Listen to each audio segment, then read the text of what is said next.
Then, thank you very much. I will definitely repay you with 1 bottle, no, 2 bottles in the future. Yichen said solemnly. Yang Tianyu waved his hand, gave a few more instructions, and then turned and left. Chapter 2:01 May you rest in peace. With Yang Tianyu gone, the life essence in Yichen's hand seemed to weigh 1,000 pieces of gold. He could already guess that this thing must have been prepared by the other party for him to become the Lord again. Without the life essence, his start would undoubtedly be much more difficult. But now they've just given it to him like this, simply because they saw his talent on the path of becoming a Lord and were convinced that he could have a better future. At this moment, Yichen suddenly realized that no matter what a Lord's character, abilities, or methods were, the fact that he could ignite the spark of hope at least proved one thing. The ultimate goal of all Lords is to fight against darkness. Even if personal desires are involved in the process, this goal will never change. Perhaps they were able to survive the encroachment of darkness precisely because of this belief? Yichen thought to himself. A day passed in the blink of an eye, and the last trace of dark energy on planet Wolf was purified. What remained were only the faint energies that had escaped from the universe, which the planet's will itself was sufficient to resist. Having completed their mission, Yichun and Jianmingyi did not linger. Their territory rose from the ground and flew towards outer space. At this point, there were not many people left around the planet Wolf.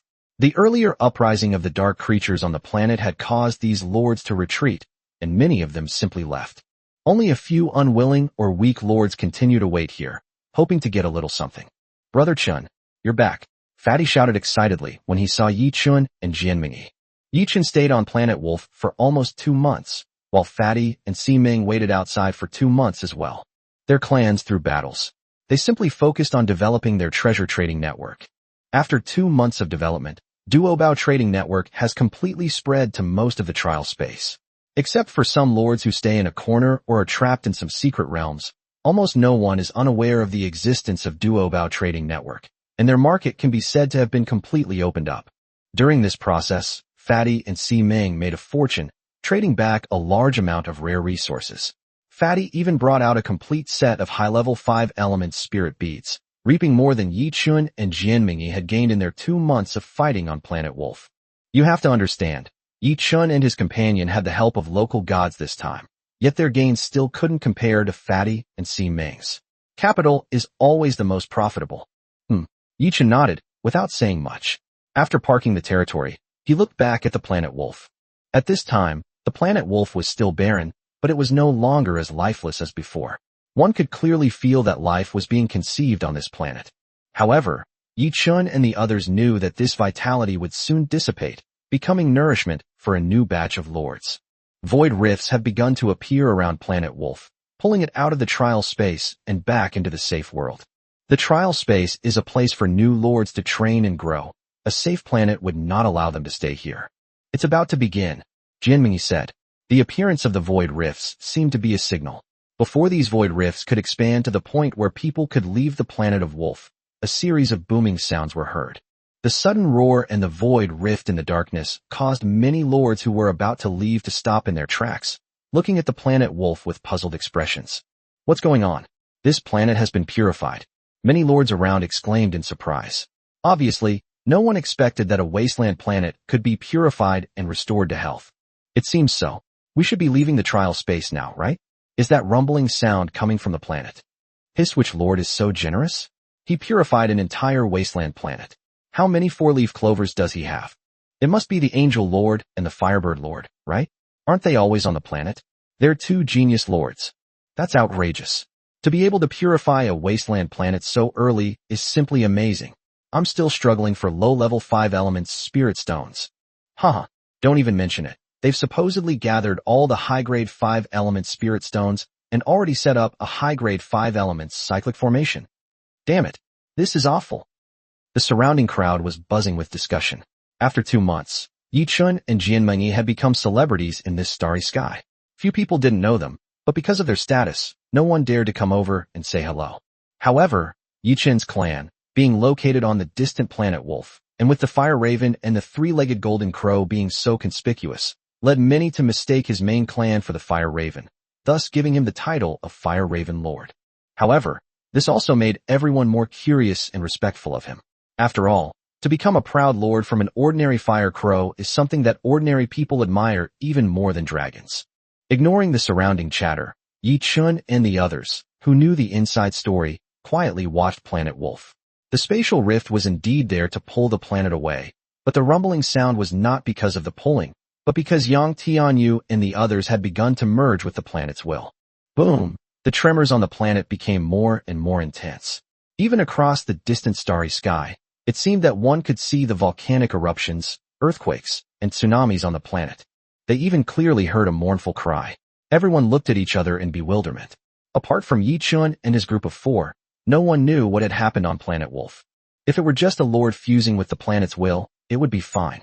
But now that they want to divide the planet's will into multiple parts to supply everyone in reshaping their bodies and rekindling the flame of hope, they have to forcibly pull out the planet's will, dismantle it, and reassemble it. May you rest in peace. Yi Chun and the others could only sigh helplessly. They were powerless to do anything about it, as it was also the decision of the wolf gods. In the later stages of purifying the darkness, Yi Chun could sense that, looking at the devastated land, the gods like Mitchell had tacitly approved of Yang Tianyu and his group's actions, and were willing to exchange a planet for the rebirth of several lords. Yi Chun and the others could only accept their decision and admire it. All they could do was watch them go on their final journey. Chapter 202 Territory Planning. Shattered before everyone's astonished eyes, turning into several massive meteorites that were sucked into the spatial rift. Yi Chun didn't know if this method could bring Yang Tianyu and the others back to their original world. All he could do now was pray that they would succeed. After leaving Planet Wolf, Yi Chun and his companions continued their long trial as rookies. In fact, they are already fully capable of becoming official lords, but the number of their clans is still small and their territory is not large enough, so they plan to continue to hone their skills for a while. The 2 months they spent on Planet Wolf were a significant period of improvement for them. Leaving aside Yi Chun and Jianmingyi, in just 2 months, the number of goblins in Fatty's territory had swelled to nearly 20,000, and the densely packed goblin nests on the territory were enough to make one's scalp tingle. Fortunately, over the past 2 months, the fat man has been continuously expanding his territory, which can temporarily meet the goblin's living needs. His 5-element cycle formation had also been upgraded to a higher level. In just 4 months, the 4 of them had each collected a set of high-level 5-element spirit stones, which would surely astonish others if they knew about it. Moreover, although the fat man-s goblins had not yet been able to research a real mecha, they had managed to create some high-level intelligent puppets. These intelligent golems not only obey commands and unleash tier 3 combat power in battle, but also possess some basic learning abilities, making them far stronger than stone golems. In Yi Chun's view, this should be the foundation of intelligent AI. Perhaps the mecha he imagines doesn't necessarily have to be mechanically operated. After all, this is a fantasy world, and high-level magical puppets might be able to create more intelligent and powerful mechas. In addition to the goblin puppets, the goblin armor has also been upgraded, now fully arming the goblins. Not counting the bunch of firearms they carry, in terms of the armor's combat power alone, a single goblin can already unleash the peak combat power of a tier 3. If more than 20,000 goblins were to charge, even Yi Chun and Jianmingyi working together might not be able to withstand them. Not to mention that once equipped with magic crystal guns and magic crystal cannons, a single goblin can already pose a threat to a tier 4 dark creature, and 2 or 3 goblins working together can even easily kill a tier 4 dark creature. The sudden escalation of the battle even startled Yi Chun. Was this the power of technology? However, these items have not yet been sold. They are kept for personal use. The plan is to make a profit from them when they are about to leave the trial space, and then go out and become a real arms dealer. Besides Fatty and Si Ming, Yi Chun and Jianmingyi also made significant progress. Obtaining the divine power promised by Mitchell, Yi Chun's library finally retrieved 3 more books from the River of Time. The Tathagata Palm, the Pure Yang Scripture, and the Celestial Immortal Technique. The first 2 are fine, they are just ordinary moves like Away's 18 styles, but the last one, Celestial Immortal Technique, is a proper primordial mental cultivation method. Although it was only the lowest level, it was still far more powerful than the Western professions in the Inheritance Stone Tablet. After comprehending and mastering it, Yishi directly ascended to the peak of the 4th tier. The Celestial Immortal Technique is already this powerful, so what about the legendary Grand Celestial Immortal Technique? Yi Chun thought in shock. Since the Celestial Immortal Technique was extracted, the strength of all the prehistoric clans has greatly improved, and many clans have even skipped the first stage of growth and entered the second stage. However, it seems that the limit of celestial immortal technique is only at the 4th level. After Yi Shi and other high-level moon maidens reached the peak of the 4th level, their growth slowed down. It seems that it would be quite difficult to break through to the 5th level. However, this type of technique is different from those like the Tathagata palm. It seems that only the primordial clan can cultivate it. Yi Ling and the other silver osmanthus moon elves spent a lot of time, but still could not sense the existence of the spiritual energy of heaven and earth, let alone get started. Therefore, they can only practice some mortal moves to improve their combat power. At least Away's 18 styles has proven that these mortal moves are much stronger than many of the moves in Yi Ling's racial talent in terms of energy and power control. Besides the skills, Yi Chen's territory has finally prospered, with hundreds of silver laurel moon elves alone and nearly 100 moon elves. The fire crow and jade rabbit within their territories has already exceeded 1,000.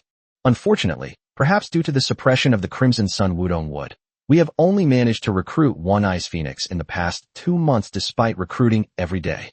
This is a divine bird of the same level as the Xian bird, but it belongs to the ice attribute and is not suitable to live with other birds.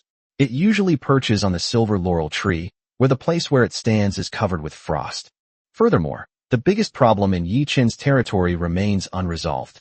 With only 10 mountain gods and land deities, the number of the territory's followers is far from sufficient to grow.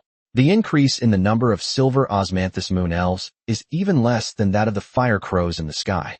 Many fire crows have already begun to build nests around the red sycamore tree, and there are even bright red eggs waiting to hatch. As expected, the 3rd clan is another infertile undead race. What a headache.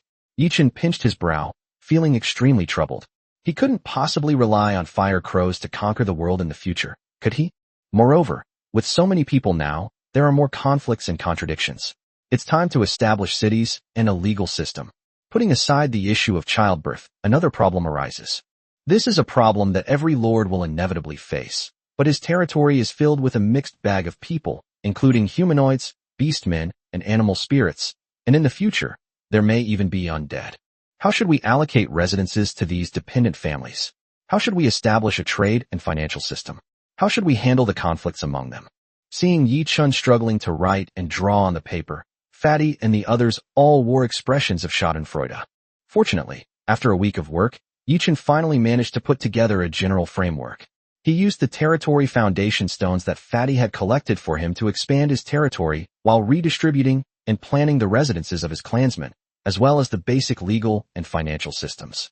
After finishing all this, Yi Chen felt completely exhausted, but looking at the territory gradually getting back on track, he felt that it was all worth it. Little did people know how many lords were ultimately not consumed by darkness, but destroyed by infighting among their own territories and clans, and by economic collapse. Chapter 203 Journey to Galaxy 325. Where are we?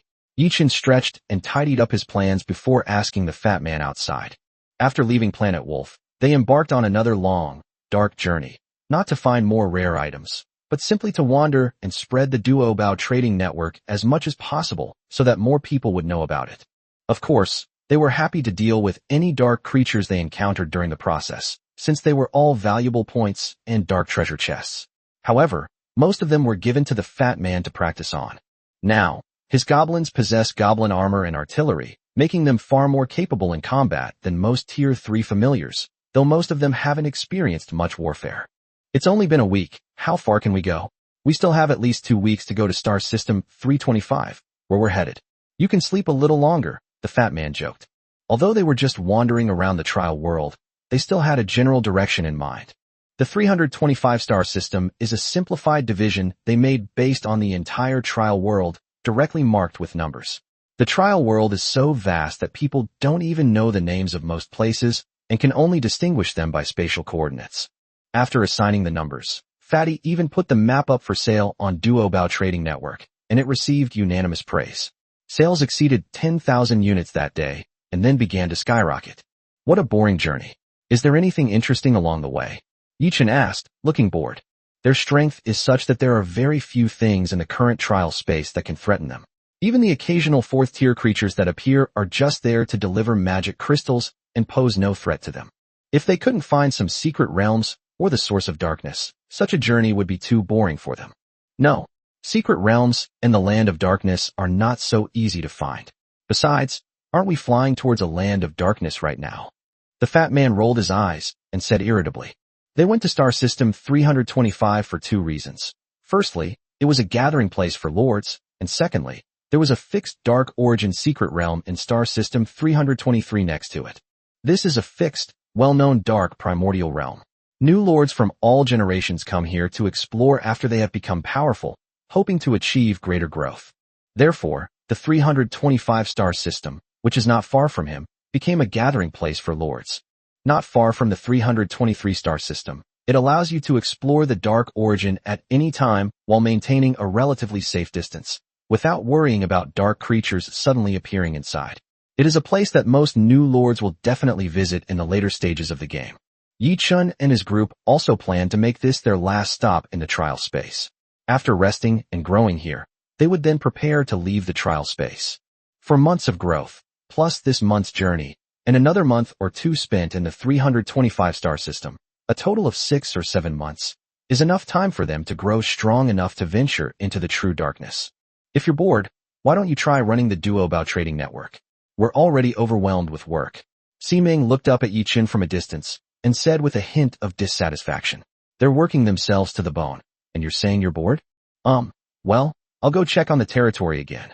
Yi Chun smiled awkwardly and turned to walk towards the territory. It's impossible for him to work. He'll never work in his life. He'll definitely be a shareholder and will never work 996 or 007. TCH, Ximing pouted. She was just saying that, and with her clan around, she didn't actually have much to do. She just couldn't stand this guy being so idle. Walking on his own territory, Yi Chun felt a little emotional. No one would have thought that his territory would develop to this extent so quickly. Over the past 2 months, the silver leaf laurel tree has continued to grow, and its canopy has now grown to more than 1,000 acres. If his territory had not been expanded, the crimson sun wudong tree would probably not even have a place to stand. Fortunately, thanks to the large amount of foundation stones and meteorite cores left to him by the fat man in this past week, his territory expanded by a factor of 2, reaching nearly 2,000 acres. Only then did the crimson sun wudong tree have a space to survive and grow freely. However, Yi Chun dared not use the life essence on it for the time being. Otherwise, if it suddenly grew stronger, his territory area would probably not be enough again. Therefore, during this period, he continued to expand his territory, trying to increase its area as much as possible.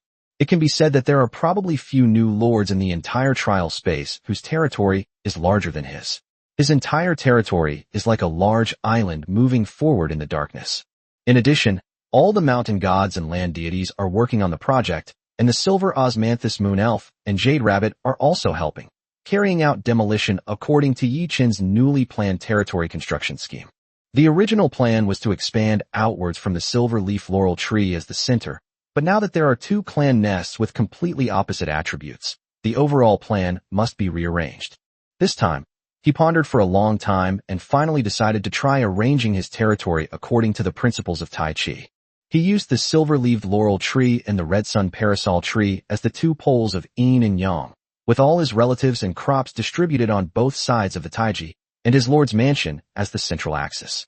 This was the best way he could think of to deploy the territory. Otherwise, the 2 giant trees with conflicting attributes would inevitably end up in a standoff, which would be extremely detrimental to the growth of both of them. However, Tai Chi's deployment plan is just Yi Chun's idea. Whether it will succeed is still unknown. The crimson sun wutong tree is far less powerful than the silver leaf laurel tree. He is not even sure if the Lord's mansion can become the central axis for reconciling the 2 sides.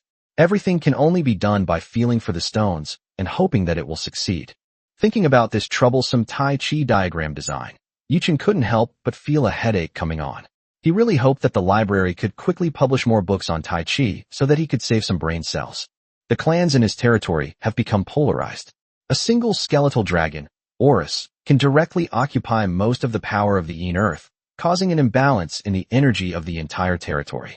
There's nothing we can do for now, so we'll just have to leave it at that. Perhaps recruiting more powerful fire tribute members later will improve the situation. Putting aside everything else, The solar power brought by a single three-legged golden crow is comparable to that of several level 5 ENA tribute units. Chapter 204 100 Gene of Mithril.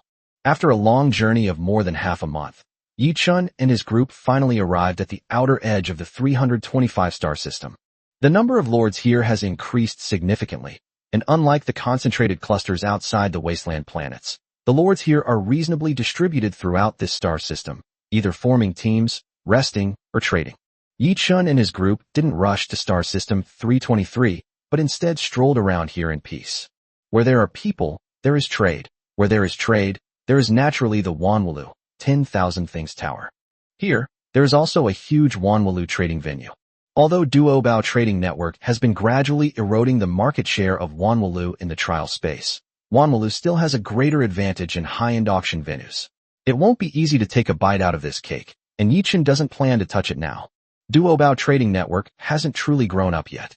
If it were to really shake the foundation of Wanwu Tower, they would probably be nipped in the bud even after leaving the trial space. The auctions at the Wanwu Tower here are pretty good. They often have some good stuff. Would you like to go check them out? Si-ming invited the group. This place is near the Dark Origin Manual, and some good things are often unearthed here. However, she has mostly left the affairs of the Myriad Things Pavilion in the trial space to her subordinates, so she doesn't know exactly what's for sale here. Let's go take a look. This journey has been so boring, Yi-chun said, stretching. All he did along the way was plan and develop his territory. He didn't even get a chance to fight. Yes, we need to know ourselves and our enemy. Let's see what else Wanwu Tower has for sale, the fat man said excitedly. Traveling in the dark is very boring. Even with 4 people and their families, it's not as bustling as this lord's gathering place. What are you saying? I'm still the young master of Wanwu Tower. Si-ming rolled her eyes at him and said irritably. Hee okay? Let's go take a look. I also want to see what's around here, Jianmingyi reassured her. Let's go then. Si-ming nodded, glanced at the location of the Myriad Things Pavilion, and led everyone there. There are many lords in the 325-star system. Although it is close to the Dark Origin secret realm, it is not easy to encounter dark creatures. The group does not need to worry about being attacked by dark creatures. On the contrary, the possibility of running into other people's territories is greater. Yi-chun's nearly 2,000 acres of territory flew in, immediately attracting everyone's attention. Such a large territory must have been set up with a 5-element cycle formation. Even after 5 months, it is still a rare sight in the trial space.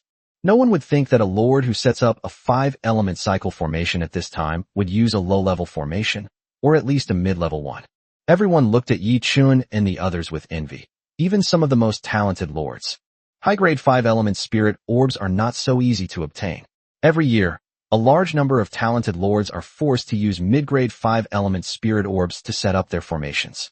From the moment they become official lords, they begin to fall behind. They will only fall behind step by step, eventually becoming just another face in the crowd, with very few able to turn things around. Hey friend, you've got some mithril. Name your price. The fat man stopped outside a territory of only a few hundred square meters and shouted to the lord above. Along the way, many lords had set up various trade goods on the edge of their territories. Yi-chun and his group walked around and looked at them, but the fat man was attracted by this pile of mithril. Mithril possesses excellent magical conductivity, making it an excellent material for inscribing magic circles and forging magical weapons. Unfortunately, it is extremely difficult to obtain and find. Here's 100 gene, and a set of intermediate grade 5 elements spirit beads. The lord opposite glanced at the fat man's territory, shocked, and announced his price. No, are you ripping us off? Do we look like idiots to you? The fat man sneered, looking annoyed.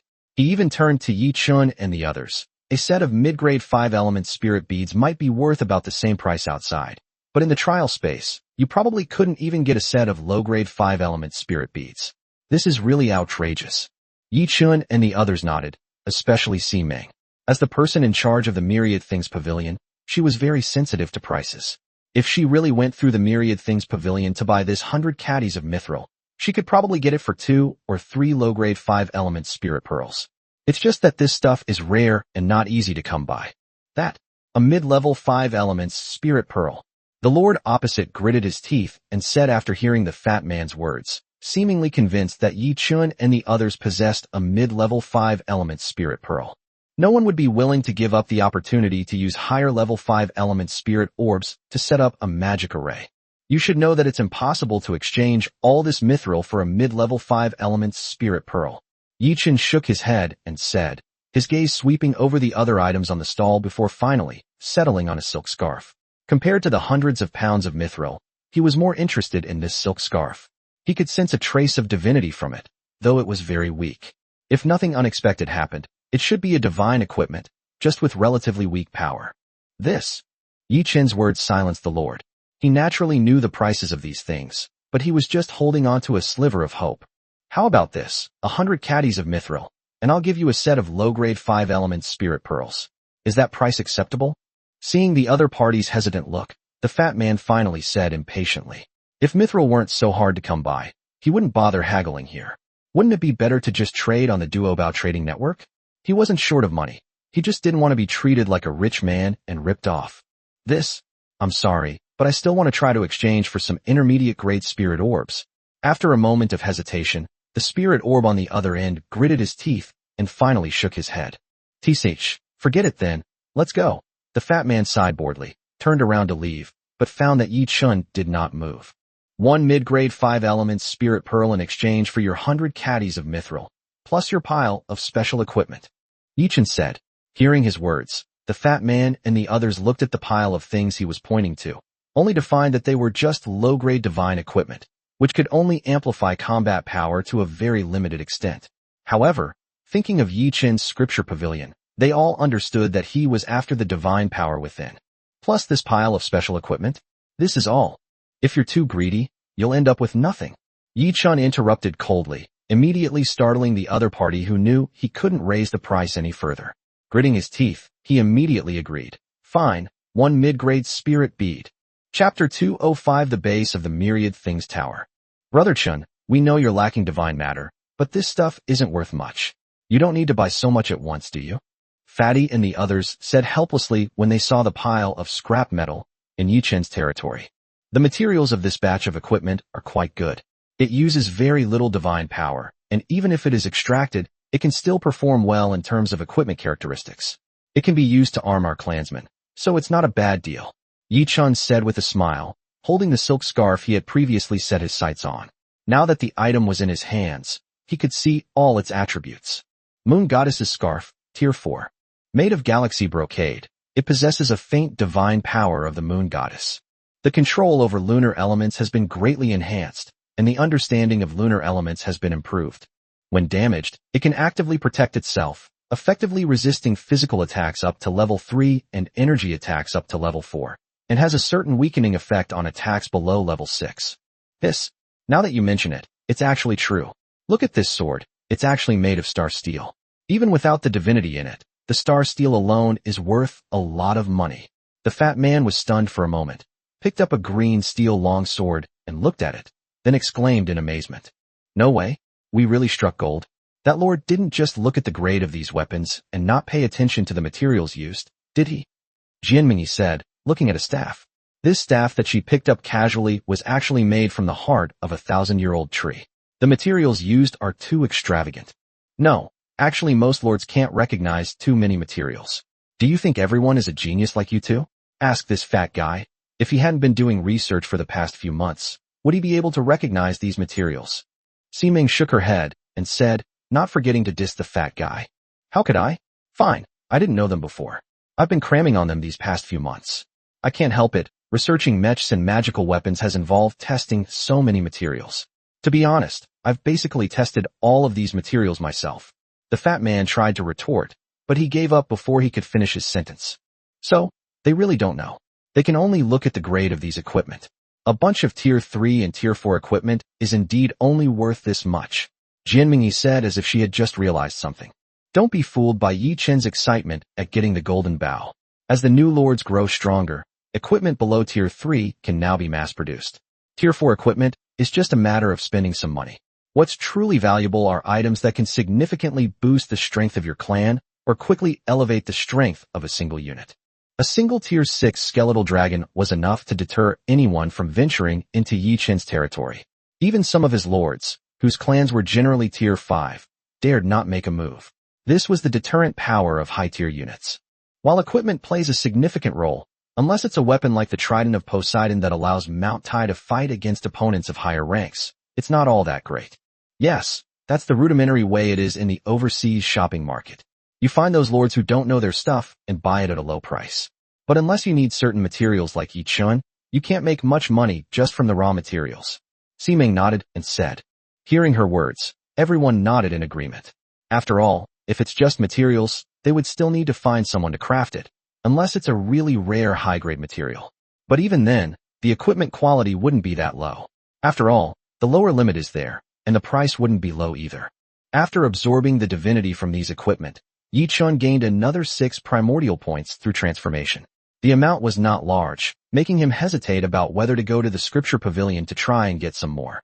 This is like drawing cards. Drawing cards once is fun, and drawing cards repeatedly is even more fun. If he could get a secret manual like Celestial Immortal Technique, the strength of his territory would probably increase dramatically. Unfortunately, this is just wishful thinking. If it were that easy to get, he wouldn't have wasted so many of his primordial points. Never mind. I'll keep some and see if I can convert it into other buildings later. Yichun thought for a moment, then decided not to use it and put it away, continuing to wander around with Fatty and the others. Unfortunately, there are very few things that are useful to them now. Even the highly sought-after advanced 5-element spirit pearls are not something they need. After a fruitless journey, the group finally arrived at the trading area of the Wanwu Tower. Their territory was blocked off from a great distance, and special mounts or companions led them to the trading area in the middle. The manager here is one of my subordinates. Let's go. There are too many people here. We can only get through by riding. Simeng said with a smile as she looked at the 2-legged dragon that came to pick them up. No need. Let's ride the dragons over. It'll save us some trouble. Yichun shrugged, summoned 4 red dragons, each with a few of their followers, and flew towards the central area behind the guide. After 5 months of development, the trading area of Wanwulu is much more magnificent than it was when we first saw it. The central trading islands no longer numbered only 5, but more than a dozen, stretching across the land, each with a vast territory, together resembling a small continent. This is one of the largest trading posts in the entire trial space. I'll get you a list later, so you can take your time and see if you find what you're looking for, Simeng said with a smile as they flew. However, as soon as she finished speaking, Yichun and the others slowly stopped and looked at the landing point on the central island with puzzled expressions. By the way, did you arrange for this person to come and greet you? The fat man asked, gesturing. At the landing point, a large number of lords and their families were waiting. Leading them was a tall, thin young man in a formal suit, with a faint smile on his lips, quietly looking in the direction of Yichun and his group of 4, or more precisely, looking at Simeng among the 4. This? Wen Tianzong. Simeng looked down in confusion, but suddenly her expression changed drastically. She had recognized who the leader was. Just then, seeing Yichun and the others suspended in the air, the man took a few steps closer to them and shouted loudly into the sky. Oh, isn't this our Wanwu Tower's little princess? The newly appointed head of the organization this year. Simeng, what's wrong? Not managing your Duobao trading network properly? Are you back to give some guidance? Upon hearing this, Yichun and the others immediately understood that this must be Simeng's political enemy in the Wanwu Tower. Their presence here clearly indicated ill intent. Chapter 206 Oversight Committee. Do you need any help? Yichun gestured with his eyes, but Simeng secretly shook her head and flew to the front of the group on her red dragon. Wen Tianzong, this isn't your jurisdiction, is it? Simeng said with a frown, while Jianmingyi and Yichun began introducing the newcomers. This is Wen Tianzong, the son of a major shareholder of Wanwulu. He wields considerable power and happens to be in the same cohort as Menger. However, Menger's business talent is too strong. Among her peers in this year's class, almost no one can match her. Even the son of the major shareholder has to be suppressed. Previously, Wen Tianzong had no chance to turn things around. Now that Menger is strongly promoting Duobao Trading Network, it has clearly affected the interests of Duobao Trading Network. I guess that's what gave him the opportunity to jump out. Hearing Jianmingyi's explanation, Yichun and the fat man nodded. This kind of thing was pretty much the same, nothing special. The emergence of Duobao Trading Network undoubtedly impacted the interests of Wanwulu the most. As the young master of Wanwulu, Simeng took the lead in infringing on Wanwu's interests, which naturally gave many competitors an opportunity to seize and try to turn the tables. Fortunately, Yi Chun and his team had already considered this issue when setting up the equity structure. They gave Wanwulu a seemingly substantial amount of equity, which was enough to satisfy the shareholders. It was just that these little devils in front of them were a bit troublesome. Ximeng, you disregarded the interests of Wanwu Tower and privately established Duobao trading network with others. What? You want to split up? Don't forget that you still have a contract with Wanwu Tower. Wen Tianzong sneered. He is the son of the powerful shareholder of Wanwulu, and his status is much higher than Ximeng's. To put it bluntly, Ximeng is working for him and could be considered his servant. In ancient times, he could even control her life and death. Originally, he was already very unhappy that a servant girl had dared to ride on his head, but he had nothing to say because of her business acumen and the high regard of his elders. Now that we've finally found their mistake, shouldn't we seize this opportunity to take back power? Do we really want to let a servant girl be in charge? Of course I know that I have a labor contract with Wanwulu. As for the establishment of Duobao Trading Network, I will explain it to the shareholders when I get back. What business is it of yours? Don't forget, I'm in charge of this year's new recruit trials, and we haven't even left yet. Ximeng said in a deep voice that it was precisely because the little devil was so troublesome that she had given generous rewards to this year's new lords, even more than double the total of all previous lords, in order to give Duobao Trading Network a smooth development opportunity in the trial space. She did not expect that someone would still jump out. Explain? What do you have to explain? Don't think I don't know that the transaction volume of Wanwu Tower has dropped significantly in this year's newcomer trial.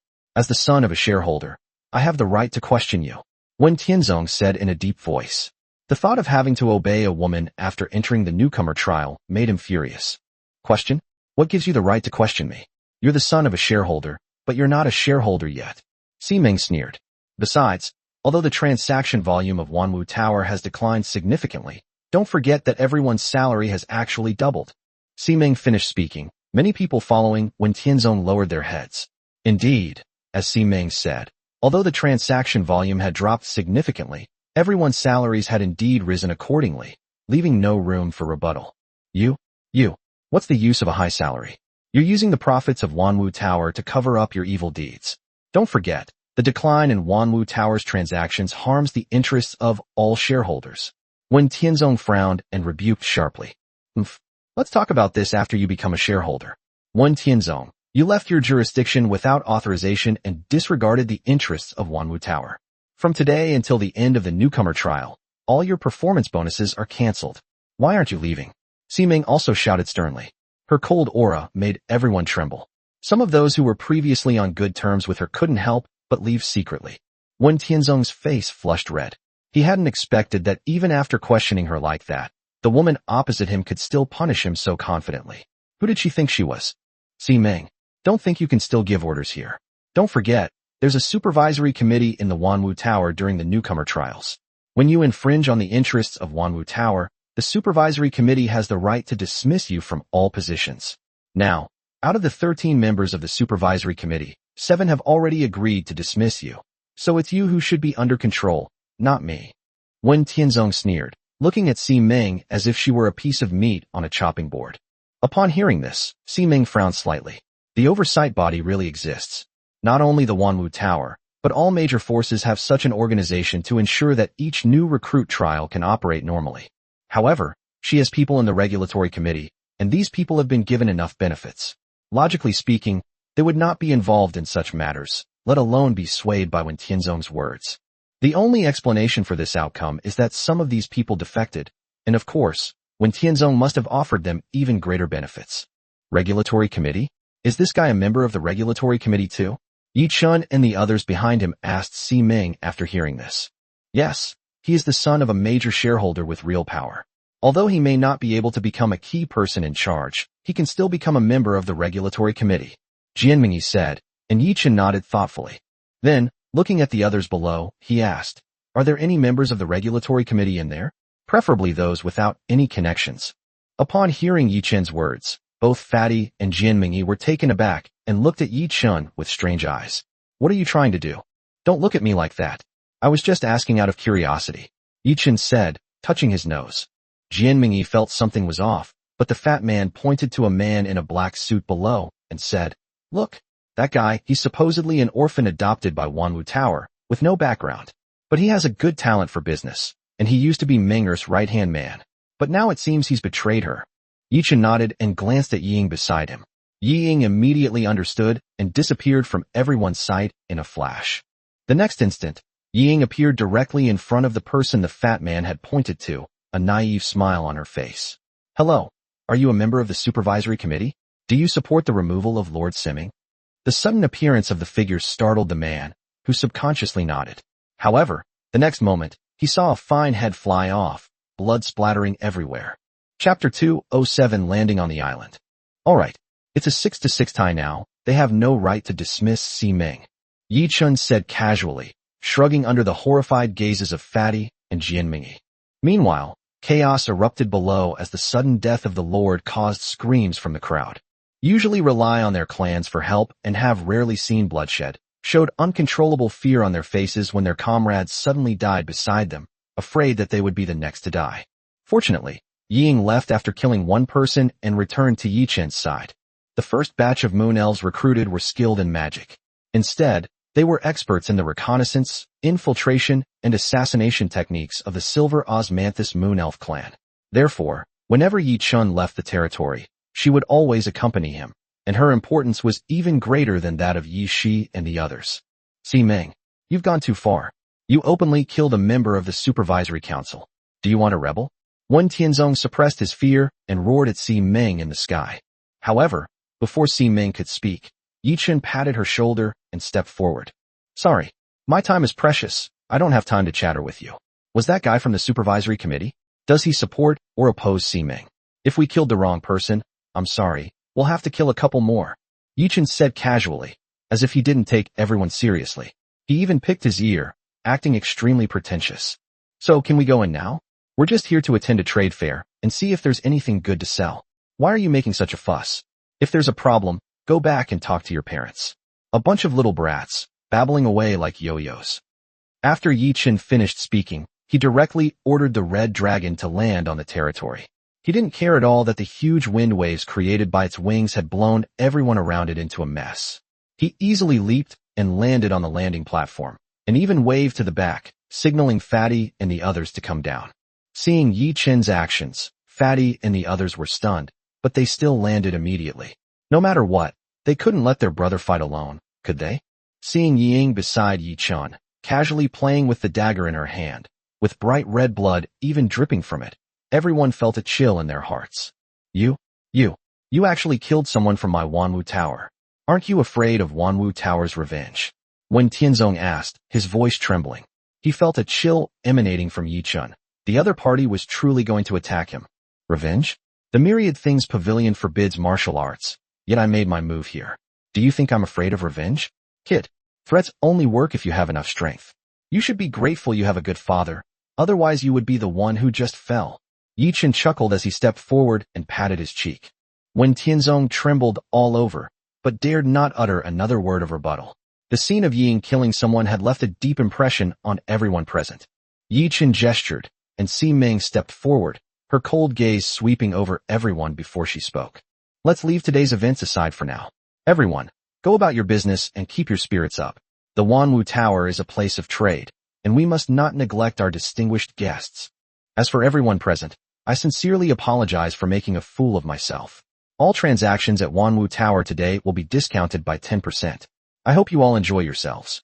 With just a few words, the situation on the field was resolved. When Tianzong's men were intimidated by Yi Chen's strength and dared not speak out in anger. As for the lords who were watching the show, they not only enjoyed a good performance, but also received a discount. So why not? They all expressed their gratitude to Si Ming. Thank you for today, let's go in too. After finishing her business, Si Ming turned around and looked at Yi Chun and the other two. Hey, this welcome ceremony is really enthusiastic. And Brother Chun, you're really scary. You said you wouldn't cause trouble? The fat man chuckled. I really didn't cause any trouble, did I? I'm just resolving things quickly. Yi Chun shrugged, then suddenly remembered something and looked at Wen Tianzong not far away again. By the way, I'm the one who killed him. It has nothing to do with Lord Si Ming of your Wanwu Tower. Don't go looking for the wrong person to take revenge on. Wen Tianzong, already terrified, trembled all over, but before he could answer, Yi Chun had already left with Si Ming and the others. Watching the departing figures of the group, A shadow of gloom flashed in Wen Tianzong's eyes as he finally recovered, his hands clenched tightly at his sides. Thinking about how he had planned for so long and was about to achieve his goal, only to be killed by the other party with a single blow, the resentment in his heart surged up, and he wished he could kill the other party on the spot to vent his hatred. Unfortunately, he was only a support lord and didn't have any powerful clans with him, making it quite difficult for him to launch an offensive against Yi Chun, who was in charge of the war. Meanwhile, Yi Chun and his group, who had already entered the trading area, paid no attention to Wen Tianzong's thoughts and began to stroll around on their own. This trading ground was pieced together from the territories of several lords, and it was quite vast. Therefore, although the events at the landing point were quite chaotic, they did not affect the prosperity inside. "My lord, are you all right?" Just then, a girl in a blue robe walked towards them with her retinue, her delicate face full of worry and anxiety. "Xiaoyu," Ming exclaimed in surprise upon seeing the person who had arrived. "My lord, Wen Tianzong has arrived and stripped me of my authority. I heard he brought men to intercept you at the landing point. Are you all right?" The girl called Xiaoyu jogged over and asked Ming. "Don't worry, I'm fine. Wen Tianzong's matter has been resolved." Ming comforted her. Hearing this, Xiaoyu immediately breathed a sigh of relief. That's good. That's good. You have no idea how scary his attitude was before. He almost ate me alive." All right. I'm sorry to have worried you. It's all over now. Let me introduce you. Yi Chun, Jianmingyi, and Fatty." Ming comforted him, but Fatty immediately objected. "Hey, why do they both have names, but I'm just called Fatty? This is discrimination. You're discriminating against fat people." No matter how much the fat man yelled, Ming just rolled her eyes at him and said, "Yes, I discriminate against fat people. So what?" After saying that, she ignored him and turned to look at Yi Chun and Jianmingyi, her eyes slightly apologetic. "I'm sorry, such a big thing has happened here. I need to go with her to see what Wen Tianzong has done to this trading point. Why don't you two take a look around first? I'll come back to find you later. You go ahead and get busy. This place is so big, we can explore it at our own pace." Upon hearing this, Yi Chun and the other person immediately nodded. At the same time, they also arranged for Yi Ying to go over to protect her. Who knows what other tricks those people might have up their sleeves. Chapter 208 Arena. After Ming left, Yi Chun and the others continued to stroll around the area, but the fat man seemed somewhat absent-minded. Ming is clearly about to be ousted from power. Although Yi Chun has intimidated her with his ruthless methods, who knows what other tricks he might have up his sleeve. Her trip back to reorganize the internal affairs will undoubtedly be fraught with difficulties. Yi Chun glanced at him a few times and knew what he was thinking. Worrying is useless. With Ying around, at least we can keep her safe.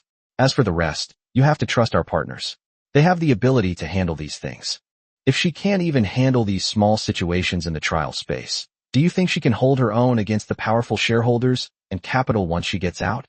Yi Chun comforted them, saying that what happened here was just a small part of the situation outside the trial space. If Duobao Trading Network wanted to grow stronger, it would inevitably infringe on the interests of Wanwu Tower. At that time, facing those shareholders and capital would be the real difficulty. Compared to that, what happened here was just a small-scale incident. To put it bluntly, even if Ming is completely sidelined in the trial space, it's not a big deal. It won't shake her fundamental position. She'll just lose a year of benefits in the trial space. The fat man understood the reasoning behind this, but he couldn't help but worry. After listening to Yi Chun's words, he nodded silently, but his interest remained low. Not only him, but Jianmingyi next to him did the same, though it was mostly out of female caution, unlike men who could easily let go of things. "All right, you two aren't really in a good mood. There's nothing to see anyway. I just heard there's a gladiator arena here. Let's go check it out together. It'll also be a good opportunity for your goblin to get some practice and see how much of a difference there is between him and a real opponent of the same level." Yi Chun shook his head helplessly. The two of them were preoccupied, and the best way to deal with it was to give them something to do so they wouldn't overthink things. Upon hearing Yi Chun's words, the fat man was stunned for a moment, but then he perked up. He really wanted to test the true strength of the goblin armor, so he nodded in agreement, and the three of them headed towards the arena together. The name gladiator originated from the ancient Roman Empire. At that time, nobles enjoyed such thrilling activities, putting slaves, enemies, and wild beasts into cages, where only the victors could survive. This practice was against the natural order, so it was gradually abolished in later peacetimes. However, when lords step into the darkness, there will always be struggles. Therefore, the Manhwa Tower has restarted the gladiatorial arena. Although many restrictions have been made, and it is no longer as bloody and cruel as the gladiatorial arena of the past, it has still attracted many people and is known as one of the most profitable projects of the Manhwa Tower. As they walked toward the arena, Yi-chun explained the origins of the arena to the two of them. It had to be admitted that the arena was always the bloodiest and cruelest place, but it was also definitely one of the most profitable. A single fight can make someone incredibly wealthy from the bets alone, but it can also leave someone penniless and destitute. Kill, kill, kill. Soon, the crowd arrived at the arena. Before they even entered, they could already hear the deafening shouts. Jianmingyi frowned slightly. Having been born into an angelic family, she had clearly picked up some of the angelic habits and disliked the chaotic environment. On the contrary, the fat man and the goblin who came with him were slightly excited, craning their necks curiously as they listened to the cheers. Although goblins are cowardly and greedy, they are also extremely bloodthirsty and cruel. They love places like gladiatorial arenas because they can gamble and watch people fight. As long as they are not forced to participate, they are willing to do anything. Hello? Is this your first time here? Soon, a male elf came to the group and asked respectfully. Family in this territory, and is mainly responsible for reception work at the arena. Okay, can you tell us about it? Yi-chun nodded. This was his first time in a place like this, and he didn't know the specifics of the place. Very well. Are you here to watch the gladiatorial combat, or to participate? Would you like to place a bet? The waiter asked. He was always serving lords and had to be respectful at all times, especially since Yue and the angel beside Yi-chun and Jianmingyi made him dare not be the slightest bit presumptuous. No need for gambling. I'd like to watch the gladiatorial combat and also participate, Yi-chun replied. Upon hearing Yi-chun's words, the waiter's eyes lit up. Watching gladiatorial combat was one thing, as he was just there to observe, but participating in it was a different story. Such lordly clans often generated great interest among the audience and also brought them substantial profits. Alright, if you want to fight, you need to register here first. May I ask which clan you belong to? What is your approximate strength level? Do you need a death match? The elf asked in succession, while leading them to a window where many people were registering. The group glanced at the group and saw that most of them were ferocious creatures such as trolls, ogres, and magical beasts. In particular, there was a two-headed ogre standing next to them, gnawing on a blood-dripping beast leg with a crunchy sound. Deathmatch? Tell us about the different fighting styles you have first, Yi-chun said, glancing at the other person, clearly waiting for him to explain. The gladiatorial combat here is divided into deathmatch and regular gladiatorial combat. Deathmatch is a fight to the death, and it doesn't end until one side dies. Regular gladiatorial combat is determined in advance according to the participants' requests. It can be serious injury or a point-to-point stop. However, most of the gladiatorial combat in the arena is regular deathmatch. Even regular gladiatorial combat has a high mortality rate, and you need to sign a death waiver and a waiver of liability in advance, the elven attendant explained. Yi-chun and the others nodded. This was the proper rule for a gladiatorial arena. The practice of stopping short of a fight should not be in the arena, but rather in regular practice. Is a deathmatch possible? Late stage 3. Yi-chun asked the fat man. Only the fat man himself truly understands the strength of the goblin armor. To rashly engage in a death match would be disrespectful to him and his clan. The fat man glanced at the goblins who had followed him. Among them were those skilled in forging, scientific research, and gunpowder. They had all come with him to broaden their horizons, but only one person was truly proficient in armored warfare, a goblin who was slightly tall. Seeing the fat man's gaze, he felt not fear at all, but rather excitement. Rest assured, my lord, it is Alan's honor to be able to test the individual combat capabilities of the goblin armor. Chapter 209 Arena 2. Stunned when he handed in the registration form. A low-level race, whose highest rank is only 2, has actually started challenging a creature at the peak of 3rd rank, and even chose to fight to the death. Moreover, these are not low-end races like kobolds who can mutate into dragon-blooded sorcerers, but goblins who have always been despised and scorned by people. To date, no one has ever seen a goblin possess combat power above level 2. Not to mention him, even the elf girl at the registration desk had a strange look on her face after seeing the registration form. She checked with him several times and even asked him to go and confirm with Yi-chun again before submitting the form. The spectator area is this way. Please follow me.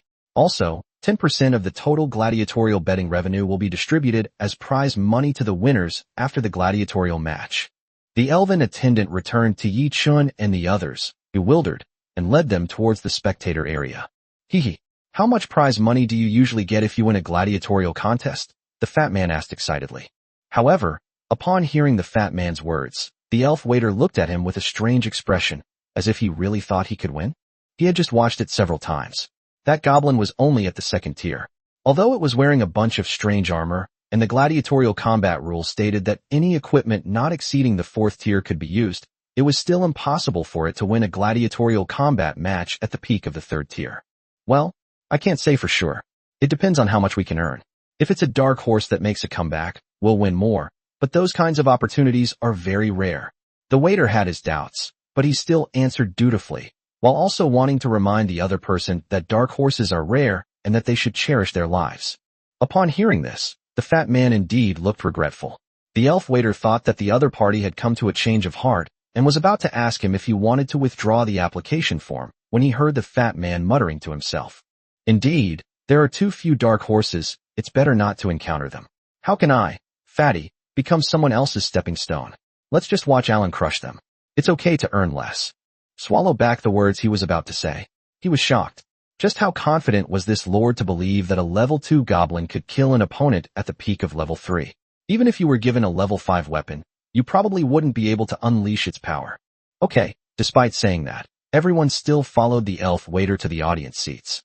What came into view was, unsurprisingly, a gladiatorial arena the size of a football field, surrounded by thousands of spectator seats.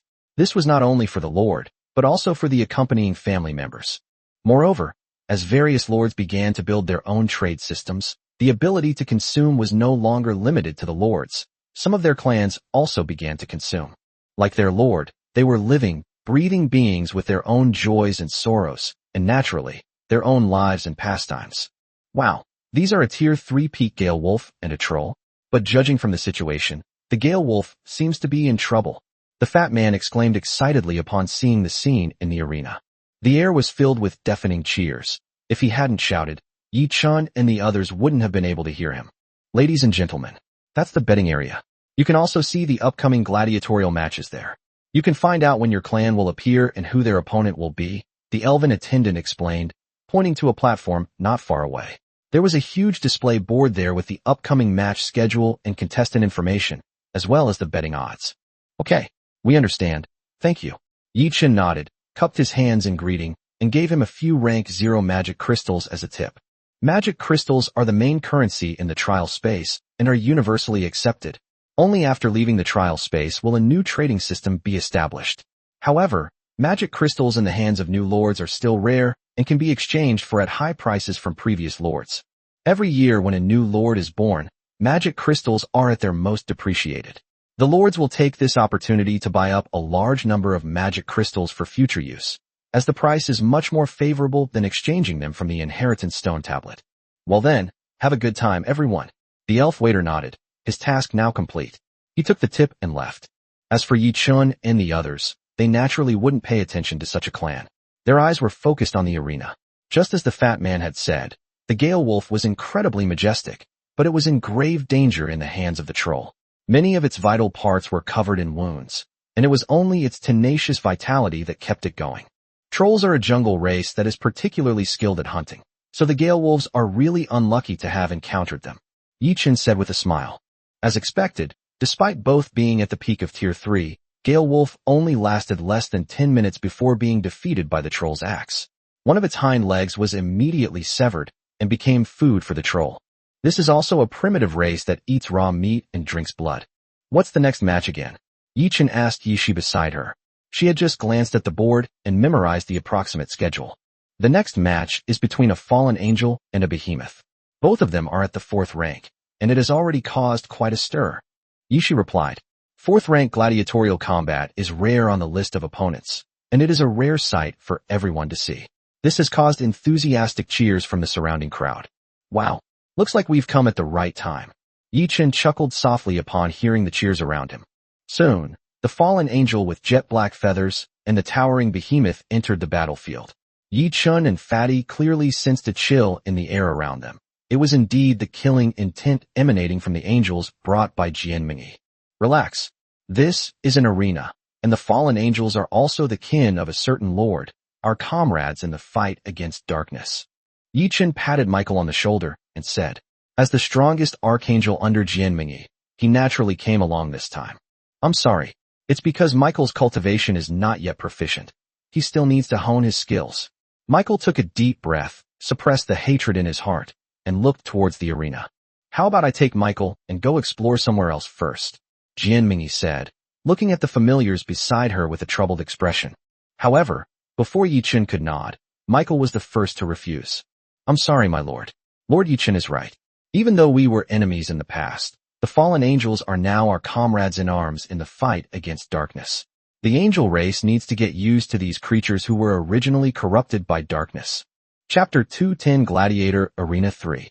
Michael's words made the others glance at him slightly, and the determination of the clan to fight against the darkness once again impressed Yi-Chen and the others.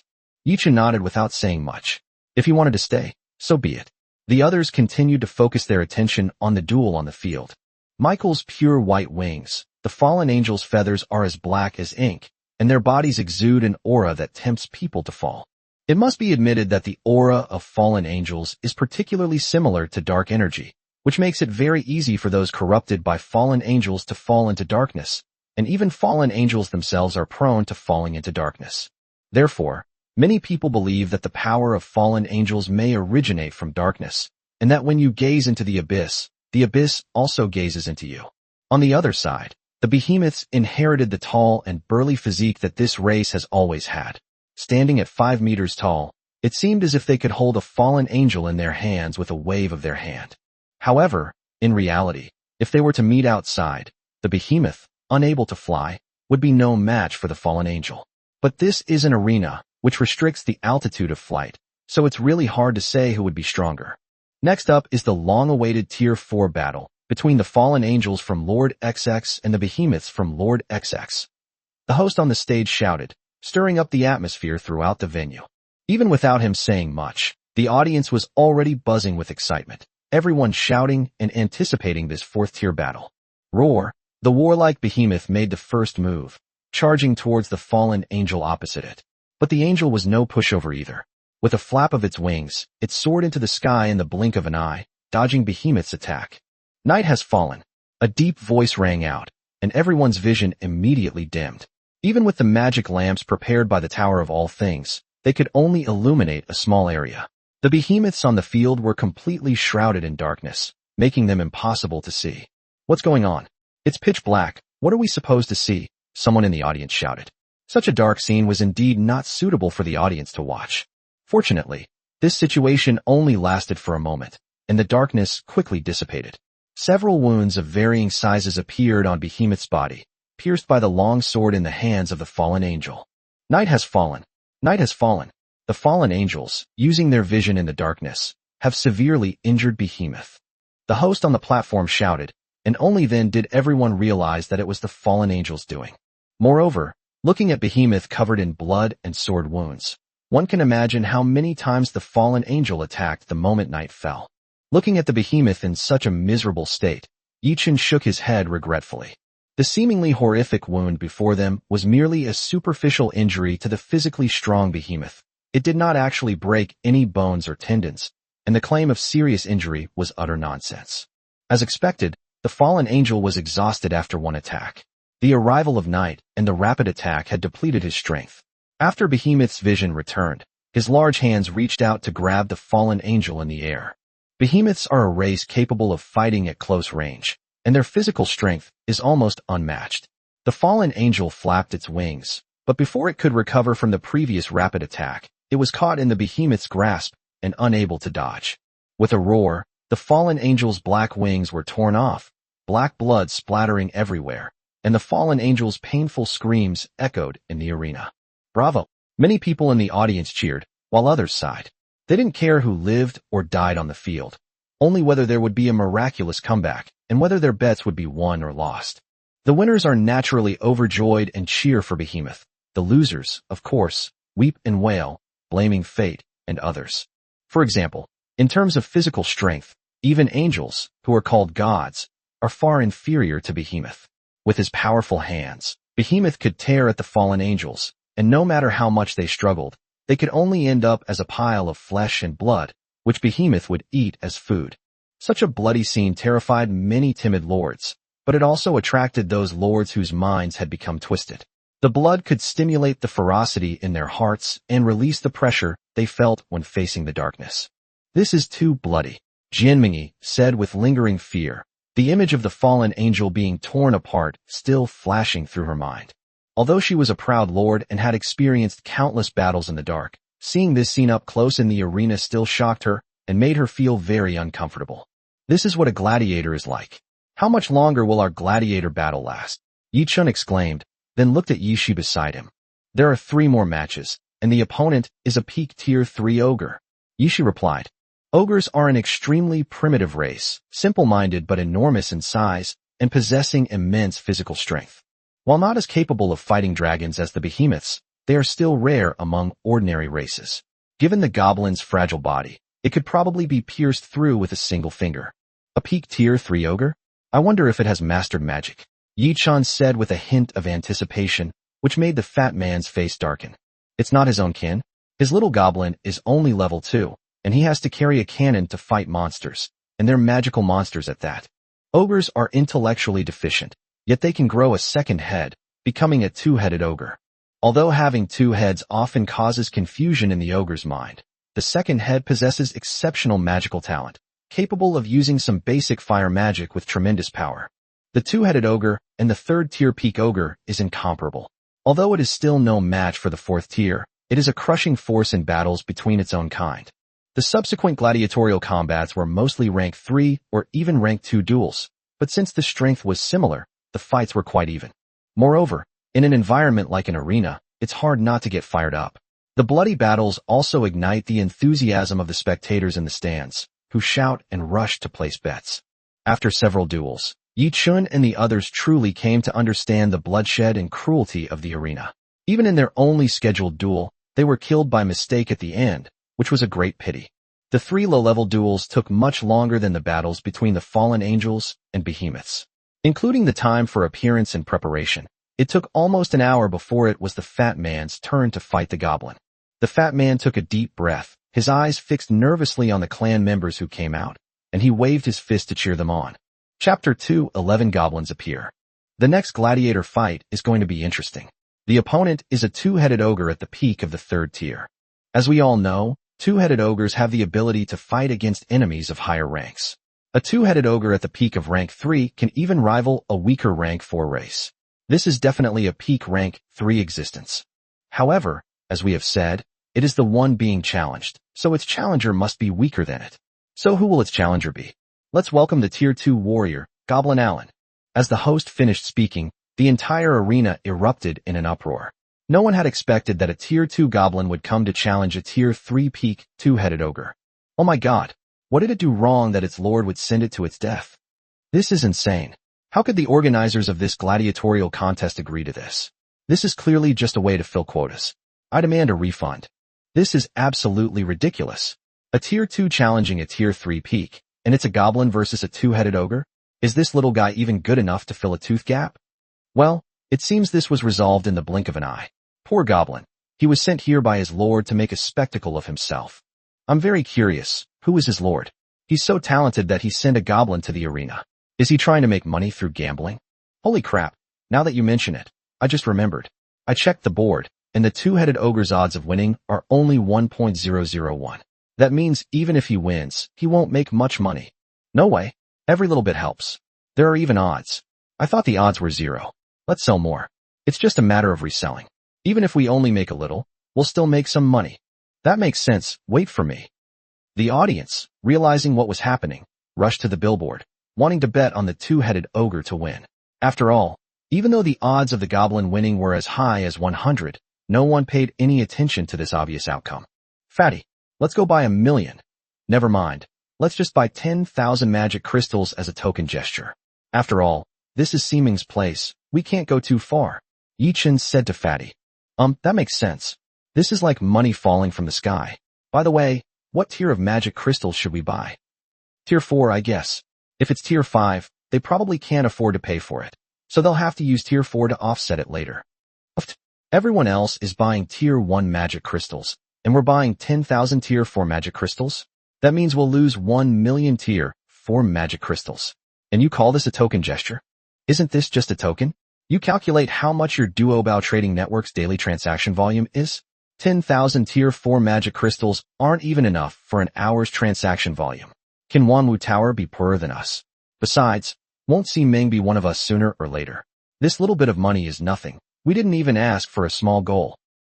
The fat man was stunned for a long time, but in the end he silently went to bet on the goblin to win. A large group of people had come to bet on the two-headed ogre to win, when suddenly someone bet on the goblin to win, and everyone looked at the fat man as if he were an idiot. Are there really people who believe goblins can win? Are you stupid and rich? Thinking of taking a gamble against all odds? Wow, that's impressive. I hope I don't run into him on the rooftop later. Holy crap, he bet 10,000 tier 4 magic crystals. Should we notify the staff to keep watch on the rooftop? Just in case he actually jumps. That makes sense. Placed his bet amidst the strange looks from the group of people, then ran back with a flushed face. By this time, both the goblin Alan and the two-headed ogre opposite them were ready, and everyone had finished placing their bets and returned to their seats. Many people were not content with winning only 0.001, so they also placed bets on time-based games, where the odds were much higher if the goblin could be killed within a few minutes. With Alan entering the game, the fat man and the others became tense again. Although the three were very confident in its equipment, having even killed a tier 4 dark creature head-on in the dark. But that was in the darkness, with many companions to help him. Now, in the arena, a single misstep could cost him his life. Of course, this is also the best place to test one's strength. Although it is somewhat bloody and cruel, many confident lords still like to bring their kin here to hone their skills. Especially trolls, behemoths, and ogres are frequent visitors here. Ogre roared as it stepped into the arena. Compared to the wild ogres, the goblin Alan appeared much more composed, his armor exquisite and luxurious, making him extremely dazzling. Holy crap, putting everything else aside, I want that armor too. That's awesome. Who said the goblin lord sent it to its death? Coming to its death in such luxurious gear. Funerary items? To die a more luxurious death? This goblin must be spoiled. He probably made some mistake and was sent here, but they couldn't bear to see him die like this, so they gave him a set of equipment, hoping he can turn things around.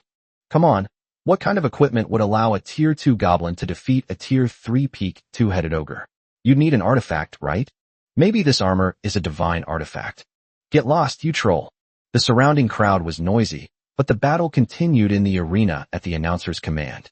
Instead of using magic immediately, the ogre brandished its spiked club and charged at the goblin. Although they can use magic, it doesn't mean they like using magic, let alone use magic for extended periods. Close combat is what they truly excel at. Combat mode activated. Alan murmured softly, enveloped in armor, as steam billowed from the back of his legs, propelling him toward the ogre. The sudden acceleration made him no slower than the two-headed ogre, and even more agile. Everyone was stunned. This was actually a set of equipment? Putting everything else aside, the speed alone was definitely at least tier 3. Ignoring everyone's thoughts, Alan was about to get close to the enemy when two more nozzles suddenly appeared at the back of his armor, lifting him into the sky. Wow, everyone exclaimed in surprise. No one expected that a tiny goblin could actually fly. However, what shocked them even more was yet to come. The goblin that took flight was not simply running away. The openings on its arms rose up, revealing 2 dark cannon barrels. With the sound of cannon fire, energy bullets like Gatling guns were sprayed towards the two-headed ogre. Chapter 2:12 Bombarding the Two-Headed Ogre. Boom! A violent roar rang out in the arena, and the tall, two-headed ogre was instantly buried by a barrage of bullets. The audience was shocked. Holy crap, could a goblin really kill an ogre? My worldview has been turned upside down. Is this really the goblin I know? That was so cool. I don't know if I can win, but at least that move amazed me. Damn it, there's something wrong with that armor. It really allows goblins to fight against opponents of higher levels. But such equipment? Could a tier 2 goblin really control it? The crowd was buzzing with discussion, but the two-headed ogre in the arena had already burst out from the barrage of comments. Roar, the furious roar echoed throughout the entire venue. The two-headed ogre was covered in blood, with many parts of its skin torn open by explosions, but it was clear that it had not suffered any fatal injuries. Most of the wounds were just superficial. Whoosh, flames roared up, and dense fire elements gathered, forming a fireball that appeared out of thin air. It was clearly a fire magic summoned by the two-headed ogre. However, the Goblin Allen clearly wouldn't give it a chance to prepare a spell.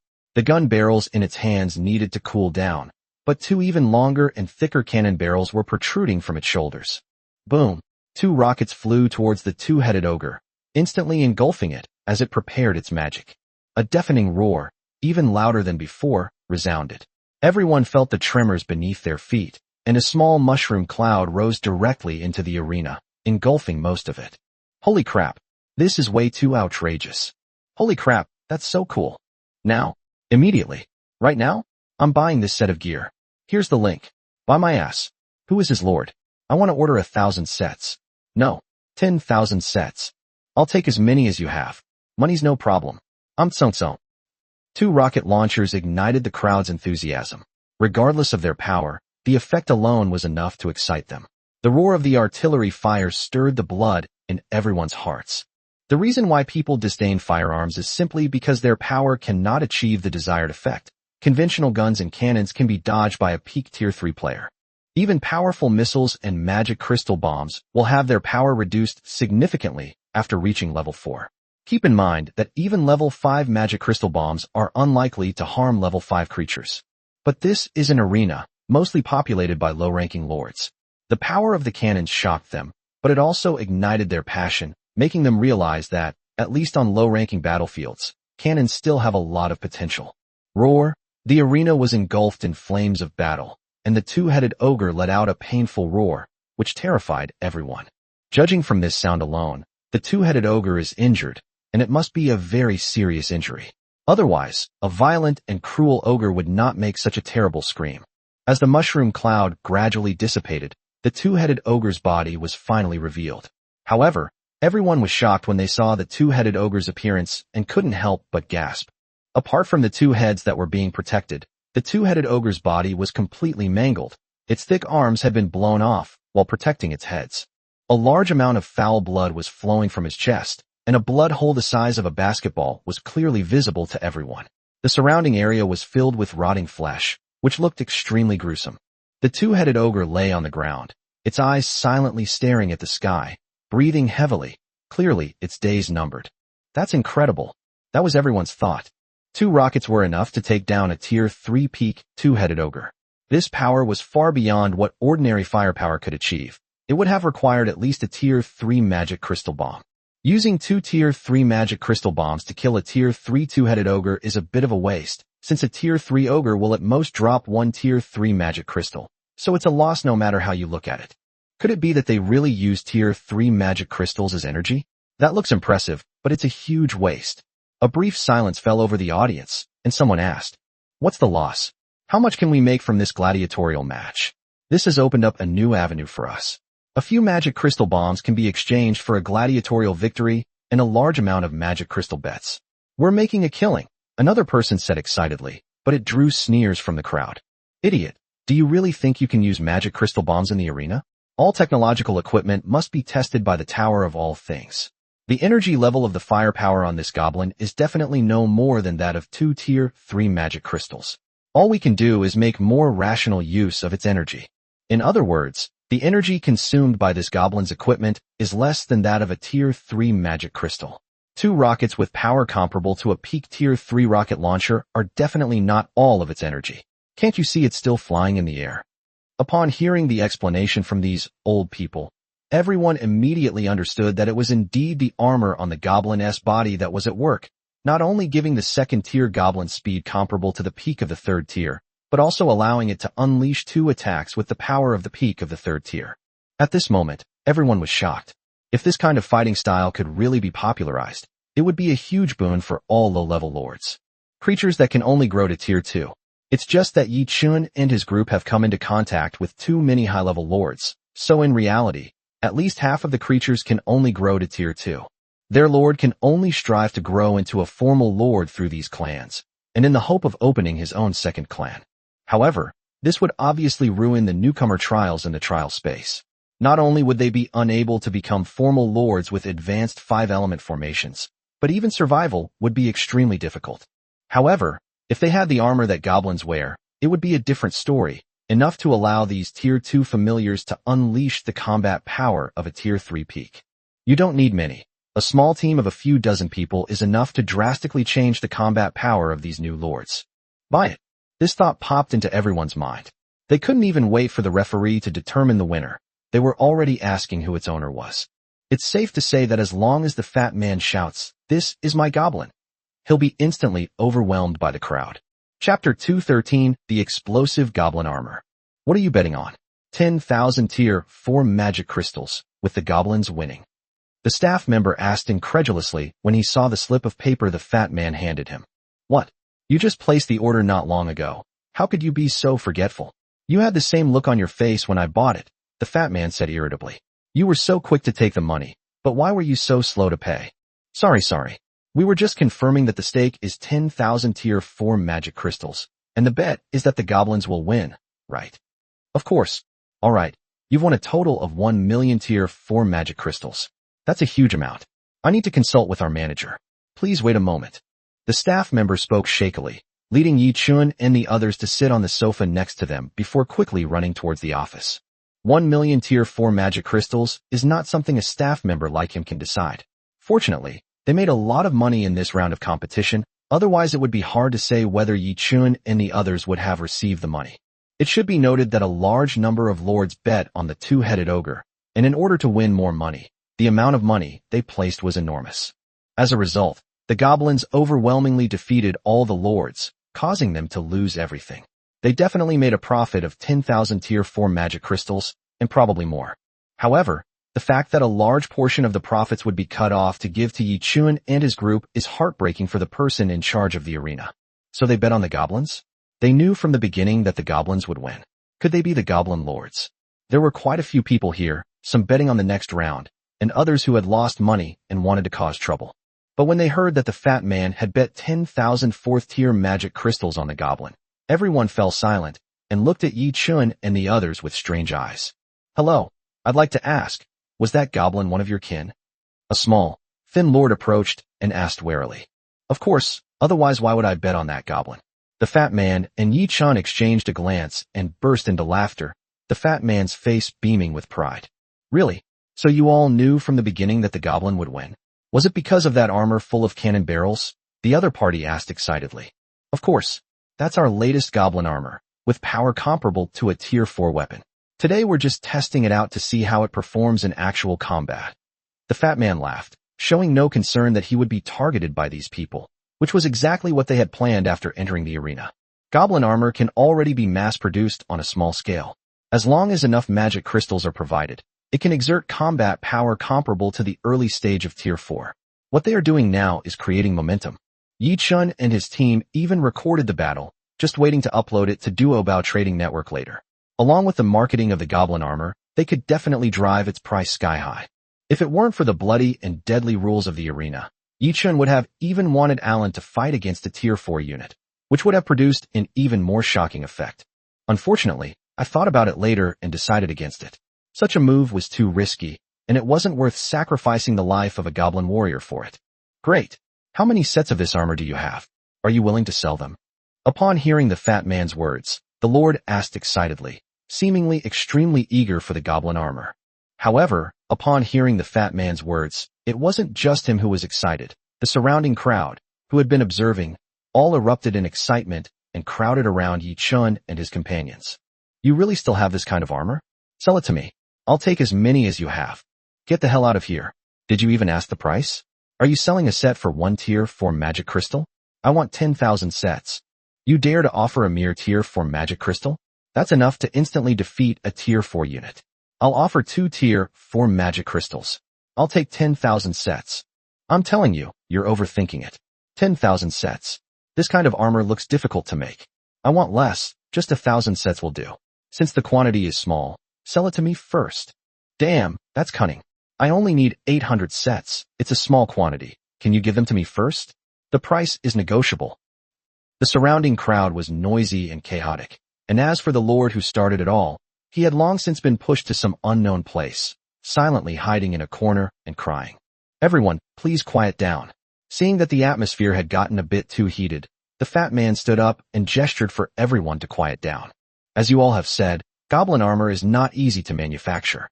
Those lords who ask for 10,000 or even several thousand sets should forget about it. Even if my entire territory worked at full speed to produce them, it would be impossible. However, since everyone is so enthusiastic, I, Fatty, will not be stingy. I will contact the manager of Wanwu Tower later to auction 100 sets of goblin armor here, and at the same time, I will officially announce the relevant information about the goblin armor. For example, its defensive capabilities, convenience, energy consumption, etc. People can't just assume they can use it directly after watching a gladiatorial match, can they? Hearing the fat man's words, everyone present finally calmed down. Indeed, as the fat man said, they had only watched a gladiatorial match and did not know the specific attributes of the goblin armor. If the armor has poor defensive capabilities, or is particularly cumbersome and inconvenient to wear, its practicality will be greatly reduced. As for energy consumption, although the fat man didn't give specific figures, the situation shown in the arena was already acceptable to these lords. You're right, but only 100 sets is far too few. Even if all of them were given to one lord, it would only be enough to form a small squad. One lord said. 100 sets were simply not enough for a lord. Isn't a tier 4 squad enough? Yi Chen's teasing voice rang out, immediately startling everyone. Indeed, for these low-level lords, a tier 4 squad is more than enough. This is far beyond the combat power of their normal clans, giving a clan that could only fight against tier 2 creatures the ability to fight against tier 4 creatures. The difference in benefits is enormous. Hehe. I don't need to say more about what kind of role a tier 4 squad can play, right? The fat man chuckled, then dropped another bombshell. Furthermore, I only said that the Wanwu Tower would offer 100 sets at the trade fair. I didn't say that we wouldn't sell them anymore. The goblin armor will be sold exclusively on Duobao Trading Network after that. Of course, the quantity will definitely be limited, but I guarantee that a batch of goblin armor will be sold every now and then. Chapter 214, Million Magic Crystals. The fat man's words sparked another round of discussion, and the exclusive sale on Duobao Trading Network also shocked many people. This is on Wanwulu's territory. They actually dared to openly say they would trade on Duobao Trading Network. They're not afraid at all. Alright, this is a gambling place after all, so let's not crowd around here anymore. We're leaving too, the fat man said, clapping his hands. However, the three's actions clearly showed that they were guilty and afraid that Wanwulu would come after them. The group wisely left. After all, they also wanted to buy the goblin armor. If these people were killed by the Wanwu Tower, where would they buy it? The Wanwu Tower? This is a place that eats people alive. They won't stop until they've skinned you alive. Seeing everyone leave, the fat man breathed a slight sigh of relief. Although he had expected this situation and had seen it countless times online, experiencing it in person was a completely different feeling. They're cracking down hard online, but cowardly in real life. Just then, the person in charge of the arena came out, accompanied by the clerk from before, and quickly jogged to Yi Chun and the others. Excuse me, ladies, this large bonus requires approval from higher authorities. Sorry for the wait. The speaker was a male elf dressed in a suit, whose tall and handsome face was enough to make many women swoon. It's all right, we've brought our magic crystals over, Yi Chun replied with a smile, but the other party shook his head awkwardly. I have already consulted with my superiors, and the 1 million magic crystals for you all have been prepared. However, the amount is too large, and it may be difficult to carry. Would you like to take them with you when you leave? Or would you like to have them sent to your territories now? He wiped the thin layer of sweat from his brow and said, still feeling lingering fear as he recalled the roars of the lords in the conference room just now.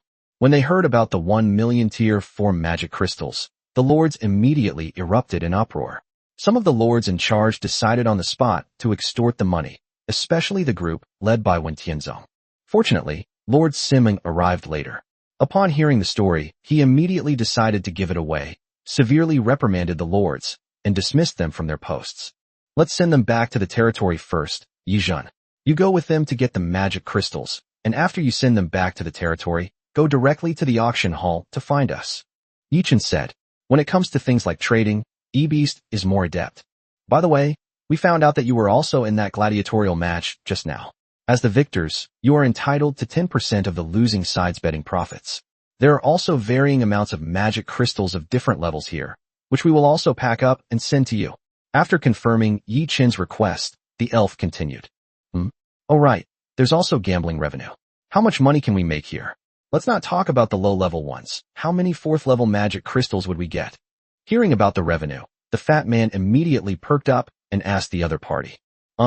Well, there aren't many tier 4 magic crystals, only about a few thousand, the elf manager replied somewhat awkwardly. Compared to the millions of tier 4 magic crystals the others had, this was just a drop in the bucket. In fact, their main gambling profits came from tier 1 and tier 2 magic crystals. However, these low-level magic crystals didn't interest Yi Chun and his companions much. Even if there were many of them, it wouldn't matter much, as they didn't lack them. Alright, the fat man shrugged. With this matter settled, after picking up Alan, the group walked out of the arena accompanied by the elf steward. After all that commotion, the three of them were in much better spirits and began to stroll around the area with great interest. After a careful look, they discovered that there were indeed quite a few good things to see. Brother Chun, look at this. It's the chain of the mind. It can effectively resist mental attacks up to level 4 and slow down the erosion of dark energy. Standing next to a stall, the fat man picked up a crystal necklace and exclaimed in amazement. Along the way, I've encountered quite a few of these small items. Although they can only be used by a specific unit and cannot be quantified, they can still fetch a considerable price. However, the most important function of these things is to ensure the Lord's safety and combat effectiveness. Although all beings are equal, the influence of a living lord is far greater than that of a member of his clan. Therefore, most lords possess countless treasures. You all have excellent taste. This chain of souls came from a dark treasure chest. It's a tier 4 item, which is close to the limit of the trial space. Would you like to consider it? It's only 10 tier 4 magic crystals. Upon hearing the fat man's words, the stall owner immediately promoted it enthusiastically. The companions beside him were only low-level wind spirit wolves, with a maximum growth limit of 3rd rank.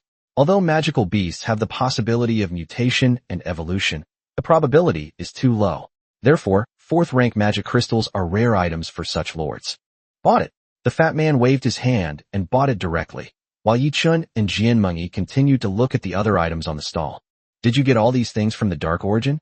Yi Chun asked curiously.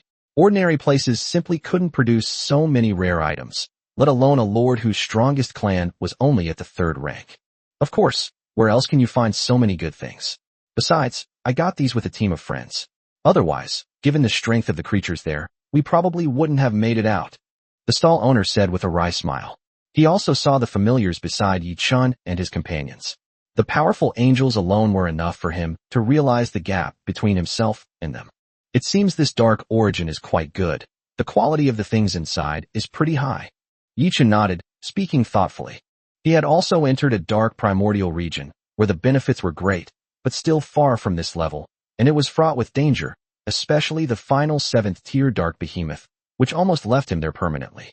However, the items that come from the source of darkness are indeed quite good. Even without looking for those objects that suppress darkness, the dark treasure chests alone can bring in a huge amount of profit. That's right. Not to mention, even the profits on wasteland planets aren't necessarily higher than those in the Dark Origin land.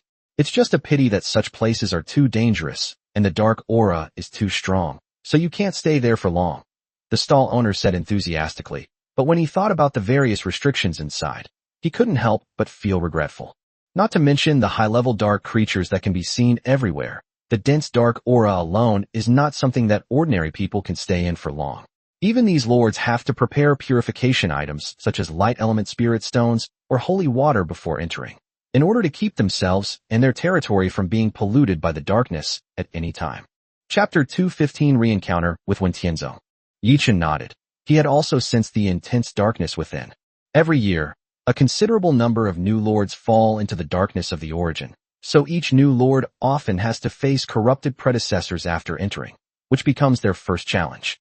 However, among these predecessors were some powerful lords who were able to lead their kin deep into the dark origins of the land, but ultimately remained there forever. These lords often possess great power and a large number of rare items. If these new lords manage to find and conquer the city, they will also gain access to a considerable amount of the legacy left by their predecessors. After browsing through the lord's stall and finding some more rare items, the three of them didn't linger and got up to leave. Brother Chun, shall we go and take a look at this Dark Origin ground?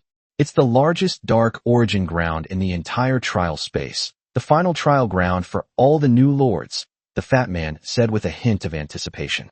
Alright, we were planning to use this place as the final stop of the trial, right?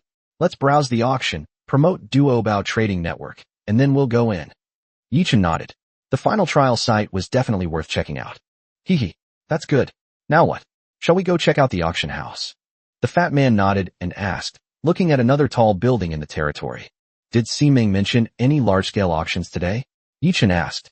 Only large-scale auctions would have truly good items, but such auctions are not held frequently. Yes, she had already notified her staff to hold a large auction today so that we could come back. Isn't that an honor? Jianmingyi smiled at the two of them, which surprised Yi Chun and the fat man. Who would have thought I had such influence? To the point that Wanwalu would hold a large-scale auction just for me. It's truly astonishing. Holy crap, what are we waiting for? Let's go. Coming to his senses, the fat man shouted excitedly and pulled Yi Chun toward the auction house. What's the rush? If it were really starting, Menger would have sent someone to call us. She's probably still busy right now, Jianmingyi said, rolling her eyes.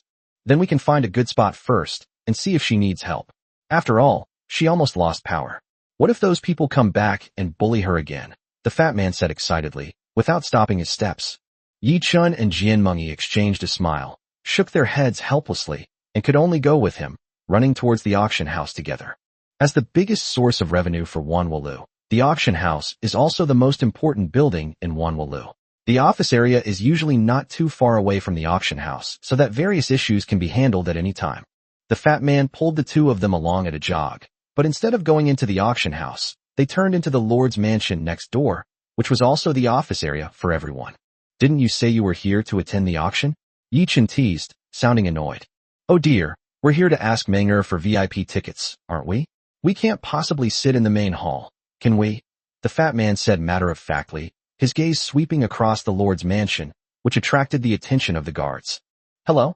This is the Lord's manor. Outsiders are not allowed to enter, the elven guard said politely. It's alright. We're not outsiders. We're here to find your Lord Ximing, the fat man said nonchalantly, his eyes continuing to dart towards the Lord's mansion. But how could he possibly find Ximing like this? Lord Ximing? Excuse me, do you have an appointment? The elven guard answered smoothly. There were quite a few people coming to see Lord Ximing today. More than a dozen people had already arrived in a short time. In the end, the Lord could not bear the disturbance and ordered that no one without an appointment be seen. An appointment? No. Why would I need an appointment to see her? The fat man was taken aback and said subconsciously, but Jianmingyi reacted and pulled him back to reality. Hello? We are Ximing's friends. We came here with her today. She asked us to come and find her. You can ask her and tell her I am Jianmingyi. Jianmingyi said very politely. However, the elven guard still frowned and looked embarrassed. Jianmingyi was clearly not the first person to speak like that, and he was also hesitant about the truthfulness of her words. It's you guys. At this moment, a slightly disdainful voice rang out. The group turned around and happened to run into Wen Tianzong returning with his men. It's you? What are you still doing here? Didn't I send you back?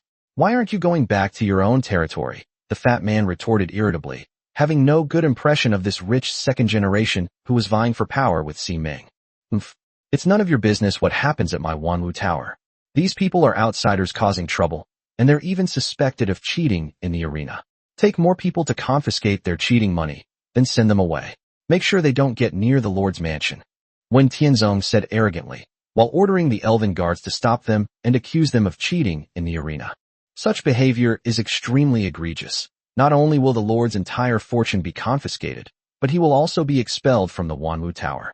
Upon hearing this, the elven guard's expression changed immediately. He waved to his companions behind him, and a large number of elven guards immediately surrounded the group, and their numbers continued to increase. He also saw the angels following Jianmingyi, and sensed the powerful aura emanating from Yi Shi and the others. Therefore, after the elven guards, several large Treant guards left to deal with the situation. Although these Treant guards are slow-moving, they all possess genuine fourth-tier strength, and are considered a companion race of the ancient tree of life. As you all have heard, the Tower of All Things does not welcome you. Please leave, the elven guard said coldly.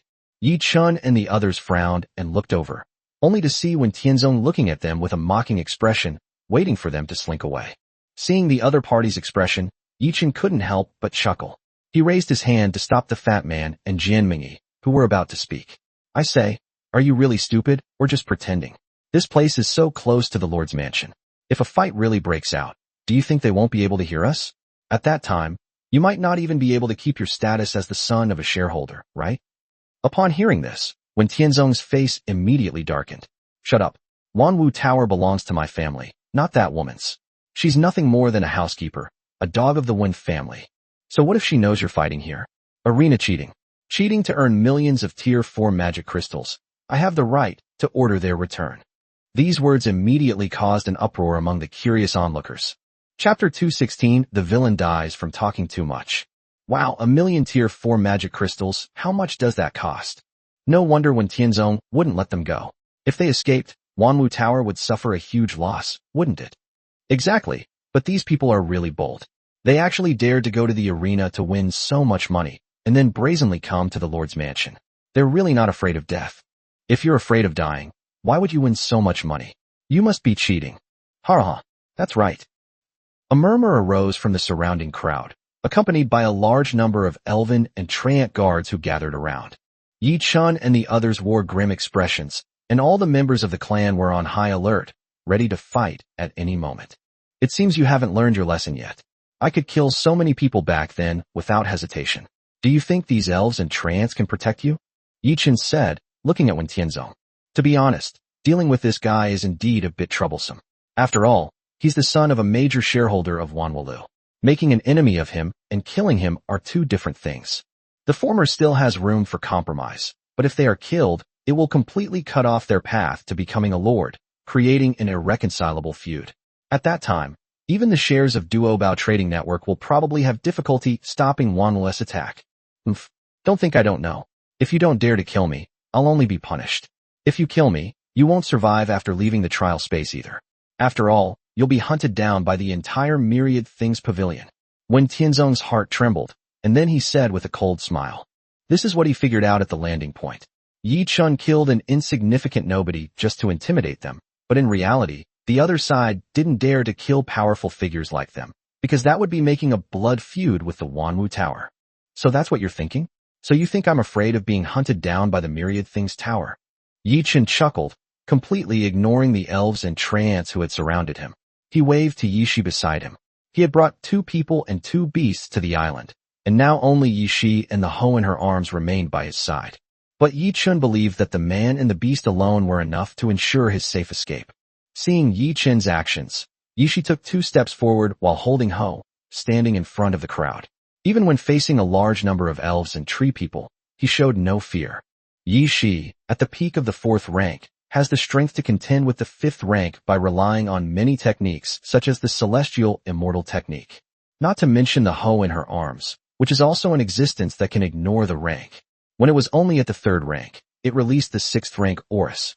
Oh whoa, the little guy bared its 4 teeth, looking quite cute, but only those who truly understand it can comprehend its terrifying nature. What? Aren't you afraid? If you're so capable, then kill me. Let's see if you can survive. The more he thought about it, the more he felt this way. Wen Tianzong said with a disdainful look, as if he liked to see the other party wanting to kill him, but being powerless to do so. I know you set up this Duobao Trading Network. Actually, there are many lords like this every year. Everyone thought they could bring down Wanwu Tower, but what's the reality? Can you still hear the voices of these lords now? The strength of Wanwu Tower is beyond what you poor buns can imagine. Like that saying goes, you think this is what the life of a tycoon is like. No, you can't even imagine what the life of a tycoon is like. Ha ha ha. Wen Tianzong became increasingly arrogant as he spoke, and his gaze toward Yi Chun grew more and more disdainful. A country bumpkin like him would never have existed in his world in the first place. He was just lucky enough to awaken a spark of hope, but in the end, he was just like those so-called geniuses, fading into obscurity. Did he really think that having a little talent meant he could do whatever he wanted? However, as Wen Tianzong spoke, he noticed that everyone around him was staring at him blankly with strange looks in their eyes. Not only that, but a huge shadow appeared behind him at some point, completely obscuring him. Wen Tianzong's heart trembled. He slowly turned around, and a tuft of gray fur came into his view. Looking up, he saw a huge rabbit's mouth, which was opening its bloody maw to bite him. The hoe that had been nestled in Yishi's arms had disappeared and appeared behind Wen Tianzong after growing larger. Then do you know what it means for a villain to die from talking too much? Before Yi Chun could finish speaking, Ho had already swallowed him whole, leaving the other party looking on in horror. Ah! Exclamations of surprise came from all around. Yi Chen's sudden move was clearly unexpected by everyone, and no one expected that such a large rabbit would suddenly appear and eat Wen Tianzong as a snack. Of creature is this? It can even grow bigger? Even dragons and titans can't do that, right? Many people exclaimed in shock, watching helplessly as the host shrank back to a harmless little rabbit and quickly darted back into Yishi's arms. I don't know. I've never seen a rabbit race like this before. No, I've never seen the kind of clan next to him either. Even if a human is the lord of a clan, they wouldn't be this strong, would they? Yishi's appearance obviously attracted everyone's attention, but she was too lazy to care about it because she was about to face a large number of elves and treants. Damn it, you actually killed Lord One. We can't let them leave, the leading elven guard shouted, and all the elves and treants snapped out of their daze and rushed towards Yi Chun. I'm really curious, whose clan are you? How come you obey Wen Tianzong so readily? Kids, wake them up, Yi Chun said coldly. Roar! As soon as the words fell, the Ho attacked again. This time, it was not because its size had increased, but because it used its clan's signature move, the roar to the sky. The deafening roar was deafening, and everyone felt a ringing in their ears, followed by dizziness and seeing golden light. This was only because the Ho hadn't attacked them. Otherwise, given the physiques of these lords who hadn't yet cultivated, that roar would have been enough to kill them. Similarly, the elves directly in front of the roar were thrown off balance by the enormous roar, and the nimble elves were sent flying by the roar, crashing into the lord's mansion behind them. Even the fourth-tier treant guards covered their ears, feeling a ringing in their heads. With a roar, Yi Chen silenced everyone. He didn't make another move, but waited quietly. These were, after all, the relatives of Si Ming's subordinates, and it wouldn't be good to kill them rashly. Moreover, the roar was so loud that she couldn't possibly have missed it while inside the lord's mansion. Sure enough, as the roar subsided, the tree people gradually regained their senses and prepared to continue attacking Yi Chun and the others. Si Ming had already led her people out of the lord's mansion. Stop! What are you doing? Si Mingli shouted, and all the tree men who were attacking immediately stopped. Chapter 217 promised to come out with us. Whose clan is this? Si Ming walked out and asked, looking at the many elves and treants in front of her. Her gaze swept over the lords who had followed her out, and everyone felt a chill run down their spines. Si Ming didn't even need to guess to know that it must be because these clans had a conflict with Yi Chun and his group. Poor management of the clans was a major taboo for the Wanwu Tower. After all, with so many clans under unified management, the entire Wanwu Tower had to be respected. Me? Mine. A boy stepped out from the crowd and answered weakly. Your performance bonus for next month is suspended. We'll discuss the punishment later, Si Ming said coldly. Then, ignoring him, she went to Yi Chun and the others and asked, What's going on? It's nothing. The guy who was blocking you earlier was trying to drive us away, but he got eaten by the Ho. Yi Chun shrugged and said nonchalantly. Hearing Yi Chen's words, Si Ming's heart trembled. That was Wen Tianzong. Was he just going to be swallowed up like that? However, she remained expressionless, looking at the elves and tree people beside her. Lord Simming, these people killed Lord Wen Tianzong and cheated in the arena. We were ordered to drive them away. The elven guard said anxiously. Cheating in the arena? Who said that? Wen Tianzong? Is the arena under his jurisdiction? Si Ming rebuked coldly. But they earned 1,000,000 tier 4 magic crystals in the arena. If that's not cheating, earning more money means you're cheating? Did your boss teach you that? Si Ming's gaze swept over the boy, who lowered his head again, not daring to offer any explanation. Their victory in the arena has been reported to the Lord's Manor and to us by the arena's manager, and it has been approved by us. Do you think we're all blind? Si Ming's words stunned the elven guard, who hadn't expected that the other party already knew about this. But they still killed Lord Wen Tianzong. Is this any of your business? Si Ming said sternly. I sent Wen Tianzong back to his original territory long ago, but not only did he not leave, he is causing trouble here. He deserves to die. Or are you and your lord planning to go and join him? No. We absolutely did not mean that. This is just a misunderstanding of your meaning by a few clans. This situation will definitely not happen again. As soon as he finished speaking, the boy waved his hands in a panic, afraid that Si Ming would deal with him as well. Heaven knows he's just an ordinary laborer. Without a powerful backer like Wen Tianzong, he can't even become a lord. He'll be stuck in the same boat for the rest of his life. Get out of here.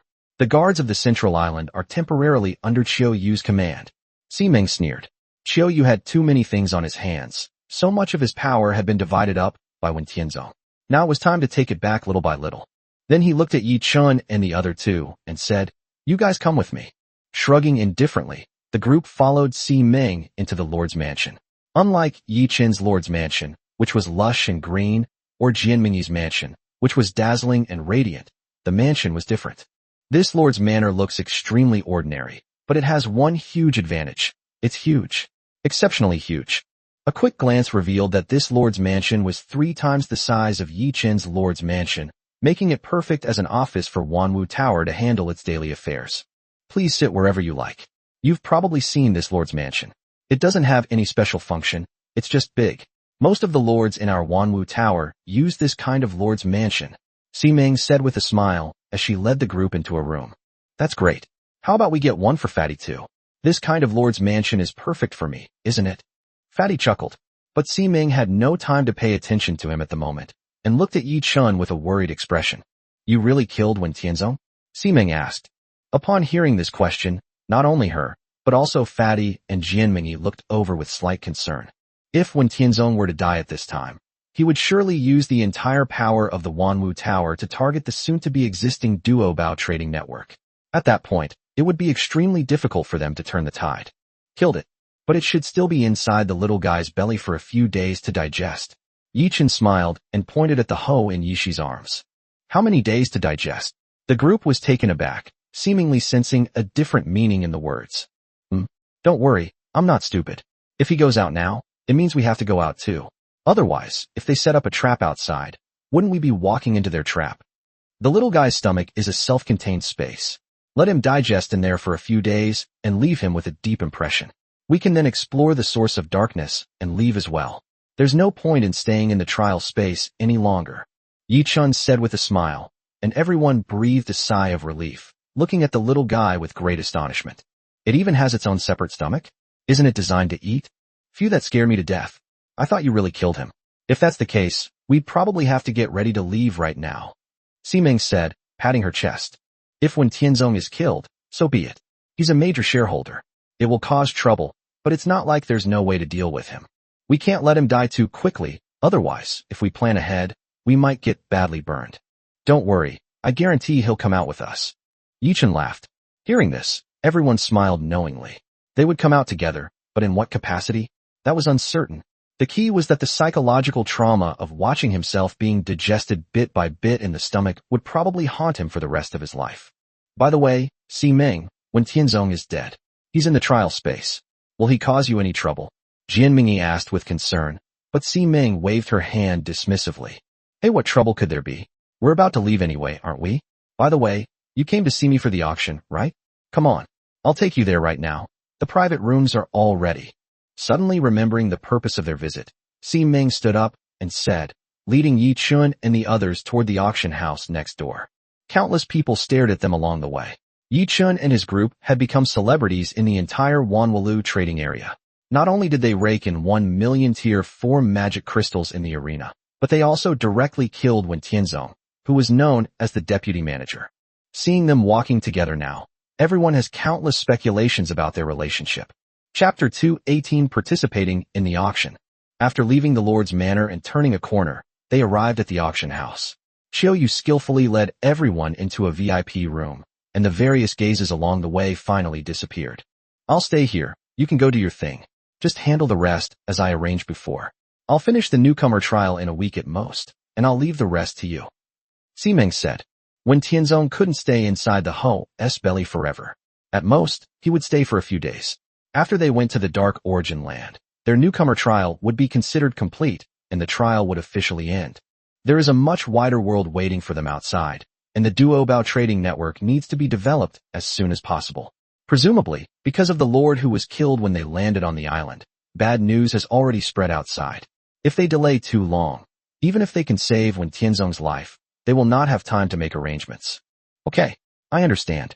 I will definitely handle things here properly. Xiaoyu nodded. Since Si Ming was leaving, she naturally had to finish arranging things here. She was Si Ming's successor in the trial space. Well, don't forget about the Duobao trading network either. Once we get out, if there's a chance, I'll definitely take you with me. Si Ming continued. Xiaoyu was basically a slave to the Wanwu Tower, just like her. If she could leave, she would naturally take her little sister with her. Moreover, whether it's out of affection or to manage subordinates, you have to give them something to look forward to, right? Otherwise, who will work wholeheartedly for you? Don't worry, I've noted it all down. Duobao Trading Network will only do promotions and some self-operated transactions. All other personal trading will be suspended. Xiaoyu nodded and said, this was also part of Yichen's plan. Duobao Trading Network is similar to Taobao in the previous life, but it also has some differences because it requires human monitoring of the transaction process. Without the goblin's inspection, no one can guarantee the fairness and impartiality of the transactions. Yi Chun and the others did not want to ruin Duobao Trading Network's reputation after they left. As for having Xiaoyu find another group of low-level races to operate the Duobao Trading Network, that's unrealistic. Few races have the same strong reproductive ability as goblins, and no race is as obsessed with money as goblins, except for dragons. However, given the dragons' low reproductive rate and tendency to sleep, it would probably take them tens of thousands of years to complete a single transaction. By the way, this is today's transaction list. I've also included the 100 sets of goblin armor you mentioned earlier in today's auction. However, due to time constraints, there probably won't be enough time to promote it. Xiaoyu continued, while handing several booklets to the four of them. It's alright. You know that stuff. It sells for a fortune without any promotion. The fat man waved his hand dismissively and picked up the booklet in his hand to read it. That's true. Then I won't bother you any longer. I'll go and get back to work. Xiaoyu nodded with a smile. To be honest, even she was a little tempted by the power of the goblin armor. Her clan is just an elf race, and the strongest one has only grown to the 3rd rank. A 4th rank elf king needs many special conditions to grow, and it is not so easy. If she could acquire this batch of goblin armor, it would greatly help improve her own strength. However, as the organizer, she was destined not to participate in today's auction. Fortunately, Ximing had seen through her thoughts and promised to leave her 100 sets before leaving, which was her biggest motivation to perform well these days. Your subordinate seems quite capable, Yi Chun said with a faint smile after Xiaoyu left. What? Interested? How about I give you their contact information? But if you're going to keep a second wife, shouldn't you ask Mingyi's opinion first? Ximing teased, and Yi Chen's face immediately darkened. What are you thinking? I was just praising your management skills, and you managed to find a loophole in that. Yi Chun said with a helpless smile, ignoring the two women who were laughing so unceremoniously, and turned to look at the auction catalog in his hand. Compared to the earliest auction held by Wanwu Tower, the quality of this auction is much better. Not to mention anything else, there are 2 rare bloodline crystals that appeared last time, not to mention other precious items. Hey, Brother Chun, it's a dwarf bloodline crystal. Can your land god and mountain god replenish people now? The fat man shouted excitedly, pointing at one of the bloodline crystals. 2 bloodline crystals, one from a gray iron dwarf and one from a void elf. The latter, though rare, wasn't of much use to Yi Chun, but the gray iron dwarf was different. The fat man clearly remembered that the land and mountain gods were recruited using the gray iron dwarf's bloodline crystal. Gray iron dwarf, but if possible, it would definitely be best to get both. Yi Chun nodded, looking at the 2 bloodline crystals with great interest. These things could allow him to awaken more primordial families, which would greatly enhance his strength. That might be a bit difficult. Those who participate in this kind of auction are generally quite wealthy, especially in such a rich place outside the Dark Origin land. If we really want to acquire these 2 bloodline crystals, we'll probably have to spend a lot of money. Don't be fooled by the fact that 1,000,000 tier 4 magic crystals seem like a lot. Which of those prodigies and lords doesn't have hundreds of thousands of them on hand? If they're lucky, they can win a few big matches in the arena, and their total assets will easily exceed 1,000,000. Ximing looked at Yi Chun and the fat man, and said something that immediately poured cold water on their burning enthusiasm. Wow, that's damn rich. But we're not afraid. Duobao Trading Network has made a lot of money in the past few months. The fat man gasped, but still patted his chest, and said, that's why I didn't say you couldn't afford it. It's just that if you really want it, you'll have to spend a lot of money. Ximing pouted, as if she was talking about someone who didn't have money. We'll see how things go later. I see there are quite a few good things on this list besides bloodline crystals, and you even managed to get your hands on the life essence. It seems we'll have to bleed a lot today, Yi Chun said with a wry smile, looking at the list in his hand. Bloodline crystals, life essence. These things are indeed produced much more frequently in the trial space than outside, and the prices are also much cheaper. But that doesn't mean they have enough money. Compared to those lords who give up development and focus on making money, Their assets are not that much. Oh dear, my poor little money.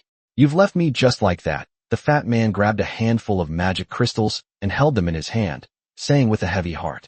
Chapter 219, The Stunning Goblin Armor. No matter how much the fat man wailed, the auction finally began amidst everyone's anticipation. After Chiyoyu's brief opening remarks, the first item was finally brought up for auction. Unexpectedly, the first item was the goblin armor that Fatty had submitted. Holy crap, they're giving us such face? The first one is a goblin armor. The fat man was stunned, which was also unexpected by everyone. There's nothing wrong with that. Chiyoyu does have a good eye. The first item to be auctioned should be something special, but it shouldn't be the most valuable. This batch of rare goblin armor is just right. After a moment's thought, Si Ming said with a smile, her gaze towards Chiyoyu carrying a hint of admiration. That's why I said you made a pretty good choice as a subordinate. Yi Chun smiled, clearly understanding the reasoning behind it, and praised Si Ming again. That's right. It's a pity you don't want it. My Mingy won't do anything to you, will she? Si Ming teased, pinching Jian Mingyi's soft flesh as she spoke, which led to a playful fight. Before introducing this item, please enjoy a video. Instead of rushing to introduce the goblin armor, a video suddenly appeared on the big screen. Upon closer inspection, it was a video of the fat man in the arena. A goblin clad in armor bombarded the two-headed ogre, killing it with overwhelming force.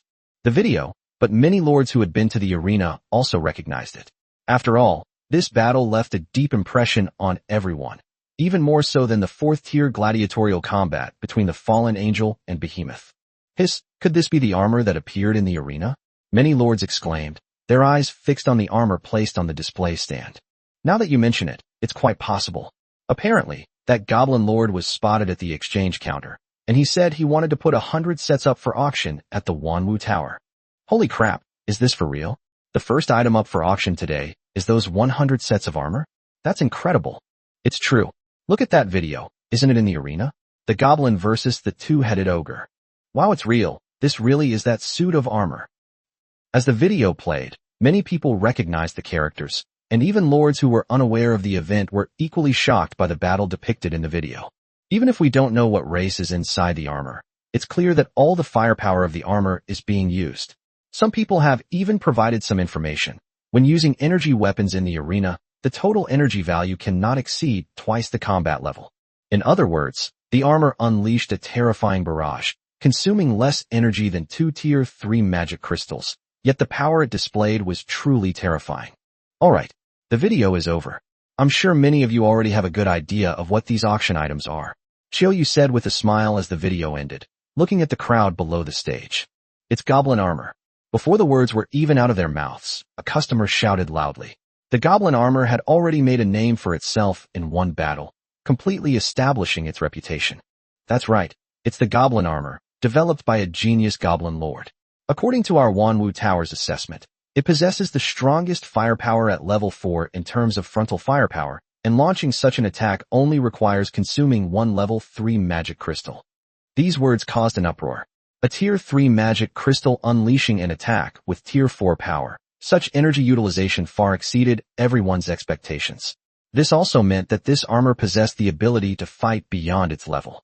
Furthermore, in terms of defense, it is limited by the materials used and can only reach the early stage of Tier 3. In other words, it can completely withstand attacks up to Tier 3, as long as your body can withstand the impact transmitted by the armor. The fact that the armor alone could withstand a Tier 3 attack shocked everyone once again. Even the elite lords were getting restless, since while they had no shortage of such armor, their lower-ranking followers did. Finally, in terms of power, it possesses unique powered movement, allowing users to achieve a maximum straight-line running speed of late-stage Tier 3 and a flight speed of late-stage Tier 2. With its attack, defense, and speed all meeting the requirements. This means that anyone who puts on this armor can possess combat power at the late stage of Tier 3 or even Tier 4, not to mention the additional ability to fly. All that's needed is the energy of magic crystals, and the energy consumption isn't very high. After a brief introduction, Chiyoyu arranged for an elf to come out, put on the armor, and demonstrate some of the armor's standard attack capabilities one by one. These armors had been modified by Fatty and were now suitable for most races. For each attack capability tested, Chiyoyu would explain the energy consumption required for that attack method, such as exoskeleton power, jet flight, laser cannons, rocket launchers, etc. Aside from a few trump cards that were only mentioned briefly, everyone discovered that only a maximum of 2 Tier 3 magic crystals were needed to unleash all the attack methods in one round, and with tremendous power. This meant that the armor had an extremely high energy utilization rate, with almost zero loss during energy transmission. After these items were introduced, everyone in the audience went into a frenzy, their eyes bloodshot as they stared at the goblin armor on the stage, waiting for the final bid. Even the most talented lords were no exception. It's important to understand that for them, this suit of armor could be used as 100 Tier 4 firepower rounds. Compared to ordinary lords, its utilization rate could be maximized, and combat losses could be minimized. Alright, after all this introduction, we've reached the most crucial part. How many are there? And what's the starting price? After introducing everything, Chiyoyu paused before slowly speaking to everyone. Due to limitations in manufacturing technology, there are only 100 sets of this goblin armor in the entire Wanwu Tower. It will be auctioned off in a single package, and only one lord will receive one of the 100 sets. As for its starting price, it will be 100 Tier 4 magic crystals. Upon hearing this, the entire audience erupted in excitement, vying to bid for the goblin armor. However, Chiyoyu merely smiled and delivered another decisive blow. However, I must remind everyone that this lord will be leaving the trial world in a week. In other words, these 100 sets of goblin armor will be the last 100 sets in the entire trial space. Lords, seize the opportunity. Chapter 2, 20 Anti-Counterfeiting in Goblin Armor. Upon learning that the fat man was about to leave the trial world, everyone went crazy. Regardless of whether it was useful or not, they all bid first, since it was already a rare item, and getting it would definitely be a good deal.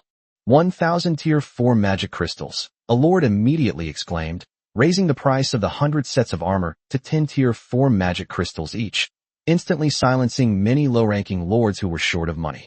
Such a price is nothing to the elite lords, but it is an astronomical price that is difficult for the lower-level lords to afford. After all, the elite lords can hunt down Tier 4 dark creatures on their own, but the lower-level lords cannot. They might gather the strength of their entire territory and only be lucky enough to hunt down one or two. For them, thousands, or even tens of thousands of Tier 4 magic crystals are an astronomical price. It's too difficult. We finally got a set of equipment that could improve our combat power, but the price is like this. Many lords sighed in their hearts, and could only look up at those genius lords who kept driving up the price. Soon, 100 sets of goblin armor were auctioned off for 2,000 Tier 4 magic crystals. Only then did the price increase finally slow down, but it is still steadily rising.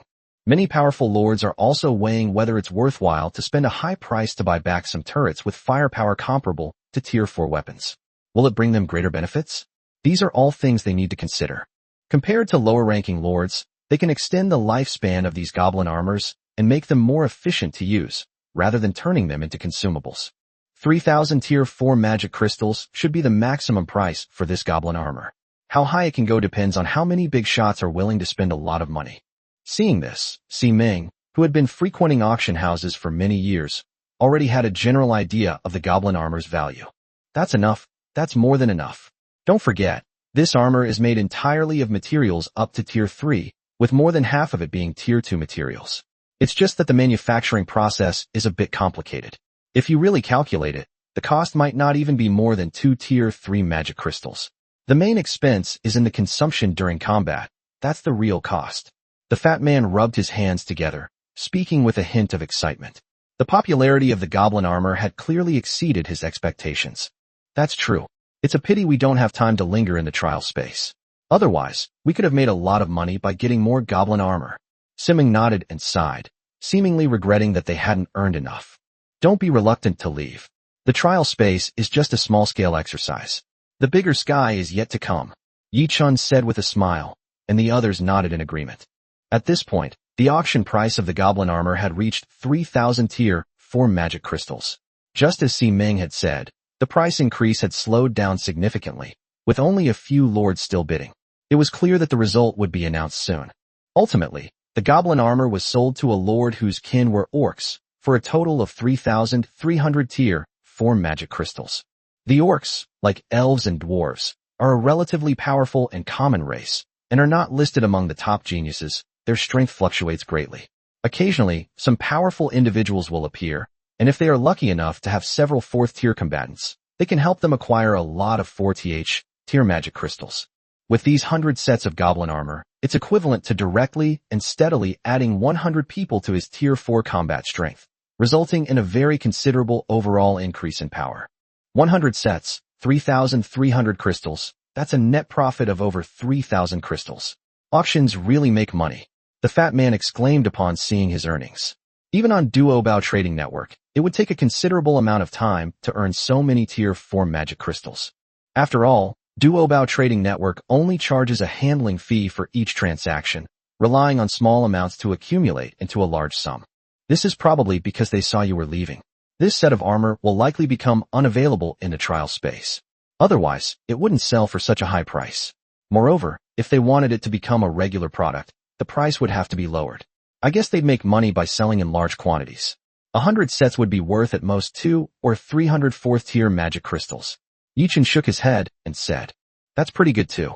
The price of 2 or 3 tier 4 magic crystals means we've already made 10 or even 100 times the profit." The fat man shrugged and said nonchalantly, as his goblin population multiplied, the things he researched would eventually be mass-produced, and then he would truly be rolling in money. That's true, but you still need to find a way to prevent counterfeiting of this kind of thing. Otherwise it will be deciphered sooner or later when you leave the trial space and face a large number of high-level lords. Yichin nodded and then reminded him. The key to this goblin armor lies in its blueprints, but nowadays there are many different lord races, and it's inevitable that some will also be skilled at research. After disassembling it, it's easy to decipher it. Understood. They've been researching anti-counterfeiting policies over there. Otherwise, let alone getting out, they could be deciphered even in this trial space. The fat man shrugged and said with a serious expression, "This is the most troublesome part of working with technology. Unlike cultivation, which is your own power, technological power becomes the power of the masses once it is cracked. As an inventor, you have no advantage at all." Yichin nodded and didn't say anything more. They had discussed this issue many times and had been researching it. It all depended on whether their research progress could keep up with the development of their own technology. Otherwise, they would only be doing the work for others. After the goblin armor's initial hype, a series of routine auctions followed. While the items were rare, they weren't enough to ignite the entire event, and the auction process was uneventful. While these items weren't particularly appealing to Yi Chun and his group, they were quite good for acquiring ordinary lords. Even though the prodigy lords weren't making a move, the people below were bidding enthusiastically. Although the price didn't go up, the atmosphere was perfect. More than a dozen items were auctioned off. Chiou finally brought out another heavyweight item. Like the trident of Poseidon, this time it was a divine weapon. Please look, everyone. This is a radiant sword, which came from a wasteland planet. The god of radiance on it has fallen, and this is the sword he once used. It is a true divine artifact. Everyone should be familiar with such divine artifacts. They not only allow a clan to master the corresponding divine attributes, but if a clan with the same attribute possesses them, they may even be able to break through the shackles of their own racial talents and have a slight possibility of becoming a god. Chapter 2, 21 Divine Artifacts and Four-Winged Angels. This is good stuff, Yichin exclaimed.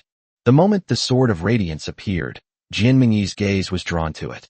It was a divine artifact of the light element, something that could be said to have been prepared just for her. "So, do you like this sword?" Simeng teased, lifting Jian Mingyi's fair chin. "Get out of here. You guys actually managed to get your hands on something like this," Jian Mingyi exclaimed, slapping her hand away. "Artifacts are hard to come by, let alone light element artifacts. Hee. I have to get my little darling what she needs, right? Come on, give me a kiss," Simeng said, pouting as she kissed him. Jian Mingyi didn't shy away and gave him a light peck, which made Yichin frown. A divine artifact. I remember it was auctioned off outside, and it was basically calculated in hundreds of millions of merits, right? Yi Chun said with a frown. There is no concept of magic crystals in the outside world, only merit points. 1 point of merit is equivalent to 1 tier, 1 magic crystal. 100 million points of merit are basically equivalent to 100,000 tier, 4 magic crystals. This value is not low. In fact, the value of merit points is actually higher than the value of the corresponding magic crystals. What? You're reluctant to part with it? It's just a mere 100,000 tier 4 magic crystals. You guys took 1,000,000 tier 4 magic crystals this morning. Simeng asked, raising an eyebrow. No, it's just an estimate. Yichin shrugged. How could he agree to such a deadly question? Besides, tens of thousands of 4th tier magic crystals were indeed within his reach. This radiant sword contains immense divine power. Our Myriad Things Pavilion has already tested it. If it is used as a legacy steel, it is roughly equivalent to the highest grade legacy steel. If it is used as a weapon, it is at least equivalent to a peak 7th tier weapon. It can be said to be extremely cost-effective. Without further ado, let's begin the auction. The starting price is 10,000 tier 4 magic crystals. These words immediately caused an uproar. 10,000 tier 4 magic crystals, let alone ordinary lords. Even many prodigies could only look on in despair. This was a price that ordinary people could not afford. But for those truly wealthy lords, this should be the auction price for a genuine divine artifact. Not to mention that the sea god exists as the highest grade inheritance steel. The Radiant Sword, which started at 10,000 tier 4 magic crystals, had already been auctioned off for over 100,000, and the price was still going up. Holy crap, 110,000. Sorry, poverty limits my imagination. I can't even come up with 1,000 tier 4 magic crystals. Many lords lamented. If they couldn't kill tier 4 dark creatures, their safety in the trial space would be in question, let alone making money. Don't even mention 1,000. I can't even come up with 11, let alone enough to cover the 10,000. Me too. These genius lords are terrifying. We all entered the trial space at the same level, so why are you all so outstanding? Bullshit. I'm also a heavenly pride lord, and I can't even come up with tens of thousands of tier 4 magic crystals. These people are just freaks. Tisk, brother, I didn't realize that. I'm sorry to have troubled you. Stop talking. The initial family members are all dependent on fate. Just be a lord's porter. At least it's much better than being an ordinary person. That's true. Many lords lamented, but this did not affect the bidding for the Radiant Sword at all. It eventually came to a halt after reaching 150,000 4th tier magic crystals. Xiaoyu glanced at Yi Chun and the other's private room with a puzzled look, but said nothing. Instead, she started the countdown as usual. However, just as the price was about to be set, Yi Chun's voice finally came from the private room. 200,000. Yi Chun said calmly, but Jian Mingyi's expression changed slightly. This price, if they hadn't made a fortune in the arena, would probably be all the working capital they had. Yi Chun, it's too expensive. Jian Mingyi said anxiously, trying to stop Yi Chun from bidding further, but saw him shake his head. Money is meant to be used. A truly powerful lord isn't made by saving money, but by spending it relentlessly, utilizing every available resource, arming himself to the teeth, and acquiring the strongest power. Only in this way can he create greater wealth and even defeat the darkness. Yi Chun said calmly, which caused the others to fall into a brief silence. At this point, perhaps the offer of 200,000 was indeed too high, and after a moment's hesitation, the lord ultimately chose to give up. The fact that a divine artifact fetched a sky-high price of 200,000 shocked everyone present. Some ordinary lords suddenly realized that their visit today might just be to broaden their horizons, and that truly valuable things were beyond their reach. A radiant sword was brought into the private room, and both Jian Mingyi and Michael were startled. Possessing the aura of light, they could clearly feel the holy energy within the radiant sword, as well as a radiant inheritance different from that of the holy court of light. Thank you, Jian Mingyi said to everyone, took the sword, and handed it to Michael. This is her strongest archangel, who now possesses the strength of the mid-stage of the 4th rank. When she held this radiant sword in her hand, her aura immediately surged, and a holy aura resonated throughout the entire private room. Fortunately, the rooms here are specially designed and will not affect other people, but the sudden increase in power still shocked everyone else. At the very center, Archangel Michael hovered in the center of the box, his enormous wings gently fluttering, scattering endless radiance. Look behind him, the fat man suddenly said, pointing behind Michael. Beneath the original pair of wings, another pair of luminous wings appeared.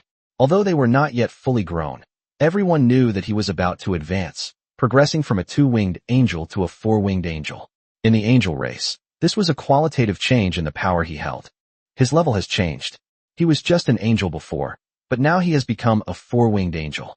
He has directly skipped the 3rd stage of growth and reached the strength of the 5th rank. Jian Mingyi exclaimed in amazement as she looked at Michael's attributes. Just by holding the Sword of Radiance, he directly made an angel grow to the 5th rank. If the other lords outside knew about this, they would probably regret it to death.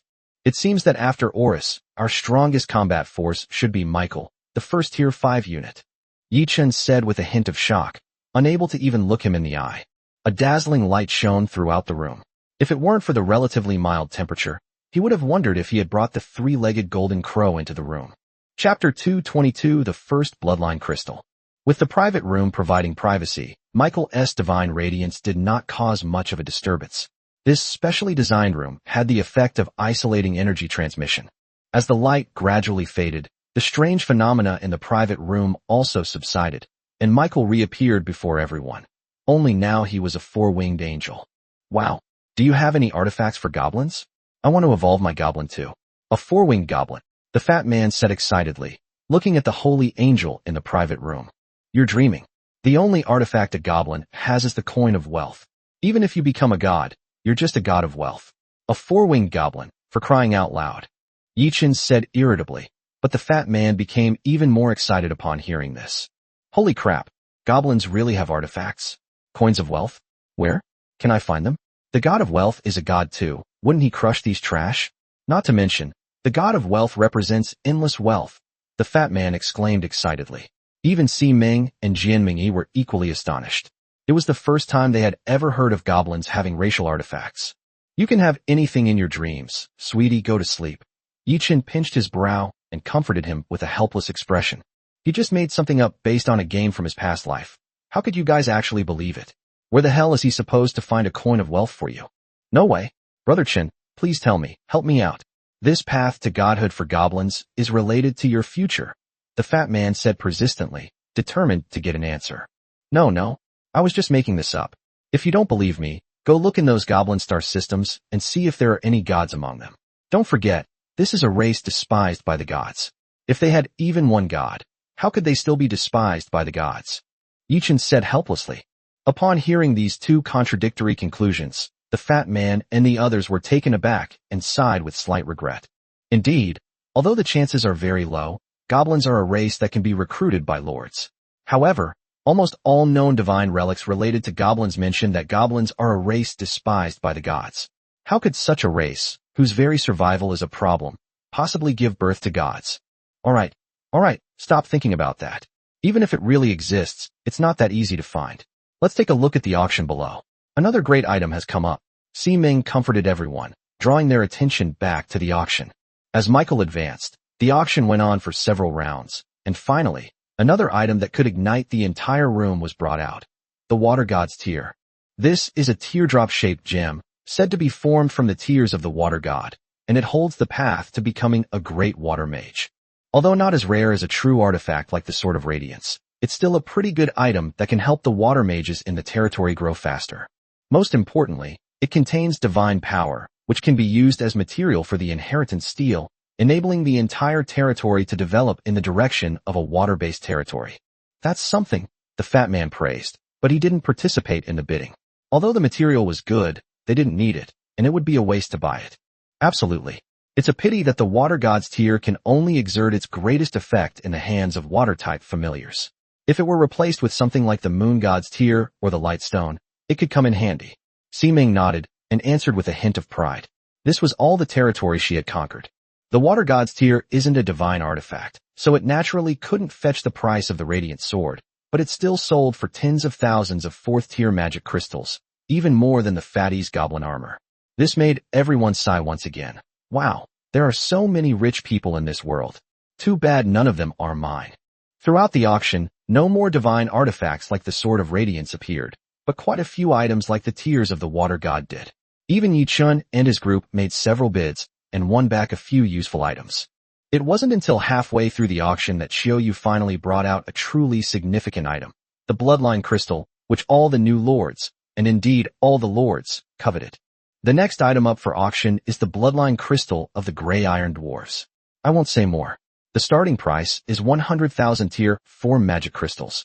Let's begin. Xiaoyu didn't even bother with much introduction. He simply announced the starting price and let everyone start the auction. No one had any objections, because this item needed no introduction. It was one of the rarest items among all the Lord's items, something that could affect the development of the entire territory. 200,000. A lord immediately made a bid, doubling the price without giving the ordinary lords any time to think. This was just the beginning. Bids kept pouring in, and the price quickly rose to around 400,000, and it continues to climb. My God, This is insane. Can someone explain to me what this thing is used for? A lord exclaimed in amazement. The price of 400,000 was something that even many lords who were good at making money couldn't help but hesitate to buy. Increase the diversity of the clans. Increase the number of clan recruitments. There is a certain chance of mutation. There is a certain chance of the birth of a companion race. In fact, someone actually answered him. But just these few words were enough to determine that the price of bloodline crystals was beyond the reach of ordinary people. Brother Chun, should we bid? The fat man asked Yi-chun.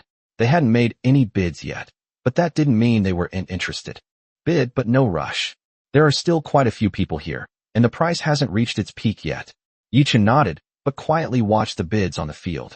When the price reached 400,000, the number of bidders finally decreased, but the price increase did not slow down. The price was basically being raised by 10,000 at a time.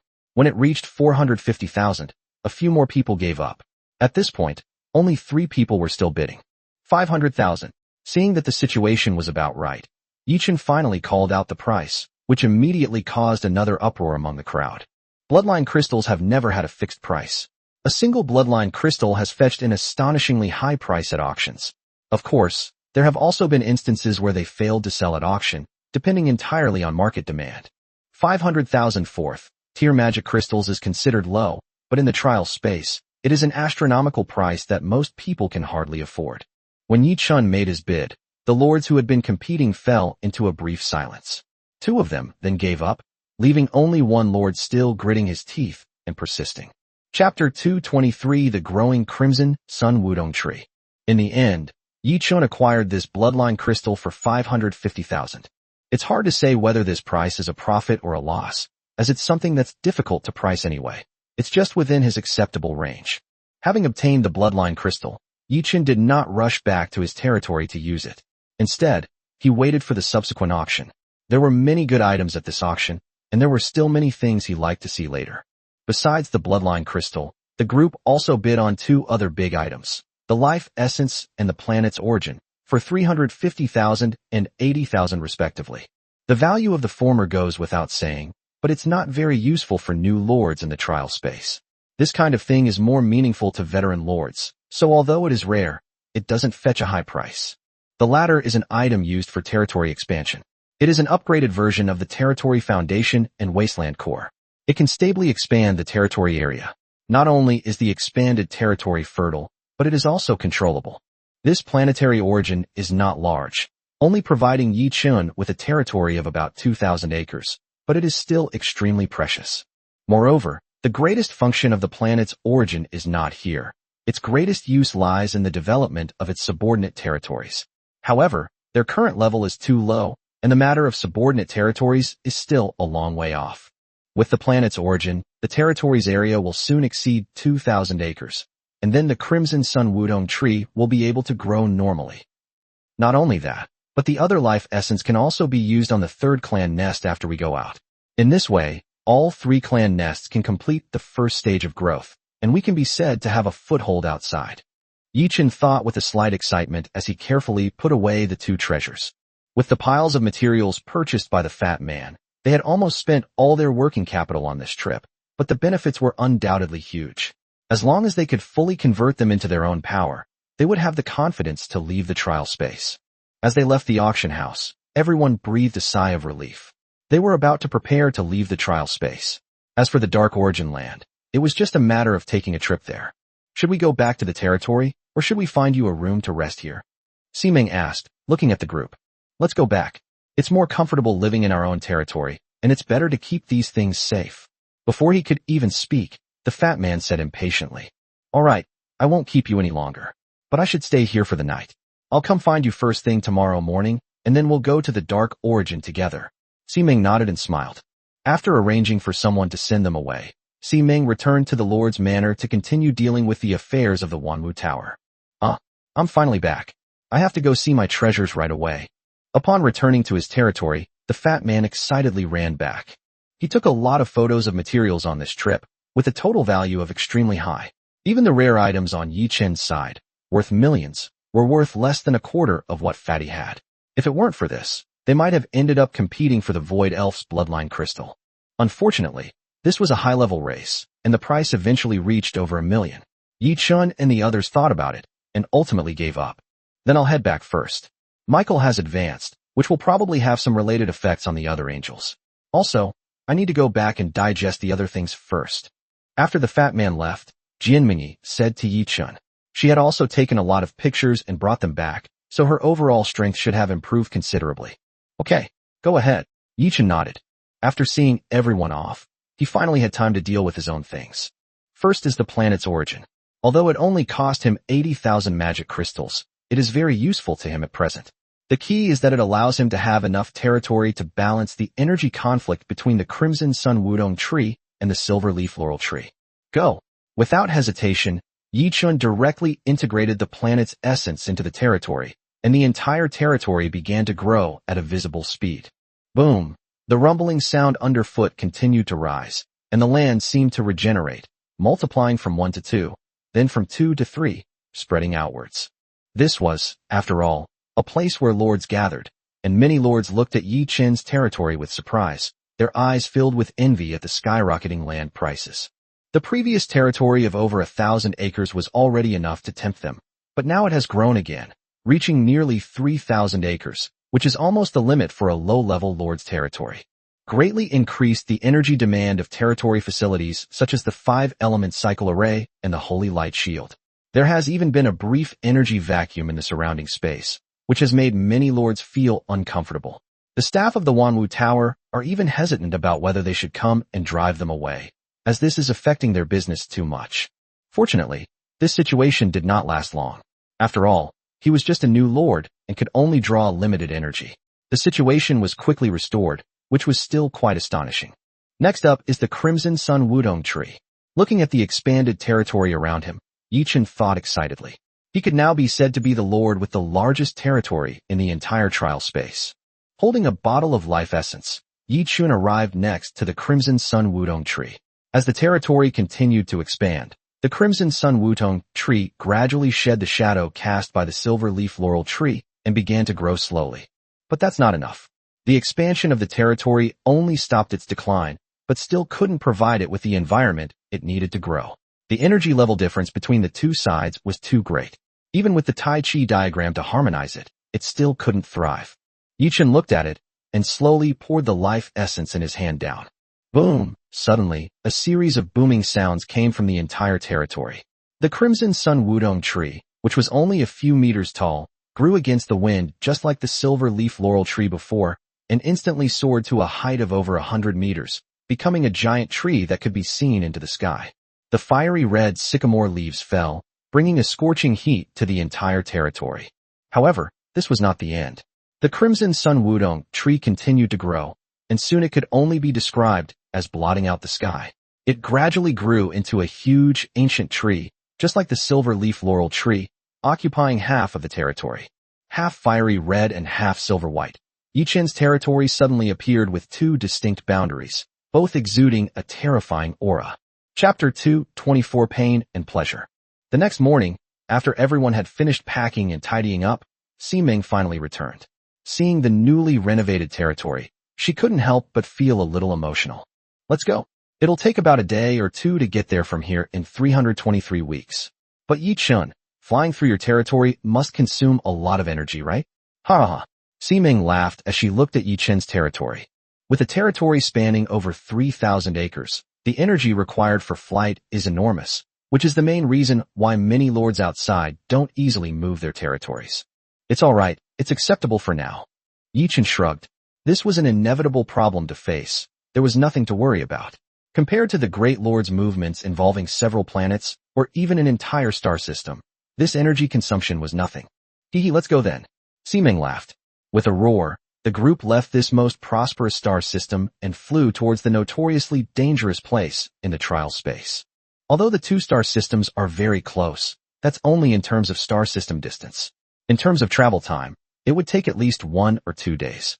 Such interstellar travel is very tedious. It will only get better later when space travel is possible, but that also means greater energy consumption. In essence, wars between lords boil down to two types: clashes of high-end combat power and energy wars.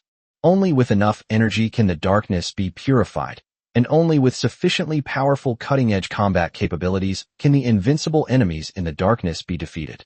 Fortunately, Yichen already possessed the peak 6th rank Aurus, which gave them some confidence in the eyes of the great lords. If Aurus could break through to the 7th rank, the entire situation would be rewritten, and the 7th rank would be an existence that no force could ignore. 7th tier kin is in a position no lower than some less powerful lords, and only lords of the same rank have the right to speak with them. A large amount of magic crystals burned freely, and Yichen's territory slowly followed behind the group, flying towards the 323-star system. As the group approached the 323-star system, they encountered more and more dark creatures along the way, and often witnessed battles between lords and these creatures. The Dark Origin has never been a blessed land. It is a truly dangerous place, a place where even lords may perish. Fortunately, the group was strong enough that Yi Chun and his group didn't even have to lift a finger. The Fat Man's war puppets were enough to handle the situation, and they didn't even have to use their real combat power. We're about to enter the 323-star system. After that, things won't be as peaceful as they are now. Ximing said, looking at the map. Isn't that inevitable? We didn't come here to play around. Yi Chun shrugged and stood up, clearly ready for battle. As the group officially entered the 323-star system, a large number of battles ensued. Here, wars between lords and dark creatures are a common sight.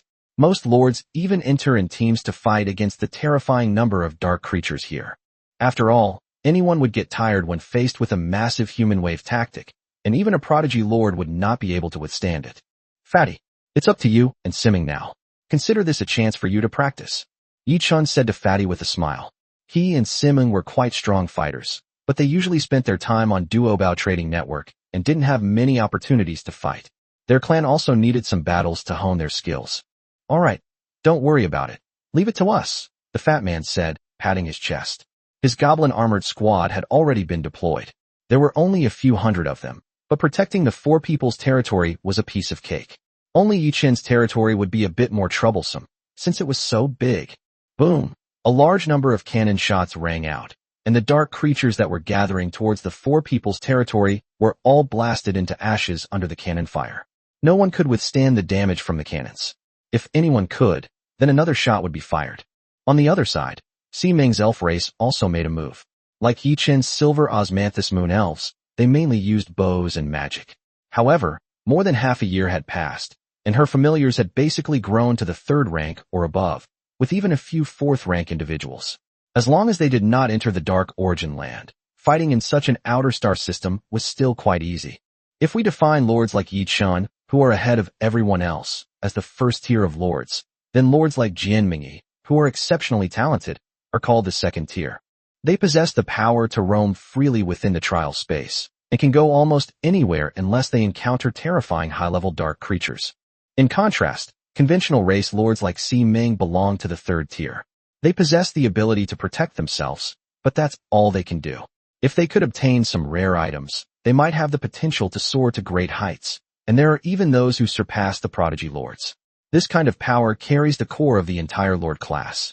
Even though the number of race lords is not the largest, as time goes by, these conventional races have become the largest number of followers under all lords, which is the result of natural selection.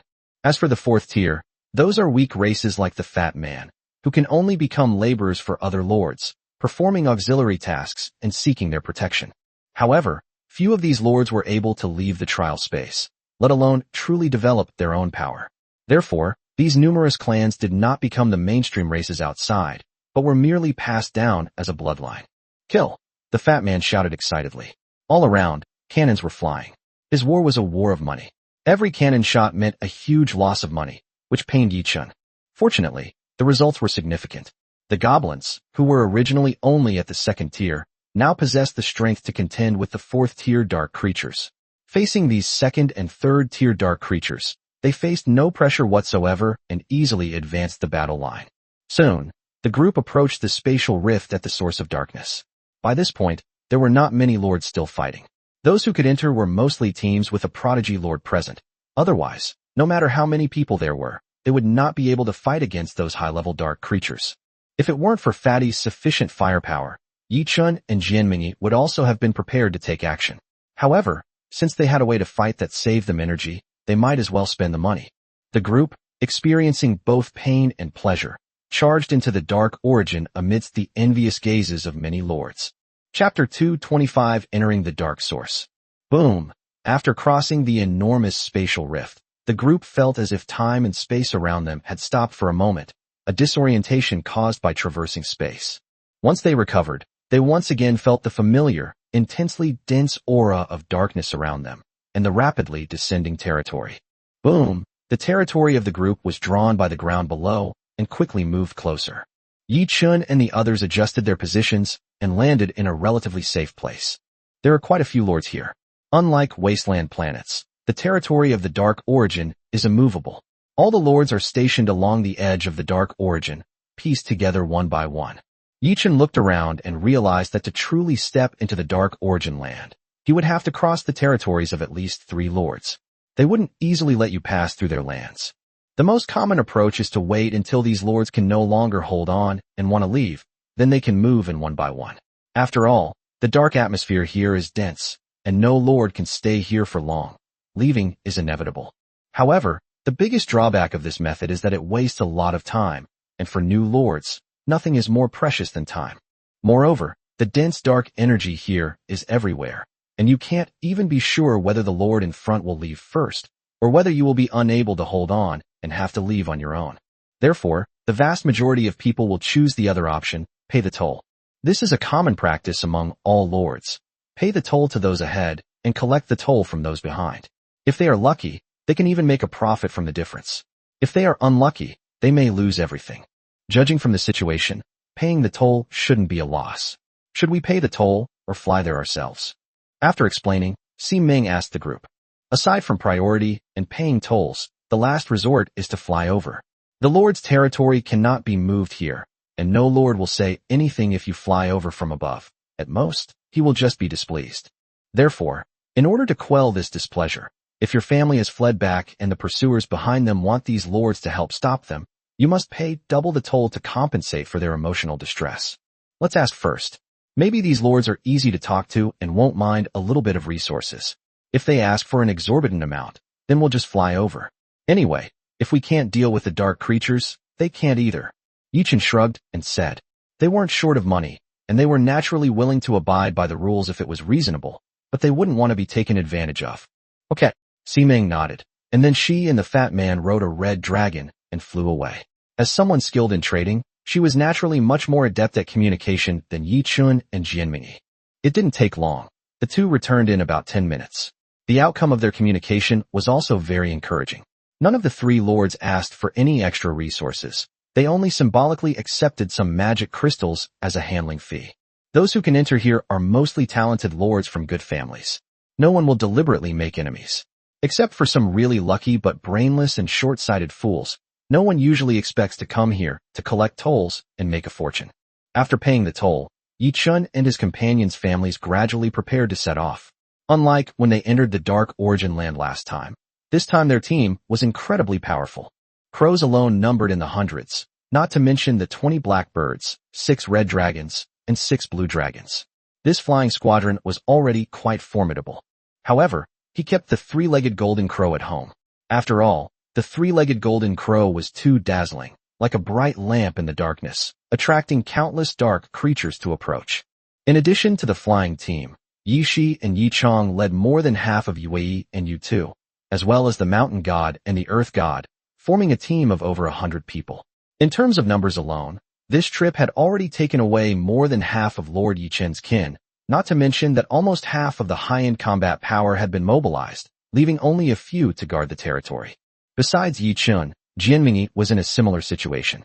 Her angel army even mobilized 2/3 of its members, a total of more than 200 angels, attracting the attention of many lords in the surrounding area.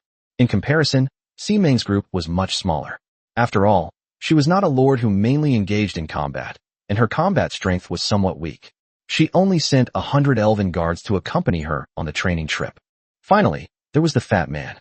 He dispatched a 1,000-strong regiment, following Yi Chun and the others in a grand procession. The total strength of his forces exceeded the sum of the 3 men, but this was only the leader of his territory's troops. With over 20,000 goblins under his command, if it weren't for the limited number of goblin armors, he could easily feel the force of 10,000.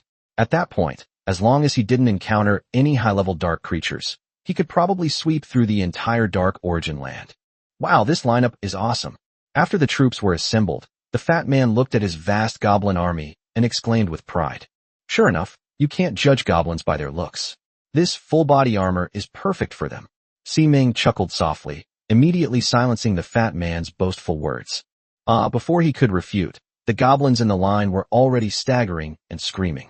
The goblins, who were cowardly and undisciplined, were not suitable for such a formal formation and could not even stand properly in a simple formation. Hee, now we need to add another voice. Full body armor plus silence. Si-Ming laughed loudly while lying on top of Jianming, making the fat man's face turn black. What are you yelling about? What are you yelling about? Everyone, stand in line properly. If one person doesn't stand in line properly, the whole team won't get dinner, the fat man roared. Upon hearing that there would be no dinner, the goblins finally lined up in a panic. Although they were still not as good as the elves and angels, they were still much better than before. All right. Yi Shi, Yi Ling, Michael, this trip will be led by the three of you. Everyone will follow your orders.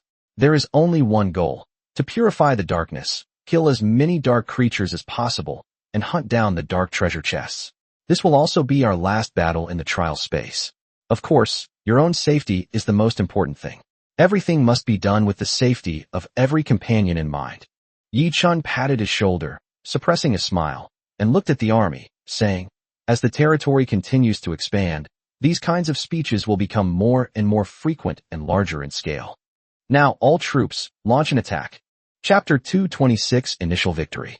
After the army left, all Yi Chun and the others could do was stare at the images projected onto the screen. Although the four-man army was impressive, it did not cause much of a stir. After all, the lords who could enter this place were basically in teams, and even the prodigies were no exception. As Yi Shi and the others officially set foot on this land, their expressions changed slightly. They sensed a trace of the omnipresent dark energy from that dark land they had encountered before. Moreover, the dark energy here was even more concentrated than there. Just standing here, some goblins felt slightly dizzy and quickly activated the holy light power in their armor. This is a device that Fatty added later. It contains the radiant power he got from Jianming. Although it cannot dispel the darkness, it can ensure that the user can walk normally in the dark without getting lost. Of course, this protection has its limits. Excessively concentrated dark energy can instantly deplete the radiant power within, and if it is not replenished, the user will quickly succumb. Before coming, the fat man had made preparations. The radiant power inside the armor was enough for these goblins to stay in the Dark Origin for a week. Moreover, there were angels accompanying them, and the power inside could be replenished at any time. Not only goblins, but others also carried similar devices to help them move forward in the dark, which is why Jianming sent out a large number of angels. We don't have a map this time, so we'll explore on our own. However, the areas nearby have probably already been explored by other lords' clans, so there shouldn't be much of value. We need to go deeper. As they traveled, Yi Shi drew a simple map of the places they saw along the way. She did have a map, though. Si-Ming had given her one. However, it contained little of value. It was a summary of all the lords' experiences over the years, and it only explored an area 20 kilometers away. Moreover, the terrain of each level of the Dark Origin land changed slightly, so it couldn't be completely trusted. Therefore, after noting down the general layout of the surrounding area, Yi Shi stopped paying attention to the original map and instead chose to draw a new one. At least for them, this map was one they could absolutely trust. Of course, they didn't wander off randomly. Yi Shi chose a direction that had recently stepped out of the fixed map area. The places that could be explored had naturally been explored countless times by other lords. Only in places that were not yet shown on the map could they obtain greater rewards. Crows echoed in the sky. Even with other lords exploring the area repeatedly, danger remained ever present, and a large number of dark creatures could fill the gaps at any time. Tier 2 dark creatures. Everyone prepare for battle. Goblins, control the firepower. Just use the low-energy magic crystal guns. Yi Shi quickly gave the order. With everyone ready, the goblins grumbled as they took out their magic crystal guns. They were understandably upset that they couldn't use their powerful weapons, but Yi Shi had to control their ammunition to ensure a prolonged battle. Roar! A roar came, and a large group of zombie-like scavengers rushed towards them. This is a group of creatures that mutated from human beings and formed entirely new beings. Their intelligence is even lower than that of the lowest level ghouls. They only have a thirst for life and a desire to eat it. Therefore, it is not an exaggeration to say that these scavengers are zombies. Not only do they look like zombies, but they also spread viruses. Any creature that is lower in level than them and is injured by them will soon mutate into a new scavenger. There have been cases where a low-ranking lord's territory was breached by a group of scavengers, and the entire territory, from top to bottom, was devoured by these scavengers. It's scavengers. Those below level 3, be careful not to get hurt by them. Land gods and mountain gods, set up defenses. Everyone else, prepare to attack. Upon seeing the newcomers, Yishi quickly recognized them and issued the order. Walls of earth rose up, blocking the path of the scavengers. Then, the elves' arrows flew out, and the scavengers at the forefront were instantly pierced through the skull, losing their lives completely. However, most of the arrows did not hit any vital organs, but instead struck the shoulders, body, or limbs. These injuries were not fatal to the scavengers. As long as their mushy brains were still intact, they would charge forward desperately. Aim your arrows at their heads. Hitting other parts won't kill them. It's just a waste of our energy and arrows. Yiling shouted at the elves. Since no elf queen has yet been born in Si Meng's elf race, Yiling is the current queen of all the elves. Whether it is the silver osmanthus moon elf or Si Meng's life elf, they are all fighting under her command. Upon hearing Yiling's words, the elves' attacks immediately slowed down, but their accuracy increased significantly. With each volley of arrows, a large number of carrion eaters were killed, and the fallen carrion eaters became stumbling blocks to the progress of other carrion eaters. The entire carrion-eating army slowed down immediately, giving the elves more time to attack. By the time the carrion eaters reached the earthen wall, a full third of their numbers had been lost, and the elves were exhausted. Their arms ached from the continuous drawing of bows and shooting arrows, but thankfully, Yiling finally ordered them to stop. The second round also featured elves, but this time it was a team of mages. The elves on both sides combined numbered in the dozens of mages, unleashing a torrent of magic that reaped the lives of the remaining carrion eaters.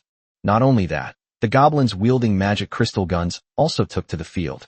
Under Yishi's strict control, they carefully fired at the scavengers, striving to get headshots with every shot, as this was related to their future food supply.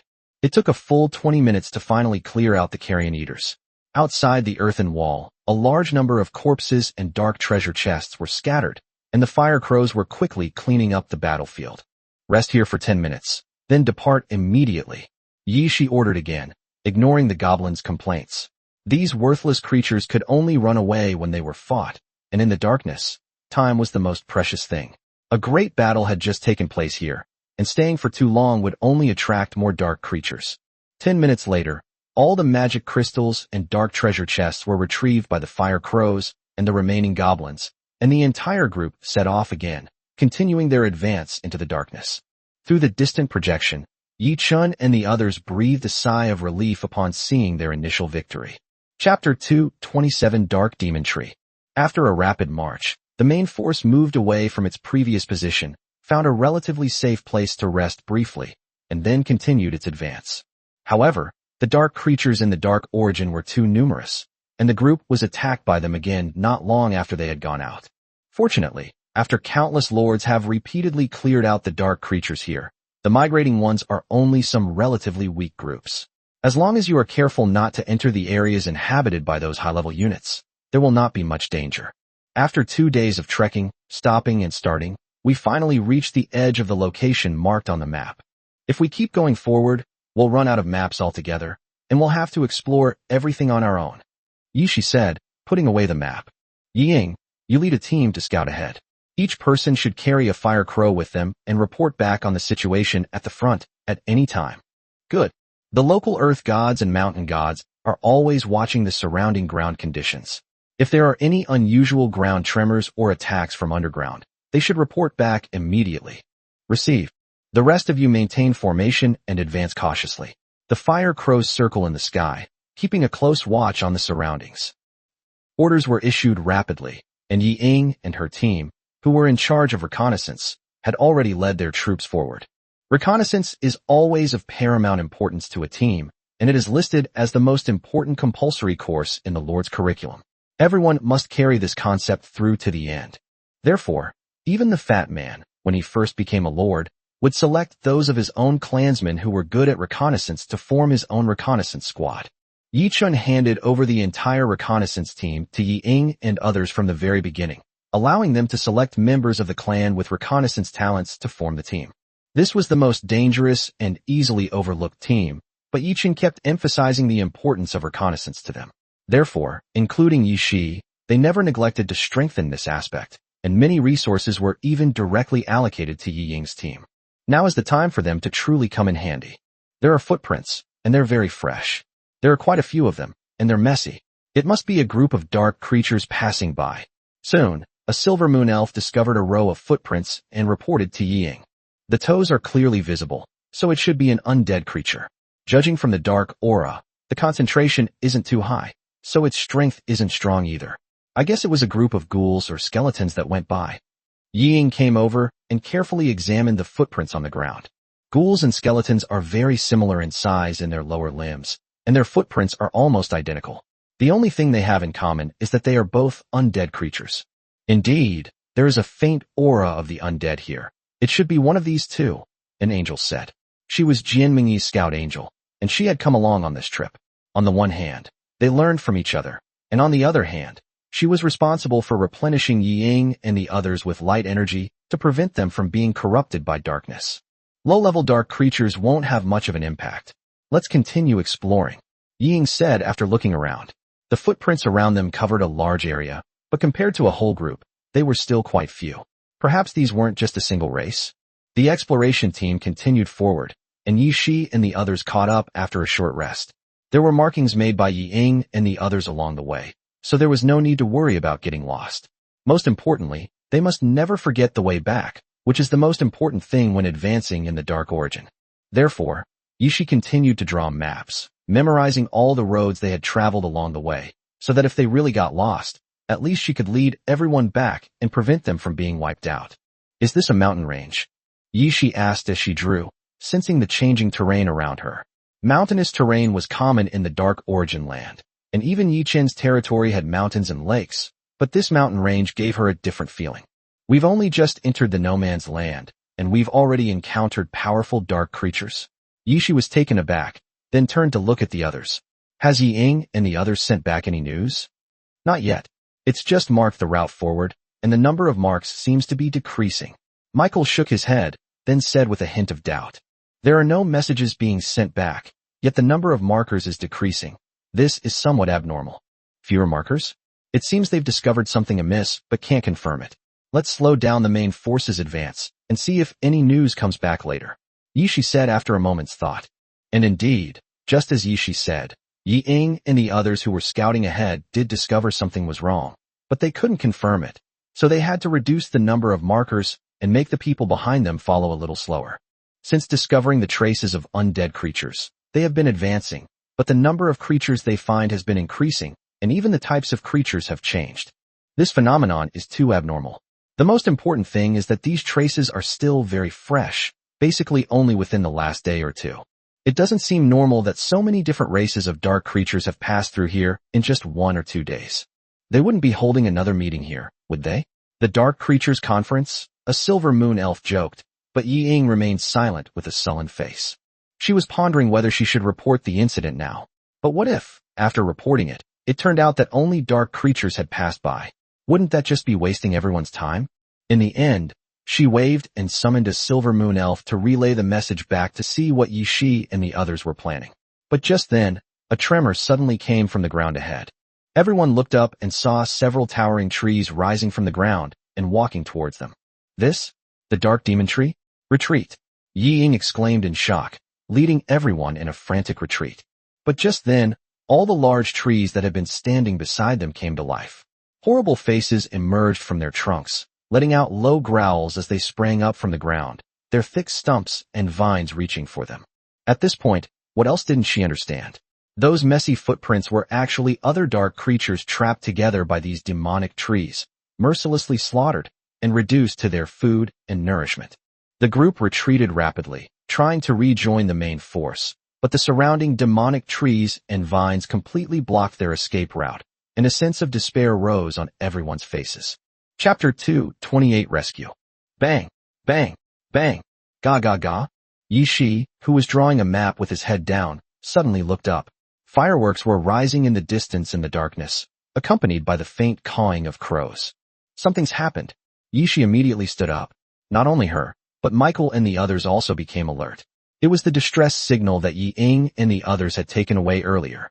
Now it was rising one after another, which showed how urgent the situation was. The Blackbird is dispatched to assess the situation ahead and determine if rescue is possible. Michael, you go with it. The rest of you, adjust your formation and be ready to retreat at any time. Without the slightest hesitation, Yi Shi immediately gave the order. Such instructions had been rehearsed countless times before entering the source of darkness. No matter what, even if it meant sacrificing the entire reconnaissance team, the safety of the entire team must be guaranteed. Chirp, 20 black birds, accompanied by flames that illuminated the darkness, took off and flew forward. The others adjusted their formations as they had practiced before, ready to retreat or attack at any time. What's wrong? The commotion naturally reached the projection, and Yi Chun and the others were immediately awakened, asking Yi Shi. It's still unclear. The reconnaissance team suddenly sent out a lot of distress signals, but no news has come back. I've already sent Michael with the blackbirds to check the situation and try to rescue them, Yi Shi said solemnly. Hearing this, Yi Chun and the others fell silent. Such things are quite common in the dark, but their strength over the years has prevented them from encountering such crises, and they have no experience in dealing with them. Understood. Make the arrangements as usual. Try to save them if possible, but if it's really impossible. Yi Chun didn't say much more, but everyone knew in their hearts that in this situation, they might have no choice but to give up. Report. Just then, a goblin who was keeping watch nearby suddenly ran over in a panic. Trees. Trees. So many trees. They're charging towards us. Everyone was stunned by the goblin's words. Yi Shi raised his head and looked ahead. Even from a great distance, he could vaguely see the moving trees. Because they were quite far apart, they did not actually enter the woods, and therefore did not encounter the same situation as Yi Ying and her group, where they were surrounded and attacked. However, they were not afraid of a direct confrontation. Everyone prepare for battle. Stop these demonic trees. Yi Shi quickly gave the order. In that instant, she knew what Yi Ying and the others had encountered. An attack by the demonic trees deep in the forest. If that's the case, there's still a chance to rescue them, provided they can hold out. Not only her, but Yi Chun and the others on the other side of the projection also instantly understood. Jian Mingyi directly shouted into the communication channel on Michael's side, expressing her guess. Hurry up. If it's really just the demon trees attacking, with your and the Xian bird's strength, as long as they're not dead, you can definitely save them, Jian Mingyi said to the projection.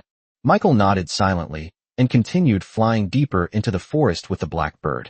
The demon tree is very powerful, basically belonging to the fourth-tier creatures.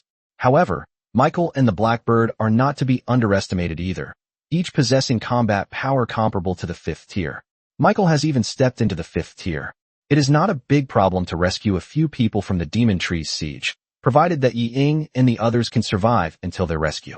On the other side, the moment Yi Ying discovered the demon tree, she had already given the order to retreat.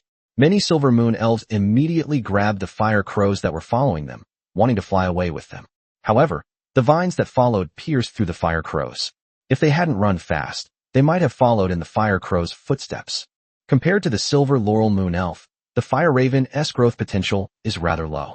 It starts as a Tier 1 race, and even with a maximum of 4 stages of growth, it can only reach Tier 3. Facing a group of all the magic trees that are all at Tier 4, it would be wishful thinking to try to escape with the Silver Laurel Moon elf. Fire crows, escape on your own. The rest of you, find a chance to send out distress signals. Yi Ying shouted to the crowd after dodging an attack from a demonic tree. At the same time, she took out a signal flare and shot it into the sky. Immediately, red signal flares rose one after another in the sky. However, it would be too difficult for the fire crows to survive under these circumstances. A Silver Moon elf was pierced by a thick branch and lost all its life. Yi Ying screamed. This was her sister who had been with her for a long time. She never expected that she would die in front of her like this. She was filled with remorse. If she had noticed the anomaly earlier, perhaps such heavy casualties would not have occurred. If you think about it carefully, you'll realize that this is the source of darkness. So how could there be a forest here? Unless this forest has been contaminated by dark energy. Indeed, this is true. The demon tree is a dark plant that was devoured by darkness, and like the dark predator, It is a creature born directly from darkness, full of intelligence and demonic nature, violently devouring everything around it. It is said that powerful demonic trees can even grow into something like the world tree, devouring an entire world. They are terrifying dark creatures. Chirp, the bird song rang out again in the sky, which ignited a glimmer of hope in Yi Ying's eyes. However, seeing the people around her in perilous situations, a sense of anxiety rose in her heart. Yi Shi and the others were not close to them, and it would take the Xian bird some time to fly over. However, they were now in deep danger, facing the siege of the demonic tree swarm, and they could be completely overwhelmed at any moment. Hold on, everyone. Survive. The blackbirds are on their way. Once they get here, we'll be saved. Yi Ying shouted, trying to encourage everyone. But the price was that she was grazed by a vine, and a large chunk of her right leg was torn off, weakening her. If that were all, it wouldn't be so bad. But during the brief contact, the vines continuously drained a large amount of her life force, and a dark aura was even spreading from the wound, trying to erode her body and will. Light of protection. A holy angel's voice rang in her ears, and a warm light enveloped her, rapidly dispelling the dark energy on her legs while simultaneously healing her wounds. This is the scout angel who accompanied Jianming. Relying on the power of holy light and her own strength, she is desperately resisting the attack of the demonic tree, while also trying her best to save her injured companions. There were just too many injured people, and many of them couldn't even be saved in time. Her strength was also rapidly waning. Chapter 229, War Demon Tree. Archangel's Sword. A majestic voice echoed in the sky, and a massive sword of holy light descended from the heavens, swiftly slashing down in this direction. Boom! The enormous holy sword slashed around, cutting many demonic trees in half, and also terrifying the other demonic trees. Roar! The remaining demon trees roared and turned their heads to look at the sky. They saw Michael flying at the forefront, wielding his radiant sword and unleashing beams of holy light in their direction. Closely following behind her was a flock of black birds, their bodies enveloped in flames, swooping down towards them like fire phoenixes. Whether it was the fifth-order four-winged angel or the fourth-order peak Xian bird, their strength far surpassed that of these demonic trees. Moreover, their flight speed was extremely fast, and they arrived in just over 10 seconds. In order to rescue people as quickly as possible, Michael did not hesitate to use various powerful moves in advance to attract the attention of the demonic trees and give Yi Ying and the others a chance to escape. Reinforcements have arrived. Hold on, everyone. Hearing the roar around them and feeling the immense power of the holy light, Yi Ying and the angels beside her were overjoyed and shouted to each other. Upon hearing this, everyone felt a tremor in their hearts. Their exhausted bodies regained a sliver of strength as they desperately dodged the attacks of the demonic tree. Chirp! The cry of the black bird rang out. Michael slowed down a bit in order to attract the attack of the demon tree. The black bird caught up and poured down a large amount of flames. The terrifyingly high temperature was so intense that it could ignite at the slightest touch. All the demonic trees were ignited one after another, turning into a raging inferno that illuminated the entire mountain. Although Yi Ying and the others felt extremely hot amidst the sea of fire, they felt relaxed. The familiar flames only brought them a sense of security. The demonic trees no longer attacking, they were too busy to care for themselves. Everyone gathered together, waiting for the black bird to rescue them, while carefully avoiding falling branches. The flames spread rapidly, and all the demonic trees struggled in a sea of fire. They had no intention of continuing to hunt down Yi Ying and the others, or even seeking revenge against the Xian bird. They only wanted to extinguish the flames on their bodies as quickly as possible. But these flames were spewed out by the Xian bird, so how could they be ordinary fire? Although they were not as terrifying as the true flame of the sun, or even as powerful as the Samadhi true fire, they could not be extinguished by ordinary water. A large number of demonic trees were burned to ashes in the flames. Chirp! Two black birds darted through the sea of fire, completely unafraid of such high temperatures. In the blink of an eye, Yi Ying and the others landed on their backs and then flew up into the sky together. Although the black bird also had flames burning on its body, it could control the flames to avoid harming its own people. Not only that, it could also burn away the dark aura on their bodies. Everyone breathed a sigh of relief and waited to follow the blackbird's team back to the main force. What happened here? What happened to you? At this moment, Michael flew over and asked Yi Ying and the others. The demon tree lacks anti-air capabilities, so as long as the blackbird flies high enough, there's no need to worry about being attacked. It can simply unleash its flames. At first, we discovered traces of a large number of dark creatures, but they were not very strong. However, as we went deeper, we found that we were surrounded by the dark demon tree, Ying said with a hint of self-reproach. Although they were rescued, many of their sisters lost their lives forever, especially the dozen or so fire crows that came with them. They were completely wiped out. Not a single one was left. With such a large number of casualties, she naturally bears the primary responsibility. You were too careless, and you know too little about the darkness, Michael said calmly. She had no right to accuse them, since they did not belong to the same lord. She was simply stating a fact. Ying nodded silently. What the other party said was right. They really knew too little about the darkness. However, this was not only their problem, but also a problem that all new lords had to face. The recruited members of the clan possess only talent. It does not mean they are born with sufficient understanding of darkness. This experience and awareness can only be developed through life and death trials. That's right. The demon trees aren't a race that's good at moving around, so there must be something providing them with energy and nutrients where they grow. Ying frankly admitted her mistake, then thought for a moment and said, this was her first thought after discovering the magic tree, since their purpose in coming out was to find rare resources to expand their territory. A rare treasure? Michael was taken aback, then looked at the demonic trees below that had turned into a sea of fire, and immediately nodded. Go and find them. At a command, all the Shin birds soared into the sky once more, flying towards the depths of the mountains, where there were more and more powerful demonic trees. However, due to the elemental advantage, the Shin birds were not afraid. On the other side, Yishi and the others also saw what was happening here. Large flames illuminated the entire mountain, turning the surrounding area a fiery red. Yishi, Michael, and the black bird are continuing to fly inwards. Yiling turned her head and shouted to Yishi. They were also fighting against the demonic trees, and were even enduring the impact of a large number of demonic trees, so the pressure was immense. After all the Shin birds had flown out, and the fire crows alone couldn't even completely ignite a single demon tree. The flames of the two sides were not even in the same league. Don't worry about them. Ying and the others have been rescued. Just focus on blocking the demonic tree here. Yi Chen's voice came from the projection. Michael had been in communication with Jianmingyi, so he naturally knew the situation there. Alright, mage troops, prepare fire magic. Goblins, use incendiary bombs, and the like. Yishi gave the order quickly. One mountain god after another rushed forward to block the emerging demonic trees, while the elven mages behind them unleashed a series of fire spells, igniting the surrounding demonic trees. Thunder come! Mount Tai roared, wielding the trident of Poseidon, and dark clouds immediately filled the sky.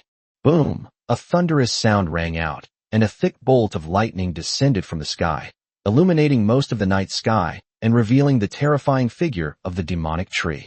Roar! A thick bolt of lightning cleaved a demonic tree in half, instantly turning the surrounding area into a sea of fire, while also blocking the advance of the other demonic trees. Well done! Yichen clapped his hands and cheered.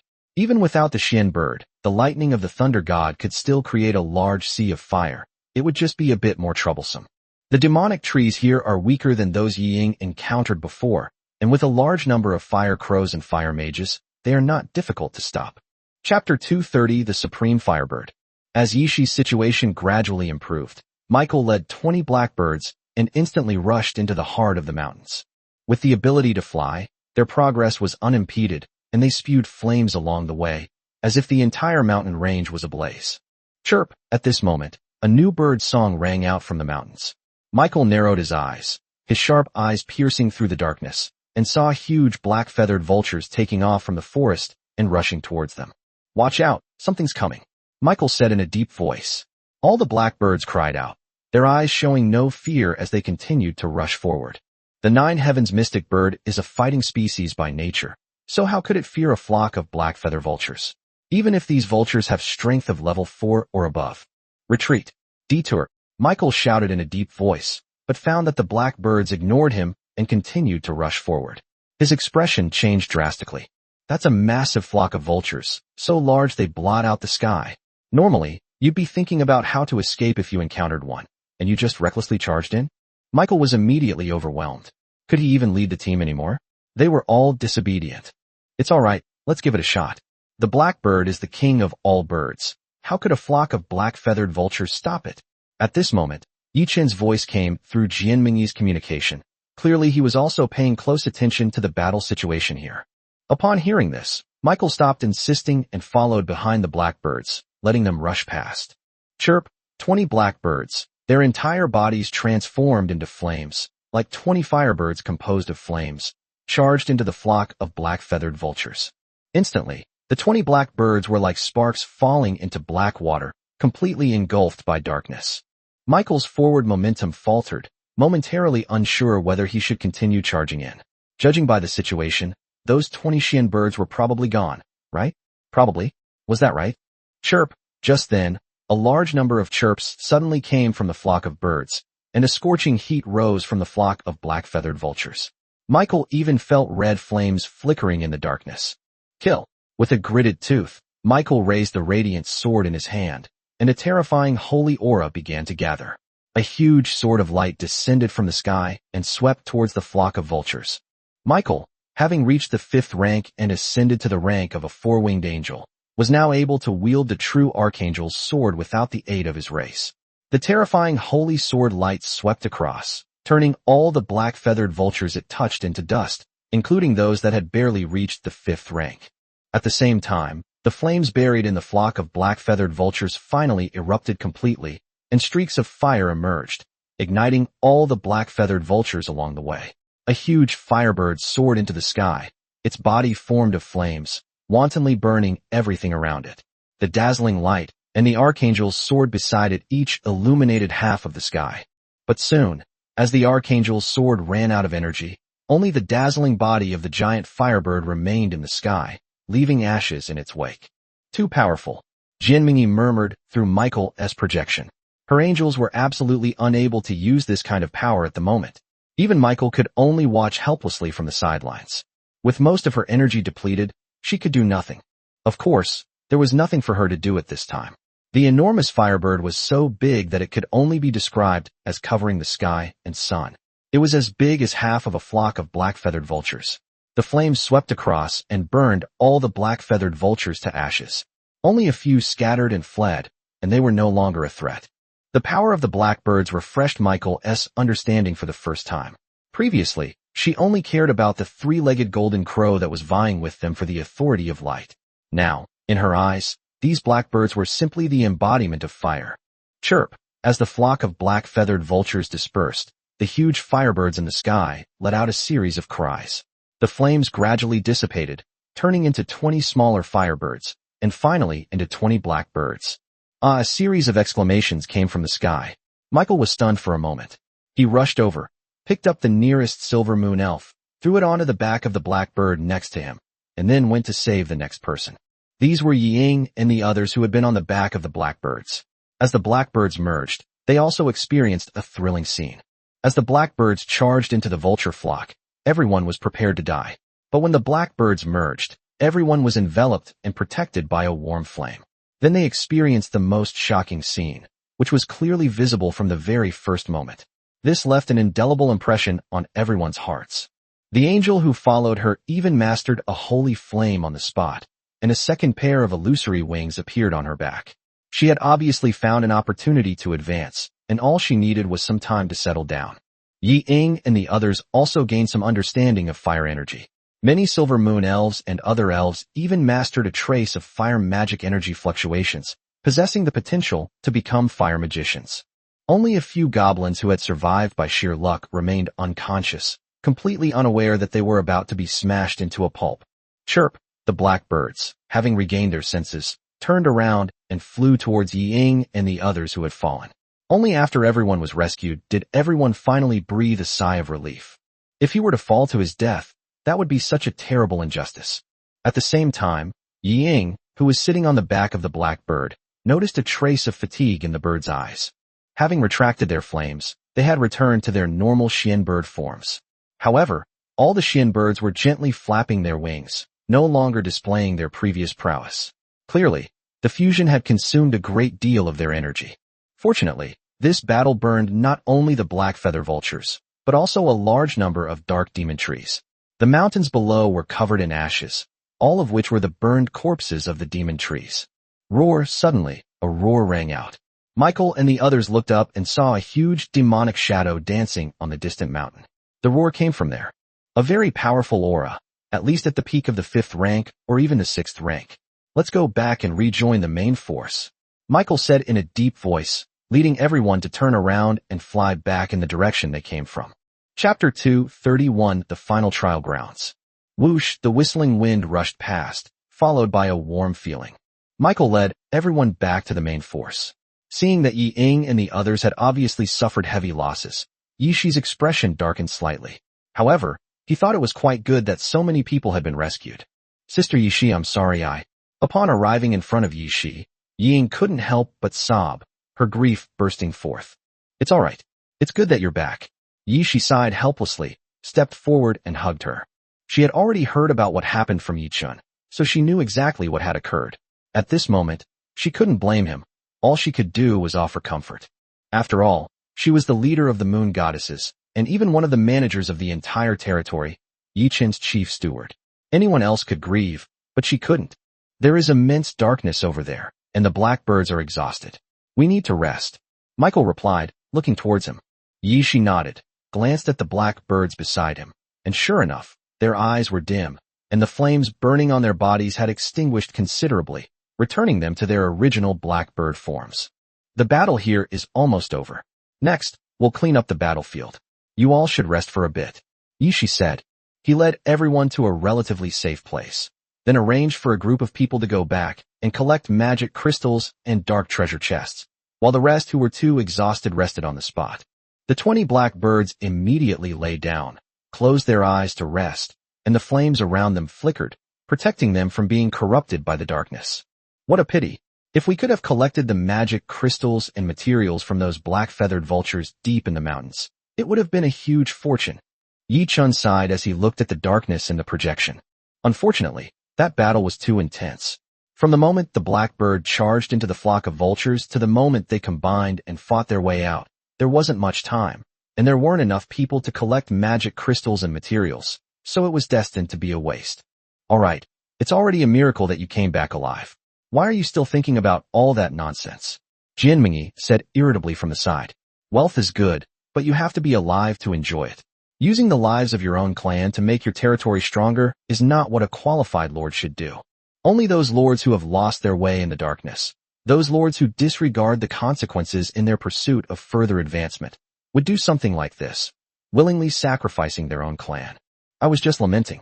To be honest, tens of thousands of Tier 4 magic crystals aren't much, but it's a pity about those few Tier 5 magic crystals, and a whole bunch of dark treasure chests. Yi Chun shrugged and explained. It was a pity, but he wouldn't do anything that would cause his clan to die in vain. There's nothing we can do about it.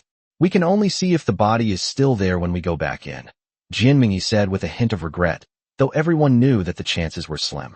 The corpses of dark creatures contain a large amount of dark energy, and they will even devour their own kind. So, unsurprisingly, those corpses will soon be devoured by other dark creatures around them, thus creating more and more powerful new dark creatures. As for the dark treasure chest, if it is not opened for a certain period of time, it will gradually dissipate and return to pure dark energy, wandering in the darkness. That's all we can do. Fortunately, Yi Shi should still have quite a few dark treasure chests. Let's see if we can get anything good from them. Yi Chun nodded. Compared to the rampage of the blackbirds, Yi Shi only encountered an attack from the demon trees, which was even smaller in scale than the black feather vultures, so naturally nothing of value was left behind. After opening all the dark chests, all I found were some insignificant resources. The few blueprints I had couldn't improve the development of my territory at all. They were just meant to be kept to exchange for money. After completing the search, Yi Shi and the others finally stopped to rest in a mountain hollow. The continuous march and battles had left everyone exhausted. Except for a few people on guard, everyone finally got a rare rest, even though this rest was still in danger. Judging from the timeline, they should be preparing to return in a day or two at most. After everyone had rested, the four lords sat together and discussed their next route. This dark origin seems a bit too big. In a day or two, they can only explore this mountain range at most. What good stuff can they get then? The fat man muttered. We're just here to take a look. What else in this trial world could possibly be worth our attention? If we really want to explore, why don't we just stay here for 10 days or half a month instead of rushing out? Yi Chun said irritably. That won't do. The fat man immediately shook his head. There must have been a lot of rumors about Duobao trading network outside. If we don't go out now, I'm afraid we'll be exposed and die. That's settled then. There's no such thing as a perfect solution in this world. Being able to see the dark creatures in the dark origin land is enough. Yichin said. It's said that the dark aura in this dark origin land is dense, and the strength of the dark creatures inside is comparable to some of the dark worlds outside that have been cleansed by high-level lords. So before leaving the trial space, it's best to come and take a look to test your own strength. If you can survive in the darkness here, then you'll have the most basic survival skills in the outside world. Yichin is right. It's enough to see it for ourselves. At least we've reached a place that no other lord has ever been to. We're still much better than most lords. Siming nodded in agreement. She had obviously heard about this dark origin land. It was known as the final trial for all lords, and some even said that only lords who could break into the dark origin land were qualified to be called lords. Otherwise, they were just there to be delivered to the enemy. While this statement may be somewhat exaggerated, it was clear from the moment Yi Chun and his group entered that, let alone killing dark creatures, simply resisting the erosion of dark energy was no easy task. If it weren't for the angels, the primordial clans, and the four-leaf clover purifying the darkness they possessed, they might have been like the other lords, unable to stay here for long. Perhaps after a few days, they would have had to leave in disgrace, just like everyone else. Alright, you're right. Actually, it's not bad that they've lasted a week. Otherwise, these kin might not have been able to hold on, the fat man said, glancing at his goblins. Chapter 232, Conserving Energy. Unlike Yi Chun and others, powerful clans, Fatty's clan was not only numerous, but also much weaker in terms of physical fitness, as they were only a group of races whose strongest members were no more than Tier 2. Therefore, in this dark origin area, the fat man's clan was the most severely affected. Even though all the four-leaf clovers had been placed in his territory, and even though angels regularly purified them, many newborns still experienced discomfort. This discomfort is not necessarily due to being corrupted by darkness, but rather the diarrhea and vomiting that occur under the frequent purification of holy light.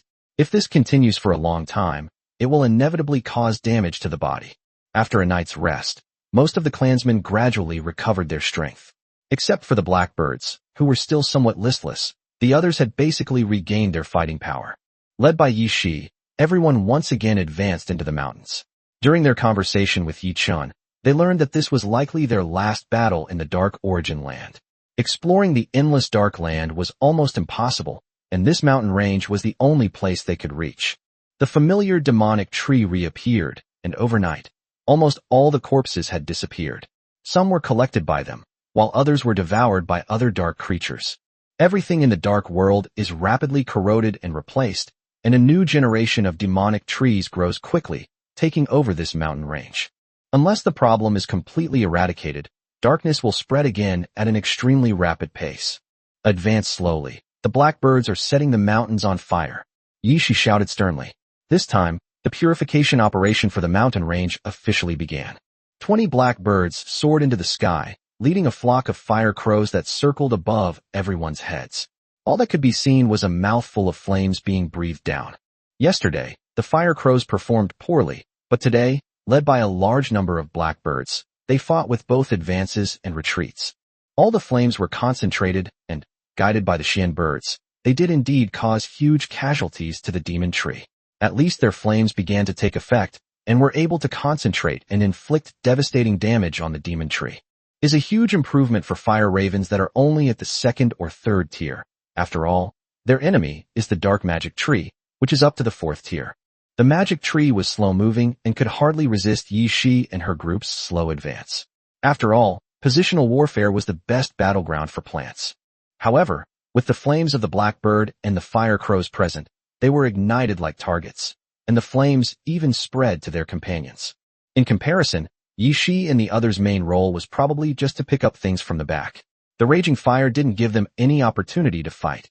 At most, the mountain god could blow some wind to spread the fire towards the center of the mountain range.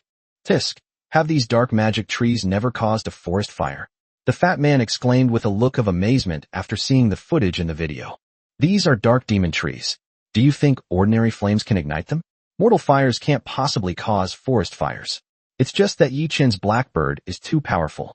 Didn't you see that even a whole flock of fire crows couldn't start a fire as fast as a single blackbird? Siming said irritably. She really didn't know how Yi Chun recruited such a powerful clan. Why didn't she experience any mutations when she used the bloodline crystal? Hee. Of course. Not only the blackbird, but the three-legged golden crow on the top of the head is just as powerful as the ice phoenix. One illuminates the whole world, and the other chills the whole summer. Plus that blackbird that warms the whole winter. Brother Chin really knows how to have fun, the fat man teased, earning Yi Chun a roll of his eyes. Do you believe I can get Yi Jun to roast your territory? Roast it for 3 days and 3 nights. His calm words silenced the fat man on the spot. He had experienced firsthand the terror of the three-legged golden crow. He hadn't believed it before and was incredibly arrogant. But once, Yi Chun actually sent the three-legged golden crow to his territory to shine. As a result, within 3 days, the territory where the 5-element cycle formation was set up experienced a severe drought, with the water source drying up. Not only that, the terrifying heat spread throughout the entire territory, and many goblins even suffered from heat stroke. He was so frightened that he had to beg his father to stop and tell Yi Chun to quickly withdraw his supernatural powers. After a series of appalling treaties were signed, the deplorable conditions in the territory were finally restored. From then on, the fat man was always terrified when facing the three-legged golden crow. He could hardly imagine where such enormous power could come from in that small body. Ha! Look at you, you coward! Siming and Jianmingyi burst into laughter. In the projection, Jianmingyi and the others had advanced halfway up the mountain. Seeing this result, she couldn't help but frown slightly. It was too slow. While burning wildfires is undoubtedly the safest way to defeat the dark demon tree, this method also has a major drawback. It's too slow. You see, on Blue Star, a wildfire can burn for days and nights, even a month. It's even more difficult for monsters to set things ablaze in the dark world. It's not impossible to level this mountain range with flames, but they don't have enough time. Moreover, no one knows if some ancient monsters might be lurking in these mountains. If any dark creature of the 7th rank or higher were to appear, they would all be wiped out here. Therefore, after burning for half a day, Yishi stopped the blackbirds and let them rest in the rear, while she led the main force to painstakingly kill the dark creatures. Many people were puzzled by this, but Yi Chun and others who were constantly reporting the situation understood that she was accumulating strength. Xin Yao, Taishan, and Michael are arguably the strongest members of their team. It would be a waste to simply clear out some ordinary dark demon trees here. Rather than that, it would be better to let them rest and recuperate properly so they can go in and pull off something big. For example, the dark demon tree we saw earlier, which was a level 6 tree, would have yielded far greater benefits than the ordinary demon trees here if it had been killed. Putting everything else aside, a single tier 6 magic crystal is worth the risk for them. After all, for a lord, a magic crystal means energy, and a high-tier magic crystal means high-tier energy, which is a qualitative change. Once Yi Chun and his group leave the trial space and return to the real world, obtaining energy at level 6 will no longer be an easy task. Magic crystals and dark treasure chests don't drop in reality. If you want energy stones, you can only exchange them for merit points at the inheritance stone tablet. To obtain a level 6 energy stone, one needs to reach at least level 4 and become a mid-level lord, and also needs a large amount of merit. This is not something Yi Chun can do in a short period of time. Chapter 233 Another Battle Against the Dark Tree King. A day later, Yi Shi and the others successfully cleared the 3 mountain peaks and obtained a large number of magic crystals and dark treasure chests. Although the items obtained were not of great use, they could still be sold as resources, and were also part of Yi Chun and his group's resources after leaving the trial space. Meanwhile, the blackbirds had finally rested and regained their energy, following Michael as they flew deeper into the mountains. Yi Shi and Tai Shan were also traveling with them, while Yi Ling was temporarily in charge of coordinating the battle. To kill a level 6 dark demon tree, you need top-tier combat power. Ordinary warriors are basically useless. Can your thing really work on tier 6 units? Yi Chun asked the fat man uncertainly in the projection. Well, anyway, tier 5 units can definitely cause huge damage, but as for tier 6, there's no chance to even try. The fat man smacked his lips and said with a helpless expression. In order to kill the dark demon tree, which is at the 6th level, Yi Chun and his team did not place all their hopes on the Xian bird. Instead, they had Fatty use the next 2 days to develop a few missiles. These missiles are made from the magic crystals of the 5th tier dark magic tree. The manufacturing process is extremely complicated and the energy utilization rate is extremely high. Therefore, theoretically, they can damage 6th tier units, a fact confirmed by Oris. However, theory is just theory. At best, they only applied it to the 5th tier magic tree. Although the effect was significant, they were still unsure whether it would work on 6th tier units. It's alright. If it's no use, just kill this fat guy and burn him alive. There's plenty of profit in it anyway. Ming joked nonchalantly, which immediately made the fat man's face turn bitter. Alright, stop teasing him. Anyway, whether that missile works or not, at least we can get out of here unscathed, right? With the combined form of the Xian bird, plus Michael and Taishan's tier 5 combat power, it's basically impossible for an immovable dark demon tree to keep them here. Jianmingyi patted her best friend and laughed. That's true. A level 6 battle is just for them to practice. It would be best if they could take it down, but it doesn't matter if they can't. Consider it as gaining combat experience. Otherwise, I'll just send Oris. Yichen nodded. Although there would be a lot of good stuff after killing a level 6 dark demon tree, the key is for Yi Shi and the others to gain more combat experience against high-level creatures. Otherwise, once you leave the trial space, the dark creatures outside won't care if you follow any rules. You might encounter high-level dark creatures as well. You can't just be completely clueless and not know what to do then, can you? Chirp. As Michael and the others approached the place where they had encountered the dark demon tree, the chilling cry of the vulture echoed once again from the darkness. Fortunately, after a round of clearing, the number of black feather vultures was not large this time. The blackbirds led them around to kill them while flying towards the dark demon tree. The newly hatched black-feathered vultures are of average strength, not very strong, and there aren't many of them. Once the Xian birds merge, they can wipe them out with a wave of their hands. Michael said, looking at the dense flock of vultures behind him. Compared to what they had seen before, what they saw today was nothing. Yishi nodded. She had never seen the Xian birds combine, but since Michael said so, it must be true. Roar! At this moment, a series of roars came from the darkness ahead.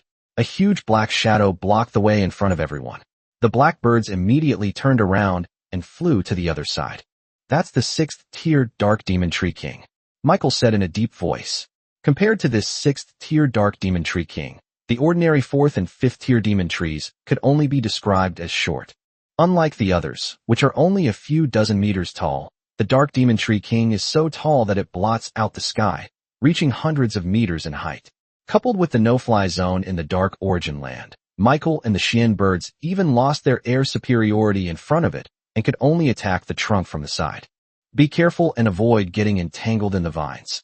As the group approached, the dark demon tree king launched its counterattack, with a large number of vines emerging from the tree canopy or from the depths of the ground, wrapping around Michael and the blackbirds in the sky. Approach the tree trunk. At the same time, as the blackbirds' movements were hindered, the black feather vultures behind them also caught up. The dark demon tree king did not attack them, but instead allowed them to fly in his territory, chasing after the firebirds ahead. I'll hold them off, Taishan roared, leaping off the back of the blackbird. In an instant, he seemed to move through the air, seemingly walking on air. Boom! At the same time, a fierce wind blew and lightning flashed in the sky. Almost instantly, Taishan was enveloped in lightning and rushed towards the oncoming flock of black-feathered vultures. Mount Tai. Yishi's expression shifted slightly as he stared in the direction of Mount Tai, his figure involuntarily following the blackbirds as they moved away, approaching the main trunk of the dark demon tree. The silver-leaf laurel tree and the crimson sun wudong tree cover an area of over 1,000 acres, and this dark demon tree king is naturally not much weaker. If we don't close the distance first, we will only waste the energy of the Xian birds, and the attacks of the group will not be able to truly and effectively damage it. But the closer they got, the more vines they faced, and the more difficult the journey became. Most importantly, the dark demon tree king is not afraid of fire like ordinary dark demon trees. Even the high-temperature flames of the Xian birds can ignite it, but they cannot burn it to ashes instantly as before. This situation has slowed down the speed at which the Xian birds approach. At the same time, facing the overwhelming vines and the wooden spears that appear from time to time, the group is in a precarious situation. Watch out, Michael exclaimed. A vine swept past, and Yi Shi, who was standing on the back of the blackbird, lost his balance and fell off. Just then, vines began to fly everywhere, and for a moment, everyone was powerless to help her. They could only watch helplessly as she fell into the darkness below. Yi Shi, upon seeing this, not only Mount Tai and the Xian birds, but even Yi Chun in the projection instantly stood up. The image in the projection was rapidly falling along with Yi Shi and was quickly buried by darkness. Chapter 234 Yi Shi Wei. Yi Shi fell very fast. Apart from the howling wind, her cries for help could not be heard in the projection. But as they watched the ground draw ever closer, everyone's hearts sank to the bottom. Yi Shi wasn't Mount Tai. She couldn't fly. Falling from such a height would almost certainly mean certain death. Yi Shi, Taishan roared from ahead, flying madly toward her, but he was too far away to catch up. Michael and the blackbirds were also entangled by a huge number of vines and could not break free in a short time. Damn it, Yi Chun cursed inwardly. If he hadn't agreed to let Yi Shi go with him, this would not have happened. Just as everyone was in despair, the projected image suddenly lit up with a dazzling silver-white light, and Yi Chun and the others could no longer see anything clearly. What is this? Quick! The image over there by Michael! Yi Chun shouted, turning his gaze to the projected image on Michael's body. However, Michael was in grave danger amidst the vines of the Dark Demon Tree King, and the projected image flashed by so quickly that nothing could be seen clearly. Finally, after Michael dodged another vine, the projected image turned to the direction where Yi Shi fell. Although it only lasted a few seconds, it made everyone frown, because apart from a ball of white light like moonlight, nothing could be seen. Bang! Suddenly, a sound of something falling rang out, and the projected image on Yi Shi's side broke, probably because it hit the ground and shattered. Everyone felt a chill run down their spines. The projection falling to the ground meant that Yi Shi had fallen as well. Any other changes were now meaningless. It was impossible for her to survive falling from such a height. Familiars he had recruited, and the first Yue to be recruited. She was also the chief steward of his territory and the leader of all the familiars. But now, just as they were about to become official lords and leave the trial space, they have perished here. Ha! Yi Chun suddenly burst into laughter. Everyone was puzzled, but they noticed a glistening tear rolling down the corner of his eye. What an idiot I am. A level 6 dark creature. How can it be so easy to deal with? Why did I let her run over there? What was she going to do there? Go to her death. Yi Chun cursed at himself, raised his right hand, and slapped it hard against his cheek, leaving a bright red palm print. Yi Chun, don't be like this. No one expected this situation. Jian Mingyi grabbed his hand to comfort him, but knew it was no use. That's right. Brother Chun and the Xian birds are still fighting the Dark Demon Tree King. How can they fight like this? What if they all end up here? We have to avenge Yi Shi, the fat man shouted, his words clearly more effective than Jian Mingyi's comforting words. Yi Chun looked at the black birds in the projection and saw that many of them were struggling against the attack of the vines, but they could not break through. You're right, we must avenge Yi Shi. Michael, use the magic crystal missiles to blast a path for me. Yi Chun took a deep breath, wiped away the tears from the corners of his eyes, and shouted loudly at Michael in the projection. Upon hearing this, Michael was also taken aback. The magic crystal missiles that had been agreed upon were not meant to be used at this time. Since it wasn't his lord, Michael didn't react immediately, but instead looked at the projection. Use it. If it doesn't work, withdraw it immediately, Jian Mingyi said. Upon hearing this, Michael finally nodded and, according to the preset instructions, released the magic crystal missiles on his body. Instantly, several missiles with flames shooting from their tails flew toward the Dark Demon Tree King at an extremely fast speed. The Demon Tree King showed no mercy to anything that dared to approach it, unleashing countless vines that slashed at the missiles. Boom! A deafening roar resounded, and endless flames instantly filled the sky. A large number of vines turned to ashes in the explosion. Roar! A roar came from the darkness. It was the cry of the Dark Demon Tree King. A large number of vines were destroyed. Although it was not seriously injured, it still needed to consume a lot of energy to regenerate them. Most importantly, with this breach opened, Michael and the blackbirds have rushed in. Chirp! The blackbirds cried out, and the towering flames gradually lit up. As the blackbirds got closer and closer to the tree trunk, the 20 blackbirds that had transformed into flames also flew closer and closer, eventually merging into one, becoming a huge firebird, and rushing towards the Dark Demon Tree King. Holy light above, Archangel's sword. With the blackbird blocking his way, Michael was equally fearless. He raised his radiant divine sword high, and a huge light sword appeared in his hand, its rich holy light energy preventing and annihilating all darkness. I am the god of thunder, and shall wield thunder and lightning. Heavenly thunder descends upon the world. Not only that, but the god of thunder, Mount Tai, who had been blocking the black feather vulture, also arrived. He held the trident of Poseidon high above his head, and violent lightning flashed all around him, with booming sounds echoing in the sky, which was clearly illuminated by Michael's holy light, was now faintly filled with gathering dark clouds, from which lightning flashed and thunder roared. Thick bolts of lightning, accompanied by the roar of Mount Tai, crashed down. Boom! The combined attack of the three forces, powerful enough to destroy the heavens and the earth, cleaved through countless vines and slammed into the trunk of the dark demon tree king. A deafening roar erupted, and a massive energy surge emanated from the tree trunk. The demon tree king let out a cry, and the earth trembled slightly. The flock of black-feathered vultures in the distance dared not approach and scattered in all directions. How is it? The fat man looked excitedly at the projection, but the image was blurry due to the violent energy fluctuations. Roar! Just then, the demon tree roared again, which made Yi Chun and the others feel a chill in their hearts. That last attack was arguably the strongest attack delivered by everyone working together, yet even so, it couldn't kill the demon tree king? Now, apart from the blackbird, Michael and Mount Tai have exhausted their strength in the previous attack and are unable to fight again for a short time. Can the blackbird alone defeat it? The sound of vines spreading rang out in the projection, and a large number of vines flew out from the flames of the explosion, striking towards Michael and Taishan. The two were exhausted from the previous attack and could only try their best to dodge, retreating quickly to the outer perimeter. Only the blackbird was still flying in the air, ignoring the numerous vines and continuing to attack the main trunk. Just as everyone was in despair, a melodious female voice suddenly rang out in the darkness. Yi Chun was startled, and an expression of disbelief immediately appeared on his face. There is a country of women and the moon goddess, located in the northeast corner to stop the sun and moon, so that they do not appear and disappear at the same time, and to control their length. Chapter 235 Lunar Eclipse. Swept off the back of the black bird by the vines, Yishi fell into endless darkness. The wind howled all around her, and countless vines and howls slid down beside her, but they could not stop her from falling downwards. Am I going to die? This thought flashed through Yishi's mind, followed by a hint of regret. What a pity. I haven't been able to kill the Dark Demon Tree King yet, nor have I seen the Lord emerge from the trial space. Perhaps I shouldn't have come along.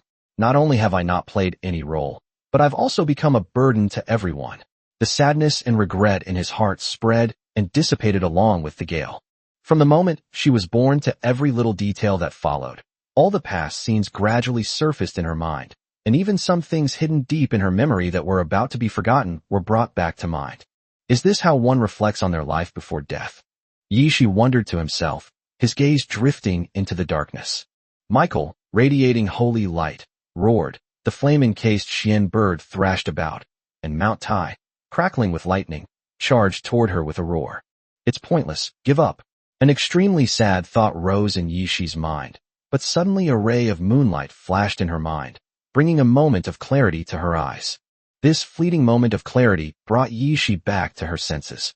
Although it lasted only a moment, it made her realize that something was wrong with her current state. No, something's wrong. How can I accept my fate? Yishi murmured, feeling his body lose strength again and his consciousness sink into oblivion once more. He finally realized the problem. It's dark energy. The moment I was swept by the vine, I was already being corrupted by dark energy. Darkness. I am the supreme Yue, the daughter of the moon. How could mere darkness possibly corrupt me? Her consciousness sank, frantically reaching for that glimmer of light in her heart. Almost instantly, overflowing moonlight emanated from Yishi's body. At the same time, Michael and the others used magic crystal missiles to attack the Dark Demon Tree King. Yishi, who originally cultivated the celestial immortal technique, already possessed the strength of the peak of the 4th rank.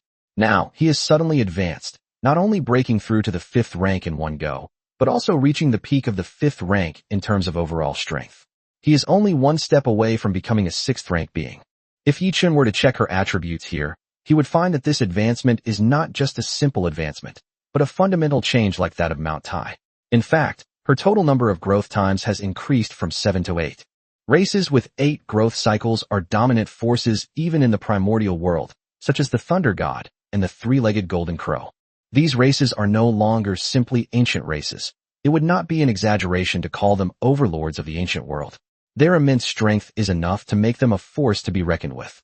Therefore, Even though Yishi's strength is only at the peak of the 5th rank, he still has the power to fight against the Dark Demon Tree King, who has already reached the 6th rank.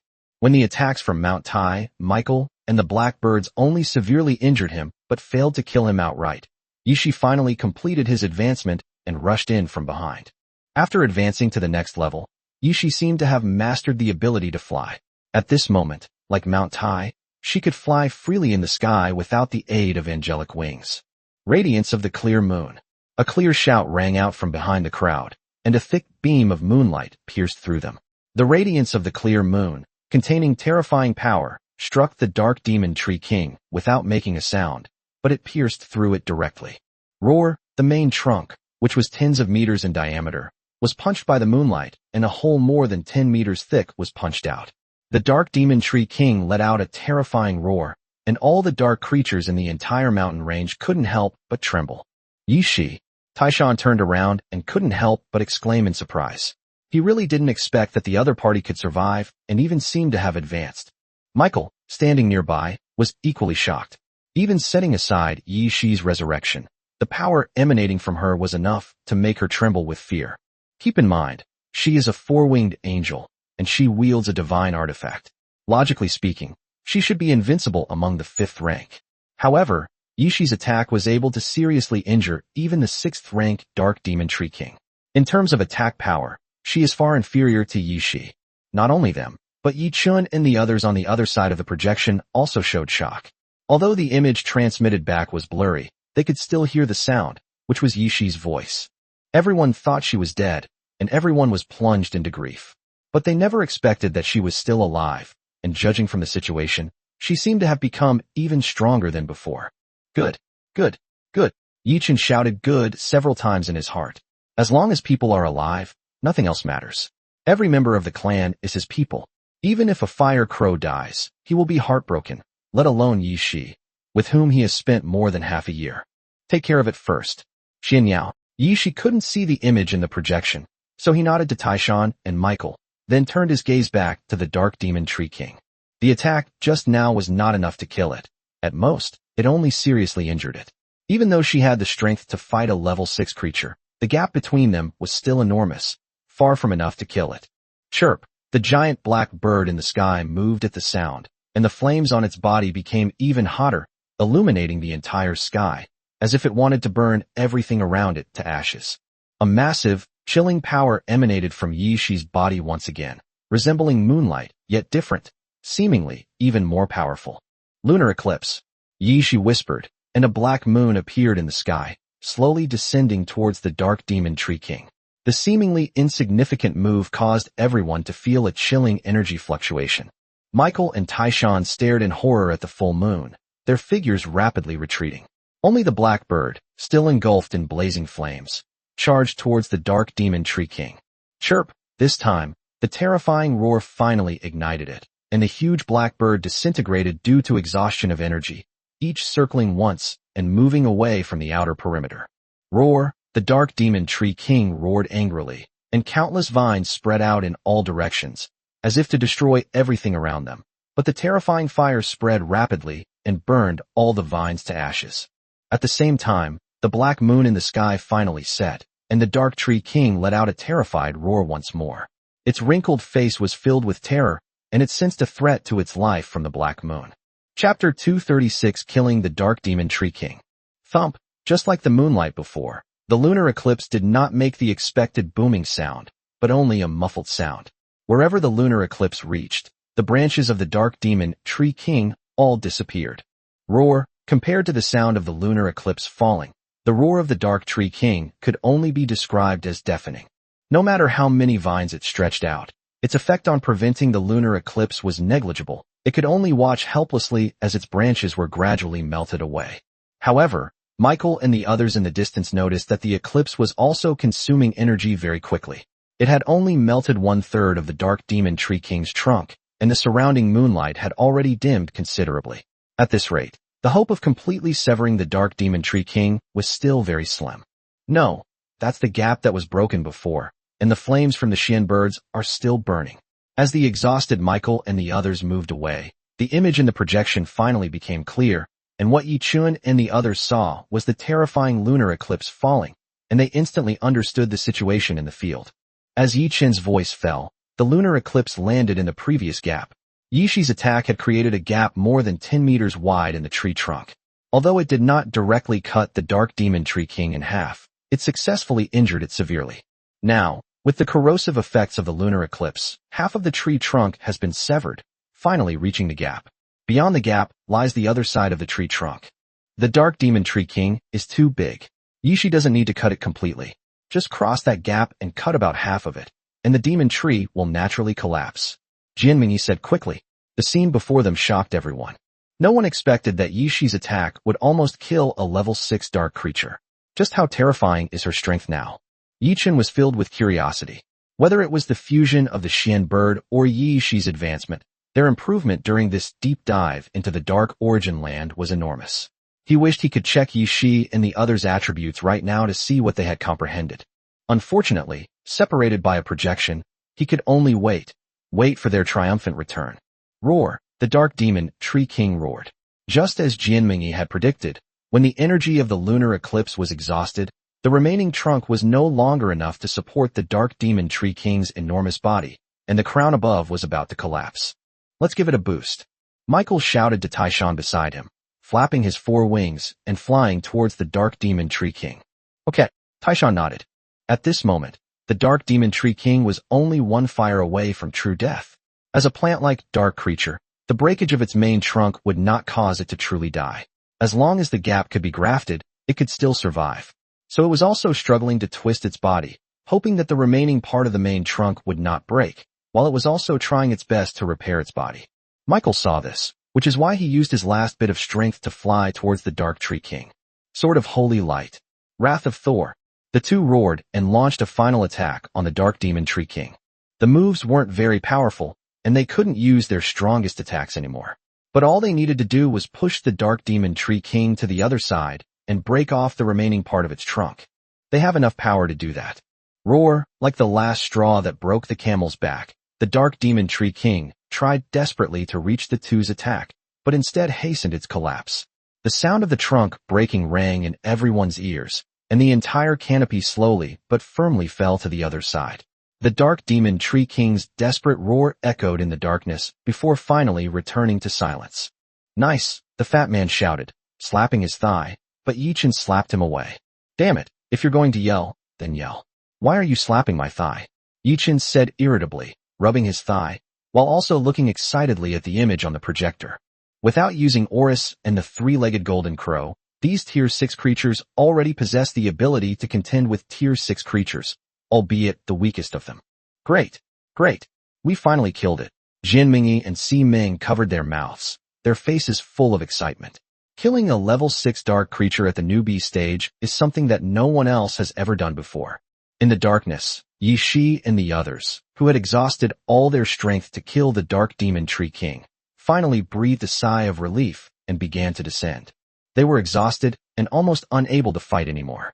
However, since the Dark Demon Tree King had just died, no other dark creatures dared to enter. Even the black-feathered vultures had scattered and fled in fright. Therefore, the place was still safe for the time being. Get the stuff and get back as soon as possible. We can't stay here any longer, Yi Shi said, slightly out of breath, as he landed on the platform broken in the middle of the tree trunk. Although she only launched 2 attacks after she came out, the amount of energy she consumed was not low at all, especially the lunar eclipse, which drained all her power in one go.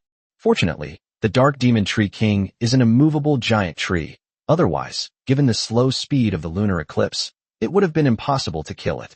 This is a powerful move that cannot actually hit anyone. Only when her strength increases further can she truly unleash its full potential. Michael and the others nodded. The blackbirds stood aside to rest, while they began to process the materials from the corpse of the Dark Demon Tree King. The most important items are undoubtedly the heart of the Dark Demon Tree King and the Dark Treasure Chest. The former is a rare material that can be used to craft high-level staffs or for medicinal purposes. The latter, needless to say, is the rarest and most common item in the trial world, and what you get is entirely up to fate. In addition, the Dark Demon Tree King's Tier 6 magic crystals, wood, and tree sap were all good materials, and the 3 of them collected them as much as possible. After dealing with everyone's affairs, the group set off to return, while Yishi teleported the items from the dark treasure chest back to his territory. Upon seeing what Yishi sent back, the four of them were overjoyed. They could only say that as expected of someone who had risked their life to kill a level 6 dark creature, the rewards were generous, unlike the stingy rewards of ordinary dark treasure chests. Chapter 2, 37 Refresh Stone. The level 6 Dark Demon Tree King dropped a lot of items from its treasure chests. Besides the usual materials, there were 3 other items that were quite valuable. The first item is the Bloodline Crystal, but this is the Bloodline Crystal of the Demon Tree clan. This type of Bloodline Crystal can also summon a demon tree, but it is not easy to control. After all, it belongs to the lineage of dark creatures and generally needs to be modified by the Lord's talent before it can be used.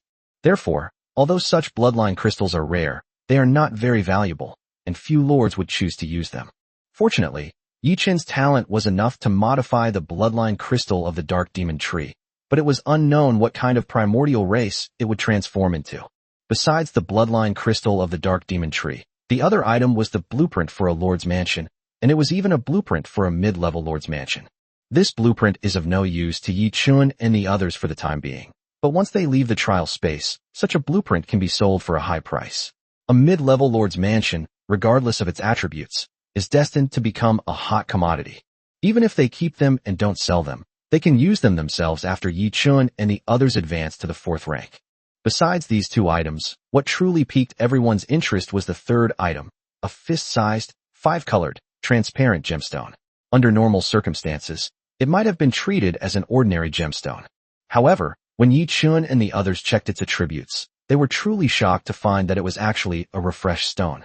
"My God, we've struck it rich," the fat man exclaimed, looking at the small diamond with awe. "It seems like it's been over 100 years since the refreshed stone was last seen outside, right? At least it hasn't appeared at any auctions in the Myriad Things Pavilion. This is truly a priceless treasure," Si Ming exclaimed in amazement, shocked by the appearance of the refreshed stone. "It seems that the refreshed stone has only appeared 6 times in history, right? Each time it brought about earth-shattering changes to the entire Lord faction." Jian Mingyi exclaimed, recalling the great achievements of the refreshed stone as she looked back on the history she knew. Yes, it first appeared during the Enlightenment stage of the Lord era. It directly refreshed the lifespan of a mermaid, not only saving her from an imminent death, but also giving her enough lifespan to grow to the final god level. She was also the first god level unit to be born in the history of Blue Star. Yichen spoke, and everyone nodded in agreement. Si Ming then continued speaking. "That's right. The second appearance was not long after. At that time, the mermaids had not yet become gods. Many people thought it was just a simple effect of refreshing lifespan. However, that lord took a different approach and directly refreshed the growth rate of his clan. As a result, the newly refreshed growth rate was difficult to increase. It is said that it has only completed 1 growth so far. But even so, he still became a god. The 3rd and 4th refreshed stones were tried by the lords and achieved great success. It wasn't until the 5th refreshed stone appeared that the lords used it to refresh the exchange items for the inheritance stones. Only then did everyone discover the best use for the inheritance stones. On the 6th occasion, that lord went to the Azeroth Plain, which had the deepest foundation at the time, and used the refreshed stone to refresh the exchange items of that plain, greatly increasing the strength of all the lords. He himself became the plain king of the Azeroth Plain in one fell swoop. Just hearing Si Ming speak, everyone felt a surge of excitement. The unassuming diamond before them was actually a rare gem that had only appeared a handful of times in history. It was a dream come true. However, those 6 times were only announced. There were 2 more times when the refreshed stone was released, but they were not announced. Si Ming suddenly spoke up again, which surprised everyone. Everyone turned to look at her, and saw that she had a solemn expression on her face. "In the Tower of All Things, I have dabbled in all kinds of rare treasures, including the refreshed stone. It has appeared twice, but instead of bringing great growth to humanity, it has caused considerable disaster. You should have heard of the most recent one, the god-level dark creature Irima." Jian Mingyi exclaimed in surprise. Compared to Yi Chun and the fat man, who both looked bewildered, she clearly knew more. Aramar is a newly emerged god-level dark creature in the last 100 years, and it is more powerful than many older dark creatures. This news is unknown to ordinary people on Blue Star. It only circulates among the lords. Seeing the two's confused expressions, Jian Mingyi explained, It's just that I didn't expect that the birth of Aramar would be caused by the refreshed stone. In fact, the refreshed stone itself is also very attractive to dark creatures. The lords who obtained the refreshed stone have basically suffered from the dark beast tide. It's just a pity that this lord's territory was greatly weakened at the time, and he was isolated and helpless in the outside world. That's why the dark creatures took advantage of the situation, and he was completely overrun. Otherwise, humanity would have gained another pure land. Simming said with a hint of regret. Yi Chun and the fat man were shocked. They never expected that obtaining the refreshed stone would still pose such a great risk. Shouldn't we use this refreshed stone immediately? The fat man asked with a worried look. Otherwise, how could they, as a few new lords, possibly withstand the impending dark beast tide? We probably don't need to. The trial space is protected by rules, and after we go out, we'll be in some relatively safe planes with veteran lords guarding the outside world. So we don't need to worry about the arrival of the dark beast tide. But it's still better to use it as soon as possible, Siming said after thinking for a moment. But using it now would be too wasteful, wouldn't it? Putting aside everything else, even if we refresh the exchange items in the inheritance stone tablet, we don't have enough merit points to exchange for them right now. Wouldn't that just be giving it away to others for nothing? Yi Chun frowned and said, the refreshed stone can refresh the inheritance stone tablet, and the refreshed exchange items can be exchanged by all lords. These few new lords have no merits, so refreshing it will only benefit others. Damn, this is so unfair. Why didn't the refreshed stone appear later? What's the use of it appearing now? The fat man cursed, looking at the refreshed stone in Yi Chun's hand with a headache. Who knows what will happen? And this should be the first refreshed stone to appear in the trial space, right? Who would have thought that this thing would fall into the hands of a group of new lords? Siming shrugged helplessly. She didn't have any good solutions to this situation. I feel like we probably can't leave the trial space with this refreshed stone. Otherwise, if a dark beast tide suddenly appears outside, it's obvious that we took something good with us. Jianmingyi pinched her brow, feeling a headache coming on. Yi Chun, who was deep in thought, suddenly had a flash of inspiration. Perhaps we could use it? Chapter 238, Leaving the Trial Space. After putting away the refreshed stone, Yi Chun didn't say much, but instead summoned all his familiars back. Having already achieved their goal of entering the Dark Origin by defeating the Dark Demon Tree King, there's little point in staying any longer. They'll simply be collecting more treasures for the new lords. The trial space is too small for them. They need a wider space to develop. Yi Shi and the others didn't say much. After resting briefly, they returned to the main group and then headed back towards the entrance without stopping. This time, Yi Chun didn't hold back on ammunition. He told the goblins to use it freely, as long as they could return as quickly as possible. Under the bombardment of unlimited firepower, everyone returned to the territory more than a day ahead of schedule. During this time, Yi Chun was also planning the next steps with Fatty and the others.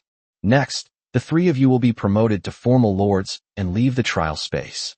Mengyi, you must protect them, Yi Chun said to the three of them. No way, you're not coming out with us.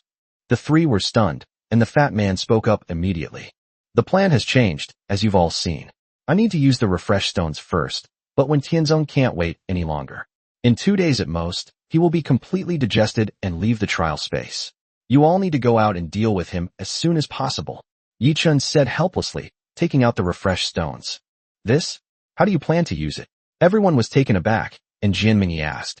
Do you still remember Planet Karen? Yi Chun asked after a moment's thought. I remember. It's Oris's hometown. What's wrong? The fat man answered subconsciously. The refresh stone can refresh everything, both tangible and intangible. It can reset lifespan and allow units that have reached their peak to start growing again. So, can it revive a planet? Yi Chun asked thoughtfully, holding the refreshed stone in his hand. Upon hearing his question, everyone paused for a moment, then quickly understood. You want to revive Planet Karen? But its planetary will is already dead, Jianmingyi said, shaking her head. Without the will of a planet, it is like a planet without a soul, merely a pile of rubble that cannot grow. But the planet Kalen is not completely dead. As long as the planet can be revived, a new planetary will can naturally be born, Yi Chun said in a deep voice. So what? If a planet without a planetary will is placed in the dark world, won't it still fall?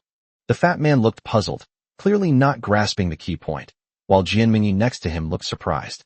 You want to turn a planet that hasn't yet given birth to a planetary will into your subordinate territory? Once it gives birth to a new planetary will, it will completely inherit your will, Siming said, shocked by Yi Chun's genius idea. Ming also looked shocked, while the fat man still stared blankly at the three of them. No. Wait, a subordinate territory? But don't subordinate territories require the planet's origin? Upon hearing this, Ming immediately slapped him. Use your pig brain. If a planet has been resurrected, how could it lack planetary origins? This is definitely an unclaimed planet. Anyone can take it over and turn it into their own subsidiary planet. Ming said irritably, but her face quickly became filled with excitement. Let me think. Your idea might actually be feasible. A newly appointed Tier 1 Lord who has just become a formal Lord has a planet as his subordinate territory. That's too outrageous. It's unprecedented. If it succeeds, Yi-chun, you'll make history. Ming said excitedly, almost jumping up and down. Haven't I created enough history? Yi-chun shrugged indifferently. Historical records are meant to be broken, aren't they? Hearing this boastful remark, the group immediately fell silent, realizing they were powerless to refute it. Yi-chun had created far too much history. The first to collect all the high-level 5-element spirit orbs, the fastest to become a formal lord, the first to possess a Tier 6 unit, and the first to obtain a refresh stone in the trial space. Some of the smaller things were even beyond their own memory. In that case, we'll give you all our 4-leaf clovers. Although there aren't many dark creatures left on Kalen Star, there's still a lot of dark energy. With 4-leaf clovers, we can purify it as quickly as possible. Jinmingyi said after everyone calmed down, and had all the 4-leaf clovers from her territory brought over. Yi-chun didn't mince words. Purifying the dark energy would indeed take him a lot of time, but as long as he could completely revive the planet, then it would all be worth it. Then let's go out first. Brother Chun, you should come out as soon as you've dealt with things on Kalen Star, otherwise I'm afraid I won't be able to handle it. After the members of the clan returned one after another, the fat man looked at Yi-chun and said weakly, Understood. Focus on stabilizing our foundation. If things get too difficult, don't rush into development for now. Make sure we keep everything firmly in our own hands. Then wait for me to come out. Yi-chun nodded and said, The fat goblin possesses a wealth of technology. If the other lords were to seize it, they would likely be doomed. Therefore, developing Duobao trading network after leaving is secondary. As long as one can keep their wealth from being taken away, that would be a great blessing. Don't worry. I'll make him keep a low profile and try to only expose Duobao trading network. Even if it wastes a few months, it doesn't matter. Ming comforted him. Okay, be careful at the Wanwu Tower too. I'm afraid they'll cause you trouble because of Wentianzong. If all else fails, just push the blame onto me. Anyway, I haven't left the trial space yet. Yi-chun nodded and said, Understood, don't worry, the three replied. The 4 of them left the Dark Origin together. Next, they would take the final step to become official lords and leave the trial space. I'm going out first. Once you've finished dealing with things on Kalen Star, come out and meet us right away. Jinmingyi stepped forward and hugged him, her eyes brimming with tears as she spoke. Okay, I'll be there soon. Just remember to put in a good word for me with your parents, or they'll kill me as soon as I get out. Yi-chun hugged her back and joked. After all, he had taken someone else's daughter away, so he had to bear some of his father-in-law's anger, right? No way. Jinmingyi shrank her nose and said unhappily, but her cheek was pressed against his chest, and she refused to leave until Ming couldn't stand it anymore and came over to call out to her. Let's go? Stop being so sentimental. It's like we're saying goodbye for the rest of our lives. Get lost. Stop making baseless predictions. Shall I go then? Okay. Are you really leaving? Yes. Chapter 239, Revisiting Karen.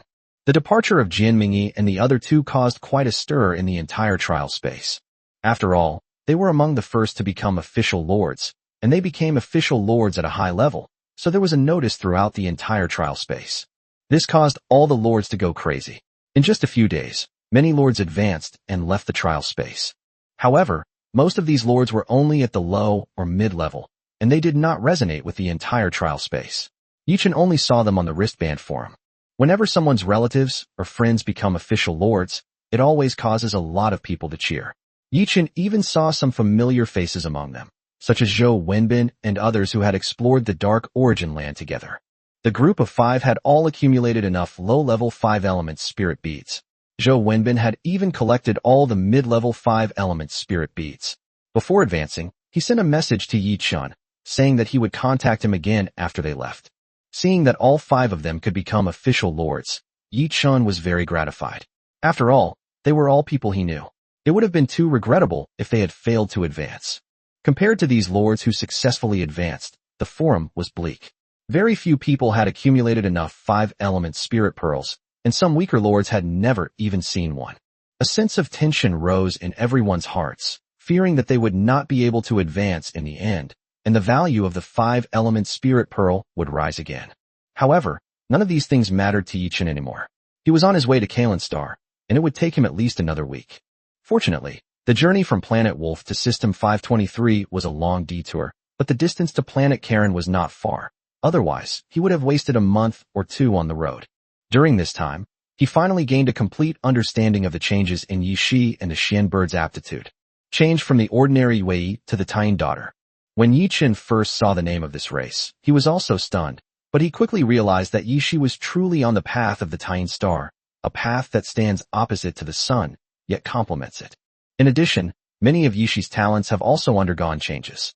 Not only has his original lunar power been transformed into Yin power, but he has also developed many applications of Yin power, such as flight and lunar eclipse. Although these applications are not explicitly listed, they allow Yi Shi to truly utilize them. Of course, with 8 attempts at growth, Yi Shi's growth difficulty also increased considerably. To complete the 4th stage of growth, not only is 1,000 years required, but also a bunch of rare items, some of which Yi-Chen had never even heard of before, making his scalp tingle. Compared to Yi Shi's terrifying growth, the Xian birds are much simpler. They simply have the talent of possessing a Xian bird body, which allows them to gather the power of all Xian birds and gain a huge boost. Of course, this talent is extremely taxing. After using it once, the Xian birds are completely exhausted and need to rest for at least 2 or 3 days to recover. It is a powerful, final move. The other members of the clan have also grown to some extent, but they are all within the normal range, not as big as Yi Shi and the Blackbird. Yi-Chen nodded in satisfaction, letting his clansmen grow freely, and continued to fly towards the planet Kalen while controlling the territory. However, to his surprise, even though it was not yet high tide, he was besieged by the dark beast tide 5 days later. Did they come for the refresh stone? Yi-Chen wondered, looking at the dense horde of dark beasts surrounding him. Roar, a series of beastly roars echoed in the darkness. Before Yi-Chen could continue to ponder, the dire wolves at the forefront pounced towards their territory. Defend the territory. We must not let any dark creature break in. Yi Shi shouted, his moon blade sweeping across the area and instantly killing the dire wolf. Dread wolves, dark ghouls, lickers. Wait a minute, there isn't a single native dark creature, let alone a single high-level dark creature. This isn't normal. Yi-Chen thought thoughtfully as he looked at the dark creatures around him. Although there are many dark creatures coming now, they are mostly below level 3, and there are no native dark creatures like the dark predator. It is obviously unrealistic to expect to take the refresh stone from him by relying solely on the beast tide of these dark creatures. Horus, please take action and deal with them as soon as possible. I'm afraid there might be unforeseen circumstances. To avoid any further complications, Yi-Chen directly asked Horus to take action. Good. Horus raised his head, glanced at the dark creatures surrounding the entire territory, and said with a hint of disdain. A chilling, frosty breath swirled out, freezing all the dark creatures into blocks of ice, utterly silencing them. Ever since he learned that Yi-Chen was going to revive Planet Kalen, Horus had been very enthusiastic. He hadn't even bothered to sleep these past few days, constantly patrolling his territory and checking on the 4-leaf clover from time to time, calculating how long it would take to completely purify the dark energy on Planet Kalen. Now, seeing these dark creatures that dared to block his way, he showed no mercy and instantly killed them. The power of a 6th tier expert could no longer be compensated for by sheer numbers. Everyone get ready. I'm going to speed up. As the dark creatures were cleared out, Yi-Chen shouted to the crowd. He didn't even care about the drops of these dark creatures. The magic crystals burned like they were free, and the territory's flight speed instantly reached its maximum, rushing towards the direction of Kalen Star. They sped across the territory without encountering any other foolish dark creatures to stop them. However, such flight consumed an enormous amount of energy. In just one day, Yi-Chen had consumed 1,000,000 magic crystals.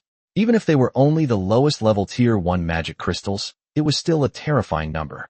Finally, as they approached the planet Kalen, their flight speed gradually slowed down, and they slowly descended towards Kalen. At this point, there were not many lords left around the planet Kalen. Apart from some 5th and 6th tier dark creatures, there were not many other dark creatures left. The prodigy lords could not obtain any benefits, and the ordinary lords did not have the strength to do so.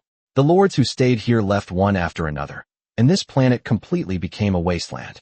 If things had gone according to the normal course of development, this planet would have died completely and turned into dust in the universe after some time. But Yi Chen's arrival with the refreshing stone brought it infinite possibilities. Chapter 240 Poisoning. Without lingering, Yi Chen took control of the territory and landed directly on Star Kalen, in the ravine where he had previously encountered Horus. Roar returning to his homeland. Horus let out a long roar, flapped his wings, and slowly took off, taking in the devastation of the planet. Don't worry, it will get better soon. Yi Chen looked up and shouted towards the sky, then ignored him and began to prepare for the next task. Having gathered the 4-leaf clovers from Jian Mingyi's side, and adding those he had taken from Yang Tianyu, Yi Chen now possessed a full 400 4-leaf clovers, making his speed in purifying dark energy incredibly fast. 400 4-leaf clovers, considering the size of planet Kalen, should take about 10 days to half a month to grow, right? Yi Chen estimated. The original planet Wolf took 2 months to evolve, relying on about 500 4-leaf clovers. Now, planet Karen, which is several times smaller, should not take that long. After all, just by looking at the number of gods they have spawned, it's clear that the two planets are not on the same level at all. Purifying the dark energy on Kalen should be much easier than purifying Wolf. But in the middle of this, we'll have to get through a dark tide, which is going to be a bit troublesome. Yi Chen thought with a frown. The dark tide will not only bring forth a large number of dark creatures, but will also release a dense amount of dark energy, which will have a certain impact on the purification of the 4-leaf clover and prolong the time required for complete purification. In addition, the large number of dark creatures that appeared also gave him a headache. After all, he still had a treasure like the refreshed stone in his hand, and he could foresee how dangerous the upcoming high tide would be. This time, he didn't have the fat man's endless magic crystal bombs to use. Forget it for now, let's stick to the original plan. We'll deal with the beast tide when it arrives. After racking his brains to no avail, Yi Chen simply gave up and began purifying the dark power on the planet according to the original plan. At the same time, he arranged for Yi Shi and the others to go out and clean up the remaining dark creatures on the planet. The remaining dark creatures on Kalen Star are all quite powerful, mostly above the 5th rank. Even the most powerful lords are few and far between. They can only be slowly cleared out by Horus and Yi Shi leading the other clans. Of course, it's not too strong. At most, it's like the Dark Tree King, at the early stage of Tier 6, and Horus' power is enough to deal with it. However, this is destined to be a long process, and he can take this time to evolve his dark energy and develop his territory. 3 days later, a new wave of dark tides officially began. Yi Chen summoned all his familiars back ahead of time and temporarily flew away from Kalen Star. There's nothing to worry about since the territory has a sacred shield, but Kalen hasn't been taken back yet and isn't protected by the territory's shield. He fears that this fragile planet might be destroyed in battle. When the dark tide began, his fears proved to be justified. Seeing the overwhelming horde of dark creatures sweeping in, even with his current strength, he couldn't help but feel a chill run down his spine. Howling Moon Demon Wolf, Shadow Demon, Burrowing Demon Worm, Giant Devouring Worm, they are all 4th-tier races, and there are even a few 5th-tier beings among them. This is really not giving people a way to live.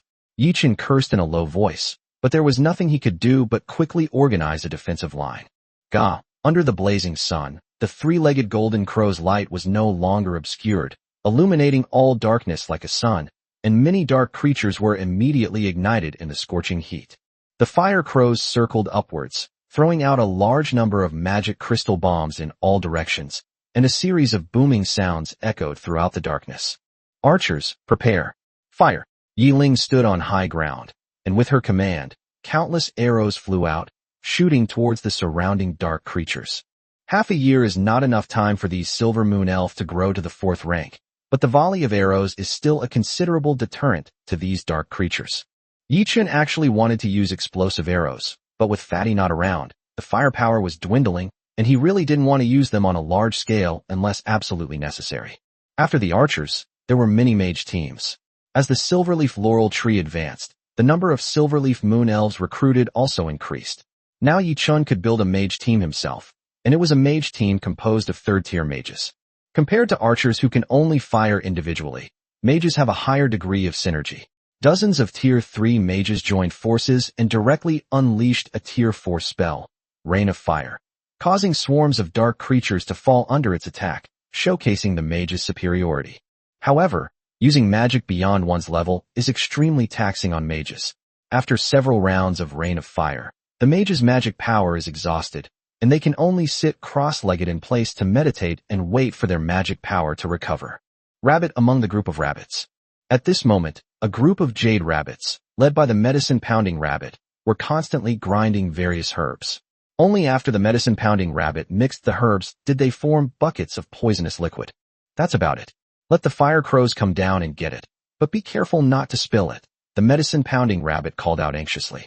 This kind of poison is highly volatile, so it cannot be prepared in advance and can only be prepared temporarily as the dark beast tide arrives.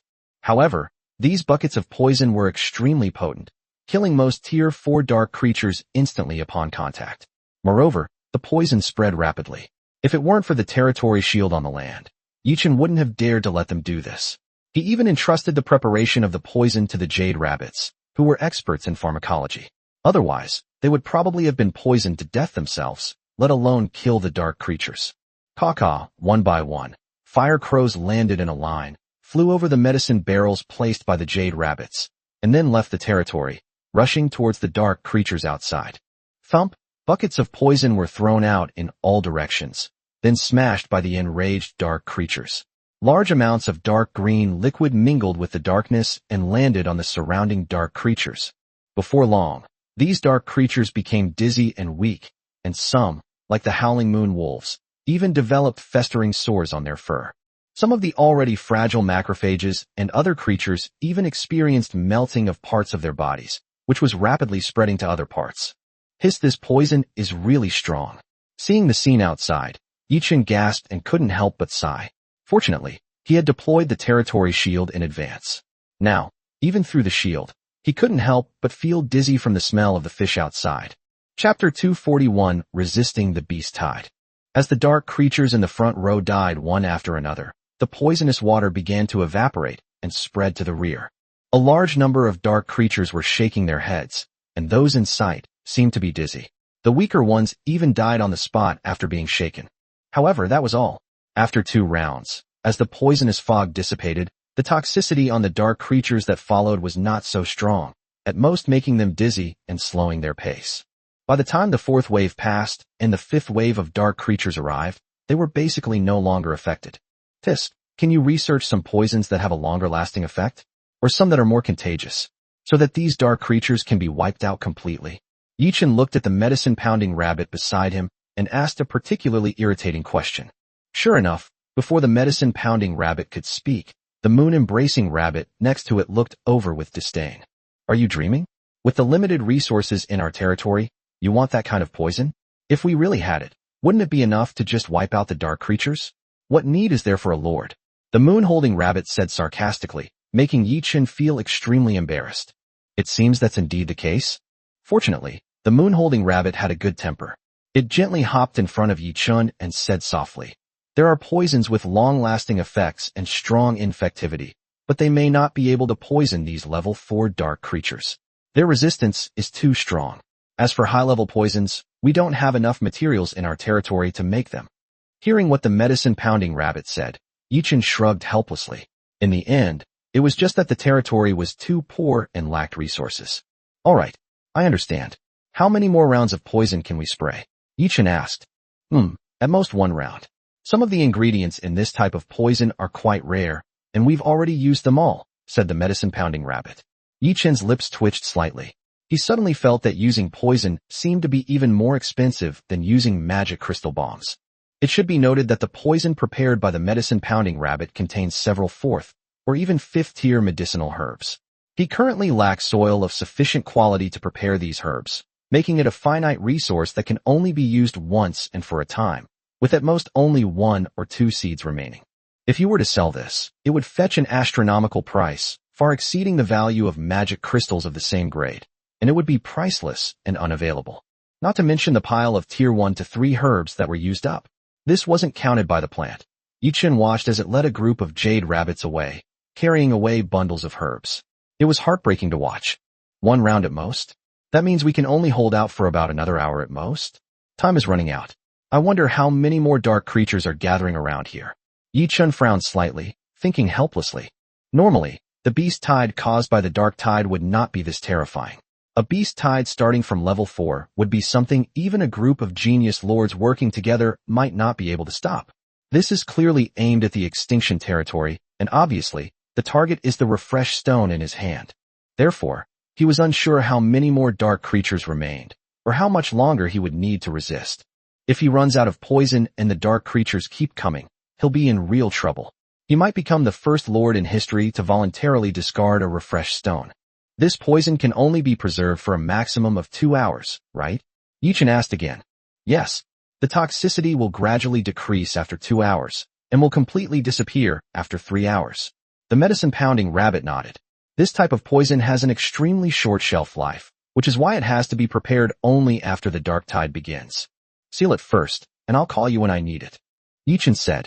The quantity of poison was scarce, but it was one of the few weapons he possessed capable of causing mass destruction, and he had to save it for a critical moment. Next, without the interference of poison, the attacks of the dark creatures became even more ferocious.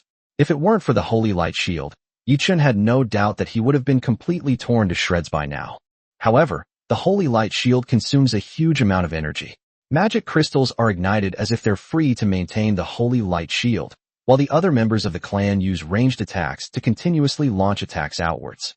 Yi-chun glanced at his wristband during a break and noticed that the lords on the forum were all lamenting that there were far fewer tier 4 dark creatures than expected this time. He had a few curses in his mind, but he didn't know whether to say them or not. It seemed that all the high-level dark creatures had come to his place. I guess I've made a contribution to all the lords? Yi-chun thought to himself, looking at the densely packed dark creatures covered with holy shields around him, and took out the last batch of poison at the perfect moment. There's no other way. If we don't use it, let alone the clans, even Oris and Yi Shi will be exhausted from killing them. Their target wasn't the level 4 creatures, but their level 5 leaders.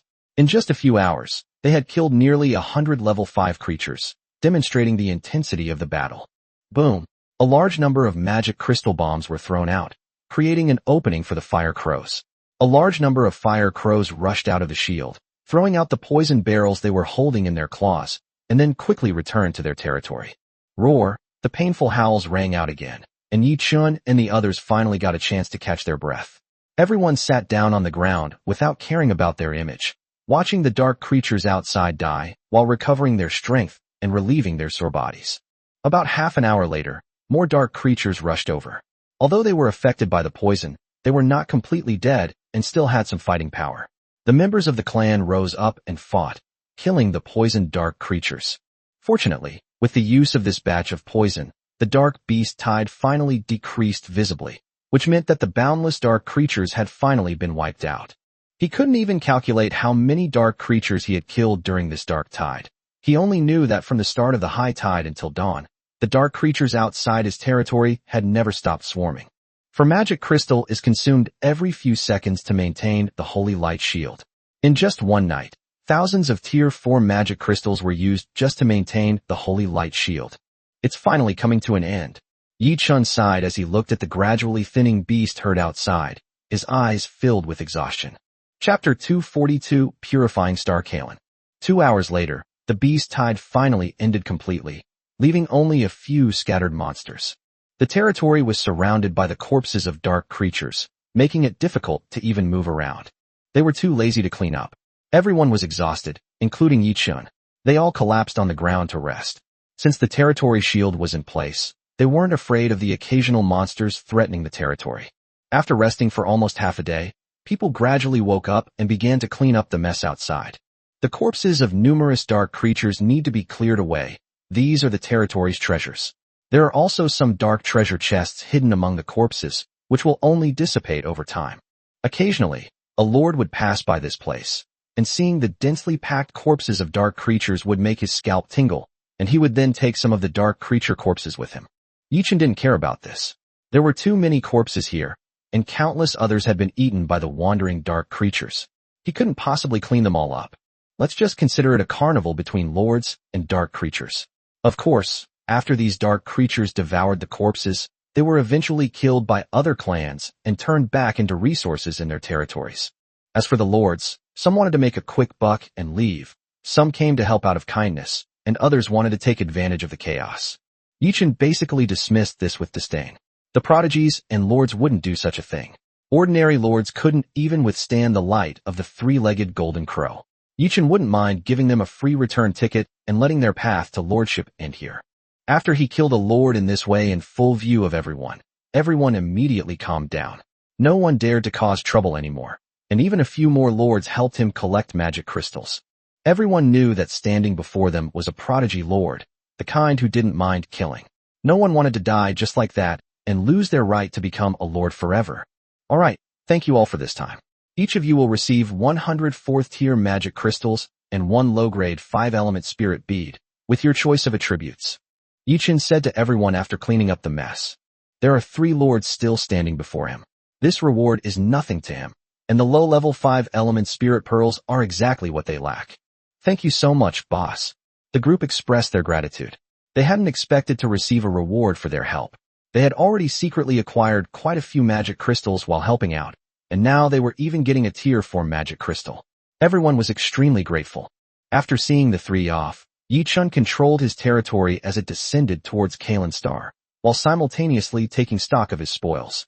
Tier 4 magic crystals alone reached hundreds of thousands, which means that Yi Shi and the others killed more than 100 dark creatures on average each. You've really worked hard. Yichen gasped, looking at Yi Shi and the others with pity. Fighting against darkness is our mission. Yi Shi came back to his senses, smiled, and replied. In addition to the 4th-tier magic crystals, there were also nearly 100 5th-tier magic crystals, all of which were the fruits of Horus and Yi Shi's battle. Fortunately, no tier 6 dark creatures appeared in this dark tide, otherwise they might have really been doomed. No, we must take down Kalen Star before the next dark tide, otherwise we might really see tier 6 dark creatures. Yichen thought to himself. At this point, the trial period for newcomers was only halfway through, and the truly high-level dark creatures were still unable to leave the source of darkness. If this were to continue, and the next wave of tides began, level 6 dark creatures would start to appear one after another.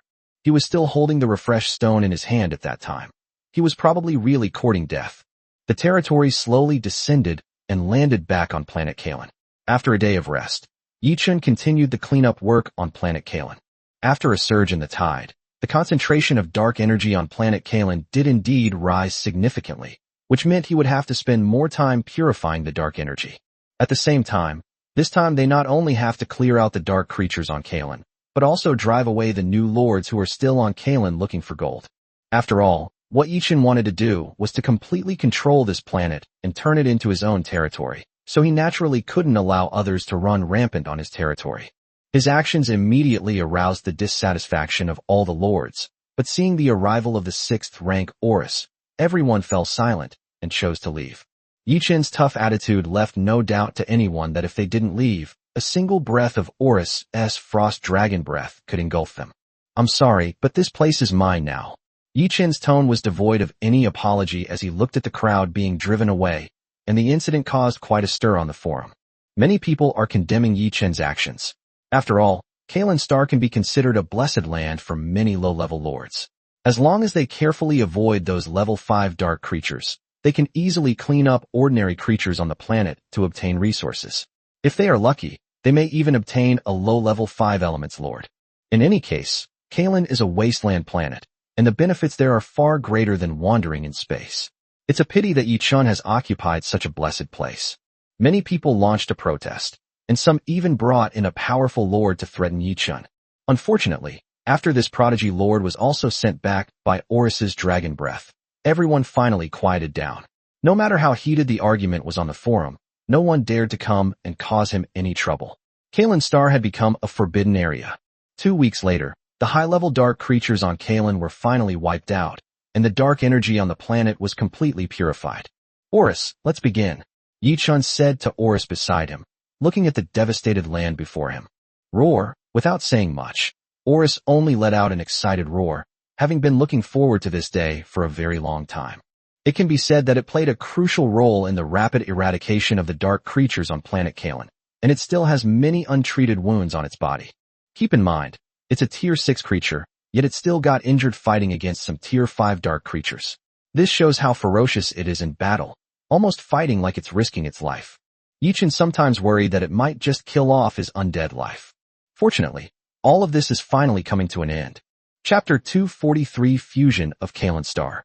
As Yichin moved, a transparent halo spread outwards from the refreshed stone in his hand. Everyone looked around with anticipation. This was a once-in-a-century event, the refreshed stone. How many people could have witnessed such a spectacular scene? Thump! Everyone felt a jolt in their hearts, as if everything around them had stopped, and they had all entered a space without time, or as if some kind of substance was flowing through it. Then, everyone felt a rapid reversal of time at a certain moment. The ruins on Kalen faded away at a speed visible to the naked eye, and soon a lush green land and a vast ocean appeared. Various creatures fly by on the planet from time to time, but they all disappear in a flash. Yi Chun and the others saw whales in the deep sea, or giant dragons soaring in the sky. Oris's eyes held a hint of nostalgia, and its long neck jutted forward slightly, as if that was a familiar companion.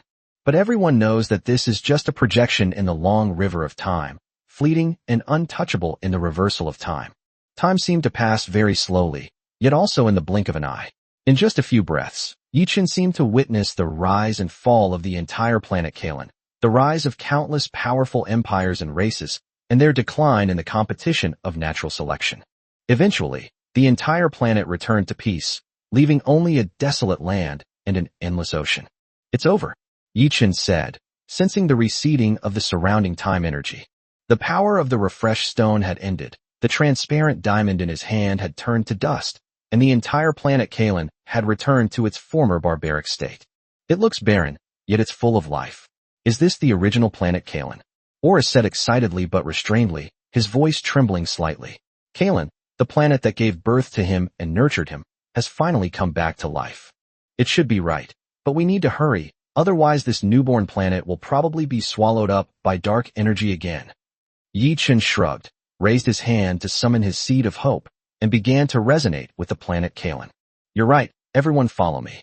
Oris snapped out of his daze and shouted to the people around him. Then, he stomped down heavily with his thick hind legs, and a crack spread across the ground of Kalen's star, rapidly extending forward. Yi Chen needs to comprehend and resonate with the unborn planetary will of Kalen, while Oris and the others need to find the core of Kalen and take control of it. All the land and mountain gods set out, joining Oris in exploring the depths of the earth to a newly born planet, whose core lay hidden there. Yi Shi and the others protected Yi Chun, preventing anyone from interfering with his actions. At this time, the planet Kalen had not yet developed a planetary will. It only possessed a vague consciousness. What Yi Chen needed to do was to devour and merge this consciousness, making his own the will of the entire planet Kalen. This process is not easy. Even a vague consciousness is the consciousness of a planet, while Yi Chun is just a new lord who is not even a formal lord yet. The fusion of planetary consciousness was not greatly hindered. After all, it was he who gave the planet a new life and purified all the darkness. The planet itself was grateful to him, and the vague consciousness didn't know what Yi Chun was doing, only that he was communicating with it in a conscious way. At this moment, the planetary consciousness of Kalen was like a newborn baby, blank as a sheet of paper, allowing him to carve it as he pleased.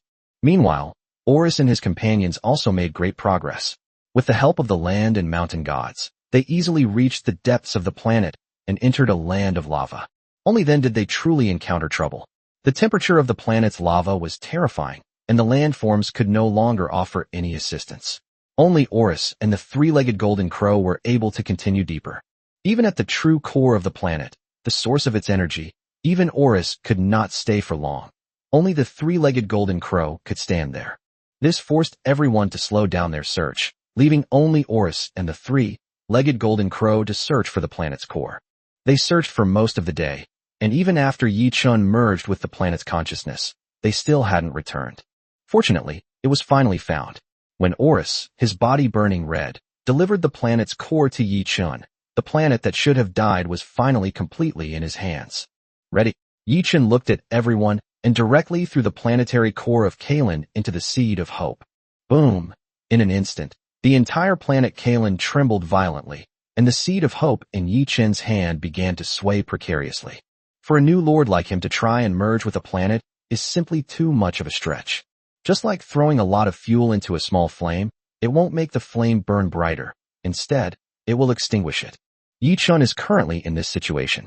The suddenly appearing massive planetary core cannot be integrated into him, and the spark of hope is teetering on the brink of collapse under immense pressure. All he can do is persevere and try to extinguish the spark. This process was extremely long, and throughout it, the planet Kalen trembled constantly, as if someone wanted to control its life and death, and it was the planet's instinctive resistance. Earthquakes, tsunamis, typhoons, all sorts of natural disasters occurred on the planet Kalen. Countless mountains collapsed and terrifying tsunamis swept in. Before long, the entire surface of Kalen was completely unrecognizable, and it was impossible to tell what it looked like when it was newly born. All these natural disasters were stopped by Oris and his group, and did not affect Yi Chun in the slightest. With his strength reaching level 5, or even level 5, these ordinary natural disasters could no longer pose a threat to him. This fusion and control took Yi Chun 3 whole days. When the entire planet Kalen finally calmed down, he was completely exhausted, but his gaze towards Kalen was unusually excited. Even after many setbacks, and even when the flame of hope was almost extinguished, they ultimately succeeded. This entire planet was completely transformed into his territory, and he became the first lord in history to own a planet as a new lord. When I get out, I'm sure I'll shock a lot of people. Yi Chun thought expectantly, then slumped back and fell into a deep sleep. This integration has taken a toll on his mind and energy. He needs a good rest. When he wakes up, it will be the moment they leave the trial space and become official lords. Chapter 244, jumping 3 levels in a row. The Hairy Plane is a newly rescued plane with numerous lord territories to traverse, and a vast galaxy composed of enormous planets. As a plane that has just been saved, there are still too many unknown darknesses here that have not been explored, and a large amount of dark energy is still spreading. The so-called salvation was merely that the high-ranking lords stopped the further encroachment of darkness, but the existing darkness still needed a great deal of time to be purified. These are the things that lower-ranking lords can do. They cannot fight in the dark like higher-ranking lords, so they can only accumulate merits for themselves in this way. However, the Hairy Plane has been unusually lively lately, with various merchants and lords moving about, and even many high-ranking lords stopping here. There is only one reason for all this. This is where the lord was born this year. All lords who pass the newcomer trials and obtain formal lord qualifications will be born here. Nearly a month ago, the first batch of lords emerged from the trial grounds. They were the young girls from the Wanwu Tower and the Jin family. As the first batch of new lords to become official lords, they naturally gained enormous benefits, making all the other lords envious. After that, many lords emerged from the trial grounds, but they were all low-level lords, which made the other lords sigh. The heights a low-level lord can reach are extremely limited. This may not be known to ordinary people, but these lords are very clear about it. The extent to which you can grow is determined from the moment you step out of the trial space. Stories of miraculous comebacks do exist, but they are extremely rare and incredibly difficult. Of course, completing the newcomer trial ahead of time also brought them many benefits, which could somewhat make up for the gap in lord level. As for whether it could help them take a higher step, that can only be left to fate. However, today, this galaxy that appeared to welcome the birth of a new person seems somewhat different. The newly emerged lord does not seem like a newcomer. The enormous planet that flew out is something many veteran lords can only dream of. It's important to understand that transforming one's territory into the form of a planet is a requirement for advancing to the 4th tier of lordship. It requires a sufficiently large territory, and this requirement has blocked countless low-tier lords. Is this really a new lord? Many people wondered, and those around them quickly gave a negative answer. That can't be right, can it? What kind of new lord brings out a planet with him? This is a step 4 to the next level, the man said in disbelief. That makes sense. They probably use some kind of secret method to teleport here, right? I thought it was a new lord coming out. The man nodded, agreeing with this statement and explaining the other party's behavior. No, this is a new lord. His territory is surrounded by golden light, and his flame of hope is growing stronger. He is advancing in rank, another lord exclaimed, his face filled with shock. The appearance of a new lord is different from the spatial teleportation of veteran lords. The moment a new lord becomes a formal lord, his territory will be surrounded by a golden glow of divine protection. This radiance will recognize the lord's official status and promote their territory, at least to tier 1. Only then can they become a formal lord. Moreover, the lord's hope will continue to grow stronger. This is the lord's source of power, which will baptize the lord's body and give him the strength corresponding to his lord level. It really is a new lord. Holy crap, this is terrifying. Born at level 4. Many lords exclaimed in surprise, their eyes filled with horror as they looked at the planet. This news spread rapidly along their wristbands, from text to pictures to videos. The news that the newborn had become a 4th-tier lord spread quickly online, and many lords rushed over, wanting to witness the birth of this miracle. Have I come out yet? Yi-Chen slowly opened his eyes in the lord's mansion. After traversing the endless time tunnel, his vision finally returned to darkness. However, what he saw before him seemed to be different from what he had expected. Through the vast atmosphere, Yi-Chen discovered that the outer starry sky was filled with countless territories, each spanning tens of thousands of miles. Moreover, there were also some enormous planets mixed in, no smaller than the planet Kalen beneath his feet, and even a few sizes larger. However, before Yi-Chen could delve deeper into his thoughts, a tremendous force enveloped him, and his body was racked with tearing pain. Is it a baptism? The baptism of the Lord of the Hope Fire? Yi-Chen instantly understood, and without struggling, he let the energy roam through his body. Once a new lord steps out of the trial world and becomes a formal lord, his spark of hope will grow along with the territory, and at the same time begin to nourish the lord, baptizing him after his advancement. In this way, the lord's strength will grow along with the strength of the territory. The lord will have the strength of the territory at the corresponding level, and will definitely have the highest attributes at that level. For a new lord like Yi-Chen, regardless of his previous total attributes, his total attributes will become the peak of Tier 1, which is 19 points, from the moment he becomes a formal lord. The only difference is the allocation of attribute points. The baptism process is not long, just a bit painful. After all, it is a transformative process. If you can't withstand it, your overall attributes will inevitably be worse. So every time you advance, all lords will persevere through the baptism in order to obtain the highest attributes for the current stage. However, Yi-Chen's baptism this time seemed to take a bit too long. Not only that, he found that after his total attributes reached 19 points, they did not stop. Instead, with a burst of intense pain in his body, he directly skipped over and entered the 2nd tier. This is Step 2. Yi-Chen's face lit up with joy, but it was quickly replaced by pain. The pain brought by continuous advancement was not just accumulating, but doubling. But this was not the end.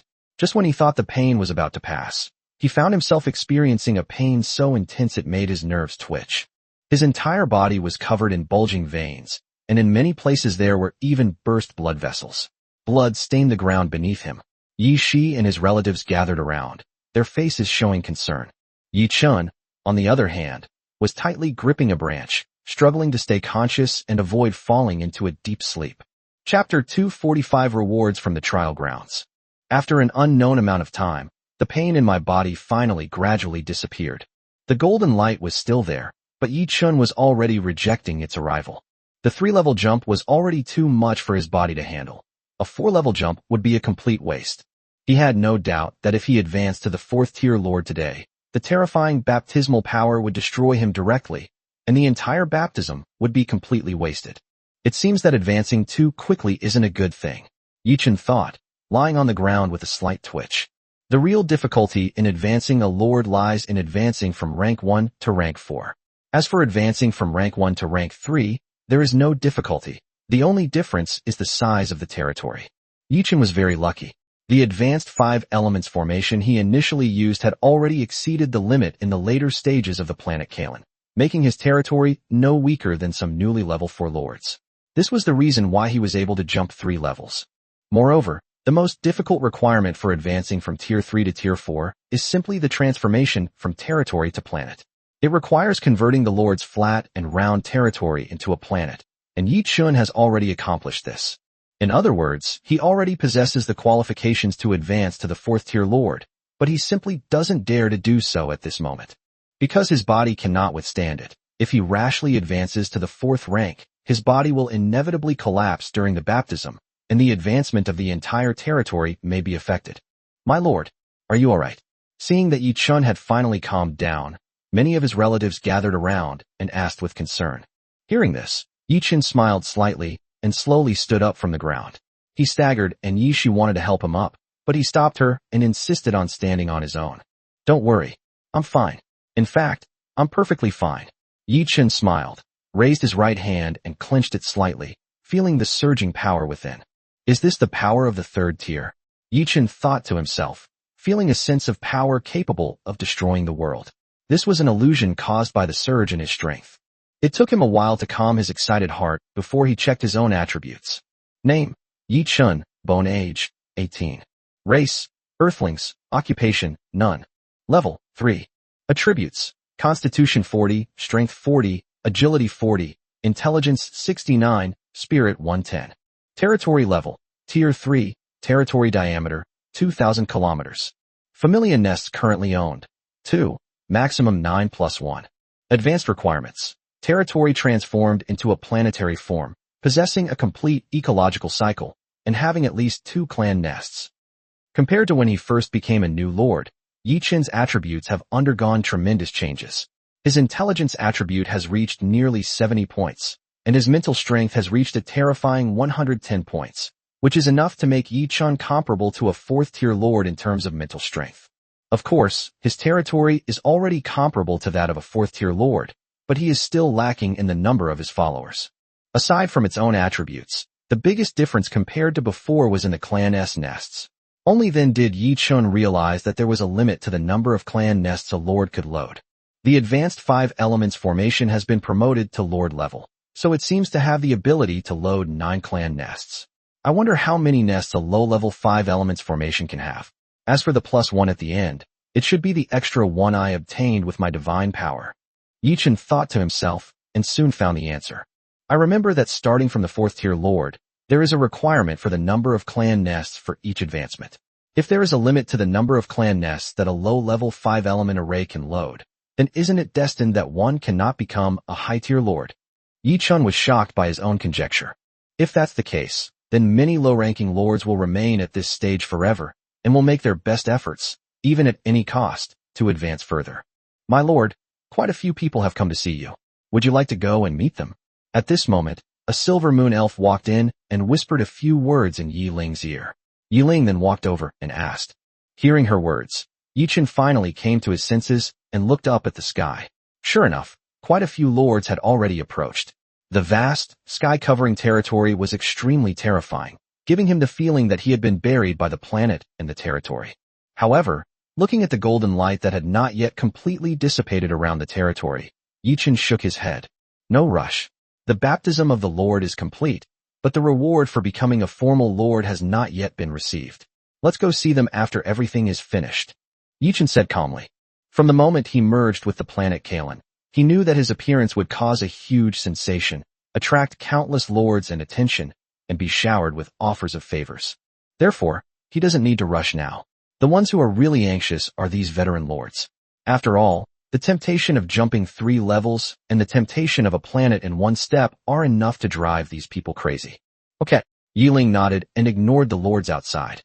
Instead, she followed Yi Chen and waited for the golden light above the territory to descend.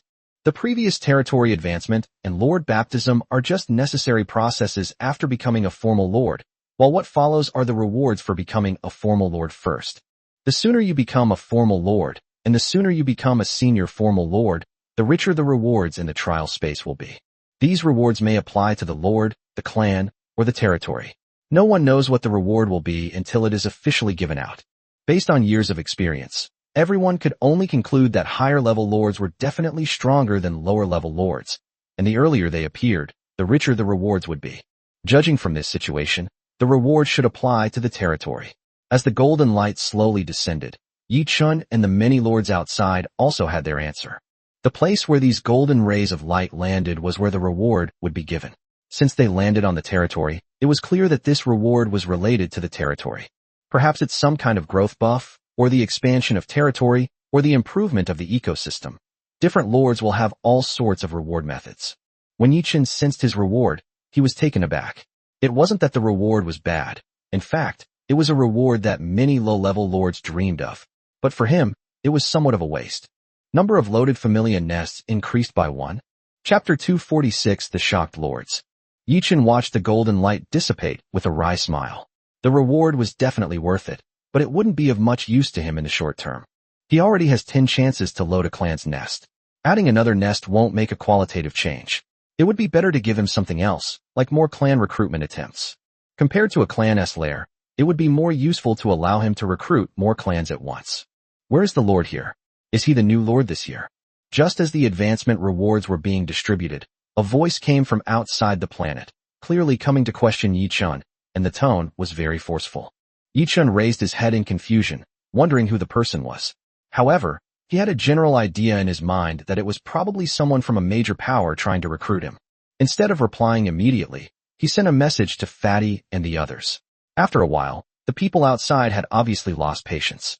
Many of them either rode on their mounts or took to the air, brazenly flying towards Yi-chun's planet. Such behavior would be considered a provocation by other lords, but no one would take a new lord seriously, even if his trial results were somewhat exaggerated. Rather than believing that Yi-chun's territory would pose a significant threat to them, they were more curious about Yi-chun's growth.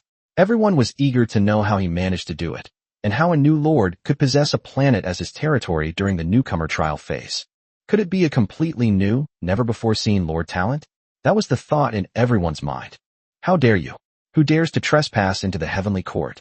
Seeing someone rushing into the planet, Yishi shouted and led his many relatives to rush out, ready to capture these people. Heavenly Court? The name of this territory? Wow, what a boastful tone. Some lords sighed upon hearing Yishi's words, taking it as Yi-chun's self-amusement.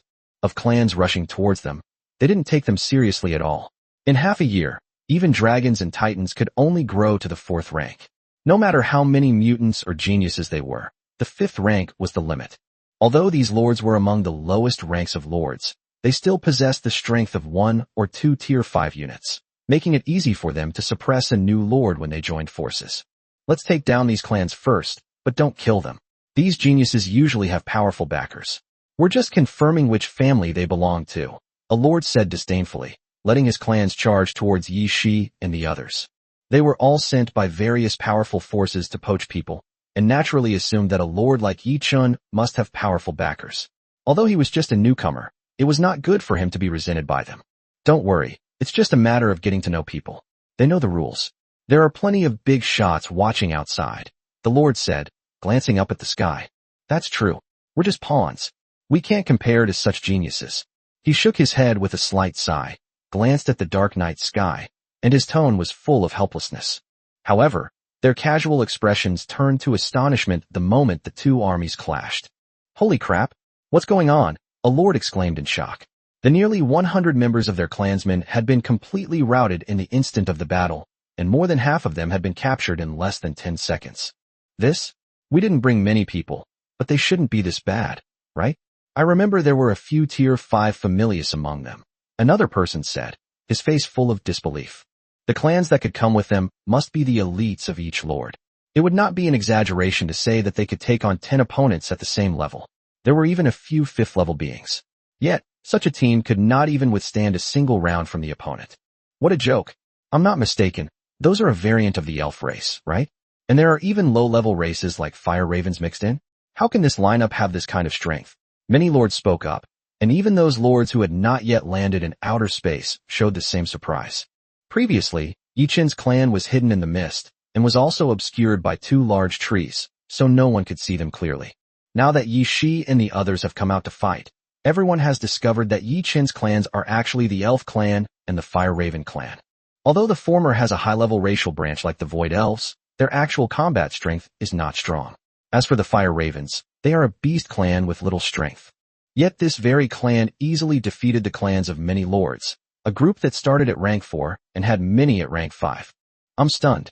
Am I seeing things? It's not surprising that he could win. After all, he's the ruler of a planet. He must have something to offer. But to win so easily, even to the point of being a crushing victory, is something I never expected. Someone outside the planet exclaimed, and others echoed his sentiments. Yeah, I didn't expect that either. I remember the strongest new lord was only level 5, and that still required good luck.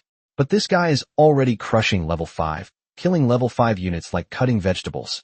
This can only mean that his tier 5 familia is strong enough and has enough combat experience, and may even have already entered the late tier 5 stage. Bullshit. Which of our clans isn't experienced enough in combat? Can the combat experience of a new Lord's clan compare to our main clan, which has been fighting in the dark for decades? Exactly, and whose late-stage Tier 5 clan can easily one-shot other Tier 5 clans. Let alone mid-stage. Show me how you one-shot an early stage one. Many lords were discussing this, unaware that Yi Qin's clansmen were all capable of fighting beyond their level. They could already kill groups of level 4 dark creatures, and Yi Shi and Taishan were even stronger enough to face level 6 creatures directly. That these lords witnessed, the instant annihilation of 5th tier clansmen, was nonetheless the sight of Mount Tai wielding the trident of Poseidon, sweeping across the battlefield. The Thor, wielding a divine weapon, was simply no match for these ordinary 5th tier units. The lower-ranking lords were buzzing with discussion, while the higher-ranking lords watched everything before them thoughtfully. Compared to the shock of the lower-ranking lords, they were more surprised by Yi Qin's potential and the large number of races they had never seen before. Leaving aside the moon goddess, the earth god, and the mountain god, even the elves and fire crows have some subtle differences from the races they are familiar with. Changed his clan, but also made it incredibly powerful. Chapter 247, I Come from Heaven. Who are you? Why are you trespassing in the heavenly court? Yi Shi asked coldly, looking at the group of people being escorted. With only 100 or so people, she and Yi Ling, along with the silver osmanthus moon elf and fire crow, easily subdued them. They even captured several lords who came. However, Yi Shi did not kill them. She knew very well that there were countless lords surrounding the outer space of the planet, and the people in front of her were just pawns scouting ahead. What right do you, a mere member of a clan, have to question us? Let your lords speak. Despite being captured, the lords before them remained arrogant and haughty, looking at Yi Shi with an air of superiority, even openly criticizing the members of their clan. Hey, you know what? These human-like creatures are actually quite good-looking. They're just as good-looking as the elves. Indeed, it's her appearance. She looks like an Eastern face, but I still prefer Western beauties. Hee, maybe the Lord likes it? So many beautiful women, a new one every night. Ha ha ha, but I prefer the African ones. Holy crap, dude, you've got some serious taste. The Lord's arrogant words infuriated Yi Shi and the others. Taishan even grabbed his trident and wanted to beat them up, but Yi Shi stopped him. At this moment, countless eyes were gathered outside the territory. Any slight mistake by them would bring huge trouble to Yi Qin. A few words of gossip could not really harm them. Find some land and bury them first. What are they? We don't have time to worry about them now. Let the people who come after them speak. By the way, when burying them, there's no need to leave an opening for ventilation. Let them breathe through each other's mouths. Don't waste the air in our territory. They're all lords. The internal circulation is enough for them to live for several days. Yi Qin's voice came from the Lord's mansion, which made all the relatives' spirits rise. Taishan immediately stood up and rubbed his hands together in anticipation. All right, I'll go bury it right now, and I'll make sure it's done gracefully, Taishan said excitedly, walking towards the lords. Upon hearing this, their expressions changed drastically. Their previous ease and comfort vanished, replaced by shock. Insolence. How dare you do this? You are making an enemy of us. Do you know who we are? What forces we belong to? No matter who's behind you, we can make sure you can't stay on the path to becoming a lord, believe it or not. The group shouted in protest, trying to intimidate the other party by mentioning their powerful backers, but found it to be of no use. No more sounds came from the Lord's mansion, and Mount Tai had already begun digging a pit around them. As mountain gods and earth gods, digging a pit should normally be a quick task. However, perhaps to scare the people, Taishan and his group dug very slowly this time. They even found some rusty shovels from somewhere and were digging slowly, one shovel at a time. Their slow movements easily broke down the people's defenses. I'm sorry. I was wrong. I came here on behalf of Tianmei Pharmaceuticals to discuss cooperation with you. Yes. I'm from Haixing Armory. I'm here to ask if you want to buy weapons. We're businessmen. Stop digging. I'm from Lianzhong Apparel. I'd like to ask if you'd like to join us and develop together. We're all on the same side. The group explained their purpose one after another, but there was still no sound from the Lord's mansion, and Taishan and the others were still silently digging a pit. Seeing this, the men were on the verge of tears. They never expected that all they had done was recruit someone for the big shots behind them, and they had run into such a tough nut to crack, and a greenhorn at that. Stop digging. I was wrong, okay? I apologize. Don't bury me. I'm a lord. Don't. Before he could finish speaking, the person had already been buried by Mount Tai. With the land there, he could easily manipulate the soil underground and arrange the people into the shape Yi Chun had described, making them complete the internal circulation. Several landowners even got excited and had them engage in a large-scale internal circulation exercise, which was fortunately kept underground and not seen by the lords from outside the planet. Even so, the fact that several lords were buried alive is shocking enough, considering that in this world, lords hold a supreme position. Killing a member of your own clan might only earn you a few words of reproach, but even killing the lowest-ranking lord is a serious crime. At that time, several lords riding planets approached Yi Chen's territory, and several lords with terrifying auras stopped outside Yi Chen's territory on their respective mounts. Young friend, they've only come to deliver a message. Release them. A lord riding an adult silver dragon shouted loudly as he looked at the planet, his immense power pressing down on his territory. Seeing this, Yi Chen obviously couldn't stay in the lord's manor any longer. He frowned slightly, looked up at the sky, and slowly walked out of the manor. You can't even pass on a message properly.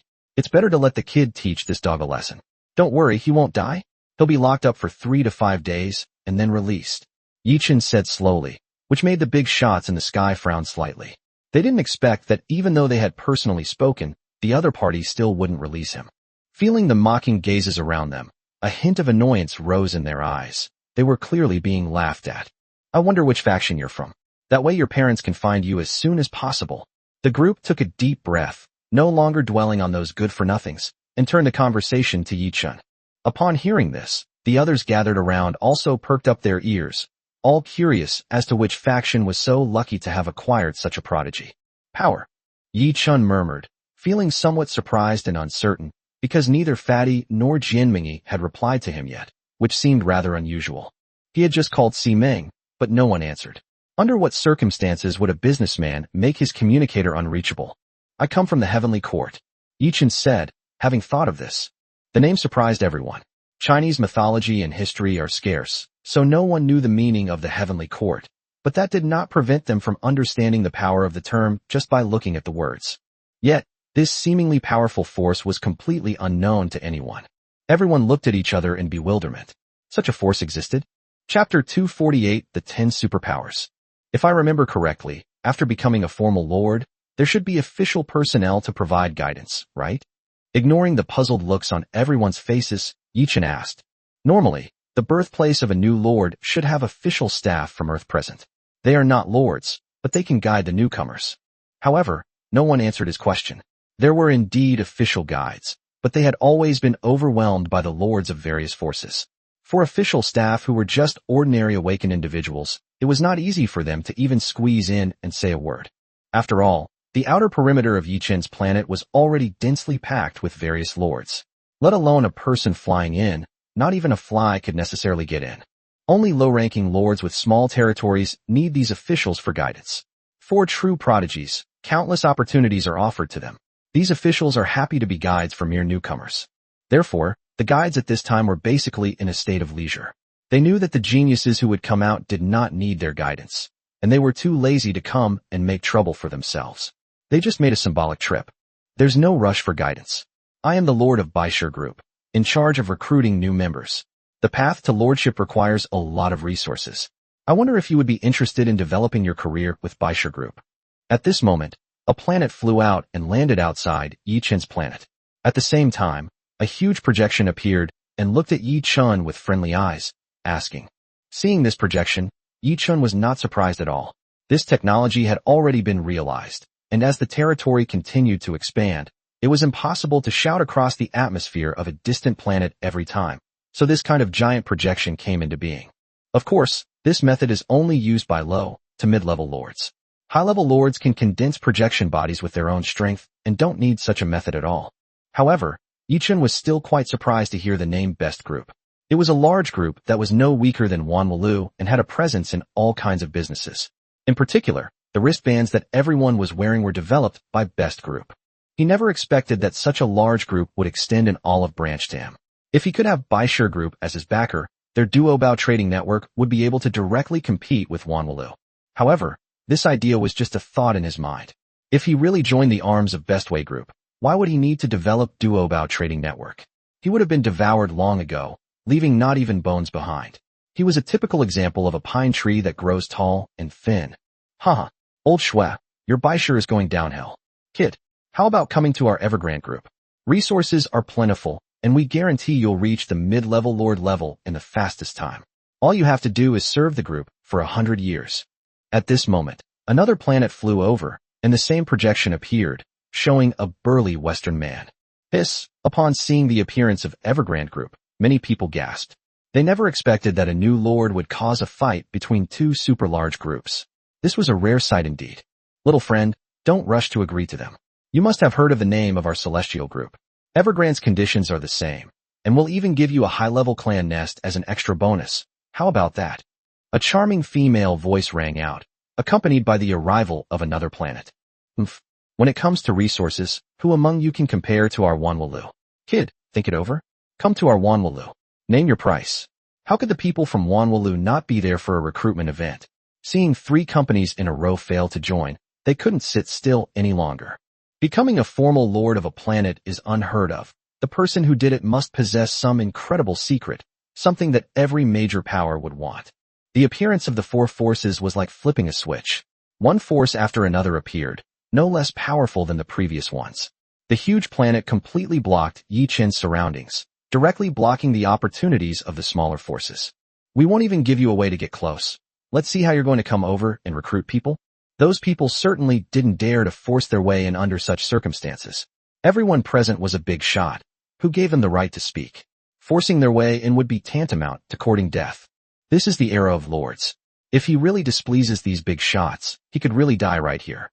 The official protection for lords is also divided into levels, okay? If a high-ranking lord wants to kill a low-ranking lord, then so be it.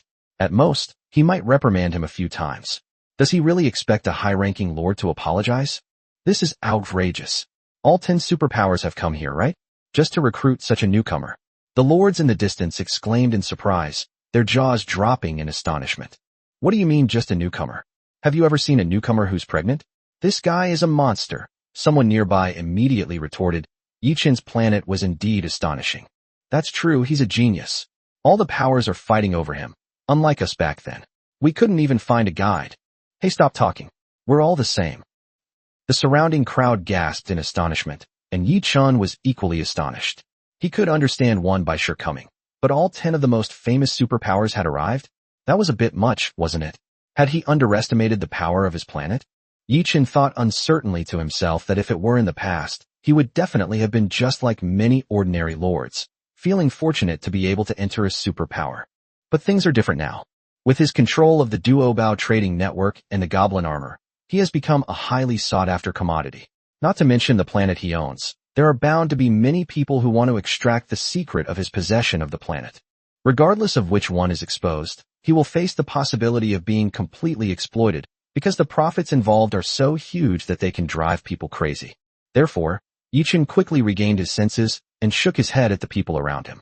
Thank you all for your kind words, but I have only just become a lord and have no intention of siding with any faction at the moment. I apologize for that, but I will contact you all again once I have thought things through. Yi Chen spoke in a very sincere tone that was not offensive, but his words did not satisfy these bigwigs. Chapter 249 Finding People. What arrogance! Do you know what we represent?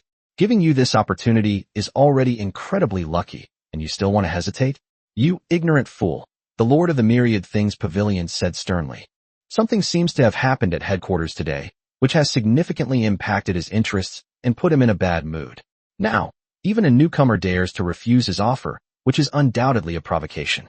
Upon hearing his words, the other lords also looked over, their eyes filled with slight doubt, but few were willing to speak up for him. After all, in their view, the invitation from the 10 superpowers had already given them enough face, and to dare to refuse under such circumstances would undoubtedly make them, the guides of these superpowers, lose face. Of course, without making any excuses, some of these lords did indeed come with friendly intentions to recruit them. Young friend, you can think it over carefully. Our Bestway group has come with utmost sincerity, said the Lord of Bestway group, who was the first to speak. That's right, my Celestial God group is the same. If you're willing, I wouldn't even mind beating that fat bastard up for you right now. He's really rude, the Lord of the Celestial God group said. While some expressed goodwill, there were also those filled with malice, like the Lord of the Myriad Things Pavilion, who, after hearing Yi Chen's refusal, didn't even bother to invite him again. You can go back and think about it slowly, but I want to know why you were able to transform your territory into an entire planet in the trial space. The speaker was from the Holy Court, which was also a superpower, and a superpower based primarily on the power of faith. The members of this faction are all very powerful, and because of their beliefs, the entire group has a strict hierarchy, clear rules, and is even somewhat fanatical. Although Yi Chun has just become a lord, it is clear that he does not follow the faith lineage, so whether or not to recruit him is irrelevant. However, the ability to possess a planet is something they must master. The Holy Court's words weren't just something he wanted to know. Everyone present pricked up their ears. It was something everyone was curious about, but even though he had already used up the refreshed stone, why would he say it so easily? Especially not with such an arrogant attitude. Sorry, no comment. If there's nothing else, I think I should leave. As for these people, you can take them if you want. Yi Chen frowned slightly and said in a cold tone. As Mount Tai kicked the people buried underground out of his territory, Yi Chen immediately burned his magic crystals and activated his spatial teleportation. This is an ability that only the territories of formal lords possess. After all, one must travel to countless planes to fight against darkness, and relying solely on flying. Even at the speed of light, one could never hope to fly out of a universe in a lifetime. Insolence. The lords of the Holy Court and the Tower of All Things shouted, trying to stop him. However, Yi Chen's spatial teleportation had been prepared for a long time, and after a brief activation, he disappeared from everyone's sight. Seeing this, everyone was stunned. None of them expected that this newcomer, invited by the 10 superpowers, would actually run away. Humph. The female lord of the celestial god group snorted coldly at the people from the Myriad Things Pavilion and the Holy Court, then turned and left without saying anything more. The lord of the best group did the same, sighing with slight regret before leaving as well. Legend has it that in the time tunnel, Yi Chen appeared in a deserted starry sky. This place was still the Hairy Plain, but it was far away from the birthplace of the newborn, so there was no one around. Luckily, it was mentioned in class that becoming a formal lord grants the ability to travel through space. Otherwise I really wouldn't know what to do. Yi Chen breathed a slight sigh of relief as he looked at the dark starry sky around him. Although they were back in darkness, they felt no fear. Compared to these dark creatures, being captured by those superpowers would be far more terrifying. But, where's this place? And where did Fatty and the others go? Yi Chen wondered as he calmed down. It's been almost an hour since he officially became the lord, and he sent messages to the 3 of them but hasn't received a reply. Has something happened? Or are they just out of contact? After all, they had traversed countless dimensions, so poor signal and slow message transmission were normal phenomena. However, according to the previous agreement, they should have stayed in Harry's dimension and waited for him to come out, instead of wandering around. Forget it. Let's contact other people first. Without an official guide, I need to find someone else to help me. Otherwise, I'm afraid I won't even understand the basic rules of this lord's world. Yi Chen shook his head, put aside his worries about Fatty and the others, and began to search for other people in his friends list. Most of them were his classmates from his student days, but few of them became lords, so the connection wasn't very meaningful. The lords I met in the trial space are all still growing within it, and haven't emerged yet. I can't contact them, except Zhou Wenbin. Could they be in the Hairy dimension? Send them a message and ask. Yi Chen was taken aback when he saw Zhou Wenbin and the others' profile pictures, and then sent them a message. These were the same people they had met in the trial space. They came to rob him and the fat man in order to save their little sister, but ended up being robbed instead. Actually, these people have pretty good character, otherwise Yi Chen wouldn't have gone with them to rescue people later. It's just that their strength and talent are a bit lacking. Only Zhou Wenbin advanced as a mid-level lord. Brother Chen, you're out. The message was sent and a reply was received not long afterward. Zhou Wenbin even sent a projector. Yes, we're out. Where are you guys? How have you been lately? Yi Chen nodded and smiled. Hee. Good, very good. We are the earliest batch of lords. Zhou Wenbin stammered, his expression full of excitement. Brother Yi Chen, you're out? Where are you? We're coming to find you. A cheerful voice, like that of a lark, rang out, and the projection quickly changed from a burly man to a young girl. Zhou Wenxuan looked at Yi Chen with a joyful expression and exclaimed. Haha, hello. I'm in the Hairy Plain, of course. I'm one of those lords who just escaped their birthplace. I'm currently in a no-man's land. What about you? Yi Chen laughed, quite fond of this cheerful little girl. Wow, Brother Yi Chen, You must be sought after by many forces, right? Just imagine how spectacular that scene must be. Unlike us, as soon as we hear that we are low-level lords, no one is interested, and we even drag our brother down with us. Zhou Wenxuan looked at him with admiration, but her tone was slightly downcast when she talked about herself and the others. Chapter 250. Nobody cares. What? No forces have extended invitations to you? That shouldn't be the case.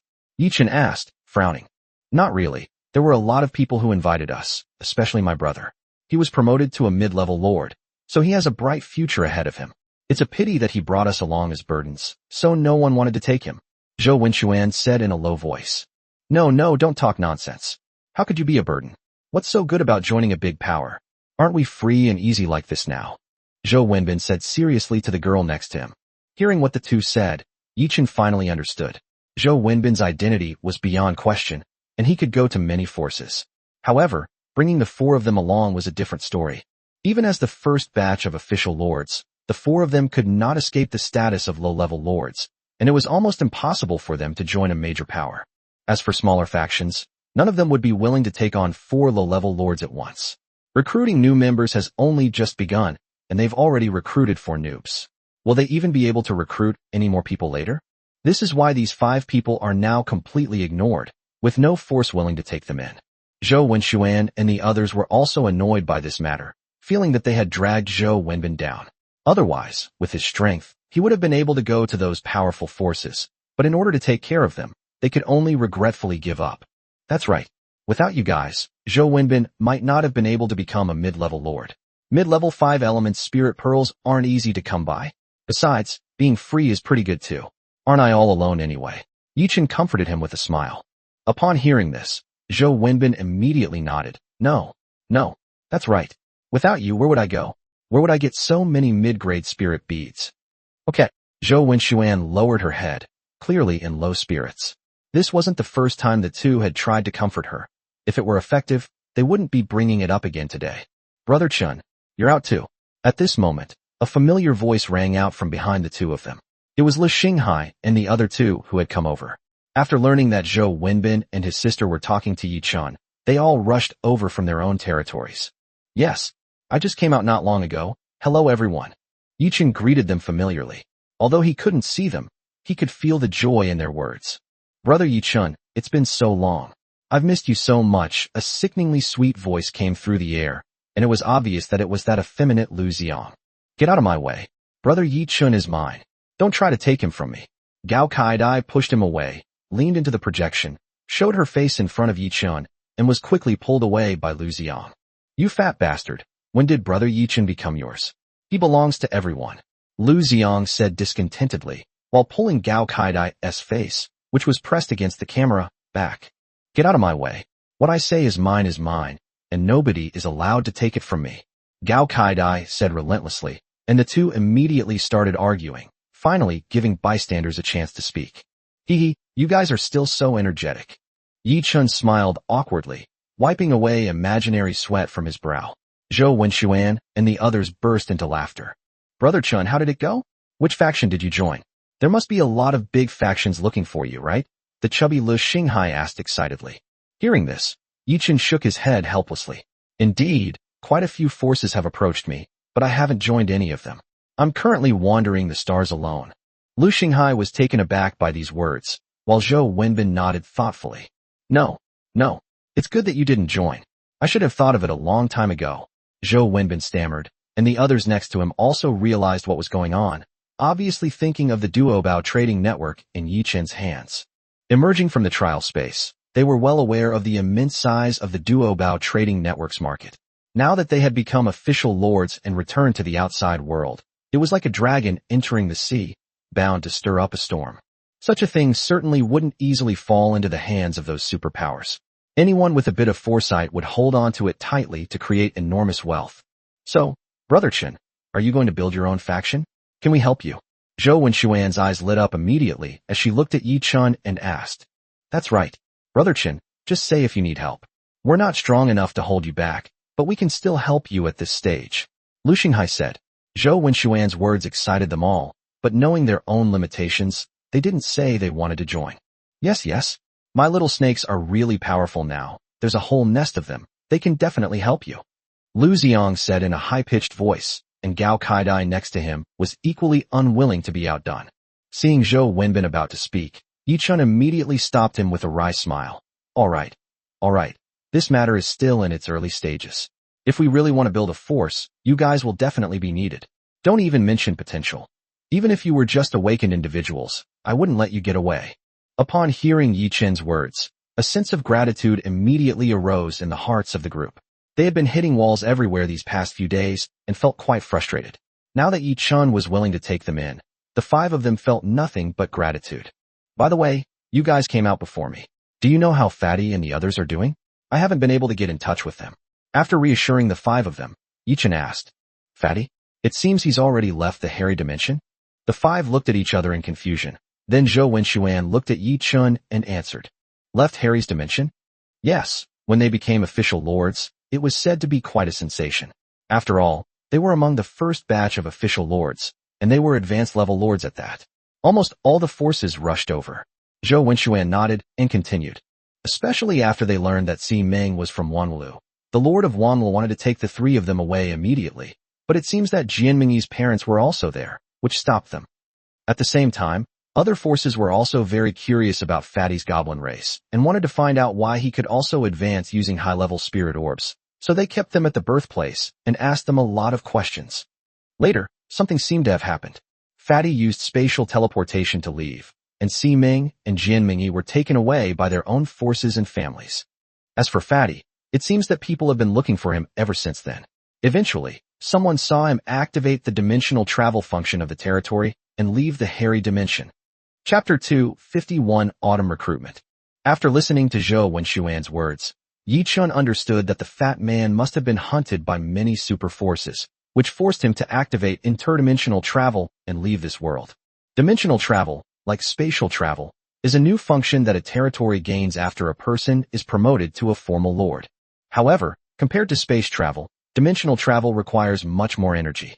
Fatty lost at least tens of thousands of Tier 4 magic crystals on this trip, not to mention the space travel he used frequently before. Okay, I understand. Yi Chen nodded, his expression solemn, but he didn't say anything more. Brother Chen, what are your plans for the future? Don't hesitate to let us know if you need anything. Seeing Yi Chen's serious expression, the others paused, and Zhou Wenxuan tentatively asked. Hearing this, Yi Chen immediately came to his senses and smiled easily at the group. I don't have any plans, but there is something I really need your help with. I just teleported out of the space and haven't met any official guides yet. My situation isn't suitable for me to appear as a new lord, so I had to come and ask you for advice on what to do after becoming a formal lord. The group breathed a sigh of relief, and the atmosphere immediately relaxed again.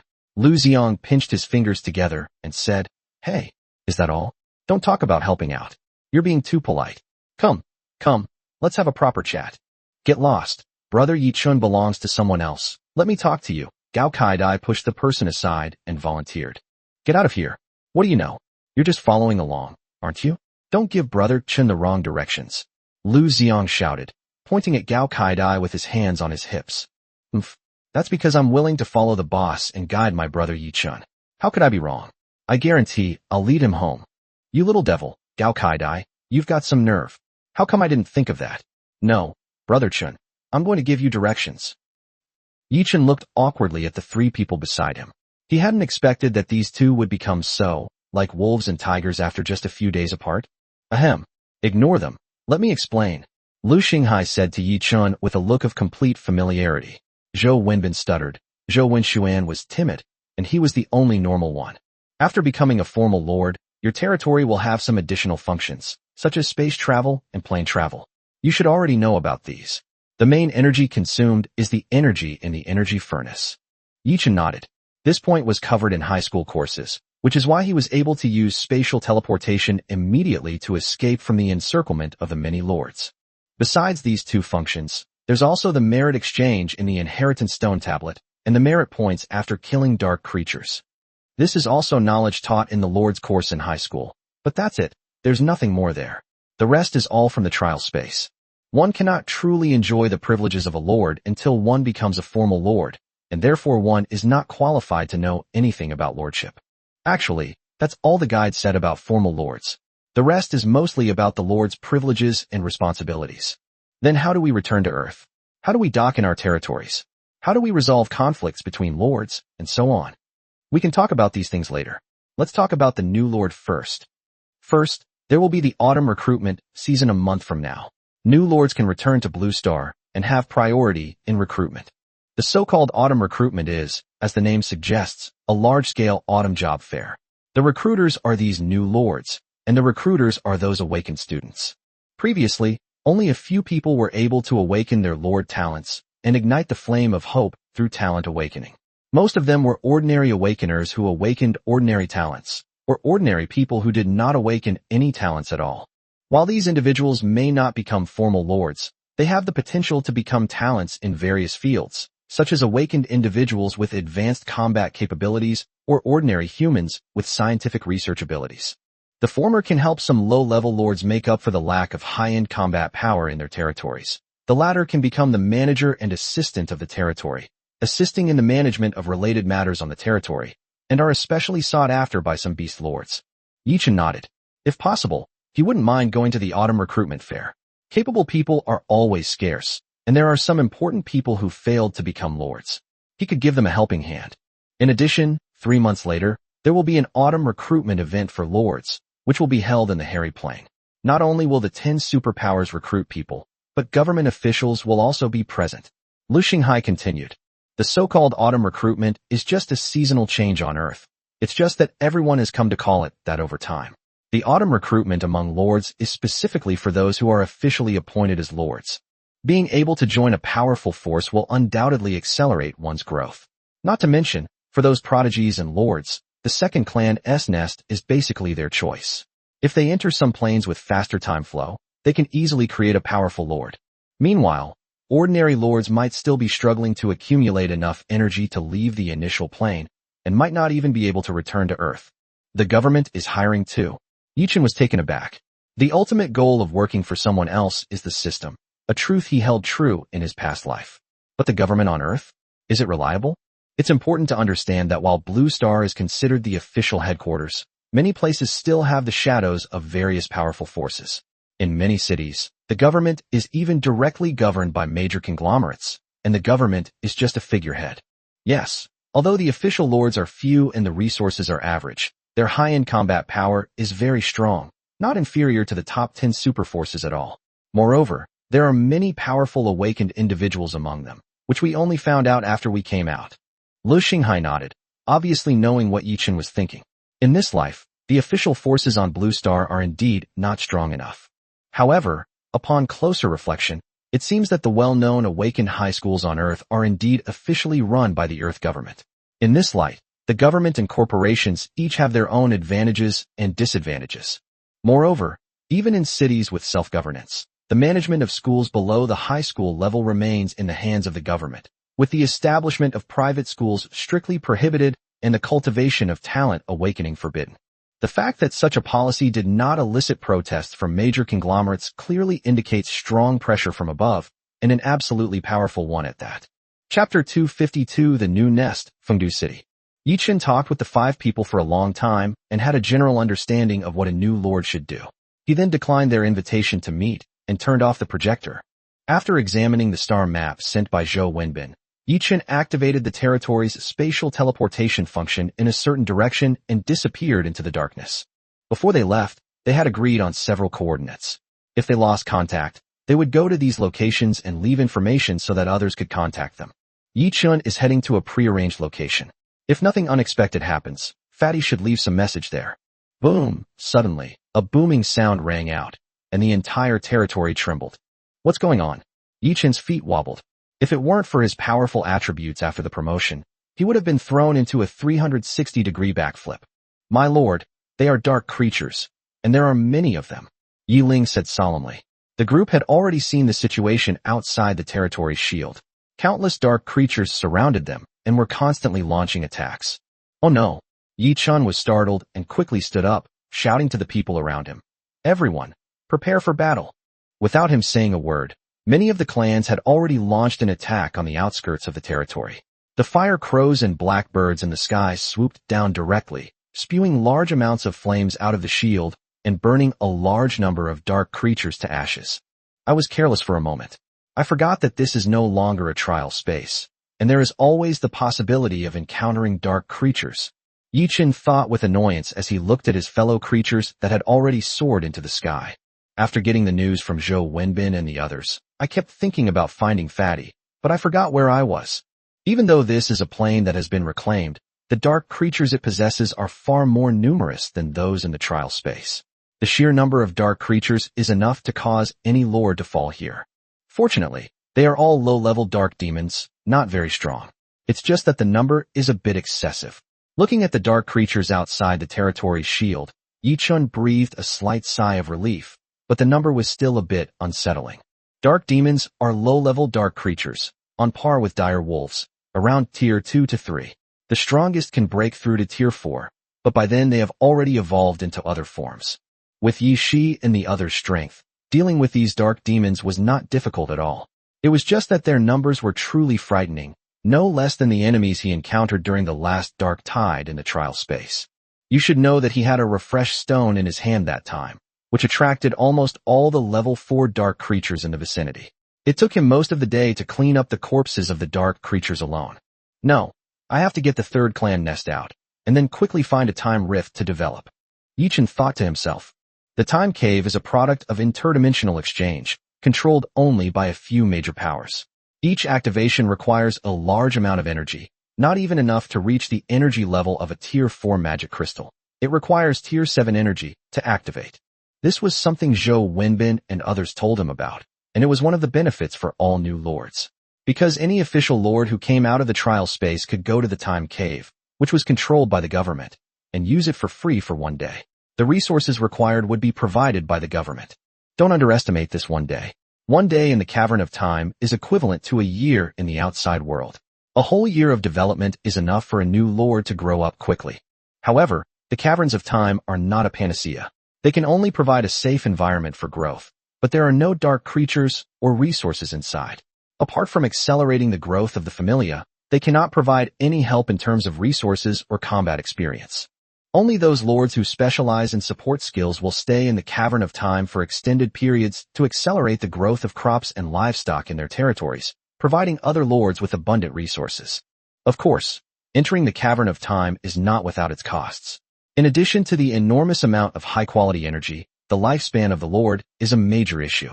If one stays for too long without the territory advancing, the lord's strength cannot be increased, lifespan cannot be extended, and ultimately, one will still be unable to escape the fate of dying of old age. Even a tier 3 support lord with a lifespan of nearly 1,000 years can only stay in the Cavern of Time for about 3 years. Seeing that the battle outside had stabilized, Yi-Chin wasted no time and took out the clan's nest that Yang Tianyu had given him and began to load it into his territory. The third clan's lair is the burial ground of the undead. I wonder what kind of lair it will become due to the influence of the lord's talent. Yi-Chin's face was full of anticipation as he placed the burial ground between two large trees. He set up a Tai Chi formation in his territory, using the silver-leafed laurel tree and the red sun parasol tree as the extreme points. Now, he had to place the burial ground in the middle, making it a place where life and death alternated, and transforming it into the line in the middle of the entire Tai Chi formation. As the burial site was placed, a wave of deathly aura swept over, yet it also carried a trace of life. Moreover, the entire Tai Chi formation seemed to come alive, with yin and yang energies alternating within it, and the spiritual energy concentration of the entire territory increased by a level. Bloodline nest, burial ground successfully formed. Due to the influence of the Lord's talent, the bloodline nest has changed. Please check it yourself, Lord. Boom! A huge mountain range rose from the ground and stretched across the middle of the entire territory. The entire mountain range was filled with a thick black death aura. On the highest peak, a huge city was faintly visible. Yi-Chin looked around and saw that the city was tall and majestic. The city gate was carved with various evil ghost heads, which looked lifelike and very sinister and terrifying.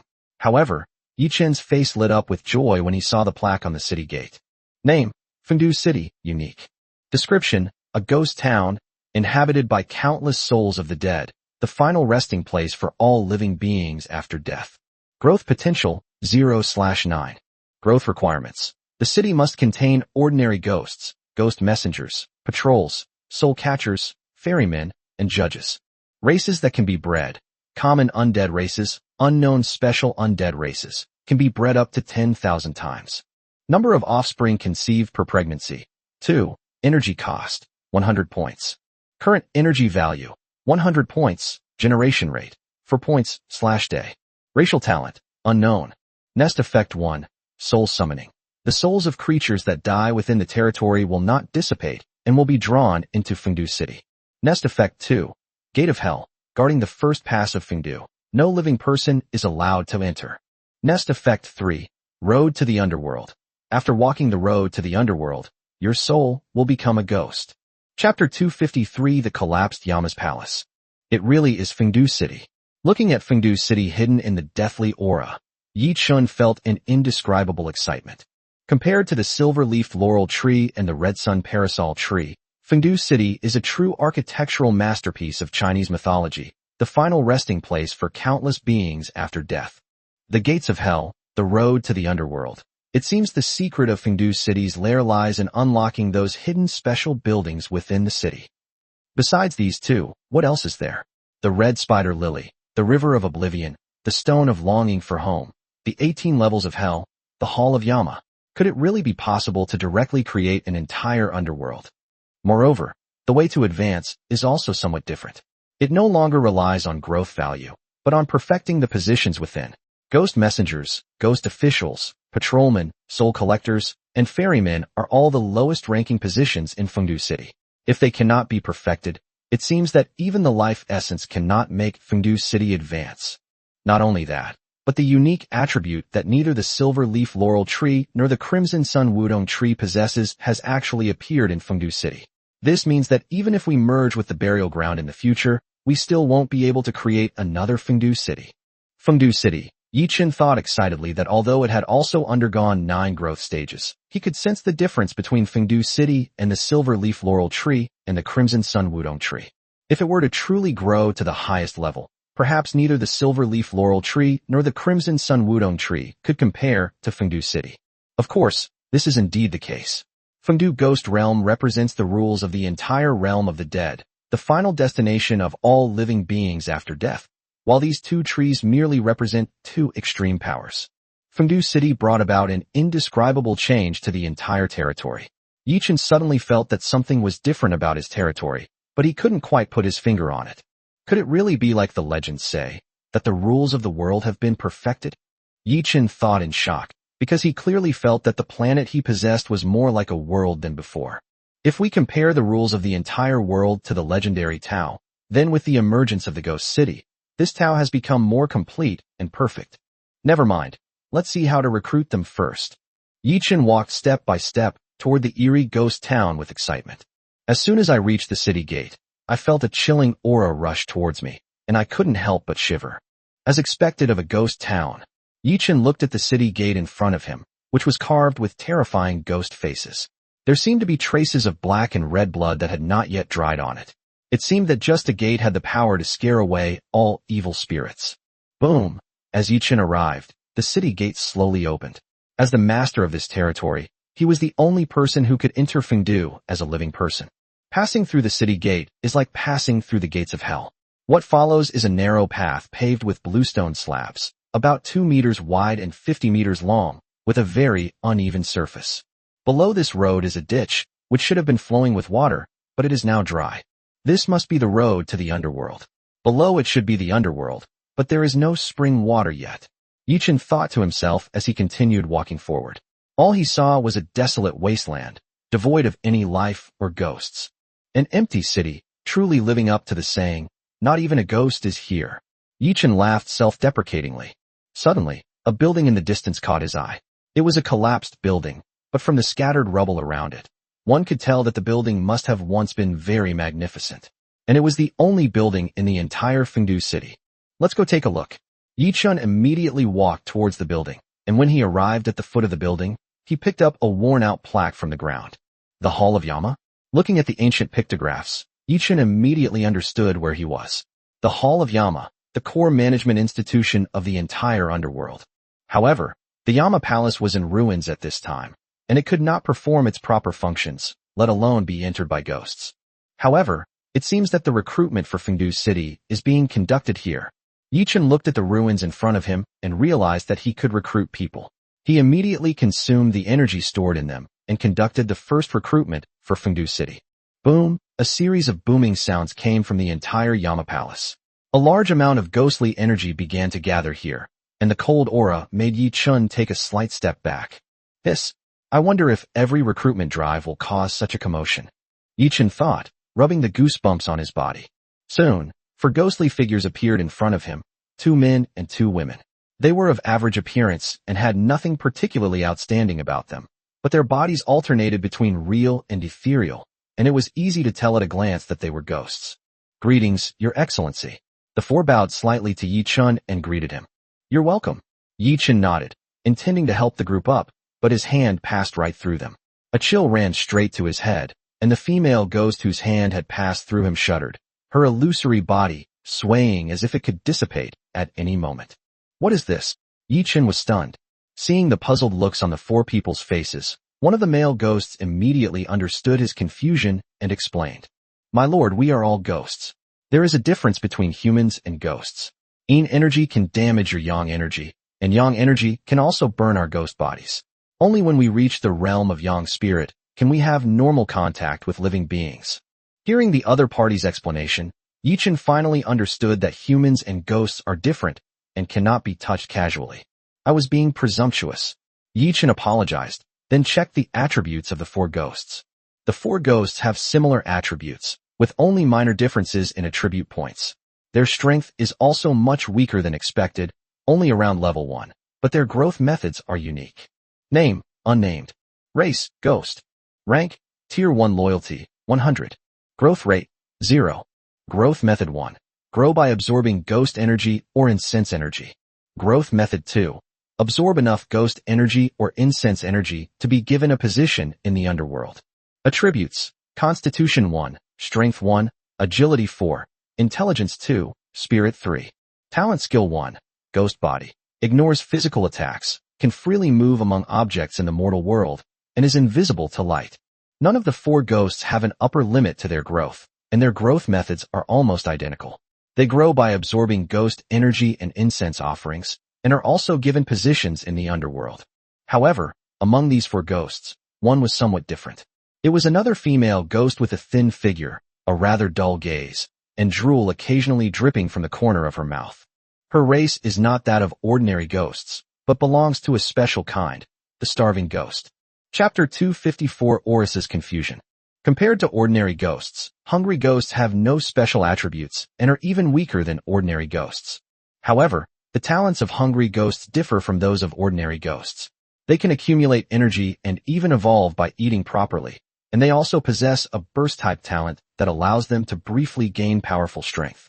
Yi Chun could imagine that these 2 talents were given to hungry ghosts with weaker soul power so that they could kill living beings and then eat them.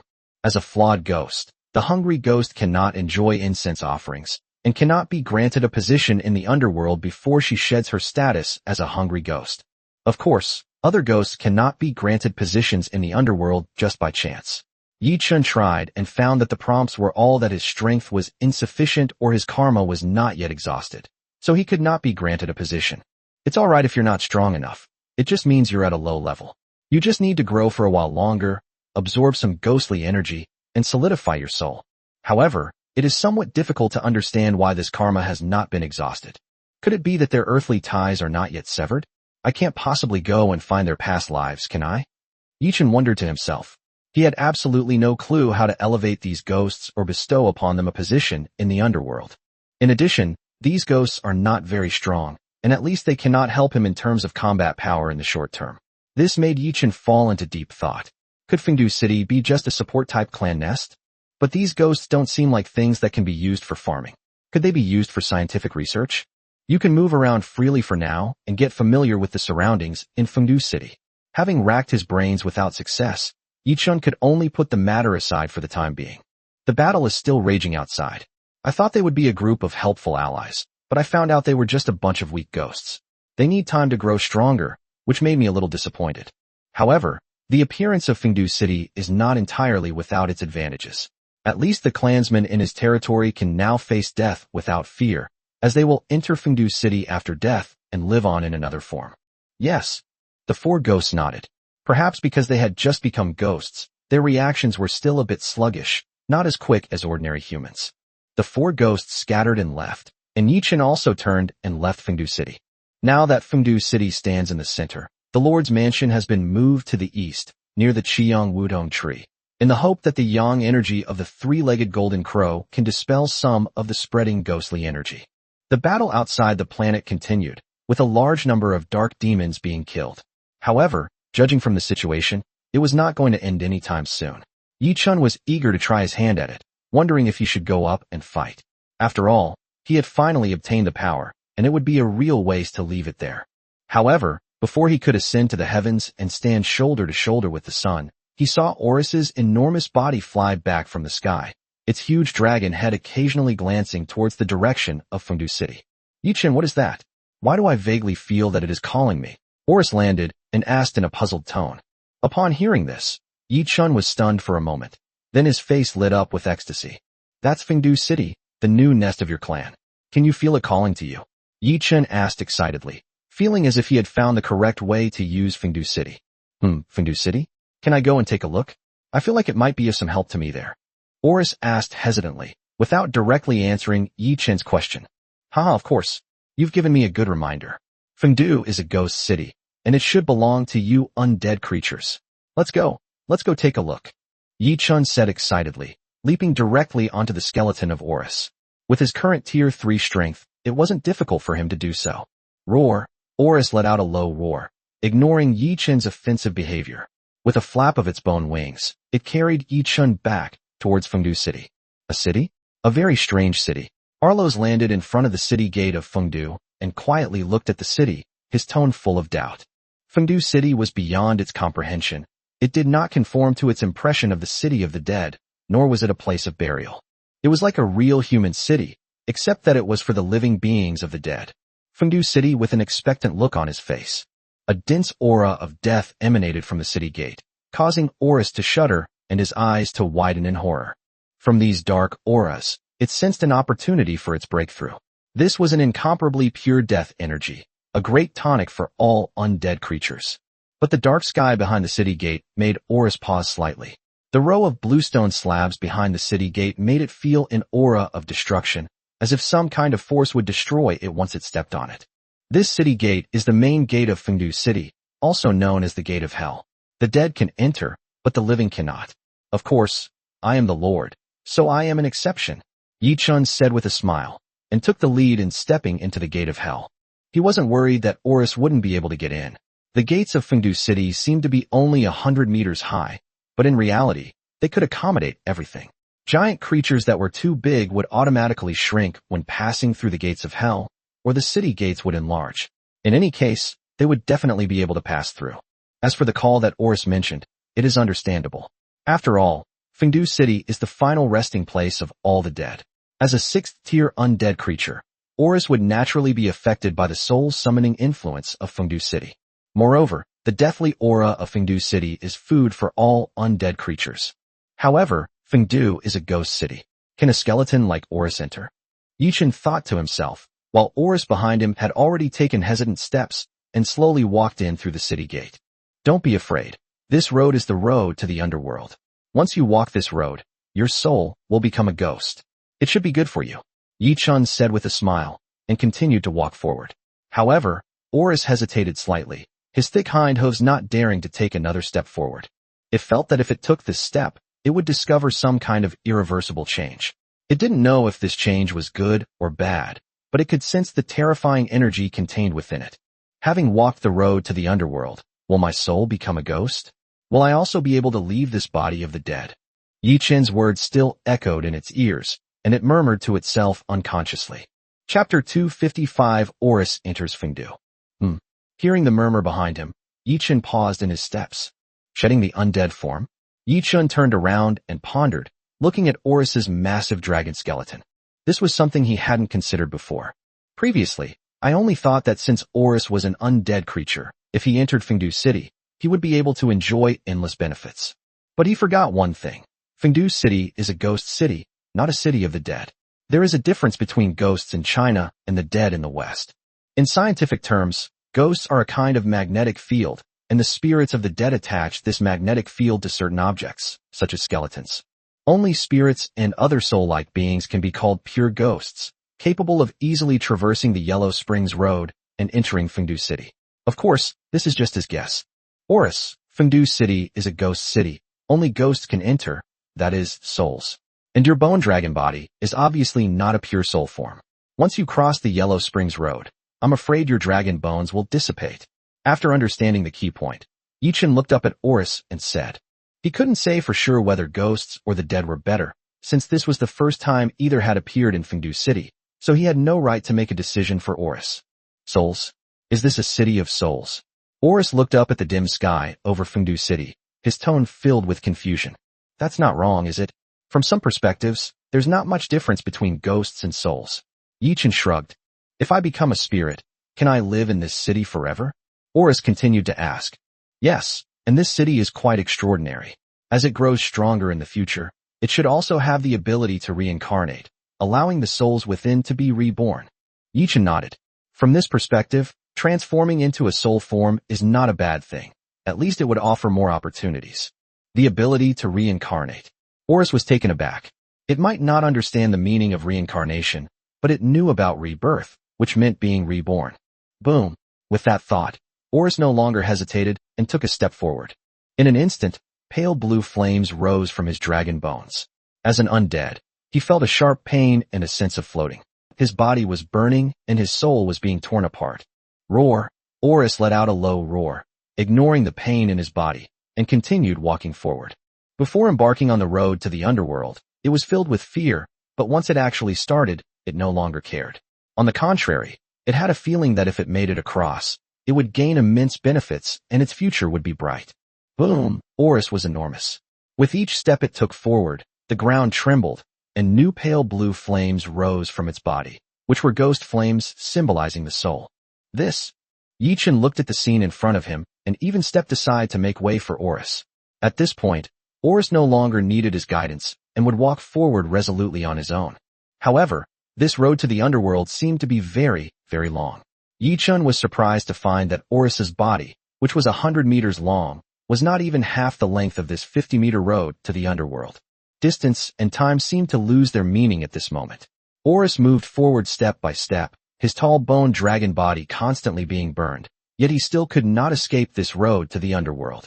Roar! Finally, Horus let out a painful roar, and the huge dragon bone collapsed and fell into the dried-up yellow springs next to it. The detached bone dragon body contained a ball of eerie blue soul fire floating in midair. As Horus roared, it changed shape continuously. Finally, a smaller skeletal dragon appeared in Yichen's eyes. That was Horus's soul form after becoming a bone dragon. There's no turning back, keep going forward. Sensing the soul dragon's hesitation, Yichen shouted loudly towards the bluestone road. Horus, in his soul form as a bone dragon, shuddered. He slightly turned his dragon head, which was about to turn back, but stopped abruptly and looked ahead again. Then, he took a step with his soul and continued walking towards Fengdu City. This time, Horus no longer felt the pain he had felt before, and even heard the cheers of the soul, as if he had finally found his home. With each step Horus took forward, the soul of the bone dragon form grew more complete, even sprouting an illusory physical body, followed by intricate dragon scales and claws. When the last scale solidified, Horus roared to the sky, took the final step, and finally emerged from the underworld. Roar! He stopped and looked back, still seemingly shaken by the 50-meter-long bluestone path. Congratulations, Horus. Looking at the majestic frost dragon before him, Yichen was both shocked and couldn't help but offer his congratulations. Thank you, Your Excellency. Horus bowed his head and expressed his heartfelt gratitude, while its attributes appeared in Yichen's mind. Name, Olos. Race, Frost Dragon Soul. Rank, 6th Loyalty, 100. 1,000 years by absorbing enough ghost energy or incense offerings. Attributes, Constitution 1000, Strength 1000, Agility 2999, Intelligence 2000, Spirit 3000. Talent Skill 1, Dragon Soul, possesses the soul of a dragon, and can comprehend the skills and magic mastered in its previous life. Talent Skill 2, Ghost body. Ignores physical attacks, can freely move among objects in the mortal realm, and fears the ultimate yang energy. Talent skill 3, Dragon breath. The breath of an ice dragon, capable of freezing everything. Talent skill 4, Dragon's might. Born with Dragon's might, it can have a certain deterrent effect on most creatures. The effect is best for low-level dragon bloodlines. His strength has increased. Yichen thought in shock. He had only separated from the bone dragon's body and transformed into a true ghost dragon, yet he had completely unleashed the power that Horus possessed in his lifetime. Although it is still at the 6th rank, just like the previous bone dragon, its attributes have reached the limit of the 6th rank. As long as it takes another step, it can become a 7th rank demigod. This is absolutely the peak combat power in any lord's territory. Not only that, the previous necromancy talent has also turned into a ghost body. Like those ghosts, it can ignore physical attacks and move between yang objects. However, unlike those ghosts, it is not invisible to light, but simply fears the extreme yang energy. His strength has increased, and he has easily mastered all the talents he possessed in his previous life. Most importantly, he can be given a position in the underworld. Yichen looked at Horus's attributes and the ability to bestow a position that lit up afterward, and a sense of excitement rose in his heart. Chapter 256 Horus, the Daytime Wanderer. Unlike the ordinary ghosts that are recruited, Horus is much more powerful, and it has no lingering worldly ties. The only thing it cared about was the destroyed planet Kalen. Now that Yichen had taken over and revived the entire planet, it naturally had no unfulfilled wishes. It can be said that Horus has perfectly met the requirements for taking up a position in the underworld, and Yichen is also thinking about what kind of position he should give it. At level 0, Fengdu City can only offer a limited number of underworld positions, including ghost messengers, patrolmen, soul collectors, ferrymen, and judges. However, the Soul Reaper and the ferryman are special types of underworld positions with special recruitment conditions. The judge is a promotion from the official position, requiring sufficient merit in the underworld, and cannot be directly appointed. Therefore, the only positions that Horus can currently hold are Ghost Messenger and Patrolman. Ghost Messengers are similar to government officials in ancient times, responsible for trivial matters such as delivering letters and messages. The patrol is essentially a patrol team. It sounds ordinary, but its actual rank is very high. It is divided into day patrols and night patrols. The former is stronger, and its rank is comparable to a judge, which is perfect for Horus now. Just a level 6 peak daytime patrol? This is probably the strongest patrol in history, right? And the key is that it's a Western dragon. Yichen chuckled to himself, sensing that his Fengdu City might be going to have a slightly different feel in the future. Horus, are you willing to live in Fengdu City and become a patrolman to protect the peace of the entire city? Yichen raised his head and asked Horus with a serious expression. Upon hearing Yichen's words, Horus was taken aback at first, but then seemed to sense the will of the entire Fengdu City, and the dragon head in its soul form also showed a solemn expression. To live in Fengdu City and become a wandering official, Horus murmured, glancing at the empty city of Fengdu, and asked, after becoming a wandering official, can I leave this city?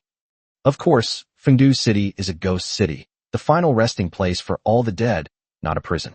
You can certainly leave. Yichen nodded and said, you are still a member of my territory's clan. If you can't leave, how can you protect the territory? Moreover, as Yichen said, Fengdu City is indeed the destination of the dead, not a cage. Its purpose is to restore the rules of the world and allow souls to rest in peace, not to confine them here. Otherwise, more and more souls would only overwhelm the entire Fengdu City. Then I am willing to become a patrolman to protect this city of the dead. Having received the answer he wanted, Horus nodded in agreement. Only by becoming a dead soul can one truly understand the desolation and loneliness of the dead. If this city is truly the final resting place for all the dead, then it is willing to spend the rest of its life protecting this city. Very well, in the name of the Lord, I now bestow upon you the position of Day Wanderer, to travel the world and protect Fengdu. Yichen said solemnly, and immediately a golden light descended from the dim sky, enveloping Horus. Suddenly, Horus's illusory soul solidified again, quickly becoming indistinguishable from an ordinary living being. If one did not sense its aura, one would not even be able to tell that it was a ghost.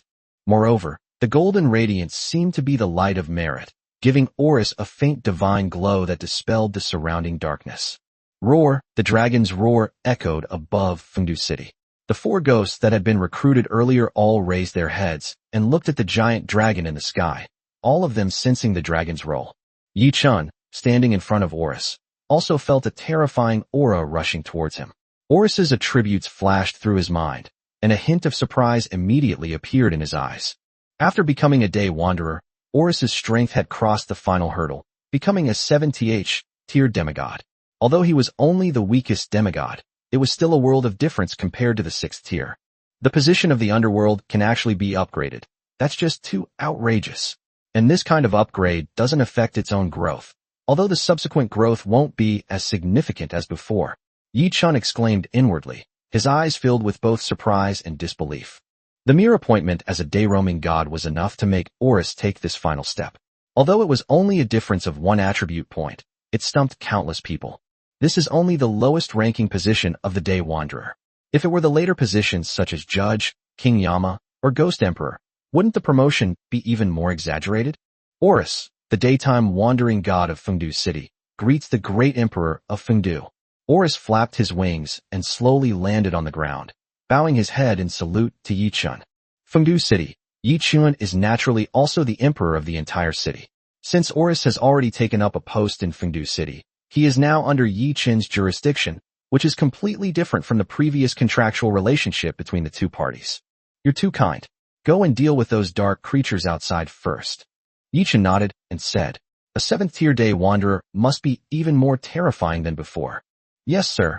Oris nodded in response, then soared into the air and plunged into the starry sky. At the same time, Yi-chun continued to examine Oris's talent. Compared to before, Oris had gained many more talents and abilities of a day wanderer. The first is day travel, which allows Oris to move freely in the outside world without being bound by sunlight, although the concept of the sun does not exist in those fallen dark worlds.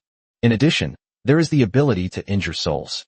As a lineage of ghost messengers in Fengdu City, the Wanderers do not have a strong ability to bind souls, but they are extremely capable of damaging souls. Each attack can injure the opponent's soul, which greatly enhances Oris's offensive capabilities. Of course, the ability to capture souls still exists in the underworld, but it is not as powerful as that of a dedicated soul capturer. Oris can capture the souls of other creatures and bring them to Fengdu City. After being judged by the judge and baptized in the 18 levels of hell, they are made to repent and become ghosts again, becoming official residents of Fengdu City. They can even have the ability to reincarnate in their territory. This cycle will become a way for Yi-chun to expand the population of his territory.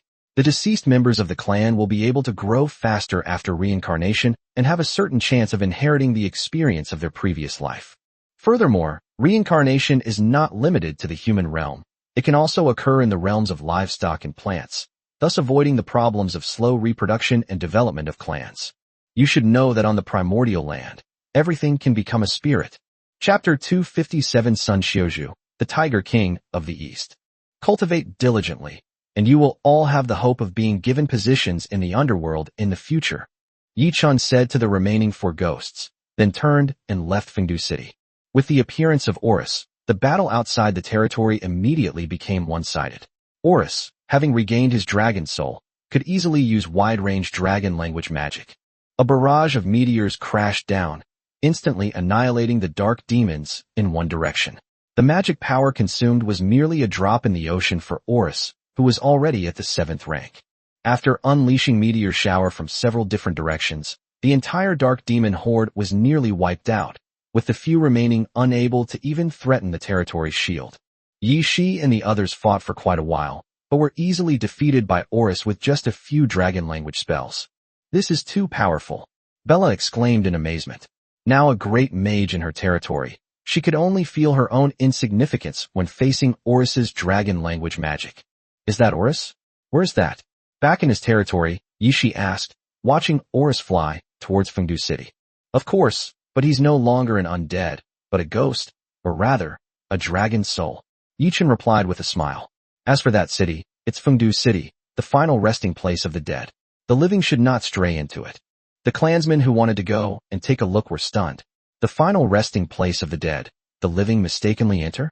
So we can't go in? Yi Ling asked curiously. Of course, if you want to go in, you can only do so after you die.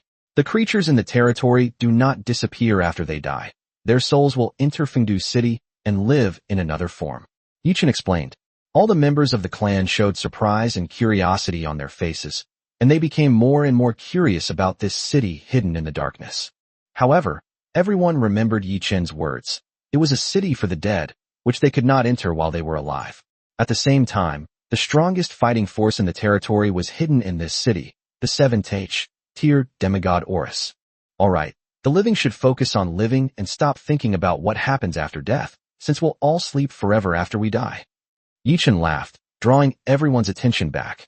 Then, with a wave of his right hand, the entire city of Fengdu disappeared from everyone's sight, as if no buildings had ever existed there.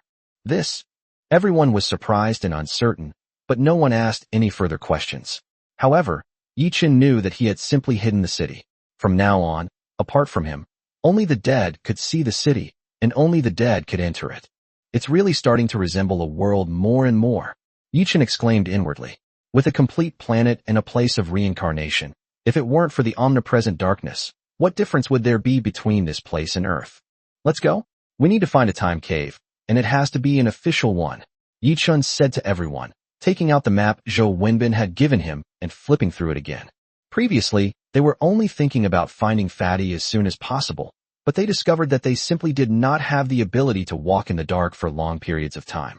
His kin were all living beings with flesh and blood, and they did not have the large number of goblins that Fatty had, nor did they have countless technological equipment to conserve his energy. Therefore, they could only stop for the time being and develop their territory first. In any case, a year passes inside the time cave while only 1 day passes in the outside world, so it's not a waste of time. In fact, it can save him a lot of time. Moreover, Zhou Wenbin and others had reminded him during the introduction that the next opening of the time cave would be in 3 days. After all, it's an official benefit for newcomers, and it's impossible to open the time cave just for one person. A tier 7 energy crystal is no small amount.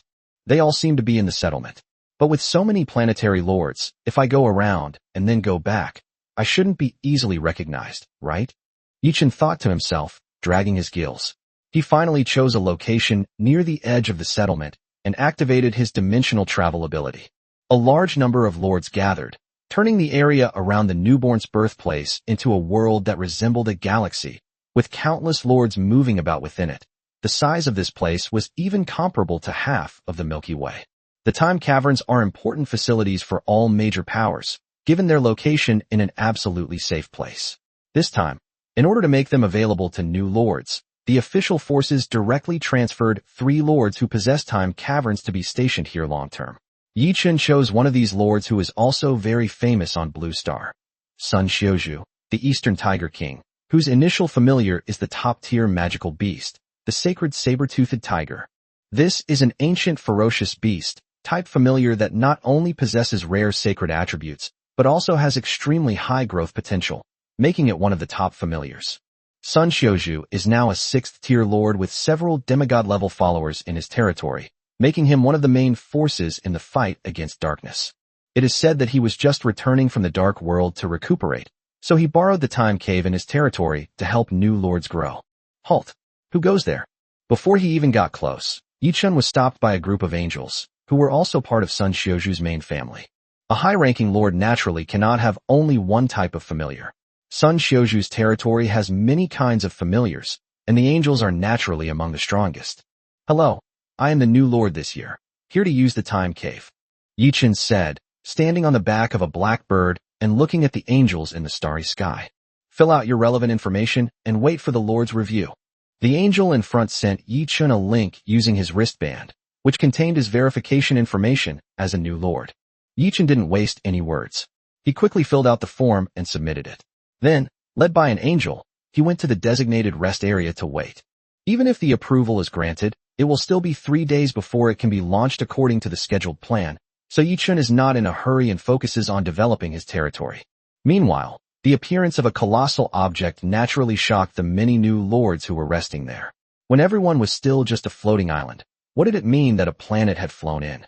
Are we really lords of the same generation? Everyone was astonished. At this time, most of the lords who came out were low-level or mid-level lords, but Yichen's demeanor clearly did not look like that of a low-level lord. He was definitely a high-level lord. Many new lords immediately guessed his identity, and many even tried to get close to him in hopes of finding a powerful patron. Unfortunately, he was destined to disappoint these people. Yichen focused on developing his territory and waited for the time cave to open, but no one saw it. Chapter 258, Soul-Binding Oxhead. 3 days passed in a flash. During that time, Sun Xiaozhu came to see him once, since he had almost never seen a new lord who brought a planet out of the country before. This is a burly man from northeast China, outspoken and talkative. In his words, being with this group of saber-toothed tigers during his rookie phase was incredibly stifling for him. He kept talking to himself while holding onto the tigers, and eventually even the tigers got annoyed with him, and he even lost their loyalty because of it. Chose a mountain dwarf tribe with a similarly bold and unrestrained personality for his second clan, and the entire territory became completely lively. And what Yichen saw was indeed the case. Although the people patrolling and guarding outside were angels, the people who came out to see him were two dwarves. With the same bold and straightforward personality, he set up a table in his territory and even brought his own drinks to drink. He kept pouring him drinks, fully demonstrating the drinking culture of China. Unbeknownst to him, Yichen inexplicably agreed to many of Sun Xiaozhu's requests. Although he did not directly agree to join the official government, many things would inevitably lean towards the government in the future. Fortunately, Sun Xiaozhu knew he couldn't push too hard. Since Yichen hadn't agreed directly, it meant he had his own plans and ambitions. As long as he was willing to come closer, that was fine. Besides, the Blue Star Alliance isn't a monolithic entity within its official ranks. The fact that no one has truly taken sides and joined in isn't necessarily a bad thing. Sun Xiaozhu left satisfied, but Yichen slept all night, still vivid in his mind what happened last night. He was only sleepy and talkative when he drank too much, but he wouldn't do anything wrong, so he knew very well what he had agreed to. Partial concessions from Duobao Trading Network, accepting as many awakened as possible during the autumn recruitment season, and actively responding to the official call for pioneering. Yichen murmured to himself, reviewing the matters discussed last night with Yi Shi. He had no doubt that Sun Xiaozhu had forgotten that he still had an absolutely clear-headed angel by his side, just like Yi Shi, who had been with him the whole time. The purpose was not only to guard against unforeseen circumstances, but also to secretly record what was said and the promises made last night. He was actually hoping the other party wouldn't remember, so he could make all sorts of demands later. Sun Xiaozhu probably thought the same thing. Unfortunately, both of them were destined to make a mistake.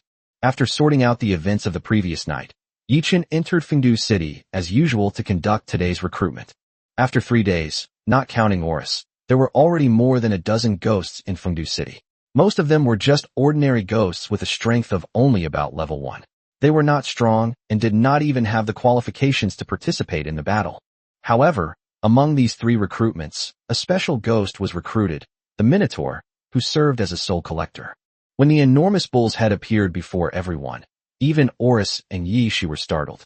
Standing 3 meters tall, comparable to a mountain god, its ferocious appearance was enough to stop a child from crying. Unfortunately, he didn't bring the legendary fork and soul-snatching chains. It seems Yichen will have to prepare these things himself. Soul-snatching chains? There's no way to make them. Yichen shook his head in frustration and could only put the matter aside for the time being. However, the appearance of the bull-headed creature completely changed the impression that ghosts were weak, and its innate Tier 3 strength once again proved the power of the primordial clan. Name, unnamed. Race, Tauren. Rank, Tier 3 loyalty, 100.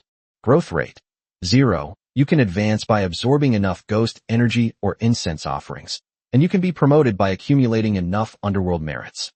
Attributes, Constitution 20, Strength 20, Agility 10, Intelligence 1, Spirit 10. Talent Skill 1, Ghost Body. Ignores physical attacks, can freely move among objects in the mortal realm, but fears sunlight. Talent Skill 2, Soul Binding. Possesses the ability to bind the souls of the dead. Talent Skill 3, Soul Wound. Deals additional damage to the soul of the creature when attacking. Compared to Oris, Minotaur's ability to bind souls is stronger, but his ability to injure souls is relatively weaker, since he is not a patrolling class and his combat requirements are not high. Furthermore, the Oxhead cannot ignore sunlight like the day-roaming gods. They still fear sunlight. After all, the Oxhead's main role is in capturing souls and assisting the judges in managing and judging the ghosts in Fengdu City. They don't have many opportunities to walk outside. That's the job of the black and white impermanents. We have Oxhead, but we're still missing Horseface and black and white impermanents. And then there's the judge? Yichen murmured.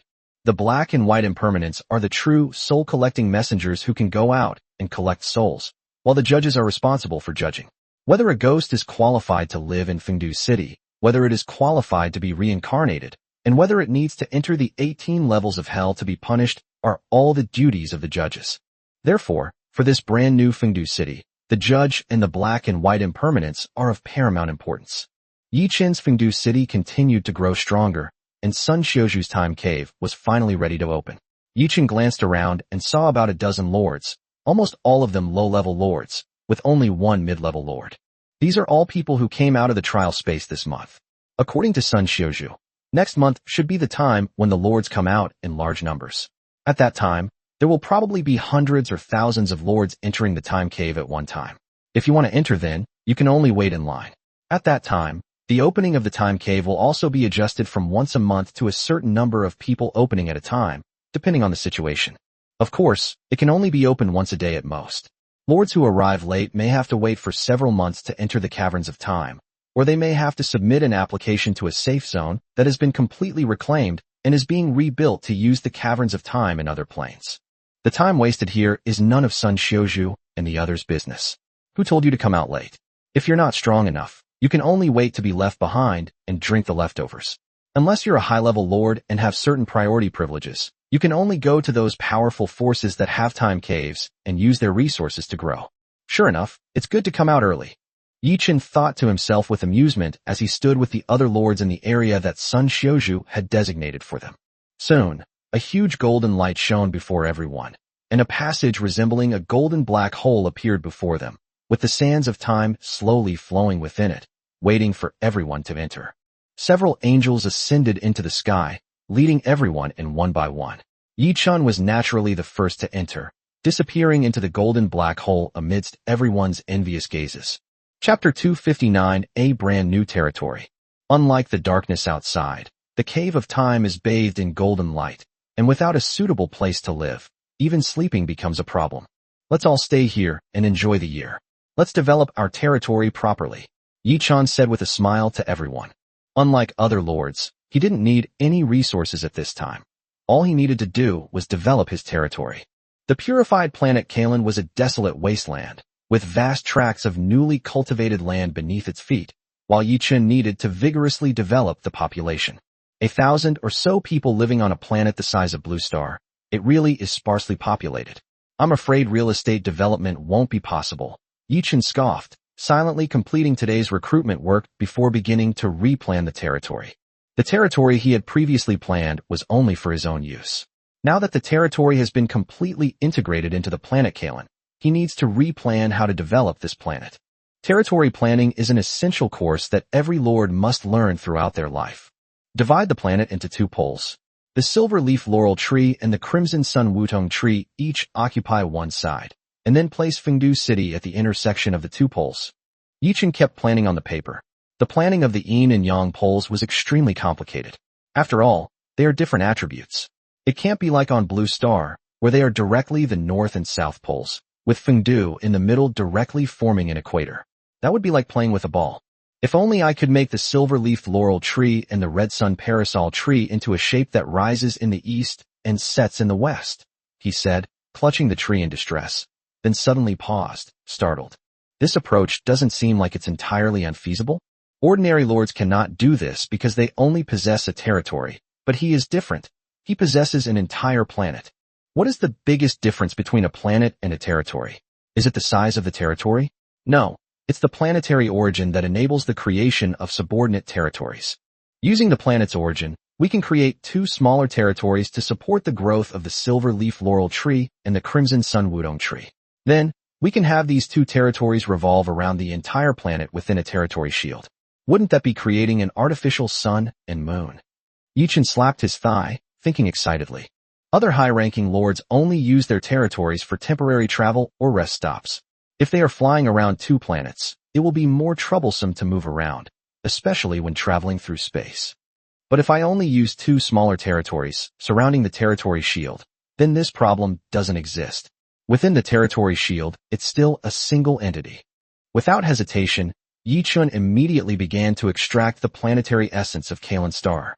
This was the life source of the planet, and if a large amount of it were extracted, the entire planet would likely be destroyed. Fortunately, Yichun didn't need to extract much of the planet's essence, and the scope of use was within the planet Kalen, or even the land of Kalen, except that he was flying in its sky. Therefore, the consumption of the source is not significant, and it will not have a major impact on the entire planet of Kalen. What truly impacted the entire planet's ecosystem were the sudden appearance of the sun and moon. When Yi Chun transplanted the two giant trees and set their expected orbits, the terrain of the entire planet Kalen immediately began to fluctuate. Earthquakes, tsunamis, gales, for a full month, various natural disasters occurred one after another, and Yi Chun was even unable to arrange for his clan to come down and develop this planet. It wasn't until a month later that the situation gradually improved, and the planet's terrain gradually returned to calm. Yi Chun looked around and saw that the landscape was completely different from before. Some places that were originally high mountains may have now become the sea, and the original trenches may have become plains. Fortunately, the overall terrain has finally stabilized. As long as the orbits of the two subordinate territories do not change significantly, they will no longer have a major impact on the entire planet. The arrival of the three-legged golden crow gave the planet Kalen a true sun, and the true meaning of rising in the east and setting in the west. The concepts of the North and South Poles and the equator also appeared in a vague way. Unfortunately, the silver-leaf laurel tree lacks a figure who can balance yin and yang. Although she is the daughter of Tyin, she is still slightly inferior to the real three-legged golden crow. This also means that the moon on Kalen is much weaker than the sun. If the three-legged golden crow were to open its eyes to illuminate the world, the temperature of the entire planet would continue to rise, and drought would follow. There's no other way for now, so this is the only option. As for Fengdu City, we can just place it somewhere in the temperate zone. We don't need the Taiji array right now, so leaving it there won't have much of an impact. Yichun thought for a moment, and then stopped worrying about the location of Fengdu City.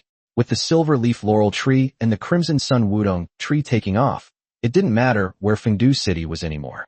As for his own territory, he placed it on the highest mountain on the planet and named it the Pillar of Heaven. As a lord, I should at least have some class. Yichun looked down at the vast land below and nodded with satisfaction. The entire planet Kalen took shape. As the planet's terrain gradually stabilized, Yi Shi and the others landed from the sun and the moon and began cultivating crops. As for Taishan and the others, they officially became the land gods of the planet, each occupying a mountain or a piece of land to protect it. Of course, they also became the main managers and breeders of crops and livestock on their respective lands, since there was currently no population on Yichun's territory and the genders were somewhat too homogeneous. He had exchanged quite a few crops before coming in using the inheritance stone tablet. Using merit points to exchange for low-level crops was very cheap. The dark creatures he had killed earlier were enough for him to get a big bag of seeds. The real challenge lies in how to truly cultivate these crops, and even enable them to evolve into crops with energy and quality. Only such fruits can have an effect on the clan and awakened ones, enhancing their strength. This is also the main reason why awakened ones are willing to serve the Lord. After all, without the inheritance steel, they couldn't even accumulate merit on their own. They could only kill some dark creatures and exchange their corpses for money. We can plant more basic crops. We're raising several young dragons. And we can store up what we can't eat and sell it later. Yichun said to the Silver Moon elves who were planting. Naturally, they were good at this kind of thing. There were even Eve and others who were good at nature magic casting spells to speed up the growth of these crops. Chapter 260 Primordial Star. Not only Eve and the others, but even the red and blue dragons were pulled over by Yichun to adjust the terrain. The red dragon was working beneath the earth's veins to clear various volcanoes, while the blue dragon was casting water magic all over the world to stimulate the water spirit orbs and ensure that the planets had enough water. The territory is now mainly composed of ordinary land, quite different from the vast oceans found on Earth. Insufficient water content can easily lead to drought on the planet, which is the first problem to be addressed. Otherwise, even crops will not be able to survive properly. Therefore, after entering the caverns of time, the 6 blue dragons, led by Thor Tarzan, took on the roles of firefighters and the dragon kings of the 4 seas, bringing rain to various parts of the planet, which exhausted them. If other lords saw this, they'd probably exclaim, "Holy crap!" The dragon race is notoriously lazy and gluttonous, but in Yichun's territory, they all became lazy and gluttonous, desperately trying to bring rain, all because they had Mount Tai wielding the trident of Poseidon following behind them. Wanna be lazy? Sure, I'll let you try some freshly roasted dragon meat. When Mount Tai cut off a piece of hind leg meat from a lazy red dragon, roasted it, and ate it in front of everyone, none of the dragons dared to complain anymore. The pride of a dragon? What is that? Labor makes me happy. Of course, Yichun was not a heartless capitalist. He also made a promise to these dragons that they would be allowed to enter Fengdu City in the future and be reincarnated as the primordial races of the planet. This promise immediately caused quite a stir among the dragons. In recent days, they had witnessed the power of the primordial races, and it could be said that any one of them could easily defeat them. Even defeat the Silverleaf Moon Elf clan, which was only on the fringes, or the seemingly silly and cute Jade Rabbit. Can you imagine what it would feel like for a giant dragon to be pinned to the ground and unable to move by a rabbit the size of a palm? Other dragons might not know, but these few dragons were quite happy to invite them over for a taste. In short, after Yichun made such a promise, the dragons became as hard-working as if they had been injected with chicken blood. They were not worried at all that Yichun was lying. Didn't they see that Boss Oris had moved into Fengdu City? Would he lie to them? Thus, with the concerted efforts of all parties, 2 months later, the entire planet was finally covered by 20% seawater, and it is still expanding. It doesn't matter if the land area shrinks. The sea area needs to continue to expand, but the population that can be used to develop the territory is still too small. Yichun sat by the sea, looking troubled. After 2 months of continuous recruitment, the population had improved considerably. However, both the Moon Elves and the Silver Osmanthus Moon Elves were purely female and could not reproduce. It was impossible for them to expand as quickly as the fat man had. Could it be that he's planning to use fire crows to establish a planetary territory? If that happens, it'll truly be a scene of sunset and fire crows flying together, eating roasted birds every day. The only thing worth being happy about is Fengdu City, since it's a new lair and its early development is naturally much faster. Oxhead, Horseface, Day Patrol, Ghost Messengers, all that's missing are Black and White Impermanents, the Judge, and the Night Patrol. Yichun murmured, looking in the direction of Fengdu City. In the past few days, following Oxhead, Horseface has also been recruited by him, and as for ordinary Ghost Messengers, there are already ghosts who can perform the duties. In particular, the demonic messengers among the underworld generals and ghost messengers, leopard tails, bird beaks, fish gills, and wasps, have all found suitable souls among the dead livestock. Only the Night Patrol, the most important Black and White Impermanents, and the Judge are missing. The Black and White Impermanents can be said to be the heads of the soul-collecting messengers, and the Judges are even more important in judging the behavior of ghosts in their previous lives. It won't be easy to find them. Are we supposed to let living people go in? Turn them into ghosts? Wouldn't that be a bit too wasteful and cruel? Yichun looked helpless. He couldn't find a suitable candidate, and even in this time cave, it would be difficult to develop quickly. Fortunately, before coming in, I asked Sun Shouju for a bunch of various livestock cubs and plant seedlings. Although they are all only the lowest level 0, they can still reproduce on the planet and become a species on the planet. This was the only thing that could comfort Yichun. Many powerful magical beasts evolved from the simplest species. Domestic animals are just what lords call creatures that have no fighting ability, but that doesn't mean they can't evolve into a race with fighting ability. Throughout history, there have been numerous examples of ordinary livestock species evolving into powerful combatants. In fact, many low-ranking lords with weak clan potential have been waiting to win the lottery, hoping that one day their livestock would unexpectedly evolve and soar to great heights. Of course, this situation is extremely rare, with a probability many times lower than winning the lottery. However, using Yichun to enrich the races of the territory and build the territory's ecosystem is very suitable. The Wanwu Tower even released a set of ecological packages at various levels, containing a large number of common creatures to help lords build the most basic ecosystem. This was the package Yichun obtained from Sun Shouju. New customer special offer, 998 renminbi. Bring home an eco-friendly gift pack. They are all just ordinary creatures of rank 0, without any grade, which is equivalent to being taken advantage of for free. However, every time a new creature arrives, it sells out exceptionally well, since it is something they absolutely need. Tisk, once Duobao Trading Network is widely promoted. I'll buy 996 and crush you bunch of bastards. I'll make you work 007 every day. Yichun thought to himself. 998 merits were nothing to him, but for a new lord, it was not a small amount. He would have to bleed a lot to make it happen. Ironically, these ordinary creatures are particularly easy for zero-level new lords to kill. After they die, they have to buy them all over again. Persisting with them is just robbing them of money. Race with strong breeding capabilities. Otherwise, if I rely solely on myself, I'll really have to depend on the fire crows flying all over the sky. He silently kept this matter in mind, as it would become his top priority besides finding the fat man. How could a territory grow stronger if it couldn't reproduce?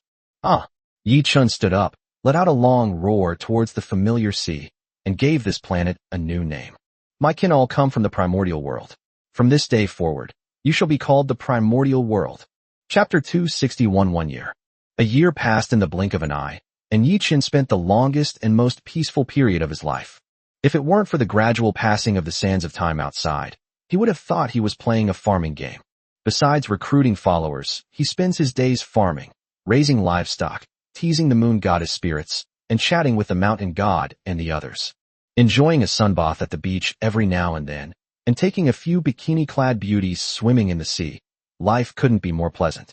It wasn't until the sands of time outside the planet began to flow that the many lords realized that time within the caverns of time was about to end. From the moment the sands of time begin to flow until they leave, they have at most a month left. Time flies. It's already been a year. Yi Chun sighed inwardly, looking at the dense forest behind him, which was the result of his efforts over the past year. It's impossible to develop a planet with nothing in just 1 year, so he can only start with a small area, centered on Tianju Mountain where he lives, and then expand outwards to the entire planet. The dense forest at the foot of the mountain was the result of his and his many relatives' efforts over the past year. From a few saplings to a whole forest, this is something that is almost impossible to accomplish on Earth. But here, with the help of many clans and powerful magic, they succeeded in building this forest. This place has now become the second home of all the silver laurel moon elves.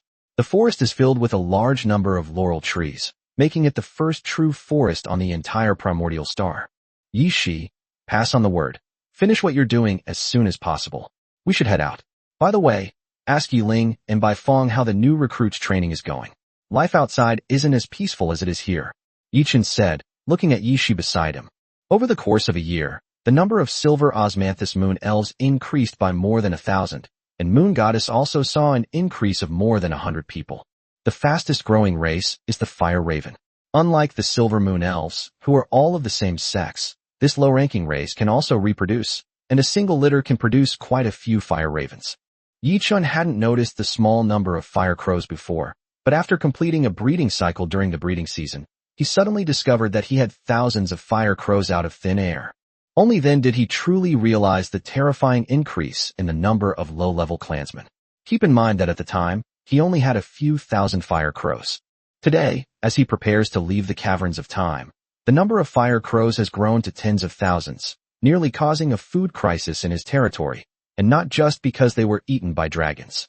All right, the head steward, Yi Shi, nodded and went to relay the order. Bifong was a special kind of creature recruited from the Crimson Sun Wudong tree that year, along with the Azure Phoenix and the Chongming bird. Qiang Wudong wood is extremely difficult.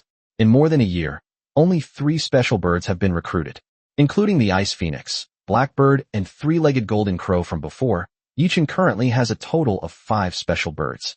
Compared to the 3-legged Golden Crow that carries the sun and many other birds, the Bifong is undoubtedly more aggressive and warlike, which is why the training of the Fire Crow has always been entrusted to it.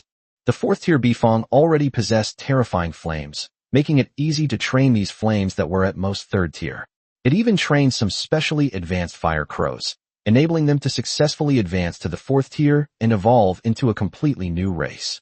The number of these Fire Crows is very small, and a stable way to mass-produce them has not yet been found, so we can only try our luck for now. After Yi Shi left, Yi Chun flashed and headed to Fengdu City. Since the territory was about to move, this ghost city naturally needed to make some preparations. Fengdu is no longer the desolate place it once was. Many buildings have sprung up, becoming dwellings for ghosts. Moreover, a large number of ghosts roam the city, not only in human form, but also in animal form. These are all dead livestock that have been drawn in, which is currently the main source of souls in Fengdu City.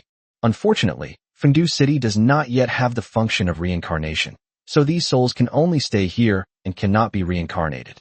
Otherwise, he would have done justice to the chickens, ducks, and fish he ate. Oris, how's the training of the ghost soldiers going? What's their combat strength? Yi Chun asked Oris in the sky as he walked straight to the Yama Palace, which had not yet been rebuilt. As the most powerful day-roaming god in Fengdu City, Oris floats directly above the Yama Palace, constantly intimidating the entire city. No ghost dares to do anything wrong under its watchful eye.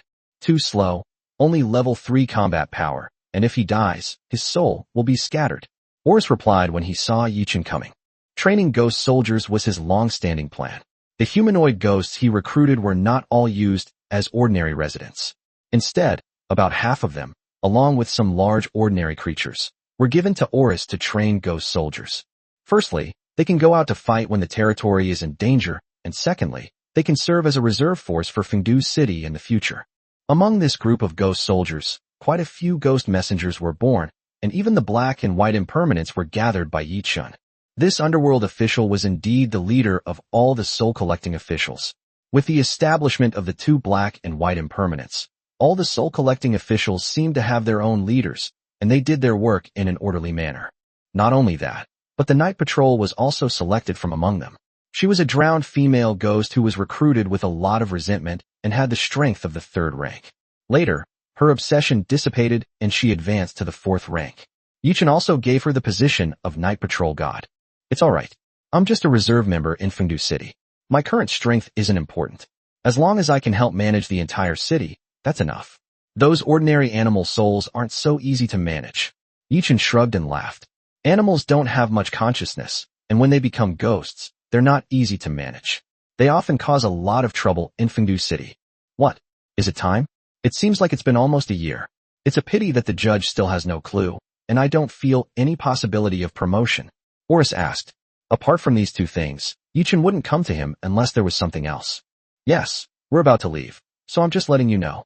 Make sure you handle things in Fengdu City as soon as possible. Once we're out there, the peaceful days won't be the same. Yi Chun nodded and continued. As for the judge, we'll talk about him after we leave. Maybe we can find him directly. Chapter 262 The Decline of the Lord's Family. As the sands of time began to churn, the lords in the vicinity all began to busy themselves. The Cavern of Time is not a solitary room, but a vast communal space, ranging in size from a single star to an entire galaxy, capable of accommodating a large number of lords. However, Yi Chun also looked at the price on the inheritance stone tablet. The string of zeros at the end indicated that it was in the hundreds of millions, and it was a limited edition. In each plane, only a few time rifts can be exchanged, making them exclusive to high-ranking lords. Sun Xiuju's time cave is about the size of 2 suns, which is enough for his own use or for a newcomer. Of course, the appearance of Yi Chun's planet was still beyond his expectations. Although it was not large, it occupied half of the time cave. All the new lords who came in knew that a big shot had emerged in their generation. While they still had only a few hundred acres of territory, he had already brought out a planet comparable to the moon. Yes, Yi Chun's primordial star wasn't very big. After being incorporated into Kalin's star, it shrank and became only about the size of the moon. But that was still pretty impressive. You have to know that most Tier 4 Lords planets were only a little over half the size of the moon when they were first formed, which is a planet with a radius of 1,000 kilometers. Brother Yi Chun, are you there? A beautiful projection appeared beside Yi Chun. It was a petite and cute little girl, who was also a new lord living next to him. Where can I go if I'm not here? Is there something wrong? Yi Chun stretched in the rocking chair and answered with a helpless expression. Hee, I'm about to head out, so I came to say hello. After all, with your abilities, who knows when we'll meet again? The girl laughed, revealing 2 adorable dimples. But we still have this to keep in touch. Yi Chun raised his right hand, gesturing to his wristband, and then asked, how's your Fox People clan doing? The girl's name is Hu Yingying. Her family has produced several lords in the past, but unfortunately none of them were very powerful. They are considered a declining lord family. However, this family has a very good talent inheritance. Basically, as long as a lord is born, they all have similar fox-like talents, and their relatives are mostly fox people. They have also developed a special training method for fox people. Unfortunately, this is also a weak race with a low growth potential, so it has never been able to truly develop, especially in the early stages, where it is not easy to obtain a set of high-level 5-element spirit beads. Fortunately, the little girl was quite capable. Despite the initial weakness of the fox people, she managed to acquire a set of intermediate level 5 elements spirit beads and advance to the rank of intermediate level lord, which shows she has a promising future. It's alright. The population has gradually grown, and quite a few people have mastered magic. It's just that the territory is starting to feel a bit small. We'll have to expand it as soon as we get out. Hu Yingying replied with envy as she looked at Yi Chen's territory. That's good. Yi Chen nodded. Fox people are capable of mastering magic, but it's very difficult for them to awaken it. By figuring it out on their own, they can only master some low-level magic like charm spells. Hu Yingying's main purpose in entering the Cavern of Time this time is to enable her fox people to master true magic. In this regard, she mainly relies on her own inheritance stone tablet. However, Yi Chen had previously asked Bella to teach her for a day or two when she had time. Therefore, for Hu Yingying, Yi Chen is a person who has done her a great favor, and she will definitely repay him with her own body. Cough cough, she will definitely repay him handsomely. Brother Yi Chen, will you leave after you go out and go to another dimension? Hu Yingying asked with a hint of reluctance. Yi Chen was very easy to talk to. Not only him, but he also helped many other new lords around him a lot this year. So many people were very reluctant to part with this kind big shot. Yeah, I have to go out and look for someone. Yi Chen nodded, without saying anything more. After you find the person, will you come back? Hu Yingying continued to ask. Probably, since I promised Senior Sun Shouju that I would come back to participate in the autumn recruitment season and give those awakened ones a chance to find employment. Autumn recruitment? That's a month from now. After the autumn recruitment ends, can you come with me to a place? The dark creatures there are a bit powerful, and I can't handle them by myself. Of course, there will be a reward. Hu Yingying asked nervously, while Yi Chen was stunned. Why did you think of asking me? There should be some lords in your family, right? They should be able to escort you there, right? Yi Chen asked, puzzled. The other party was not a lone wolf like him. Well, there aren't many lords left in the family, and their strength is generally average.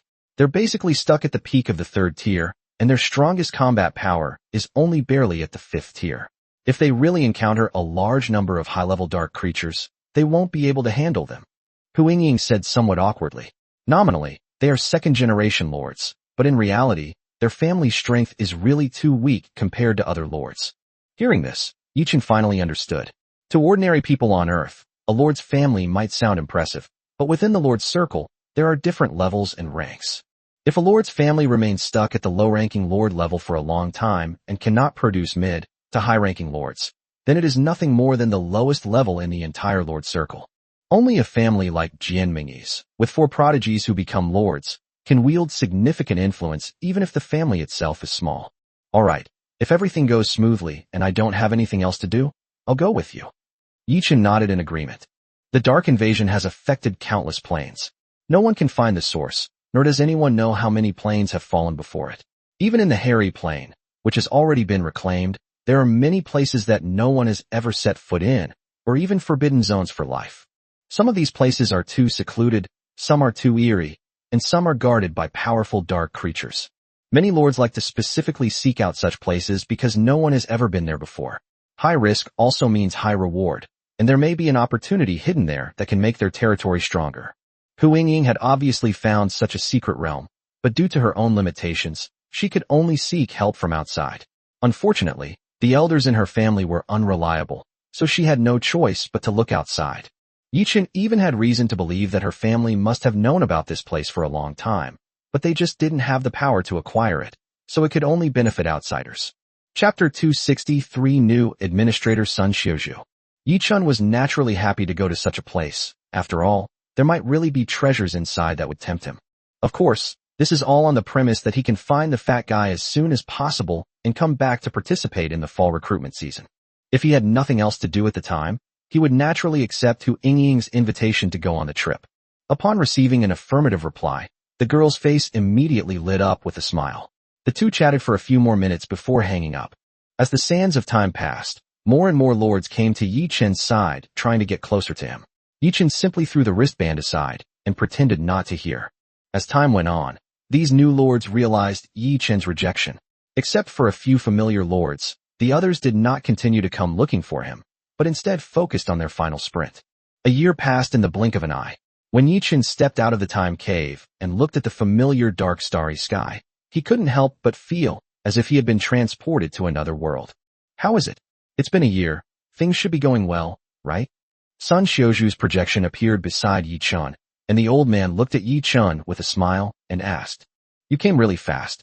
It's all right, but something's still missing." Yi Chun said with a helpless shrug. "Something's missing? What's missing? Tell your uncle's son." Sun Xiuju replied with a smile. As a veteran lord, he naturally wouldn't lack anything a newcomer needed. "A clan lair? Do you have one?" Yi Chun rolled his eyes in annoyance and directly mentioned something that all lords lacked. Upon hearing Yi Chun's words, Sun Xiuju's expression unsurprisingly turned surprised. This little guy is amazing. He already has 3 clan nests, and he still wants more? It's not like the more the better. Sun Xiuju kindly advised that lords usually only build new nests when a clan has developed to a certain extent. This way, they can focus on developing one clan and also avoid conflicts between different clans. Just like the life essence that Yi Chun obtained, if it is used on any of the clans, it will cause dissatisfaction among the other clans, and in the end, it may easily lead to riots and rebellions. I know, but my situation is a bit special. My clans are unable to reproduce, and even with a vast territory, it's difficult to develop rapidly in a short period of time. Yi Chun shrugged helplessly and replied. He couldn't possibly let the fire crows occupy the entire planet, could he? Hearing this, Sun Xiuju was also taken aback. This was indeed something he hadn't expected. However, this was a problem that many talented lords would face. The solution was simple: just add another clan nest. As long as your territory was large enough, you could develop quickly. Your situation is indeed special. I may not have other things, but I have quite a few clan nests, Sun Xiuju said thoughtfully, resting his chin on his hand. Upon hearing this, Yi Chun was stunned. The value of a clan's nest is many times higher than that of bloodline crystals and life essence. It is rarely seen in auction houses. You actually carry quite a few with you. Don't look at me like that. They're all official. You have to apply if you want them. Don't forget, I'm one of the official managers this year, in charge of recruiting new members. What's wrong with carrying a few clan nests with me? Sun Xiuju said irritably, but his expression was extremely smug. You think you can look down on me? I'll really give you a shock. That makes sense. So what kind of clans and lairs do you have here? Dragons? Angels? Titans? Yi Chun immediately realized that the other party was a new administrator with official business to attend to and was carrying public funds. You're dreaming. None of what you're saying is true. The strongest is the Titan race. Not exactly true Titans, but slightly stronger than the behemoths. However, this race's reproductive ability is also poor. In many planes, the Titans didn't die out because they couldn't reproduce. Sun Xiuju said irritably, then introduced the strongest clan he had brought.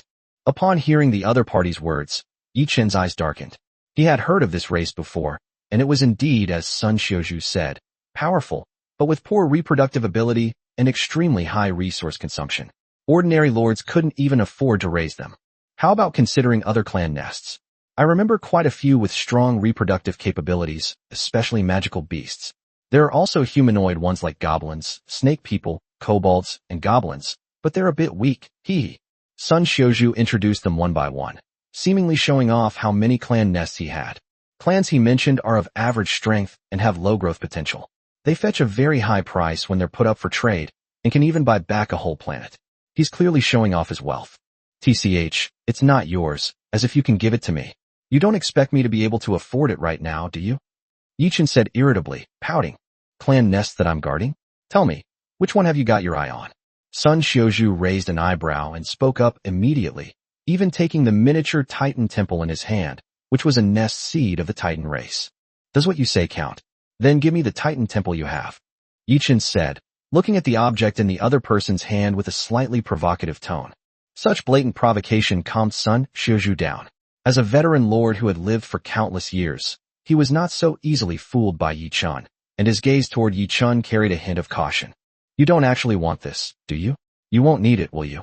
Sun Xiuju asked, puzzled, her gaze towards Yi Chun filled with doubt. Whether it's useful or not, bring it over, and we'll see. Yi Chun raised an eyebrow and smiled, his nonchalant words leaving Sun Xiuju momentarily unable to discern whether he was telling the truth or not. No jokes.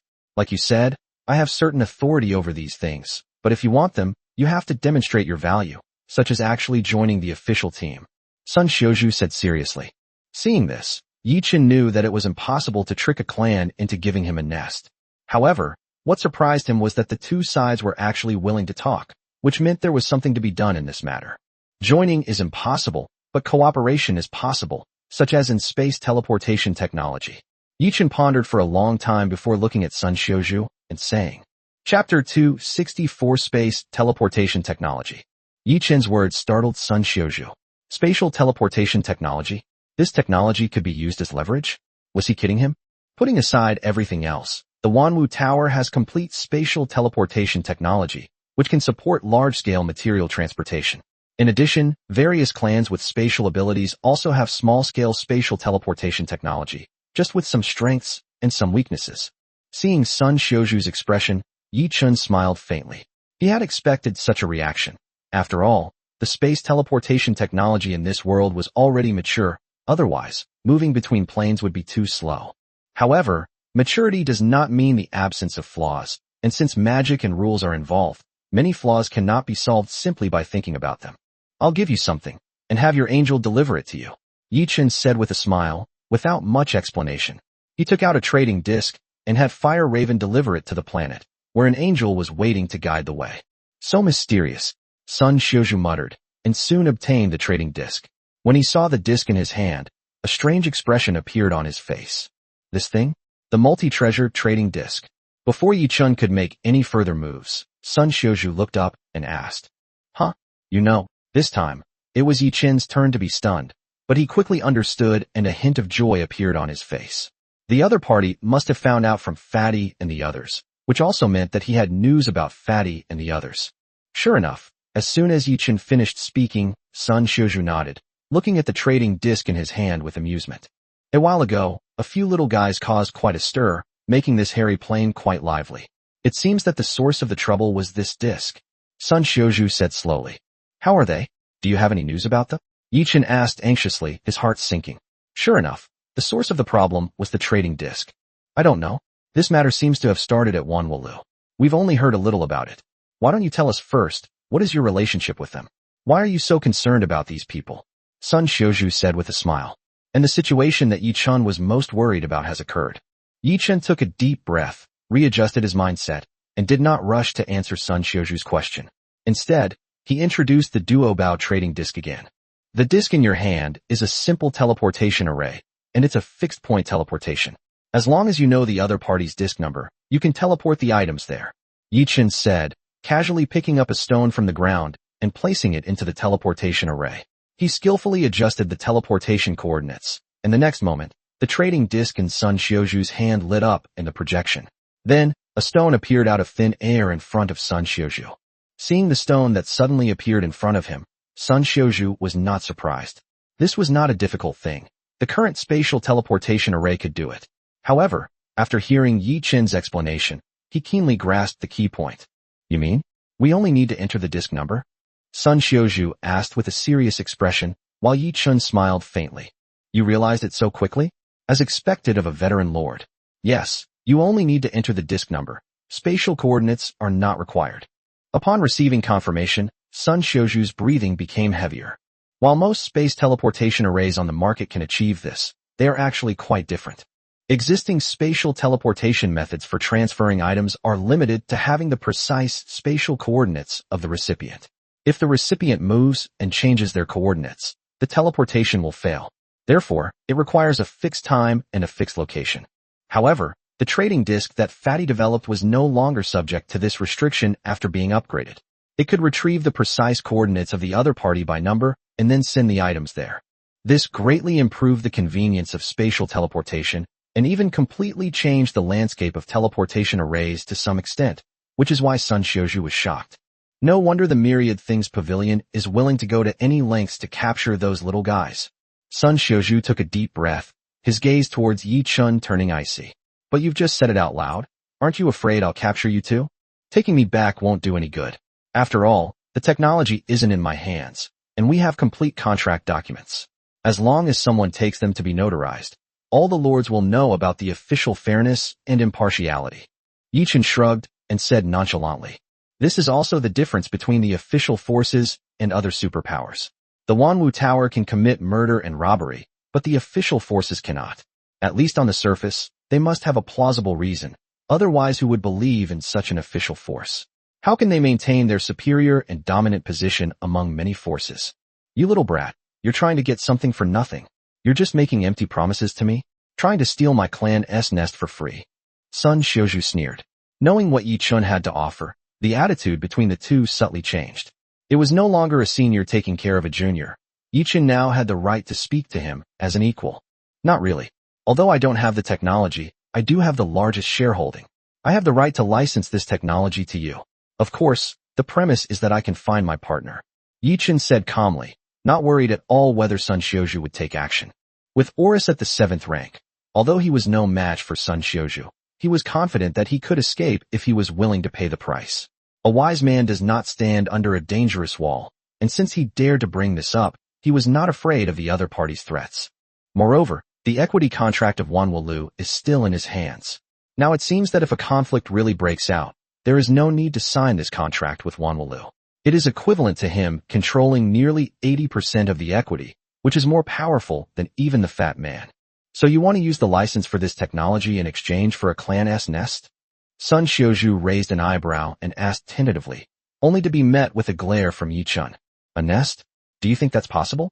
Of course, official friendship is a different story. The treasure disc is extremely useful, and he wants to exchange it for just a clan nest? It's really amazing that he dares to think that way. Even at a cabbage price, it's not sold like this. Hee. This. Sun Xiaozhu laughed awkwardly, about to say something, but suddenly his expression changed.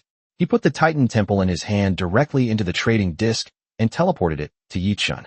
After giving a few simple instructions, he turned off the projection. Upon hearing Sun Xiaozhu's words, Yi Chun immediately activated spatial teleportation and left this star field without saying a word. Chapter 265 Panga Temple and the Witch Clan.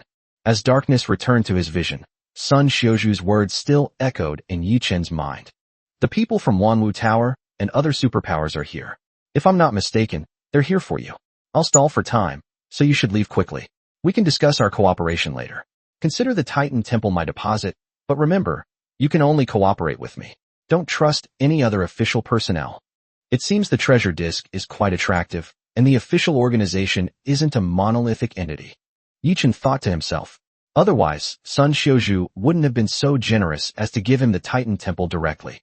However, he was still quite surprised that Wanwu and the others came after him, since it had only been 4 or 5 days from when he appeared until he entered the time cave and came out again.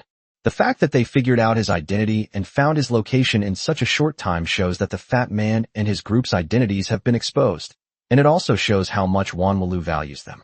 It's important to understand that even after Sun Xiaozhu learned about the trading disc, it only gave the authorities access to a more advanced teleportation tool, allowing them to gain a strategic advantage. However, if it fell into the hands of Wanwu Tower as competitors, it would be something that could directly overturn the entire Wanwu Tower. How could they possibly let it go so easily? The treasure trading network that Fatty and Yi Chun established in the trial space is enough to prove this point. If the two of them were to develop their business through the trading disc, their Myriad Things Tower would face annihilation. Never mind, at least I got a Titan Temple for free. If it really works out in the future, cooperating with Sun Xiaozhu isn't out of the question. With the official backing, Wanwu won't dare to be too presumptuous. Yi Chun stopped thinking about it, adjusted his spatial teleportation position, and moved towards his intended destination. At the same time, looking at the Titan Temple in his hand, he didn't hesitate and directly loaded it into his territory. The 4th clan nest on the primordial star immediately rose from the ground, and a savage aura rushed over. Bloodline nest, Titan Temple successfully formed. Due to the influence of the Lord's talent, the bloodline nest has changed. Please check it yourself, Lord. Name, Panga Palace. Introduction. The bloodline left behind by the ancient god who created the world possesses the power to resonate with the great Tao. Growth potential, 0/9. Growth requirements. Possessing the power to master the 12 laws. Race that gave birth to, which clan? Number of offspring conceived per pregnancy. 2. Energy cost, 100 points. Current energy value, 100 points. Generation rate, 4 points/day. Racial innate talent. The power of the 12 ancestral witches. Nest effect 1. The vitality and strength of all witch clan members are increased, and the growth rate of the witch clan is accelerated. Nest effect 2. Allows the construction of the Panga blood pool, accelerating the Wu clan's bloodline enlightenment and enhancing the Wu clan's bloodline power. Nest effect 3. Gathers the spiritual energy of heaven and earth, increasing the concentration of spiritual energy throughout the territory, thus increasing the chance of intelligent life emerging. All nests recruit one more people each time. Seeing the new nest generated, Yichun had expected it, but he was still shocked.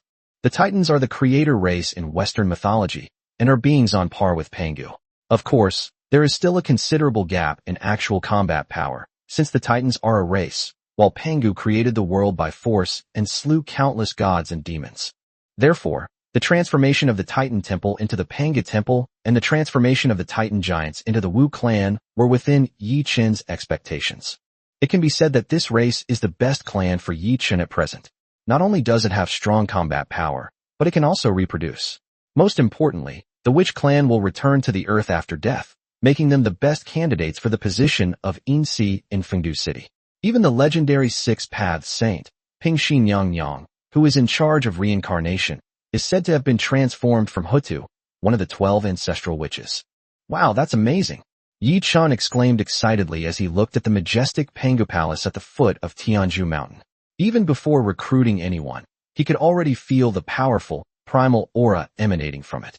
Without hesitation, Yi Chen launched his first recruitment. A powerful aura swept over them, and two burly men emerged from the Pangu Palace. Name, unnamed. Race, which clan? Rank, Tier 3 Loyalty, 100. Growth rate, 0 out of 7. This stage of growth can be completed in 1 month under normal conditions. Attributes, Constitution 80, Strength 80, Agility 30, Intelligence 20, Spirit 0. Talent Skill 1, Witch Body. The powerful physique of the Witch clan gives them a strong body, but prevents their primordial spirit from growing. Their physical and strength attributes are doubled, while their mental attribute is 0.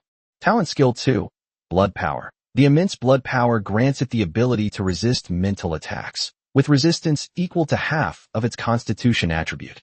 Talent Skill 3, Law of Wood. Born with the ability to master the laws of the ancestral witches, able to easily master all wood-based spells. The two witches had almost identical attributes, mainly in physique and strength, and their talents were also similar. The only difference was the power of the law they ultimately mastered. One was the Law of Wood, and the other was the Law of Fire. Born with the strength of the mid-stage of the 3rd rank, she is far stronger than Yi Shi and the others. Yi Chen exclaimed. Yui was ultimately just the lowest ranking mate on Titan Star. Compared to the Wu clan, she was far inferior. Only ancient exotic species like the 3-legged golden crow and the 9 heavens mystic bird could compare to her. Witches, greetings to the Lord. 2 witches approached Yi Chen, tapped their chests with one hand, and bowed in greeting. No need to be polite. You two should familiarize yourselves with the environment first. Also, I will name you Jumong and Zhurong respectively. In the future, these 2 names will be the names of the 12 people with the strongest power of the laws of your Wu clan. Yi Chen nodded and said. They didn't give these 2 special names, but simply used the names of the 12 ancestral witches. In the future, these names will become the titles of the strongest people in their respective tribes. As for the names of the others, they were left to choose their own. With the number of families in the territory increasing, he could no longer name them one by one. He could only bestow names upon those who had made the greatest contributions, thus highlighting the Lord's status. Jumong/Zhurong, thank you, Lord. The 2 trembled slightly, bowed in gratitude, and then, guided by Yi Shi, went to familiarize themselves with the entire prehistoric planet. The Witch clan brought a different change to the entire territory, but this change could not be seen in a short time. Yi Chen hesitated for a moment and did not use the last bottle of life essence on the Pangu Palace. He felt that the life essence might not have any effect on the Pangu Palace, and he still had to recruit the 12 ancestral witches step by step. Could it be that these conventional enhancement methods are useless for truly powerful prehistoric species? Yi Chen thought helplessly, and had no choice but to put the matter aside for the time being. The space travel within the territory had long since ended, and wandering in the dark starry sky, they finally encountered a new enemy once again. Chapter 266, Basientai. My lord, they are 4th-tier dark creatures, star wanderers, but there are a few 5th-tier units among them. Yi Ling walked over and replied to Yi Chen. This is not a trial space. Creatures that can walk in the dark starry sky are not weak. They are either powerful individuals or groups with special abilities. For ordinary low-level lords, encountering them would be a disaster. Most low-level dark creatures are born on fallen planets, absorbing the remaining nutrients to grow and thrive. The dark demons Yichun encountered before were all accidental phenomena. They were a few low-level dark creatures that could walk in the starry sky. Most of the time, he encountered creatures of the 4th level or above, and they were relatively powerful creatures. Like the dark predators, the star wanderers are dark creatures born from darkness. However, compared to the dark predators, the star wanderers are more aggressive and their populations are more well-rounded. From the warriors charging at the front to the wise mages lurking behind, and even the assassins hiding all around, the star wanderers have an almost complete class system, and once encountered, it is disastrous for low-ranking lords. Have everyone prepare for battle, and be sure to pay attention to safety. Also, notify Oris to keep an eye on the lurking enemies around us and their high-ranking units. Yichun quickly gave the order, then turned to leave with Yiling, but was stopped by 2 newly recruited Witch clan members.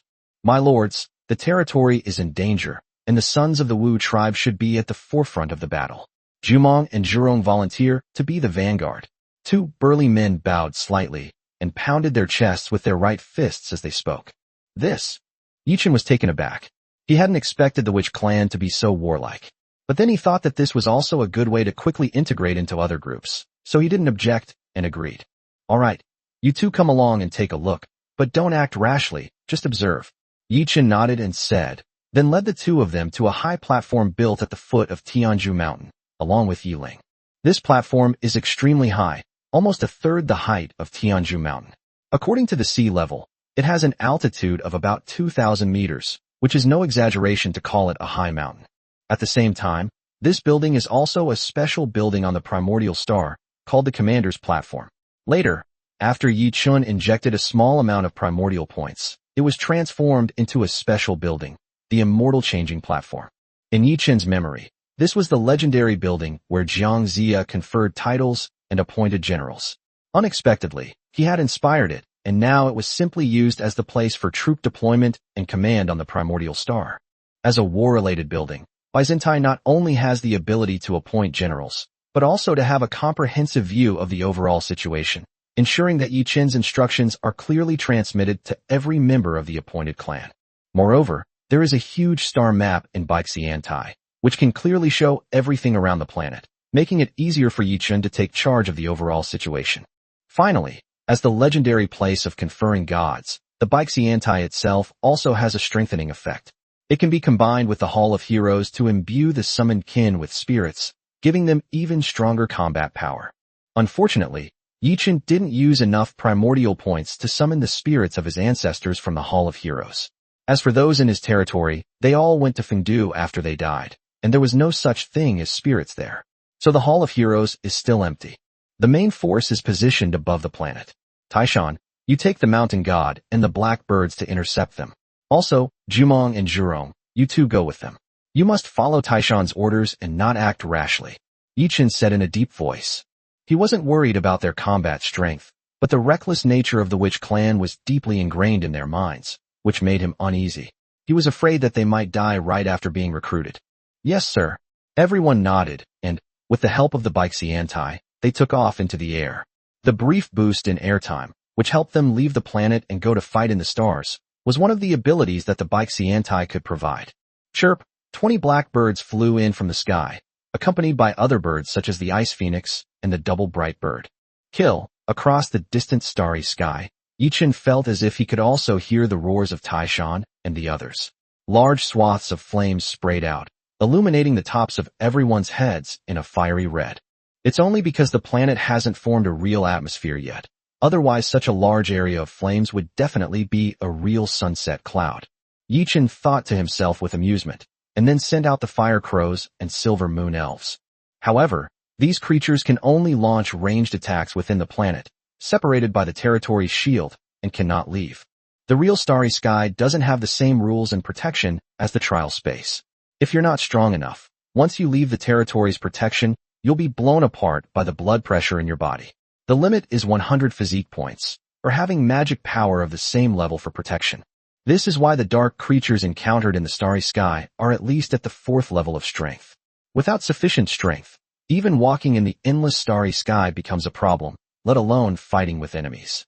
However, Jumong and Zhurong possess the robust physique of the Wu tribe.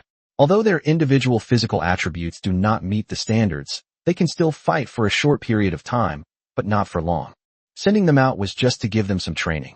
After all, they are a witch clan, and they need to grow through battle. A group of wandering assassins are coming from the right. Yi Ling, take a squad of archers and deal with them. Through the star map on the Baixian platform, Yichen clearly saw the people coming from the right side of the planet and immediately issued the order to Yi Ling, who was waiting beside him. Now, with the increase in the number of clansmen, the war has become increasingly large-scale. It is obviously no longer possible to rush out in a swarm as before. A complete plan and tactics are necessary. The battle of thousands of people is obviously different from the battle of dozens or hundreds of people. This is something he has been learning over the past year. Yes, Yi Ling replied, and led a team of archers who had stayed at Baixiantai to wait for orders, riding away on fire crows. Fire crows, Yi Ling and the others no longer needed to rely on the power of the Baixiantai, making it much easier for them to move around while riding the fire crows. Roar! A series of roars echoed in the starry sky. Yi Chun and the others stared intently at the battle situation on the star map until they saw that all the battle zones had been stabilized, and then they breathed a sigh of relief. Although the fourth-tier Star Wanderers were strong, they were no match for his primordial clan. In less than half an hour, the tens of thousands of Star Wanderers were reduced to only a few thousand, most of whom were fifth-tier Wanderers. Roar! The sound of a dragon's roar rang out, followed by gusts of cold wind. Horus's soul rose from Fengdu City and rushed towards the fifth-tier Wanderers. Chapter 267 The highest peak collapsed? The powerful Star Wanderer was quickly reduced to a pile of corpses. Although no magic crystals were dropping, Yichen still collected the corpses, as many of their parts were good materials. Refining weapons, alchemy, enchanting. His inheritance steel has more than 10 auxiliary professions, so he will never waste these corpses. Even the flesh and blood can be used as fertilizer for the territory. These corpses, purified by the flame of hope, can improve soil activity and have a certain chance of advancing the soil's level. Moreover, it is also the best fertilizer for the four-leaf clover, the nemesis of darkness. Long-term use of the corpses of high-level dark creatures for nourishment may increase the value of the four-leaf clover, although the possibility is extremely low. This battle brought Yi Chen over 100,000 merit points, which seems like a lot, but in reality, he can't exchange them for much. A Tier 4 weapon or equipment blueprint would cost hundreds of thousands of points, which isn't even enough for him. He can only exchange them for some Tier 3 items. Hopefully we won't encounter any powerful dark creatures next. Yi Chen thought helplessly, while controlling the planet to continue flying towards the predetermined coordinates. It was an abandoned planet, the largest one left near the coordinates the group had set. If the fat man had left any message, it must have been on this planet. It's easy to imagine that the planet is far from peaceful, with a large number of dark creatures roaming freely. Any low-level lord would have to be on high alert and pray that they don't encounter any high-level dark creatures. For the remaining distance, space travel would be difficult to use, so Yichen could only let the planet fly slowly. No one knew how many days it would take, since the planet itself was moving and the coordinates on the star map were not accurate. The search lasted for 3 whole days, and Yichen successfully recruited the ancestral witch of gold, Ru Shou, the ancestral witch of water, Gong Gong, the ancestral witch of thunder, Chang Liang, the ancestral witch of wind, Tian Wu, the ancestral witch of poison, Shi Bai Shi, and the ancestral witch of rain/ice, Xian Ming, from the Panga Palace. The 6 ancestral witches were all of similar strength, only differing in the laws they mastered. However, to Yichen's surprise, Gong Gong and Shibishi, whom he had recruited, were both women, which was different from his impression of them. Nevertheless, he still bestowed upon them the title of ancestral, which according to the prearranged plan. Whether they can ultimately uphold their respective titles of ancestral witches depends on their future growth. Boom! The planet's advance gradually came to a stop. Even before it got close, one could almost feel the dark aura emanating from ahead. Yichen arrived at the Baixiantai once again. Now that he possessed the entire planet, he naturally couldn't simply transfer his territory to the planet like ordinary lords. In such situations, either a subordinate territory is used, with the lord personally descending, or a large force is gathered, and the kin are allowed to explore on their own, as in the Dark Origin. He clearly chose the latter, as a lord would not normally risk his life personally. Taishan, Yiling, and Bifong, each of you take your own teams and head to that planet. Make sure you find the message left by Fatty. If you encounter any danger, call for help from the territory. I will have Oris on standby, Yichen said to the group. Taishan led the primordial lineage, including Yue, the mountain god, and the witch clan. Yiling led her silver leaf moon elf clan, and Bifong led a flock of fire crows. Yi Shishuan bird and the others remained in the territory, as this was their base camp and they needed to maintain sufficient defenses. Especially after Yi Chun established the Taiyin star and the Taiyang star, Yi Shi and the three-legged golden crow rarely took action anymore. Most of the time, they needed to maintain the normal operation of the sun and the moon and maintain the day-night cycle on the entire primordial star. Yes, sir. The group nodded. This time, under the protection of the Baixiantai and their territory, they left the primordial star and quickly descended towards the planet. Yi Chun kept a close eye on their situation through the star map and projection. Caw, caw. The noise of the fire crows was still quite loud. Before they had even truly entered the planet, a chorus of caws had already begun to ring out. Through the projection, Yi Chun could see that the place where everyone had landed was a plain, which was also the gathering place of a group of black demon horses. These are a group of Tier 2 dark creatures, weaker than even dire wolves. They only pose a certain threat when herds of horses are galloping. Naturally, they pose no threat to Taishan and his companions. Even a single burst of fire from the fire crows had already burned the group of black demon horses to a crisp, and the group successfully landed on the plain. The meeting is on the highest peak of the planet, which should be to your left if I'm not mistaken, about 2 days' walk away. Yi Chen's voice came through the wristband in Taishan's hand.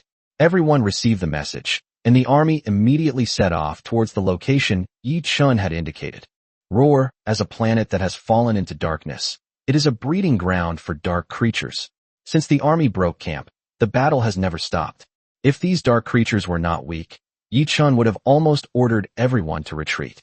Damn it, once Fire Raven's strength improves, we must first scout out the road conditions. Yi Chun cursed inwardly. Rushing and rashly like this was a huge waste of time. Ravens at present are only at the peak of the 3rd tier. It is too difficult for them to break out of the territory's shield and roam the starry sky on a large scale, which also makes reconnaissance extremely difficult. Unaware that their lord had already set his sights on them, the fire crows, led by the divine beast Bifong, spewed their flames with abandon, burning everything in their path and clearing obstacles for Taishan and his companions.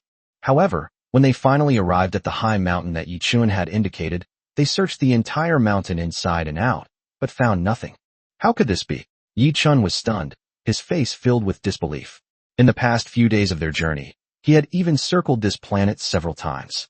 There shouldn't be any mountains higher than it, right? Could it be that Fatty really didn't leave any clues here? Boom! Just then, the highest peak, which had been searched by Taishan and the others several times, seemed to be unable to bear the weight and suddenly collapsed. Everyone was stunned by this scene. Yi Shi, who was standing next to him, turned his head stiffly and looked at Yi Chun with a puzzled expression. My lord, could it be that the highest peak has collapsed? Chapter 268. The question is about bedwetting. Yi Chun's face was extremely ugly. Thinking that the mountain where the fat man left clues might have collapsed, he wanted to grab this liar and give him a good scolding. However, since many of his clansmen were waiting for his instructions, they could not appear helpless or frantic. They could only tell Taishan and the others to stay put while they looked around the terrain to see if they could find the collapsed mountain ranges. When the fat goblins go into battle, they will definitely bring a lot of magic crystal bombs and other firearms. Focus on looking for traces of firearms bombing. As long as we can find clues, we can follow them. Yi Chun said to Yi Shi and the others while controlling the territory to detour. Even if he searched all year round, he might not be able to find it by himself. It would require the help of many family members with good eyesight to work together to find the problem. Unfortunately, reality slapped him in the face once again. Not long after Yi Chun had circled around his territory, news came from Mount Tai again. When he opened the projection, he saw a fragment of armor. If he wasn't mistaken, it should be the piece left behind by the fat man's goblin armor. Yi Chun took a deep breath, and the planet returned to its previous position. He then carefully observed the surrounding ley lines. This should have been a mountain range, but it collapsed gradually. It looks like this mountain range is very large, and it's not impossible that there are mountains even taller than the previous one, said the landowner who remained on the territory after careful observation. Yi Chun's lips twitched slightly. He had cursed the fat guy countless times in his heart. Although he knew it wasn't his fault, his best friend was just someone to tease. After instructing Taishan and the others to search the area thoroughly, Yi Chun returned to the Lord's manor to rest. This kind of search wouldn't be completed in a short time, and Yi Shi and the others would naturally come to call him when the time was right. Sure enough, the search took 2 whole days. It was only thanks to the mountain god's ability to burrow underground that they finally found a tattered goblin armor in a pile of ruins. It looked as if it had been scrapped and carelessly discarded. However, upon seeing the goblin armor, Yi Chun breathed a slight sigh of relief, for this was the clue left by the fat man. Bring it back. Half an hour later, Mount Tai and many other members of his clan returned to their territory, along with the goblin armor left behind by the fat man. Yi Chun took it in his hand, fumbled around for a while, and pressed one of the buttons. There were many such buttons on the armor, all used to operate the armor, but almost all of them were damaged. Only a few of them would flash a faint light when pressed, and then go out again, just like the completely destroyed armor. For the button that Yi Chun pressed, after a brief and faint flash of light, it went out again and returned to calm. However, Yi Chun was in no hurry and continued to wait patiently. All of this was just a disguise. The flashing lights were actually to verify Yi Chun's identity, so that someone else might accidentally find him and discover the key information. A minute later, without any warning, the fat man's familiar voice suddenly appeared. If Yi Chun hadn't been prepared, he would have been scared half to death. Holy crap, Brother Chun, someone's going to die. Si Ming was taken back to Wanwu Tower, and school beauty Jin was also taken back by her parents. The Wanwu Tower is now searching the whole world for me, wanting to obtain the technology of the multi-treasure trading disc. I can't stay in the hairy galaxy any longer, otherwise we might lose our livelihood. I'm running away first. The outside world is too dangerous. Brother Chun, you have to come and save me soon. Let's find a random star system to hide in first. The star system coordinates are x2415xx.32x1xx 4.8x 4xx33. Head north. Don't ask me why there are so many XXs. It's because I wet the bed. Also, the wristband can't be used because it will track signals. We'll have to rely on telepathy. Brother Chun, come quick. I'm in trouble. The fat man's voice stopped abruptly, and Yi Chun's heart sank. The fat man had indeed run away, and in a great hurry. Otherwise, given his personality, he wouldn't have only said a few words. However, it seems that only Wanwu has its eye on Fatty. It appears that he overestimated Si Ming's status in Wanwu. Even if she holds shares in Duobao Trading Network, it doesn't mean she can truly take control. Indeed, it's better to rely on yourself than on others. Fortunately, Wanwu is unlikely to take action against Si Ming in the short term.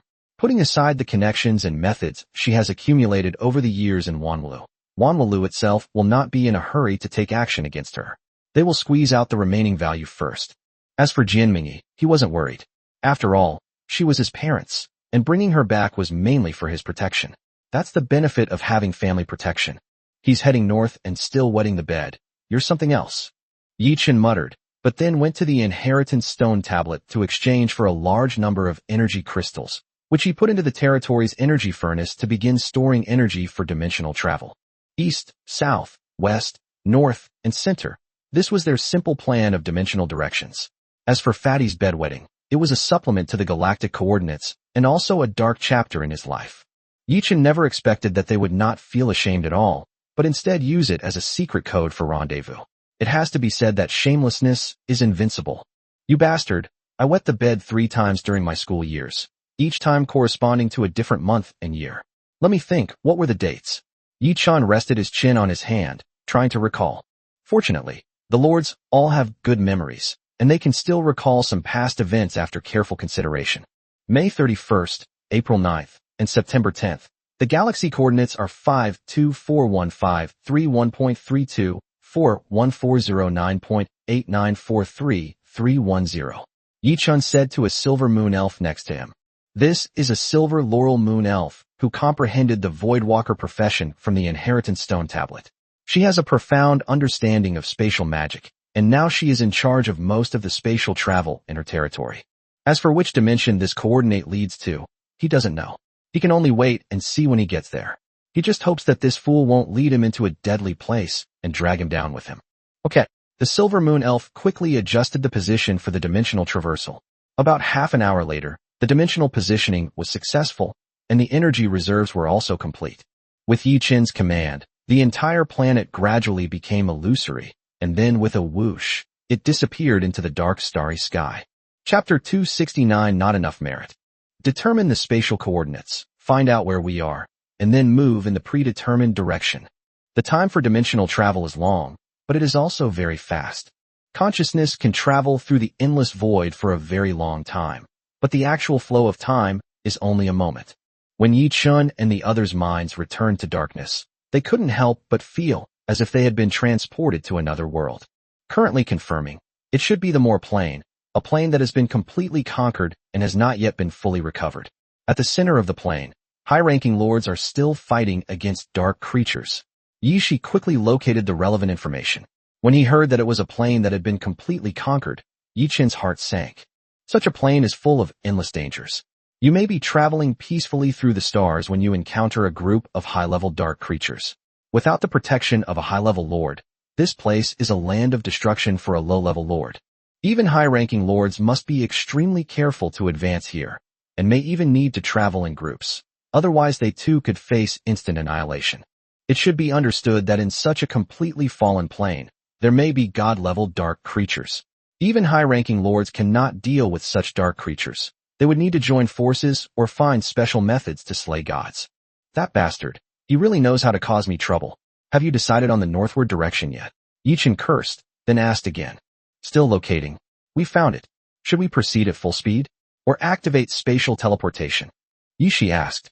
Let's go full speed ahead and see what happens. There might be clues left along the way, but we need to have enough energy reserves and be ready to travel through space at any time. Yi Chen said. Yi Shi nodded, and the territory began to fly north as planned by the group. Along the way, there was nothing but endless darkness. Moreover, Yi Chen clearly sensed that the sacred shield surrounding the territory was constantly being eroded by dark energy, and the energy value in the energy furnace was being consumed extremely quickly, even 10 times that it had been in the hairy plane before. He couldn't help but worry about whether he had enough energy crystals at this rate of consumption. Moreover, the dense dark aura made him unable to confidently send his clansmen out to fight. I wonder if this thing is still alive? Could it have turned into a dark creature? Yi Chen thought worriedly. Despite the criticism and insults, Fatty was actually the most dangerous one compared to Si Ming and Jianmingyi. Escaping into this dimension was a last resort, since only in such a dangerous place could the people of the Myriad Things Pavilion be deterred from launching a large-scale search. Otherwise, if he had stayed in the hairy plane, he would probably have been buried by the lords of the Myriad Things Tower long ago, and they would have dug 3 feet into the ground to find the fat man. My lord, there is a wasteland planet ahead. Should we go and investigate? Not long after, Yi Shi walked into the lord's mansion again and asked, a wasteland planet? Can you tell the strength of the dark creatures on the planet? Yi Chen frowned and asked. This situation was all too common, but whether or not to go up and investigate was a matter of life and death. In this completely fallen plane, the strength of the dark creatures on the wasteland planets is uncertain. The strong may be god level, while the weak may just be some lowly trash of the first or second tier. We can only roughly identify the dark creatures on the planet's surface. Their strength should be around level 4, and they should have the potential to leave the planet. As for whether there are higher-level dark creatures hidden there, it's hard to say. Yi Shi replied. Keep a safe distance, and then let Oris know. Ghosts have very low resistance to this kind of dark energy, and they can easily be corrupted and turned into dark creatures. Yi Chen subconsciously wanted to send the night wanderers of Fengdu City out to investigate, but when he thought of the dense dark energy outside, he shook his head helplessly. Fengdu City are inherently dark creatures of the undead type. They only found protection in Yi Chen's territory. If they were to leave their territory and enter the darkness, they would be more easily corrupted by dark energy than other creatures. This is a major drawback of ghosts. If all else fails, let Yi Ying and the others go, or can we just go around them? Yi Shi asked. The probability of finding any information about Fatty on such a wasteland planet is extremely low, and they don't necessarily have to go up there to investigate. However, Yi Chen had a different idea, namely that he was running out of merit points. The divine shield needs to be kept active to resist dark energy, so energy crystals are constantly burning in his energy furnace, which can only be obtained by consuming merit points.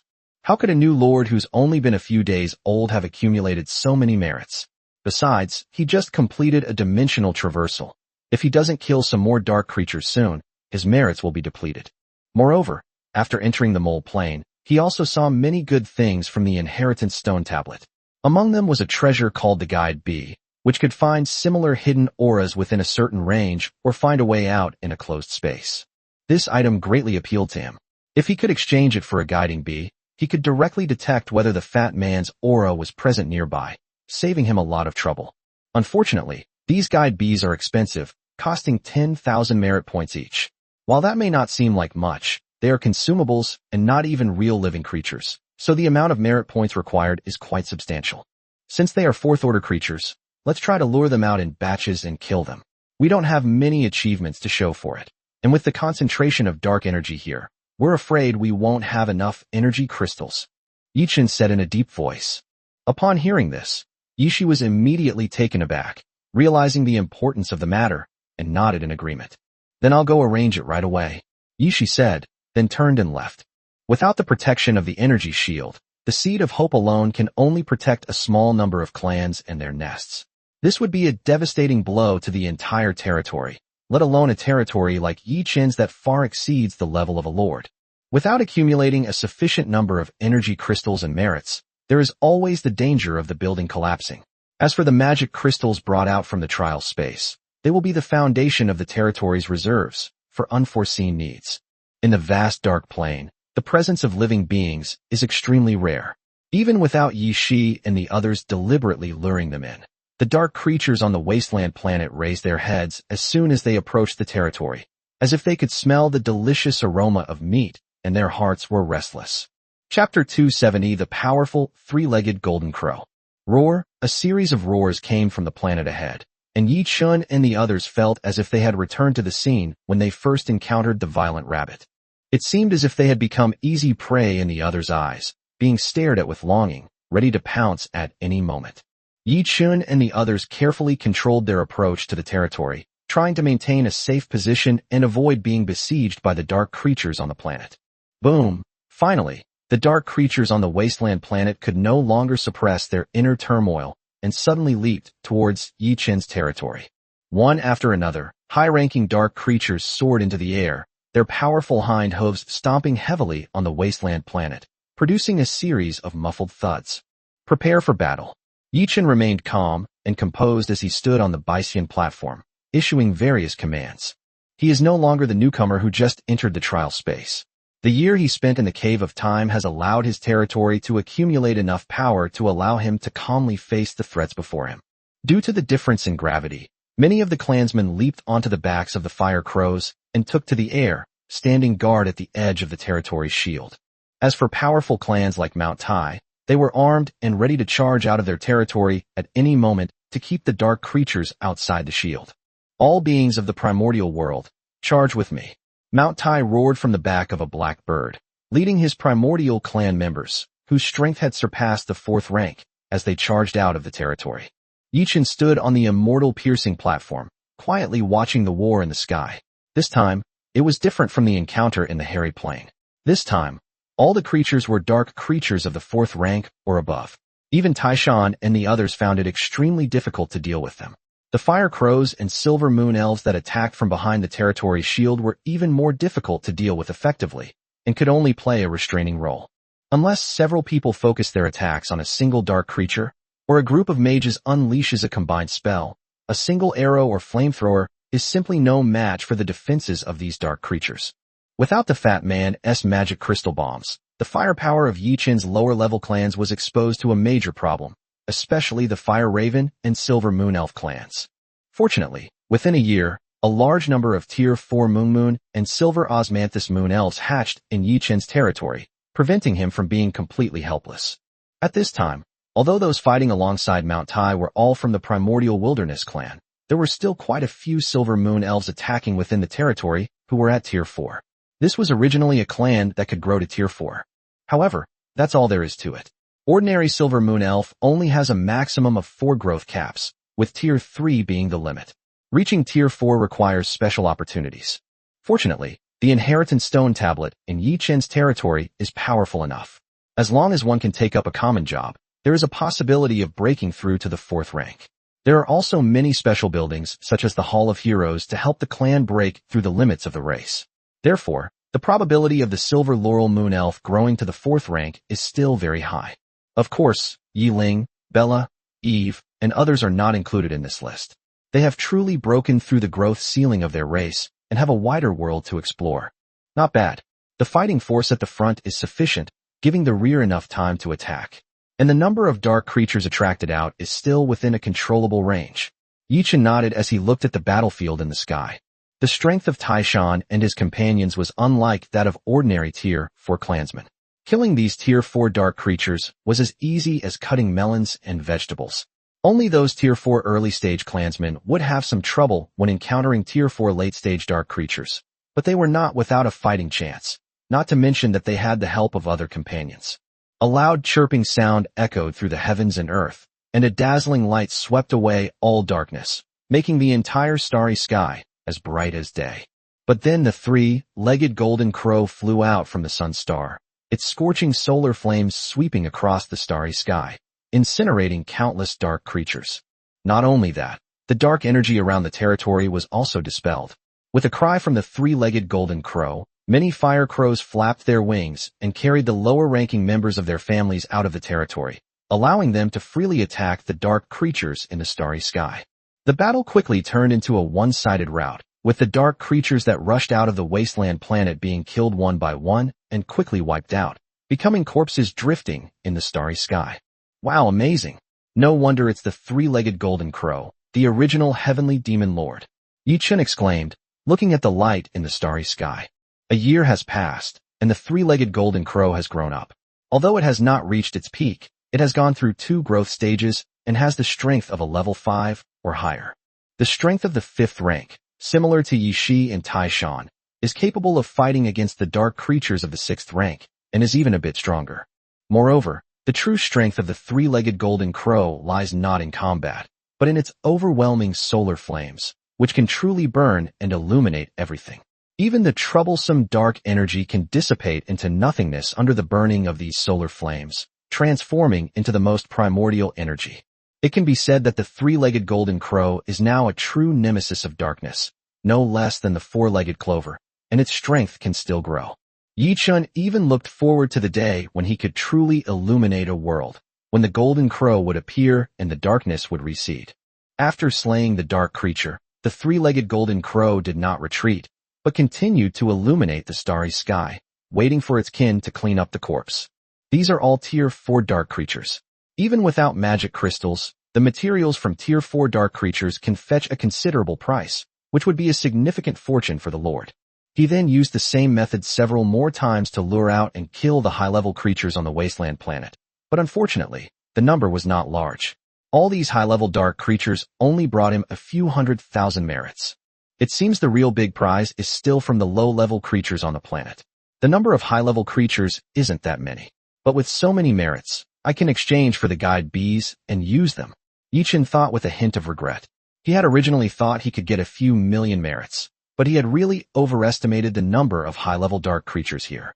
Upon arriving at the inheritance stone tablet, rows upon rows of dazzling exchangeable items appeared before his eyes. Compared to the hairy galaxy, this was only the tip of the iceberg, yet it contained many limited edition rare items. Chapter 271 The Peace-Loving Moon-Holding Rabbit. Purifies this wasteland planet, it would still be far from enough.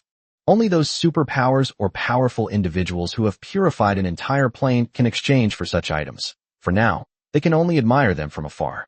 Moreover, the Moor dimension has not yet been recovered, and what can be exchanged there is only the tip of the iceberg. The truly good items have not yet been released. If it were truly possible to exchange for them, it would definitely be a bloody and fierce battle for those superpowers and even top lords. A calm mind. A calm mind. Yichin silently recited the mind-clearing mantra, scrolling down the exchange list to within 1 million merit points, finally finding some things he could actually see. I found the guide bee and redeemed it directly. Instantly, a large amount of golden energy condensed in front of the inheritance stone tablet, and then a small golden bee appeared in his hand, its wings fluttering gently, looking lifelike as if it were real. Is this the guide bee? Yichin examined it carefully for a while, then placed it next to a teacup that the fat man often used. Soon, the guide bees buzzed as they rose and flew toward the starry sky. Damn, was the person who invented this thing an idiot? Such a tiny bee, if you put it in the starry sky, who the hell would find it? And it flies so slowly, It would take several days to even get out of the atmosphere. Seeing the little bee wobbling into the air, I felt like I had a curse in my heart, but didn't know whether to say it or not. I could only keep comforting myself by thinking that this was something they used on a planet. How would anyone know you wanted to use it in space? They rely on air resistance to fly, and whether they can even fly into space is a question. Yichin was helpless. The inheritance stone tablet could only exchange for things that had appeared in this plane. In reality, most people had never left their own planet. For them, it was enough to make things that could be used on their own planet. Why would they need to take them to space? My lord, don't worry. It seems to be heading towards the wasteland planet. Perhaps there really are clues left by Lord Wang on the wasteland planet. Seeing the helplessness in Yi Chen's heart, his good secretary Yishi thought for a moment and then said. The guide bee wobbled as it tried to take off. Although it hadn't yet left the atmosphere, it was clear that it was heading towards the wasteland planet. Either there's something behind the wasteland planet, or there's something on the wasteland planet itself. In any case, it's worth exploring. Continue to approach the wasteland planet, and after we've rested, have Taishan lead a team into the wasteland planet. I'll exchange a few more guide bees for him. Yichin said. Originally, I only wanted to accumulate some merit for future use and had no intention of going to the wasteland planet. But now it seems that I have no choice but to go in. Fortunately, the dark creatures of level 4 and above have been basically cleared out. As long as no stronger dark creatures are exposed above, Taishan and the others will not be in great danger. The territory slowly approached the wasteland planet.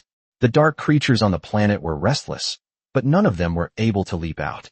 All that could be heard on the planet were their roars. After receiving their orders, Taishan and his group took off from Baixiantai with their numerous relatives and headed towards the wasteland planet. As they set off, the dark creatures of the wasteland planet immediately sprang into action, rushing towards their landing site. However, moving on a planet is not as fast as in space. Taishan and the others chose a location with relatively few dark creatures, so the number of dark creatures they would face after landing was not large. Even if a continuous stream of dark creatures swarms in, they can be easily dealt with. The battle on the planet began quickly, but this time Taishan did not rush to the front. Instead, he took out the guiding bee that Yi Chun had given him and continued to search for clues about the fat man. This time, the guide bee did not fly into space again, but instead circled for a while before flying towards a certain place on the planet. Everyone, keep up. Make sure the guide bees are safe, Taishan shouted, and the entire team moved slowly in the direction of the guide bees. My lord, this won't do. They can't be exposed to dark energy for long. We need to find a way to suppress it. Yishi said to Yi Chen beside him.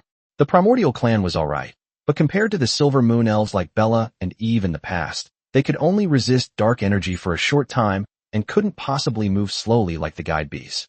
Let the three-legged golden crow go. It shouldn't be a big problem for us to leave the territory for a while, Yi Chen said after a moment's thought.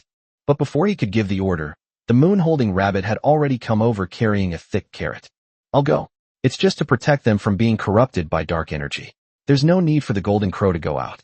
Moonlight is the purest power in the world, and it's even gentler, said the moon-embracing rabbit, looking at the starry sky. Now it possesses considerable combat power, having reached tier 4, making many silver moon spirits pale in comparison. However, it doesn't particularly enjoy combat, and prefers to play a support role. Alright, then you go ahead, but please be careful. Yi Chen nodded and said, while the moon-embracing rabbit waved its hand dismissively. It hopped on its plump hind legs and stood on the ascension platform. Start the ascension. You don't want me to jump out by myself, do you? Yi Chen was speechless. This fat rabbit was as arrogant as ever, but there was nothing he could do. It had the right to be arrogant. He was acutely aware of his role as a cat owner, and silently activated the teleportation mechanism of the Baixiantai. The chubby rabbit whooshed into the sky, and from then on, it stood shoulder to shoulder with the sun. No, it crossed the sun and went to another planet. With a loud thud, the moon-embracing rabbit landed precisely beside Taishan and the others. The faint moonlight emanated, though not as intense as the blazing sun of the three-legged golden crow, it still dispelled the darkness around them. Everyone breathed a sigh of relief, especially Bella and Eve. In just a short while, they had experienced faint auditory hallucinations, as if the whispers of demons were affecting their minds. Given enough time, absolutely no one will be able to withstand it. Hee, rabbit, you've come at the perfect time. I should have just brought you down earlier. Mount Tai laughed and said without any politeness, earning a string of eye rolls from moon-embracing rabbit. Get out of my way. I'm a peace-loving rabbit. Fighting and killing aren't for me. You guys should get stronger so I can peacefully protect peace. Chapter 272 Pager. Hee. Mount Tai chuckled, ignoring the moon rabbit's argument, and focused on protecting the guide bee's advance. Despite being made of metal, this thing is actually quite fragile. It's not so much that it can be corroded by a single punch, or even by being exposed to dark energy for too long. Unfortunately, this thing flies so slowly, not much faster than a regular bee. If we were to follow it, it would take 10 days or 8 months to find it. Leaving aside whether the fat man could wait, Yichen wasn't even sure if the guiding bee could fly for that long. After all, it was just a small gadget with 10,000 merit points. How long could it last? Yichen pinched his brow in annoyance, interrupting Taishan and the others, telling them to rush forward ahead and then bring out new guide bees to confirm their location. It's just merit, right? Do I need it? There are plenty of dark creatures around here. If I don't have enough, I'll just go kill them. Yichen thought resentfully. He really felt bad about losing these merits. Each one costs 10,000 points, and he only has a few 100,000 merit points in total. Even ignoring the energy crystals in the energy furnace, he only has a few dozen chances to try and fail. This isn't much for a planet. If the location were on the other side of the planet, he probably wouldn't have enough merit points even with these hundreds of thousands. Fortunately, the wasteland planet was full of dark creatures. Taishan and his group killed more than 10,000 dark creatures without moving once. However, Yichen was still heartbroken when he thought that this money, which should have been his, had been squandered. Fortunately, this approach was quite effective. In just over half a day, using more than 20 guide bees, they successfully found the traces left by the fat man. It was a huge sinkhole, uncommon on wasteland planets, but not uncommon either. However, upon closer inspection, one could find that it was different from other sinkholes in one way. The metal shell casings scattered around it. These are clearly fragments of eggshells left behind by firearms. They have been gradually weathered by the erosion of dark energy, and can even crumble into powder with the slightest tap. However, it was still clear from its appearance that it was an abandoned goblin armor. Moreover, a few demonized goblins appeared around it, indicating that the fat man had suffered a great loss here. Kill them all, Taishan said. There weren't many of these goblins, and they weren't very strong either. They could be dealt with easily. However, the guide bees continued to fly towards the deep pit, as if these things were not their target. That's it. As a lord, Fatty couldn't possibly leave his territory to come to this planet in person. So what's left here must be some item that carries Fatty's aura. Yichen thought to himself, his heart sinking slightly. Although he didn't know what it was, judging from the surrounding situation, even if something was left behind, it would probably be completely rotten by now. Indeed, that was the case. When the guiding bee finally stopped, Taishan and the others dug at the ground beneath their feet, and what they found was just a multi-treasure trading disc. Only something like this would have passed through Fatty's hands and left its mark. Wait, there's something else over there, Yiling suddenly exclaimed.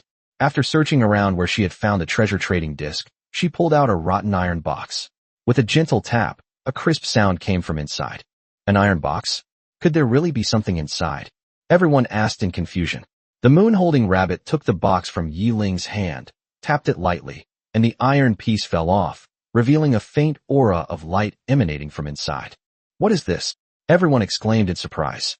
Yichen could not sense this aura through the projection, but he vaguely realized that something was different. There's a protective aura of light here. There must be a light element energy crystal placed nearby, as if it's protecting what's inside. The moon-holding rabbit muttered, its fat paws digging inside, and pulled out something that looked like Yichen's pager from his previous life. Of course, the material wasn't plastic. It was made of a rare metal. This thing. Yichen was stunned when he saw what the moon-embracing rabbit was holding, and then his face lit up with joy. Quick, bring this back. We need news about Fatty, Yichen said excitedly. After confirming that it was true, Taishan and the others returned to their territory. As the primordial star departed, the dark creatures on the wasteland planet gradually calmed down, while Yichen kept fiddling with the pager handed to him by the moon-embracing rabbit. Damn, this thing is actually quite useful. It's only been out for less than a month, and it's already managed to get this thing out. It even knows how to leave a message. It seems that the coordinates weren't given out casually.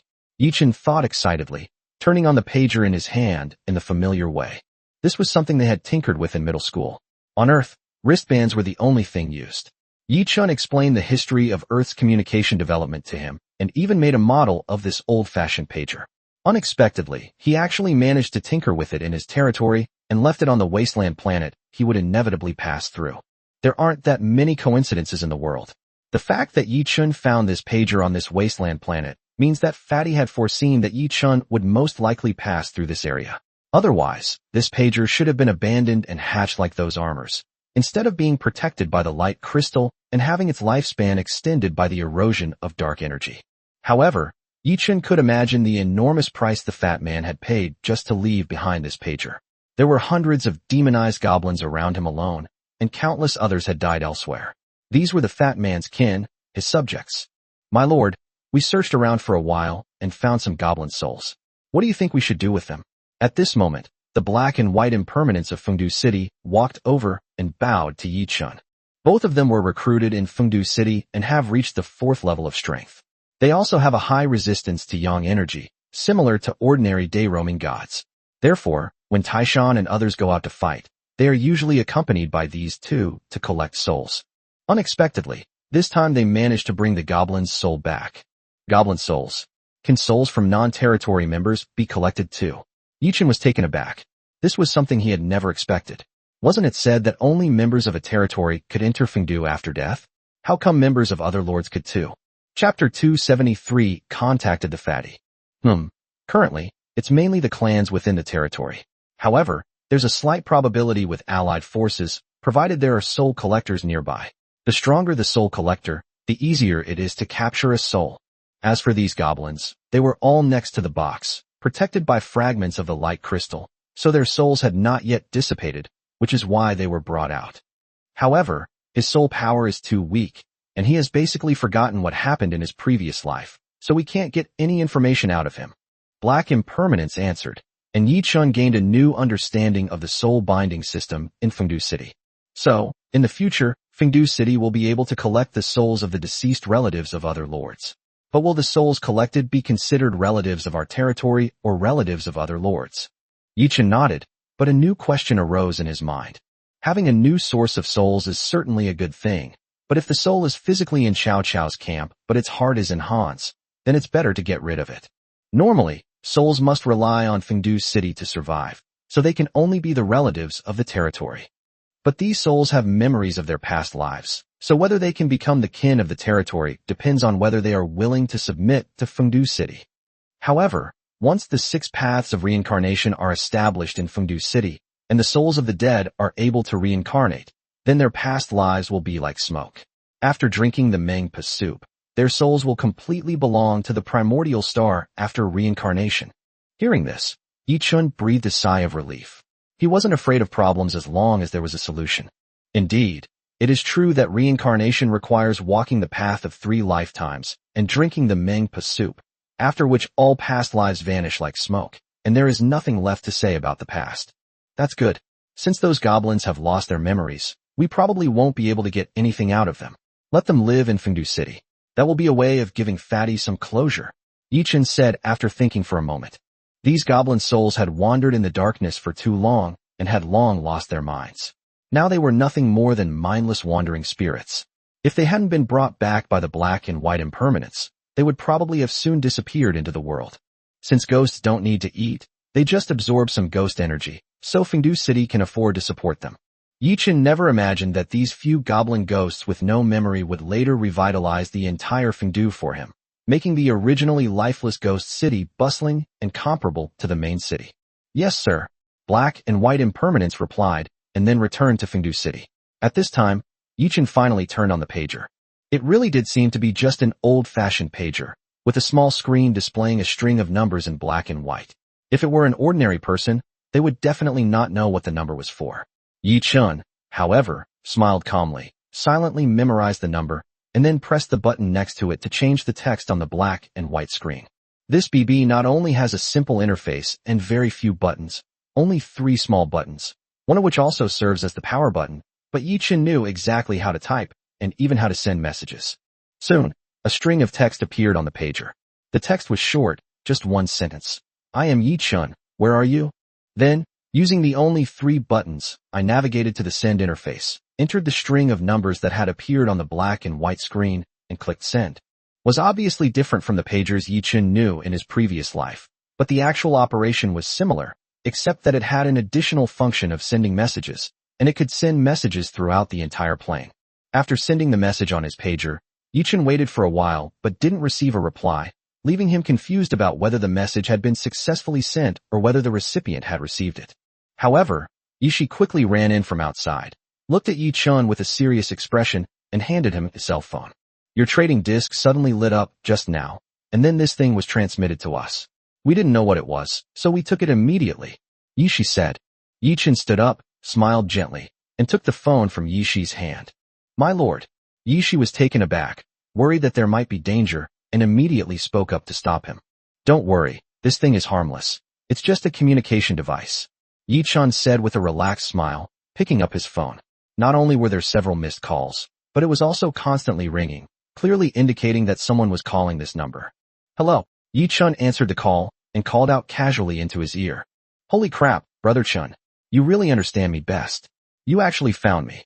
Familiar words rang out from the receiver. It was Fatty's familiar voice. Get lost. Stop talking nonsense. What's going on? Yi-chan asked. Hee.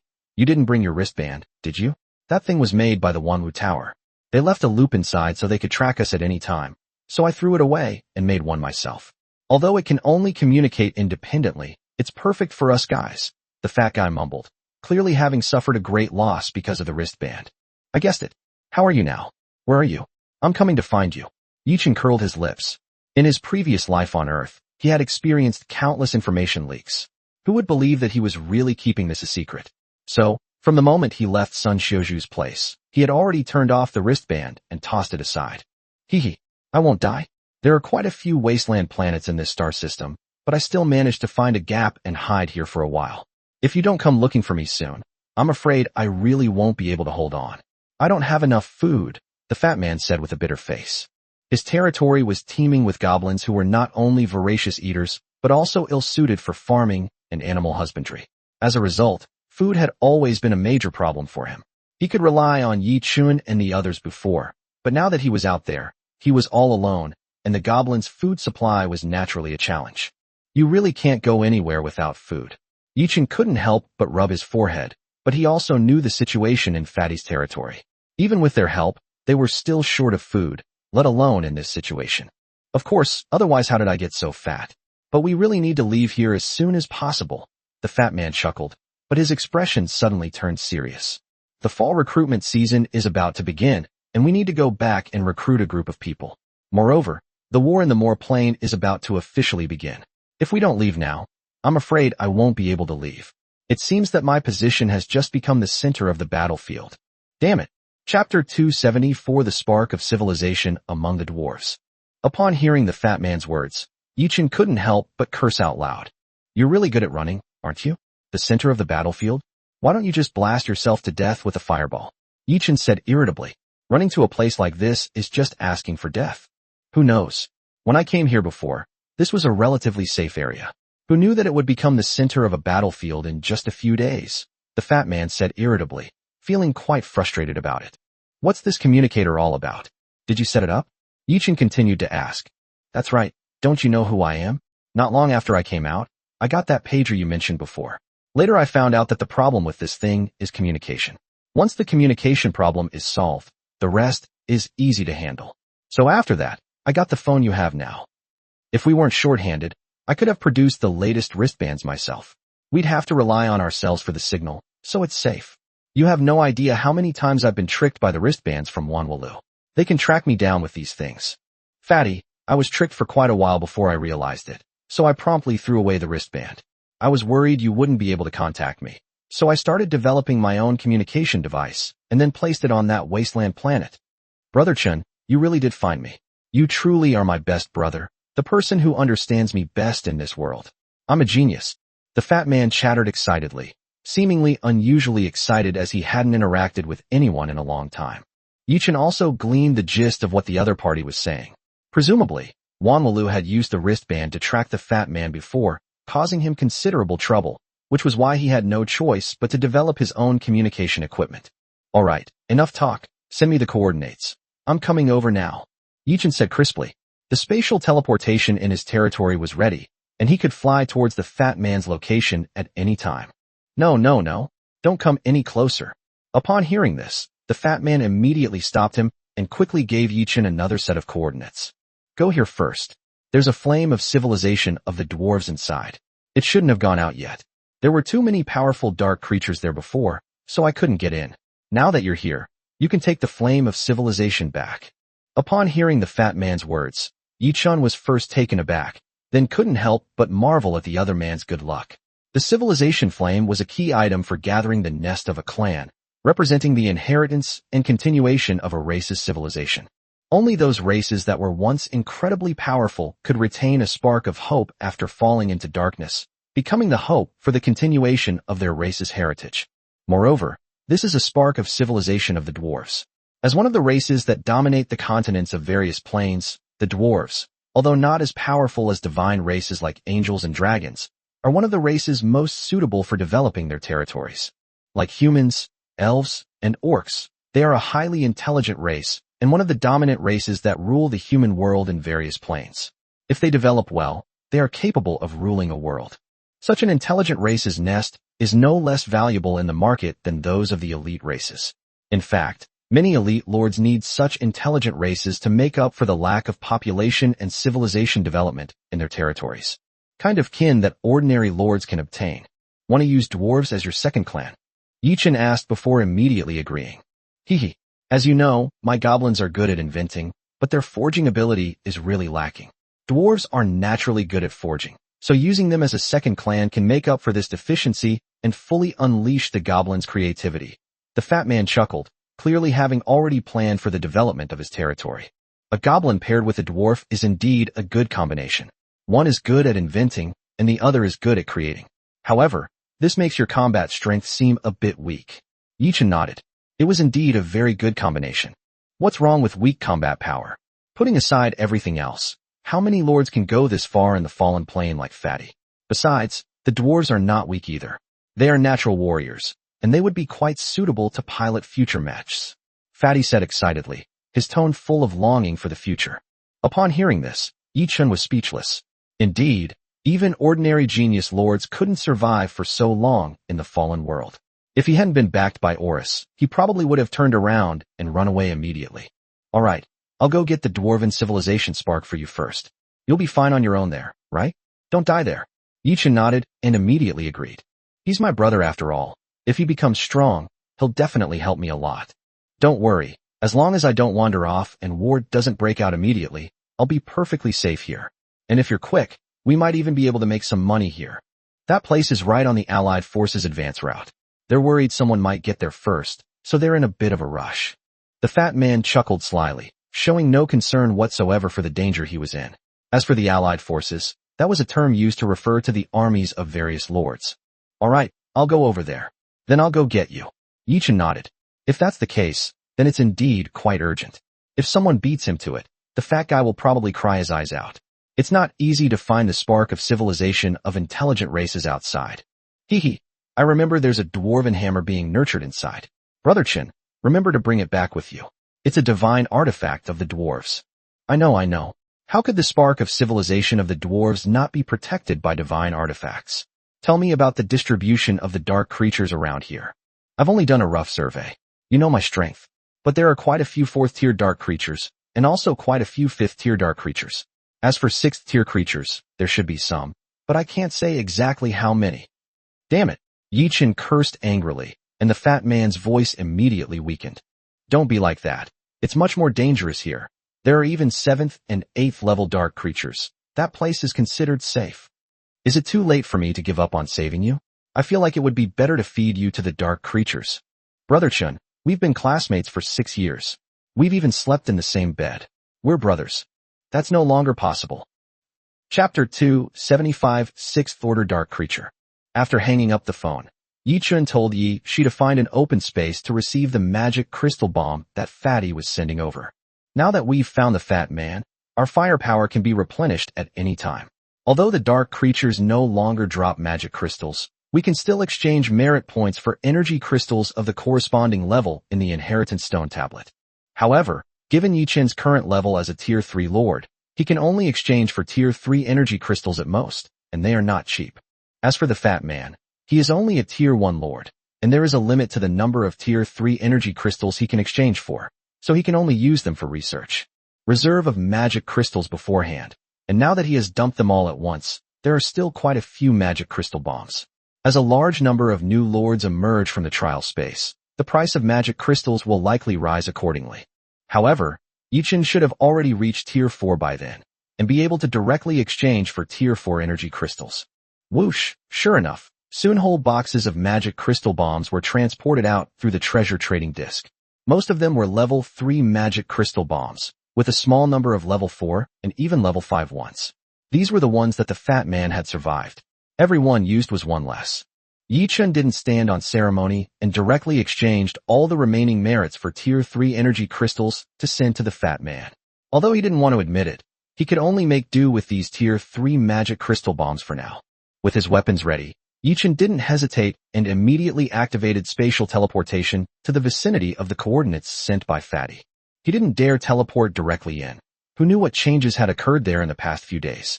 Instead, he flew towards the coordinates from another relatively safe star system adjacent to it.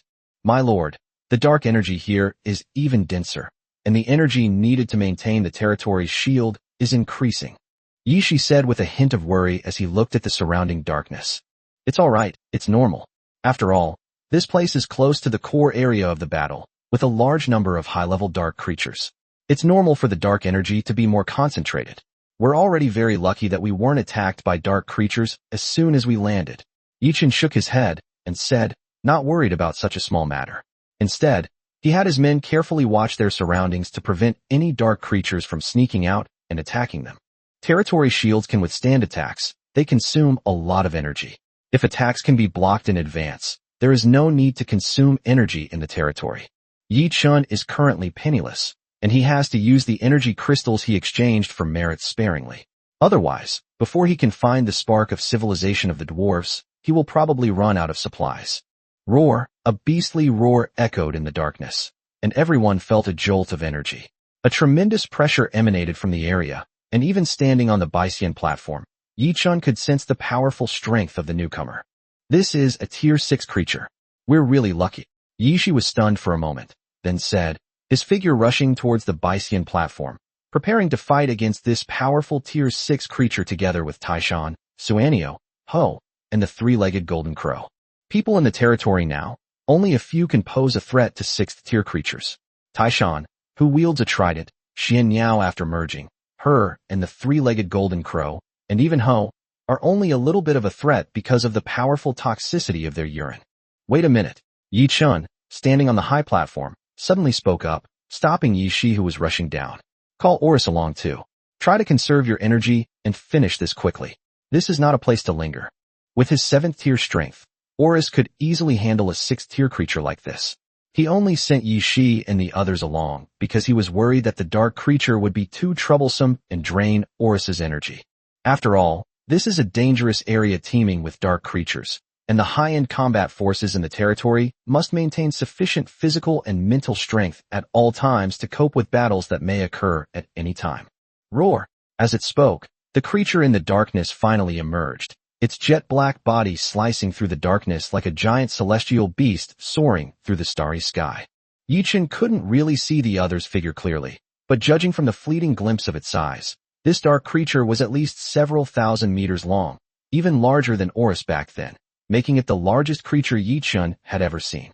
Let's go. Yi Shi came to his senses, nodded to Yi Chun, then called to Tai Shan and the others, and rushed into the starry sky.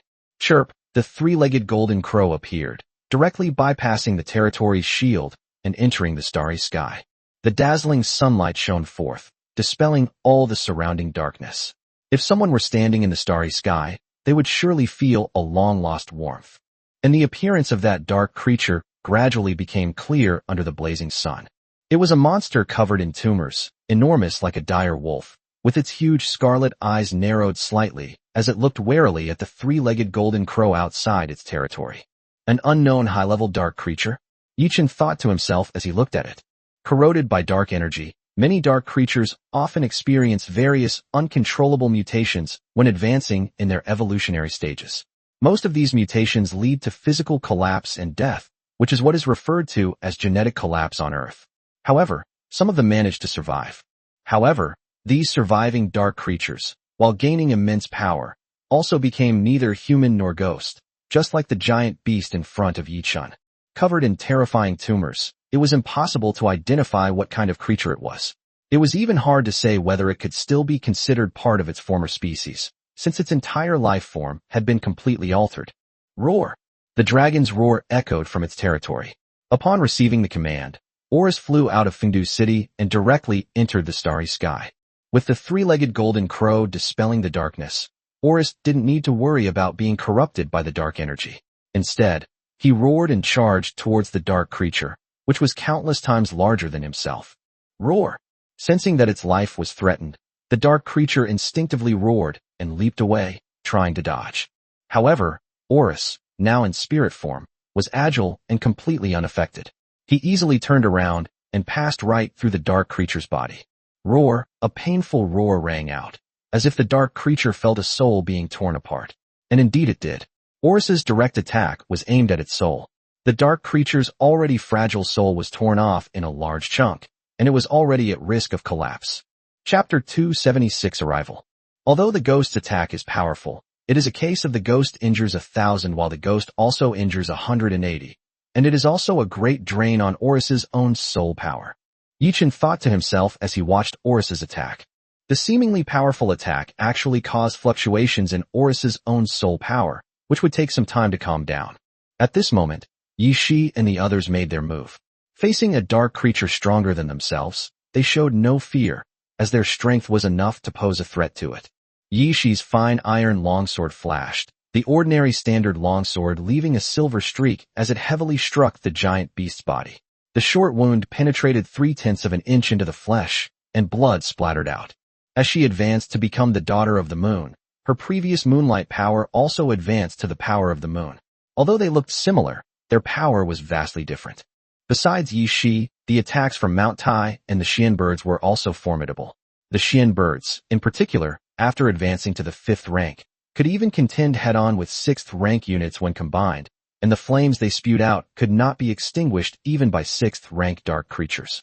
Most importantly, the black bird also possesses the talent to deliver the souls of the dead, allowing them to rest in peace. This was a catastrophic blow to the behemoth whose soul had been severely damaged by Horus. It was almost shattered by the attack of the black bird. As for the three-legged golden crow, it did not rush to make a move, but quietly stayed in the back, emitting light and heat to dispel the darkness for everyone and prevent them from being swallowed by it.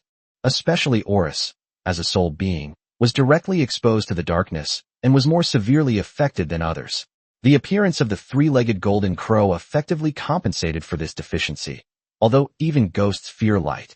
With Horus's final strike, the dragon tail sweep, the powerful Tier 6 creature was instantly annihilated, its soul dissipating and it completely losing its life force. The enormous beast body landed on the territory, occupying a large area. Yichun placed it next to the 4-leaf clover, letting it purify the dark energy within and transform it into nutrients for the territory. After the newbie trial ends, there are no more dark treasure chests to open and obtain territory foundation stones. Expanding your territory is now limited to 2 methods, plundering and self-cultivation. Plunder is the use of territorial cores, unclaimed lands, etc., to expand one's own territory. Self-cultivation is like Yi Chun, using special methods such as 4-leaf clovers to purify the corpses of dark creatures and transform them into nutrients for the territory. Compared to the former, this approach makes the soil on the territory more compact and fertile, making it easier to upgrade the land. However, this method is more time-consuming, and special items like 4-leaf clovers are not easy to find, making it very difficult for ordinary lords to expand their territory through this method. Starting with a Tier 6 dark creature, this welcome ceremony is truly overwhelming. Looking at the huge beast corpse in his territory, Yichun curled his lips, wasted no time, and directly controlled the territory to continue flying deeper into the territory. For safety reasons, his shuttle point was about half a day's flight away from the designated location. During this half-day, Yichun was attacked by several waves of dark creatures, mostly 4th-tier creature groups. Fortunately, the numbers are not excessive, usually only tens of thousands each time. Although powerful, they are not overwhelming, just a bit tiring. Even the occasional high-level creatures are not a concern.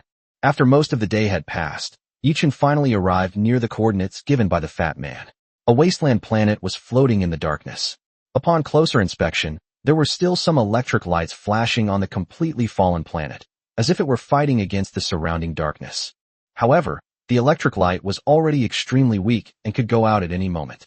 Prepare for battle. Yichin shouted to the crowd. The territory slowly approached the wasteland planet, where the dark creatures that had been roaming the planet could no longer contain themselves and began to rush towards them. Previously, I had only traveled through the stars, so although I encountered many dark creatures, they were mostly from their respective groups, and were generally dark creatures of level 4 or above who could roam the stars. However, the dark creatures that leaped out of the wasteland planet here vary greatly in strength and are not very strong. They cannot even be exposed to the starry sky for long periods of time.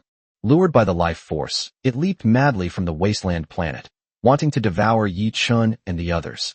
Despite their seemingly imposing charge, they posed little threat to Yi Chun and his group. They were merely a bit tiring to kill. Yi Chun even simply activated the defensive towers on his territory and then relied on the territory's shield to slowly kill them, in order to conserve the strength of his clansmen. Now that's what tower defense looks like. Yi Chun glanced at the energy consumption in the energy furnace, which was still within an acceptable range, and then stopped caring. Once the defensive towers have wiped out these dark creatures, Yi Shi and the others should keep an eye on the energy in the energy furnace, remembering to add energy crystals. Also, keep an eye on any powerful dark creatures to prevent them from being ambushed. Of course, the so-called low energy consumption is only relative. If you simply use first or second tier energy crystals, the consumption rate is still quite terrifying. However, Yi Chun was able to exchange a small amount of tier 4 energy crystals from the inheritance stone tablet. As long as there were no powerful high-level creatures attacking, it would be enough to hold off these low-level dark creatures for a long time in this war of attrition. However, Yi Chun did not continue to approach. Who knew what might be hidden on a wasteland planet? If he attracted a group of high-level dark creatures, he wouldn't be able to outrun them. It was better to lure them in slowly and kill them gradually. The defensive towers in his territory have all been upgraded. Some of the magic towers, under the control of mages, can even use area of effect spells. They are not much of a threat to 5th or 6th tier dark creatures, but they can kill large groups of them at once. More than 3 hours later, the number of dark creatures rushing towards the territory had decreased significantly, with only a few scattered individuals remaining, and no longer the entire herds charging forward. Yi Chun also gained nearly 1,000,000 merit points in one go, which shows how many low-level dark creatures there are on the wasteland planet. After luring them a few more times, and confirming that no more hordes of dark creatures were rushing up, Yi Chun finally stopped his troops at the Baixiantai Terrace. As always, Mount Tai leads the team, the Golden Crow travels, and the Sun-Wandering God is on standby at all times. A large and imposing force descended upon this wasteland planet. Their target the location flickering with faint electricity, the only place on the entire planet where life could be felt. Chapter 277 Mountain Castle. Bang! Taishan and the others landed on the wasteland planet, their feet trembling slightly and kicking up a cloud of dust. After their arrival, they were not attacked by a large number of dark creatures. Most of the dark creatures had been eliminated, leaving only some small fish and shrimp. Even a newly hatched fire crow could be fought for several rounds, so they were not a threat at all. Taishan and the others looked toward the mountain peak that was flashing with lightning ahead, and saw a huge iron hammer standing diagonally on the mountaintop, with the lightning emanating from it. In the middle of the mountain peak, where the lightning provides shelter, a building can be vaguely seen, seemingly a gate leading into the depths of the mountains, with a winding mountain road leading outside. There were obvious signs that someone had lived there, so Taishan and the others naturally wouldn't let it go. However, they frowned slightly as they looked at the dense lightning around them. None of those present were weaklings. Everyone sensed the aura of lightning and storm emanating from these bolts of electricity. This was a weapon governed by rules, or perhaps a divine artifact. The dwarven artifact hammer? I wonder which one is easier to control, the trident of Poseidon or the trident of Poseidon. Mount Tai weighed the trident of Poseidon in his hand and walked towards the Sea of Thunder. The Wu clan members who wanted to follow behind him, stopping them from getting any closer. My name is Zhang Liang, the name of the ancestral witch of thunder. How can I fear thunder and lightning? A tall, burly man said in a deep voice, expressing his dissatisfaction with Mount Tai's decision. He was a recruited member of the witch clan who had mastered the rules of lightning. Although he did not have a tiger's head and a human body, nor did he hold a snake in his hand, he still had lightning flashing around him, and his eyes were full of fighting spirit. The Wu clan who followed showed any fear. In fact, they were eager to try their luck at the distant Sea of Thunder. The witch clan has never known the meaning of fear, as they are known to fight against heaven and earth. A mere sea of lightning cannot stop their advance. Witch of Thunder? I'm the Thunder God. You want to follow me? But if you die, don't make me unable to explain to the Heavenly Emperor. Taishan said irritably. They were on good terms in private, but on the battlefield, these witches were all single-minded, only knowing how to charge forward, which gave him a headache. But Yichin also said that as long as these witch clans didn't kill themselves, he would let them do whatever they wanted and would not interfere. Taishan naturally wouldn't go against Yichin's decision, so he could only keep a close eye on the Wu clan members to prevent them from going too far. After saying that, without paying attention to the others, he told the others to stay put and then walked into the sea of lightning on his own. Boom! A bolt of lightning suddenly struck, but Taishan, holding the trident of the sea god, guided it to the side. After all, he was the god of thunder and wielded a divine weapon, so he was not easily injured by a bolt of lightning. However, Taishan's actions seemed to be a provocation to the dwarf's hammer, and the surrounding lightning suddenly became violent, surging wildly towards Taishan. Kill! Taishan roared, pointing his trident at Lei Hai. A large amount of lightning was guided by the trident and scattered to the side, but many bolts still passed through Taishan's body. A tingling sensation instantly spread throughout his body. Even with the body of a thunder god, he still found it difficult to resist the power of the rules transmitted by the lightning. This is a power different from the tridents of Thor and Poseidon. It is another branch of the rules of lightning. Even Mount Tai needs time to adapt to it. After all, he is not yet truly grown up. Roar! Just then, a roar came from beside him. Turning his head, he saw that Zhang Liang had also entered the sea of lightning at some point and was painfully bathing in the lightning. Although he was only on the edge and didn't receive many attacks, it was already astonishing that he, with only the strength of the third rank, was able to withstand such terrifying lightning rules and not be directly blasted into ashes. Not only him, but the other members of the Wu clan also stood on the edge of the sea of lightning, using the power of lightning to cleanse themselves. Taishan could feel that their physiques were growing wildly under the tempering of the lightning. What a crazy clan, Taishan thought to himself.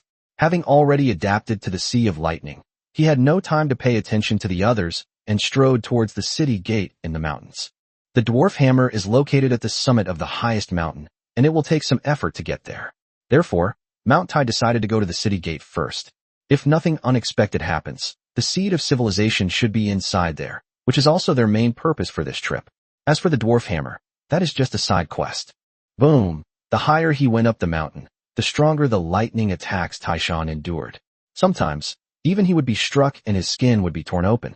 He could only rely on his strong physique to recover quickly. It took more than half an hour to walk along the mountain road before we finally arrived at the door. Slowly pushing open the gate, inside was indeed an underground fortress built deep in the mountains. Unfortunately, it was now a ruin, with only occasional flashes of lightning and traces of a dilapidated life. Huh? Lightning. Taishan was taken aback. This was inside the mountain, so why was there a flash of lightning? Wasn't the dwarf hammer on the mountaintop? Taishan's lips twitched slightly, and he had no choice but to continue walking towards the city built inside the mountain, braving the lightning. The lightning in the city was much milder than outside, but it was much more frequent. Taishan felt like his nerves were constantly numb, and he seemed to walk with a wobbly, cat-like gait. Fortunately, the communication equipment had already been rendered ineffective by the lightning. Otherwise, his flamboyant pose would have been seen by everyone. However, when Mount Tai finally reached the heart of the mountain, he was stunned. There was none of the luxury one might imagine. There was only a huge, deep pit with some dried limestone nearby, suggesting that this place was once a volcanic lava pool. Taishan looked puzzled. A city built inside a volcano, above a lava pool? What were these people thinking? Weren't they afraid a volcanic eruption would burn them to ashes? And the houses around here are too tiny? Although Yichun said that this should be a dwarf ruin, these houses are not big enough for him to live in. Perhaps they are only suitable for short dwarfs to live in? However, if the city only has this one dried-up lava pool, then where is the so-called spark of civilization? Taishan's gaze swept around and finally stopped at the depths of the central pit. Occasional flashes of lightning constantly interfered with his vision, making it impossible for him to see what was in the middle, but he still managed to spot it through the occasional gaps. There was a small pool of magma that had not yet dried up, radiating intense light under the protection of the Thunder Sea. Chapter 278. Someone's here. The aura of civilization, Taishan murmured. Then, braving the sea of lightning, he walked resolutely into the deep pit. The terrifying lightning struck Taishan, making him grimace, but his control over the lightning was also constantly increasing. Although his attributes and talents seem unchanged, his actual combat power has undergone a dramatic transformation, and the lightning he casually unleashes is enough to destroy everything. This is also the main reason why the strength gap between high-level units is too large in actual combat. Powerful units like Yi Shi can contend with 6th-level units at the 5th level, while weak high-level units cannot even defeat low-level units except for their brute force. While it is said that brute force can overcome all methods, one must possess such great strength. Otherwise, skill can make up for the difference. Moreover, isn't skill itself a form of force? However, as he ventured deeper into Mount Tai, the power of the lightning grew stronger and stronger. Even he found it difficult to withstand and had to stop, enduring the lightning that enveloped his body, while waiting for his body to adapt. Before him, besides the sky filled with lightning, the lava pool was also close at hand, less than 10 meters away, just a step away. But he dared not take that step. The destructive aura emanating from the lightning ahead made him dare not make the slightest move. Yi Chen couldn't see this scene from the outside. He could only see that Mount Tai had entered the mountain's interior through the external communication equipment. However, he had no way of knowing what happened after it entered. Moreover, at this moment, he no longer had the energy to pay attention to Mount Tai, because other lords were approaching in this silent, dark starry sky, and judging from the size of their territories, they were at least mid-level lords of the 4th rank or above. Most importantly, it wasn't just one lord who arrived. It seemed to be 3 lords traveling together, a situation quite common in the dark dimension. My lord. Yi Shi turned his head and saw Yi Chen frowning slightly. Encountering dark creatures in the dark world was one thing. If you couldn't beat them, you could just run away. If you couldn't run away, you would just die here. But when you encounter a lord, things get complicated, because you don't know if they are friend or foe, or if they have always been either. Send a few fire crows out to tell them there are already people here, and don't let them get any closer. Yi Chen said, which was the most common practice. In the dark world, if you encounter someone there, a lord will usually send his retinue to stop you, indicating that someone is already there and you should leave. Normally, upon receiving such a message, the later lords would leave. If they continued to advance, it would indicate suspicion of illegitimate intentions, and the first lord to arrive would have the right to launch an attack. Although not explicitly stated, this is a tacit rule among all lords, learned from instructors during new lord training sessions, not in formal courses. Therefore, the appearance of the fire crows at this moment was Yi Chen's way of showing his attitude. There are already people here, so please leave. Fire crows immediately brought the group to a halt in their territory, likely because they knew someone was cleaning up the wasteland planet and therefore chose not to approach. The 3 of them didn't leave, but simply stood at a distance and watched quietly. They even sent a level 4 kobold warlock to ask if Yi Chen needed any help. Yi Chen naturally refused. The allure of the spark of civilization and the artifacts of the dwarves is immense. Who knows if they're here to help or to share the spoils? The 3 expressed their regret, but still wanted to observe from a distance to see what kind of things were unearthed on this wasteland planet, and said they would absolutely not disturb him. These people. Yi Chen's eyes narrowed slightly. No matter how he tried to drive them away, they just stubbornly refused to leave. He had no choice but to grit his teeth and endure it. With the majority of his forces currently on the wasteland planet, he lacks the ability to wage war even if he wanted to, and can only allow these lords to watch from the sidelines. Arrange for a few agile UAE to investigate the strength of these people. Also, prepare enough energy in the energy furnace in case these guys launch a sneak attack. Yi Chen said in a deep voice. Yi Shi next to him nodded and went to make the arrangements.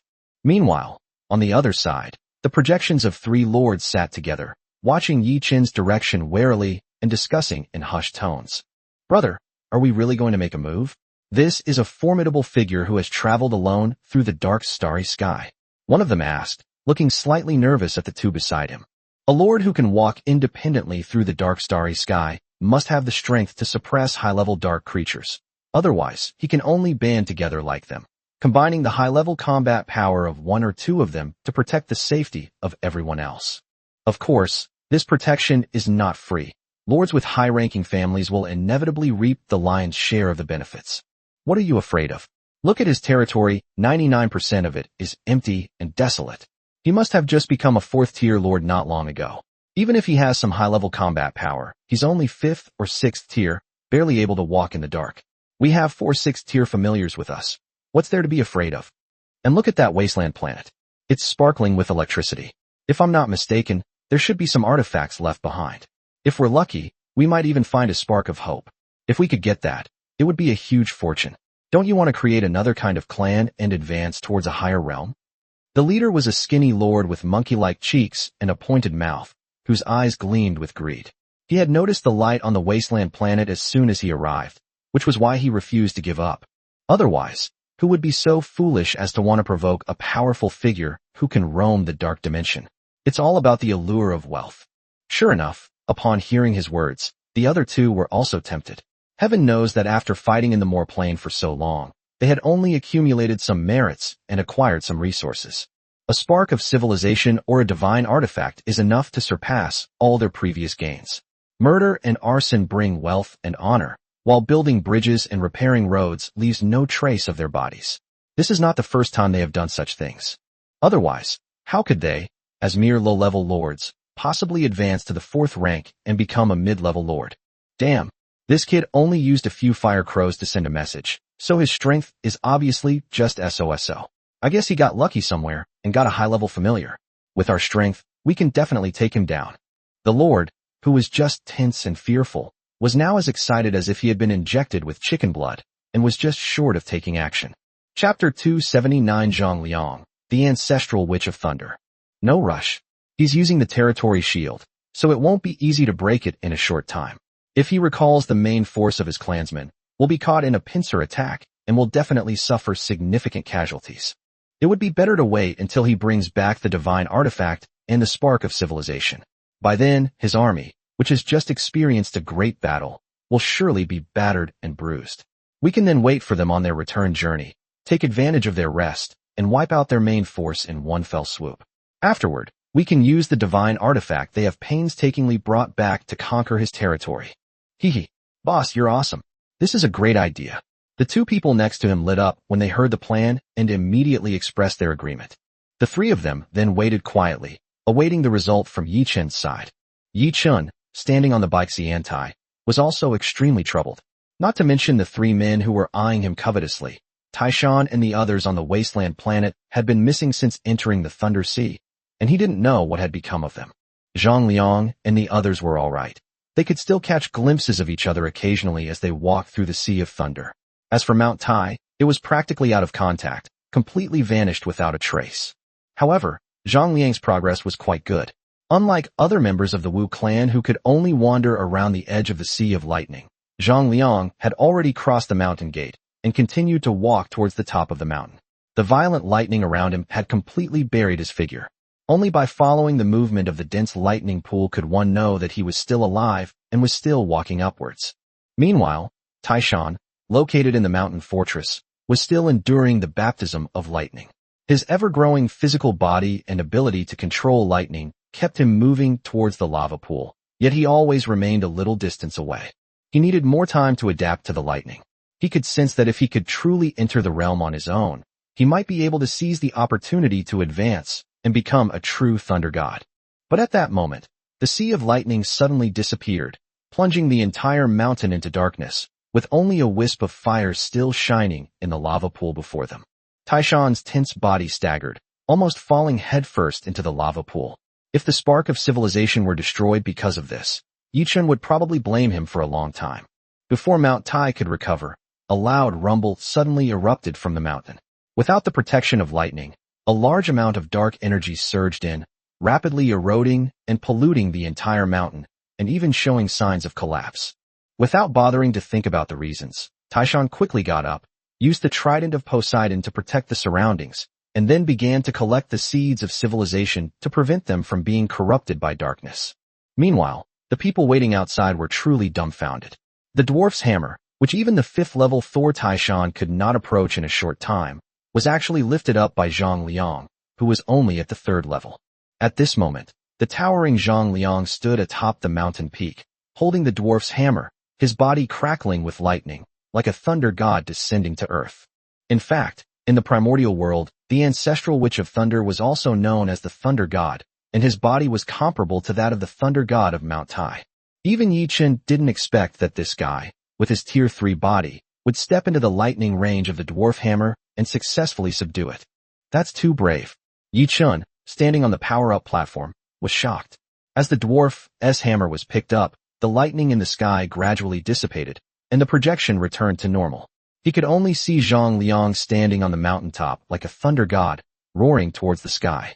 Of course, the 3 people crouching in the distance couldn't see this scene. They could only vaguely see changes in the electric light on the wasteland planet, as if the other party had already taken the artifact inside and was happily waiting for the other party to come out. Well done. Now we just wait for them to come out. After being battered by the dark creatures and the artifacts, this team must be exhausted. When they do, we'll take them down in one fell swoop, and the Lord on the other side will be completely at our mercy. The short lord in the lead said excitedly. They once wanted to be good lords, fighting on the front lines against darkness. However, their inability to advance and their inferior status over a long period of time had distorted their values. Now, they would never let go of any opportunity that could allow them to advance further. Little did they know that Yi Chen's army had not suffered much damage at all. On the contrary, Taishan and the Wu clan had become even stronger because of this divine artifact. At this time, trying to ambush this army would naturally not yield any good results. Boom! As Zhang Liang took away the dwarf's hammer, the entire mountain lost the protection of divine power and was quickly eroded by darkness. In addition, the interior was hollow, and within just a few minutes, it began to collapse. Everyone ran to the back to avoid being caught in the crossfire. When Zhang Liang, who had just come down from the mountaintop, heard that Mount Tai was still buried inside the mountain, he immediately wanted to turn back to rescue it. But he only heard a loud boom, and the entire mountain collapsed completely. Large clouds of dust flew up, and what he saw in front of him had become a flat land. This? Taishan will be fine. Before he became the thunder god, he was the mountain god. Yi Shi murmured, seemingly comforting himself, or perhaps comforting Yi Chen. Taishan, as one of the earliest recruited members of the clan, had spent a year and a half with everyone, and now he was buried like this. No one could believe it. The other mountain gods go in to rescue people. Yi Jun, dispel the darkness to prevent a secondary collapse caused by its encroachment. The rest of you search and rescue everywhere, and be careful of the dark creatures around you. Yi Chen quickly gave the order. He also refused to believe that Mount Tai would just disappear like that. How could the mighty ancient thunder god fall so easily? Bang! The command had just been given, and before the 3-legged golden crow and the others could carry it out, they saw the ground in front of them suddenly explode, and Mount Tai leaped out, holding a stone slab and a stone box. Go! All the mountain gods, go down and search. Before those things are completely eroded, quickly salvage some of them. These are all treasures. Mount Tai shouted, tossing the stone slab and box in his hand to the 3-legged golden crow before burrowing back into the ground. Chirp! The 3-legged golden crow did not take the 2 items, but instead had the fire crow next to it take them, and then send them to the silver laurel moon elf below, who was holding the projection. When Yi Chen saw the contents of the stone tablet through the projection, he was immediately invigorated. The tablet depicted a rare forging technique, granting the dwarves a dramatic boost to their forging abilities. What a wonderful thing, Yi Chen said with a hint of excitement. With these stone tablets, the civilization of this dwarf race has essentially received a complete inheritance. As long as the population keeps up, it will become a clan that has reached its peak in no time. Chapter 280: A Mighty Army Presses In. Generally speaking, documents related to the transmission of civilizations are extremely difficult to preserve. Only in places protected by deities can a trace of them remain. Furthermore, places protected by the seeds of civilization and divine artifacts, free from the erosion of dark energy, can also preserve a small number of relics. Yi Chen stared at the projection with a hint of anticipation and was thrilled to see the stone slabs recording the murals being brought out one by one. These stone tablets not only record the forging techniques and various advanced recipes of the dwarves, but also their history and past. Through these stone slabs, Yi Chen saw a once glorious dwarven civilization, whose weapons were indestructible and whose machinery was tough and durable. Yichen even saw the prototypes of airplanes and tanks on the stone slab. Of course, they were all modified and required the use of magic or magic crystals to activate them, but they were already quite impressive. In Yichen's view, this was a combination of technology and magic. If it were given to Fatty, it would definitely bring his mecha research and development to a new level. It took a total of 1 hour to move these stone slabs.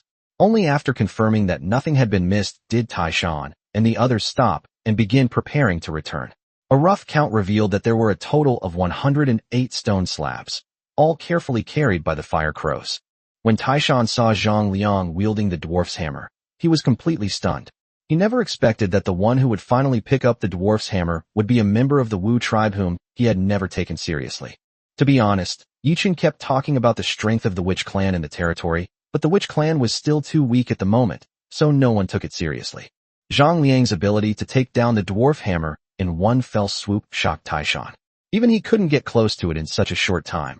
Yet this little guy, who was only level 3, had picked it up so easily. Oh no, having experienced the baptism of the Thunder Sea, Zhang Liang has completed his first advancement to the 4th rank, but even this result is astonishing enough.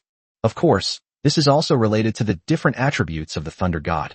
Taishan's Thunder God body is an evolved form, which is very different from the innate body of the Witch Clan.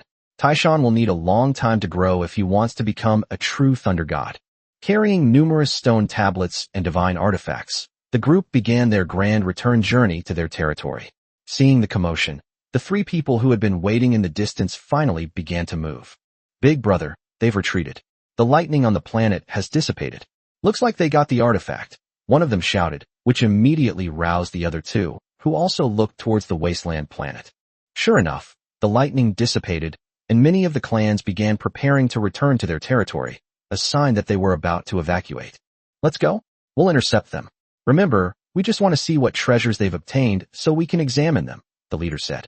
Then, the 3 of them set off in force, heading towards Taishan and his group to encircle them. Yichen had people constantly monitoring the 3's movements. The moment the army set out, he received the news, turned his attention to this side, and instructed Taishan and the others to be sure to pay attention to safety. The wasteland planet was not far from their territory, but returning would still take time. Although the 3 were not close, the army that had been prepared and was already assembled and waiting quickly formed an encirclement. The vanguard rushed out and blocked Taishan and the others. Ignore them, just charge back, Yichen said sharply. The vanguard blocking Taishan and his group was not strong. They were just ordinary low-level harpies. However, they were fast, and once their strength increased, their flight speed would surpass that of many other races. This race is generally weak, and at most they can only reach the 4th rank. Even the queen of the harpies is only at the 5th rank, so they cannot pose a threat to Taishan and the others. Kill. Upon receiving Yichen's order, Taishan and the others no longer hesitated, grabbing their weapons and charging forward. This was a powerful army that feared not even 4th-tier creature groups. Although their numbers were small, they were not something the harpies could stop. Immediately, large numbers of harpies were reduced to ashes in the sea of thunder and fire. Upon seeing this scene, the 3 people in the distance were filled with rage. These were all their clansmen, and so many had died in a single battle. No lord would not feel heartbroken. Yichen's decisive action, in particular, shocked the 3 of them. He was so ruthless that he gave them no chance to react. Even the harpies couldn't stop them at all, and Taishan and his men just smashed through. The result was that by the time their main force finally arrived, Taishan and the others were already standing outside the territory's shield, and even all 109 fire crows had returned to the territory with the stone tablets and the seeds of civilization. Lord, what do you mean by this? Our clan came to help us out of kindness, and you killed them without a word. If you don't give us an explanation, you will surely die here. A huge projection of the Lord appeared outside the territory, and a lord with a sharp mouth and monkey-like face was shouting angrily at him. Hearing this, Yichen couldn't help but scoff. Help? Do you even believe that yourselves? After I explicitly refused, you're going to bring over 100,000 allied troops to help? I'm afraid the entire population of this primordial planet combined wouldn't even be a fraction of what you have. Clans surrounding his territory in 3 layers. This kind of entourage could easily have flooded his territory. How dare they claim to be here to help? Unlike him, a new lord, the 3 opposite him were all veteran lords whose territories had been developed for countless years. In addition, their clans were all races that were good at reproduction, so their armies were very powerful, with at least 100,000 troops. However, in Yi Chen's eyes, these races were nothing more than a rabble. They are all the weakest goblins and kobolds. The stronger ones are harpies, werewolves, and snake people. Apart from the peak combat power of their races that can reach level 4 or above, the rest are probably not even able to defeat fire crows. It should be noted that, under the training of many divine birds such as the three-legged golden crow, bifong, and xian bird, the fire crows are far superior to ordinary fire crows. At least among the third-tier races, they are definitely a group of top-tier beings. A flock of 10,000 fire crows is enough to face a number of third-tier enemies several times their own size. These lower races, who cannot even stay in the darkness for long, are not worth fearing at all. Not to mention the Moon Goddess and the Silver Osmanthus Moon Elf clan, both of whom are experts who can take on 100 opponents. I don't know where these people got the courage to actually rob him. Chapter 281 Hitting a Brick Wall. However, the people on the other side obviously did not realize this. Seeing that Yi Chen's military strength was not that great, and that the majority of them were low-level fire crows, they all showed joy. A flock of Tier 3 fire ravens is strong. Can they really handle an enemy that is more than 10 times their size? Besides, fire ravens themselves are not a particularly powerful race. As for the Silver Osmanthus Moon Elf, they also took notice of her, a hint of greed flashing in their eyes, both for the Silver Osmanthus Moon Elf's beauty and for Yi Chen's good fortune. Such rare elves are not something that ordinary lords can obtain. Most lords simply struggle to survive like them, and it is very difficult for them to acquire a truly intelligent race. As for Taishan and Yue, they couldn't recognize them and assumed they were just ordinary awakened individuals recruited by Yi Chen. There are many awakened individuals like this every year. Various lords recruit some, and they also exist in their territories. However, their strength is generally average, and very few can break through to the 4th rank. Unlike lords, awakened beings need a lot of external resources for advancement, in addition to their own hard work and cultivation, such as high-level food and rare herbs. However, lower-level lords are limited by the development of their territories and find it extremely difficult to acquire these things, which prevents awakened individuals from further improving their strength and traps them at their current level.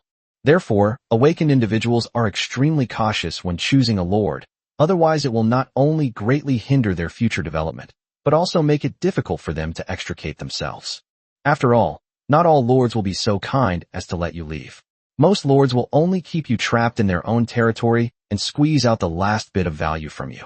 These awakened ones can only hope for good luck in some war, that they will obtain a treasure that can enhance their strength, thus breaking free from the lord's control and becoming a space adventurer. There are quite a few of these space adventurers, and they are very powerful. They travel independently through various dark planes, and many high-ranking lords may have to seek their help when they are on missions. They are a group of beings who are just as worthy of awe as lords. Hey, I said I came to help, and I meant it, but you actually killed my kin. If you don't give me a satisfactory answer, I will make sure you die here. The lord opposite confirmed his thoughts and immediately shouted at Yi Chen. The harpy had been killed, and the conflict between the two sides had been established, so there was no need to be polite anymore. An answer? A bunch of clowns, Taishan. Yi Chen sneered, too lazy to waste words with them, and directly ordered Taishan to lead his men to attack. Kill. Without saying a word, Taishan swept his trident of Poseidon straight forward, and a large amount of lightning flashed as he charged into a group of goblins. Wow, suddenly, the goblins let out a series of strange cries. Many of them didn't even have time to react before they were blasted into dust by the lightning. Me too. Thunderstrike. Zhang Liang, who had just obtained the dwarf's hammer, was waiting for a chance to show off. He swung the hammer forward and blasted a werewolf into dust. Then, from that point, an endless sea of lightning spread out and exploded in the surrounding crowd. With just 2 people making a move, they tore a small hole in their own army. Upon seeing this, the expressions of the others changed drastically. They suddenly realized that the strength of Taishan and the others might far exceed their imagination, and immediately dispatched their strongest warriors to provide support. A wolf king that had reached level 5 roared, then leaped towards Zhang Liang, trying to stop the person who had killed his wolf cubs, but was blocked by a rabbit that suddenly rushed out. Roar! With a roar, the wolf king felt a jolt in his mind, followed by a sense of crisis that went straight to his tailbone. Without hesitation, he fell to the side and immediately felt a sharp pain in his right shoulder. When he recovered, He saw that the wound on his right shoulder was so deep that the bone was visible, and his entire right arm was teetering on the verge of collapse. If he hadn't reacted quickly, that blow might have killed him. Roar! A low growl sounded behind him. He turned around and saw a gray-white rabbit. He never imagined that the little white rabbits he usually ate would now frequently bring life-threatening dangers to this big gray wolf. Whoosh! Before he could have any more time to be stunned, Ho had already charged at him again. The Wolf King subconsciously dodged, only to find that this little guy's strength was only at the peak of the 4th rank, but it actually made a 5th rank unit like him feel a little fear. Not only the Wolf King, but all the other Tier 5 experts who came to support were stopped. They didn't seek victory, but simply to intercept them. Each inside had far too many people who could do it. There were 20 Xian birds alone. How many Tier 5 experts could the enemy have? The lords on the opposite side were all stunned by what they saw. What kind of lord is this? They only sent a group of 4th tier units, yet they managed to stop all of their 5th tier, powerful warriors. It's one thing for 1 or 2 to fight beyond their tier, but how come they can all fight beyond their tier? Boss? What? The two looked at the man in the middle with confusion, seemingly at a loss. They had never seen this situation before, and they didn't know what to do either. Damn it, did I kick a hornet's nest? He thought anxiously, but dared not show it at all, instead revealing a fierce expression on his face. What's there to be afraid of? They're just a bunch of 4th tier clansmen. They'll surely be defeated in time. Let's seize this opportunity, gather our army, and take over his territory. With so many people, are we afraid of him? The leading man said sternly. He then waved his right hand, and the army set off, heading directly towards Yi Chen's territory. Seeing this, Yi Chen frowned slightly. He wasn't afraid of these people, but so many of his kin were attacking the territory's shield recklessly, which would put a huge burden on the territory's energy. It was not impossible that the territory would eventually be breached when the energy was exhausted. This was the last thing he wanted to see. If his territory was breached, whether he could win or not was another matter, but at the very least, everything he had built on his territory would be destroyed. Everyone, defend the territory. We absolutely cannot allow them to get close. Yishi shouted from below. Outside, Taishan was leading his men in a charge, while inside the territory, she was in charge. Suddenly, a large flock of fire crows appeared, and flames filled the sky, causing the enemy's kin to fall in droves. Not only that, the 3-legged golden crow also made its move, unleashing its extremely powerful and young true flames. All the low-level kin in front of it were dried up and spontaneously combusted under the scorching sun, making it difficult for them to even approach Yi Chen's territory. Chapter 282, Awakener Tao Ping. This scene terrified the people on the other side. If the strength of Taishan and Zhang Liang could be attributed to the power of their divine artifacts, which could only intimidate one side, the 3-legged golden crow's sun is truly blazing, burning everything in sight. Everything within sight is exposed to its light. Don't worry, his attack must be very energy-consuming and cannot be sustained for long.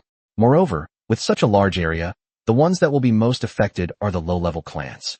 The damage to clans above level 4 is not significant. Let's concentrate our firepower and take down that firebird first. The lord on the other side said to the people around him with a gloomy face. He was right. Although the 3-legged golden crow could illuminate the earth at all times, emitting such a temperature that could directly incinerate a level 2 unit would consume a great deal of its own energy, and it simply could not maintain it for long. Moreover, his own strength is what it is. He can deal with Tier 1 and Tier 2 creatures, but once the opponent's strength reaches the mid to late Tier 3, he can barely hold on. As for Tier 4 units, apart from producing a slight burning effect, he is not very useful. This was already quite terrifying. You have to understand that while the opposing lords were powerful and imposing, the majority of their forces were low-ranking clansmen, which severely impacted the entire army. However, as the enemy adjusted their forces, the lower-ranking clans retreated one after another, while the higher-ranking clans stepped forward to block them. The situation gradually stabilized, and they began to launch an attack on the 3-legged golden crow. The 3-legged golden crow had not yet fully matured. Although it was strong enough to fight beyond its level, it could not deal with so many high-level relatives at once. It could only fight and retreat, gradually retreating to the vicinity of the territory's shield. Without the 3-legged golden crow to suppress the large number of low-level kin, Taishan and the others' battle was naturally greatly interfered with. Although they were still able to fight back and forth with the 5th-level units on the other side, it was difficult for them to escape or even win in a short time. At the same time, as the 3-legged golden crow retreated, The enemy's main force pressed forward again, spreading around Yi Chen's territory and launching an attack on the territory's shield. Although no decisive attack could directly break through the territory's shield, the energy in the energy furnace was being consumed rapidly. Even using only low-level energy crystals, the rate of energy input couldn't keep up with the rate of energy consumption. Have Fire Raven use the magic crystal bombs to completely trap these people here. They will make them pay for the money I spent. Yi Chen said with immense heartache as he watched the energy crystals rapidly diminish. Caw, caw. A large flock of fire crows flew out, but this time they did not continue to spew flames. There is no air in the dark starry sky, and it is difficult to keep their flames burning for a long time in a vacuum using only the power of magic. However, the magic crystal bomb is different. Its terrifying explosive force can cause even more terrifying damage in a vacuum environment, and the range is also larger. Boom! One explosion after another rang out in the dark starry sky, constantly shaking the hearts of the lords on the other side. The overwhelming army had already obscured their view, but the constant, deafening roars from within were terrifying. No one would believe that the enemy was celebrating with firecrackers. It must have been the use of some powerful weapon, and the price was their own families. Sure enough, not long after, charred remains floated out of the starry sky, all belonging to the retinues of the group. The expressions of the lords immediately turned grim. Big brother? What if we can't beat them? A companion looked at his leader uncertainly and asked in a doubtful tone. The power of Yi Chen's clan had already made them feel terrified. No way. Don't forget, we still have tier 6 units. Tao Ping, go and kill that firebird. You guys also attack and kill those high-level familiars on the other side. They're just a bunch of tier 4 units. How strong can they be compared to tier 6 units? Once these high-tier units are dead, the remaining fire crows are nothing to worry about. The leading lord, his face grim, gritted his teeth and said that he had never expected such a great loss. But there was no way out now, and he could only take down the enemy in one fell swoop. All right, everyone nodded and sent out their tier 6 familiars. These were the strongest fighting forces in their territories, and they were usually well taken care of. Now it was time for them to shine. Besides the numerous clans, the most eye-catching was the 6th-tier powerhouse known as Tao Ping. He was a middle-aged man with a refined and scholarly demeanor, his face full of indifference and frustration. He was quietly reading a book somewhere in his territory, seemingly oblivious to the wars outside. When he heard the messenger ordering him to fight, he frowned slightly, glanced outside the territory, hesitated for a moment, but still got up. Suddenly, a strong wind arose, and he soared into the sky, flying out of the territory. Unlike those of the familiars, this is a high-level awakened one with the ability to travel independently through the starry sky. Unfortunately, due to some events in his early years, he is now constrained by his current lord and unable to leave. Generally speaking, a low-level lord of the 4th rank cannot recruit such high-level awakened beings because their potential has been exhausted, and it is difficult to provide these high-level awakened beings with the possibility of further advancement in the future. In this situation, unless the Lord and the Awakened One have a very deep relationship that makes the Awakened One willing to stay, the only options are to force them to leave through a contract or to let them go. Tao Ping originally belonged to another high-ranking lord, but unfortunately, this high-ranking lord perished in a dark war. At that time, this lord happened to come to Jianzhou and rescued the seriously injured Tao Ping and took care of the aftermath in his territory. Only then did he agree to stay in his territory for a period of time, and this lord was thus given the opportunity to advance to the 4th rank. Unfortunately, the lord was a bad person, and his actions were despised by Tao Ping. The little kindness he had shown was worn away over the years. If Tao Ping hadn't been still unresolved some things, he would have already found an opportunity to leave. Seeing his territory besieged by a powerful enemy, Tao Ping, though unwilling, still took action. This was not only to repay a debt of gratitude, but also because he was curious about Yi Chen's many clans and wanted to test his skills. These low-ranking lords might not know, but the knowledgeable Tao Ping knew that these were all clans that had never appeared before, including the lowest-ranking fire crows, which had also undergone mutations. If it were only 1 or 2 races, it would be understandable, but if all clans are like this, it can only mean one thing. This lord's talent is extraordinary. Chapter 283 Aura startles and repels all enemies. Standing on the Baixian platform, immediately since the deployment of numerous 6th-tier units. The Baixiantai is not only a place for conferring titles and commanding troops, but it also has a strong control over the surrounding territory. As soon as a few 6th-tier units appeared, the Bixianti issued an alarm. Yi Chen's expression immediately darkened. Although he was not surprised, he still had to be on high alert, because there were still no 6th-tier clans appearing in his territory. Oris. The command was immediately transmitted to Oris in Fengdu City via the Bixianti. Roar! Oris, who had been waiting for a long time, suddenly roared, and his whole body soared up, rushing out of the territory's shield. Roar! A terrifying frost dragon breath was spewed out, and a large number of enemy kin turned into ice crystals. The Wolf King, who fought with the Ho, was sealed in ice and never heard from again. Tier 6 units that had just rushed in. They sensed a godlike aura emanating from Oris, a power far exceeding their current strength. Tao Ping, who was already in the rear, immediately retreated. He didn't want to learn about the Lord's family, but that didn't mean he would be foolish enough to throw his life away. The 6th and 7th tiers are completely different concepts. Even among the strong in the 7th tier, the gap can be comparable to that between the 1st and 7th tiers. Although he had no desires, he did not want to die here. However, his departure did not mean that the others had also left. Apart from him, the rest were all Tier 6 units that had grown up in the territory. Naturally, they did not have the experience of Tao Ping. When they saw a Tier 7 unit, although they were intimidated by the powerful aura of the opponent, they still wanted to rely on their numbers to fight it out. A bunch of idiots. Tao Ping cursed inwardly, retreating without hesitation to a pile of rubble behind him, keeping a close eye on the situation on the battlefield. I didn't expect that besides that level 5 Wolf King, the werewolf clan would actually have a level 6 Wolf King. It actually grew 2 heads? If you were a snake, that would be one thing, but a snake man, does he really think he's a 2-headed ogre? Plus this respectable-looking dragon vein sorcerer, it's quite a boost to the reputation of the kobold race. Yi Chen looked at the 3 6th-tier units standing in the starry sky and complained about them one by one. To be honest, apart from that werewolf, what the hell were the other 2? I've only ever heard of 2-headed snakes, never 2-headed snake people. As for the dragon vein warlock next to him, he is an advanced kobold warlock, which is an extremely rare evolution. I don't know what kind of luck the lord on the other side had, but he is a 6th-tier dragon vein warlock. Any other lord would probably have the potential to reach the 7th tier. Unfortunately, he was now facing Oris, a pure frost dragon, whose dragon soul. If Tao Ping escaped the battlefield by virtue of his experience, then the dragon vein sorcerer was trembling in place by virtue of his bloodline suppression, not daring to move an inch. If he got close, you could even smell a bit of dog urine. Awoo! The Wolf King spoke first, but only stared at Oris warily, without making a move. Instead, the 2-headed snake man beside him had already quickly disappeared into the darkness and rushed towards Oris. Oh, so you're an assassin. You're just unlucky. You're neither as cowardly as that dog, nor as clever as that wolf. You deserve to die young. Yi Chen sneered.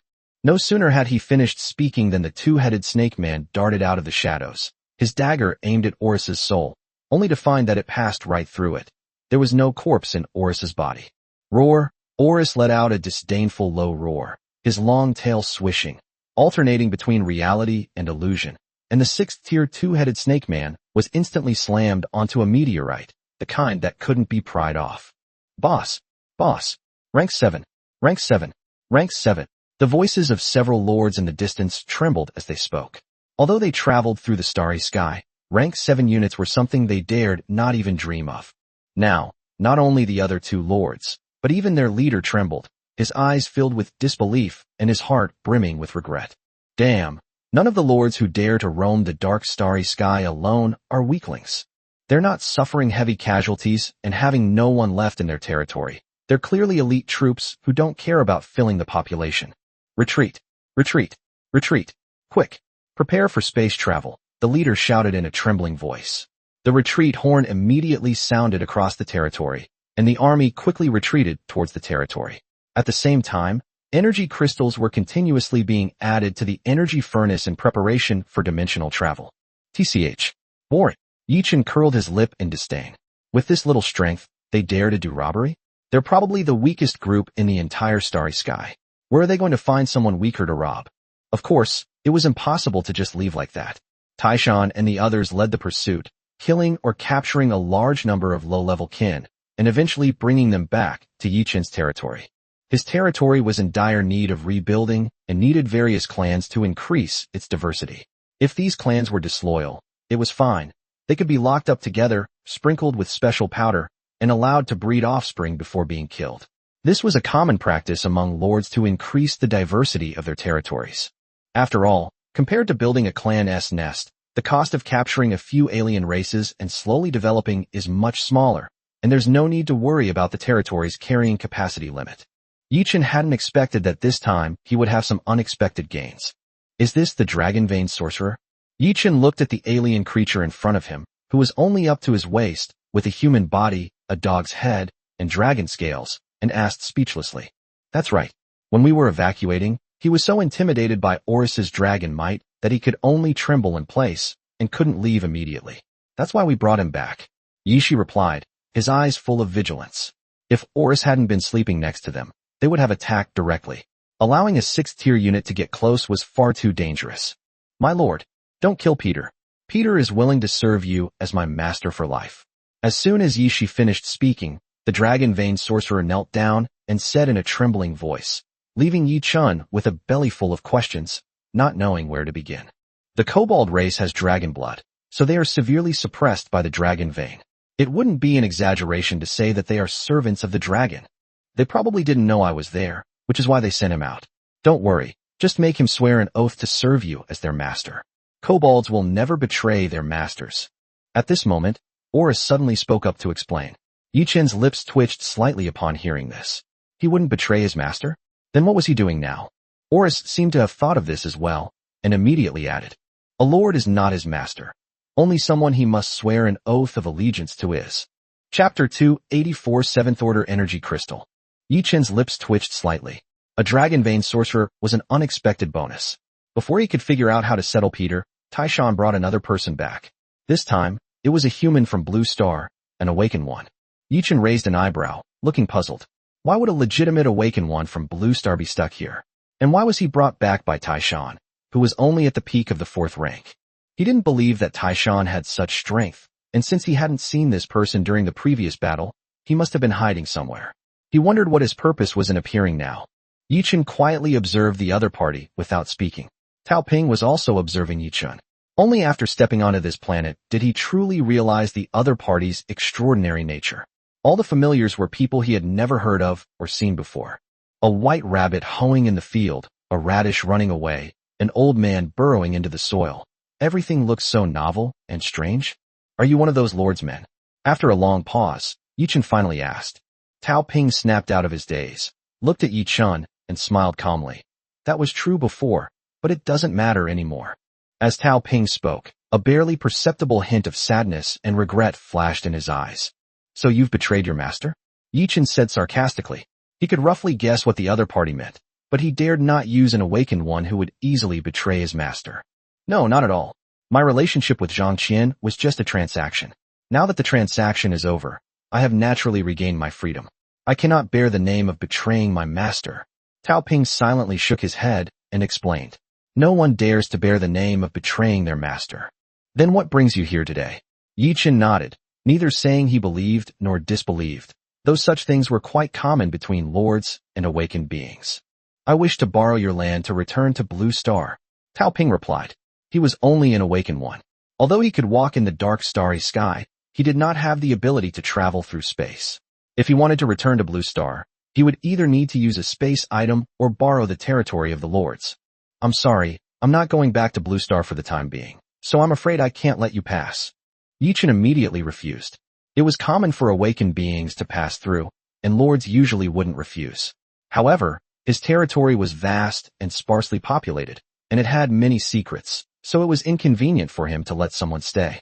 Moreover, he also needed to find Fatty on this trip to discuss matters related to the Duobao trading network. Leaving an outsider on his territory would inevitably cause many inconveniences. As for whether the other party could survive after leaving the territory, that was not within Yichen's consideration. A lone 6th-level expert was actually much less dangerous than a lord, since he was a smaller target. As long as you don't unfortunately stumble into a group of dark creatures or encounter a high-ranking dark creature, surviving in the dark plane shouldn't be a problem.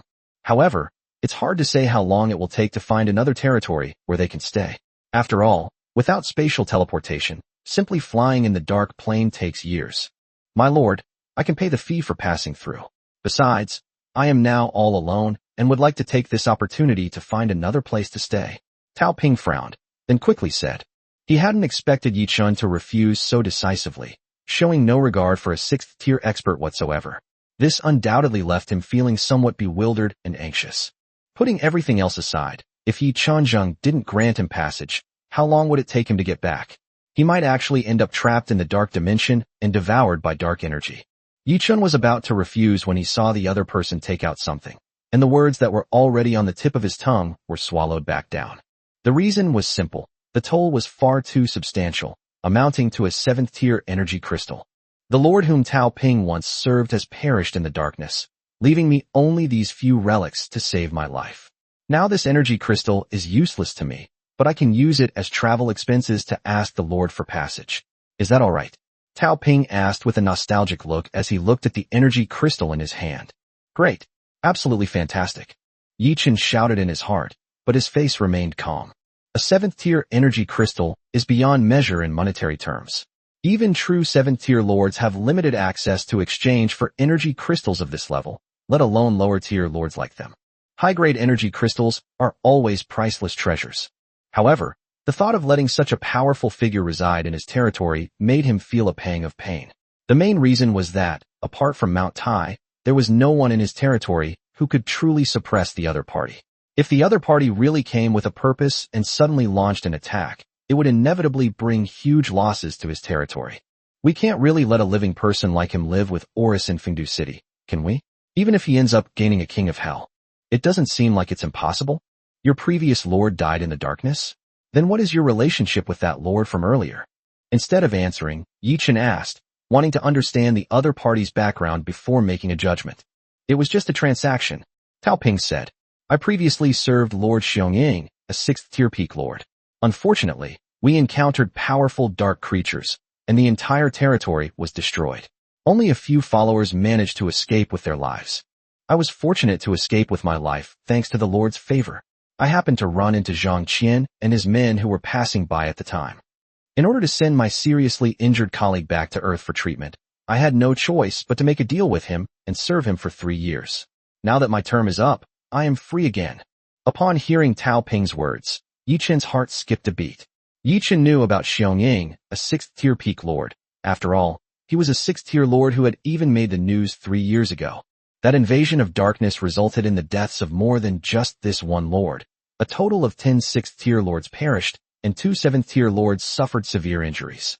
Therefore, the news on Earth was broadcast extensively to praise the lord's great achievements. Lord Xiongying, no wonder. Yi Chun said softly, feeling sympathy for the other party's identity. This was once an awakened one in a powerful territory, but he had never expected to fall to such a state. There are no negative rumors about this lord online. All that is known is that he is generous and exceptionally talented, and his subordinates are probably not bad either. But Yi Chun knew that the rumors were just rumors, and having such a powerful figure in his territory made him uneasy. But that's a 7th-tier energy crystal. Yi Chun stared at the object in the other person's hand with conflicted eyes, his mind in turmoil. Chapter 265, Seeing Fatty Again. In the end, Yi Chun still kept Tao Ping, carving out a small island within his territory for him to live on, and instructing him not to wander off. Tao Ping readily agreed, without arguing too much. Judging from the conversation just now, he would be extremely grateful if he could have a place to stay and be sent back to Earth. As for whether to stay on Yi Chun's territory, he needs to observe. And Yi Chun also needs to observe. This thing is like a blind date. There has to be mutual affection, right? Holding the 7th-tier magic crystal in his hand, Yi Chun was also extremely excited. High-level energy crystals are already considered strategic resources. They not only provide higher levels of energy, but also do many things that low-level magic crystals cannot. For example, opening the time cave or activating energy weapons of Tier 7 or higher can ultimately pose a threat to Tier 7 creatures, requiring the use of Tier 7 weapons. Not only that, this trip also brought him the Dragon Vein sorcerer Peter, who was then sent to live with a group of dragons. At the same time, Peter was ordered to manage his own people, thus adding a loyal servant to Yi Chun's territory, even if this servant was of average strength and appearance. Of course, what made him happiest was that Fengdu City had taken in a large group of ghosts. Today, the attack on him was launched by the Lord's own clan. These clansmen have a certain chance of having souls after they die. As long as the black and white impermanents can summon them, they can summon as many as they want. The entire Fengdu city suddenly became lively. All the ghosts of the alien races stared in astonishment at their own bodies. In their understanding, this was the world after death, the final resting place for all the dead. As for memories of their past lives, they could hardly recall any of them. As time goes by, these ghosts will soon be completely integrated into Fengdu City and become Yi Chen's followers. Time to find Fatty. Yi Chen activated spatial teleportation with satisfaction and flew towards Fatty's coordinates. Meanwhile, Zhang Qian and the other lords who had escaped through spatial teleportation also came to their senses, and their faces turned ugly. Damn it! Not only did we lose a large number of our clansmen, but we also lost 2 6th-tier experts. Zhang Qian slammed his fist on the table in the Lord's mansion. He certainly couldn't afford the blueprints for the Lord's Manor. This Lord's Manor was simply built by himself and didn't offer any additional benefits. Brother, now all we have left is my Wolf King. Should we go to another safe dimension to develop for a while? A henchman said with concern. Excluding Tao Ping, each of the 3 had a 6th-tier familiar in their territory, which is why they were able to come together. Now, only his Wolf King remains, and it would be too dangerous for him to continue wandering in the dark starry sky, especially since all the risks are on his shoulders. I definitely have to go, but I can't swallow this insult, Zhang Qian said resentfully. Since becoming a 4th-tier lord, he had never suffered such a great loss. The 4 6th-tier familiars attacked and not only killed the 2-headed serpent human, but upon returning, they discovered that their kobold sorcerer had not come back either. Whether he was dead or alive, they naturally didn't care. That's not all. The high-level awakened Tao Ping, whom they had finally managed to recruit, was also gone. This greatly weakened the 3 of them, and it's hard to say whether he can still keep his position as the leader. The 3 of them were only together because of their shared interests. Now that he has lost power, is he going to acknowledge his former underling as his boss? Zhang Qian's expression darkened as he scanned the 2 men's faces, and sure enough, he saw the hidden smiles on their faces. Let's go to the Central Star region of the Moor Plain. I know a lord there. I'll tell him about the artifact and the spark of civilization, and those people will definitely not be able to escape. We'll get our revenge, Zhang Qian said with a sinister expression. Then, without waiting for the 2 to agree or not, he left a coordinate and teleported away. The 2 looked at each other, and finally followed along as they were teleported away. Zhang Qian had long held considerable power, and they dared not resist him for the time being. Moreover, Zhang Qian had a much wider network of connections than they did, so it was not the right time to turn against him. Yi Chun, who had just left the wasteland planet, was unaware that he had been targeted by a high-ranking lord. He had already arrived near the star system where the fat man was located and was cautiously approaching his coordinates. At the same time, he also learned about Zhang Liang and the dwarf hammer. Thanks to the tempering of Yi and thunder, Zhang Liang completed the 1st and 2nd stages of growth ahead of schedule and directly entered the mid-stage of the 4th rank. Not only that, his mastery of the laws of thunder has also greatly increased, and he seems to be truly moving towards becoming the ancestral witch of thunder, his strength leaping to become a powerful figure in Yi Chen's hands. The witch clan who were with him, although they did not skip 2 levels, all completed the 1st stage of growth ahead of schedule and became peak 3rd-tier beings. At the same time, their control over their own power was also greatly enhanced. It can be said that after this battle, the identities of the 12 ancestral witches have been basically established. The next step is to see how their tribe develops. The witch clan is ultimately a race, and its strength is not determined by a single individual, but by the entire clan. In contrast, Yi Chun was slightly disappointed with the attributes of the dwarf hammer. Apart from the power of thunder and storm, the greatest use of the dwarf hammer was in forging. Its forging attributes are even stronger than its attack attributes, making it a purely auxiliary artifact specifically designed for forging. However, forging was no longer important to Yi Chun. The equipment of the myriad races in the prehistoric world relied on natural resources or self-crafting, so forging, a mortal skill, was of little significance to them. Getting some basic standard equipment from the fat guy to practice with is enough. Ultimately, you'll have to craft your own magic weapons. Of course, this is all predicated on him finding a way to forge magical artifacts. Thinking of this, Yi Chun looked at the library next to him with a sense of melancholy. Why couldn't it produce something useful? Apart from the celestial immortal technique, the rest are all mortal skills, which are of little use to the myriad races of the prehistoric world. My lord, we're almost there. Shall we proceed directly towards our destination? Yi Shi asked as he entered the lord's mansion, bowing respectfully. We're here? This road is quiet. Let's just pull over. I'll call Fatty. Yi-Chen was taken aback for a moment, then spoke up. After confirming the location with the fat man, the territory moved directly to where the fat man was. It was still a wasteland planet, and the fat man's territory was hidden within it. However, as Yi-Chen's vast planetary territory drew closer, the dark creatures on it inevitably became restless, leaping up and rushing towards the territory. However, to Tao Ping's astonishment, Yi-Chen activated the territory shield, relying solely on the defensive towers within the territory to defend. After most of the dark creatures were killed, a territory resembling a small continent flew in and landed in Yi-Chen's territory. Chapter 266: The Secret Realm of Another Dimension. Holy crap! Brother Chen, you really succeeded? A whole planet. The fat man's excited voice rang out as soon as the territory landed. Once a lord's territory transforms into a planet, smaller territories can directly enter and dock on that planet, provided the lord grants permission. After all, a planet cannot develop on its own. It also needs a lot of trade and other resources. And these small territories are not necessarily the lord's main territory. They can also be subordinate territories. Although the fat man's territory was not small, compared to Yi-Chen's entire planet, it was just a drop in the ocean and not worth mentioning at all. Yi-Chen directly chartered a small area of sea close to the mainland for the fat man to dock, in order to facilitate communication between the two sides. Keep a low profile. Don't be silly, what's going on here? Yi-Chen asked, unable to see what was there that had the fat man lingering here. He didn't think the fat man would be unable to leave. Once he escaped the pursuit of the Myriad Things Tower, leaving would simply be a matter of spatial teleportation. But the fat man didn't leave. Instead, he stayed there, remaining in this dangerous place. As Yi-Chen flew in, although no large-scale battles broke out, Tao Ping and Oris both reported that many high-level dark creatures were slumbering in the vicinity. In other words, this place could be considered a monster's lair. Hee, as expected of Brother Chun, you found it so quickly, the fat man chuckled, not forgetting to flatter him. Isn't the Lord Alliance going to have a final battle with the dark creatures of this plane? This is one of the battle zones, and the reason it's designated as a battle zone is because there's a secret realm here, or more accurately, an alternate dimension. This alternate dimension only appears after the darkness recedes, so I've been waiting here. As soon as the darkness starts to recede and the alternate dimension appears, we can rush in immediately and get our hands on the good stuff. The fat man said excitedly, but Yi-Chen was stunned. What kind of luck is this? Weren't they supposed to be on the run? How come first it was the spark of civilization, and now it's another dimension? Are they kidding me?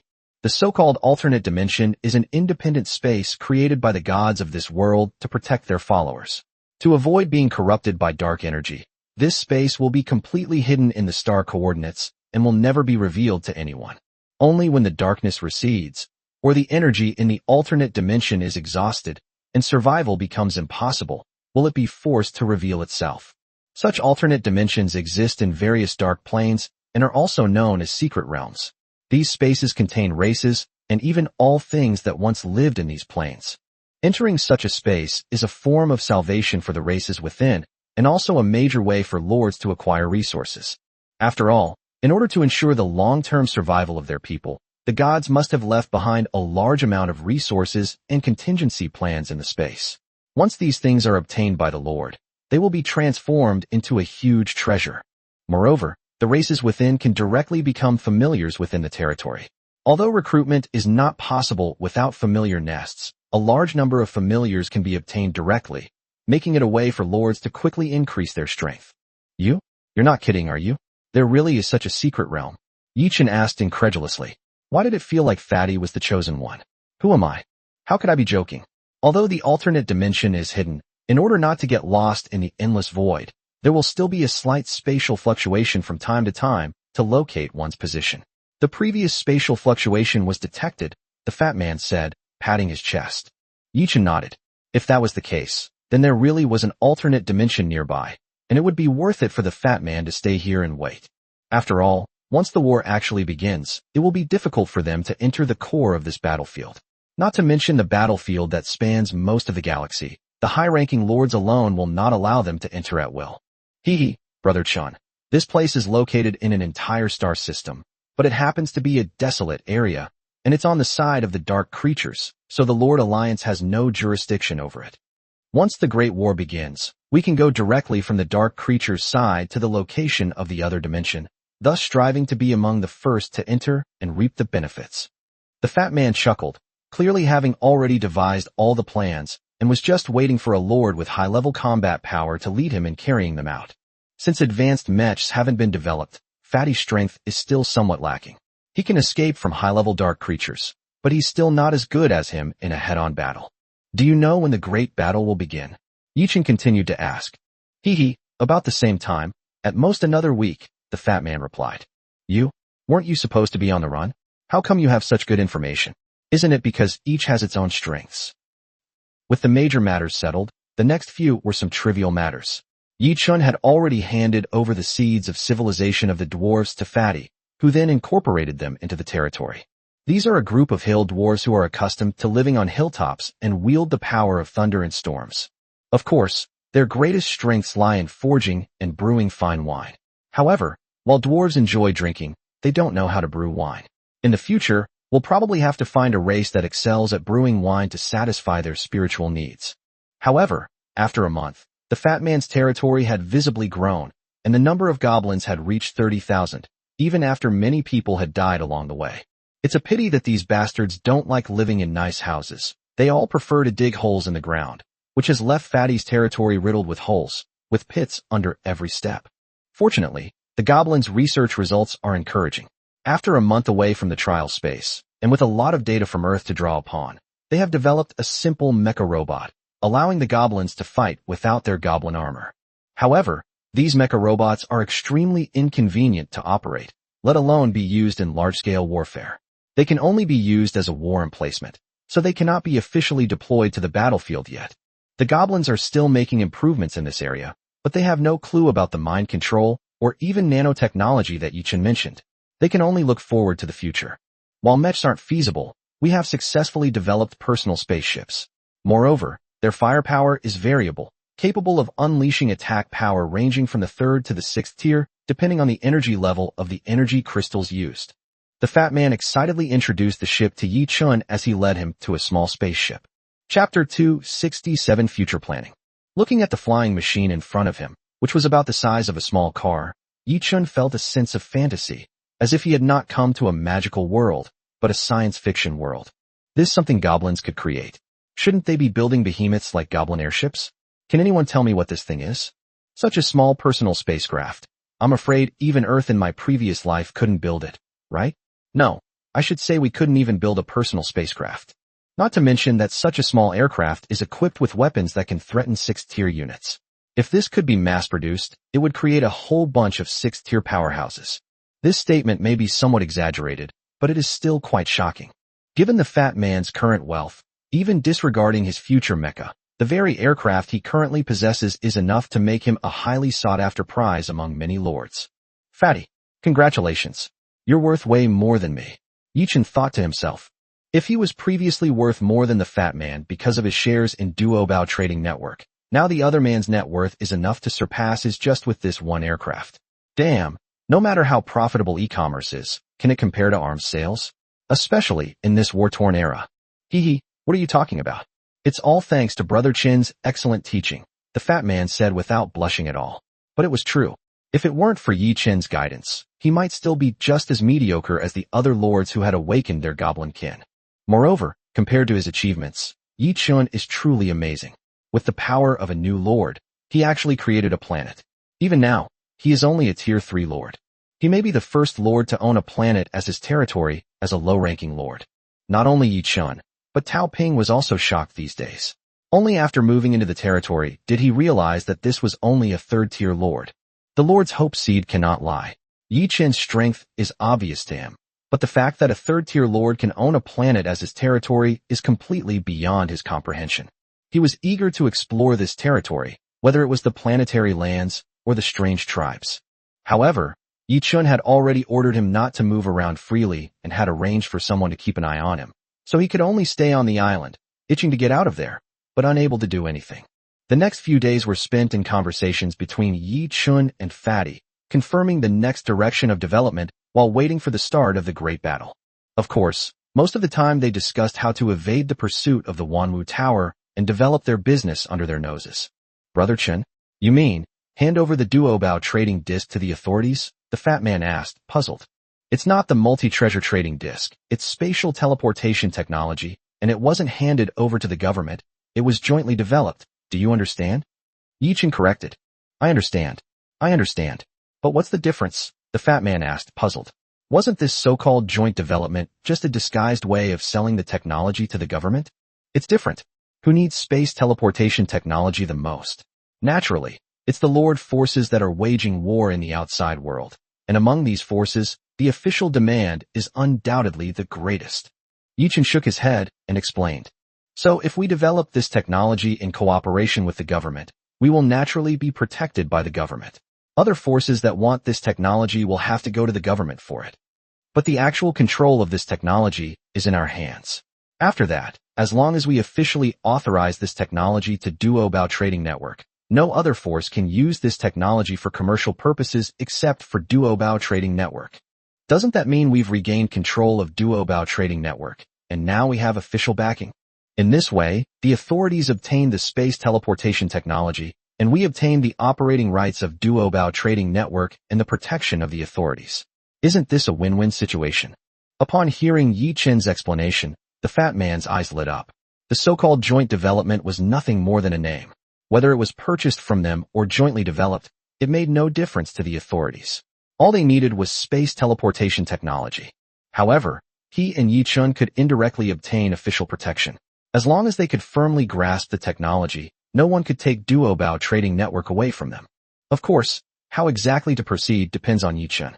After all, the authorities aren't stupid. They won't just take the fall for the two of them for no reason. But if it really works out, their future development will be smooth sailing. After all, even the Wanwu Tower wouldn't dare to confront the authorities head-on. As time passed, energy fluctuations began to emanate from outside the galaxy, signaling the start of a war between the Lords and the Dark Creatures.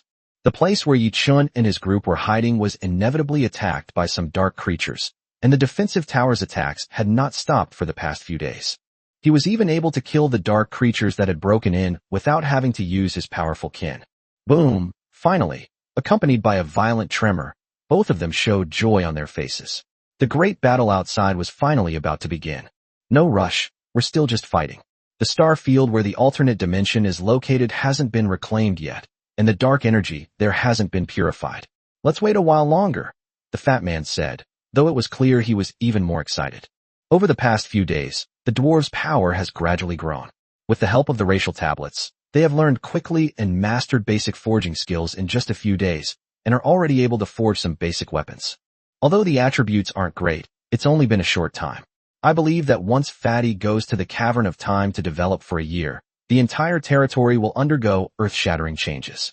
The great battle between the Lord Alliance and the Dark Creatures, though said to have begun, will actually last for at least several months, and possibly several years. The interplanetary war is far from over. They can go there once the location of the alternate dimension is reclaimed. As for now, are they going there to be cannon fodder? Or will they be bombed from both ends at once? Neither Yi-Chen nor Fatty was in a hurry. Apart from occasionally sending out their clans to scout ahead, they spent the rest of their time peacefully developing their own territories. Both Yi-Chen's Witch Clan and Fatty's Dwarf Clan needed time to grow. Chapter 268, Full Automation. The two of them spent a few days developing their territories in peace. Both Yi-Chen's Witch Clan and the Fat Man's Dwarf Clan grew much stronger. Yi-Chen valued the Witch Clan highly. After all, they were the first officially recognized primordial race in his territory. The Silver Osmanthus Moon Elves and the Fire Crows were, in essence, just mutations of conventional races. As for Yue and the others, they were companion races when recruiting Silver Laurel Moon Elves and Fire Ravens, which is not a stable recruitment channel, and they do not have their own exclusive clan nests. Over the course of several days, Yi-Chen and his companions witnessed firsthand the endless battles in the Dark Dimension, with a large number of high-level clans surging forth to fight against countless dark creatures in the dark starry sky. Moreover, on each wasteland planet, there are numerous territories of low to mid-level lords stationed there to clear out the vast numbers of low-level creatures. However, such a battle is extremely dangerous. No one knows if two high-level dark creatures might suddenly appear on this planet. If they do, it will be a massacre. The two witnessed firsthand the deaths of countless lords in this massacre, and that almost every wasteland planet harbored dark creatures of rank 5 or higher. If it were only 5th or 6th tier, it would be fine, but once a 7th tier dark creature appears, it can almost instantly cause the collapse of a large number of low-level lords. This kind of power is beyond what ordinary clans can withstand. I'm starting to doubt whether you actually fled here. Looking at the screen in front of him that practically monitored the entire galaxy, Yi-Chen's lips twitched slightly as he looked at the fat man and said, "Who the hell would have the time to set up so many surveillance cameras while on the run? With that many, the entire star system, the main battlefield, would be practically covered. Hee. This is like a rabbit with 3 burrows. I set them up as I ran, thinking I might need them later." The fat man chuckled sheepishly. "Are you sure this was just a casual remark?" Yi-Chen raised an eyebrow. "Well, it was just a little something. Just a little something. It's mainly because we've been staying in this star system for too long, and after knowing that this place would become the main battlefield, we put in a little more effort, so that's why there are a tiny bit more," the fat man said, even sticking out his little finger to show it. Yi-Chen immediately had the urge to knock his head off. However, it must be admitted that thanks to the fat man's actions, they have gained absolute control over this star system and can even clearly see the situation in every battlefield. Of course, during this process, many cameras were also shattered by stray bullets, corroded by dark energy, or discovered and destroyed by dark creatures. Overall, however, it still allows Yi-Chen and his group to have great control and vision over this star system, enabling them to clearly see everything around them. Next time, you can try placing these things in the territories of other lords, making sure they are well hidden so they won't be noticed.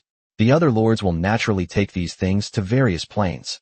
Ideally, they should be fully automated intelligent robots. That way, when they arrive in other dimensions, they can find places to build factories and construct more camera robots, gradually spreading them throughout the entire dimension. Yi-Chen spoke slowly, leaving the fat man completely stunned, utterly astonished. "Wow, how come I didn't think of that? There are also intelligent robots. With this, we can expand directly to all planes." The fat man was shocked, as if a door to a new world had been opened, and his mind was instantly opened. Open your mind a bit. You have to dare to think. You know, the world is as big as your thoughts. How can you travel through all the worlds if you don't dare to think? Yi-Chen said with a disdainful look. In fact, he was just thinking. These things had prototypes in his previous life, but it was almost impossible to realize them. The resources and time required were simply immeasurable. However, these words were enough to broaden the fat man's horizons, making him feel like he was the master of all the heavens and the world, with everything he saw under his control. No, calm down. First, we need to get the intelligent robot out, and the real high-end mechs.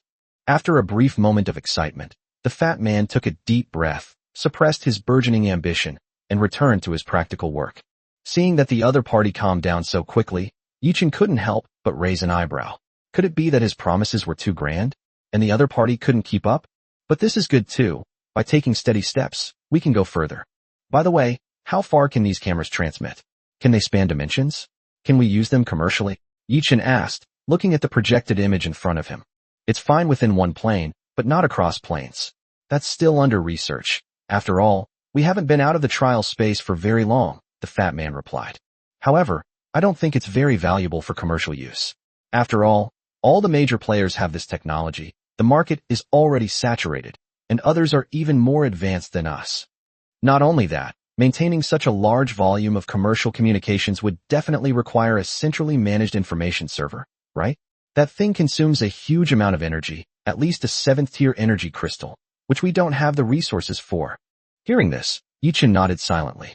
It seemed that, as the fat man said, there was indeed not much room for development in the social field. After all, communication is not like the transfer of objects, which is not difficult.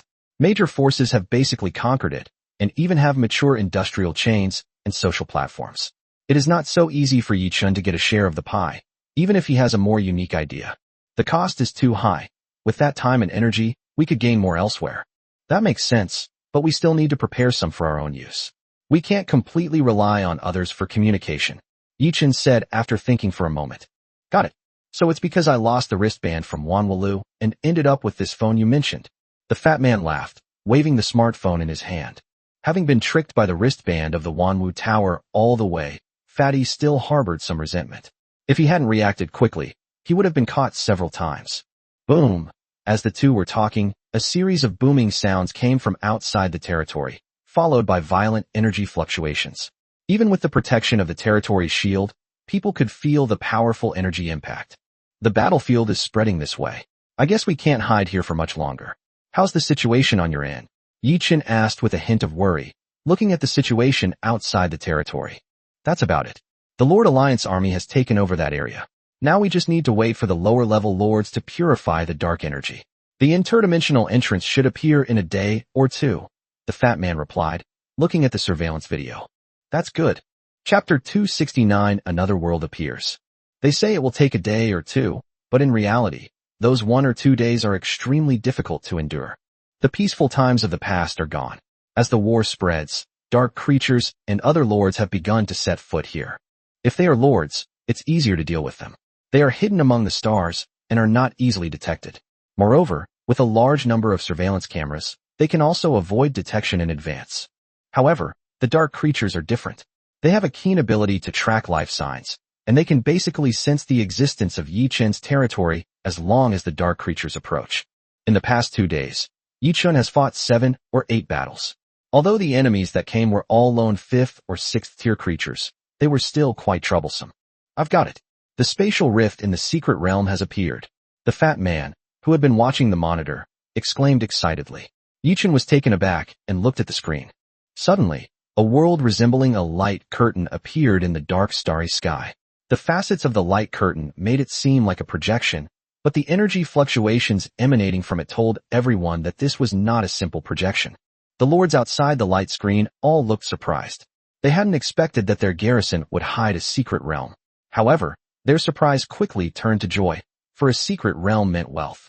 Only a few lords were not surprised by this. They had already received the news and were deliberately waiting here, including some high-ranking lords of the 5th or 6th tier.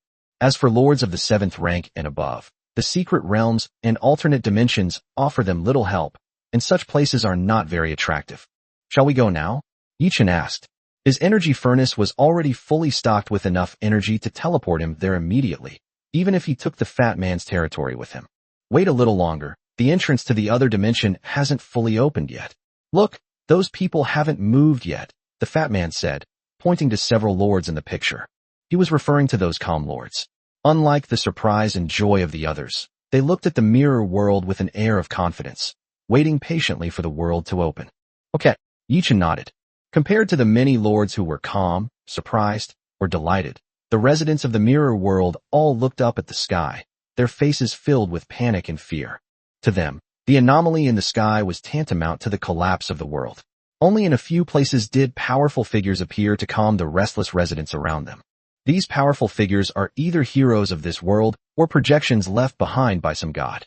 In short, these places will become the preferred locations for the arrival of various lords, because only powerful individuals can control the greatest wealth. The mirror world gradually solidified. Yi-Chen noticed an anomaly in his surroundings. Numerous lord territories were roaming around, and the images from the surveillance cameras were beginning to show signs of instability. They're setting up spatial shielding devices to prevent other lords from getting close, and to stop the transmission of messages. Yi-Chen immediately understood. This kind of thing was all too common. If they hadn't been using the surveillance equipment that Fatty had made independently, they probably would have already lost control of the footage. I can handle the visual issue, since shielding can't block everything. But if it's a little later, I'm afraid we won't be able to teleport in, the fat man said, frowning slightly. It was expected that the other party would control the surrounding area, but it was a bit unexpected that they would block out the surrounding space so quickly. But it seems a bit too early to go there now. They've already driven away the lords who were stationed here before. You see, those lords didn't resist. They've obviously received instructions from the higher-ranking lords, Yi-Chen said, pointing to the situation on the screen. Those lords who had previously shown surprise were now leaving the star field under the guidance of other lords. Although they looked helpless, they did not choose to resist. Damn it. Could it be that a high-ranking lord has come to control it? How are we supposed to get there? The fat man looked anxious and quickly thought of what to do. What about Mina? Ask her if she can open the spatial passage in advance. If so, let's go directly there, Yi-Chen said after thinking for a moment. Goblin in Fat Man's territory who has the deepest understanding of spatial power, especially in spatial teleportation. Almost no other goblin can compare to her. Mina, the fat man called out to those behind him, and some of his key goblins had already followed him. Hearing the fat man shout, the short Mina immediately ran over. Coming, coming, my dear lord, is there something you need from Mina? Mina trotted over and asked the fat man. Take a look at this spatial mirror screen. Can it take us inside? Without further ado, the fat man lifted Mina up in front of the screen and pointed to the otherworldly mirror screen inside, asking, Oh, this is another dimension? Is this the place you said we were going to next? Mina exclaimed excitedly upon seeing the scene on the screen. Yes, but it's not fully open yet, but space travel has already been blocked around it. Can you take us in now? Yichin asked. At this moment, the monitoring footage was becoming increasingly unstable, and it could be seen that the other side had evacuated most of the low-level lords and had begun to officially set up the shielding device. Let Mina see. This is a magical world. It would be such a shame if we couldn't go in. Mina muttered as she stared at the screen. The spatial projection has appeared, but it is not completely overlapping. There should still be countless spaces between them. It is unclear exactly how many, but since the projection has appeared, it means that they are not far apart. The fact that we can't resist it only means there's still a distance between us. If we want to get there sooner, we need to shorten that distance. But where is that space? Mina needs time to find the specific spatial coordinates. She can't find them just by looking at the projection. After muttering to herself for a while, Mina suddenly scratched her already thinning hair and looked at Fatty and Yi-chun with a troubled expression. She was clearly starting to get extremely frustrated because she couldn't enter the alternate dimension. Upon hearing her words, Yi-chun and the fat man's eyes lit up. If we get to the mirror screen, how long will it take you to find the coordinates and then bring us inside? 2 hours? No. 1 hour? No, that's not right either. If it's close enough, half an hour? 15 minutes? No. Mina only needs 10 minutes. What's the point of thinking about it? Let's go. Chapter 290 Entering Another Dimension.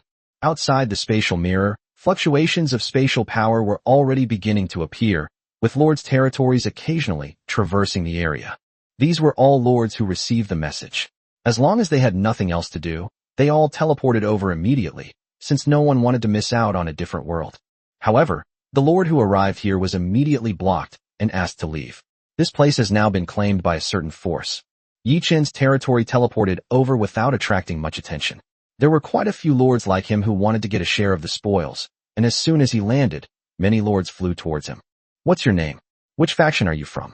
Show me your entry credentials. A lord maintaining order flew over, his huge projection in the starry sky, shouting loudly. We're from the official side. We noticed something was wrong here and came to check. Which faction are you from? Yi-chin asked, waving the official banner, though he had already seen the banner of the Myriad Things Pavilion hanging up. Among the many superpowers, Wanwalu may not be the strongest, but it is certainly the richest, most well-informed, and most well-connected. That's why when Yi-chun invoked the banner of other forces, whether it was true or not, the other party would inevitably have some reservations, which achieved his desired goal of delaying time. As soon as Mina arrived from the planet, she began analyzing the world behind the mirror screen. In just a few words, plus the time it took for the other party to fly over, several minutes had already passed. Official forces? We've already informed your leaders about this matter. This mirror screen belongs to our Wanwu Tower. You should leave as soon as possible, said the lord opposite. As fellow super forces, they had naturally communicated with each other, so he wouldn't make things too difficult for them. Upon hearing this, Yi-chin did not leave immediately. Instead, he frowned slightly and said, Excuse me, I need to consult my supervisor. The other party nodded and did not stop him. The larger the power, the more procedures there are, and the more they will abide by the rules. If the relationship is good enough, Yi-chun can stay here to observe. As long as he does not enter the other dimension, no one will care what he does. Of course, this is on the premise that Yi-chun is really an official. Otherwise, he would be driven away by the crowd in the next moment. After making a few perfunctory phone calls, Yi-chun approached the other party with a troubled expression. I'm sorry, my boss said he needs to confirm something and told me to stay put for now. He's already gone to inquire, and I should have news soon. Upon hearing this, the other party frowned. Yi-chin's territory was clearly a planet, which meant he was at least a mid-level lord of the 4th rank or above. Such strength should be quite high in the official hierarchy. So why would they have to wait for the leader to ask him? Where are your documents? Let me see them, the lord opposite said, frowning. He had a slight doubt about Yi-chin's identity. Documents? Well, I just started working here and haven't had time to go back and get them yet. Yi-chin said awkwardly, perfectly embodying the identity of a newcomer. Unfortunately, he forgot that his own territory didn't look like that of a newcomer at all. Sure enough, upon hearing his words, the other party's expression immediately darkened. You're not an official, are you? Please leave immediately. This place has been taken over by the Wanwu Tower. I really am an official. Look, I still have Sun Xiuju's contact list. I just haven't had time to go to headquarters to complete the formalities yet. Yi Chun explained, pulling out his long and used wristband. Of course, only in local mode. Sun Xiuju's name is known to everyone, but the other party naturally wouldn't believe Yi Chun just because of a friend list. Putting aside the fact that it's normal for Yi Chun to have one or two powerful friends, just the fact that an ordinary person can modify the nickname is enough to fool him. Stop talking nonsense and get out of here, or I'll send people over to kick you out, the other party said with a dark face, while waving to the side. Immediately, several lords began to fly over. Of course, he didn't dare to attack Yi Chun so easily. After all, he was a mid-level planetary lord, and his status and strength were still there. Ordinary people wouldn't rashly start a big conflict. If it could be resolved peacefully, it would be better to resolve it peacefully. No way, you guys are being too domineering. I told you, let me check first. My boss is already asking. Yi Chun said, feigning displeasure, but the other party clearly didn't believe him anymore. Ask? You don't even have official credentials, yet you dare to impersonate an official here? Don't think you're so great just because you're a planet lord. There are quite a few planet lords here. Leave now, and you can still get a thank you gift from our Myriad Things Pavilion. If you keep dawdling, don't be afraid we'll take action. Alright, I got it. Wait a minute, my boss is calling me back. Yi Chun replied confidently, then picked up the phone. He didn't turn on the projector, and the other party didn't know if he was really on the phone. So, in this situation, all he could do was wait. It was just a phone call, and it wouldn't waste much time. However, after this delay, several more minutes passed. The fat man gestured that the location of the alternate dimension had been completed, and that teleportation could be initiated at any time. Having too large a territory isn't entirely without its advantages. At least when Yi Chun does something on his territory, the other party won't be able to see it unless they activate special detection equipment. Yi Chun nodded, hung up the phone, and just as the other party's patience was about to run out, his projection finally appeared in the starry sky. I've confirmed it, and I'll be leaving soon. I'd appreciate it if you could temporarily disable the interception devices around here, so I can use spatial teleportation to get to other places. Yi Chun said. The surge of spatial energy on the territory clearly indicated that the spatial teleportation function was already activated. The opposing lord's expression changed drastically, and he immediately tried to stop him. Stop right now? There are already quite a few teleportation interception devices set up around here. If you activate spatial teleportation now, you could easily get lost in the endless void. Oh, so hurry up and turn off the interception device. My teleportation is already activated. Damn it. Can't you just fly out? Quick. Deactivate the surrounding interception devices. Chaos reigned all around. Although the Wanwu Tower prevented everyone from getting close, they dared not risk the life of a fourth-tier lord and hurriedly shut down the surrounding teleportation devices. Whoosh, finally, with a shower of silver dust, Yi Chun's enormous planetary territory disappeared from everyone's sight. Looking at the empty, dark starry sky, everyone breathed a sigh of relief. But then they cursed Yi Chun and his ancestors for 18 generations. However, no one noticed that in an inconspicuous corner of the mirrored world behind them, a group of residents who did not belong to this alternate dimension had appeared. Chapter 291 Magic, Proficiency in Language. Phew, back in the dark starry sky, Yi Chun and Fatty looked at each other and smiled. They did not enter the alternate dimension through teleportation. Instead, they determined the coordinates and then sent Yi Shi and the others inside. The alternate dimension is not large. It might even be as small as Yi Chun's territory. How could it possibly accommodate a lord's territory? Clansmen in to obtain what the lords want after the spatial passage is opened. It's done. Both teleports are activated at the same time. Mina is amazing, the little goblin exclaimed excitedly from the side. The fat man and Yi Chun also smiled at each other. This time, only a small group of about 100 people were sent in, and goblins made up the majority of them. However, those who went were all elites. Apart from Yi Ling and the three-legged golden crow, Yi Shi, Taishan, Xin Yao, Bifeng, almost all of Yi Chun's capable assistants went in. To explore another world is not very meaningful. What they need to do is not to rule this other world, but to find the remaining relics of the gods and the opportunities left by the gods. Alright, Let's quickly locate the coordinates again and open the spatial passage here. Otherwise they might not be able to come back. After his initial excitement, the fat man said to Mina, this team almost gathered most of the main forces from Yi Chen's territory. If they hadn't returned, he would definitely have been skinned alive. Oh, right. We still need to connect the passage and bring them back. Give Mina some time, it'll be quick. Mina said excitedly, turning her pile of things upside down again. They approached the mirror screen to determine the coordinates of the alternate dimension, send their familiars inside, and then open a spatial passage in another safe place to bring their familiars back. This tactic is not uncommon among lords, provided that your territory has sufficient research into spatial power. Yi Chen parked his territory in a place with few dark creatures. This time, they returned to the half of the plane that had been conquered by the Lord, which was relatively safer. Then they quietly waited for Mina's result. At the same time, Yi Shi and the others officially entered the alternate dimension. As they walked out of the spatial passage, they were greeted by a jungle full of dangers. Of course, this danger is relative to the native creatures. Most of the creatures here are no more than level 3, and they are easily attacked by high-level magical beasts when they enter the jungle. However, it didn't matter to Yi Shi and the others. Each of them possessed the strength of the 4th or even 5th rank, and there were many of them. Even if they stood here, no magical beast would be so foolish as to rush in. Is this another dimension? Everyone looked around in surprise. There was no darkness here.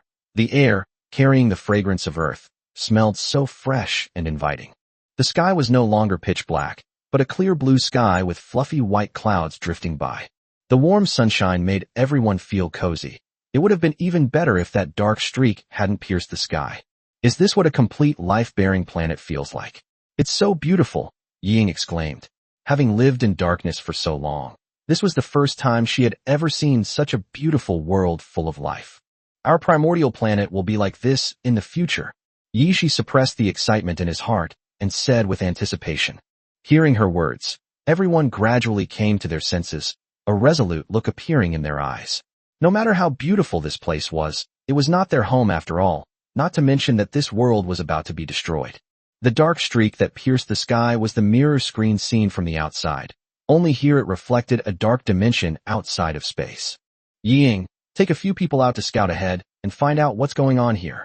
Taishan, take the goblins and dwarves and prepare supplies. If Ying confirms everything is alright, we'll set up camp here.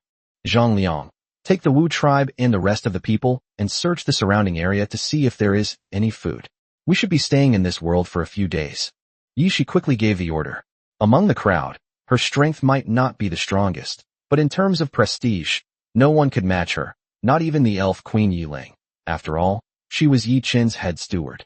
The group nodded in agreement and went to make preparations according to Yi Shi's instructions. Since the territory is inaccessible, the exploration of the alternate dimension will not be quick. It will take at least several days.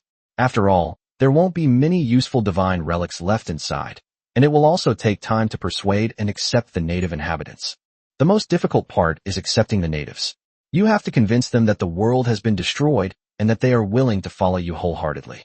Only such a group can truly become a sharp sword in the Lord's hand. Yi Shi and the others only stayed in this jungle for one night, and Ying had already basically figured out the surrounding situation and which direction to take to get out of the jungle. Such a dense forest poses almost no danger to 4th or 5th tier units like them.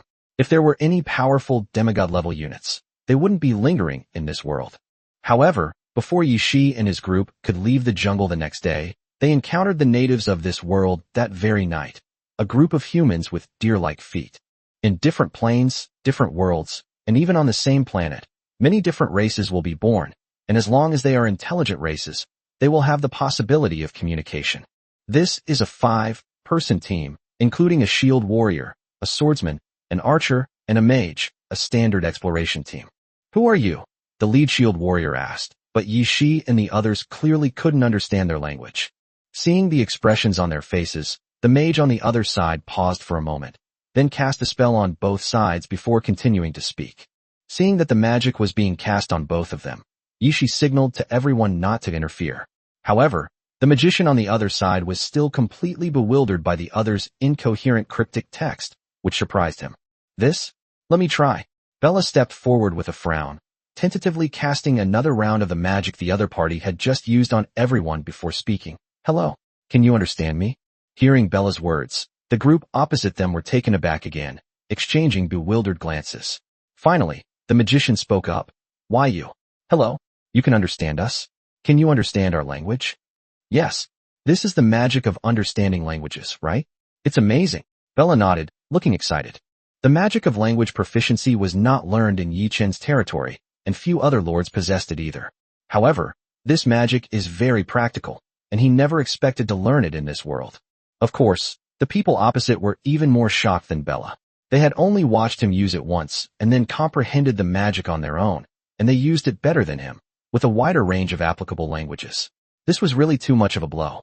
Just because no one mentions it doesn't mean he's forgotten. He seemed to have displayed a lonely mastery of language. Chapter 292 Communication. Praise be to the god of magic. You are the most intelligent mage I have ever seen, said the mage opposite. In their world, a mage was a powerful fourth-tier mage. Thank you, Bella said happily. Not only had she learned a new spell, but she had also received praise from the other party. She couldn't be happier. Hello, we came in from outside. We'd like to ask where this place is. Are there any gathering places or special places nearby? Yishi asked, but her words startled the group. From outside. From there. The mage opposite pointed to the rift in the sky and asked uncertainly. The rift has been in this world for several days now, but no one can get close to it. Even the most powerful wind mages can't fly up to it, as if some force is preventing them from leaving the ground. Many powerful magicians say that there is a vast amount of spatial magic power in the sky. It may seem close at hand, but in reality, it is a great distance away and cannot be reached simply by flying. But these strangely looking races claimed they came from outside. The spatial barrier that trapped countless powerful mages in the world was so easily broken by them. And what was their purpose in coming here? Colonization or trade? It couldn't have been a friendly visit, could it? Various thoughts flashed through the minds of the 5 people in an instant, and their gazes toward Yi Shi and the others were tinged with a hint of wariness. I suppose so. Your world has actually been destroyed. This place is just a temporary refuge created for you by your gods.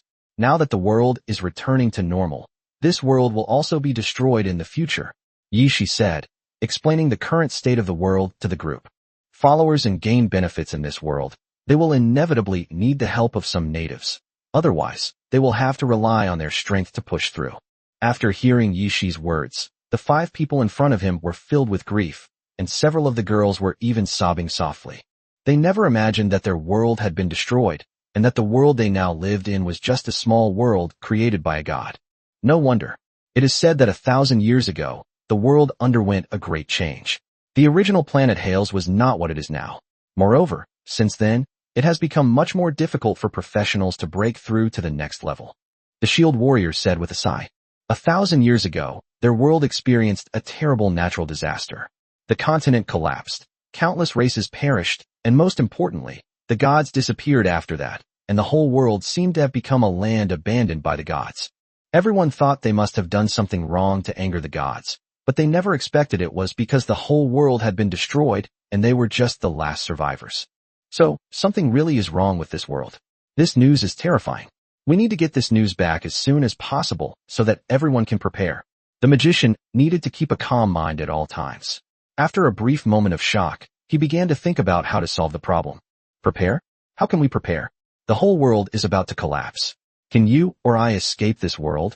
The female archer asked pessimistically, her words plunging everyone into silence. Indeed, for thousands of years, no one has ever been heard of leaving this world, not even those legendary figures whose strength was comparable to that of a grand magus. Even legendary experts couldn't get out, let alone ordinary people like them, or even the common folk below them. We can't just sit here and wait to die. We have to do something, right? The mage said firmly. Those who can become magicians often possess high intelligence, and in order to meditate and cast spells, they need to cultivate a calm mind. Regardless of their character, they are at least wise. Actually, you don't need to panic too much. Although the world has been destroyed, it is not without hope. Didn't we just come in from the outside? Yi Shi suddenly said, which immediately reignited the fighting spirit in their eyes. Yes, if you can get in, you must have a way to get out, right? You're here to save us? The young priestess in charge of treatment asked immediately, her eyes filled with hope as she looked at Yi Shi and the others. However, Yi Shi shook his head helplessly. I'm sorry, we're just here to reap the benefits. We can save some of you. but only if you are loyal to our Lord, and there are certain limits on the number of people you can save. Now that they've come, accepting their families is inevitable. However, Yichin can't accept them all. That would make enemies of other lords and sow seeds of trouble for his own territory. Such foreign clans are naturally less loyal than those recruited by oneself, and an excessive number of them could lead to an imbalance of power among the clans within the territory. 10,000 people, that's the maximum number we can take. I don't know how many people live in your world, but we can only take 10,000 at most, Yishi continued. Hearing her words, everyone was shocked. After thousands of years of development, the population of this world had reached tens of millions. 10,000 people were not even a fraction of that. But don't worry, other lords will come soon, and they will also be willing to accept the residents of this world. They won't let you perish along with the world. Yishi comforted him. The group felt a sense of relief. They had hope of survival, and none of them wanted to die like this. You just said you're here to reap the benefits, so what do we need to give up if we want to survive? Unlike the others' joy, the older shield warrior asked, his years of experience telling him that there's no such thing as a free lunch in this world. You're really smart. Saving you is definitely not free. It's not just us. The others who came later are the same. Of course, if you're willing to be captured and become slaves without dignity, that's a different story. Yishi said with a shrug. This is a common practice among lords, since the fastest way to gain benefits is to rely on the power of the natives, and the difference in status between ordinary residents and slaves is the bait they throw out. The cruelty in Yishi's words sent a chill down their spines. Everyone knew the meaning of slavery. It was something more painful than death. Chapter 293, The First Batch of Defectors. So, what do we need to do if we want to survive? And why should we trust you? The shield warrior spoke again, but his tone was now tinged with a sense of weariness. Don't worry too much. Normally, we don't forcibly capture slaves. Only when newcomers can't recruit enough people or get enough benefits will we forcibly capture them. Yishi reassured him. Aside from those lords with twisted personalities, no one would want to make an enemy of someone if they could coexist peacefully. We need to find the strongest person here, or some legendary ruins, or something like that. In addition, we need all kinds of creatures, minerals, materials, technologies, etc. Many things that seem ordinary to you do not necessarily exist in other worlds, just like the magic we just saw, language proficiency. You can send a few people back to coordinate these matters. I can promise to take your people back first, but only if they are loyal enough. Furthermore, we need to find information about powerful individuals and ruins as soon as possible. After all, you don't want ordinary people to be unaware of the impending destruction of the world and end up perishing along with it, do you? Yishi said slowly that this was their goal in coming to this alternate dimension, and it was also what she needed the people opposite her to do next. Otherwise, relying solely on themselves, they could at most search for powerful figures or ancient ruins. To gather native inhabitants, collect local creatures and unique technologies would be an impossible task.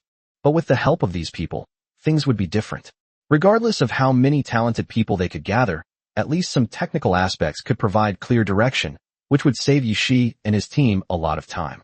By the way, you don't have to believe us, but you should know that the destruction of the world is inevitable. If you want to survive, the only way is to choose a force to join. Relatively speaking, we are the best choice. Yishi said with a smile at the end, which made the others tremble. They did have doubts about Yishi's words, but if what he said was true, then the only way to leave this world might be to follow these outsiders. The group fell into deep thought. Some wanted to object, but were stopped by the mage and the shield warrior, one possessing wisdom and composure far beyond that of ordinary people, and the other with rich experience in dealing with people. After a brief moment of thought, the two realized that the group of people in front of them were indeed their best choice. How long until the others arrive? How can we be sure that following you will be better than following them? The mage asked. According to Yishi, many more forces with similar strength will join in the future. They can choose any force to join, and others are not necessarily worse than them. Admittedly, there will be forces stronger than us coming in later, but why would they choose you? Don't forget, I only chose you because you just happened to appear in our precarious situation. Yishi said bluntly. Besides, I'm just giving you a chance to choose in advance. You can choose to give up or not. For me, it's just a matter of spending some time replacing a group of people. I believe there will be others willing to take this risk. They don't have much time, and they don't have much time to beat around the bush. If this group of people isn't up to par, she really doesn't mind going to a nearby place to find another group. The group exchanged bewildered glances. Yishi's words had clearly had a profound impact on them, and even the wise mage and the experienced shield warrior were momentarily at a loss for what to do. Finally, the shield warrior stepped forward, his massive tower shield planted on the ground, and performed a special salute. Second-tier shield warrior Tarf is at your service. The shield warrior's words caused the other's expressions to change drastically. The female archer immediately stepped forward and grabbed Tarf's arm. Tarf. Yishi smiled calmly and nodded in satisfaction. A wise choice. Then his gaze turned to the others. My family is still in the city. I'm not young anymore, but I'm still just a tier 2 shield warrior. I don't want to gamble on other possibilities. At least there's a chance to survive right now, isn't there? Taft said to his companion.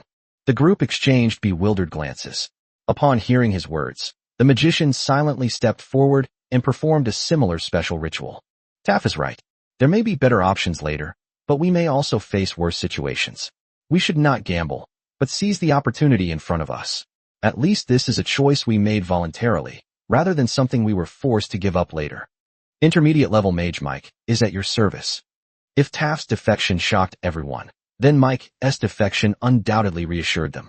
Since the elders and wise men in the group had chosen to join them, the others, despite their doubts, no longer had any concerns and nodded in agreement. Second Order Nun Marcia is at your service. John, the second-tier Gale Archer, is at your service.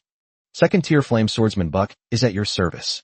Admittedly, this is a Tier 2 adventurer team with a well-equipped squad. While not particularly strong, it's sufficient for adventures in this jungle, enough to ensure survival as long as they don't encounter overly powerful magical beasts. I believe you will be glad you made this decision in the future. Yishi nodded in satisfaction, and then began to talk to the group about the situation in this world.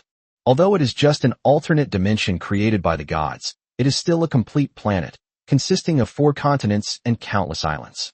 Excluding the smaller nations, there are 3 main ruling states: the Ani Empire, founded by the Ani people, the Lion Empire, founded by humans like Yishi, and the Fakata Alliance Empire, founded by the Orcs.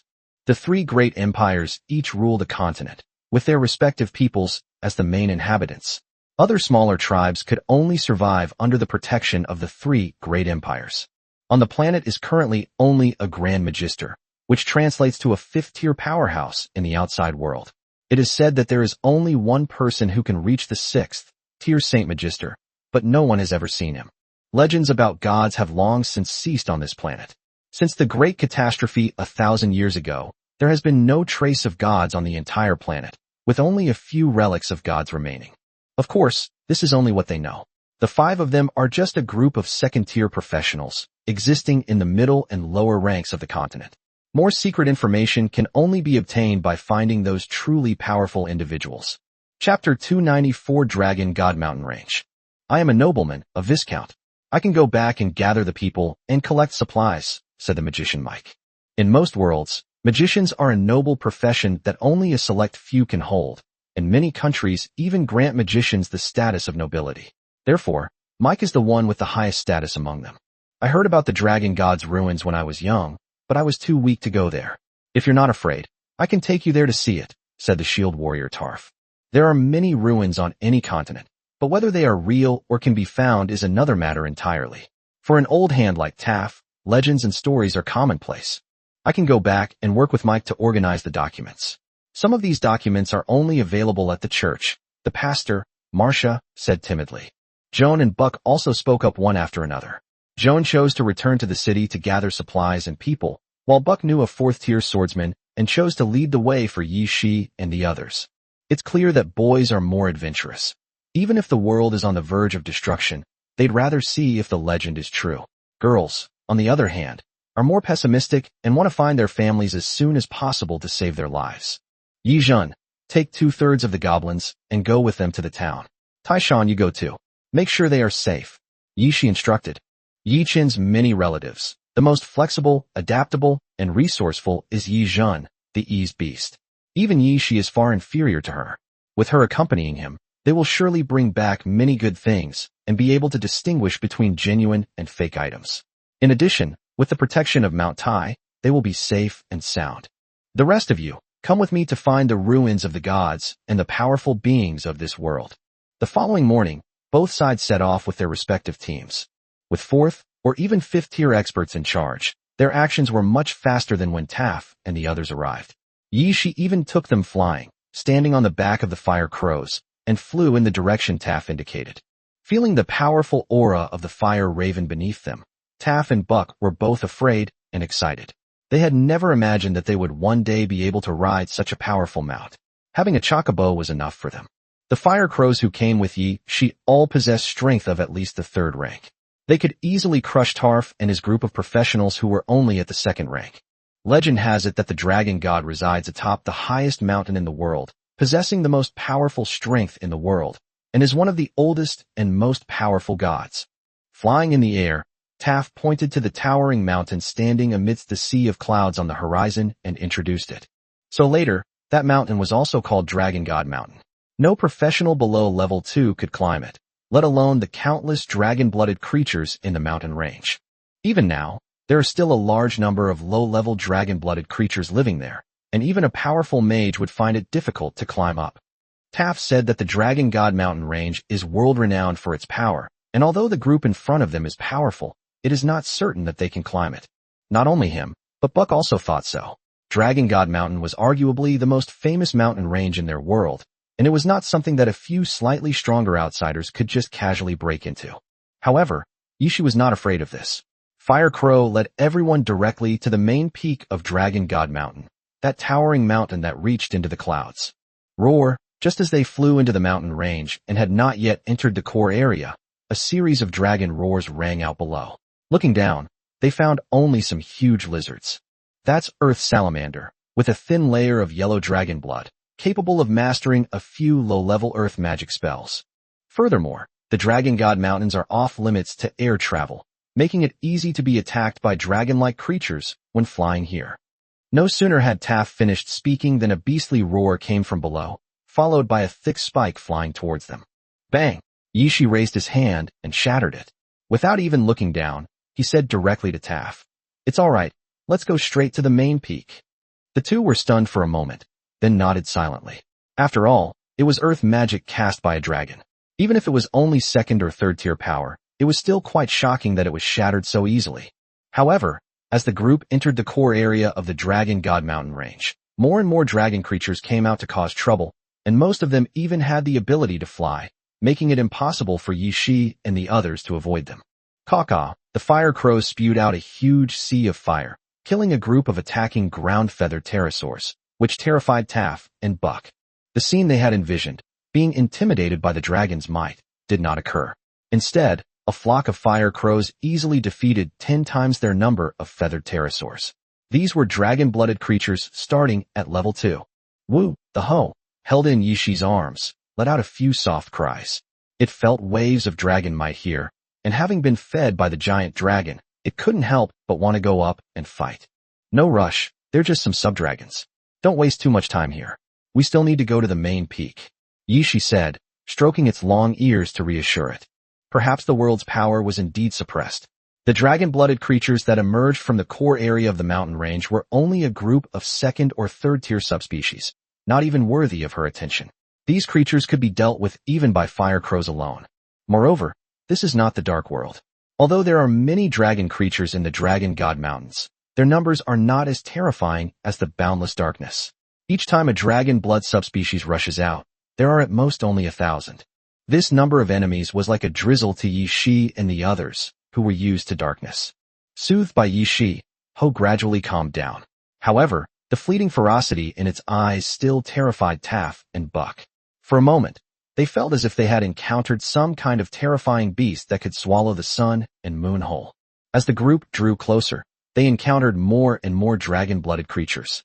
Eventually, the little guy lost his patience, charged out with a roar, and not only the dragon-blooded creatures that rushed out, but the entire Dragon God Mountain range fell silent. Taff and Buck felt dizzy. Where were they? This was the Dragon God Mountains. They were actually stunned by the roar of a rabbit?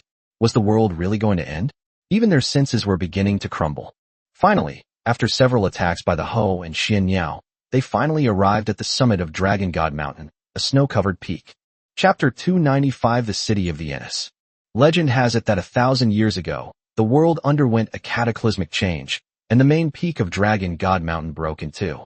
If nothing unexpected happens, this should be the place. Taff and Buck looked around in shock, never expecting that they would actually set foot on Dragon God Mountain in their lifetime.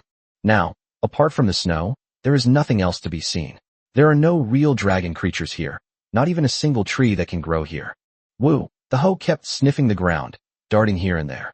Fortunately, it didn't have snow-white fur like the jade rabbit, otherwise it would definitely be hard to find. There's nothing here, Ying said, looking around. Judging from the thickness of the snow under her feet, it was definitely uninhabited for 3,000 years. No, there must be something else. Otherwise, the little guy wouldn't be so restless. And didn't you notice that the dragon's might is stronger here? It's not just the dragon's might. There's also the aura of a god here. Yishi shook his head and probed the snow below with his spiritual power. If there were truly nothing here, there wouldn't be such a powerful dragon's might. This is unlike the aura of gods, which can endure for eternity. 1,000 years is enough to erase all history. I seem to remember hearing somewhere that although the dragon god resides on Dragon God Mountain, it doesn't simply live on the summit. Instead, there's a special dragon's lair inside the mountain. Later, when Dragon God Mountain collapsed, it was from this dragon's lair that it fell, Buck said, frowning as he thought for a moment. Isn't this inevitable? Who would build a house on a mountaintop? It would be blown down by a gust of wind, said Zhu Rong, who had fiery red hair. Nowadays, whenever there is a war, the Wu tribe will inevitably go to war with the army, and Yichen also hopes to cultivate this powerful tribe as soon as possible. What does it matter whether the mountain collapses or not, or whether it was built on the mountaintop? It still collapsed, even if it was built halfway up the mountain. Gong Gong muttered beside him. Both of them had only been recruited for a couple of days, but the tension between them had never ceased. Whenever one of them spoke, the other would retort. What did you say? You want to fight? Zhu Rong roared, rolling up his sleeves, ready to fight Gong Gong. All right, what's all the noise about? Haven't you had enough of arguing on our territory yet? Yishi shouted sternly. Faced with the boss's reprimand, the two dared not disobey and immediately stopped playing their drums, each going to the side to sulk. A ho's cry suddenly came from ahead. Everyone looked up, but the little guy had already disappeared. Let's go take a look. Everyone ran towards the direction from which the sound came, only to find a snow hole the size of a wash basin, while the little guy continued to dig deeper and deeper. There's something down there? Little guy? Stop digging. Yishi immediately realized what was happening and waved to the blackbirds beside him. What do they have the most of here? Fire crows, blackbirds, and beefong. Flames are the thing they have the least shortage of. Chirp, suddenly, with a series of chirps, the surrounding temperature rose sharply. The blackbirds didn't even need to breathe fire. Their own heat alone was enough to melt the surrounding ice and snow. Especially beefong, the divine bird that truly wields fire, whose mere breath was enough to melt the surrounding ice and snow, and even Yi Shi and the others felt a touch of heat. Although Taff and Buck were surprised, they were now able to look at this group of people with composure. Their strength was far beyond their comprehension. Awoo! Hearing Yi Shi's shout, the little guy finally jumped out from below, but kept howling down. Obviously there was something that interested it there. The hoe did not choose to evolve towards human form, but continued to advance in its beast form. Although it is now very powerful, it still has not found a way to remove its horizontal bone, so it cannot speak human language. I know, Xin Yao and Bai Fong are melting the ice and snow. We can go down directly then without having to dig so hard, Yishi said with a smile. There was already a pool of warm water under their feet, flowing along the cliff face. As the ice and snow melted, the terrain where everyone was located gradually lowered, and soon they realized that they were not actually on a flat mountaintop, but in a valley. They were surrounded by towering rock formations, like a broken eggshell enveloping them. It's true. It's really true. This really is the abode of the dragon god, and those surrounding things are broken dragon cave walls. Young Buck shouted excitedly. For these natives, the abode of the gods was a legendary place. Dragon god. This is a place no one has ever set foot in before. Could there be the dragon god's treasure below? Taff also showed excitement, but he quickly came back to his senses. This world is about to collapse. Even if the dragon god's treasure exists, what good is it? It might not even be worth anything outside. The dragon god's treasure? I hope to bring you some divine items, Lord. Yishi said with a faint smile. Everyone knows that the dragon race loves to collect treasures, and being able to open the dragon god's treasure is a very pleasant thing. While Yi Shi and the others were melting the snow on the mountaintop, waiting to unlock the dragon god's treasure, Mike had already led Yi Zhen and the others back to a human city. Oh, no. It should be called the City of the Aeneas. This is the largest city closest to the monster forest. Its permanent population consists mostly of adventurers, so it's a melting pot of all races, including slaves. The world is vast, and it's impossible for Yi Shi and his group to explore it all by themselves. They can only try to gather as many races and people as possible as quickly as possible. Therefore, under special circumstances, Yi Zhen doesn't mind buying some slaves to take back. She had already discussed this with Mike, and he said he was aware of it. However, the most urgent task was to gather their own people together for the subsequent evacuation and resource coordination. Mike was alright, and Uncle Taft's family wasn't a problem either. The key issue was Joan and Marcia. Women don't have a high status in the family to begin with, so it would be extremely difficult to persuade important figures in the family or temple about such a big matter. You all go back and take care of your own family matters first. Come to the inn tonight, and take me to the slave market for a good look, Yi Zhen said to Mike with a light smile, her alluring appearance dazzling everyone. Mike quickly lowered his head. He knew very well what kind of terrifying power these women possessed. It was beyond his comprehension. It's my pleasure to serve you. Chapter 296 Frostfire Herbal Shop. Time is of the essence. According to previous estimates, the interdimensional passage will open no later than tomorrow night, at which time a large number of lords' families will pour in. Therefore, Yi Zhen did not simply intend to wait until night. After confirming their residence, everyone dispersed to look for potential business opportunities. With Mike and the others, the population shouldn't be a problem. What we need to do is find as many of the world's specialties as possible, things that don't exist in our territory, and preferably things that can be recycled. Yi Zhen said to everyone. She brought most of the goblins with her, and they were all skilled traders from the fat man's side. They knew very well what items were valuable, and given their small stature, they quickly disappeared into various parts of the city at a single command. Eve, let's go check out the herbal medicine shop and seed shop over here. As the crowd dispersed, Yi Zhen called out to Eve, who had not yet left. Herbs and seeds are always scarce in any territory, and when a new continent is discovered, these things will become one of the most important resources for plunder. Okay, that's exactly what I was thinking. Eve agreed with a light laugh. She was a natural magic major and had a high affinity for plant-based creatures. Now that Yi Zhen was with her, she could probably drive down the price of herbs and seeds to an extremely low level. Following the map Mike provided, the two found a shop called Frostfire Herbs Shop. This is one of the largest herbal shops in the entire city of Allen, and also the one with the most complete selection of herbs. Finding extremely rare herbs at their home might be difficult, but you're sure to find the widest variety of herbs. And this is exactly what Yi Zhen and the others need. Gentlemen, is there anything you need? They were greeted by an Ani maid who looked at the human and elf pair with great interest. Humans and elves both exist in this world, but humans mostly live on another continent, while elves are relatively rare and generally live in the forests of that chaotic continent. We're learning some alchemy techniques and would like to purchase a batch of herbs. We need some of all kinds of herbs from your shop, Yi Zhen said with a smile.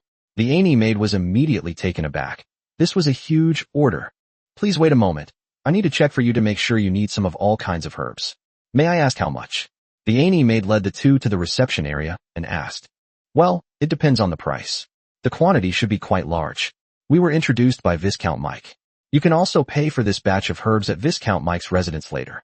Of course, if your boss is here, it would be best to have him come out to greet us. After all, we may have some other needs. Yi Zhen said with a faint smile. Are you kidding me? Giving me money? That's absolutely out of the question. What's the use of money when the world is about to end?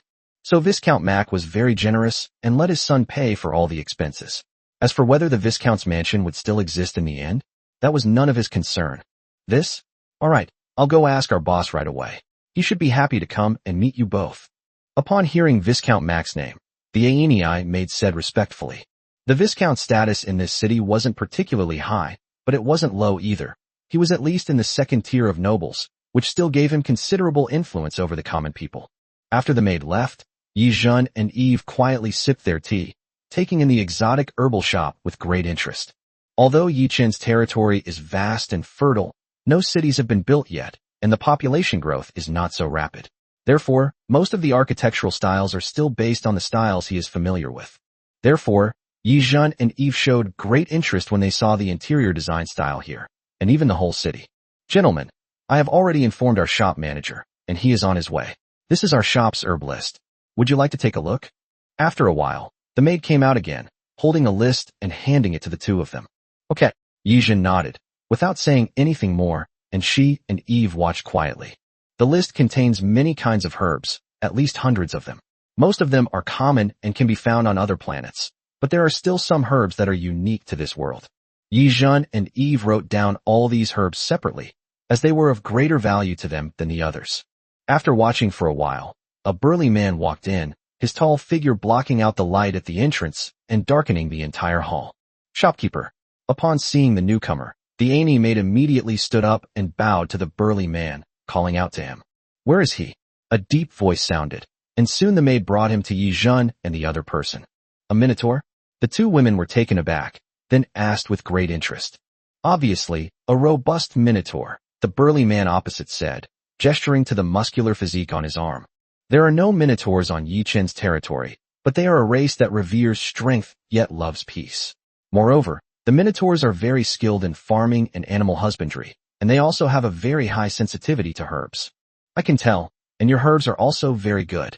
Yijin praised without reservation, as the herbs here were indeed of excellent quality. Haha, that's right, just say what you want. Tiger would be happy to be friends with you too. The minotaur laughed, for no one dislikes such thoughtful praise. It's too spacious here. I wonder if you have a private room? I need a lot of goods this time, so I might need to discuss it with you. Yijin said with a smile. Upon hearing this, the Minotaur tiger's smile deepened, indicating that it would be a big deal, bringing in a huge sum of money for his pharmacy. Of course, please follow me, esteemed guests. Tiger laughed, standing up and leading the two of them toward the backyard with heavy, shaky steps. Passing through the main hall, there were rows of medicine decocting rooms, where many minotaurs and Ani people were decocting medicine, and a strong smell of Chinese medicine filled the air. Tiger enthusiastically led the way, introducing his herbal shop. Eventually, the three entered a special guest room in the backyard. The elegant decor made it hard to believe that this was the taste of a minotaur. The small bridge and flowing water outside the window were quite pleasant. Chapter 297 Minotaur Tiger. I wonder what kind of herbs you two need this time. And how much? Tiger asked expectantly. He dared not say anything else, but at least the name of the Viscount's mansion was not a lie. However, upon hearing his words, Yijin and Eve, who had just sat down, exchanged a smile and silently took a sip of tea. To be honest, the flower tea in this world tasted quite good. The more varieties, the better. The more quantities, the better. Even your entire Frostfire herbal shop, and even the other herbal shops in the city, all of them combined. It's fine. Yijin said calmly. Bang! Tiger slammed his large hand on the table, his face contorted with rage. Are you playing me? No one who heard Yijin's words would believe they were sincere enough. All the herbal medicine shops in the entire city? Do you even know how many herbs they have? I doubt even the city lord would dare to say such a thing. Playing you for fools? We don't have time for that. Time is of the essence. I need to finalize this deal this afternoon. Unfazed by the other party's roar, Yijin smiled softly. A level 2 minotaur, seemingly tall, imposing, and intimidating, could actually be crushed with one hand. The aura that the two women unintentionally released immediately shocked the minotaur. He didn't know what strength the two women possessed, and he could sense that he was as insignificant as an ant in front of them. Then what's the price? What's the price? Tiger asked, his voice trembling slightly. There was really no need for two such powerful individuals to come and play games with him. Price? Do you want to hear the truth or a lie? Yijin's expression changed, and she said jokingly. This. The truth is, Viscount Mike's mansion will pay the bill, no matter how much it is. You can just go to him to settle the account. The lie? We'll see how many lives you've saved by giving away how many herbs you've given. Bang!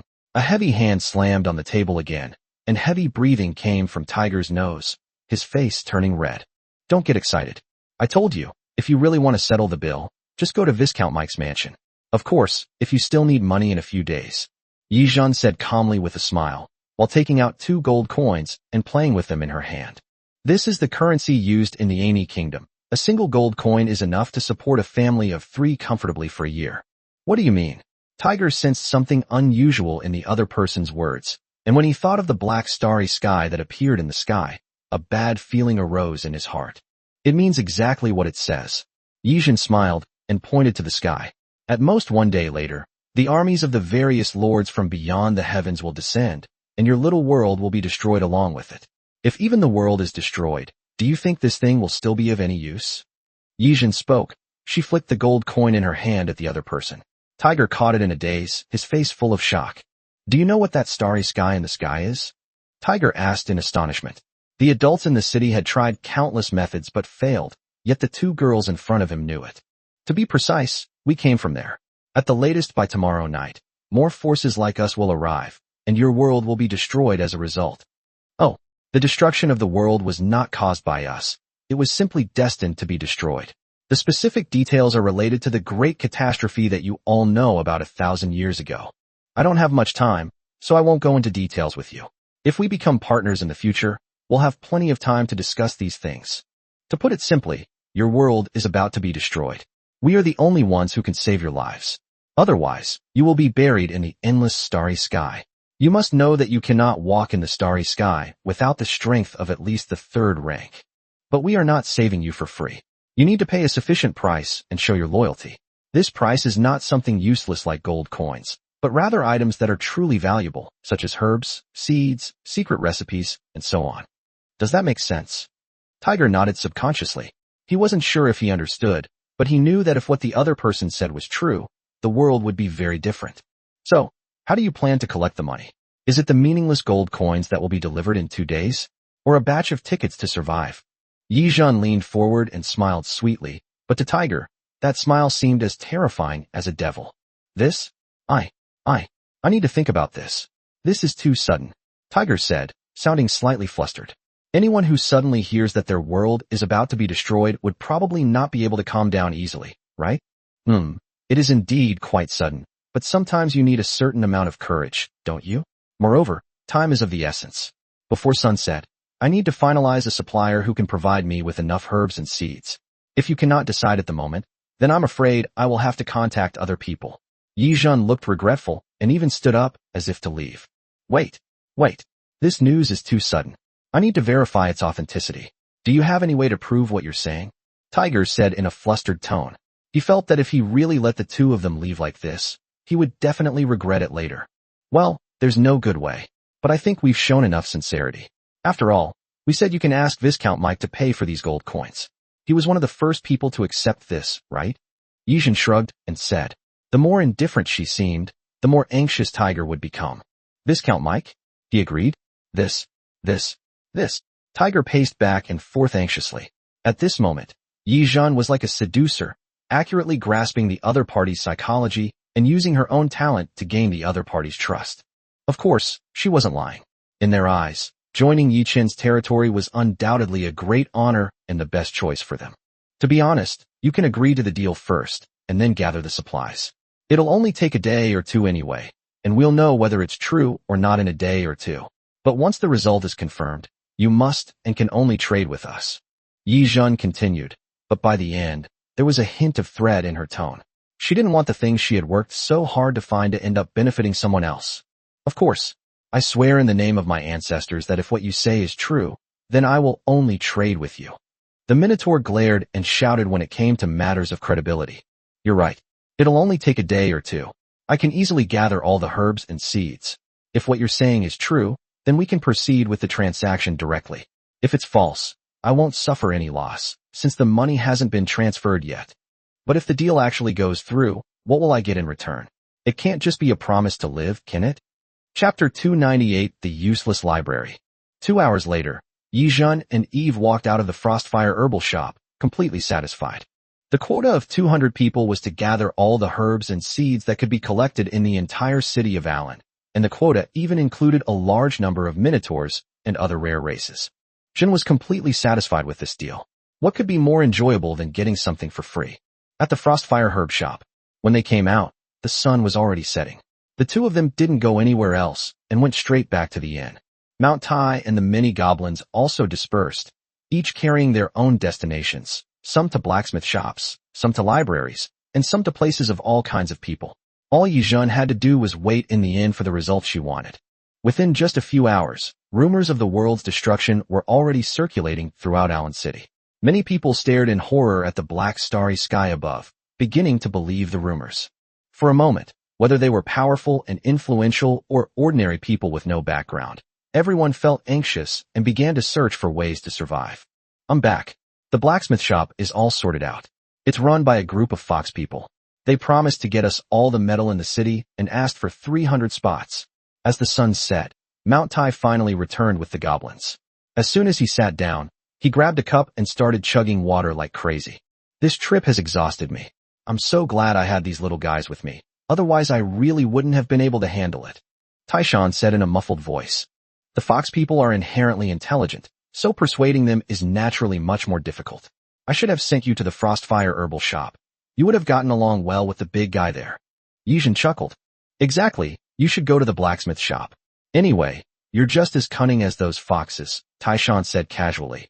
But as he spoke, he felt a chill run down his spine. I'll give you a chance to rephrase your words. Yijin leaned closer, and Taishan couldn't help but shiver. Well, this allocation is excellent. Very reasonable. I had a very pleasant conversation with those fox people. Taishan replied sensibly. I'm back. Just then, a familiar voice called from outside the door. It was Bella returning from the library. Tarzan immediately breathed a sigh of relief. This woman was definitely no match for him. Luckily, he was saved. Humph. Yijin snorted, temporarily letting the big oaf go, and looked at the person who came in outside the door. How is it? Yijin asked. Compared to the honest and simple Taishan, the magician Bella was naturally much more clever and quick-witted. However, upon hearing Yijin's words, the little girl looked distressed. Give up. The library doesn't have any useful books at all. They're mostly history books and general knowledge, which are only good for reading like novels. There aren't any books on cultivation or popular science. Bella took a sip of water and said helplessly. She never expected that the library would have absolutely no useful books, and yet they still restrict commoners from entering? How afraid are they of commoners acquiring knowledge? That's normal. Do you think everyone is as generous as the Heavenly Emperor? Opening up the library and the inheritance steal. But Mike is the city lord's son, so it will probably be easier for him to handle this. It's a pity that the Anie's capital is too far away. Otherwise, if we went straight into the capital, we could probably obtain more rare manuals and technologies. It's just that there are gains and losses. In such a border city, rare resources and slaves are easier to obtain. Yijin said with a hint of regret that although they were not weak, and the Xian bird even had a world level of 5 or even 6, if they wanted to cross the long distance to the imperial city, they could not rely on the power of the territory and would still need several days to fly by themselves. Given so much time, newcomers would have already taken over. Rushing over there would only result in cleaning up the mess. It would be better to just take Allen City. The gains would be substantial. Alright, go downstairs and get something to eat, then get some rest. You guys will have to come with me to the slave market later. After saying this, Yijin addressed the group, and they headed downstairs. Mike had booked the entire inn, so there was no one else in the lobby except for many goblins and silver moon elves eating. Not long after dinner, as night fell, Mike finally arrived. No rush, have you eaten yet? Have something to eat first. Yijin glanced at the clothes the other person hadn't had time to change, and said with a soft smile. Thank you. Mike, who was about to say something, was taken aback when he heard this. He then sat down at the table and started eating without any hesitation. I've been busy discussing this matter with my elders at home. I haven't had a break since I got back, and I haven't even had a sip of water, but the result is satisfactory. I have fulfilled my mission. Everything at home has been arranged. My father is willing to give it a try, but all the things and people will only be handed over to you after it is confirmed that they are real and have settled in your territory. Mike ate quickly while maintaining his proper noble manners. He ate in a proper manner until he slowed down and swallowed the food in his mouth after a while. This is really good news, Yijin said with a smile. This result was within her expectations. After all, no one dares to believe in such a major event as the destruction of the world, and no one would so easily hand over their life and fortune to someone else. If Mike had convinced his family so easily, she would have to think carefully, lest he bring it back and lower the IQ of the entire territory. I've already made arrangements with several slave traders, and they will send someone to pick us up tonight. However, only one slave owner has said he will personally receive us. Nighttime is the busiest time for all the slave owners, and they don't want to waste such a good opportunity to make money. Mike said with a hint of regret. One is enough. I believe the other families will regret this decision in the future. Yijin shrugged indifferently. As long as she could get the alien races she wanted, it didn't matter whether it was one or several families. She didn't plan to have a huge number, just enough different races. And indeed, as she said, once this other world connects with the boundless starry sky, a large number of lords will flood in, and these slave owners will have no choice but to fight for a sliver of hope. At that time, they will naturally regret missing a life-saving opportunity that was so close at hand. Shall we go over now? No rush. You can eat slowly after you finish your meal. There's still a long night ahead. Half an hour later, Mike finished his dinner and rested for a while. The group was finally ready and headed towards the slave market. For the slave owners of Allen City, tonight would be a sleepless night. Chapter 299 Little Vampire Burns. Oh, my dear Viscount Mike, you've finally arrived. You know, this is prime time here at night. Every minute and every second is money flowing away. If you weren't my best friend, I would never allow myself to waste such a huge sum of money. Following Mike into a gladiator arena in the city, they arrived at the slave owner's office area. Pushing open the door, they were greeted by a handsome man in a black tailcoat. Mr. Burns, it's a pleasure to meet you. Mike greeted him with a slight bow and a light laugh. The newcomer was not only a slave owner, but also the owner of this arena, and moreover, he was a nobleman with the title of Count. Of course, this Count status did not originate from the bestowal of the Ani Empire, but from the recipient's own race, although it was only a small race. Humans? No. Vampires? Yijin asked, looking at the newcomer with interest. Upon hearing this, Burns was stunned. He looked at the group with amazement. He swore he had never seen so many beautiful women in his life. This made his teeth itch. He was even certain that he could smell the fragrance of virgins. Their blood would surely fascinate him. Oh, my dear friend, I think you should introduce these beautiful ladies beside you to me. They are so beautiful and charming. Burns exclaimed, extending his right hand as if to perform the highest honor of kissing hands, but the women rejected his offer. Thank you for your praise, but you'd better clear your mind of those filthy thoughts. Otherwise I have 1,000 ways to test whether vampires are really immortal. Yijun had a warm smile on her face, but spoke words as cold as the dead of winter. Ignoring the other party's astonishment, Yijun sat down on the sofa and curiously touched the leather material. She had never seen such a thing in Yichen's territory before. While staying in the trial space, Yichen didn't have time to deal with these ordinary items. Anyway, they would be easy to buy outside and the prices would be cheap. Viscount Mike, what's this? Not only Yijun, but everyone else also casually found a place to sit down. This scene stunned Burns, who looked at Mike with a puzzled expression. At this moment, young Mike was also very nervous. He knew the strength of these people well and was afraid that they might kill someone if they were unhappy. Finding a new slave owner would be a minor matter, but if they took their anger out on him, it would be a huge loss. As for his best friend, Lord Burns, what is that? What friends do nobles have? Aren't they all just about interests? In a pinch, aren't these kinds of friends just for betraying others? Sit down first, let me tell you something. Mike pulled Burns to sit down and then explained the day's events in detail. Sure enough, Burns looked like he'd seen a ghost, clearly not believing it at all. Dear Mike, it seems we won't be able to do this deal today, which is a great pity. I have a few more fights to arrange. Would you like to stay here for a while, or go back? Burns said regretfully, which was clearly an invitation to leave. Bang! The moment the words left his mouth, the coffee table in front of him shattered. The loud noise and the shards of glass made him tremble. Immediately afterward, a sense of death rushed towards him. The vampire, who had lived for countless years, actually felt the threat of death in that instant. Such a long chatter is a complete waste of time. It would be faster to just arrest him and threaten him, Taishan said in a muffled voice. He had been sitting for so long without even a cup of tea and was already impatient. In the end, he was being told to leave? This was too much for an uncle to bear, and he immediately lost his temper. You wouldn't happen to be like this at the blacksmith shop, would you? Yijin said helplessly. She hadn't even started speaking yet, and Taishan had already threatened her. What are you afraid of? Taishan said nonchalantly, then looked fiercely at Burns. Little vampire, do you want to live or die? If you want to die, I can crush you right now. If you want to live, you'll do whatever we say. Under the oppressive aura of Mount Tai, Burns' already pale face became even more bloodless. Burns, who already possessed the strength of the third rank, felt that he had no power to resist in front of his opponent, and even his racial characteristic of being virtually immortal was of no use. Mount Tai is the reincarnation of the god of thunder. Besides silverware and holy light, what could be more frightening to vampires than thunder? To add one more thing, he could even blast his opponent into nothingness. Me, Burns stammered, but couldn't utter a complete sentence.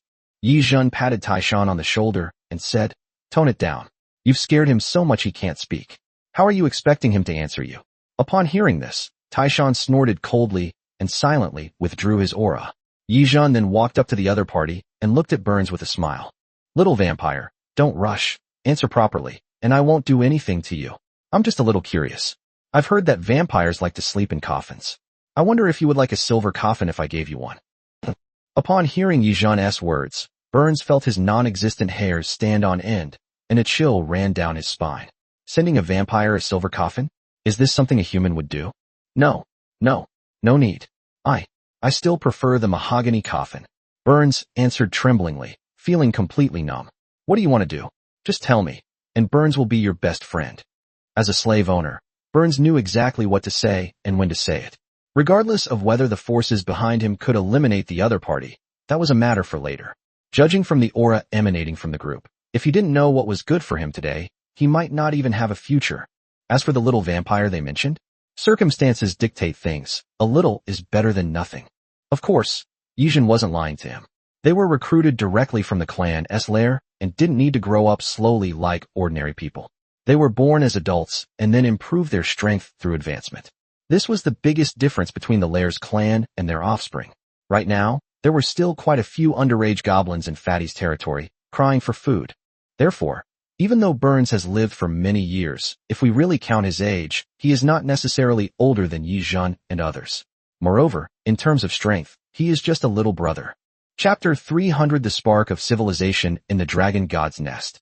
After a series of friendly, and sometimes coercive, conversations, Burns shakily led the group out of his office and headed toward his slave market. At this moment, regardless of whether what Yizhan and the others said was true or false, he could only believe it as true. Yizhan was having friendly exchanges. Yishi had finally made contact with the territory. As they melted the glacier and explored the dragon god's lair, before they had completely melted the glacier, spatial fluctuations were already emanating from around them. Yishi took out a spatial crystal, which was a locator that Mina had placed on her beforehand. With this locator, she only needed to spend a little time to open a spatial passage and go directly to Yishi's side. Finally found you. Ouch, so cold, so cold.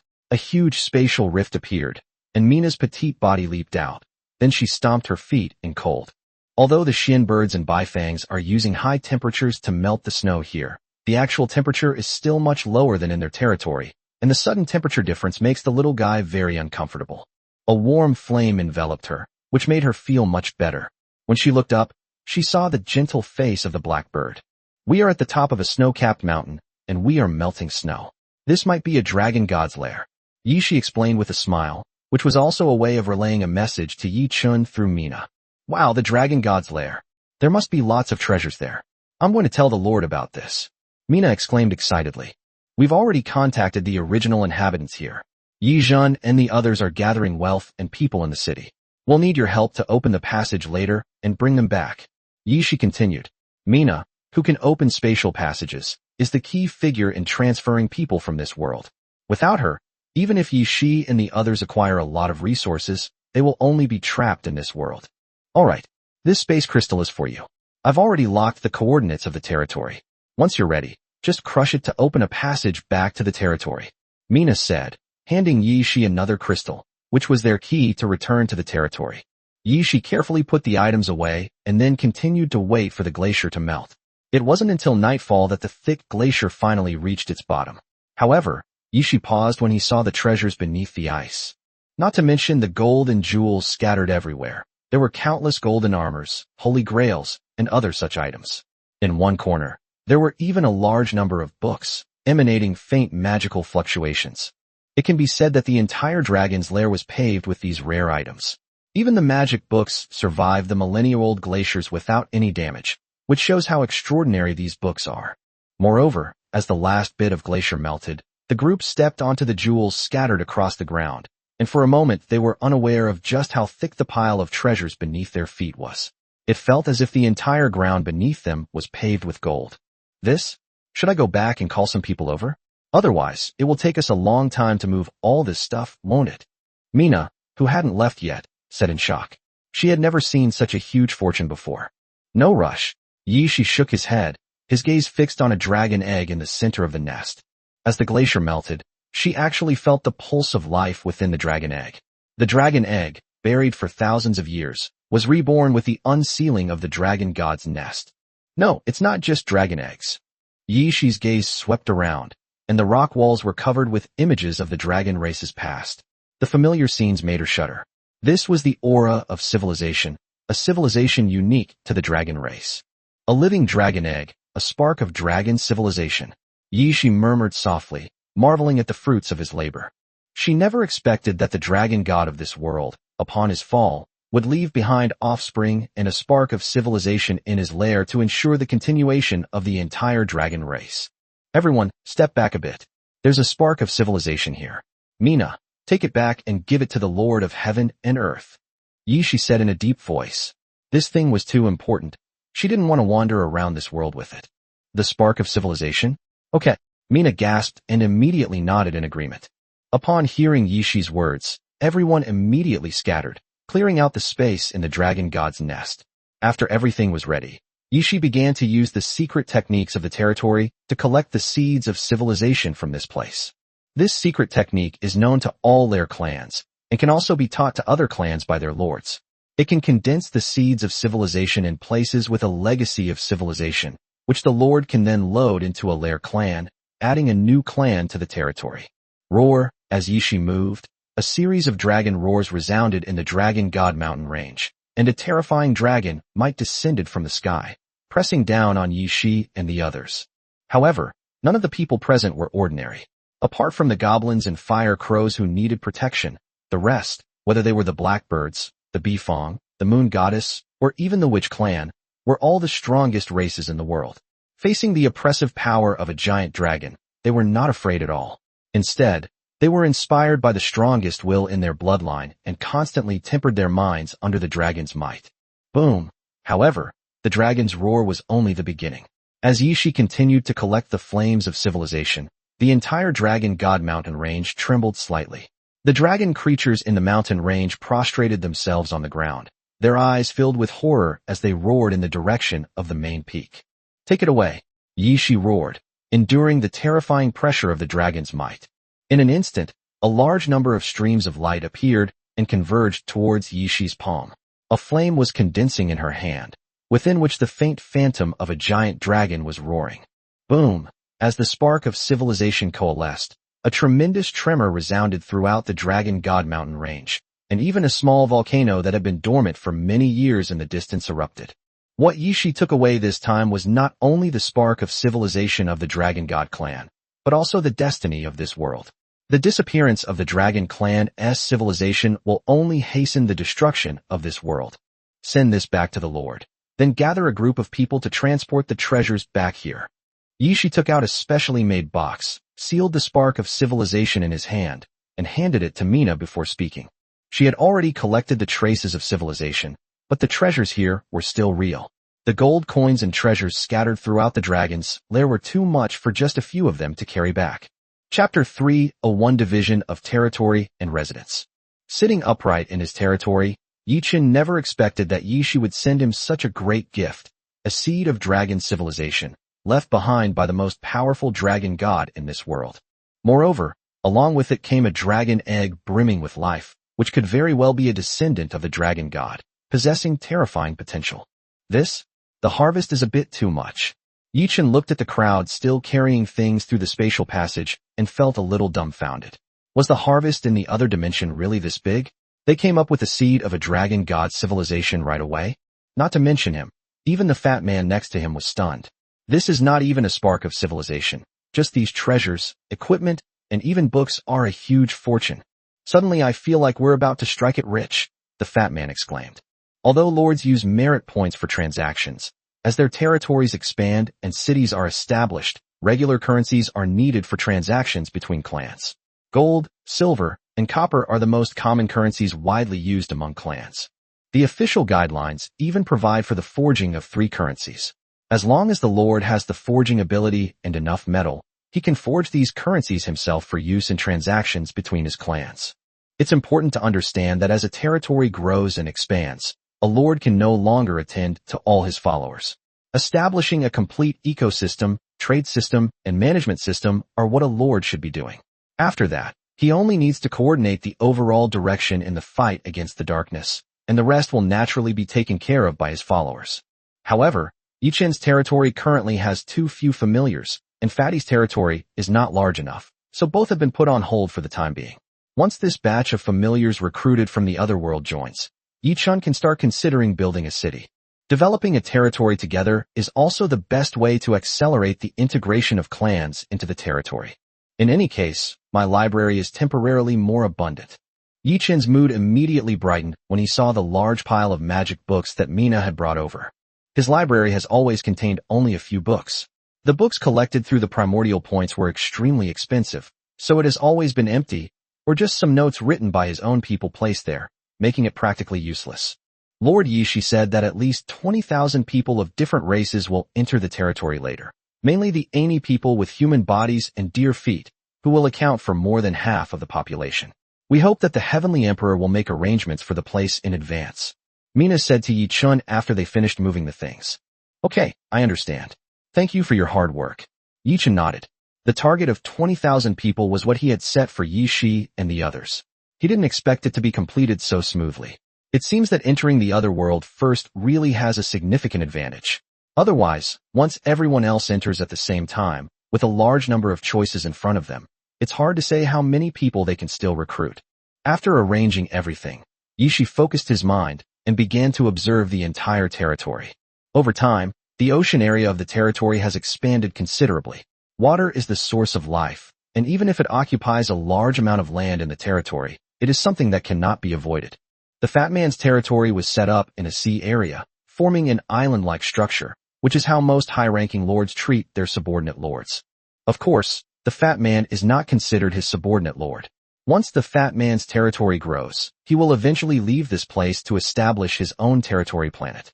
Well, apart from the continent where Tianju Mountain is located, the territory currently consists of 4 continents and countless islands. It will probably expand in the same way in the future, so let's just name it after the primordial world.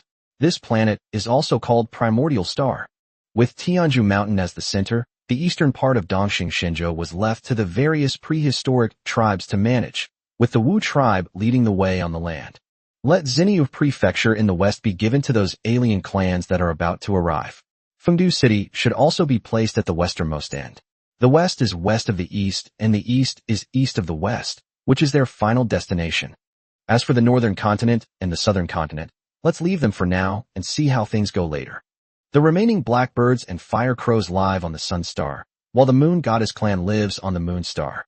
Soon, the settlements for the various tribes were allocated.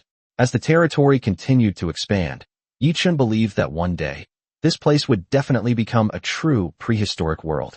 After returning everything to their territory, Yishi and the others quietly looked around.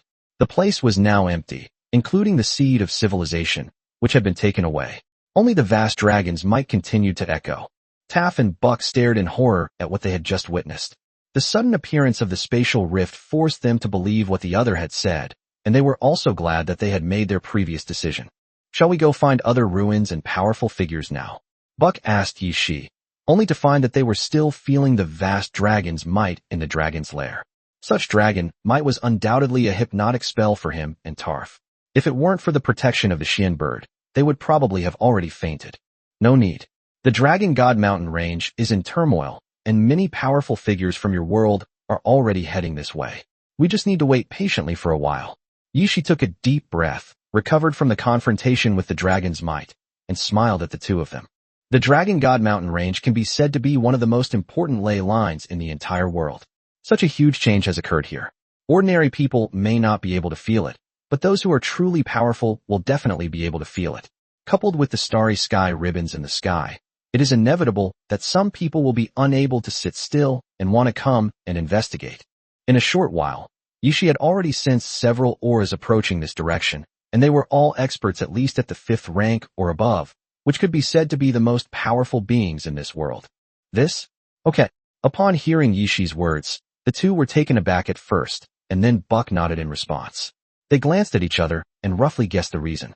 They then quietly cultivated on the side and did not make a sound again. A few minutes later, 3 streams of light rushed into the Dragon God Mountain range one after another, immediately causing a riot among a large number of dragon creatures. They could not deal with Yishi and the others, but that did not mean they could not deal with other 5th-tier powerhouses. The dragon god's residence was not a place that anyone could enter at will, otherwise the vast dragon god's treasure and dragon eggs would have been looted long ago. As Yishi listened to the battles that echoed from the distant mountains, he shook his head helplessly and released the hoe he was carrying. Little guy, go help them. Chapter 3023 Legendary Professionals. While fifth-tier powerhouses represent the pinnacle of combat strength in this world, they are not invincible. Faced with a vast number of dragon-type creatures, individual strength is insufficient to contend with them. Not everyone can fight across ranks like the various races of the prehistoric era. Roar. The roar of the hoe came from outside the dragon god's nest, and all the dragon blood creatures were shocked. Soon the little guy came in with 2 men and a woman. One of the men and the woman were middle-aged, and the other was an old man with white hair. Grand Magister Lin, Swift Swordsman Archer Akil, Dawn Messenger Betty. Taff and Buck stared in shock at the newcomers. Portraits of these legendary figures had long been circulated in the world, so they recognized them at a glance. The 3 of them also looked at Yi Shi and the others with surprise.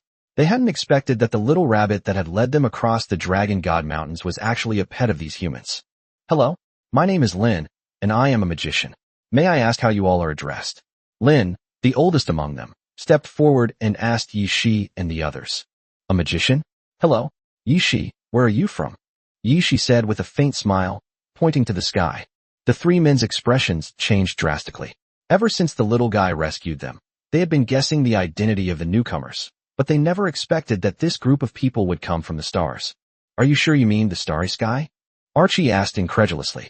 This world has a binding force. Even with his strength as a 5th-tier Gale swordsman, he couldn't fly out of this world. Once he reached a certain height, special rules would bind him and prevent him from rising further. This is a rule established by the gods to prevent the world's powerful beings from accidentally entering the starry sky and being swallowed by endless void storms. That's right. That black streak is a projection of the starry sky. Your world will soon be in contact with the outside world, and at that time, forces like ours will descend. Yishi nodded and said, Contact with the outside world? A force has descended? What do you want to do? What do you want to do to our world? Betty, the only woman, asked in a deep voice, a bad feeling creeping over her. What do you think people from one world would do if they came to another? You must have grown to your current strength in such a world. You can't still be so naive, right? Of course, this is also an opportunity for you. After all, you should be able to sense the unreality of this world. You are intruders, Akil shouted, his great sword held horizontally, as if he were about to charge at his opponents at any moment. You're only half right. You're both an intruder and a savior, Yishi said, completely unconcerned about the other party's hostility. As a fellow 5th-tier being, she could easily eliminate such an enemy. Is this world going to collapse? Just as the 2 were wondering, the elderly Lin suddenly spoke up, which startled them. Oh, it seems that magicians do have some unique qualities. At least their perception of the world is much more sensitive than theirs, Yishi exclaimed. Hearing their conversation, Betty, who was standing next to him, also suddenly realized what was going on. Senior Lin, are you saying that this world is about to collapse? Betty exclaimed in surprise. As the representative of the gods in the world, no miracles have been manifested for thousands of years, which has also led to the birth of no powerful divine messengers for nearly 1,000 years. As a 5th-order divine messenger, she is already the most powerful divine messenger in the world. Even so, she has not received a response from the gods for a very long time, and many priests in the temples believe that the gods have abandoned this world. This is why warriors and mages have grown stronger over the past 1,000 years, while the divine messengers are on the verge of extinction, with only a few of them struggling to keep them afloat. That's right. In fact, this world should have been destroyed 1,000 years ago. It was the gods who used their last strength to preserve a portion of the bloodline. Now it seems that this world is also going to collapse. Lin sighed. Betty's eyes showed sorrow, while Archie's face was filled with horror. Lin was a survivor of the War of the Gods 1,000 years ago, and his understanding of this world far surpassed that of anyone else. He almost admitted that what the other party said was true. It was bound to happen sooner or later, wasn't it? Yishi shrugged and said in a flat tone, There are countless worlds like this in the boundless starry sky, even in the trial space. If she were to become sentimental, she would probably have died from excessive grief long ago. What are you saying? What exactly is your purpose? Archie roared. He had only heard about this today, and his emotions were naturally in turmoil. Hearing Yishi's words, he felt that the other party was gloating and had ill intentions. Akil, calm down. Didn't they just say their goal? Invasion and rescue. Lin said, trying to calm him down. His cloudy eyes looked at Yi Shi, but they were full of wisdom. If I'm not mistaken, what we're saving are the creatures of this world, right? The so-called invasion is just the price we have to pay for the salvation. Lin said, looking at Yi Shi. They say that having an elder in the family is like having a treasure. You are indeed very wise. On behalf of the primordial star, I invite you to join us. Yi Shi praised. To be able to recognize and accept this fact so quickly simply by living on this closed planet is a wisdom and mindset that not everyone possesses. You've just lived a long time. The primordial star you represent? I've never heard of it, but it's clear that it's quite powerful and has a power system I've never heard of before. Are other forces like yours? Lin smiled helplessly and asked Yi Shi curiously. You flatter me. This power system is unique to us. As for other forces, their power systems should be similar to those of your world. Yi Shi replied. The primordial system, apart from Yi Chun, probably no other lord could awaken it. It seems we're quite lucky. The first to arrive in our world is a unique force. I wonder what price I will have to pay, and how many people can you save? Lin continued to ask. With your strength and wisdom, you can do it without any cost. Of course, it would be even better if you could provide us with some assistance. As for how many people you can save, how many do you think we can save? We can only try our best to preserve the spark on this planet. Yi Shi replied with a smile. A strong enough individual is indispensable to a territory. With Lin's wisdom, Yi Shi would be willing to recruit him even if he did nothing. As for rescuing people, we can only adhere to the previous principle and collect as many types as possible. Chapter 303. I'm worried about the intelligence of your powerful beings. Yi Shi's words silenced Lin. To be fair, he naturally wanted to save more people, since they were all fellow countrymen living on the same planet as him. So how many people can you actually save? What is your purpose in doing this? What do you want to get from our world? Archie questioned, feeling somewhat bewildered compared to the wise Lin. Especially him, a newly crowned legendary swordsman, was unaware of many ancient secrets. Could you please explain this to him? I suddenly feel very worried about the strong people in your area. Yi Shi frowned and looked at Lin with a helpless expression. If you don't understand, observe, listen, and think more. Didn't you see how quiet Betty was next to you? How did someone with that level of intelligence even reach level 5? I'm so sorry, Lin said awkwardly, then looked helplessly at the legendary swordsman beside him. Akil, there's no need to be so hostile. They may have their own purposes, but for our entire world, they are the only chance to survive. Whatever they need, at least they save the people of this world, and we should thank them. Lin spoke earnestly, and Betty, who was listening beside him, was deeply moved. She was a follower of the god of dawn, and now that dawn was gone, she would be eternally grateful to anyone who could save her followers. But Archie clearly didn't think so. Upon hearing Lin's words, he instead spoke up angrily. What only chance to survive? I don't know what happened, but I don't believe they would be so kind as to save a world that has nothing to do with them. And I won't allow my life to be in someone else's hands. I will find another way, Archie said indignantly, then turned and left, leaping off the edge of the giant dragon god's lair. With a gust of wind, he quickly disappeared into the horizon. Akil, watching Achilles' departing figure, Betty's face was filled with conflict. She didn't know whether she should trust the people in front of her or follow Akil and seek a new way out. At this moment, she just wanted to pray in front of the idol and listen to God's instructions. But unfortunately, God had disappeared for thousands of years. I can give each of you 1,000 spots. You can go and save whoever you want. Seeing the struggle on her face, Yi Shi ignored Archie, who had already left, and spoke to Betty and Lin. To the Lord, Akil was an unruly troublemaker. Such a troublemaker might become a passionate hero in a world without a ruler, but no lord would like the existence of such a troublemaker. Therefore, Yi Shi did not care about Archie's departure. Compared to the insignificant Gale Sword Saint, she favored the learned and wise Archmage in front of her. As for Betty next to her, if she could bring the power of the priest system back to the territory, it would be a new way of cultivation to the territory. Yi Shi even felt that this cultivation method could be applied to Yi Chun. For all their relatives, Yi Chun was their god, the supreme faith in their hearts. Therefore, Yi Shi gave away 1,000 spots without hesitation. It seemed like he was being very generous, but you have to understand that the two people in front of him were top experts in this world. Would the people they took a liking to and saved be ordinary people? This was bound to be a deal that only made him profit. Thank you for your kindness. On behalf of the departed Church of Dawn, Betty wishes to be your best friend. Betty bowed and said, The church's power has been weakening over the past 1,000 years, and there are not many people left. 1,000 spots are enough for her to save the core members of the church. I am all alone. A few dozen people will suffice. Let the remaining spots go to Divine Envoy Betty. Lin said to Yishi, his eyes slightly lowered. Upon hearing this, Betty's face lit up with joy. 1,000 spots could save the core members of the church, but only the core members. With the 900 spots that Lin gave up, she could take away more church members, and even their families.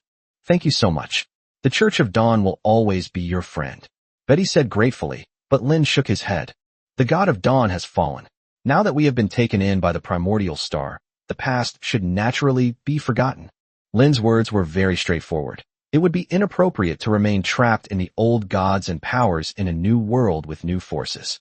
Betty quickly understood the meaning behind the other person's words. But if their faith of countless years collapsed like this, what should they do? All right, I'll give you 2,000 spots.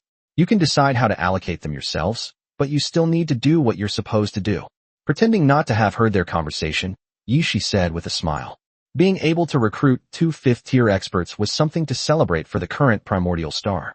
Most importantly, the connections, influence, and legends that extend from these 2 fifth-tier powerhouses will undoubtedly bring them tremendous gains. Not to mention, the envoy of the God of Dawn will surely be able to lead them to the location of the God of Dawn's ruins. With the general direction set, the next step was to discuss the details. Both of them readily agreed to Yishi's many requests. All he needed were some resources from this world. With the destruction of the world, those resources would eventually disappear. Rather than that, it was better to give them what they could make the most of, since this was the world they would need to live in the future. The next morning, as the sun rose, the group was finally able to breathe a sigh of relief. Lin led Yishi and the others to search for the relics of other gods, while Betty returned to the city to begin gathering the followers of the God of Dawn. If nothing unexpected happens, the spatial passage will be fully open today, and a large number of lords' families will enter, plunging the entire world into chaos. They need to find another hidden treasure before then, and rush to Allen City to meet up with Yi Zhun and the others. Murmured, looking up at the black starry sky. Once the spatial passage opens, it means that this world has officially entered the countdown to destruction, and countless people will perish in this disaster. The lords can only save a very small part of them. Sighing and shaking his head, Yishi led the group to continue flying eastward, to the birthplace of the Goddess of Dawn, where perhaps her miracles would exist. Chapter 30 For the Lord Arrives. The vibrant nightlife always flies by. After dawn, Yi Zhun and the others returned to their hotel, satisfied. Having not slept for 2 days, they needed a good rest. The rest is up to that vampire count. Anyway, these undead creatures don't need rest, so they probably won't mind 007. However, their beautiful dream was soon shattered. The peace in the city lasted only until noon when the earth suddenly shook violently, accompanied by terrifying spatial fluctuations. Of course, only those powerful professionals can sense this power. Everyone walked out of the room with solemn expressions. Yi Zhun looked helplessly at the sky, which had completely turned into a black curtain. This was more than half a day earlier than expected. Doomsday. This is the end of the world. Run. The gods are angry and will destroy everything. Gods, please do not abandon your devout believers. The glory is gone. Eternal night is coming, and none of us will survive. Chaos reigned outside the inn, and even the innkeeper stood there, staring blankly at the darkness in the sky, somewhat at a loss. Don't worry, everything will be fine. Yijin comforted him. After all, he had stayed with her for a few days, so they had a certain connection and she didn't mind taking him back with her. Sigh? I hope so. The boss sighed, turning back to pack his things. For ordinary citizens like them, even knowing that death was coming, they were powerless to change anything and could only drift along with the tide. They're here, Taishan said, turning his gaze away from his boss's back and looking up at the sky. As everyone looked up, they saw a dense crowd appearing in the starry sky, descending one after another from the horizon. These were the Lord's retinues, entering this world on the verge of destruction from their territories beyond the stars. Moreover, this is only a part of it. Some lords with spatial powers have even opened spatial gates and sent their own clans in to seize the initiative. That's a messenger of the gods? Some sharp-eyed people exclaimed upon seeing the starry sky. The gods have sent messengers to save us. This is not a natural disaster, but the return of the gods. Gods above, please accept your most faithful servant. The people outside went from panic to fanaticism. Compared to the invaders, ordinary people who had no ability to resist were more willing to believe that these were gods who had come to save them. This is undoubtedly an unknown tragedy. I can't control what happens elsewhere, but Allen City must be in our hands, Yijun said in a deep voice. She didn't want to give away what she already had. That's a must. Mount Tai picked up the trident of Poseidon and shot straight into the sky in full view of everyone. The violent lightning raged, and he rushed towards the lords' families as if thunder had descended upon the world. What is this? Everyone was puzzled. Who was this person who suddenly rushed out, his whole body enveloped in lightning? And what was his relationship with those divine messengers who descended from the sky? However, Mount Tai soared into the sky and then stood there motionless, quietly awaiting the arrival of the lords' families. With his peak 5th rank and ability to fight against 6th rank, he is not considered outstanding among lords, nor is he strong enough to overpower the others. Which lord who can survive for a long time does not have some trump card? But by standing here, he is telling everyone else that this city has an owner, and they should go around him. The other world is quite large, and there is no need for many lords to fight over one place. They generally adhere to the principle of first come, first served. Once they find that a place is occupied, others will usually land in another place. This is also the advantage of entering the other world first. Later arrivals have to spend a long time to find a place where no one is around, and eventually they have to compete with others for it. Therefore, often towards the end of the world, as the number of lords entering increases, the whole world will fall into a chaotic war. Sure enough, Mount Tai stood atop Allen City, its body crackling with lightning. The lords and their families who had originally planned to come to the city all frowned, but had no choice but to turn around and go elsewhere. Who is he? When did such a powerful legendary expert appear in Allen City? Many people wondered. For the people of this world, the 5th rank is the ceiling of strength, and the 6th rank is comparable to a god, the most powerful sage on the continent. As for the true gods, there has been no news of them for thousands of years. People have long forgotten the power of the gods. Truth and strength are what people in this world pursue. However, compared to ordinary people, the city's high-ranking nobles already knew the reason for the matter because of Mike's existence, and now it has simply been verified. Many of the nobles who had been contacted in advance were either quite reassured or had other plans. In any case, they were much calmer than ordinary people and each had their own schemes. However, none of this concerns Yijun anymore. As far as she is concerned, as long as the result is what she wants, how to achieve it is Mike's business. Go and send messages to the factions we contacted yesterday. We need to speed things up. I need results within a week, Yijun said to the goblins around her. These cunning little guys set off quickly to send messages to the various factions. As the world merged, Yi Shi and the others, far away in another divine sanctuary, also saw the group of lords' relatives descending from the sky. Immediately, black birds took to the sky, and flames filled the heavens, proclaiming that this place was owned by someone. However, Yi Shi knew that they didn't have much time left. Unlike Allen City, this was a place of divine treasures. Sooner or later, others would also come here in pursuit of myths and legends. Faced with the relics of the gods, no one would be willing to give up.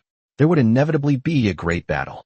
Therefore, she must find the divine treasure here before anyone else arrives, bring it back to her territory, and hand it over to Yi Chun, and then head to Allen City in case anything goes wrong.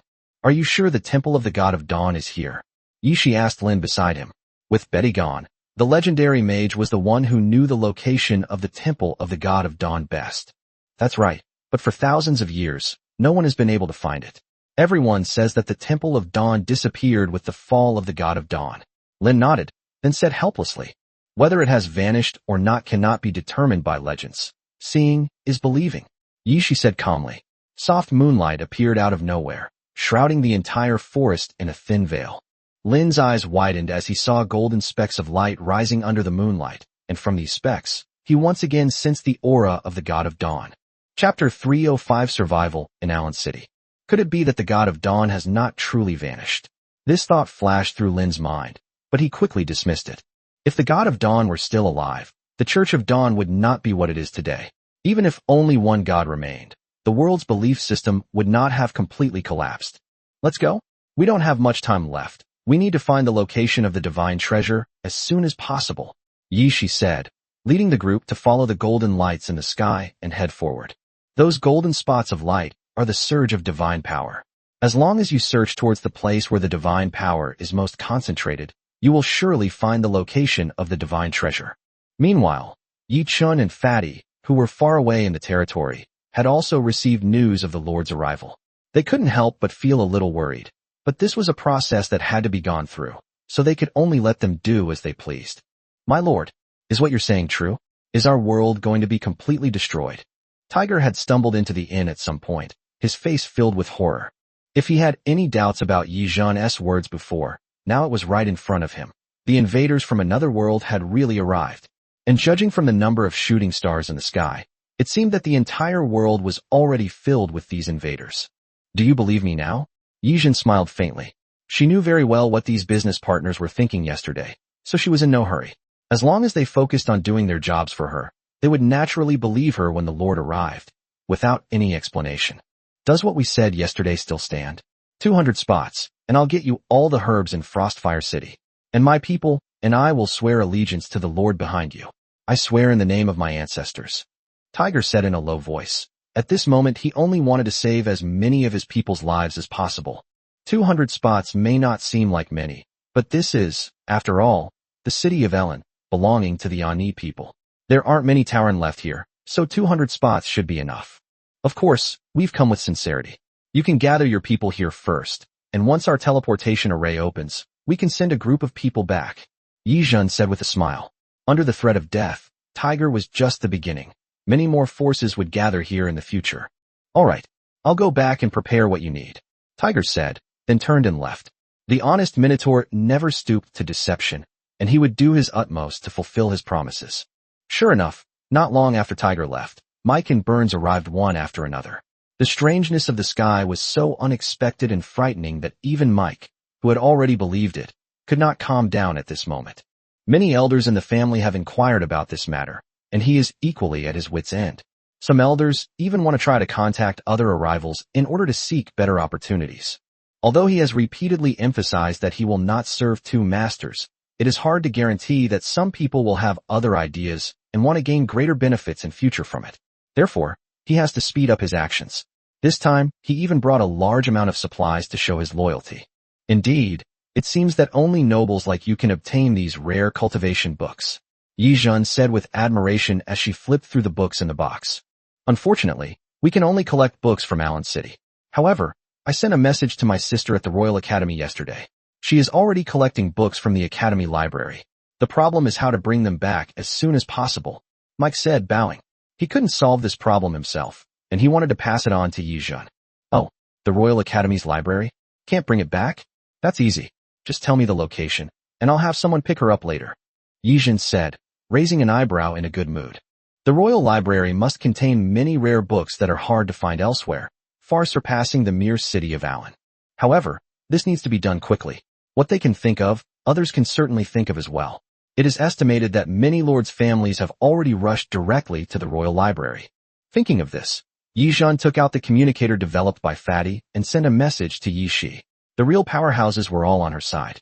If they wanted to snatch food from the tiger's mouth, they would have to get the people on her side to take action. But no matter what, bringing Mike's sister back would definitely not be a problem. On behalf of my sister, I would like to express my gratitude for your help, Mike said, bowing as Yi Zhan finished her call. In any case, his sister no longer had to be separated from her family. Well, sir, I can give you all the slaves I have. I've also arranged for people to buy them from other slave owners. When would you like to take them? Burns asked tremblingly after seeing that Mike's matter was settled. If he was forced last night, he was truly terrified today.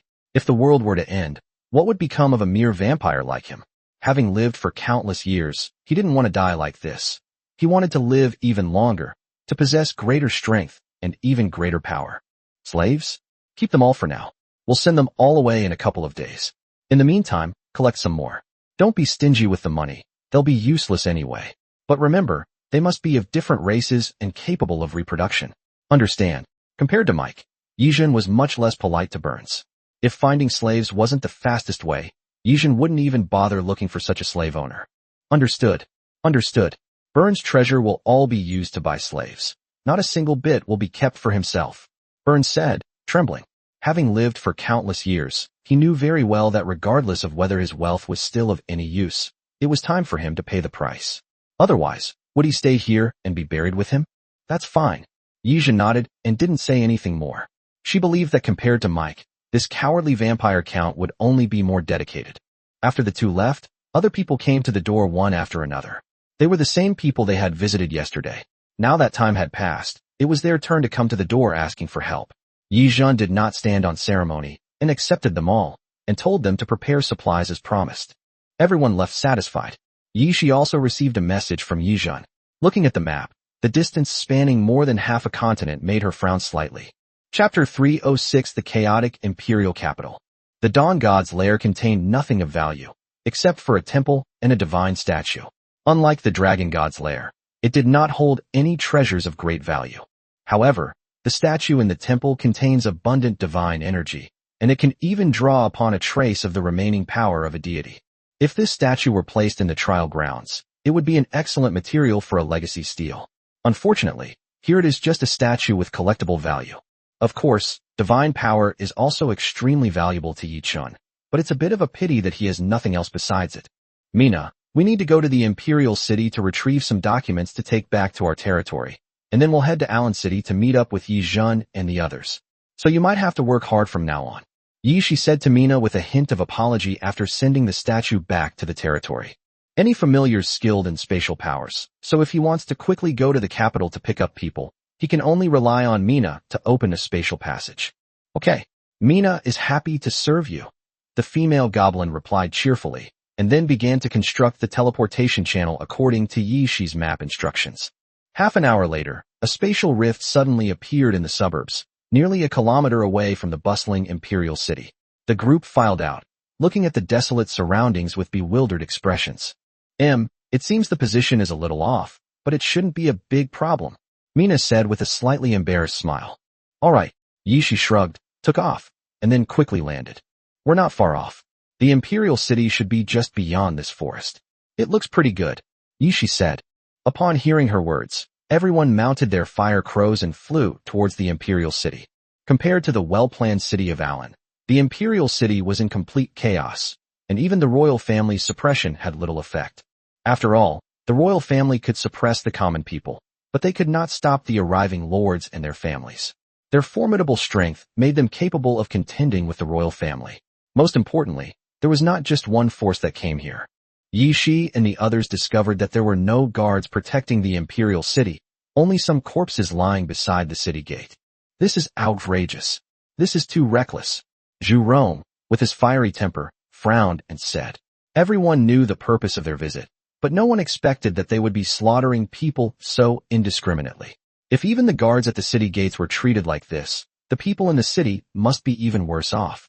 Who goes there? This place is already taken. Please leave. A group of gray dwarfs stood on the city wall and shouted at Yi Shi and the others. Families who arrived first, and they are currently dividing up the territory, preventing others from entering. I have a group of family members in this city. I'm here to take them back. Our lord will then come to your lord to discuss the price. Yi Shi said, frowning. This kind of thing is also very common. Two lords each occupy a piece of land to gather their families, and there will inevitably be some overlap between family members. In this case, they will usually negotiate first, and if there are no special circumstances, the lords will generally let them pass. Bah, what family? This place already belongs to someone. If you don't want to die, get out of here, the gray dwarf said rudely, leaving no room for negotiation. The arrogant attitude of the other party surprised everyone. They hadn't expected to encounter such a difficult group. If that was the case, it would be a bit troublesome to find Mike's sister inside. Most importantly, they also had to bring out the precious books from the royal library, which made things even more difficult. She had no doubt that the palace, the royal academy, the library, and other places had long been occupied by the lords' families, and fierce conflicts had even broken out. The constant rumbling sounds in the city were enough to prove everything. Go straight in. Seeing the other party's expression, Yishi didn't bother with any more words and directly addressed the people around him. Caw, caw. A flock of fire crows flew over the city wall. The gray dwarves tried to stop them, but were stunned by a roar that followed. When they came to their senses, there was nothing outside the city wall. Yi Shi and his group, who flew into the city, were immediately shocked by the chaos. The streets and alleys were filled with arrests and escapes. In their haste, the families of the various lords were frantically arresting residents throughout the city. The unsuspecting civilians were naturally terrified and hid in their familiar city. If they were unfortunately caught, they would cry out in despair. However, the lords' families were not polite at all. Perhaps it was the ferocity they had developed from fighting in the dark for too long, but these families had no patience to argue with the city lords' commoners. They directly arrested those who disobeyed and killed those who dared to escape. In any case, the imperial city has a large population, often approaching 10 million. Even if a dozen or so lords come, it would be enough to fill the city. Killing some is completely insignificant. These damned people. Several members of the witch clan shouted angrily. They watched helplessly as these members of their clan slaughtered them at will, and they could not do anything about it. Their righteous anger was stuck in their chests, and they could not vent it. This is the current situation. Their world has fallen. Not all lords will restrain their subordinates. There are many lords like this who have lost all humanity. Yishi said calmly. She also disliked this group of people, but this phenomenon was far too common. Take the current capital city, for example. This was just the tip of the iceberg. If she really tried to manage it, she would have to make enemies of all the lords. Everyone remained silent, riding their fire crows and flying silently toward the Royal Academy. They saw everything along the way, but they didn't know what they could do for these people. If our territory were to fall completely, perhaps we would be in the same situation then, maybe even worse. Bella said, startling everyone. Our territory will never fall into darkness. I believe in the Heavenly Emperor. Zhurong said loudly. Gong Gong, surprisingly, did not utter a word of rebuttal. They had absolute trust in Yi Chun and believed that he could lead them to defeat the darkness. Soon, the group arrived at the location of the Royal Academy, which was already engulfed in war and had become a battlefield where various lords were vying for power. Families who came to this world varied in strength. They all had powerful members of the 4th or 5th rank or above, which was comparable to the world's peak power to the people of this world. Many teachers and students could only hide in the cracks, struggling to survive under the protection of numerous royal guards. Perhaps when the families of these lords finished fighting among themselves, it would be their turn. Chapter 307 Shocking the entire audience. For the emperors in the royal family, the empire at this time was like a natural disaster, with countless alien races descending from the sky, wantonly invading his empire, and even trying to make him submit. The palace was guarded by a large number of powerful figures, and many of the clans dared not break in so easily, so they all tried to persuade them with kind words. Upon learning the truth, the emperor couldn't help but wonder if he should lead his people to seek refuge with a certain power. However, seeing the tragic state of the imperial city, he was overcome with grief and could not trust his people. If Yi Chun were here and saw this scene, he would only lament the short-sightedness of the myriad things pavilion. If other forces were to come, they would definitely arrange for strong people to take over these imperial forces. The benefits that could be obtained by incorporating the entire country would be far greater than those of ordinary people. However, the Wanwu Tower is a force controlled by capital.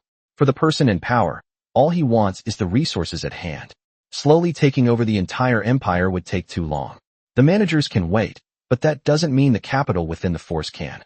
If they can't bring these capitals short-term benefits, they will also face the danger of withdrawing their investment. Therefore, Wanwu had no choice but to abandon the lengthy process of incorporation and instead allow the lower-ranking lords to plunder at will. This involved both personal connections among those with vested interests and the ability to quickly cultivate the lower-ranking lords. As for the potential for hatred, growth potential, and other issues faced by low-ranking lords in their territories, these are irrelevant to them. It's because the lords below them haven't managed their own clans well. Why is it that everyone else who was recruited in the same way has no problems, but you are the only one who has? Shouldn't you go back and reflect on your actions? You weren't given a chance, and now you're blaming the organization? A piece of trash is a piece of trash. The battle outside the Royal Library was fierce, with many 4th and even 5th-tier experts falling into the fray. Yi Shi and the others remained on the periphery, unable to find an opportunity to infiltrate the area. Everyone fought their own battles, and some less intelligent members of the kin, such as ogres, even forgot why they were fighting there in the first place. They only wanted to slaughter the enemies in front of them. Mina, can you open a teleportation channel here to send these teachers, students, and supplies back? Yi Shi asked Mina beside him, frowning. Clans fighting outside with a troubled expression. Don't worry about these people. I can buy you about 10 minutes. Can you open the teleportation channel and send them and the supplies back? Yi Shi continued. Opening the passage will only take a few minutes. and sending the supplies back will definitely not be a problem. But with so many people, we need their cooperation. Mina said with a bitter face. Sending things is troublesome enough. Sending people back is even more difficult. Then get ready. It'll be at most 20 minutes. Your teammates will only be these goblin companions of yours. Yishi said, glancing at the witch clan members beside him. Hee. Sister Yishi, just give the order. We've been itching to get started for ages. Zhurong said, rubbing his hands together. Not only him, but the other members of the Wu clan were also itching to get started. Then let's go. Remember, no one should die. No one should be seriously injured. Hold out for 20 minutes. Yishi said with a smile. With her command, everyone rushed forward frantically. If other people's families are mainly low-rank families, supplemented by a small number of 4th and 5th rank families.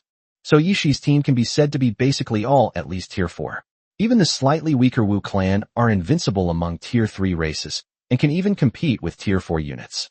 Therefore, with the sudden influx of various prehistoric races, the entire battle situation immediately turned one-sided. The valiant Zhurong even took the initiative to strike first, and in a moment of carelessness, she directly killed a 4th-tier ogre, which immediately chilled everyone to the bone. Not to mention Yishi and the others who rushed in later. Even when facing 5th-tier units, they were as easy as cutting melons and vegetables, and the flames of the Xian bird and Bai Fong easily ignited everything. As the first wave of attacks ended, the entire battle fell into an eerie calm. Everyone stared in astonishment at Yishi and his group, wondering where these powerful figures had come from. Who are you? Which lord do you serve under? A forest elf asked tremblingly, the powerful aura emanating from them making him feel uneasy. However, Yishi's icy gaze swept over them, and his undisguised powerful aura sent chills down everyone's spines before he slowly spoke. This place belongs to us. Upon hearing her words, everyone exchanged bewildered glances. The clans that would be fighting here had all received a death order from their lords to take over the academy library in this city. If they were to hand it over to others now, they would certainly be unable to explain themselves to their lords when they returned. But if they were to actually fight, they had no chance of winning. At least, the strength that Yishi and the others were displaying made them feel like they couldn't compete with them. Let's go. Some of the more astute members of the clan immediately chose to retreat, as this was not a good time to directly confront Yishi. Although it is unknown where this group of powerful individuals came from, there are other valuable places in the Imperial City besides this one. If they cannot take this place, they can plunder other places. Some people leave, and some people stay. Yishi is too lazy to pay attention to these people. Let them talk until they're hoarse. As long as they don't take action, she'll let them talk. But if they dare to take action, then they shouldn't blame her for being impolite. At the same time, as they made their move, Mina also led a large group of goblins into the academy, heading straight for the library with the most books, and at the same time, a large megaphone appeared out of nowhere. Which one of you is Miss Meller? We are your brother Viscount Mike's friends. Please bring your classmates and teachers, as well as the things we agreed on, to the library as soon as possible. We only have 10 minutes. Time is money, my friend. A loud noise rang out throughout the campus, and everyone in the school heard it. Some students or teachers who knew Melon immediately showed joy, and although they were puzzled, they still ran towards the library. Others who didn't know Mello, when they had nowhere else to go, also chose to head towards the library. Immediately, teachers and students from all over the school flocked to the library, but how many people could actually make it from such a long distance? That was none of Mina's business. At that moment, a petite girl was peeking out of a window in the library, waving at Mina who was holding a megaphone outside the door. I'm Melon. I'm here. Chapter 3:08 Time is money. Upon receiving the message from her brother, Mel had already gathered her roommates in the library.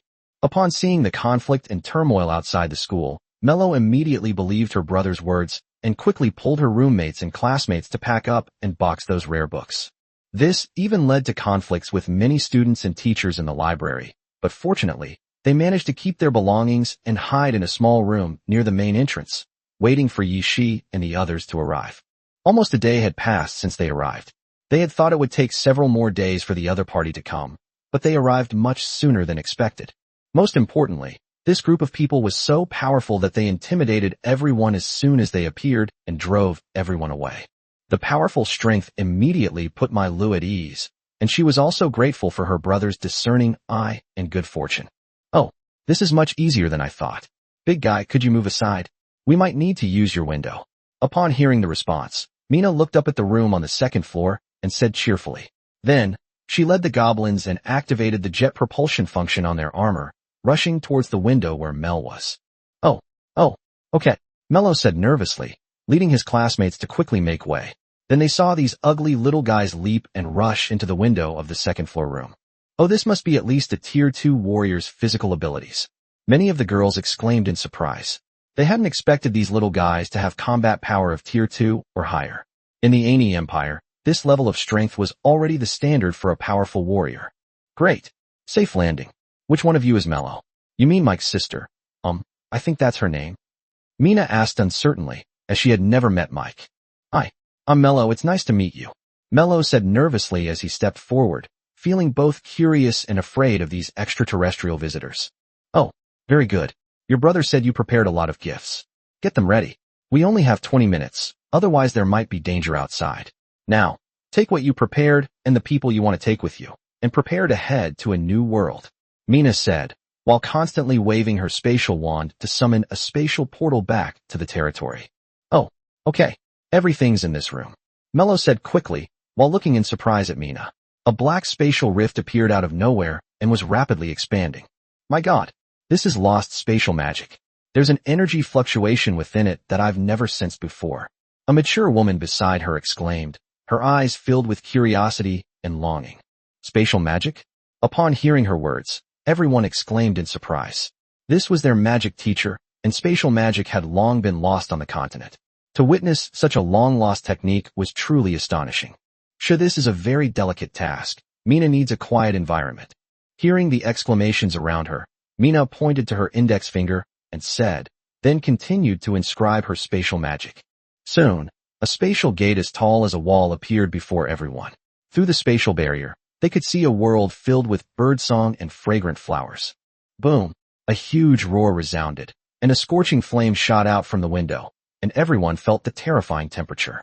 Mina calmly whistled, then said, all right, once we pass through this door, we'll reach our dream garden. Let's hurry, after all, time is money. Before Mello and the others could understand what these words meant, they saw the goblins who had followed them carrying boxes of books that they had prepared beforehand into the spatial gate, entering the other side of the world filled with birdsong and fragrant flowers. Is that your world? So are we going to live in your world? The mature female teacher stopped the group who were about to step forward and looked at Mina with a serious expression. She could sense that there was a completely new world behind the door, and once they went through it, their future lives might be very different. Yes, it's our world, but we don't have much time now. Let's go there first. Of course, you can choose not to go, but that's what Mello's brother wants, Mina said bluntly. She only cared about whether the books could be transported there as soon as possible. As for the others, she didn't care about anyone except Mello, who was mentioned. Yi Shi and the others had limited time to hold out. They didn't have much time to explain things to everyone. 20 minutes seemed like a long time, but with the books to move, it was very limited. In fact, several minutes had already passed in just a short while. I'll go in first. Hearing that it was her brother's idea, and thinking about the chaos outside, Mailu gritted her teeth and, without knowing anything, resolutely chose to trust her brother and step into this unknown world. Once someone makes a choice, others are likely to compromise as well. After all, everyone has witnessed the chaos of war outside, and passing through this door will at least bring temporary peace. The female teacher gritted her teeth, released her grip on the student's hand, and led everyone into the teleportation portal. Meanwhile, Mina's previous high-profile shouting naturally angered the lords' families outside. It's fine to fight for something, but if you sneak away with your people beforehand, that's a bit like bullying people. Most of those present were low-ranking lords who had not mastered spatial teleportation technology, so they could only wait for the people from above to arrive and teleport them together. While they were vying for the spoils, it was a bit unfair for them to try and sneak away with their men beforehand. Naturally, the surrounding lords could no longer stand idly by and took action to try and drive Yi Shi and his group away. Although they were mainly composed of low-ranking clans, they had the advantage of numbers and strength. In addition, there were inevitably some high-ranking clans mixed in. The combination of these forces brought a lot of pressure to Yi Shi and the others. In particular, they had to avoid using overly powerful moves that could destroy the buildings in the academy. For a time, they even showed signs of being suppressed. Chirp, the blackbirds, Bifong, and fire crows flew in the air, constantly spewing out scorching flames. However, after hearing Mina's shout, These lords' relatives seemed determined to repel Yi Shi and the others, launching a frenzied attack regardless of casualties. Yi Shi and the others' defensive circle actually shrank continuously under the attack of the crowd. Chapter 309 The First Arrivals. Fortunately, Mello had already packed everything that needed to be taken, saving Mina and the others a lot of time. In the end, they were simply sending people back to their territory. As news spread from the library, many people risked braving the fighting above to rush towards the library, hoping to gain a glimmer of hope. Many bold and shrewd individuals, knowing that Mina and her companions would only stay there for a short while, chose to take the plunge and rush directly into the portal. Mina didn't stop these people. The territory was quite empty now, so the number of these people didn't matter. Yichen didn't mind giving these people with a strong will to survive and enough courage a chance. When they seized the opportunity, they would often unleash even greater potential than those geniuses. The battle zone was shrinking. After everyone retreated to the vicinity of the library, Yishi decisively had Mina close the spatial gate, and then led everyone to attack, directly breaking out. However, they did not leave the capital city, but rushed into the palace, intending to take some members of the royal family back with them. After all, this was the kingdom of the Ani people, and having members of the royal family would allow Yi Chun to better control the ordinary people under his command. While Yi Chun was chatting and boasting with the fat man in the lord's manor, he suddenly froze. He sensed that a portal had opened in his territory and that outsiders were entering. He immediately focused his attention to investigate. The lord's consciousness swept across the entire planet and quickly discovered some unusual humans who had suddenly appeared at the foot of Tianju Mountain. These people have human appearances, but their feet are like deer hooves, so they are clearly not normal humans. Moreover, next to them were dozens of huge boxes filled with all kinds of rare artifacts and books. Did they send someone back? Why are the coordinates so off? Yi Chun was stunned for a moment, then immediately realized that this was an alien creature that Mina had sent back. He just didn't expect that the original plan to send it to Shinyo Hajo would result in such a large deviation, and it was sent directly to Tianju Mountain. Come on, I'll take you to see the new race. Yi Chun laughed, pulling the fat man to his feet and calling Yi Ling beside him to activate the teleportation, which brought them directly to the group's side. Upon seeing Yi Chun's sudden appearance, everyone was startled and looked at him warily. When they saw his human face and the silver moon elf standing beside him, they immediately realized that these must be the natives of this world. Your Excellency, Lord Yi Chun, these are the Ani people that Elder Mina asked us to bring back, along with a large collection of rare books from their royal library. At this moment, a goblin who had come with them ran up to the fat man and Yi Chun and said respectfully, "Very good. You can wait here for a moment. Mina's teleportation was a bit off, and we may need you to take them to Shinyo Hajo later." Yi Chun nodded and said, "I'm happy to serve you." The goblin chuckled, then went off to play by himself. Is this the Ani tribe they're talking about? Apart from their feet, they're not much different from humans, are they? And these girls are all quite pretty. Middle-aged men also lose their hair. The fat man laughed as he looked at the crowd, but Yi Chun interrupted him impatiently. All right, stop joking around. Don't you think it's impolite? We're all intelligent beings, after all, and we should all be given the respect we deserve, Yi Chun said, and the fat man shut up reluctantly. You? Who are you? A boy standing at the front asked Yi Chun. He hadn't come with mail originally, but had ventured in on his own later, and hadn't expected to end up in a completely unfamiliar world. Me? I am the lord of this place, the lord of this entire planet. Every inch of land beneath your feet, and every breath of air you take belongs to me, Yi Chun said slowly, immediately startling everyone. If they had no concept of the word lord, then the lord of an entire planet was far too terrifying. Though called a lord, he was actually more terrifying than their king. Then, why did you bring us here? The boy continued to ask, a question that was on everyone's mind. Help? No. You seem to have misunderstood something. I just rescued you on a whim. To me, all of you combined are probably not even worth as much as that box. Yi Chun shook his head and smiled. This was indeed an indisputable fact, but it made these people turn pale and even somewhat unwilling. But no one dared to refute him. Putting aside everything else, the beautiful elf standing next to him already exuded an extremely terrifying aura. As the lord of such a powerful being, killing them would be a matter of a single thought. Hello? Do you know where my brother Mike is? At this moment, a girl came out and asked Yi Chun timidly. She was Mike's sister Mile. Hearing this, Yi Chun frowned slightly. Yi Shi had only mentioned that he had found a few natives to help, and had only mentioned Mike's name briefly. He hadn't taken it to heart until Yi Ling reminded him. Oh, it's him. He'll be here in a few days. He's currently helping out in your world. My people will protect him. Yi Chen replied. Upon hearing that her brother would be coming, Male breathed a sigh of relief. What exactly happened to our world? Why did you descend upon us? And why did you bring us here? The mature female instructor beside her asked. Your world? Strictly speaking, it has already been destroyed, but it has survived for so long thanks to the protection of your gods. Now it is almost time for it to end. So bringing you to my territory is actually to save your lives. Yi Chen said slowly, and then explained the details to everyone again. Upon hearing his words, everyone was shocked. They were just ordinary people from their original world, and they had never heard of things that even the strongest beings could not know. Now, upon hearing this, they felt their entire understanding of life collapse. Everyone stood there, speechless for a long time. Alright, that's the situation. More of your people will likely be coming over, and then you'll need to provide an explanation. I'll just say one thing. This is my territory. Since you've come, you are my subjects and my people. I hope you will abide by the rules of this territory and not have any ill intentions. Crow will come over later and take you to where you will live in the future. However, it is currently a wasteland, so you will have to build your own homes. If you have any needs, you can talk to the Silver Moon Elves stationed there.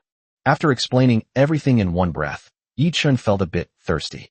After finishing his explanation, he asked Yi Ling to leave a few Silver Moon Elf to take care of them, and then returned to the Lord's manor. Soon after, a large flock of fire crows flew in and carried these people to their designated locations, where they could begin a new life.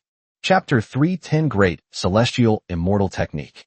If the first batch of people can be considered the beginning of the event, then the second batch that followed was an unexpected surprise. This time, Yi Shi even personally returned to his territory to explain to Yi Chen the relevant information about this group of people. They were a group of royalty, and there was even a true heir to the throne among them.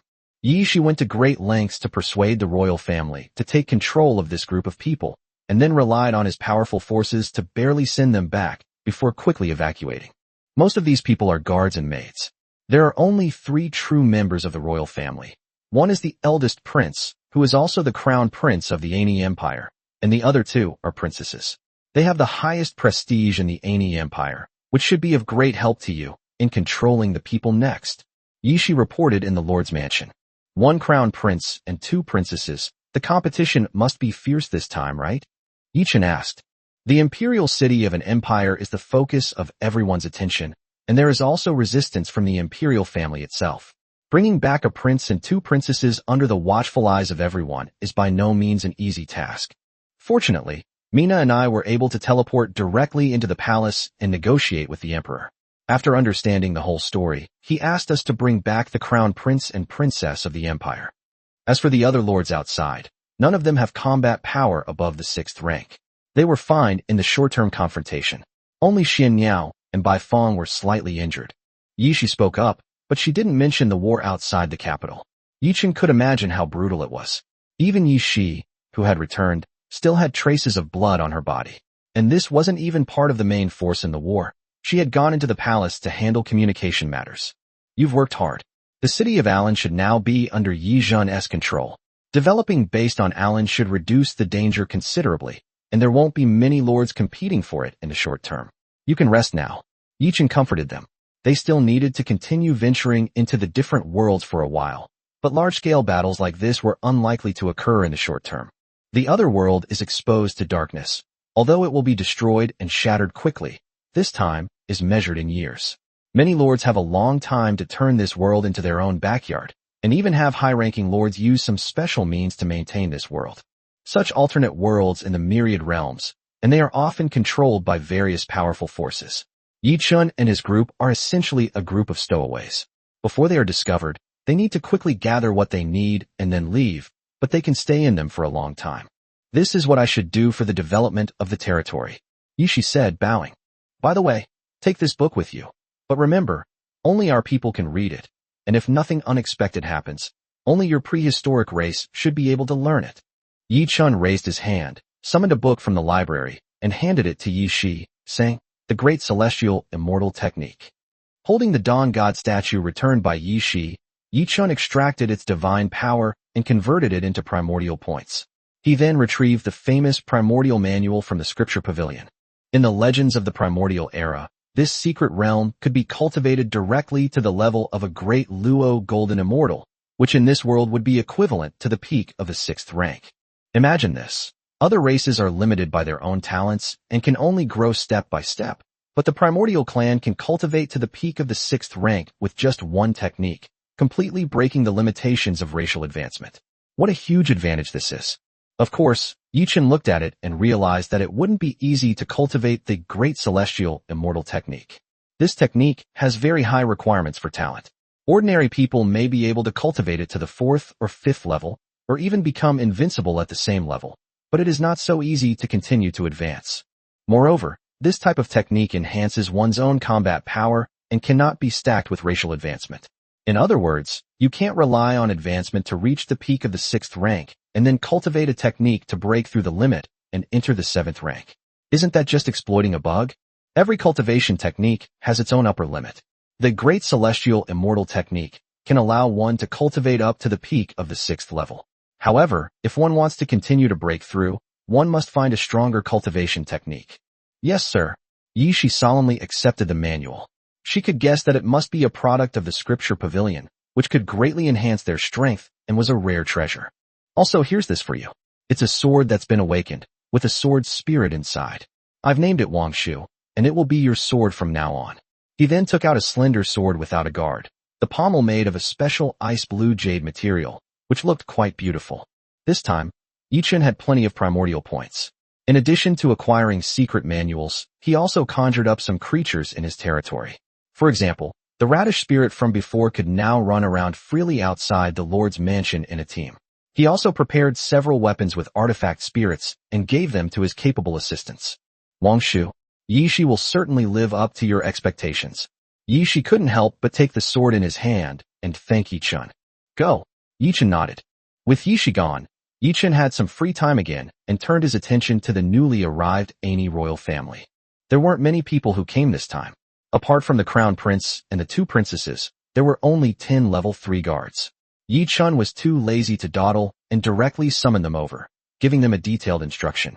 The guards still looked angry, but the prince and princesses had come to terms with the fact that this was no longer their empire, and they no longer had the right to be arrogant. What they had to do was to lead their people to become strong again in this new world. Please rest assured, I, Cecilia, will definitely keep the people of the Ani Empire in check, and I will never betray the primordial star. Please believe in the loyalty and promises of the Ani people, said Crown Prince Cecilia. That would be best. Yichen nodded. He wasn't worried that the other party had any ulterior motives. As long as they were on his territory, he held the power of life and death over them. If he really discovered anything unusual, he wouldn't hesitate to wipe out this group of Ani royals.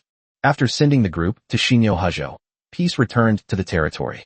Yichun and Fatty lived a carefree life of boasting and slacking off, waiting for the next batch of people to arrive. After returning to the other world, Yishi also went with the others to Allen City, where Yijun was, through the passage opened by Mina. Chapter 3:11 Changes in Allen City. At this time in Allen City, Yijun's preparations were in full swing. In just one day, a large amount of supplies had filled the warehouses that had been prepared in advance. The city was filled with a large quantity of rare herbs and ores, but relatively few books. After all, it was just a border city, and rare books wouldn't be stored here. However, with the reserves in the imperial city, it didn't matter whether there were more or less here. Besides that, there's the issue of population. Burns, Tiger, and other smaller factions have all their manpower ready and can leave at any time via teleportation. Mike's Viscount's mansion is still counting its population and won't be able to do so quickly yet, but the families in their city lord's mansion can be moved at any time. Chirp, the familiar bird song rang out outside the city. Yijun's face immediately lit up with joy. She ran out of the inn with the others and looked at the black bird flying back from outside the city with delight. Sister Yishi, Yijun shouted, drawing the attention of those around her. Jean's existence yesterday, almost all the forces in the city now know of it. Under the threat of the apocalypse, this is arguably their only hope for survival. Therefore, there are still many force leaders outside the inn seeking to protect their quotas. Hearing Yijun's shout, everyone was immediately shocked. If even she had to call her elder sister, did she wield even greater power within the organization? However, the firebirds that flew in from outside the city gave them an extremely terrifying aura. Many people even knelt on the ground, feeling as if they wanted to worship, as if what flew in was not a flock of firebirds, but the gods of the world. Of course, neither Xin Niao nor Yi Shi have reached the strength of a god. The only one with such strength in Yi Chen's territory is the demigod-level Orus. Chirp, the black bird flapped its wings, bringing a scorching heat to everyone. Then it quickly shrank and flew above everyone's heads like an ordinary red bird. Yi Shi. As Yi Shi jumped off the black bird, Mount Tai called out in greeting. How's the situation here? Yi Shi smiled at the group and then asked. Hee. No rush, let's go inside and talk. Everyone, come in first, and we'll arrange rooms for you later. Yi Zhen stepped forward and took Yi Shi's arm, walking side by side into the inn like a pair of beautiful sisters. Gulp, many people outside quietly swallowed, their eyes sweeping over the many moon goddesses and silver osmanthus moon spirits, all attracted by their captivating appearances and figures. With Mike's help, we've collected quite a bit of supplies, but there are too many people. They're still counting and tallying them. Also, the news that we can take in our people has spread, and now many people are coming every day wanting to join our territory. Yi Zhen reported the situation as she walked towards the inn, while waving to the innkeeper to arrange rooms for the newcomers. We'll send the supplies back later. We can be more concerned about the personnel, but it's best if all the major powers stay here for a while. When I came here, I looked around, and there weren't many other lords' families. We should be able to continue developing here for a while. Yi Shi nodded and said. Upon hearing her words, Yi Zhen's eyes lit up. Making a quick buck and leaving versus sustainable development are two completely different concepts. If given enough time, she could bring greater benefits to the territory. This is really good news. I'll have the leaders of those factions come over later and exchange them for extra slots based on their respective contributions. Even people in the city who want to immigrate and get green cards can exchange them for contributions. Yi Zhen said immediately, and several plans had already popped into Yi's clever mind. It's up to you to decide. I'll fully cooperate with you, but remember not to mess things up, Yi Shi said with a smile. When it comes to these low-level skills, she really can't compare to Yi Zhen. Hee. Don't worry, just tell me the number of people you can accept, and I'll take care of the rest, Yi Zhen said, patting her chest. That very evening, various rumors began to circulate in Allen City. For example, there were auctions of immigration qualifications, and immigration qualifications could be purchased at high prices on various black markets. The most outrageous thing was the Lord's Manor, which actually issued a notice saying that it had reached a cooperation agreement with the Lord of another world, and would issue some missing person and missing item tasks from time to time in the next few days. As long as the Lord's Manor's tasks were completed, one could directly obtain a ticket to immigrate. As soon as the notice was issued, the entire city of Allen went into a frenzy. Many people gathered around the display board set up by the Lord's Mansion, waiting for the other party to post the mission instructions. As the mission instructions for the first day were released, the people of the entire city sprang into action. For ordinary people, there was no other way. The Lord's Manor was the only chance to obtain the qualification to immigrate and survive. Especially with the news of various tragedies in other cities, they were even grateful for the arrival of Yi Zhen and others, which at least maintained the stability in Allen City. They also increasingly wanted to go to this territory to start a new life. Unfortunately, the population in Yi Chen's territory was still too small. He couldn't allow the people of an entire city to flood in all at once. In fact, the number of people he had originally expected, more than 20,000, had already exceeded his expectations. He had even decided to let these people live in Shinyo-Hajo for a period of time. Only after his own clan has grown up will he begin to manage this group of Inii. If he were to allow all the people of this city to enter his territory, there would be no way to manage them, and they might even stage a mutiny. What would be the point of him going to such great lengths to bring them back? How about it? My method works, right? Yi Zhen smiled smugly as she watched people carrying the items needed for the mission heading to the Lord's Mansion to exchange for their spots. As the saying goes, true masters are often found among ordinary people. The missions of the Lord's Mansion are precisely to find these hidden masters among ordinary people. From financial management to farming and housekeeping, anyone with a real skill has been found by Mike in this way. Moreover, through the same commission system, many professionals venture out to find rare herbs and minerals that are not available in the city, constantly enriching the variety of resources here. Once transplanted into the territory, as long as they can survive, the Silver Moon Elves can cultivate them on a large scale. Of course, during this period, Yi Zhen also sent a large number of people back to the territory. Apart from the leaders and main managers of various forces, Basically, everyone who had a pass was sent back and handed over to Cecilia for training by Yi-chun. Chapter 312 Retreat of the Battle Line. The sudden appearance of nearly 10,000 people in his territory left him somewhat bewildered, so he had no choice but to send them all to Shinyo-Hujo, drawing up plots of land and letting them develop freely. There are many races among them, and Yi-chun is very generous, designating a piece of land for each race to develop. He actually hopes that a large number of new races will be born. Unfortunately, these people are not very strong at present. Most of them are at the first or second tier. The third tier is extremely rare, and there are no fourth tiers at all. These are still the few professionals among them. In addition, there are a large number of ordinary civilians of rank 0. Perhaps the significance of these civilians is for the development and continuation of the race. Arrange for people to build an academy in a prosperous area, mainly to teach knowledge of various professions, and select some people from the clan to teach them. He turned to Yi Ling beside him and said, "Currently, the largest number of people in his territory are the Silver Moon Elves, and only they can muster enough people. These people from another world cannot grow rapidly over time like the familiars recruited by the lair. They can only learn and cultivate step by step. Hey, opening an academy? I can help. You've got plenty of goblins, enough to recruit a few as teachers," the fat man said excitedly upon hearing Yi-chun's plan.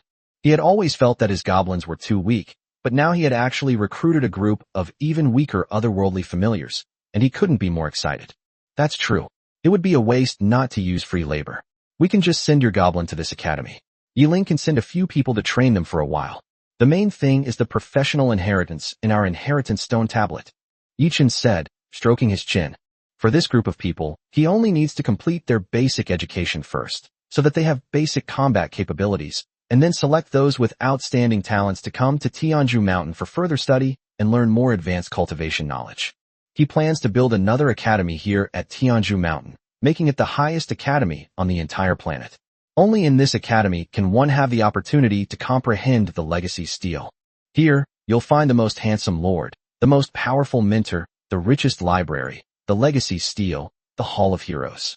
This will be the true pilgrimage site on the entire planet. All right, I'll go arrange the people right away, the fat man said excitedly, then ran off to his territory. Yi-chun smiled and shook his head, then turned his gaze to Yi Ling beside him. As for teachers, you can just pick a few people, enough to guarantee basic education. The key is to select talent. You can even utilize their existing teachers, which will save you a lot of manpower. As for the construction of the school, let them do it themselves. Now that they've come to our territory, we have to find them something to do. Otherwise, they'll easily get into trouble if they're just sitting there doing nothing. In addition, we will build another academy here at Tianju Mountain. We can ask the dwarves and Lu Ban to help us. We will build it next to the inheritance steel and incorporate the Hall of Heroes and the Scripture Pavilion. This will be the future of the entire territory. As for the teachers, we will discuss that when Yi Shi and the others return. Yi-chun explained each point one by one, and Yi Ling silently noted them down and quickly made arrangements. As the population of the territory increased, the construction of the territory was also put on the agenda. For a long time to come, Yi-chun's focus will no longer be on expanding his territory in the darkness, but rather on developing his own domain. If possible, he even hopes to spend a few more days in the Cavern of Time. What he lacks is not the resources to develop his territory, but rather the time to perfect these basic infrastructures. Brother Chin, something seems wrong with the Dark War. It looks like the fighting is spreading to the rear. As he spoke, the fat man, who had already run back to his territory, suddenly teleported back and shouted to Yi-chun with a tense expression. "What's going on?" Yi-chun was stunned and looked at the fat man with a blank expression. "I don't know yet, but the cameras I placed at the front line show that they seem to be struggling to hold out, and the battle lines are constantly retreating," the fat man said with a hint of nervousness. Their teleportation this time was a direct return to the rear of the Lord's main camp, a relatively safe location.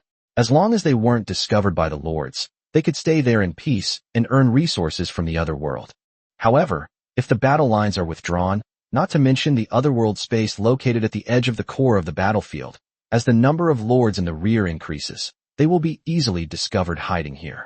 If the Myriad Things Pavilion tracks them down, they will probably all perish here. Notify Yi Shi and the others to be prepared to evacuate at any time, and even to transfer a group of people back in advance. Fatty, keep a close eye on things at the front, just in case anything goes wrong.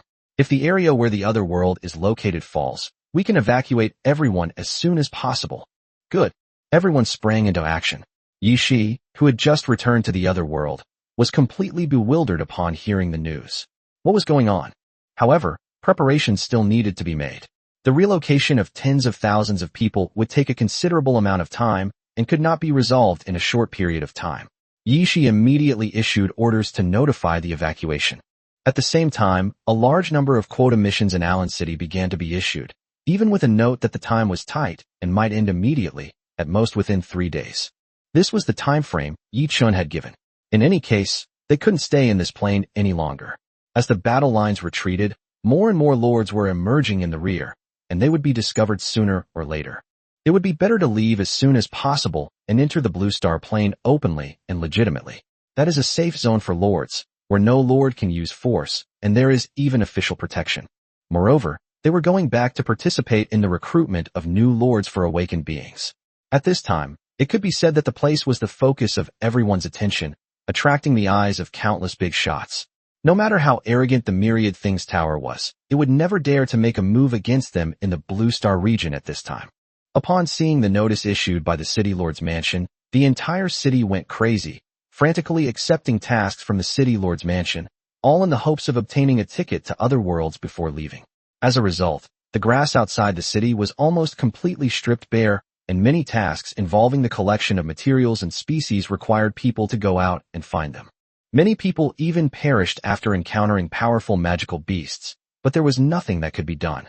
The world was on the verge of collapse, and survival was no easy task. Although Yishi felt sorry for them, he was powerless to do anything about it. Chapter 3:13 Contacting Other Lords. Sister Yishi, I went out for a walk and found that many lords' families have evacuated or are speeding up their plundering. Many cities have become ghost towns. These cities are either stained with blood or littered with the corpses of the starving. In short, they all look terrible. Jun, who had just returned from a stroll outside on her blackbird, said with eyes full of grief and anger. There's nothing we can do about it. Whether it's them or the lords' families, they're all just trying to survive. Yishi sighed. Having traveled all the way from the imperial city, she was well aware of the state of this world. Even the most prosperous and powerful imperial city was like this, let alone other places. Only under their protection can Allen City remain as orderly as it is today. But how many lords can there be?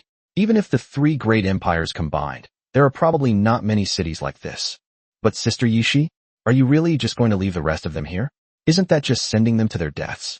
Yizhen said, biting her lip, unable to bear it. She wasn't some kind-hearted saint, but watching an entire city die without resistance would touch anyone's heart, especially for someone like her who had just returned from a stroll outside.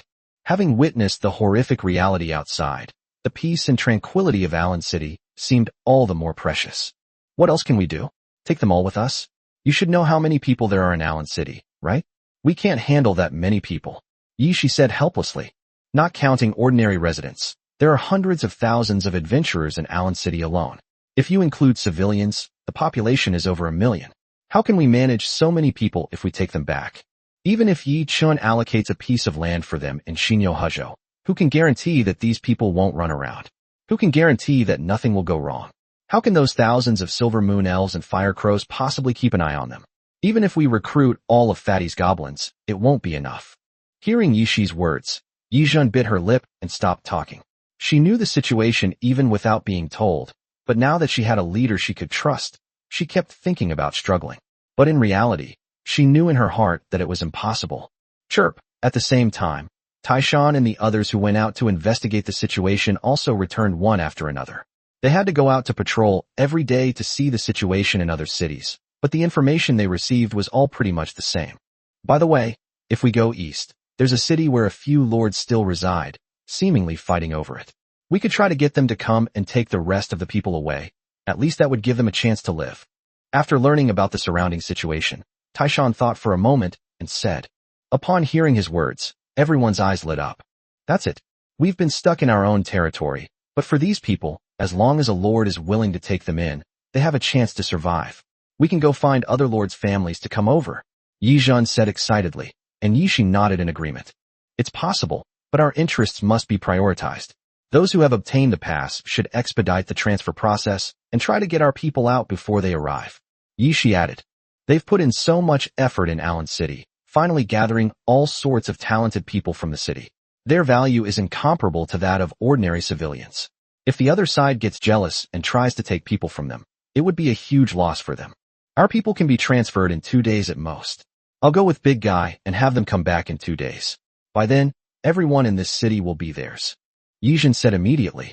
Being able to save a city's population is a meritorious deed that deserves celebration. Alright, that's settled then. Xin Niao will go with you. Please be careful. I'll also talk to Mina to see if we can expand the spatial passage to speed up the population transfer. Yishi said. The matter was quickly settled, and everyone began to carry it out. Yishi looked at the gray starry sky above his head. In fact, he could see it without going out. In recent days, the lords' families have been leaving one after another. Some flew out by relying on their powerful strength, while others used spatial teleportation. The territories that had been docked outside the other world were decreasing at an extremely fast rate. All signs indicate that these people are indeed evacuating, which means that there is indeed a problem at the front line. The lords have failed to defeat the darkness this time, and are in a state of collapse. For these clans, regardless of race, fighting against darkness is a hatred etched in their blood. Now, watching helplessly as everyone is defeated is undoubtedly a painful experience for Yi Shi and his companions. One day, we will return. Yi Shi murmured softly, then turned and flew towards the city lord's mansion. Mina was maintaining the teleportation array there. Every day, a large number of people would pass through here to the primordial star.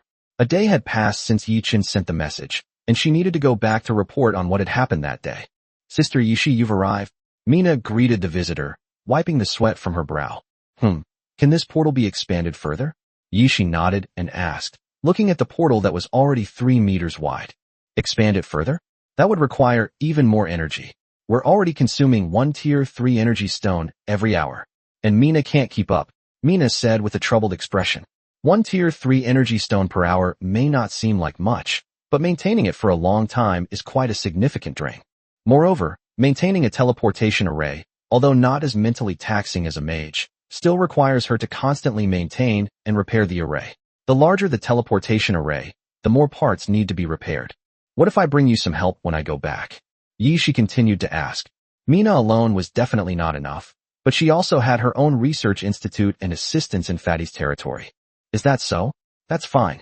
As long as I'm willing to spend energy stones, I can expand this teleportation array to several tens of meters.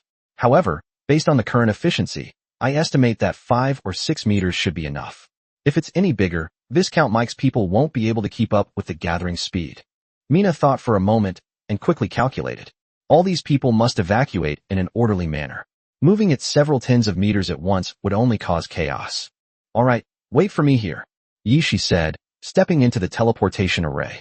His vision blurred for a moment, and when he reappeared, he was back on the primordial star. Chapter 314 Return to the Blue Star Plane. Yichen immediately agreed to Yishi's suggestion. It was just a matter of spending more money, and being able to save a city would be a meritorious deed. However, the defeat at the front was something they hadn't expected, and it happened even faster than anticipated. In fact, on just the 3rd day, darkness began to spread again in the other world. Although it wouldn't cause the world to collapse immediately, Yishi still issued the final evacuation order at the first opportunity. As the last group of people in charge stepped into the teleportation gate that had been standing in the city lord's mansion for several days finally closed, and everyone belonging to the primordial star had left. The Wanwu Tower were left to carry out the final finishing work, and Allen City was also taken over by other lords. Everyone gather here. The teleportation isn't over yet, so don't make a fuss or cause any disturbances. Upon arriving on the new continent, Mike shouted to the people he had brought with him. Yishi had already informed him in advance that the subsequent teleportation was not yet over, and that he should not disperse immediately after arriving in the territory, but wait for the next round of teleportation to end. As the portal finally closed, Yi Chun, who had already prepared enough energy, began his second interdimensional teleportation. The last time, he teleported from the Hairy Plane to the Moor Plane, and this time he was returning from the Moor Plane to the Blue Star Plane. While other dimensional coordinates might be forgotten, the Blue Star dimensional coordinates are etched in the hearts of all lords. It is their way home. From the universe to the Milky Way, then to the solar system, and finally to Earth. Yichen's planet was discovered by the people of the Myriad Things Pavilion as soon as it entered space. Half a month has passed since he became the official lord, and the myriad things pavilion has already obtained his information. Whether it is his planetary territory or the technology in Fatty's hands, it is enough to make the two of them the focus of major forces. They actually came back, and they're walking openly on the main road. Aren't they afraid the people from the major powers will eat them up? As soon as Yi Chun and Fatty returned to the Blue Star Plane, their whereabouts were already on the desks of the leaders of the major powers. Sun Xiuzhu couldn't help but laugh when he saw the information he had just received. Because of his deal with Yi Chun, he no longer stayed in the Hairy Plane to receive newcomers, but returned to the Blue Star Plane to wait for their return. In any case, he would still participate in the Awakener recruitment, as it would be very helpful for the new lords to improve their strength and develop their territories. Furthermore, all new lords must return for official registration after becoming official lords, and when necessary, they are even obligated to accept unified deployment by the authorities. Of course, this only applies to lords without a powerful background. Lu Ban, MOD, you two take the mountain god and the earth god and go help them build their dwellings. There are too many people. If we wait for them to build it themselves, who knows when it will be, and their territory will definitely be destroyed. Yes, sir. Mike, you will work with your eldest Prince Cecilia to register everyone for management purposes. But remember, each race is autonomous. I have allocated you a sufficiently large territory, and you are absolutely not allowed to kill each other or annex one another. Clear. Yiling, Shinyo Huzhou will be under the rule of your silver osmanthus moon elves. After all the tribes have settled down, have them all come to pay homage to you. From now on, you are the elf queen of the entire Shinyo Huzhou. Yiling will surely bring you an elite army. As orders were issued, the entire Xinyu prefecture sprang into action. Although a large number of people had come, it was not a significant number within a prefecture. The combined number of 20,000 to 30,000 people was not even enough to fill a city, but it was sufficient for their survival. Yichen specifically chose a piece of land surrounded by the sea. The area was not very large, but it was enough for 1 million people to live in, so that Yiling and the others could manage it better. The clan he had genuinely recruited from the clan S lair, and he would always ensure the Silver Moon Elf clan S dominance in Xinyizu. The Silver Moon Elf clan, located in the central part of Shinyo Huzhou, oversees the various tribes that continue westward, while Fengdu City, situated in the far west, prevents these tribes from escaping along the coast. He will strengthen control over each continent, and ordinary people will be absolutely not allowed to travel to other continents without permission, in order to ensure the uniqueness and diversity of each continent. TSK, I really didn't expect that. Just one trip out and you've gained tens of thousands more people, almost matching my number of goblins. The fat man exclaimed, looking at the city under construction. I used to think it was a desolate place, but now that I look at it again, it's bustling with activity, even if it's just in this small area. TCH, what's the use of having a large population? Loyalty and strength are things that take time to improve. Yi Chun said with a sneer. How's your gold coin forging going? They looted a lot of gold from Allen City, the Imperial City, and the Dragon God's Nest, and handed it all over to the fat man to smelt and forge into brand new gold coins for trade in the territory. Pretty much. Based on the standard gold content calculation among lords, we divided it into 3 types of currencies, numbered 10, 100, and 3 more, and named them primordial coins as you said. The first batch of 1 million has already been given to Yiling, who distributed them according to everyone's contributions. I roughly estimated that the remaining gold should be enough to forge 100 million coins, which should be sufficient for the short term, the fat man replied. Gold coins are the main currency for direct transactions between clans, not only within the territory, but also outside the territory. Therefore, the official has long established a unified standard, and lords only need to mint gold coins according to this standard. Of course, transactions between lords are mainly based on contribution points. The value of these points is not even worth gold coins, but only lords can accept them. Ordinary members of the clan cannot accept transactions based on contribution points. That's good. Once we've settled these people in, we can start building the Guanghan Palace, the Sun God Palace, the Elf Capital, and the Primordial Academy. It still feels like we're short-handed. Yichen nodded, then rubbed his temples helplessly. It felt like he had brought tens of thousands of people here, but they were still short-handed. Wasn't this just like before? Hee. You have a vast and abundant land here. My shabby place doesn't need so many people, the fat man joked. Yichen rolled his eyes in annoyance. You don't need that many people. You can just dig a hole and sleep there. What kind of construction do you need? Chapter 315 Seeing Sun Xiuzhu again. As the two approached the Milky Way, they encountered more and more people around them, many of whom were new lords whose territories were only a few hundred or 1,000 acres in size. These people couldn't help but look at Yi Qin's territory with a hint of envy. The size of a territory largely determines the height a lord can reach in their lifetime, and a planetary territory like Yi Qin's is something many lords can never achieve in their entire lives.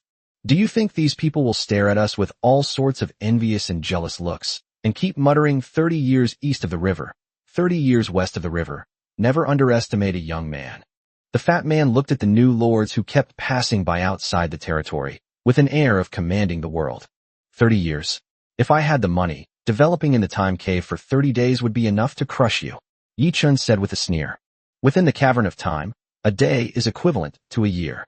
After 30 years of development, even if the top combat power is insufficient, the sheer number of people would be enough to make even demigods hesitate. That's true. The fat man swallowed hard, putting the matter out of his mind. The two did not fly for long before they encountered the checkpoints of the Milky Way. This was a common occurrence in the Blue Star Plain, as it was the stronghold of many lords. However, this time they ran into an acquaintance, Sun Xiuzhu, who was in charge of distributing benefits to new lords, or rather, he was waiting for them here after receiving the news. How is it? Did you find him? Sun Xiuzhu didn't stand on ceremony and led several of his clansmen to Yi Qin's territory. Looking at the young man in front of him, he couldn't help but laugh. Of course. Let me introduce you, Wang Sikong, whose initial clan was goblins. Yi Qin laughed, gesturing to the fat man next to him to introduce him. Hey, hello, Uncle Sun. No need to be so polite. Just call me Fatty Wang. I've never been inside that time cave before. When do you think you'll have the chance to take me in and let me see it? Fatty chuckled, his outgoing personality making him feel completely at ease. Haha, I never thought that the treasure trading disc was invented by you two little rascals, brat. Is the Titan Temple still working well? Sun Xiuzhu looked at the fat man's fawning face and found it hard to associate him with the noble status of a lord, let alone the person who invented the treasure trading disc. It works great. It would be even better if it were a real Titan Temple, Yi Qin said seriously, which made Sun Xiuzhu grit his teeth in annoyance. You want the real Titan Temple? I want it too, Sun Xiuzhu said irritably. The Titans were a true race of gods. Their civilization seeds weren't so easy to obtain. However, he didn't know that Yi Qin was speaking from the heart. The Titan Temple of the Titan Giants eventually evolved into the ancient witch race. What if it was a temple that truly incubated the Titan race? Would it eventually hatch the creator god Titan? Of course, he only thought about it. How could the creator god be recruited so easily? Moreover, the Titan temples were mostly composed of subspecies like the Titan Giants. There were very few lords who could truly have Titans as their followers, and they were all regional overlords. All right. Tell me, what do you want from here? Yi Qin curled his lip. Without the Titan Temple, what's there to talk about? Spit it out already. He still has to recruit awakened ones. What do you think I'm here for? Do you really think I took that Titan Temple for nothing? I have to give the higher-ups an explanation, right? It's about space teleportation technology. Sun Xiuzhu stretched out his right hand and said irritably. This? Huh. Yi Qin laughed awkwardly. He had gotten a free clan nest and had completely forgotten about it. Come on, let me introduce you. You're the second largest shareholder of Duobao Trading Network and also the patent holder for space teleportation technology. He chuckled, pulled the fat man over, and introduced him again. We're supposed to be cooperating. You can't just think you can take away a low-quality Titan temple like that, can you? Let's find a place to talk this over in detail, Yi Qin said. I've been prepared for this all along. Let's go straight back to Blue Star. Come with me, or don't blame me if we get stopped. Sun Xiuzhu said irritably, then returned to his territory and flew towards Blue Star with the two of them. This was the time when there were the most lords on Earth. Although they were all low-ranking lords, it was enough to make ordinary people envious. However, there are official regulations.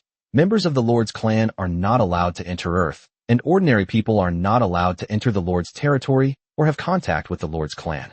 This is to ensure the purity of the Blue Star bloodline. It should be noted that the offspring of the planet's native inhabitants and the Lord's clan are very difficult to awaken. As far as the Seed of Hope is concerned, the clans are all clans that have been eliminated in the invasion of darkness and do not have the qualifications to rekindle the Seed of Hope. Of course, this is not absolute. Living in the reclaimed world for dozens or hundreds of generations can still rekindle the flame of hope. However, it is too troublesome. Therefore, the The Blue Star leadership directly cut off the possibility for Blue Star people to contact their kin. Of course, it's not impossible to go to Earth. First, sterilize them. The surgery is quick and easy, and there's absolutely no possibility of recurrence. The Lord's territory is not allowed to enter the solar system. It can only dock outside the solar system and then return via official spaceships. After docking their territory outside the solar system, Yi Chun and Fatty, along with Tao Ping, the only awakened individual in the territory, boarded the official spaceship returning to Earth. Now that we've arrived, our transaction is considered complete, Yi Chun said to Tao Ping before boarding the ship. Their transaction involved a Tier 7 energy crystal, and Yi Chun was responsible for bringing Tao Ping back to Blue Star. With this, Yi Chun had fulfilled his promise. That's pretty fast. I wonder if Lord Yi Chun would be interested in making another deal with me? Tao Ping nodded and asked Yi Chun, "Let's make another deal?" Yi Chun looked at him with interest. "What? You've taken a fancy to my land and are planning to stay?" Tao Ping's thoughts were actually easy to guess. At this time, he was lingering and wanted to make another deal, which meant that he was interested in his potential and was prepared to follow him. Otherwise, even if the other party wanted something, he would not have anything to trade with Tao Ping. Indeed, I wonder if Lord Yi Chun has any plans to take me in? Putting aside everything else, I am at least stronger and more knowledgeable about the rules than those new awakened ones. Moreover, I can be a teacher in the Western continent and teach those newcomers to you. I have much more experience in this area than you do. I have no such plans. Newcomers are easier to control. You old fox, you think you can teach me? What? Are you planning to usurp the throne and become the imperial tutor? Chapter 316 Tao Ping's Loyalty. Don't be like that. I can swear an oath of allegiance. And in all these years, I've never done anything to betray you. Tao Ping said with a helpless expression. My temple is small. Why are you always staring at me? Because you're handsome. Thank you.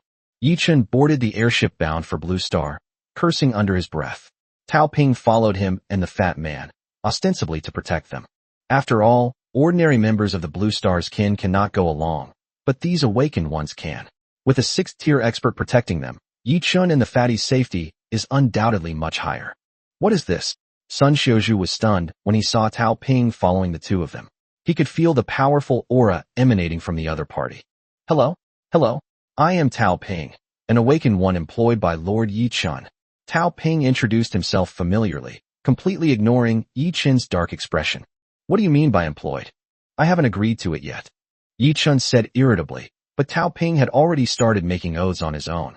I swear that I will be loyal to Lord Yi Chun to the death, and I will never do anything to betray the territory or the Lord. Otherwise I will be forever trapped in darkness and never be able to be reborn. Yi Chun, Fatty, and Sun Xiuzhu were speechless. Brother, do you have to be so honest? The Lord hasn't even agreed, and you've already sworn an oath? Aren't you afraid of being sold out? Yi Chun looked helpless. In fact, this was the result of Tao Ping's careful consideration. Having spent so many days in Yi Chun's territory, although many places were restricted from being visited, I was still able to gather some information. For example, what is the Lord's personality like? How does he interact with his clan? What is the potential for the territory's development? Especially considering that Yi Chun is just a new lord who has just stepped out of the trial space. Yet he is already traveling outside with a planet, and he is only at the 3rd rank. This unheard of thing further highlights his extraordinary nature. For awakened individuals, if they don't want to build their own adventure team, then following a lord is the most important thing. Yi Chun has clearly met Tao Ping's expectations, and even far exceeded them. Although Yi Chun's territory is not yet powerful, and is only in the early stages of development, in terms of potential, many veteran lords cannot compare with it. To exaggerate a bit, the development potential of the fat man's territory has already surpassed that of many lords. The unique technological development path has given the weaker goblins in the fat man's territory a completely different development path. Moreover, this strength can be mass-produced. The only troublesome point is the huge consumption of resources. However, this kind of consumption is much easier than training a high-level professional. Moreover, this kind of resource is transferable. A set of goblin armor can be used by another person, and another powerful Tier 3 warrior will be born. Even excluding the fat man, Tao Ping believed that Yi Chun alone would allow him to grow to a higher level in the future, not to mention that they were now clearly working together as a powerful force. Of course, he didn't know that the fat man's development strategy was provided by Yi Chun. Offering help in times of need is always better than adding to someone's good fortune, So after thinking about it for the past few days, Tao Ping decided to pledge allegiance to this new lord. The addition of a 6th-tier awakened individual would definitely give him more say when facing other lords. Is this a 6th-tier awakened? Where did you trick him out of? Take me along to trick some too. Sun Xiuzhu asked Yi Chun, stunned. Screw you. Take it yourself if you want. Yi Chun said irritably, and walked into the airship, while Sun Xiuzhu's eyes lit up. Really? Tao Ping, right? How about coming to work for me? I'm a 6th-tier lord after all, right? I'm a perfect match for a 6th-tier awakened one like you. Hey, don't go. We can talk this over.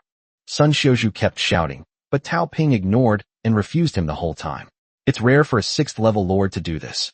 Of course, this cannot be blamed on him. Although he is a 6th-tier lord, it does not mean that his territory is not lacking in 6th-tier units. In fact, it is extremely lacking. After all, apart from the first batch of recruited kin, the kin that are bred and captured later need too much time and resources to grow. Putting aside everything else, the growth time of a dragon lord's young dragon is measured in hundreds or thousands of years, while the lords on Earth have only been developing for 1,000 years. How could they possibly grow up in that time? Sun Xiuzhu kept trying to persuade him along the way, until the airship was about to land before he had to give up. He could see that this man was determined to follow Yi Chun, but Yi Chun didn't care. Wouldn't you call this being a freeloader? Sun Xiuzhu asked Yi Chun with a resentful look as he stepped off the airship. What nonsense are you talking about? He's not a beauty. How can a grown man be worthy of letting me live off him? Yi Chun looked at Sun Xiuzhu with the kind of caring gaze one might give someone mentally challenged, his tone full of disdain. Stepping off the airship, Yi Chun and Fatty looked at the familiar scenery around them, and couldn't help but feel a mix of emotions. Counting the year they spent in the time cave, he had unknowingly been away for almost 2 years. What's wrong? Feeling nervous about returning home, Sun Xiuzhu walked out from the side and couldn't help but tease Yi Chun and the other two, seeing their nostalgic expressions. A little. Yi Chun nodded decisively without being polite. Only those who have experienced it can know that the Dark Dimension and Blue Star are completely different experiences for two people. It's been more than 10 years since I've been back, I think. I can't remember. The last time was when we conquered the G56 plane. Tao Ping's voice trembled slightly, which made Yi Chun and the fat man tremble even more. The G56 plane was 18 years ago, when we were just born, the fat man said quietly, surprised that the other person was already the same age as him when they last returned to Blue Star. Tao Ping. Alright, let's go guys. The longest I've been away from home is nearly 100 years. You'll be coming back less and less often in the future, but this will always be our home. Our way home. Sun Xiuzhu patted Yi Chun on the shoulder and said, pulling them back from their reverie, and led them out of the airport. The time of a lord is incredibly long. Perhaps 1,000 years have passed since a lord emerged from the cavern of time. This is extremely common among high-ranking lords. But as Sun Xiuzhu said, as long as the Blue Star plane still exists, then Blue Star will always be their destination, their home, the meaning of their fight on the front line, and the belief they need to protect. Chapter 317 Director Zhou. When a lord returns, there are a series of registration procedures. Don't be impatient. Everyone has to go through this process, even if you are a 7th or 8th tier lord. You still have to follow the procedures. Sun Xiuzhu said to the group, and together with the other lords, they entered the embassy that was exclusively for lords. All the lords on Earth have a unified landing point, which is an island in the Pacific Ocean. Yi Chun had seen a map and recognized it as the location of the Hawaiian Islands on Earth in his previous life. It is an excellent scenic spot and a workplace that all ordinary people flock to. It's important to know that you can encounter a large number of lords here. Although ordinary people cannot become awakeners, the various wonders that are born in the territory can greatly enhance the bodies of ordinary people and even give them strength comparable to awakeners. Therefore, many ordinary people, even if they fail to awaken, may still become powerful if they have a lord relative. However, without talent, their combat strength and support capabilities will be much weaker than those awakened individuals of the same level. You're a 6th tier lord, and an official at that. Even though you have to follow the proper procedures, shouldn't you have some privileges? Yi Chun said with a smile. As for me, I do have some privileges, but not many. I'm just a 6th tier lord. After thousands of years of development, who on Blue Star doesn't have a few lord relatives? What would it look like if everyone used privileges? But you're a special case. Today, I'll also benefit from your privileges and use them for me. This way, Sun Xiuzhu said with a smile. Instead of leading Yi Chun and the others towards the window, he went straight up to the 2nd floor of the embassy. The 1st floor is the regular service hall, while the second floor consists of individual offices used to handle some embassy-related administrative matters, such as exercising privileges like Yi-chan's. Director Zhou, busy. Sun Xiuzhu led the three into an office with a sign that read, Special Affairs, and greeted an elderly man with a full head of white hair inside after opening the door. Oh, little son, you're back? The old man looked up and saw Sun Xiuzhu, and immediately smiled. Upon hearing the other party call Sun Xiuzhu little son, Yi-chun and Fatty couldn't help but look at him strangely. Although the lord looked young, that was because of his powerful strength that extended his lifespan. It was hard to believe that the old man was older than Sun Xiuzhu, even though he was young. Hee, that's right. I came back to take care of some business. That's why I'm troubling you, sir. Sun Xiuzhu laughed, noticing Yi-chun and the other's gaze, and immediately introduced. This is Director Zhou, the director of the special office of the Lord's Embassy. Don't underestimate him just because he's an ordinary person. He's over 400 years old now. Also, although our Lord can enter the time cave and thus increase his bone age, his age is still calculated using Earth's time. It is calculated from the time you were born on Earth. Your age is how many years have passed since then. You will all remember this. Yi-chun and the fat man nodded to show they understood. Although ordinary people don't live past 100 years, with all sorts of strange things in the Lord's territory, they could live hundreds or even thousands of years longer. It is said that there are still many ancient monsters on Earth that have lived for thousands of years. It is indeed necessary to calculate based solely on the Earth. Otherwise, if a lord went to the caverns of time and stayed there for 100 years, would he call his father father or son when he returned? Hello, Director Zhou. Yi-chun and the other two greeted him respectfully. For an ordinary person to live to be 400 years old, the resources invested by the forces behind him are unimaginable, which also reflects the strength of his background. Good. They're all good young men. These must be the men old Qin wanted, right? Which one is Yi-chun? Director Zhou nodded with a smile, then asked. I am Yi-chun. Yi-chun replied immediately upon hearing the question. To have condensed a planetary territory in the trial space, taking 3 steps at a time, your future is limitless. Keep up the good work, and don't follow the example of those people outside who take the wrong path. Zhou Chu nodded and gave him his advice. Yes, I understand. Yi-chun said respectfully. No matter what, these were the elders' instructions to the younger generation, and it wouldn't hurt to listen to them. Don't underestimate Zhou Chu just because he's an ordinary person. When it comes to understanding lords and awakened ones, and planning for the development of territories, even that awakened kid next to you might not be able to compare. You should learn from Zhou Chu. Sun Xiuzhu joked from the side, and Yi-chun and the others were immediately shocked. Director Zhou, hello. Let me introduce myself. I'm Wang Sikong. You can just call me Fatty.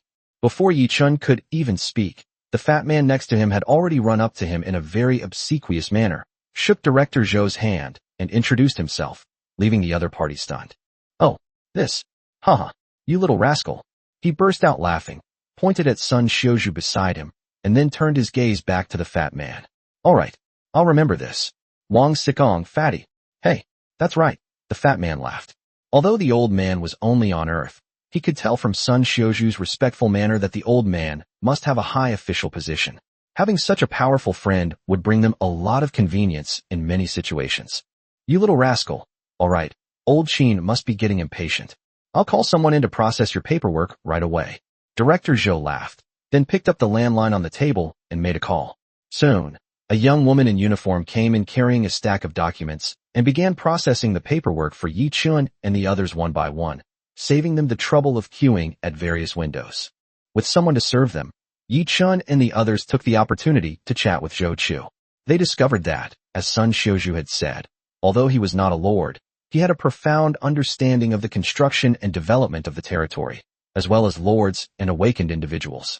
These were all things he had researched on his own as an ordinary person, based on his yearning for lords and awakened beings. He even gave Yi-chun and Fatty some very useful advice on recruiting new members. Half an hour later, after the secretary had completed all the formalities for everyone, Yi-chun and the others still felt a sense of unfinished business. If Sun Xiuzhu hadn't kept urging them, they would have even wanted to continue chatting. Director Zhou, you are truly amazing. If you had been my teacher back then, I would have failed every single exam. As he was leaving, the fat man grabbed Director Zhou's hand and said as if he had known him for ages, almost kneeling down on the spot. All right, what does your failing the exam have to do with the teacher? After all, You even copied it wrong. Yi Chun said with a look of disdain, but he was also extremely envious of the other party's easygoing and socially adept nature. Didn't you see the reluctant expression on Zhou Chu's face? Zhou Chu, thank you for your guidance today. I will definitely come back to express my gratitude when I have time. Chapter 318 Luxurious Manor. After leaving the embassy, Yi Chun and his group did not linger, but directly boarded a van and headed to their designated location. This time we went to see Elder Qin. You should have heard of his name. Qin Ming, one of the 13 chief officials of the official committee, a great figure who has lived for nearly 1,000 years, and also a lord of the 8th rank. His territory no longer requires much personal management. It is currently located in the Dark Demon Plane, guarding against darkness, and is also the eternal city within the Dark Demon Plane. Sitting in the car, Sun Xiuzhu introduced the three of them with great respect. The 13 chief officials of the official committee are the faith of everyone on Blue Star, the guardian deity of the entire planet. The so-called Eternal City refers to a lord's territory. A sufficiently powerful territory has the function of suppressing darkness. Such a territory, located in the darkness, can not only effectively resist the darkness, but also become a supply station and sanctuary for other lords. Since Elder Qin's territory is located in the Black Demon Plane, there is a territory in the Black Demon Plane that will forever suppress the darkness, thus protecting the Black Demon Plane from the erosion of darkness and providing a way out and a place of refuge for the lords of the surrounding planes. Hearing Sun Xiuzhu's words, Yi Chun and the others couldn't help but feel a sense of awe. They hadn't realized it before when they heard Qin Lao's name, but now that they heard Qin Ming's name, they remembered that it was actually this big shot. The ability to build an eternally unyielding dark city and guard a plane is the lifelong pursuit of most lords. The car didn't travel for long. Although Blue Star wasn't large, it wasn't a place that could be reached by car. Instead, it turned to the nearby airport and took them by plane to what was once part of China, now Chang'an City. Yi Chun and Fatty had never been to Chang'an City before, but now they had witnessed the prosperity of this world-famous metropolis. It is said that this place was once the capital of the Tang dynasty, the last dynasty of China. After that, darkness came and the lords awakened. This place once flourished for a time, until the unification of the Blue Planet and the abolition of national restrictions by countries around the world, with official committees coordinating human development. Even so, Chang'an City has never declined. On the contrary, with the development of the times and keeping up with the trend, it has become more and more prosperous and is now the most prosperous city in the Huaxia region. This is it. Everyone be respectful. After getting off the plane and driving for another 3 hours, Yi Chun and the others finally stopped outside a manor. After Sun Xiuzhu informed them, he led the group to wait patiently. I heard that land in Chang'an is incredibly valuable, and a house can cost hundreds of millions. Such a large estate must have cost a lot of money, right? The fat man asked with envy, but Sun Xiuzhu shook his head. Old Qin is a man who has lived for over 1,000 years. It is said that he lived in this manor before the invasion of darkness, and it has been renovated several times and is still standing today, Sun Xiuzhu said in a low voice, which startled Yi Chun and the others. Damn, if this were on Earth in my previous life, it would definitely be a tourist attraction and a famous historical site. Creak, soon. The heavy iron gate blocking everyone's way was slowly opened, and the driver drove in at the gatekeeper's signal, heading towards the exquisite villa in the distance. What is this? Sitting in the car, the fat man looked out the window in astonishment. He actually saw many creatures that did not belong to Earth living here. Silence. An 8th-tier lord is comparable to a god. Even if he is not on his own territory, his divine sense is enough to cover the entire planet. Sun Xiuzhu shouted, his face full of solemnity. Upon hearing this, the fat man immediately fell silent, and everyone sat up straight, waiting for the car to arrive at its destination. Little son, don't be so nervous. They're just some strange beasts. As long as they don't leave this manor, they'll be fine. A gentle voice rang in everyone's ears, startling Fatty and the others. That being said, young people should still have reverence for the strong, Sun Xiuzhu said respectfully. At the same time, Yi Chun and the others realized that Elder Qin was communicating with them through divine sense. This is a technique that only high-ranking lords can use. Even Horus, who has already reached the 7th rank, can use it after practicing for a while, but he can't do it as casually as the other party. Sorry, the boys are ignorant and have disturbed Elder Qin. Having figured out the key point, Yi Chun also spoke up, just as Sun Xiuzhu said, there is no shortage of respect for the strong. Haha, it's alright, Don't be like that kid. Relax, I'll be waiting for you inside. The voice in his mind rang out again, and to Yi Chen's surprise, the voice did not sound old. The car quickly drove in and finally stopped in front of a luxurious villa. Two beautiful and charming maids appeared and guided them into the villa. Was sitting on a sofa in the luxurious hall, passionately, playing a game? Old. Do I look old? All right. Sit anywhere, I'll finish this game, the young man said, staring at the huge screen in front of him without looking up. The fat man subconsciously wanted to sit down, but found that no one around him was moving. So he twisted his waist gracefully and stood up again. Everyone looked at the screen, which wasn't playing any strange game, but rather the rather old fighting game, the King of Fighters. It was impossible to tell which version of Yi Chen it was, but it was clear that the opponent was playing very passionately, with various combos constantly coming up, obviously having a very good understanding of the character they were using. A few minutes later, with Iori Yagami's 1 vs 3 victory, the game ended with a huge KO. The young man put down the controller with satisfaction and turned to look at Yi Chen and the others. How was it? Was my Yagami move pretty good? Qin Ming, who looked young, smiled smugly, showing no signs of the pressure of an 8th tier expert. That's impressive, but I still prefer my Shiranui. She's big enough. Before Yi Chen and the others could reply, the fat man blurted out instinctively. As soon as he finished speaking, he was jolted awake, realizing what he had said, and his face immediately fell. Ha. Judging by your physique, you're a total anime fanboy. You know, fists are the only true measure of power. Qin Yang laughed loudly.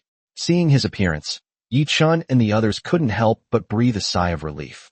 Don't be fooled by the fact that the other party looks like a young man. It doesn't affect his age at all.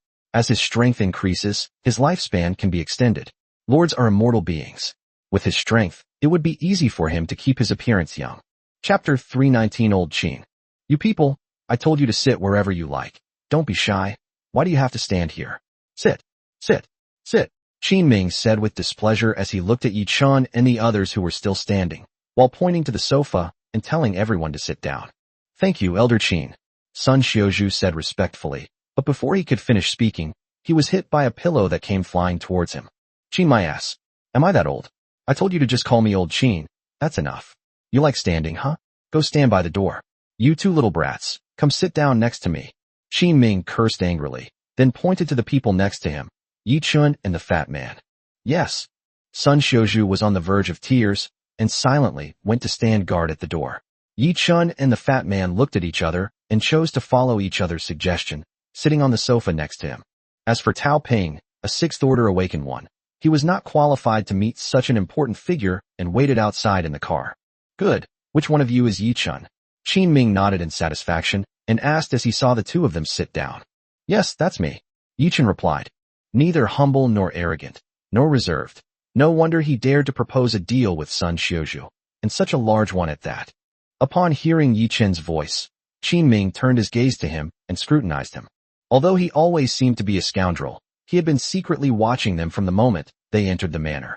With his strength, he could know everything that was happening around him even without deliberately observing. Although Yi Chen didn't speak like the fat man from beginning to end, he stood by very casually, even less reserved than Sun Xiaozhu. Now he was sitting on the sofa in a relaxed manner, showing no fear or restraint in front of the chief of the official committee and an 8th level expert. In his opinion, this alone made him much better than Sun Xiaozhu outside. Old Qin, you're too kind, Yi Chen said casually with a smile, which surprised the other party. Old Qin? Haha, good. You're definitely more interesting than that guy. Qin Ming was taken aback, then laughed again. He hadn't expected that these two would bring him so much fun today. Isn't this what you asked me to call you? Yi Chen shrugged nonchalantly, but in reality, every address and every word was carefully considered. Facing an 8th tier powerhouse, one's life and death are entirely in the other party's hands. Even though the Blue Star Plane is called a safe zone, in the era of lords, strength ultimately speaks. If a chief official really kills you, where can you appeal? Not bad. That's how you'll be addressed. You're just right, kid.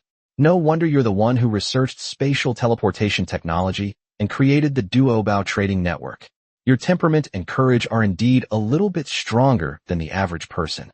Qin Ming laughed loudly, clearly in a very good mood. Thank you for the compliment. All right, enough dawdling. We're here for the space teleportation technology, so tell me, what price range are you looking for? Qin Ming said, getting straight to the point. Hearing his words, the fat man, who had finally relaxed a little, sat up straight again. This was a matter of life and death for their Duobao trading network. Official status, official protection, legal operation of Duobao trading network, and even official authorization for promotion. Yichen didn't mince words and directly stated his demands. His straightforward words stunned Qin Ming. Was this how negotiations were conducted? Was he revealing his hand directly? You don't seem like a good negotiator. Shouldn't you use other resources to develop your territory? Qin Ming asked, frowning.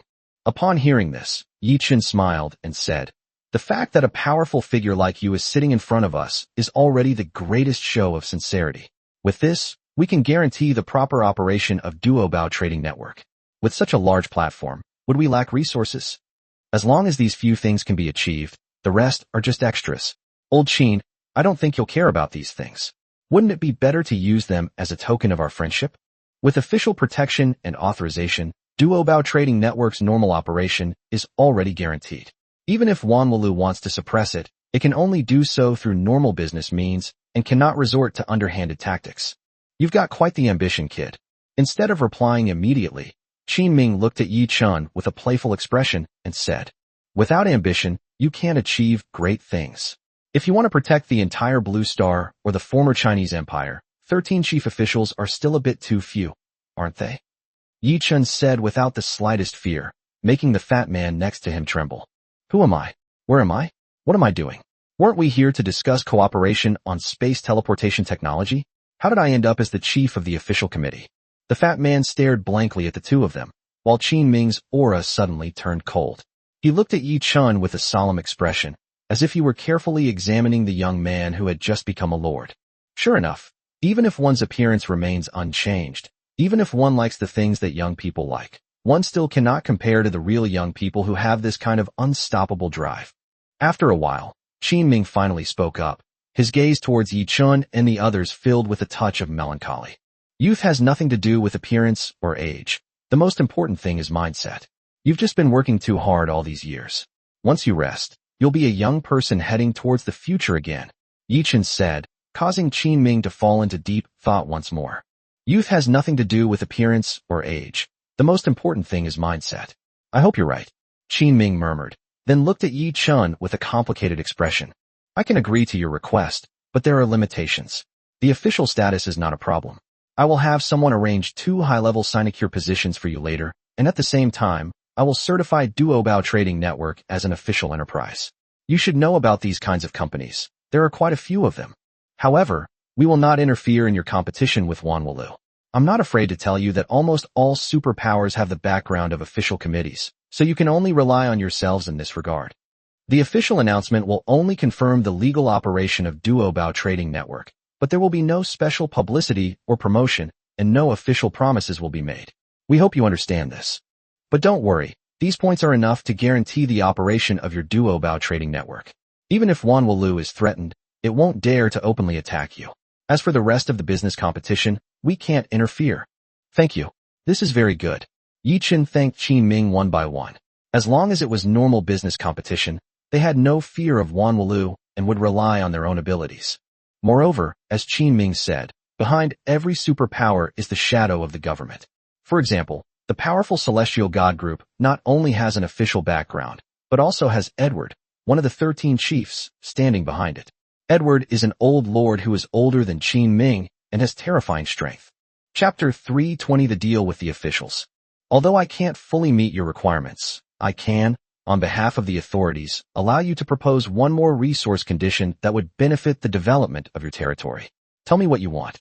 Qin Ming continued after seeing Yi Chun nod. The two looked at each other, and after a moment of thought, Yi Chun finally spoke. How long can you provide the right to use the time cave? Yi Chun asked.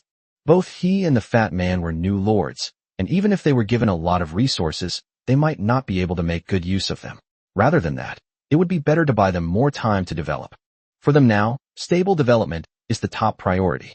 Piling up large amounts of resources is meaningless. Fatty's scientific research and Yi Chun's population development are the most urgent things. Not seeking profit, but developing first, a very clear strategy. Qin Ming nodded, a hint of appreciation in his eyes. He had seen too many lords seeking rare treasures and rare clan lairs. But wealth requires sufficient strength to safeguard. The number of lords who succumb to darkness with their numerous treasures far exceeds that of those who survive. It just so happens that a large number of new lords are leaving the trial space. Since we're going to open the time caves for them anyway, I can arrange for you to stay there for a month. Is that enough?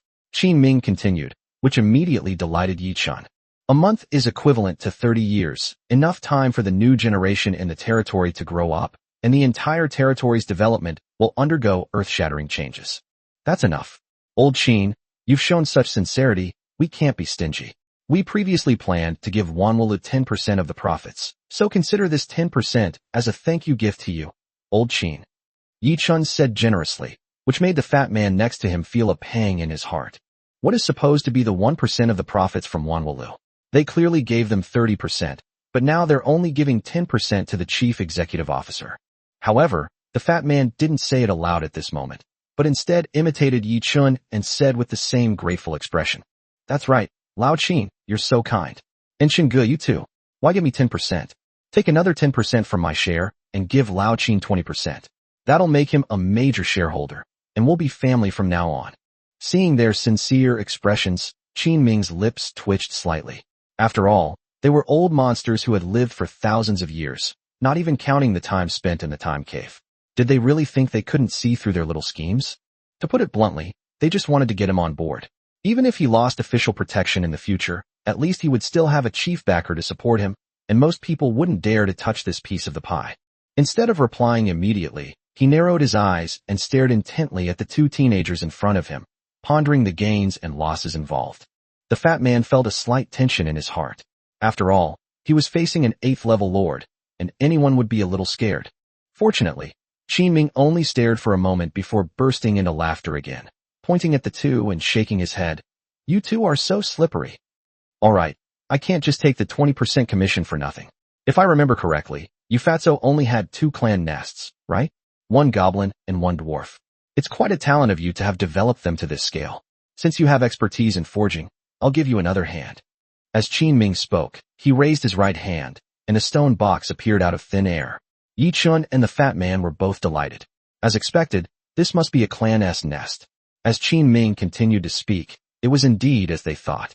This is a spark of civilization from the Iron Titans, capable of hatching a race of Iron Titans for you. Although it's not a true ancient god Titan, it's a Titan extremely skilled in forging. I imagine it should be of great help to you, Qin Ming said to the fat man, handing him the stone box in his hand. Yes, it's a huge help. Upon hearing the name Iron Titan, the fat man exclaimed excitedly.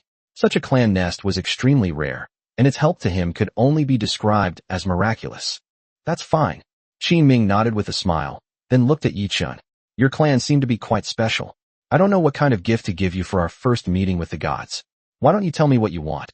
Yi Chun's clans were all ancient clans that had never appeared in the era of lords, so even Qin Ming, who had lived for thousands of years, couldn't think of what to give Yi Chun for a while.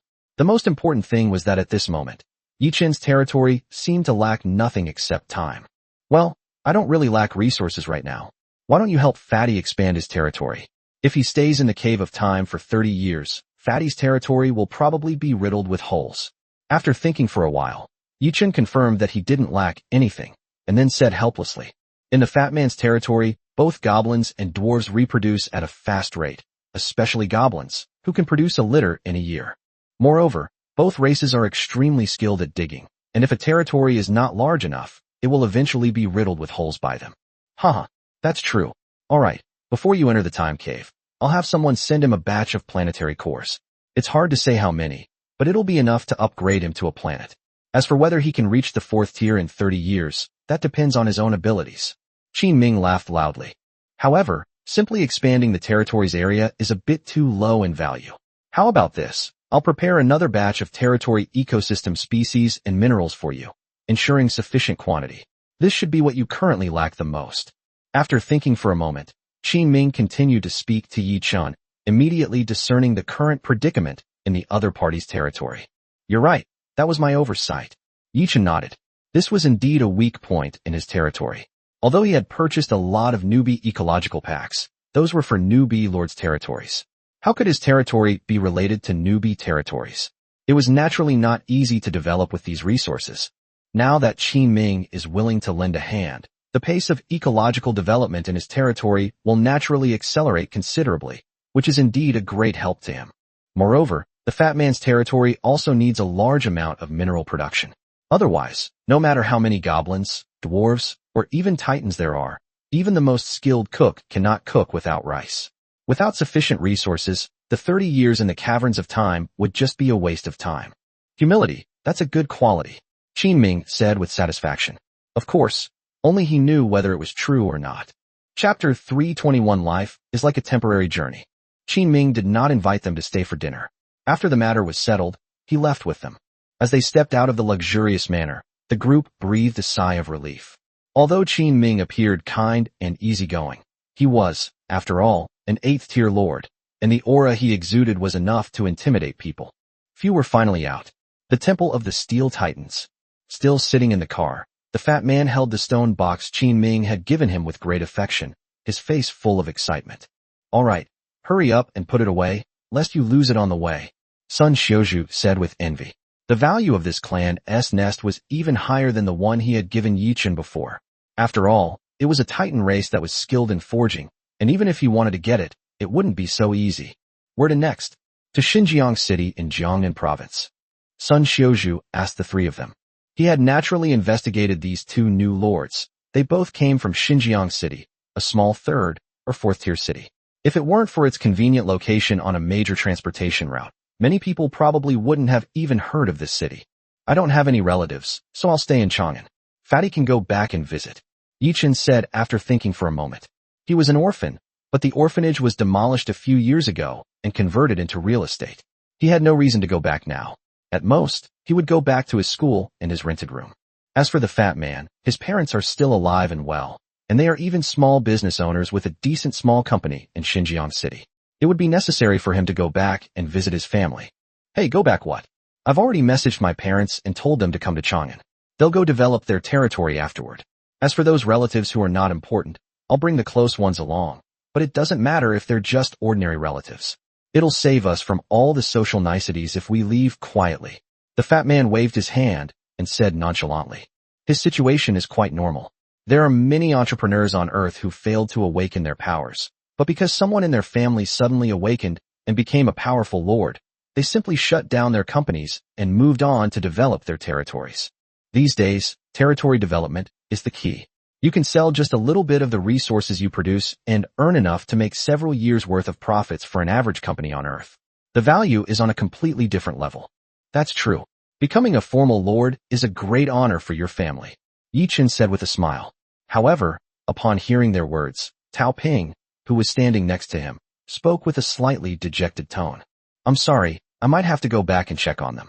I haven't been back for decades, and I don't know if my parents are still alive. If possible, I hope to bring them to the territory this time, and see if I can extend their lives. Tao Ping said to Yi Chun, his eyes filled with a pleading look. Your parents? Weren't they taken with you to Lord Xionying's territory? Yi Chun asked in confusion. Logically speaking, if an awakened one was recruited and had family members, they would be taken along with them. This way, they wouldn't have to endure the pain of separation, and their families could have a better life. No, back then I wasn't strong enough, and I didn't want to suffer with my family. Moreover, Lord Xionying was conquering all sides, and I was worried that my family would be affected. So I stayed on Blue Star, thinking that I would bring them over when I was stronger. I just didn't expect that this trip would last for so many years. Tao Ping shook his head. Hearing this, the group couldn't help but sigh. In their youth, they always longed to one day become famous, but little did they know that life is fleeting and never returns. What is lost can never be retrieved. So, bringing you along is just a hassle. You were supposed to be a bodyguard on Blue Star, and not only did you die on your first day, but you also have to bring a few people for me to protect. Go away, go away. Stop getting in my way, Yichen suddenly said with a look of disgust, but the others chuckled. Okay, I'll get off and leave. Perhaps moved by the scene, Tao Ping's eyes reddened slightly, but he smiled as he spoke upon hearing Yichen's words. Still waiting to get off? Hurry up and leave. It's so crowded sitting here. You're a 6th-tier expert. Can't you just fly back yourself? The use of any supernatural power is prohibited on Earth. If you're caught, you'll be deported at best and killed at worst. All right. Let's get going when we get to our stop. You're in the way. The vehicle slowly drove into the city, which had become bustling again, with brightly lit businesses and hurried pedestrians. Looking around, it was no different from Earth in their previous life, but they wondered how many people with terrifying strength like them were hidden among the crowd. Chang'an City is different from your Xinjiang city. There are far more awakened ones and lords here. On average, 1 in 10 people has mastered supernatural powers. So you have to be careful here. You might bump into an old man who is actually a hidden master. Sun Xiuzhu introduced the situation in Chang'an City as they drove into the city. A 10% probability is far more exaggerated than in Xinjiang City. Not to mention, even a 1% probability is not guaranteed in Xinjiang City. Although the probability of becoming an awakener is only 1 or 2 out of 10, most of them are sent to Awakener University when they awaken, and then enter the territory or directly step into darkness during the fall recruitment season. Not many people remain on Blue Star. The fact that Chang'an City can maintain such a high density of people with supernatural abilities is also related to the city's unique characteristics. By the way, how do we calculate our expenses here? We didn't bring back any Blue Star currency. After chatting for a while, Yichin suddenly asked. Gold coins and merits are the common currencies used by lords and awakened ones in the dark. On Blue Star, the main currency for transactions is the Alliance coin printed on Blue Star, which they don't have. It's okay, Brother Chun, my parents have already sold the company here and got a lot of money, enough for us to live on. Upon hearing Yichen's question, the fat man immediately replied. Although his family's assets were not large, the proceeds from the sale were enough for them to live on Earth for the rest of their lives. Haha, it's alright. We're pressed for time today, but the embassy should have your credit cards ready by tomorrow. You can then use them for purchases and deduct the cost with gold coins or merit points when you leave Blue Star. 1 gold coin is roughly equivalent to 1,000 Alliance coins. Sun Xiuzhu laughed. This is a problem that all lords face upon returning to Blue Star. They can't possibly have to set up a stall and sell things before they can make a living, can they? Therefore, the authorities already have a corresponding policy. However, Yi Chun and his companion used a special channel on their first return, so this step was temporarily omitted. Someone will naturally make up for it for them later. Chapter 322 Heaven and Earth. After seeing Tao Ping off, the car finally stopped outside a building called Heaven on Earth. The two stepped out of the car and looked at the luxurious building, which was over 10 meters high and nearly 100 meters wide, resplendent in gold and adorned with vibrant flowers and greenery. They couldn't help but feel a mix of bewilderment and excitement. Heaven on Earth, this must be the most luxurious hotel in Chang'an. The fat man looked at the elegantly dressed young ladies outside the gate and became very excited. Judging from this, even if they aren't, they're probably among the top. Look at those people, none of them are shabby. They're all impeccably dressed, clearly scoundrels. Yichin nodded, pointing to the people who walked in. The fat man nodded silently. The people who walked into Heaven on Earth were all dressed in sharp suits, and they were all very generous and natural. They were obviously frequenters of this kind of place. Some of the young masters even had 1 person in each arm as they walked in, clearly regulars. This Sun Xiuzhu really knows how to lead the way, bringing us right here. I wonder if the resources we have in our territory are enough. The fat man took out the temporary credit card that Sun Xiuzhu had given him, his tone a mixture of anticipation and worry. 1 gold coin is worth 1,000 yuan. Not to mention resources, just take out a 2nd or 3rd tier fruit, and you'll have hundreds of thousands, or even millions of yuan. What's there to be afraid of? Yi Chun patted his shoulder, and the two walked into the Heaven and Earth Palace. The graded spiritual plants unearthed in the territory can enhance human physique. 1st and 2nd grade spiritual plants are not worth much, ranging from a few to tens of gold coins. However, 3rd grade spiritual plants are worth hundreds of gold coins or more, and rare ones can even be worth thousands of gold coins. All in all, that's tens of thousands to millions of gold coins. The two men's appearance inevitably made them stand out from the crowd. Among a group of well-dressed upper-class people, there were 2 ordinary-looking, even somewhat shabby, boys. Having lived in the territory for over a year, the 2 of them were dressed in tattered clothes, or practically bleached. Compared to others, they were worse off than beggars on the street. After all, social security benefits on Earth are quite substantial these days, and even becoming a beggar isn't easy. Are these your first time here, gentlemen? As the 2 continued to ascend the steps, the princesses, though not instinctively avoiding them, did not greet them with the same enthusiasm as they would others. After a while, a tall, gentle-looking girl came up to them and asked, This is my first time here. What's special about this place? Also, do you offer accommodation? I'd like 2 rooms. Unlike the fat man's reserved manner, Yichin spoke generously. If it weren't for his words and his attire, one would have thought he was a regular customer. Of course we can accommodate you. Please come this way. We have 5 standard rooms and many unique rooms available. We also have a wide range of entertainment facilities. I can show you all the details later, the beautiful woman said with a happy expression, leading the two of them inside. When the others saw Yi Chun and the fat man actually walk into the heaven on earth, a hint of regret flashed in the eyes of the other girls. They originally thought they were just 2 country bumpkins, but they didn't expect them to actually go in. This situation is actually quite common here. Not to mention that the real tycoons don't care about their clothes. The awakened ones who have returned from the territory don't care either. However, most of the time they come in wearing their own combat uniforms. It's rare to see people like Yi Chun and Fatty dressed in tattered clothes. The beautiful woman who greeted Yi Chun and the fat man was also surprised to find that these 2 boys, whom no one wanted to pay attention to, might actually be big fish. She was overjoyed. Please have a seat here. My name is Cece. This is our service list. Please take a look and see what kind of room you would like to stay in and how many days you would like to stay. Upon entering heaven on earth, there was no concept of a front desk. Apart from the spacious aisle in the middle, there were private rooms on both sides. There weren't many people sitting in the rooms, but they were all accompanied by beautiful women like Cece, who were flipping through the service list in their hands. They were obviously still in the process of ordering. Okay. Yi Chun nodded, took the list from the other person's hand, and let the other person stick close to him. There were only the 2 of them here, and no princess would leave him to stick close to the fat man, right? He would just have to suffer. Brother Chun, this place truly lives up to its name. Look at the decor. Even the front hall is so luxurious.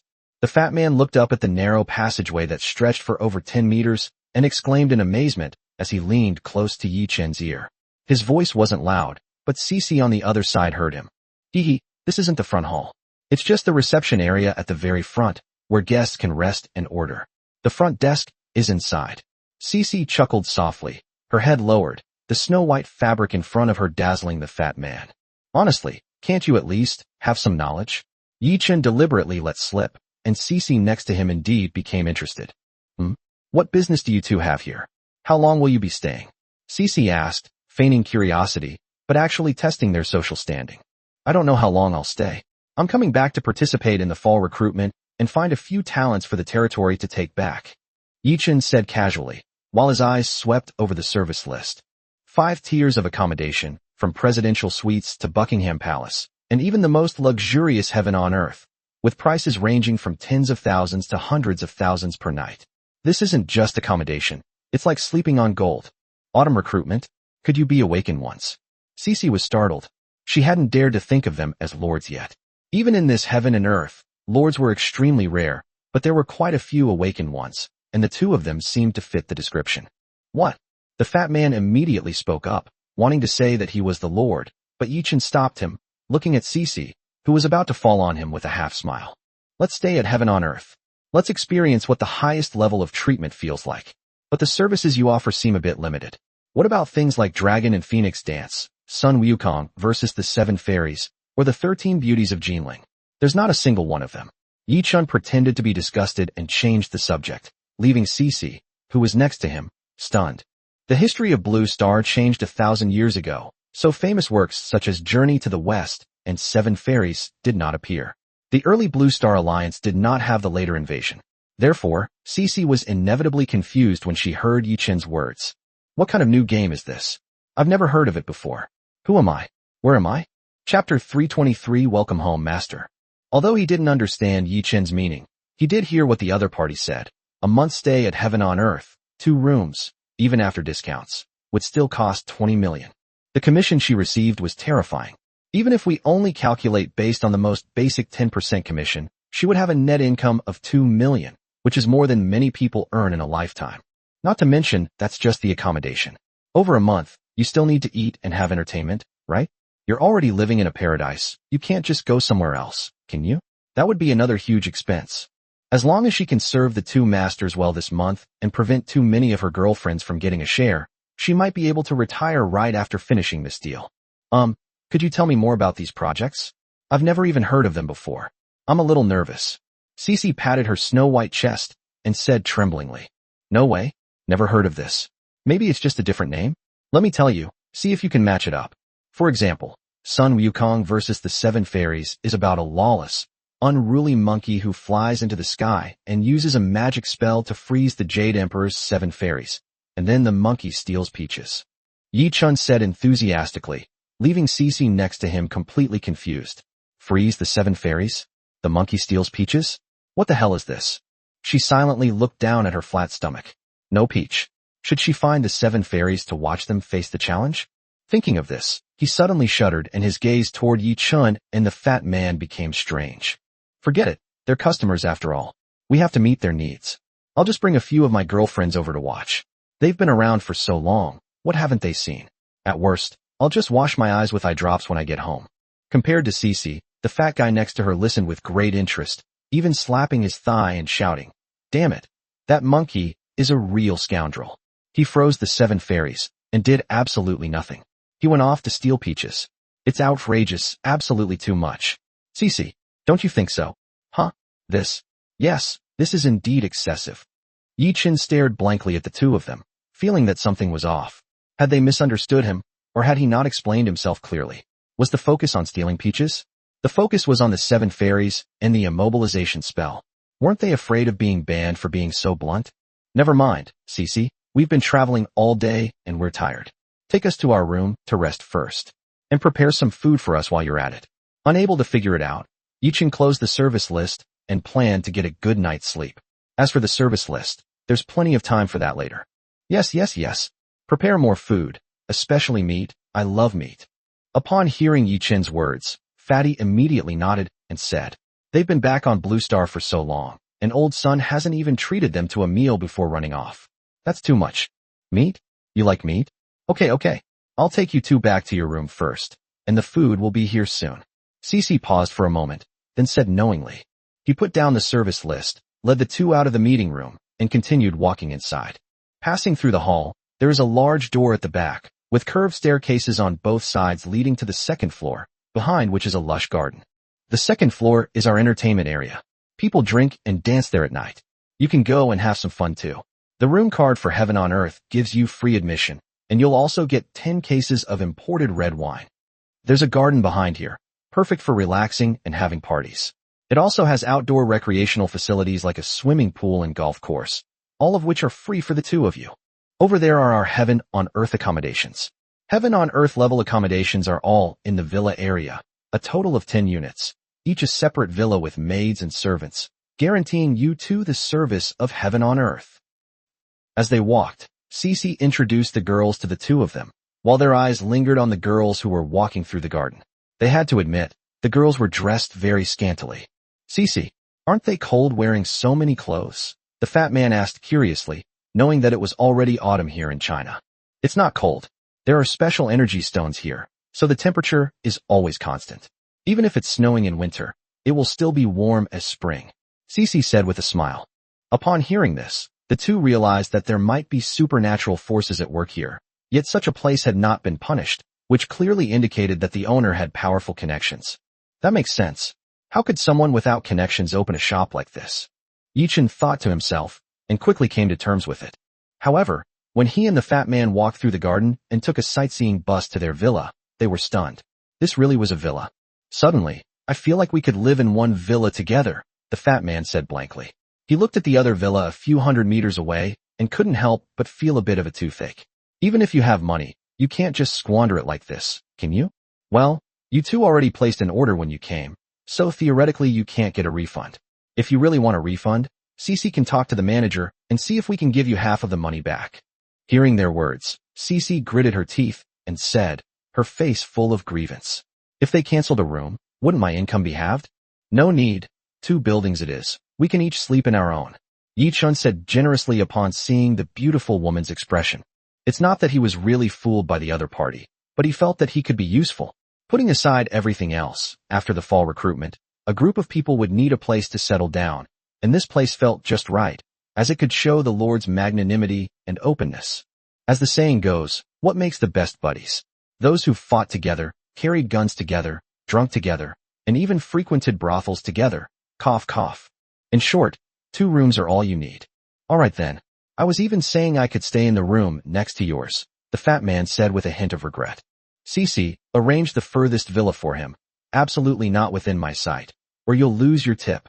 Yi-Chun took a deep breath, strode into the villa, and said to Cece behind him without turning his head. Okay, all right. The beautiful woman nodded and regretfully led the fat man toward another villa. As Yi-Chun pushed open the door and approached the villa, he was immediately shocked. A dozen or so beautiful girls dressed in sexy maid outfits were kneeling in 2 rows behind the door, bowing their heads the moment the door was pushed open. Welcome home, master. Chapter 324. Sorry, wrong turn. Wow, this is quite a grand affair, Yi-Chun exclaimed, and, feeling dizzy, he walked into the villa, attended by numerous maids. Please do as you please. I'm a little sleepy and need to find a room to rest properly. Yi-Chun thought to himself that he couldn't handle it. After getting rid of the maids and running upstairs, he found that the dish was just an appetizer. When he casually pushed open a room door and was about to rest, he discovered that a young woman wearing a sexy nightgown was living inside. Sorry, wrong way. Bang. The door was slammed shut. Yi-Chun apologized and turned to open the door opposite, only to find a pair of twin sisters blinking their big, bright eyes at him. Sorry, wrong way. Bang. After closing 2 doors in a row, Yi-Chun quickly walked inside. He refused to believe that all the rooms here were occupied. The 3rd room contained a girl with a baby face and huge, well, you know. In the 4th room, a sexy young nurse was clamoring to examine him. In the 5th room, a tall, sophisticated woman in a business suit sat in her office, waiting for him to sign off on the documents. In the 6th room, the bound investigator tearfully begged him for help. The 7th room, the 8th room. After touring all the rooms, he was filled with despair. Was this really a normal hotel? Who would decorate a hotel like this? Couldn't he even get a decent night's sleep? Finally, after careful consideration, Yi-Chun went into the investigator's room, lay down on the bed amidst the pleading eyes of the investigator who was bound and gagged, and fell into a deep sleep. The female investigator stared blankly at the sleeping person on the bed. What was going on? Had she picked up the wrong script? At least help me untie this first. As Yi-Chun fell asleep, time passed little by little. The female investigator's feigned, pleading look gradually turned into a real plea for help. Who the hell could have imagined that she would actually be tied up for more than 10 hours? And with something stuffed in her mouth was going to go numb. Would she have to use it again later? Yi-Chun slept soundly that night, only waking up slowly the next day at noon. As soon as he opened his eyes, he saw a beautiful woman lying next to him with her head tilted to the side. Holy crap! What the hell? Yi-Chun was so startled that he jumped back and rolled onto the ground. Bang! Ouch! The sound of a heavy object falling to the ground startled the female investigator awake, and she glared at Yi-Chun with a resentful expression. Sorry. You can go back to sleep. I'll head out now. No need to bother you. The solidified death so early in the morning gave him goosebumps. He immediately got up, dressed, and prepared to leave. He really couldn't stay in this hotel any longer. Ugh.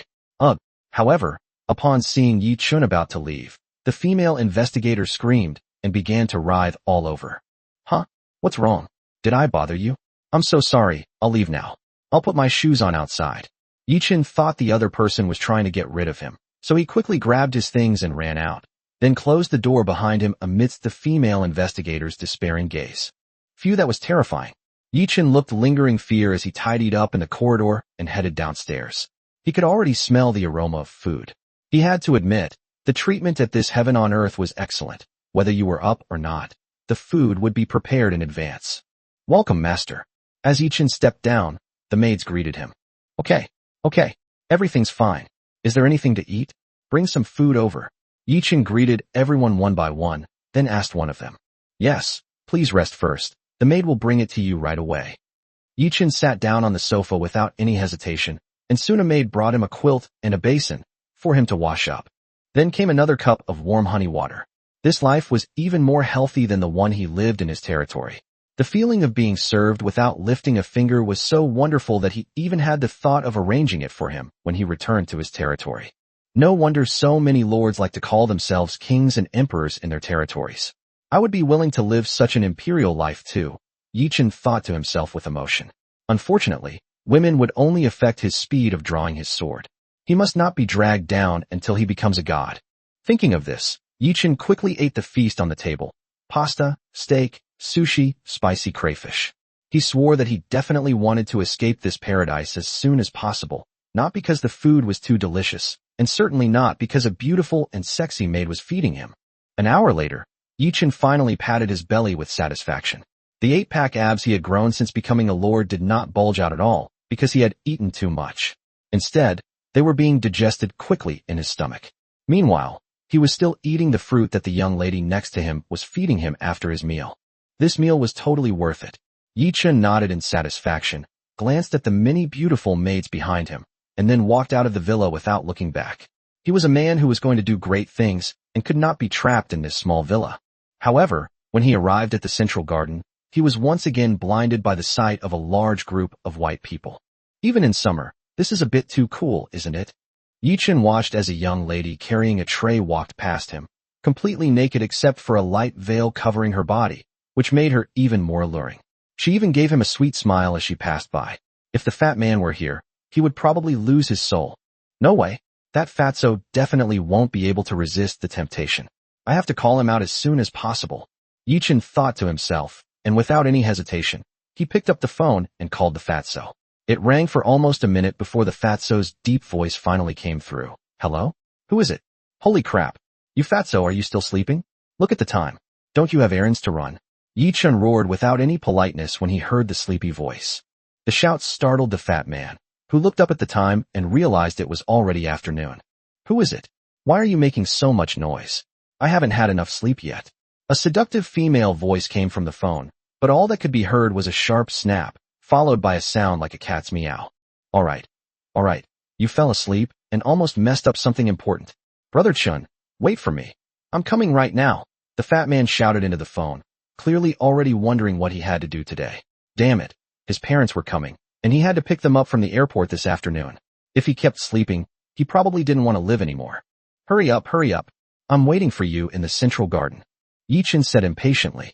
He had already sat down at a garden table and chairs, and was having his palm read by another beautiful woman dressed in a thin veil. Beautiful lady, your Venus mound is so high, which means you are full of romance and mystery. I wonder if I would be fortunate enough to share this romance with you. Chapter 325 Fat Boy's Parents. When the fat man arrived late, he saw Yichin already chatting happily with several sexy beauties. While he was still in a daze, Yichin had already said goodbye to the many beauties and pulled him towards the exit of the club. Look at the time. Do you really think the emperor will never hold court again? Aren't you afraid the retired emperor will castrate you? Yichin said irritably, pointing at the time. Damn it. He had to remind himself to pick up his parents? Hey, it's because the maids were too enthusiastic last night, so I guess I'm just taking care of some wayward girls. I'm doing a great deed, the fat man said, slightly embarrassed. Yichin silently rolled his eyes. How about I tell your parents about this meritorious deed? Brother, don't trouble yourself with this. Please go ahead. There were quite a few taxis waiting at the door, and the fat man directly opened the door of one of them and invited Yichin to get in. What a jerk. He shook his head irritably and got into the car. Master, Chang'an South Airport, pick me up at 3 o'clock, please hurry. The fat man said immediately after getting into the car. Pick me up at 3 p.m.? Do you think I'm flying a plane? The driver glanced at the time and said speechlessly. At 2:45, this is a big city. It takes 3 to 5 minutes to get from the airport gate to the arrival area in 15 minutes. 10,000 yuan. Can you open it? A stack of banknotes appeared in front of the driver, and he swallowed back the rest of his words. No one else can do it. I, the mighty Akina mountain racing god, hold on tight. As soon as he finished speaking, the entire taxi shot off and sped along the highway. The two men glanced at it discreetly. Good heavens, 0 to 100 kilometers per hour in less than 6 seconds. Even top-of-the-line sports cars can do that. If it weren't for the smoke billowing behind them, they would have really thought they were riding in a sports car. Where did you get the cash? The fat man asked Yichin. Didn't they both only have credit cards? I got a loan from so many maids. They each gave me 10,000, and I exchanged it for 20,000 for each of them. I'll start helping troubled girls. Wow, how come I didn't think of that? Because you are not kind enough. You haven't saved enough wayward girls. You're not proactive enough. You're not enthusiastic enough. 15 minutes later, the two stared blankly at the airport gate, marveling at the incredible speed of the man who had actually arrived at the airport from the heaven on earth in just 15 minutes. Even though it was just the airport entrance, it was still unbelievable. This was a car. A taxi, no less. What was its top speed? Why didn't you mention before that the airport is so close to heaven on earth? Fatty asked speechlessly through the car window. This is just around the corner. You don't even have to go through the city. One is on this side of the mountain, and the other is on the other side. There are no traffic lights or cameras along the way. We just drove straight there. You didn't even ask. And even if it's next door, would an average person drive this fast? Look at the smoke coming out of the back. Even the Akina mountain racing legend gets old, the taxi driver said, counting the money in his hand. You've really put too much smoke in here. The two nodded silently, and suddenly felt that they hadn't given enough. Just look at the exhaust smoke that could block the door. Even 10,000 yuan wouldn't be enough to repair the car. Hey sir, don't be shy, this 10,000 yuan is a tip. You'd better hurry to the repair shop. The security guards over there are coming to kick you out. Yi Chen handed over another 10,000 yuan, urging the taxi driver to leave. However, the driver calmly took the money and shifted gears. Hey, it's nothing. I can fix this little problem myself.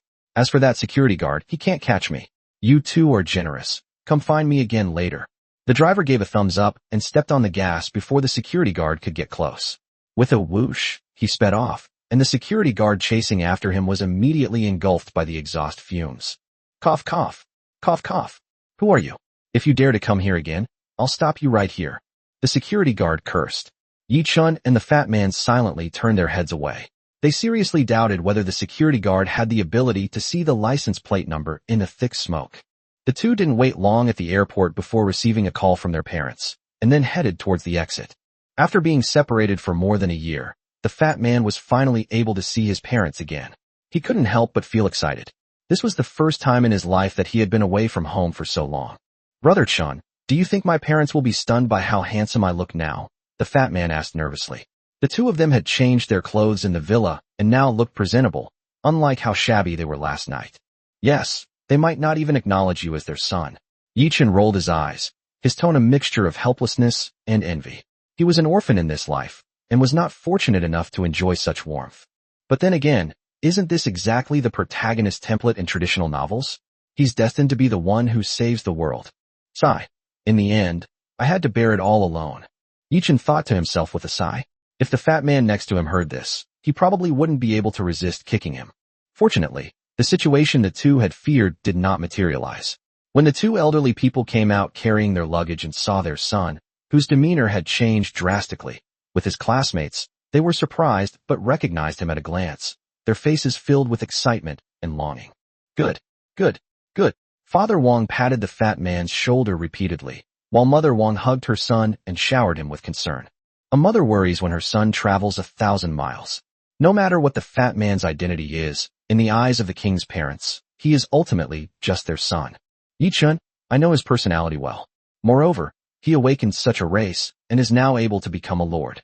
I really owe you a lot this past year. Seeing that he could not join in the scene of maternal love and filial piety, the king's father gradually came to his senses and said gratefully, while holding Yi Chen's hand. In his eyes, his son's childhood classmate and best friend was far superior to his own son. He was calm, well-behaved, and academically excellent. Having such a friend was a blessing that Fatty had accumulated over several lifetimes. Therefore, Mr. and Mrs. Wang had always treated Yi Chen very well, and Yi Chen always remembered this. Uncle, you're too kind. Fatty and I have developed and grown together. Whether in the trial space or now that we're out, he has been a great help to me. Yi Chen said. This was not just politeness. Fatty's magic crystal bombs, teleportation arrays, and even goblin armor were things that his primordial clan alone might not have been able to produce. But to the king's father, those words sounded like modesty. Shaw, don't bother praising him. Do you think I don't know my own flesh and blood? If he causes you any trouble, just tell me, and I'll beat him to a pulp. Chapter 326 Awaken University. Without Sun Xiuju's prompting, the two successfully led the fat man's parents to a reputable restaurant, the Emperor's Mansion, a super 9-star hotel in Chang'an City. The luxury here is in no way inferior to the heaven on earth I visited last night, but this is a legitimate hotel, at least on the surface. Yi Chun and Fatty booked 3 presidential suites in a row and decided to sleep here tonight. As for heaven on earth, it's not suitable. Anyway, the room rate there is paid daily, and they're not so generous as to pay for a whole month's room in one go, so it doesn't matter to them. Compared to the Heaven on Earth nightclub, this place is closer to the city center and university town, making it more convenient to conduct campus recruitment at the university tomorrow. Uncle and Aunt, please stay here for a few days. Fatty and I are back to recruit more awakened individuals for our territory, so we won't be back for a while.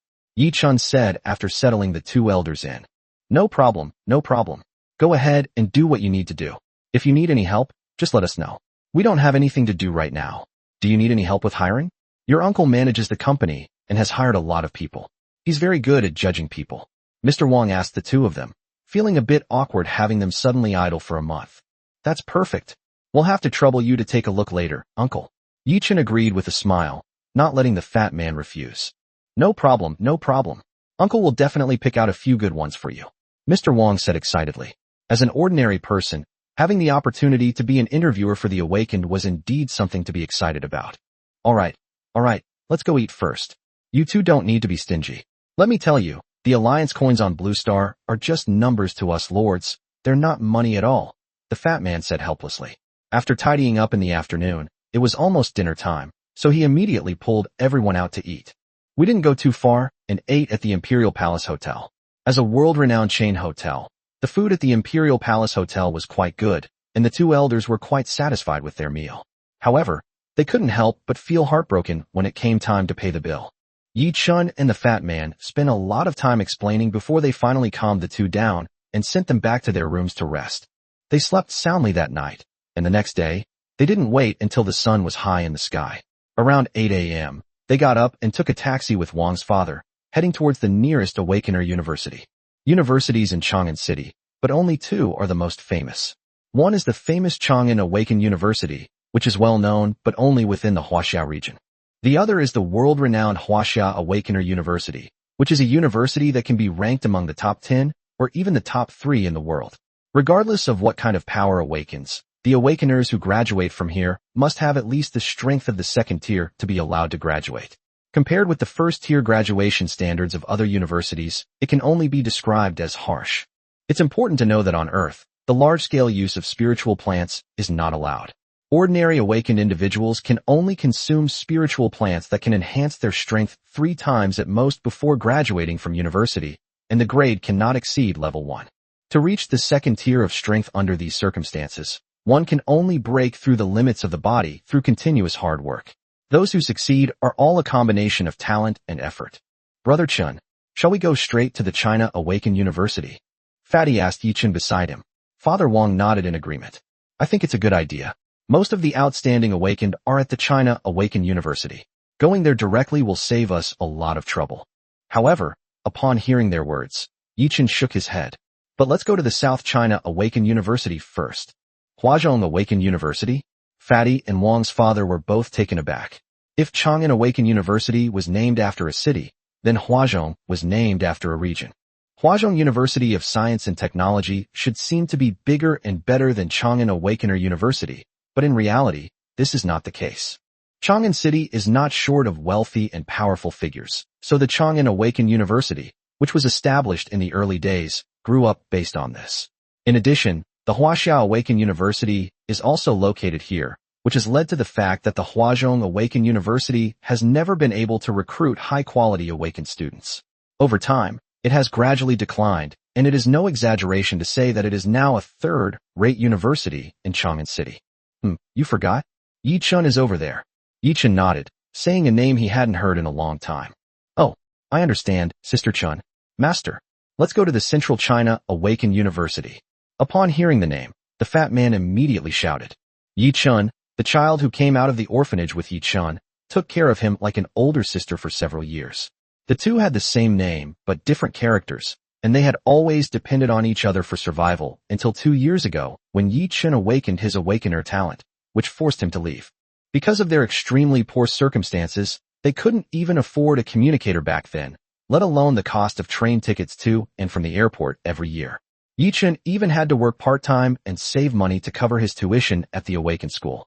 Therefore, the two had not seen each other for 2 years. If you include the year Yi Chun became a lord and went to the Cave of Time, then it had been a full 3 years since they had received any news from each other. It would be impossible not to miss her after such a long time.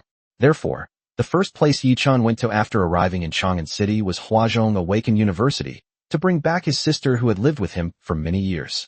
I was the one who saw Chun'er off at the train station back then. I can't believe it's been almost 3 years already, Wang's father said with a sigh as he sat in the taxi.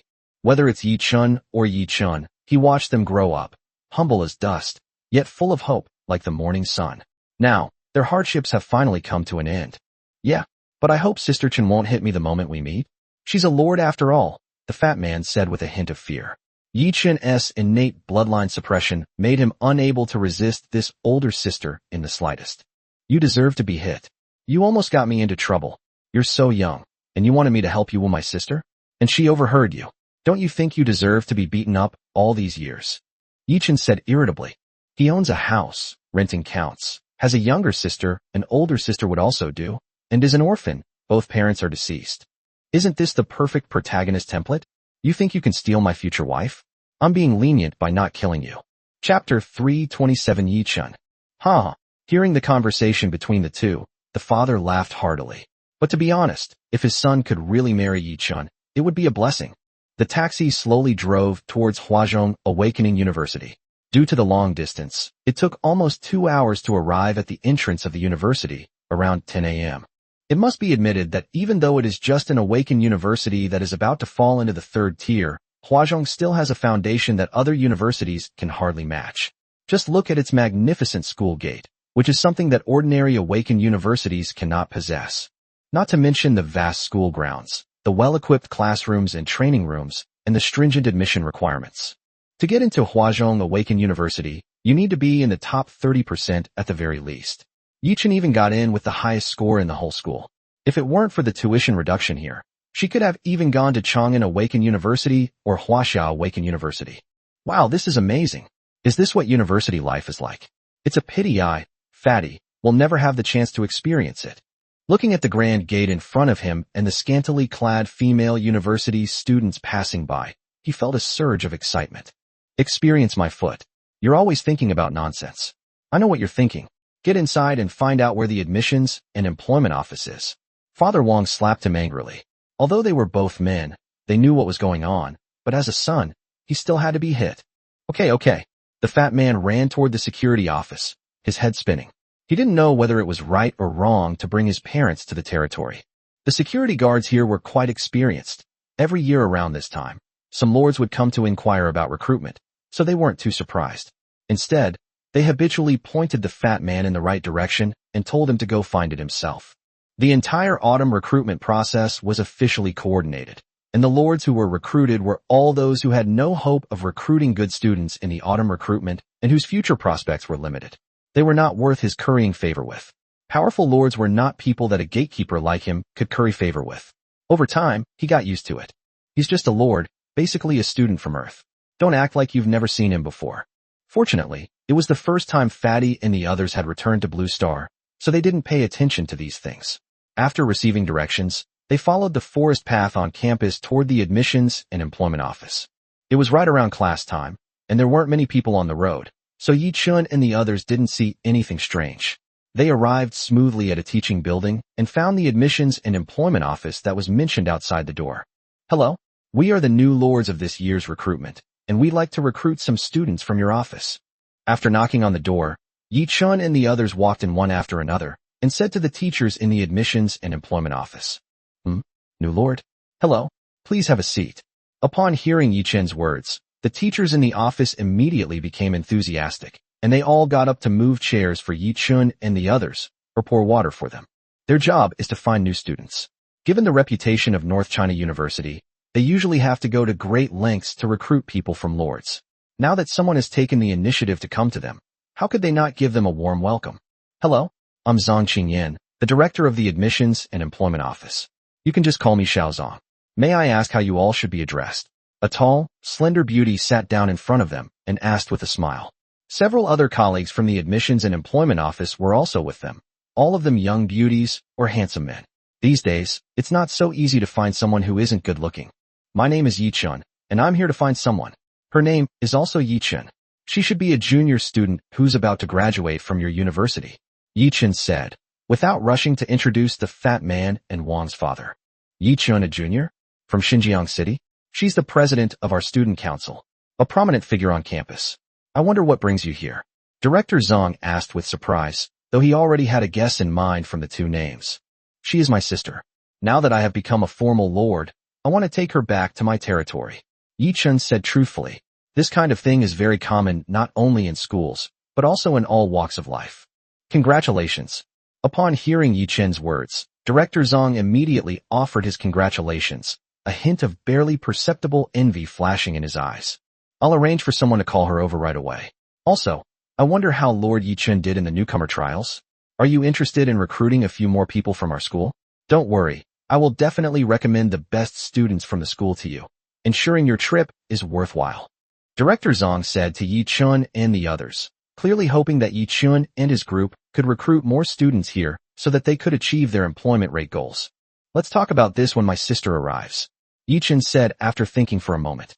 If there were any good awakened ones in this school, he wouldn't mind recruiting them back here, but he would have to wait until Yi Chun arrived first. That's true. I wonder. Director Zhang continued chatting with Yi Chun and the others about all sorts of things, trying to find out some information about them. Wang's father obviously saw Yi Chen's helplessness and took the initiative to start a conversation with him. It has to be said that Wang's father is quite capable of running a small company. At least in terms of how he treats people, Yi Chun and Fatty should learn from him. At this moment, Director Zhang arranged for him to find Yi Chen's teacher, which was also a huge headache. I thought it would be a simple matter to make a phone call, but I discovered that Yi Chen's phone number wasn't in the file. I had to call her roommate, only to find out that she didn't even have a communicator. What kind of ancient person is she living in? The teacher had no choice but to follow her roommate's advice and go find the teacher who was giving her a combat lesson. However, she learned that this class was actually a free activity, and all the awakened individuals were training on their own in the training room. They would only come to him if they had any problems, but other students had already been arranged to call him. After going around in circles for more than 10 minutes, the teacher finally found Yi Chun and made him rush towards the admissions and employment office. Yi Chun. More than half an hour later, after Yi Chun had finished his second glass of water, the office door was suddenly pushed open, and a familiar voice called out at the same time. Everyone turned to look, and saw a stunningly beautiful girl with a ponytail, dressed in a simple samurai outfit, panting heavily with sweat on her face, her gaze fixed intently on Yi Chun on the sofa. Sister. Yi Chun stood up and called out in a dry voice.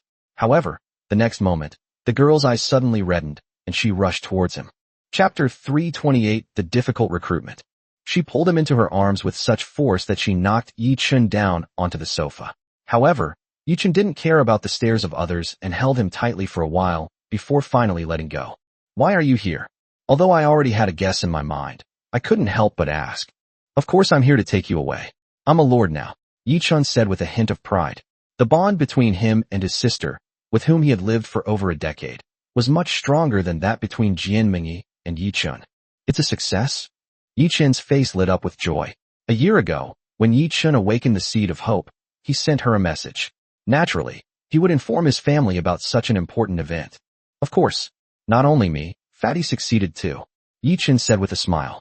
Yi Chun looked up and then noticed Fatty and Wang's father beside him.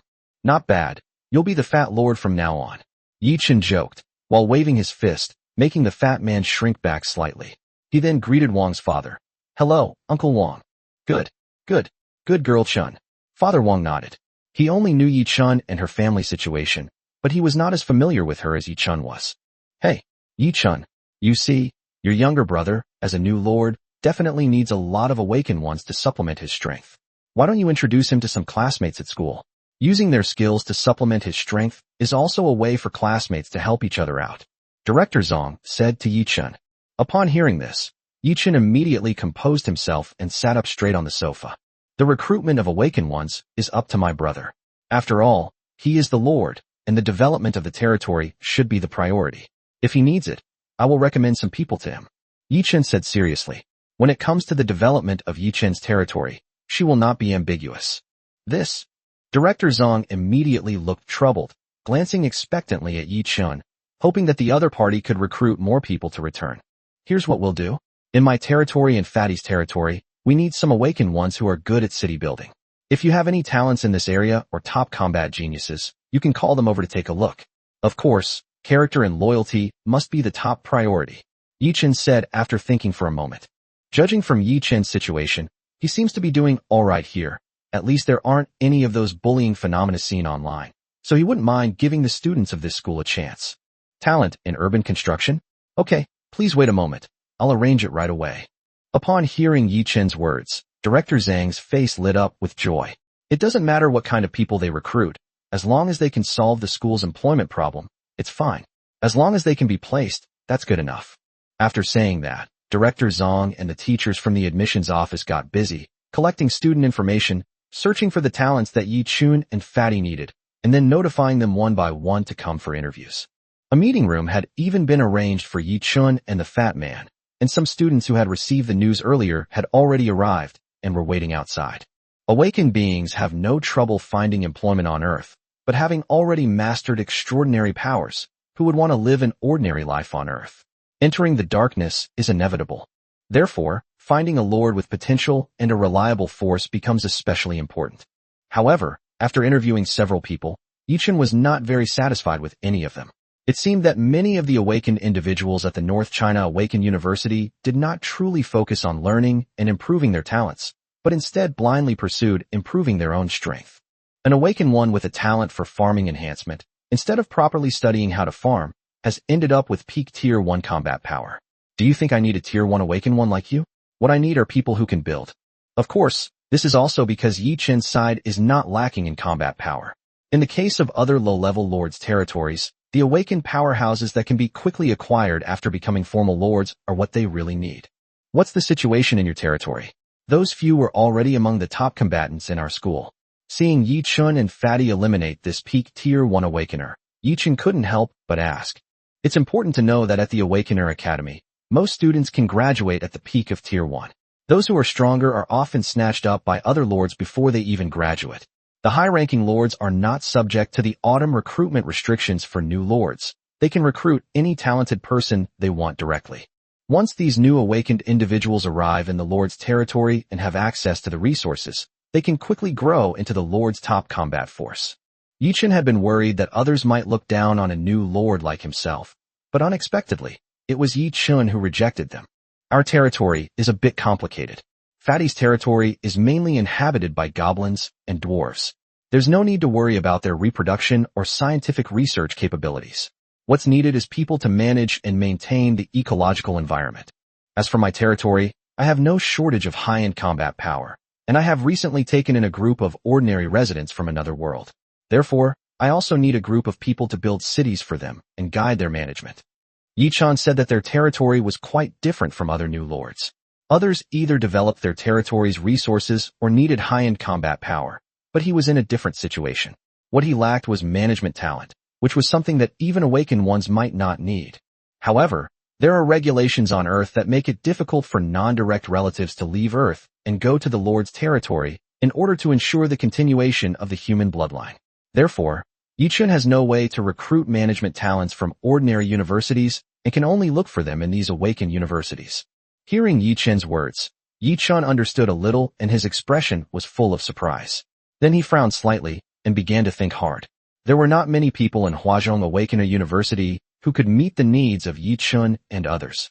After all, in order to ensure the employment rate, the school mainly focuses on the development of combat units. There are also support-type awakeners, but very few are truly outstanding. If that's the case, I haven't heard of any particularly outstanding ones among the juniors and seniors. However, there's a junior in the sophomore year whose talent is proliferation, which can enhance the reproductive ability of animals. She usually likes to interact with small animals, but her combat power is a bit weak. Yichun thought for a long time and finally said with a helpless expression, "There are many talented people, and it could even be said that most awakened ones have support abilities, but they use these abilities as much as possible in combat. Pure support is just farming and blacksmithing.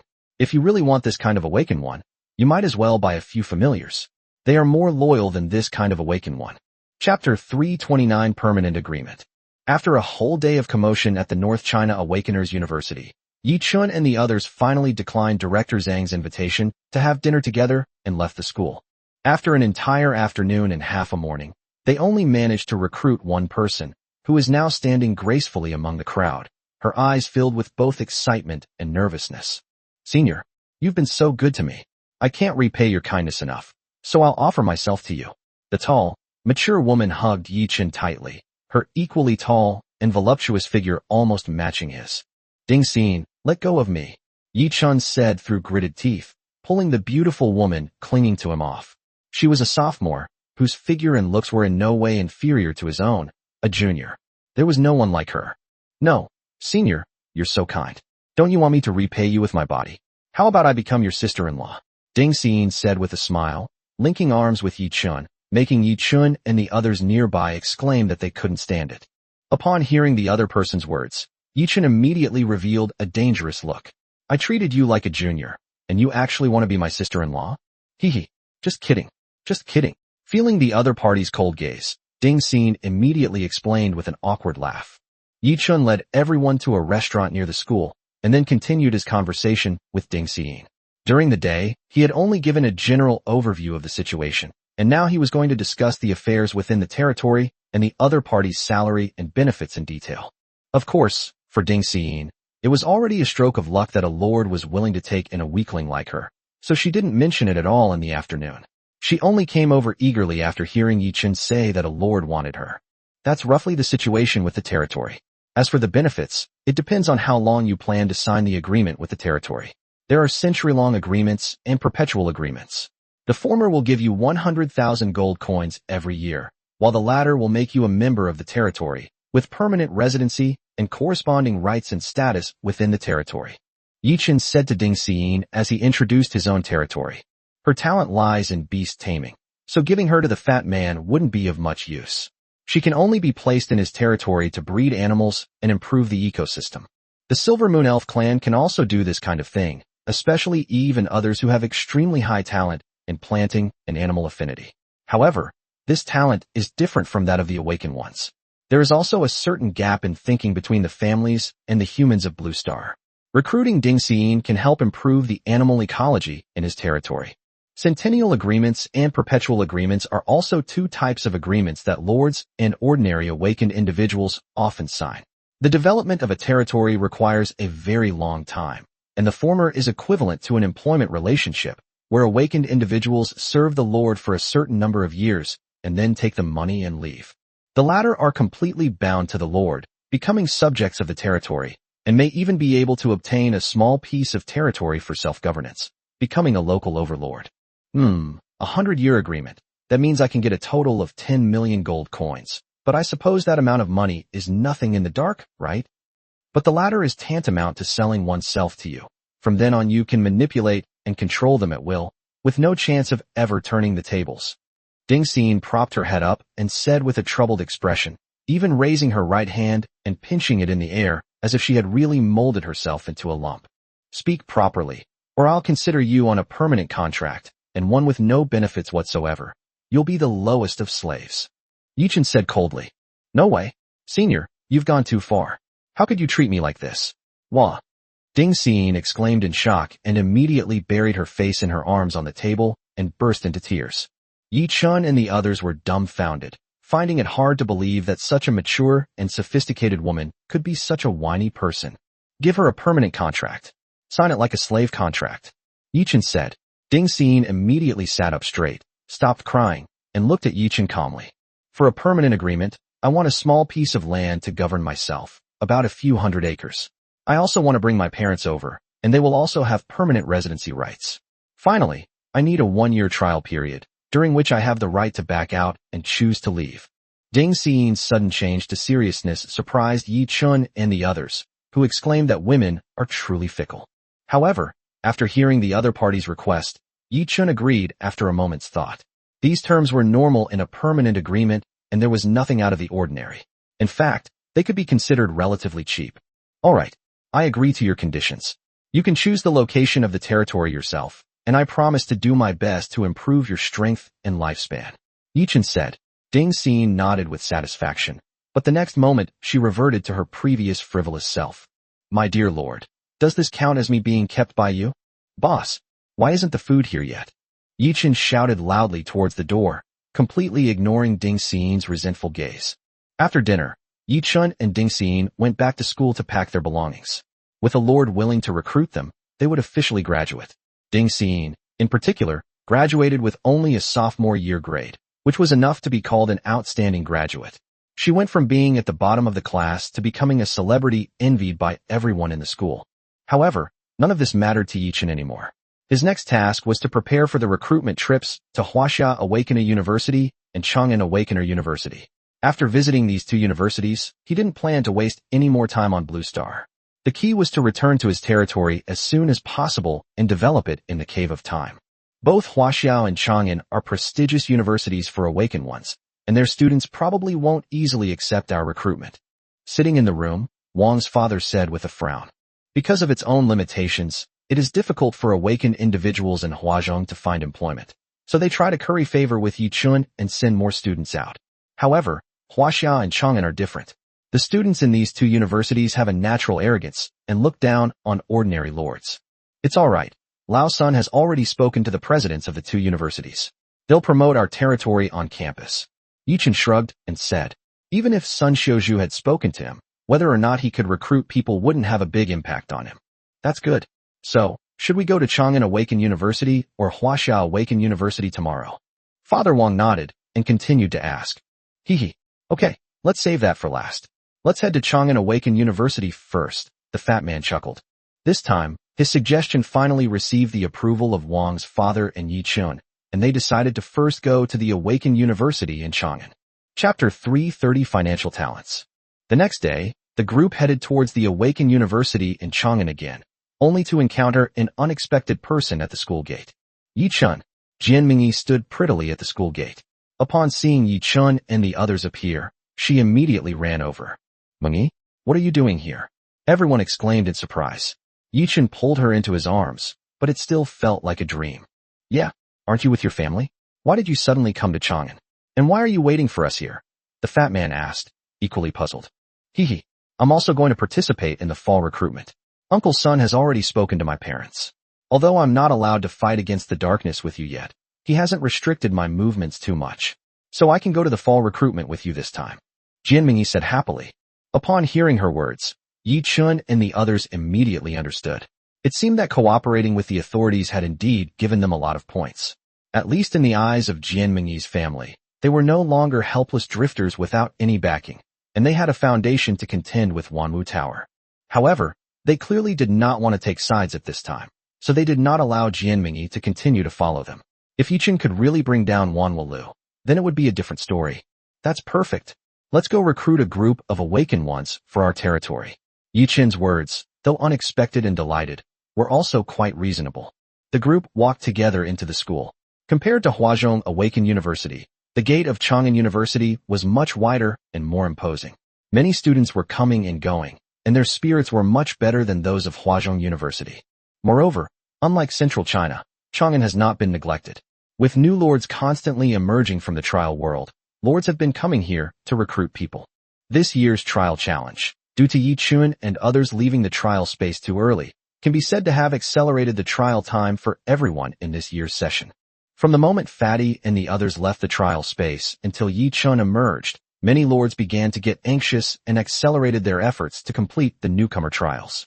Those who are capable should leave the trial space as soon as possible, while those who are not capable should try their best to complete the challenge.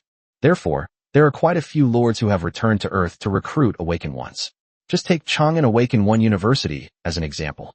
In addition to Yichun and his two companions, there are two other lords recruiting at the school. Moreover, like Yichun and his companions, they are also high-ranking lords. There are still people recruiting? Upon hearing the words of the teacher from the Admissions and Employment Office, Yichun and the others were stunned. They hadn't expected that they would already be competing for jobs before the official peak season. Yes, I'm sorry. They also arrived this morning on short notice, and they belong to the Tianshan group. The teacher from the Admissions and Employment Office said cryptically. Yichun and the others immediately understood that these people seemed to have connections, and their affiliation was even stronger than their cooperation with the government. It's all right. Let's do it together. Just prepare a meeting room for us. The three of us can recruit together. Will there be any problem with the personnel? Yichun said nonchalantly. Recruiting people also depends on fate. We still need to find the right people. That's no problem. But since they're all applying together, the students might have their own choices. The teacher nodded, then said with a hint of difficulty. Originally, only Yichun and Yichun were recruiting, so the students naturally only had this one option.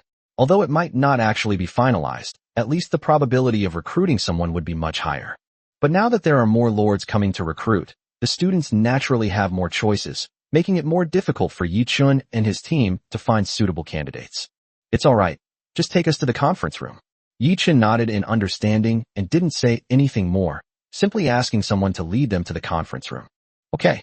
Thank you for your understanding. Please follow me. The teacher from the admissions and employment office breathed a slight sigh of relief. The Lord's status was high, and he was really afraid of angering the other party. He didn't know if he could recruit anyone, but at least his life would definitely be difficult. Fortunately, the other party did not take it to heart. Upon arriving at the conference room, Yi Chun and his two companions ignored the lords who were also recruiting nearby, and, after a brief tidying up, began the recruitment process directly.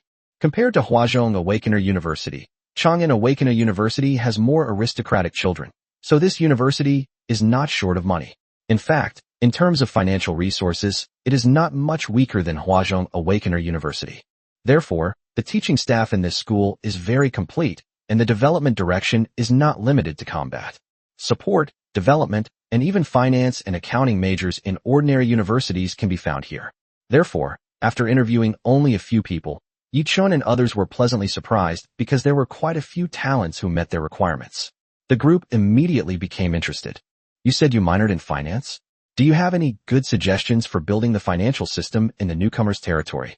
Yi Chun asked, looking at the gentle and refined girl in front of him.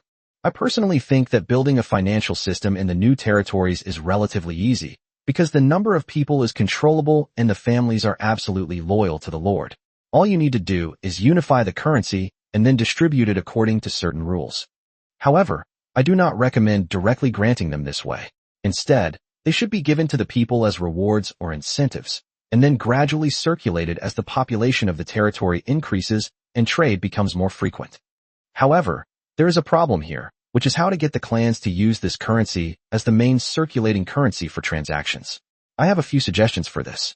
First, after hearing Yi Chun's question, the girl pondered for a moment, and then began to talk eloquently for almost half an hour. Many of the things she said made Yi Chun, who had studied finance in his previous life, suddenly understand, not to mention the fat guy and Jianmingyi next to her, who looked completely bewildered.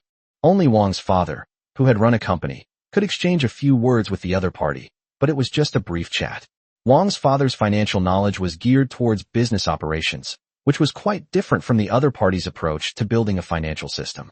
The two talked for almost an hour before Yi Chun finally stopped, satisfied. He looked intently at the other person, thinking that this was definitely a talent and that he had to bring him to the territory. The king's father shared the same thought. As for Fatty and Jianmingyi, although they couldn't understand, the fact that the girl in front of them could talk to Yi Chun and Wang's father about a single issue for so long was enough to prove her abilities. All right, let's talk about my questions. How strong is your territory? What is its potential?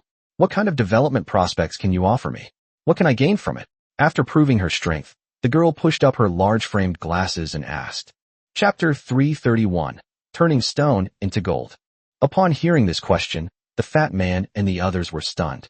Anyone with a discerning eye would know that such a talent was extremely rare and could even be more than qualified for the territory of an established lord. So what did they have that would attract such a person? Why would someone want to serve in their territory? Let me tell you about the situation in our territory first. The three of us are all high-level lords, and we are this year's rookie kings, the first rookie lords to emerge from the trial space. As an awakened one, you must know the significance of that. Yi Chun replied. Upon hearing the words, rookie kings, the other party was immediately shocked. Being able to stand out among so many rookie lords was enough to prove his strength. He never expected that the person who came to recruit today would be this year's rookie king. These are the achievements on the surface. Let me tell you something you don't know. My initial clan is the Silver Moon Elf clan, and its level should be equivalent to that of the Void Elves. In addition, I currently have 4 clan nests in my territory, and their levels are no lower than those of the Silver Moon Elf clans. I also have a dragon nest that I haven't loaded yet. Upon hearing Yi Chun's words, a hint of surprise finally appeared on the girl's usually placid face. 4? Aren't you a new lord? Aren't you afraid your territory will collapse if you load so many clan nests? The girl exclaimed. A new lord's territory is not large enough to load so many clan nests. 2 is already the limit. More clan nests need to be added slowly as the territory expands. Collapse? Do you know how big his territory is? He is the first person in thousands of years to become a formal lord with a planetary territory. While he was still in the trial space, he had already transformed his territory into a planet. Upon hearing the other party's question, Jianmingyi immediately spoke up, looking at the other party with displeasure. Star? Planet. The girl's mouth gaped open, her pretty face filled with shock. This was truly beyond her expectations. She might not know much about the strength of a clan, or how strong a new king was, but this unprecedented event was enough to make Yi Chun go down in history. If she could become his awakener, she would surely leave a strong mark on history as well. Yes, a planet, but it's all luck. It would be very difficult to replicate it, Yi Chun said with a faint smile. Hearing someone else say this was far more shocking than hearing it himself. This is the general situation in my territory. As for your treatment, the standard treatment is fine. You can make any special requests, and we can discuss them. But I only sign lifetime agreements, which are permanent agreements. Yi Chun continued. University yesterday, he discussed with Fatty and Wang's father that there were too many secrets in their territory, so they simply didn't bother signing a limited agreement, and instead signed a permanent agreement. If you wanted to come, you could come. If you didn't want to come, so be it. Anyway, with their own clans, it was only a matter of time before they developed a permanent agreement. The girl was taken aback and immediately found herself in a dilemma. A permanent agreement was no different from a contract of servitude. Once she agreed, she would be completely tied to the other party's ship. Unless the lord died or the territory collapsed, she could never betray them. Such agreements require swearing an oath on the flame of hope, and no one can break them unless you become a true god. Yes, we can give you a few minutes to think about it, but not much time. Yi Chun nodded, then ignored the other party and looked down at the documents in his hand. Xia Qingyi possesses the talent of turning stone into gold, capable of transforming ordinary jade into metal. This is not magic, but rather a fundamental change in the structure of matter. She can even convert parts of her own body into metal for a short period of time. However, her strength is average, only at the early stage of the first tier. This talent isn't particularly strong, nor is it very useful. Aside from turning stones into gold, the increase in combat power after the body is converted into metal is currently quite limited. As one's own strength increases, a second or third tier powerhouse can generally withstand the collision of metals. The highest density metal that Xia Qingyi can transform is gold. How much attack power can a weapon made solely of gold have? The soft material of gold is probably not even as good as an ordinary iron sword, and such a transformation would greatly hinder her mobility, making her practical combat ability not high. As for turning gold into gold in the territory, at her conversion speed, it would take her forever. The gold reserves of any gold mine that happens to emerge in the territory are enough for her to convert stones for decades. Therefore, Xia Qingyi's talent is actually quite awkward. It's not very useful, yet it seems to have some use. Moreover, no one knows whether the power of this talent will be enhanced as her strength increases. Xia Qingyi can eventually conjure up rare metals like phoenix gold or burning sky steel. Then she will become a treasure. If she can only conjure up gold at best, then she will be a useless thing, neither good nor bad. The only fortunate thing is that she awakened her talent, which gave her the possibility of leaving Earth in the hope of becoming stronger and changing her destiny. I want to know, if I agree to the permanent agreement, will I go to your territory? After a long while, Xia Qingyi finally raised her head and asked Yi Chun. Of course, my territory. Yi Chun nodded. Such a person was exactly what he needed right now. With his experience from his previous life, he knew very well that an awakened person's talent was not everything. It was this kind of multifaceted talent that his territory truly lacked. Okay, I agree to your request and sign a permanent agreement, but there must be a 1-year trial period. In addition to the usual requirements, you also need an independent place to live so that I can bring my parents there. Finally, to the best of my ability, I can maximize my strength. Xia Qingyi gritted her teeth and finally made this difficult decision. Yi Chun's talent and potential are undoubtedly the best among all the new lords. Unless they go to live in the territories of those established lords, Yi Chun is undoubtedly the best choice. In fact, in terms of potential alone, those established lords are not as good as him. But to really make such a lifelong agreement is a very difficult choice for anyone. Xia Qingyi's decisiveness also surprised Yi Chun and the others. However, after hearing her request, Yi Chun smiled and nodded, agreeing on the spot. If there are no other requirements, you can go to Chang'an City with your parents now. Han Wang Star welcomes you to join us. Chapter 332 The New Lord of the Celestial God Group. Gaining Xia Qingyi was a pleasant surprise. Although he didn't know what changes she could bring to the entire territory, it at least gave Yi Chun some positive thoughts. After lunch, the recruitment continued. By the end of the afternoon, Yi Chun and his team had only recruited 2 people, one of whom was Xia Qingyi, whom they had recruited that morning. Unfortunately, signing only a lifetime agreement is unacceptable to many newly awakened individuals. Fresh out of school, they prefer to see the wider world rather than be confined to a territory with an uncertain future. Besides Xia Qingyi, the other person was a handsome and quiet boy who looked very scholarly. His strength was not very strong, only at the mid-stage of the first rank. The reason Yi Chun was watching him was also because of his talent. The power of his vocal techniques and spells can be enhanced by his captivating music. Therefore, after entering the Awakener University in Chang'an, he has been majoring in vocal music, hoping to hone his talent through music and gain sufficient combat strength. Fortunately, the results were quite remarkable. Although not as outstanding as other awakened individuals, their combat strength in the school was considered above average. However, they needed the assistance of teammates, and their direct combat strength was still somewhat inferior when relying on themselves alone. However, what Yi Chun valued in him was not his combat ability, but his talent for enchanting sounds, which could enhance the power of vocal techniques. This was not just about offensive capabilities, but more importantly, the infectiousness of his voice. Yi Chun had already sensed it during the interview. The other person's voice was very magnetic and made people very willing to listen. Using such abilities solely for combat would be a waste, so Yi Chun recruited him back, intending to have him work in education and development, and properly establish the schools for the otherworldly races he had recruited. For this reason, Yi Chun even specially ordered a batch of educational and financial books, intending to have the 2 of them study them carefully after returning to the territory. As for a 1-year probationary period, are you kidding? We're about to enter the caverns of time. Let's talk about it in 30 years. You 2 are the same. After you've settled in at school and home, come find me at the Emperor's Mansion Hotel. You know where it is, right? But you won't be staying for too long. Try to do it within a week. After packing his things, Yi Chun felt that today's recruitment was almost over, and then said to the 2 of them, "Okay, we'll take care of it as soon as possible, and then come to the hotel to find you." The 2 nodded and followed Yi Chun and the others toward the outside of the conference room. Just then, they saw that the door to the conference room opposite had also opened, and a group of people were walking out of it one after another. "You can go back and pack your things. We'll be leaving in a week. If you don't come back in time, it will be considered as giving up," the leader said arrogantly to the people around him. They also saw Yi Chun and the others walking out of the conference room. When they saw Jian Mingyi, the other lord who hadn't spoken immediately lit up and pushed his way towards them. "Mingyi, are you recruiting here too? Why didn't you tell us? I've hired quite a few people. Do you want to see if there are any you can use?" Ignoring Yi Chun and the others beside him, he asked Jian Mingyi with a look of surprise. "Who are you? Can't you see there are people around?" Yi Chun frowned slightly.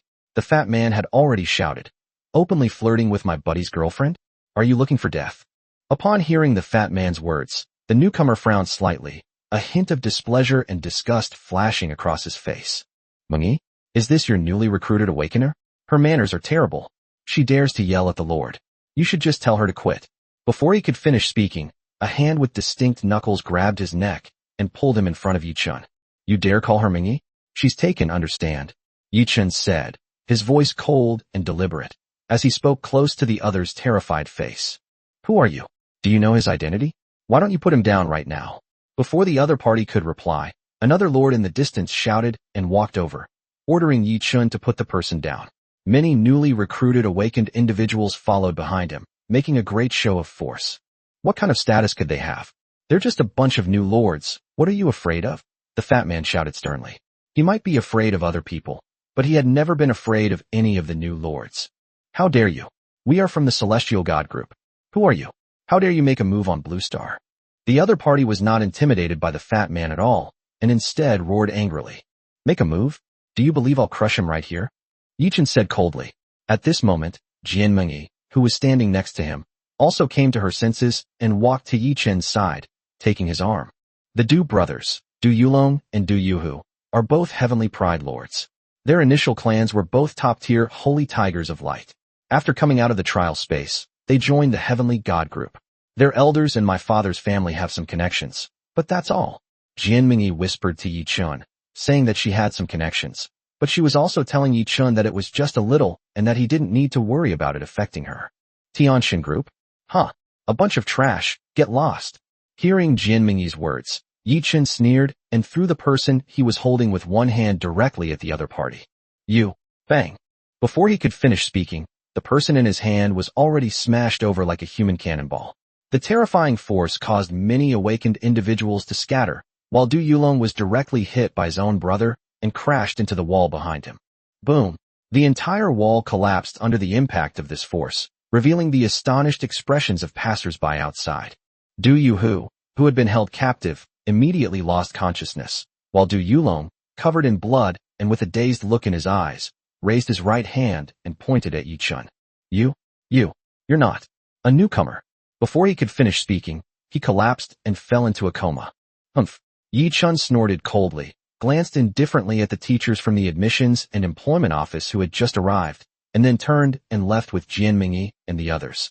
From the moment he became a formal lord, he had already become a third-tier lord, and his own strength had also reached the third tier along with the territory.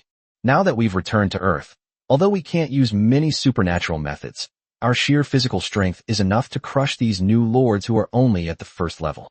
However, due to the rules of Blue Star and the protection of lords, he could not actually kill the other party.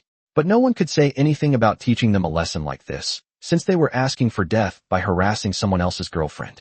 Chapter 333, Urgently Needed Talent. This was just a minor incident, and Yi Chun stopped thinking about it after dinner. Jian Mingyi felt extremely guilty. She hadn't expected that their hard-won meeting would cause trouble for the other party. She could imagine that the Du brothers would not let it go so easily. Today they had become enemies, and there would be plenty of trouble coming their way in the future. However, Jian Mingyi was not a womanly woman, and she was still very happy and sweet about Yi Chun standing up for her today. There's no other way. I can only stay here for one day. I have to leave tonight to go to the Awakeners University in Washington for recruitment. My parents have already made arrangements. After dinner, Jian Mingyi hugged Yi Chun and said reluctantly, "All right then, take care of yourself." Yi Chun nodded helplessly, not expecting that they would have to part ways again so soon after meeting. "Yes, you will too. After the fall recruitment season, you'll be going to the Cave of Time, right? 30 years.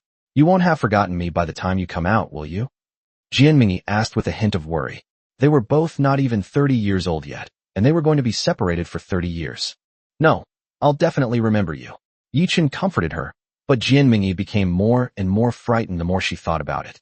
"No, I have to tell my mom that I want to go with you to a time cave to develop for 30 years. Jian Mingyi suddenly said before leaving, and then boarded the plane to the Awakener University in Washington. Hearing her words, Yi Chun shook his head helplessly. 30 years. It's not that easy. If he and Fatty hadn't given up 20% of the shares, Qinyang probably wouldn't have agreed to their request to enter the 30-year time cave in one go. The resources required for this are immeasurable. Even if Jian Mingyi's family is well off, they can hardly afford it. Let's go? Jian is a very good girl, but when it comes to relationships, it all depends on fate. Let's wait until 30 years later. Patting Yi Chun on the shoulder, Wang's father comforted him. Compared to the youthful passion of Fatty and Yi Chun, this old father understands the helplessness and hardship of life better. Who can predict what will happen in the future? Okay. Yi Chun nodded and returned to the hotel with them. After 2 days, they had made good progress. Excluding Yi Chun, they had recruited 3 awakened ones, all of whom were talents urgently needed for the development of Yi Chun's territory. Moreover, the contracts these people signed with the territory were all lifelong contracts, which meant that Yi Chun could absolutely trust them. As long as his territory remained intact, they would, in principle, be absolutely loyal to him. The recruitment process was progressing much faster than they had anticipated. So instead of rushing to the Huaxia Awakener University for further recruitment the next day, they spent a few days relaxing in Chang'an City, partly to rest and partly to wait for the arrival of the others. The very next day, Yi Chun had already completed the formalities at the school and brought Ding Xin to the hotel. Unlike Ding Xin's talent for taming beasts, Yi Chun's talent is a true command talent, which is even considered highly sought after among many lords. Her talent is called Divine Radiance, which not only allows her attacks to inflict divine damage, but also buffs her subordinates with this effect, increasing the number of people buffed as her strength increases. A Tier 1 talent can only benefit a maximum of 10 people, Tier 2 100, Tier 3 1000, and so on. Once Yi Chun's strength reaches the 5th or even 6th rank, he will be able to buff hundreds of thousands or even millions of people, and the power of the buff's divine damage will also increase accordingly. At that time, when the army attacks, darkness will have no power to resist. Are we only going to Huaxia Awakener University again? There are quite a few excellent Awakener universities on Blue Star. Should we recruit more people back? Yi-Chun asked, looking at the personnel information that Yi-Chun had recruited. When a lord returns to Earth, who wouldn't recruit 7, 8, or even 10 awakened ones? Yet Yi-Chun and Fatty have only recruited 4 people together. And if you include Tao Ping who hasn't returned yet, that's only 5. That's far too few. No need. Quality over quantity is important. As long as I have the talent I truly need, that's enough. Yi-Chun shrugged and said. Xia Qingyi and Kong Jingming were in charge of finance and education in the territory, respectively, while Ding Xin was in charge of animal ecology. Everyone had their own precise role, which he thought was the best situation. All right, you're the Lord, so you decide.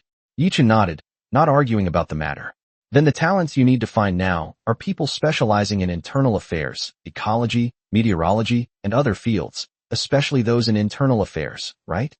Excellent. Especially in terms of internal affairs. I've recruited a group of people from different races, and the goblins on Fatty's side are even more difficult to manage, so we urgently need some people to manage these clans. Yi-Chun said. In that case, we can just go to the Auxiliary Training Institute at the Huaxia Awakener University. They have specialized auxiliary talent training programs, and both the scale and quality are quite impressive. Yi-Chun continued, as she knew more about the Awakener University than Yi-Chun did. Ordinary Awakener universities struggle to train even combat professionals, let alone support professionals who face even greater employment challenges. Only world-renowned institutions like Huaxia Awakener University can produce truly outstanding support professional schools. I see. Okay, we've had enough fun. Let's go check out the China Awakener University tomorrow. Yi-Chun nodded. He didn't know much about this, but since Yi-Chun said so, there must be something to it. Before they knew it, they had been playing in Chang'an City for a week. Even Yi-Chun went out shopping a few times after returning. Xia Qingyi and Kong Jingming were also in place. Even Tao Ping had brought his parents from his hometown. The Emperor's Palace Hotel was already full of Yi-Chun and his group. He was even considering whether Tao Ping and Fatty should stay at the Heaven on Earth. But after thinking about it, I decided against it. More and more lords are returning to Earth to recruit, and hotels in big cities like Chang'an are already full, making it difficult to book rooms. It's better to let them occupy the positions for now, and then we'll kick them out when we recruit more people later.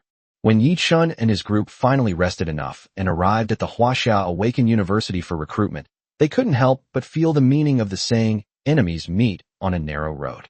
Not only did he run into several high-ranking lords at the same time, but they were all old acquaintances. Chapter 334 Conflict in the Recruitment Room. What are you doing here? Chris asked through gritted teeth when he saw the person who had arrived.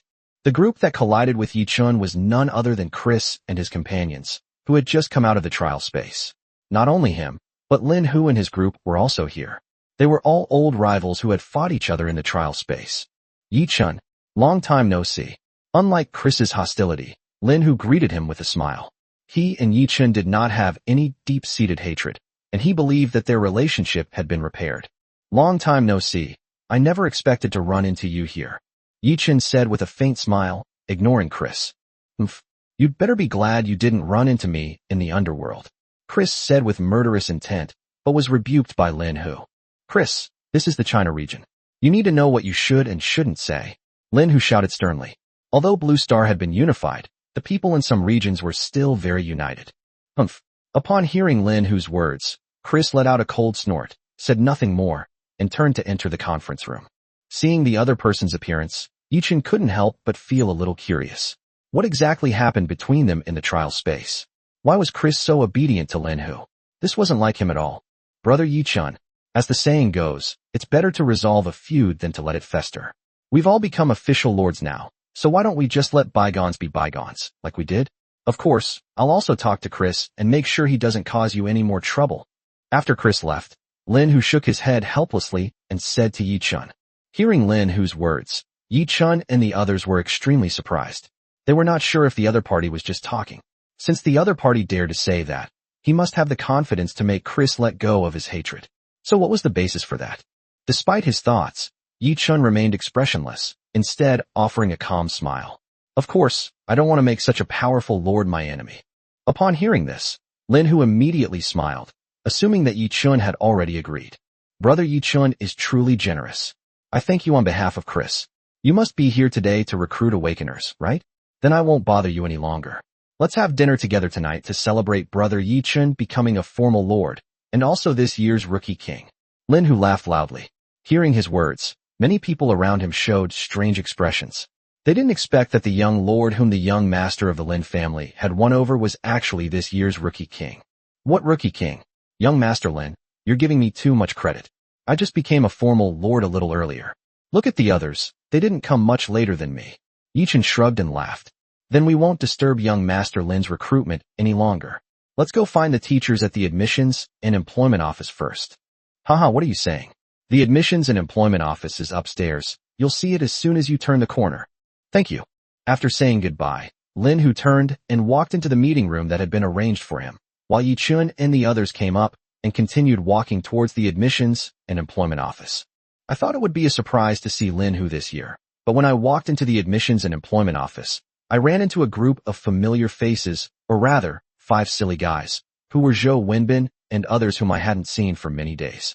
Not only that, they are in conflict with another group of people, and the people they are fighting with are none other than the Du Yulong and Du Yuhu brothers, whom Yi-chun and his friends encountered just a few days ago at the Chang'an Awakener University. Why? We were here first. Why should we give up the meeting room to them? Huaxiao Awaken University can't be this unreasonable, can it?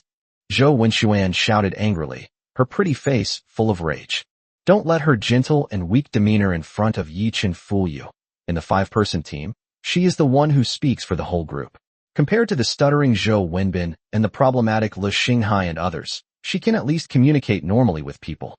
Her gentle and petite appearance even has a considerable advantage in many situations. So what?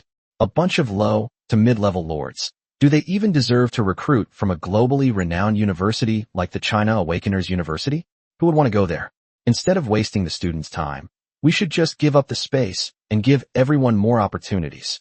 Du Yuhu said arrogantly, his eyes full of disdain as he looked at Zhou Wenbin and the others. Zhou Wenxuan was furious, but for a moment she didn't know how to refute it, because there were indeed very few ordinary lords recruited by the Huaxiao Awakener University, and the students here generally wouldn't choose to join the territory of a low-level lord. Hey, how come I always run into these two good-for-nothings? There's such an eyesore. The fat man's voice rang out from outside the door, startling everyone inside. They all turned to look, and when they saw the fat man and Yi-chun standing outside the door, some were happy while others were sad. Brother Yi-chun, Zhou Wenxuan exclaimed in surprise and immediately ran towards the group. The Du brothers, on the other hand, looked shocked and their bodies trembled involuntarily, as if their recently recovered bodies were aching again. How did you get here? Du Yuhu exclaimed in surprise, as if he felt a suffocating sensation on his neck again. Wenxuan, Zhou Wenbin, little fatty, sissy, Kai-dai. Yi-chun greeted them one by one, as if he hadn't heard Du Yuhu's voice. However, Zhou Wenxuan and the others who had just run over were stunned and subconsciously turned their heads to look. Brother Yi-chun, do you know each other? Zhou Wenxuan asked in confusion. Huh? Just 2 clowns. What are you doing here? What happened? I heard your voice in the hallway just now. Yi-chun said nonchalantly. Upon hearing the words clowns, the Du brothers blushed and dared not utter a word in rebuttal. Don't even mention it. We had originally scheduled to come here for recruitment, but we didn't have enough meeting rooms. These two came at the last minute and tried to take over our meeting room. They even said that we low to mid-level lords are not qualified to come here to recruit. What kind of logic is that? Are we low to mid-level lords not lords? Are we not qualified to recruit people? Zhou Wenxuan became more and more agitated as she spoke, and her voice grew louder and louder, as if she was afraid that the teachers inside and the students waiting for recruitment downstairs wouldn't hear her. Upon hearing her words, Yi-chun and the fat man realized that she wanted to cut in line. Those high-ranking lords are too powerful to mess with, so they can only bully mid to low-ranking lords like Zhou Wenbin. Both Yi-chun and the fat man couldn't help but cast disdainful glances at the Du Yulong brothers. Chapter 335 The Resentful Du Brothers. However, Yi-chun did not rush to question Du Yulong and the others. Instead, he looked at the teachers from the China Awaken University who were originally in the office. At this moment, the teachers were standing against the wall on both sides of the office, looking like spectators and showing no intention of stepping forward to mediate. Who was in charge of the admissions and employment office? Yi-chun asked, looking at the crowd. Hearing this, the people immediately knew they could no longer remain silent, and an elderly professor with gray hair stepped forward. I am Shi Liang, the director of the Admissions and Employment Office. You must be Yi-chun, right? Are you here to recruit as well? Come, let me register you. The old man said, waving to Yi-chun and making a move to get the registration booklet from the table. No rush. I want to know how you plan to handle my friend's situation. After all, they arrived first and had an appointment. Yi-chun walked into the conference room, ignoring Du Yulong and the other man, and asked Shi Liang, the admissions director who was preparing to register him. Upon hearing Yi-chun's words, Shi Liang paused in his actions and looked at the Du brothers. He found that although their faces were flushed, they stood by without daring to make any move, and were no longer as arrogant as before. The experienced man immediately understood that the dispute had been resolved, and he couldn't help but sigh in his heart. Since they are your friends, this conference room is naturally theirs. Our Huaxiao Awaken University has no reason to bully the weak. Shi Liang turned around and smiled softly at Yi-chun. The meaning in his words was very clear. This is because of Yi-chun's face. Since even the Du brothers, Du Yulong and Du Yuhu, dared not do anything to Yi-chun, what could a mere director of the Admissions and Employment Office possibly do? That's good, Yi-chun said with a faint smile, his face full of sarcasm. After registration, Yi-chun led everyone directly to the reserved conference room to conduct the recruitment work. As for the Du brothers, Du Yulong and Du Yuhu, they dared not object, but were unwilling to leave just like that. From beginning to end, they stood in the corner like primary school students who had made a mistake. They did not look at them again until Yi-chun and the others finished registering and left. Only after everyone had left did Shi Liangkai finally breathe a sigh of relief. Although Huaxiao Awaken University was not afraid of lords, it did not want to easily make enemies with a group of lords. He turned to look at the Du Yulong brothers who were still standing in the corner, and couldn't help but sigh slightly before walking towards them. The meeting room is full now. How about we arrange a classroom for the two of you? Shi Liang asked, looking at the two of them. After all, they were just two kids who had just graduated from school. It was understandable that they were young and impetuous, and it was also normal for them to lose the fight. No need. We'll come another day. Hearing Shi Liang's question, the Du brothers, Du Yulong and Du Yuhu, finally came to their senses. But they had no face to stay any longer. After Du Yulong finished speaking, he grabbed his younger brother and left, ignoring several chairs they encountered on the way, and ran straight out the door. Sigh. Shi Liang casually picked up the chair that had been knocked over next to him, shook his head, and let out a helpless sigh. At this moment, the Du brothers, Du Yulong and Du Yulong, walked out of the Admissions and Employment Office with gloomy faces and strode towards the school gate. They didn't want to stay at Huaxiao Awakener University for a moment longer. However, thinking about Yi-chun's disregard and the ridicule from the Admissions and Employment Office, they became angrier and angrier. Finally, they stopped at the school gate. Brother, we can't just let this go. They've really gone too far. We have to find a way to get our revenge, Du Yuhu said with a gloomy expression. He was never one to keep his temper in check, and with his privileged family background, when had he ever suffered such a loss? Of course we need to get revenge, but not here. Fighting is forbidden on Blue Star. At most, we can only teach them a lesson. We'll deal with them when we get back to the Dark World. With the power of the Celestial Group, those newbies are no match for us. In the meantime, let's find out their identities so we can find them later, Du Yulong said in a deep voice. Compared to his reckless younger brother, he was clearly thinking more deeply. You're right, no way. We have to go back again. The old man in the Admissions and Employment Office definitely knows who they are. Hearing Du Yulong's words, Du Yuhu immediately turned around to return to the Admissions and Employment Office, but was stopped. What's the rush? That old man knows, but judging from his attitude, he clearly won't tell us. Otherwise, he wouldn't have sided with them earlier. What can we do? A bunch of snobbish bastards. Bang, Du Yuhu said, casually slapping a rock next to him.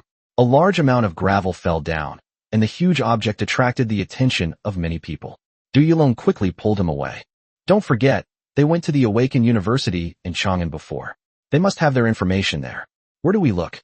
Du Yulong said. Du Yuhu's eyes lit up, but then quickly dimmed again. That's right, but that day was just too embarrassing.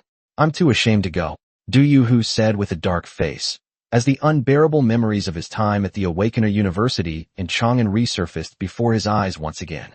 Who said we have to go ourselves? A few new recruits from the group are coming to Chang'an City to recruit in a couple of days.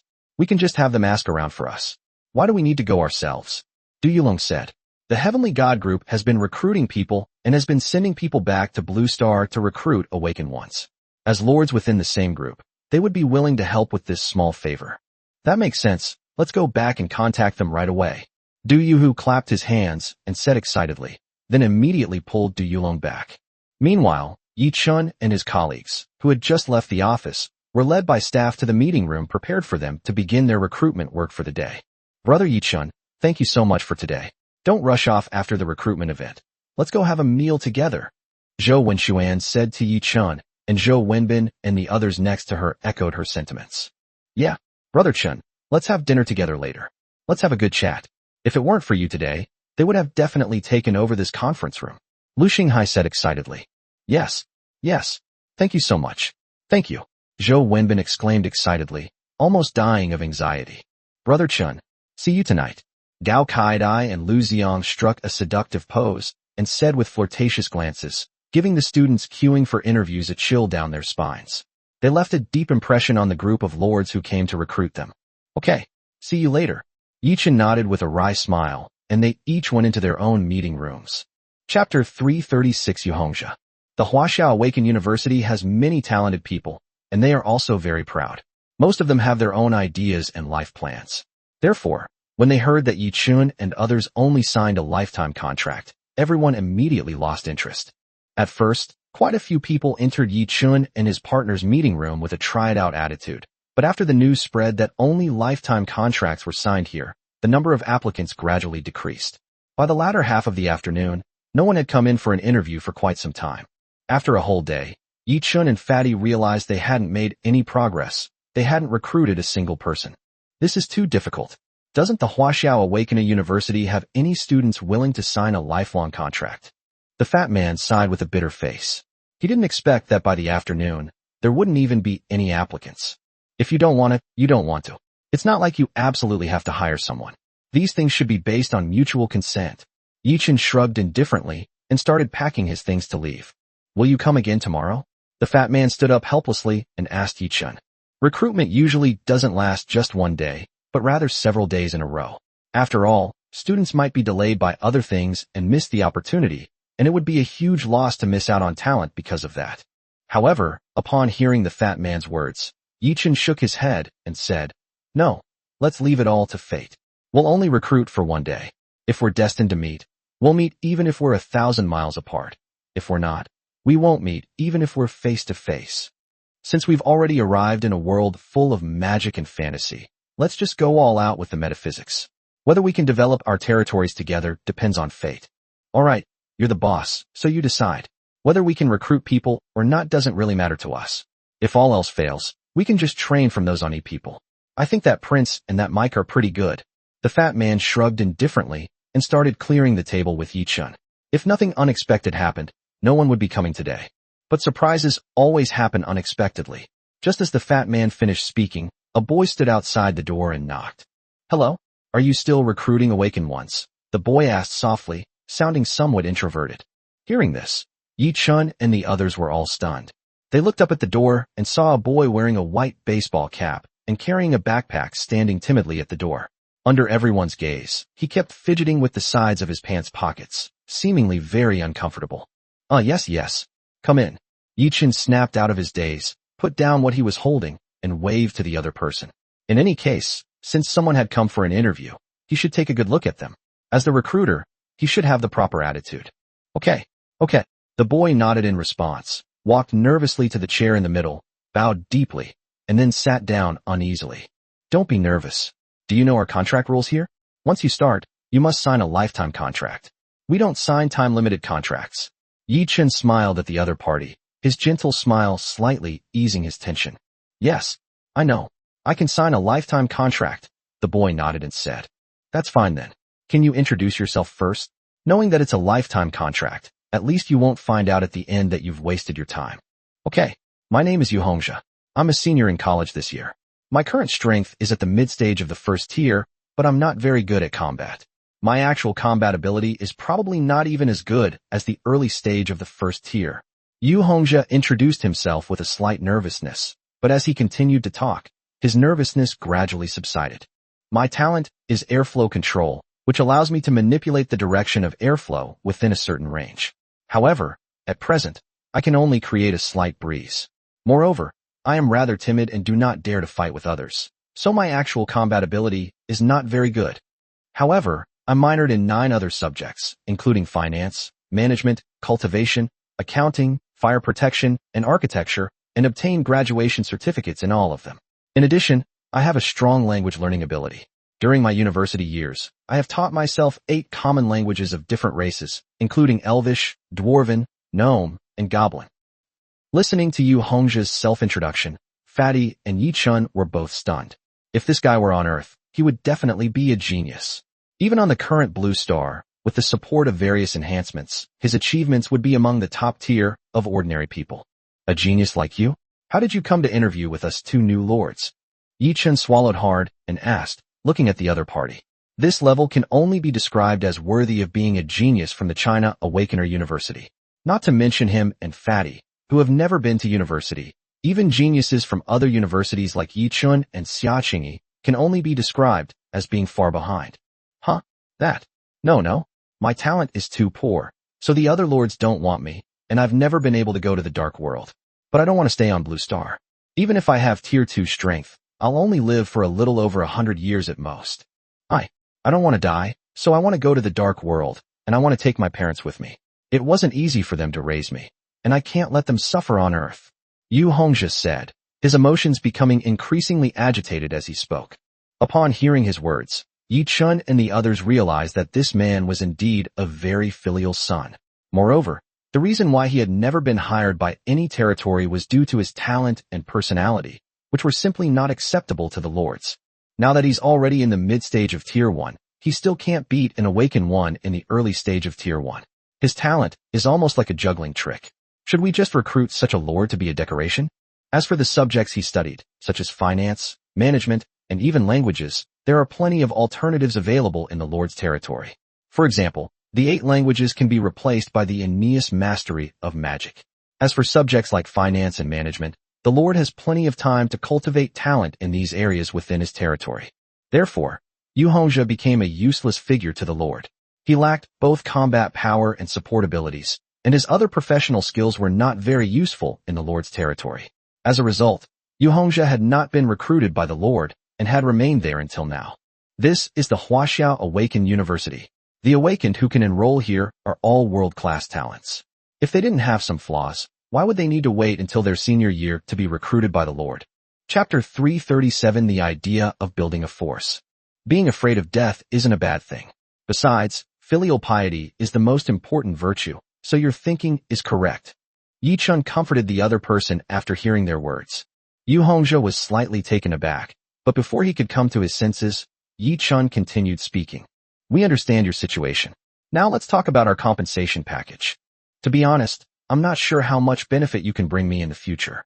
After all, based on your current abilities, it's not enough for the Lord to spend too much to recruit you. Yi Chun's words made Yu Hongjia's heart clench, and his previously excited eyes immediately dimmed. However, upon hearing Yi Chun's next words, he was completely stunned.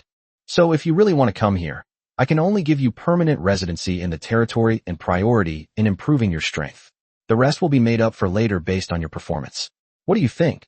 Oh, by the way, you can bring your parents to the territory as well. You guys, you're willing to recruit me? Yu Hongjia exclaimed in a daze. This was something he had never expected before, and he still couldn't believe the result he had just heard. Why wouldn't you be willing? At least you're a genius, and geniuses are worth investing in. Besides, the subjects you've minored in are very useful to me right now. Yi Chun said with a smile. If it weren't for the rule against recruiting ordinary people, he would have even considered recruiting directly from regular universities, believing that it would have been much easier to find people there. Are these subjects I minored in really useful? Yu Hongjia asked incredulously. After being constantly denied these things for the past 4 years, he almost started to believe that he was a useless person. Of course. So, would you like to develop your territory here? It'll be a lifelong contract. Yi Chun smiled and reminded him again. Yes, I'm willing. This time, Yu Hongjia nodded without hesitation, his face beaming with undisguised joy. That's good. Pack your things and come have dinner with us tonight. Also, tell your parents to come to Chang'an City as soon as possible. We should return to our territory. With the recruitment over, Yi Chun was too lazy to waste any more time. He packed up his already packed things and got up to walk outside with Fatty and the others. Oh, Oh, okay. I'll call them right away. I definitely won't delay your business, Lord. Yu Hongzhi said excitedly. Yi Chun and the others smiled at him, but didn't say anything more. As I walked out of the meeting room, I glanced at Zhou Wenbin's side. The room was empty except for the 5 people there. There were no other job applicants. Brother Yi Chun. Upon seeing Yi Chun, Zhou Wenxuan exclaimed in surprise. Everyone immediately looked up and waved to Yi Chun at the door. How's the recruitment going? Yi Chun asked. Hey, don't even mention it. There weren't many applicants, let alone anyone willing to come with us. As soon as they heard we were just some low-level lords, they all changed their tune and left. These students from this school are so rude.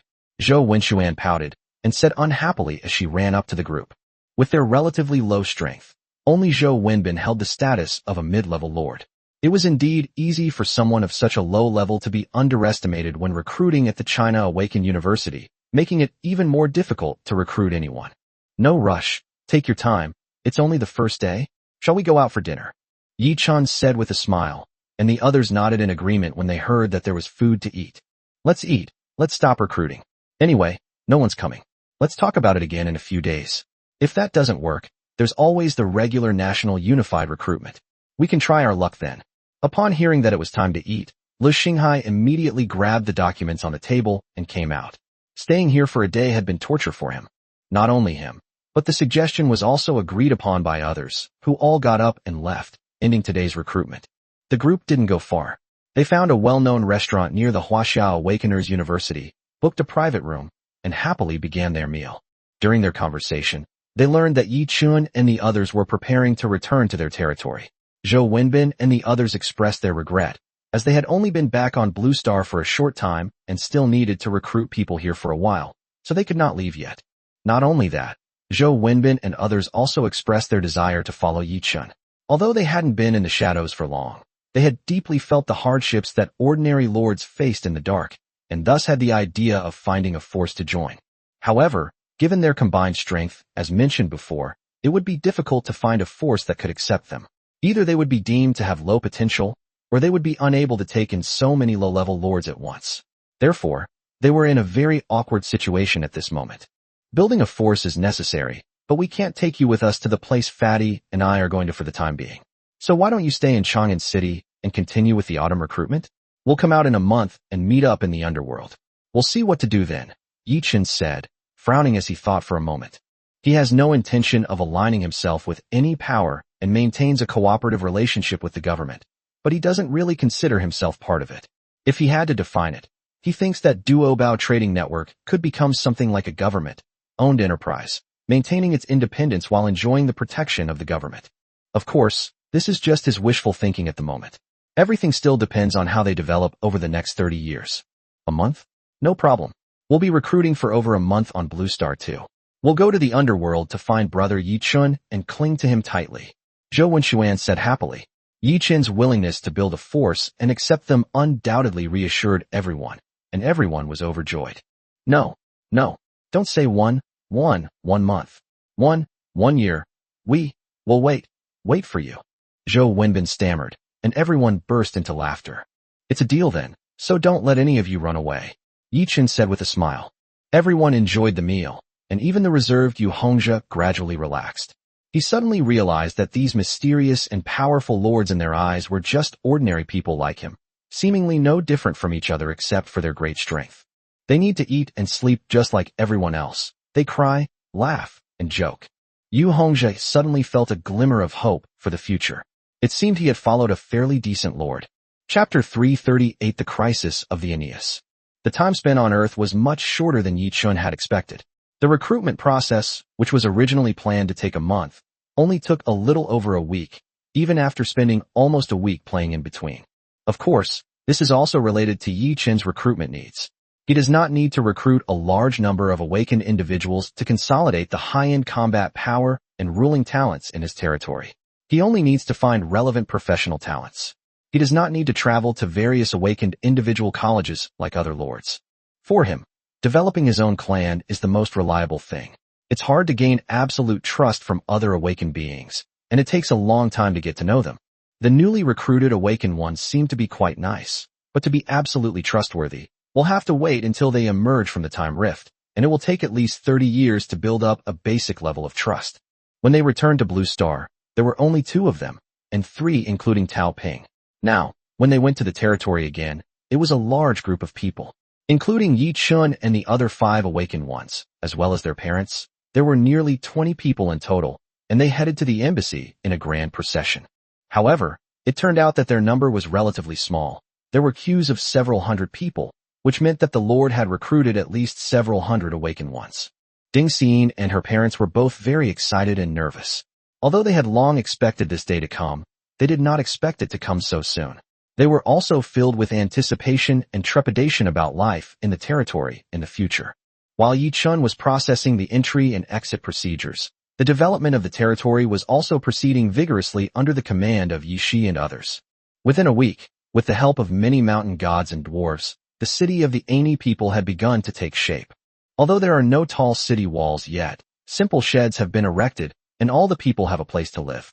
Your Highness, all the people now have places to live, and we can begin the next phase of construction. Mike reported to Cecilia, the prince of the Ani. For Yi Chun, bringing Cecilia here was an absolutely correct decision. As expected, he successfully led the entire Ani tribe, and, together with Archmage Lin and Dawn Envoy Betty, pacified the entire tribe and united them into a cohesive force, rebuilding their homeland on this new land. Very good. How are the other tribes doing?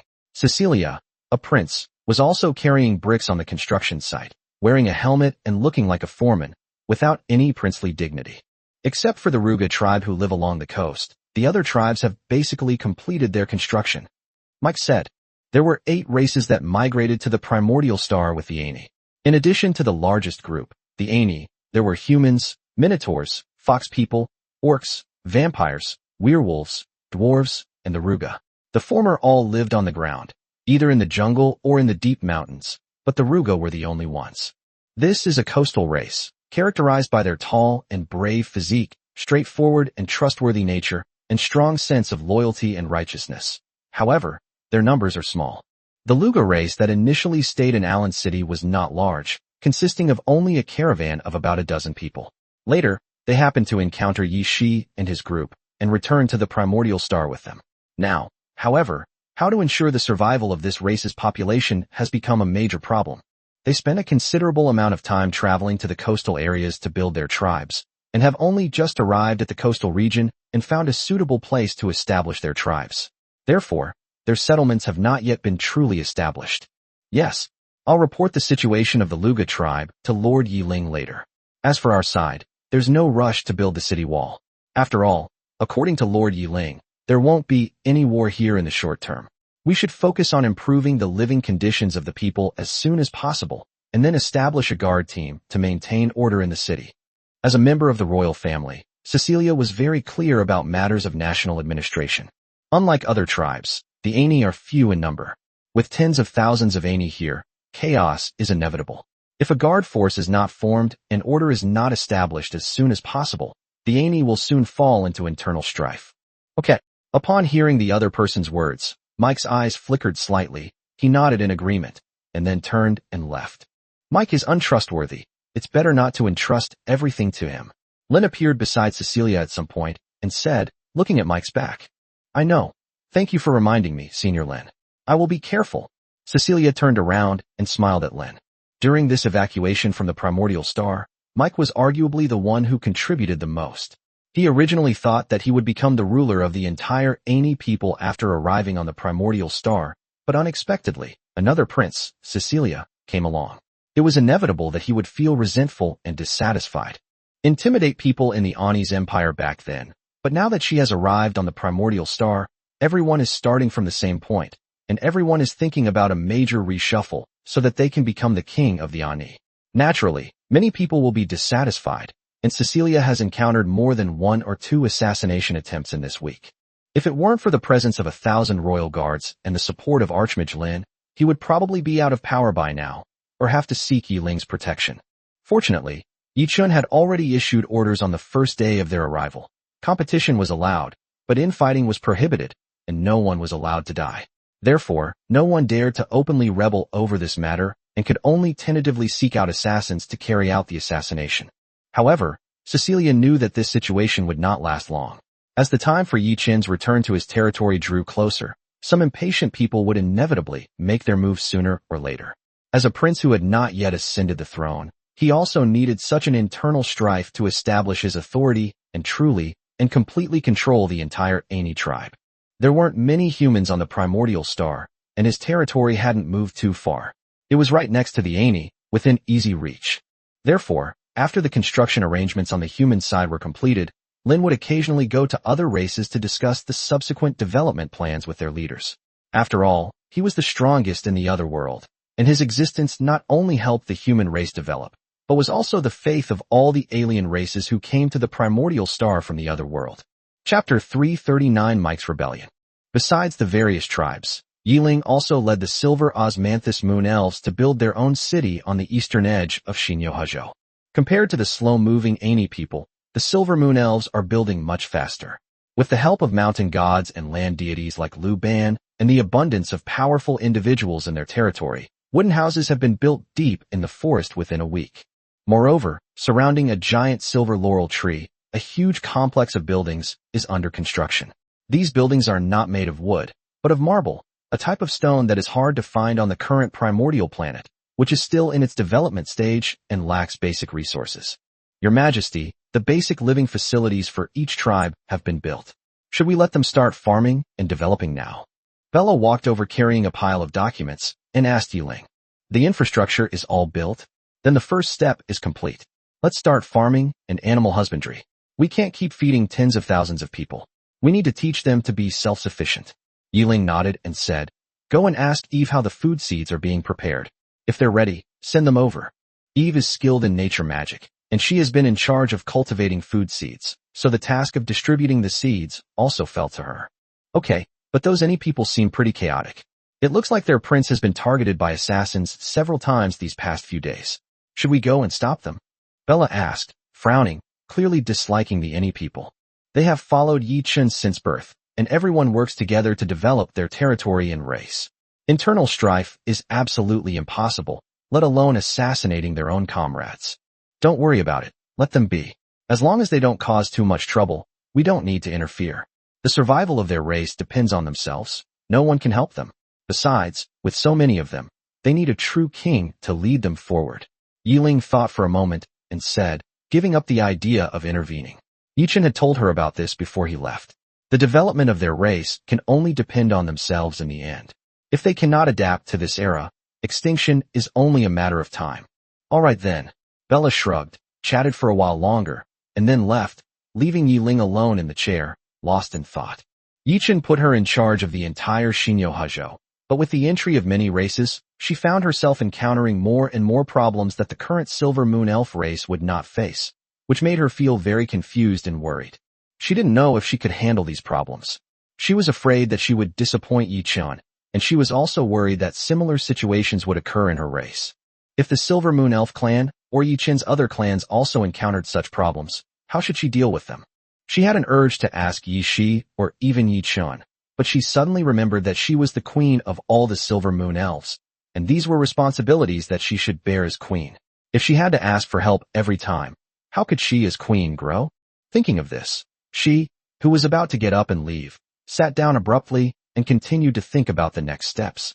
Just then, Bella, who had already left, ran back, her eyes filled with anxiety. Your Majesty, the Aeneas are in turmoil. Mike is leading a group of people in a fight against Cecilia. They've started fighting? Let's go take a look. Upon hearing Bella's words, Yiling immediately got up and followed her into the air, flying towards the location of the Ani tribe. Meanwhile, after a night of silence, Mike finally couldn't hold back any longer and contacted many merchants and adventurers who had been in Allen City. Taking advantage of Cecilia's trip out to gather materials, they ambushed her in the suburbs. Mike, you are the leader who brought the entire city of Allen to life. It is because of you that we have the hope of coming to the primordial star. Why would you do something that would ruin your future? Cecilia looked at Mike, took a deep breath, and asked with a helpless expression. That's right. I'm the leader who brought the entire city of Allen to safety. If it weren't for me, Lord Yi, she wouldn't have been able to go to the capital to rescue you. So why did you come here? I should be the leader of the Ani. Because of the appearance of a worthless prince like you, I've become a joke in the eyes of the entire Ani. A joke, you know that. Mike said angrily. They had been talking for a while, and now he could no longer maintain his calm and rationality due to the intensity of his words. Hearing Mike's words, Cecilia sighed inwardly. This was something everyone knew, so after arriving on the primordial star, he gave Mike great power and trust, allowing him to do many things. But he never expected that forgiveness would result in endless desires. Mike, you are a clever magician, but unfortunately you have been blinded by power. Have you never thought about why Lord Yichun specifically brought me here from the palace? The Aini need a legitimate leader, stable development, and survival and continuation. But what are you doing now? You are fighting among yourselves and depleting the Aini's already small population, and we have only been on this planet for less than a month. Cecilia said, looking at him with great disappointment. He originally thought that the other party would at least wait until the tribe gradually stabilized and the people lived in peace and contentment before taking action. He did not expect that they would be so impatient after only a few days. The tribe had only just built some huts for sleeping. They were not even proper dwellings yet. Keep waiting? Wait for Lord Yichun to return so he can protect you?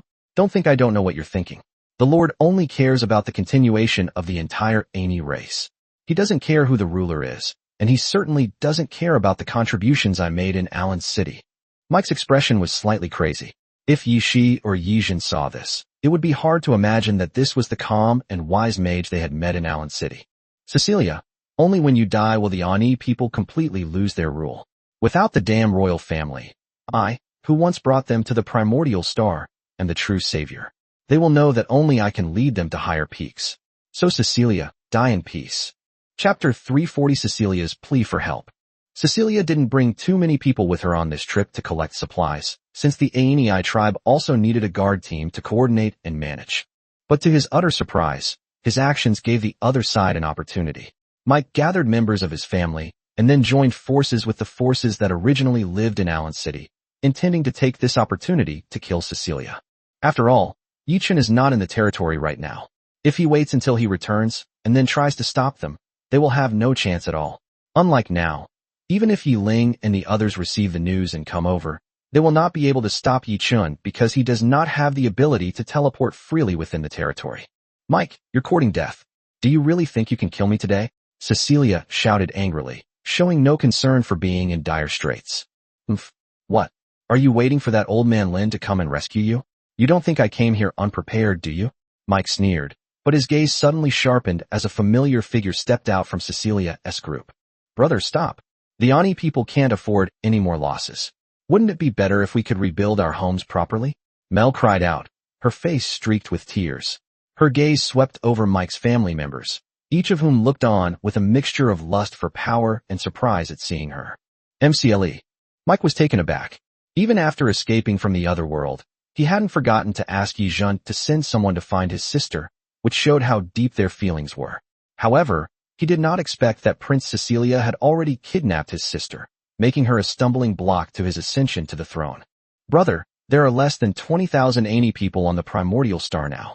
Let's not kill each other, okay? Stop it. Mel kept persuading her. Cecilia had already explained the seriousness of the matter to her, and she didn't want to see her brothers killing each other. Mr. Mike, if we don't act soon, Old Man Lin and that woman Betty will be back, and then the situation will be out of our control. Seeing the hesitation in Mike's eyes, an old man standing next to him spoke up.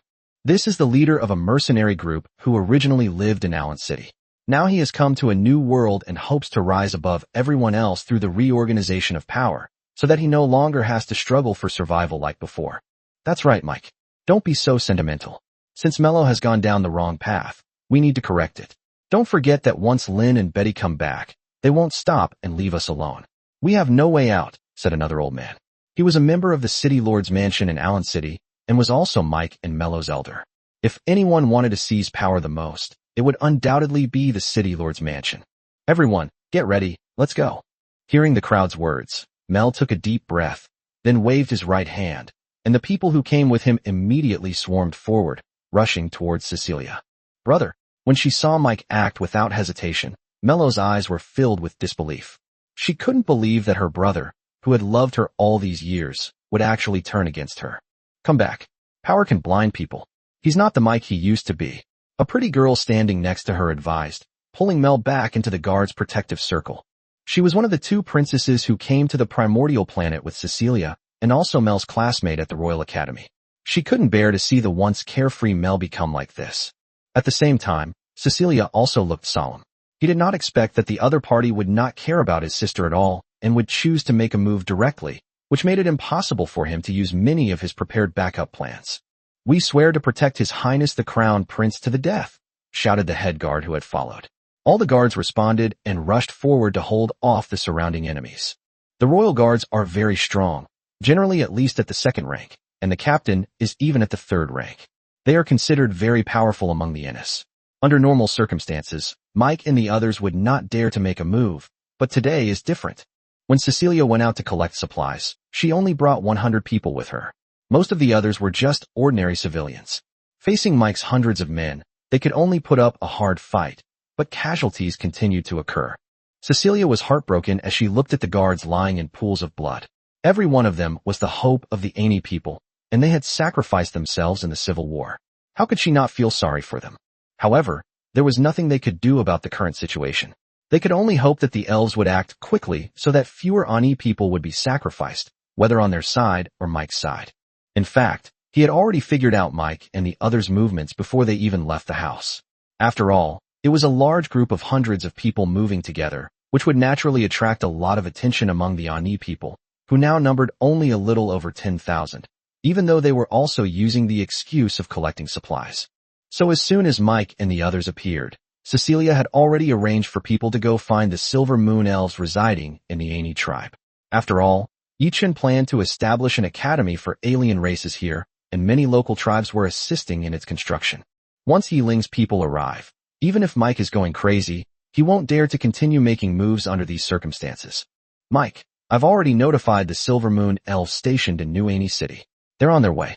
If you don't stop now, you won't survive after causing such a huge number of casualties," Cecilia shouted.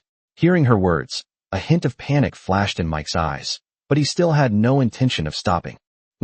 Now that things have come to this, I have no way out. As long as I can kill you before they arrive, I will be the new lord of New Aini City. They will never lay a hand on me for the sake of the city's stability," Mike said in a deep voice, his magic flowing continuously. A series of fireballs came towards Cecilia, but were blocked by a guard next to him with a shield. However, his shield was struggling against advanced magic. When the fireball was blocked, his shield turned bright red from the intense heat, and the smell of burning flesh wafted from his arm, clearly indicating that the arm holding the shield had been scalded. "Are you so sure that Cecilia's death makes you the ruler of the Aeneas on the primordial star?" A familiar voice suddenly rang out, and everyone on the battlefield paused, turning to look in the direction of the voice. 3 exquisitely beautiful Silver Moon Elves were walking from a distance, their cold faces concealing a chilling rage. Chapter 341: The Death of Michael. Both Mike and Cecilia were visibly shocked. Neither of them had expected that Yiling would personally come to cause this internal strife. They had thought that only the Silver Moon Elves stationed nearby had come, but it turned out that the Elf Queen had arrived. Having been on the primordial star for some time, both Cecilia and Mike had come to know about the rulers of the primordial star. Yi Zhen, Yi Shi, and the others who brought them here lived on the Tying Star in the sky or accompanied the Lord. They did not usually come into contact with them. The rulers of the Xinyu continent where they live are the Silver Osmanthus Moon Elves, and Yiling is their Elf Queen, the actual ruler of the entire Xinyu continent, and the ruler of all their tribes. Normally, matters are handled by the Silver Laurel Moon Elves below. Even for major matters, there are higher-ranking Silver Laurel Moon Elves involved. These beautiful Moon Elves possess terrifying strength, and some of the higher-ups are no weaker than Lin. They are among the strongest archmages in their entire world, and it wouldn't be an exaggeration to say that they are their strongest fighting force. Their Elf Queen, Yiling, is said to possess the power to contend with a 6th-tier expert, which is already at the level of a Saint Magister. Since the world's cataclysmic event 1,000 years ago, they have not seen an expert of this caliber. Therefore, all the tribes that came to the primordial star had great respect and awe for the ruler of this Shinyo Hajo. Anyone who wanted to do something bad had to take into account the existence of the Silver Moon Elf. This is why Cecilia went to inform the Silver Moon Elf and seek protection. But neither he nor Mike expected that Yiling would come in person to handle this matter. "Lord Yiling, I am not convinced. During the migration of the Aini people, my family and I contributed the most. Why is this so-called prince here to become the ruler?" My family and I are equally capable of ruling the entire Ani tribe. After a brief moment of panic, Mike gritted his teeth and asked Yi Ling, hoping to use his own merits to turn the tide. Who told you that the one who contributed the most was the ruler? When you first arrived, the Heavenly Emperor must have told you that he generally doesn't interfere in the development of your race and doesn't mind your fair competition, but he strictly forbids internal strife, and even more so, he doesn't allow people to die at will. What are you doing now? Yi Ling rebuked sharply. They had heard about Mike's situation and were aware of his achievements. They hoped he could become a qualified manager in the future. If Cecilia really couldn't handle it, they wouldn't mind supporting Mike to take over. But now it seems that Cecilia, with her good education, is indeed more suited to be a ruler than him, and Mike can be Cecilia's right-hand man, helping him to manage the entire Ani. Unfortunately, Mike was unwilling to accept the huge psychological gap, developed a desire for the highest position, and put it into action, ultimately ruining his future. Yi Ling's words left everyone speechless. Both Mike and Cecilia knew that if there were large-scale casualties, the administrators of Honghuang Star would not sit idly by. Therefore, Mike was determined to take action before Yi Chun returned, but unfortunately, he was still a step behind. Your Majesty, please calm down. Mike didn't think things through for a moment. Please spare their lives, considering the hardships the Ani have endured. Cecilia pleaded. Although she believed Mike deserved to die, he had brought hundreds of Ani with him. If they were all killed, it would be a huge loss for the entire Ani people. Cecilia, I don't need your fake kindness. The winner takes all, and I, Mike, accept it. Mike shouted. He knew that although Yi Ling only brought 3 people, those 3 alone were enough to sweep away everyone present. Whether it's genuine kindness or feigned kindness, Mike, don't you understand yet? At least for Cecilia, what he wants is the entire Ani tribe, while all you want is power in your hands. Yi Ling said slowly, then gestured slightly to Bella beside her. As a calm and wise magician, Mike, you are truly disappointing. Let me end this farce. You don't need to worry. The Heavenly Emperor should have told you that on the primordial star, death is not the end. Bella said, magic power beginning to gather in her hands. She is the most skilled magic user among the Silver Laurel Moon Elves, a pioneer of magic on the entire primordial star, and a great elementalist among the Silver Laurel Moon Elves. Therefore, she possesses many powerful spells that even Lin marvels at. I've heard that in the magical records of the Innis, the strongest single-target spell is called Thunder Punishment. Unfortunately, it requires a lot of magical power to support it, so no one has ever been able to use it. Now that you are dying under this spell, it can be said that you have seen a glimpse of the future of magic before you die. Compared to great strength, power is not worth mentioning. Bella said as she cast the spell. Dark clouds were gathering in the sky, and lightning was faintly flashing. In the world of the Ani, the Punishment of Heaven is a 6th-order spell that requires powerful magic to cast and a strong body to withstand the surge of magic. However, Bella's magic is different from all of theirs.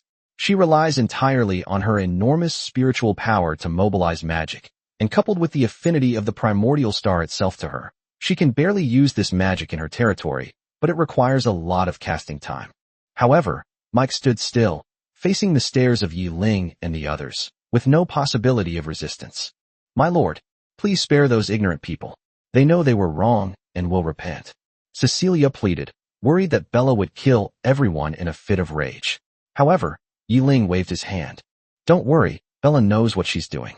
Besides, on the primordial star, death is not the end. You will be reborn in the hands of death. Yi Ling said, with Fengdu City in existence, all the souls of the deceased will find their final resting place, either living in Fengdu City as ghosts or entering the cycle of reincarnation and forgetting their past, all of which will be judged by judges. Boom! Thunder rumbled in the sky. Mike looked up at the dim sky and felt an unbearable pressure. Puffed, blood spilled from the corner of his mouth, and raging lightning elements were constantly gathering. He seemed to see the scene when he first became a mage, the scene when he first felt the magic elements. Magic, truth, exploration. Mike murmured, and with a roar of lightning, he turned to ashes and disappeared before everyone's eyes. Chapter 342 Returning to the Primordial Star. 3 days had passed since the internal strife of the Ani tribe was quelled, and Yi Chun finally led everyone back to their territory. Everyone was shocked to see this planet-shaped territory, except for Tao Ping, of course. The planet is divided into 5 continents. We are currently in the central continent, Tianzhu Mountain. In the future, this will be the residence of top experts and a pilgrimage site for the entire planet. In addition to these, there are 4 other continents: East Shinzhou, West Nyohuzhou, North Juluzhou, and South Zhanbuzhou. Currently, we are mainly developing West Nyohuzhou, which is also where you will be working next. Unlike the other 3 empty continents, I previously gathered a group of alien races from other worlds in Shinyohuzhou, about 20,000 people from 8 different races. Now I need you to lead them to build their own territory and gradually develop it. I hope that they will become the main source of population in the territory in the future. Of course, they each have their own rulers. All you have to do is assist and lead, and complete the tasks that you should each undertake. For example, Ding Xian, what you have to do is to breed the animals in the territory, improve the territory's ecology, and find suitable livestock to be raised for ordinary people. As for Xiaqingyi, what you need to do is to use what you have learned to improve the financial transaction system of the entire territory.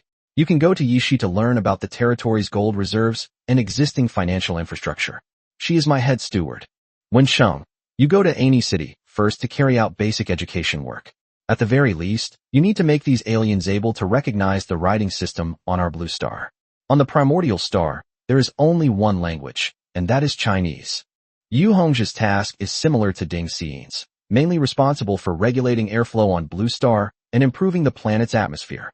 As for Tao Ping and sister, in addition to your own cultivation, you should also become teachers and be responsible for teaching these alien races how to cultivate, so that they can improve their strength as soon as possible. At the same time, you can select people from them to form your own legions. As for your families, I will find a place in Shinyohuzhou for you to live and develop. Your territory will also be arranged nearby. However, you should be clear that you should try not to develop feelings for other races or their families, as this will prevent your descendants from returning to Earth to awaken. Yi Chen spoke at length, giving everyone a thorough understanding of the territory's situation and their own responsibilities, ensuring that everyone knew clearly what they were supposed to do. Of course, everyone was even more curious about Yi Chen's territory. They originally thought he was just an ordinary new lord, and even if he was a new king, he would be nothing special. But after they actually came to the territory, they realized that they had made a huge profit. Is this the scale and strength that a typical new lord could possess? The clans on Tianzhu Mountain are all very strong. Each one of them possesses strength above the 4th rank. How could this not be alarming? Especially Yi Shi, who stands next to Yi Chen. Even Tao Ping, a 6th rank cultivator, felt threatened by her. This was the female steward who went on a killing spree in the darkness. How many 5th rank enemies had she slain? Even 6th rank enemies had to retreat from her hands. Oh right, there are 2 more things. There is a scripture pavilion in Tianzhu Mountain, which contains many precious books. Those of you who perform well can go in to read them and even practice the techniques inside.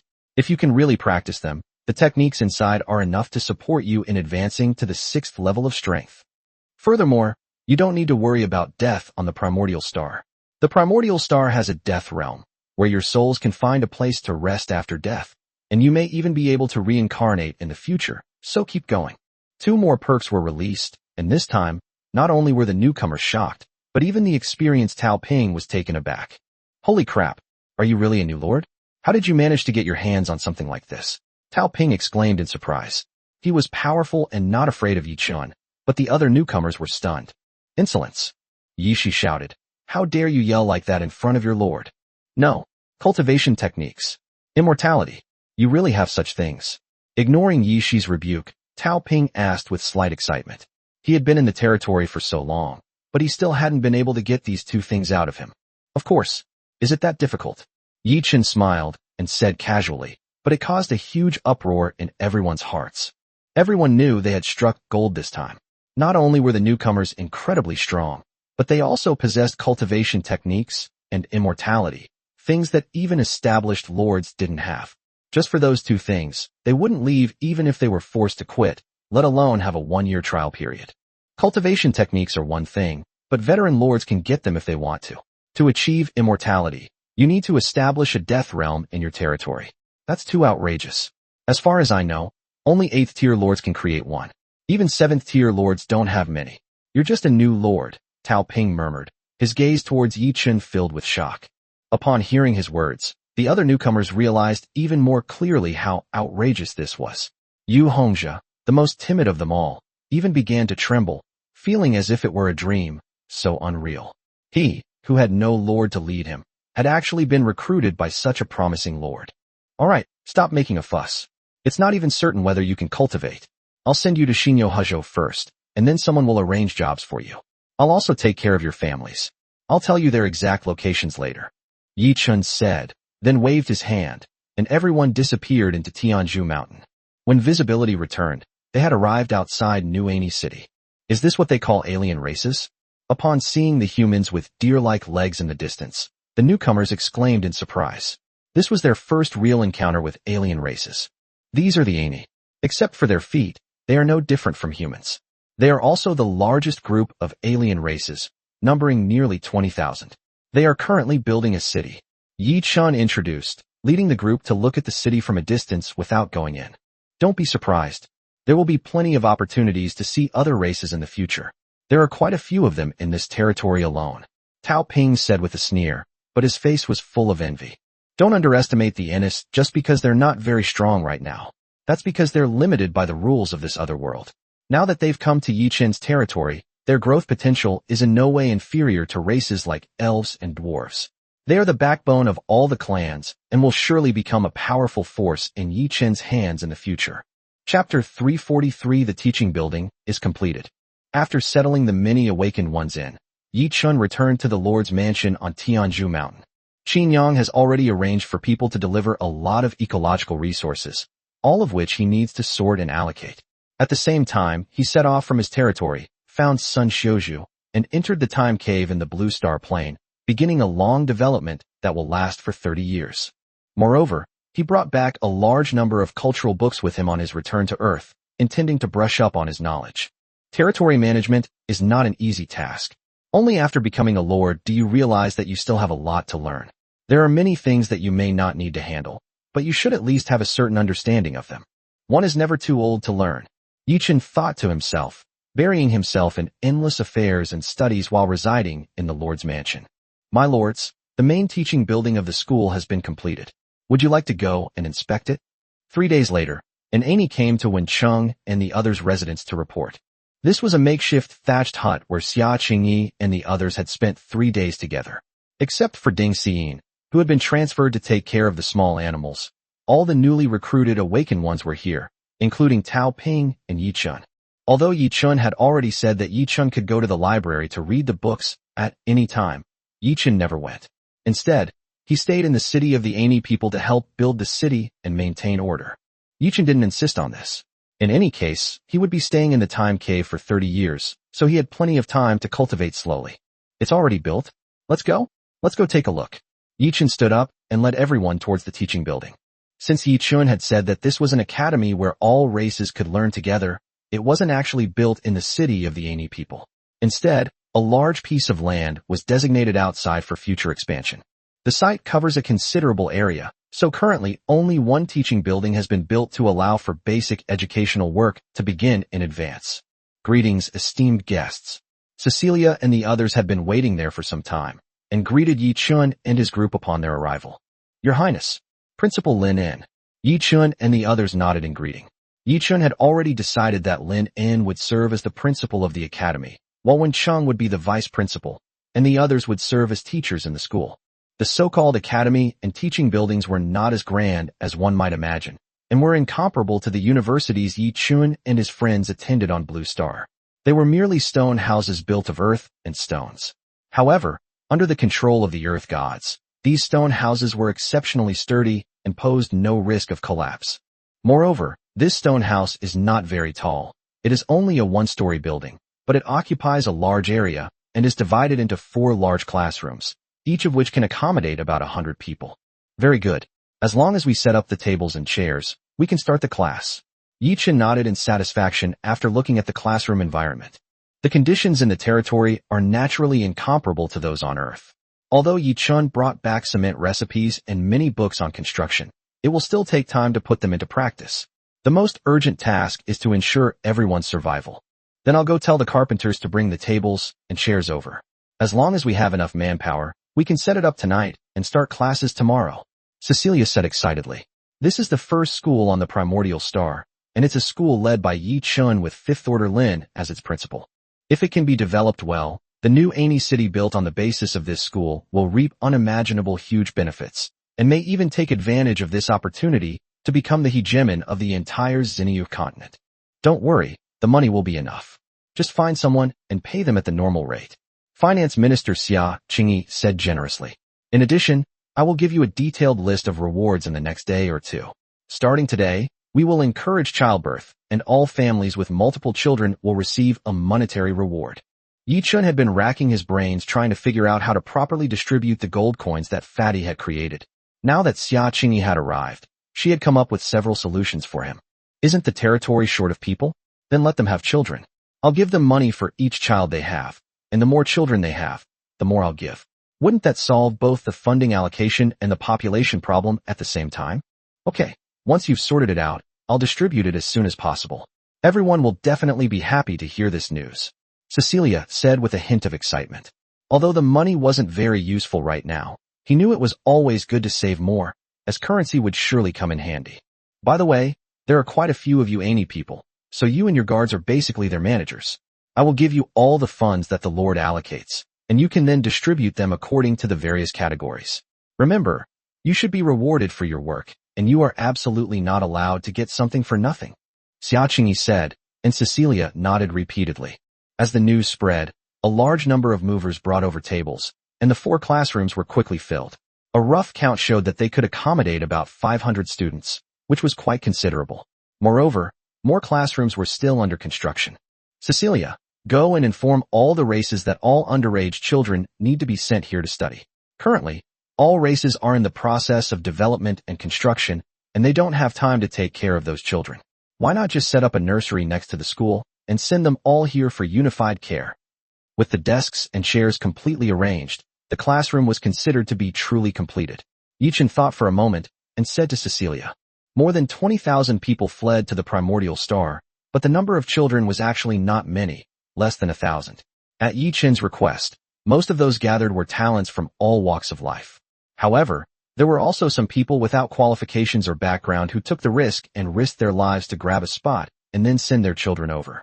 Therefore, among these more than 1,000 children, there are quite a few orphans. After arriving on the primordial star, they couldn't even earn money through labor. If Yi Chun hadn't been distributing food, they might not even have been able to survive.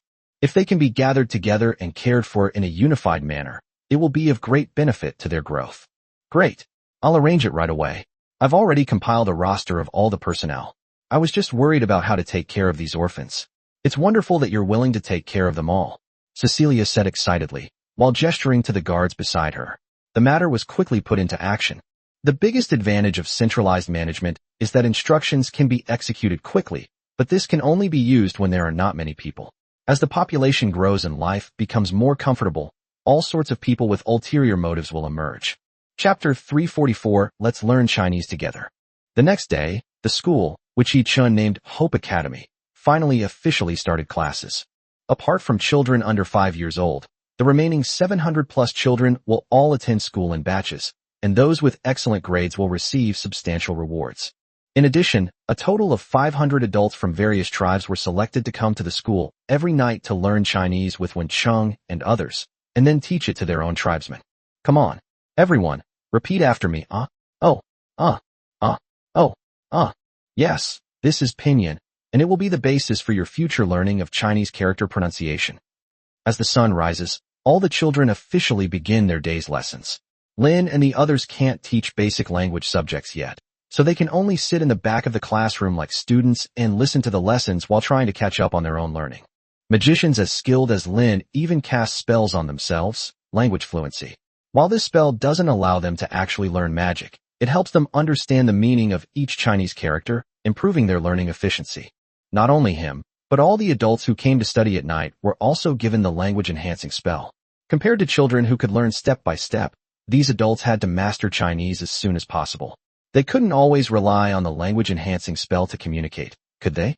In addition to language lessons, Cecilia also left behind several squad leaders of the guard to teach them basic training, as physical fitness is essential whether they become warriors or mages. However, matters concerning cultivation have not yet been addressed. In their spare time, Lin In and Tao Ping were discussing educational models for cultivation.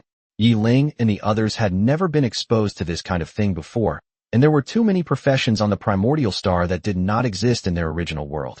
Therefore, how to educate them became a huge problem, and they even came to Yi Chun for help. Education? That's simple. Just teach according to the level of the institution. Cultivation education is divided into 3 levels. Basic education from level 1 to level 3. Each race can decide for itself which professions and skills to teach. It all depends on the teaching staff of your respective schools. If the teachers can't find you, what kind of school are you running? However, regular assessments are conducted, and those with excellent results can enter state-level schools. Currently, there is only one such school in Yi Ling's area, but it is still under construction. State-level schools have the authority to manage education across the 4 continents and are directly under my control. Their educational policies, subjects taught, and so on all need to pass my assessment. Normally, reaching the 5th rank is enough to graduate from a state-level academy. Those with outstanding grades can participate in the Holy Academy's assessment, which will be held at Tianju Mountain. As for what the Holy Academy will teach, that's a matter for the future. Yi Chun directly presented his pre-prepared educational plan. To put it bluntly, the schools of each race are merely for the popularization of knowledge and the diversified cultivation of basic talents. The real talent cultivation still takes place in state-level academies. As for the Holy Academy on Tianju Mountain, it is used to train the guardians of the territory. Every student who comes out of the Holy Academy must have the strength of Tao Ping and the potential to break through to the 7th rank. Each of them is a future guardian of the primordial star, fighting alongside him on the front line against the darkness. Hearing Yi Chun's words and seeing the plan he presented, everyone understood that all their thinking was in vain. All they needed to do was to provide good basic education. He already had a plan for everyone's future growth. As long as they followed the plan step by step, those with outstanding talent would eventually grow into towering trees. There's another problem. The inheritance stone tablets on the primordial star contain many professional inheritances, but we don't have the corresponding teachers to provide them with basic vocational education. Yi Chun shook his head and suddenly spoke up. As you said yourself, there are many professional inheritances within the inheritance stone tablet. Ordinary people can comprehend them, and so can you. Those who have attained enlightenment are our teachers. We don't need to rush for a day or 2. We have a long time ahead of us. We will stay in this time cave for at least 30 years. Afterwards, I will project the inheritance stone tablet all over the world, so that everyone can go there to comprehend their profession. Anyone who can comprehend their profession can enter the Profession Academy. This will also become the admission standard for the Profession Academy in the future. Only those who comprehend their profession can enter the Profession Academy.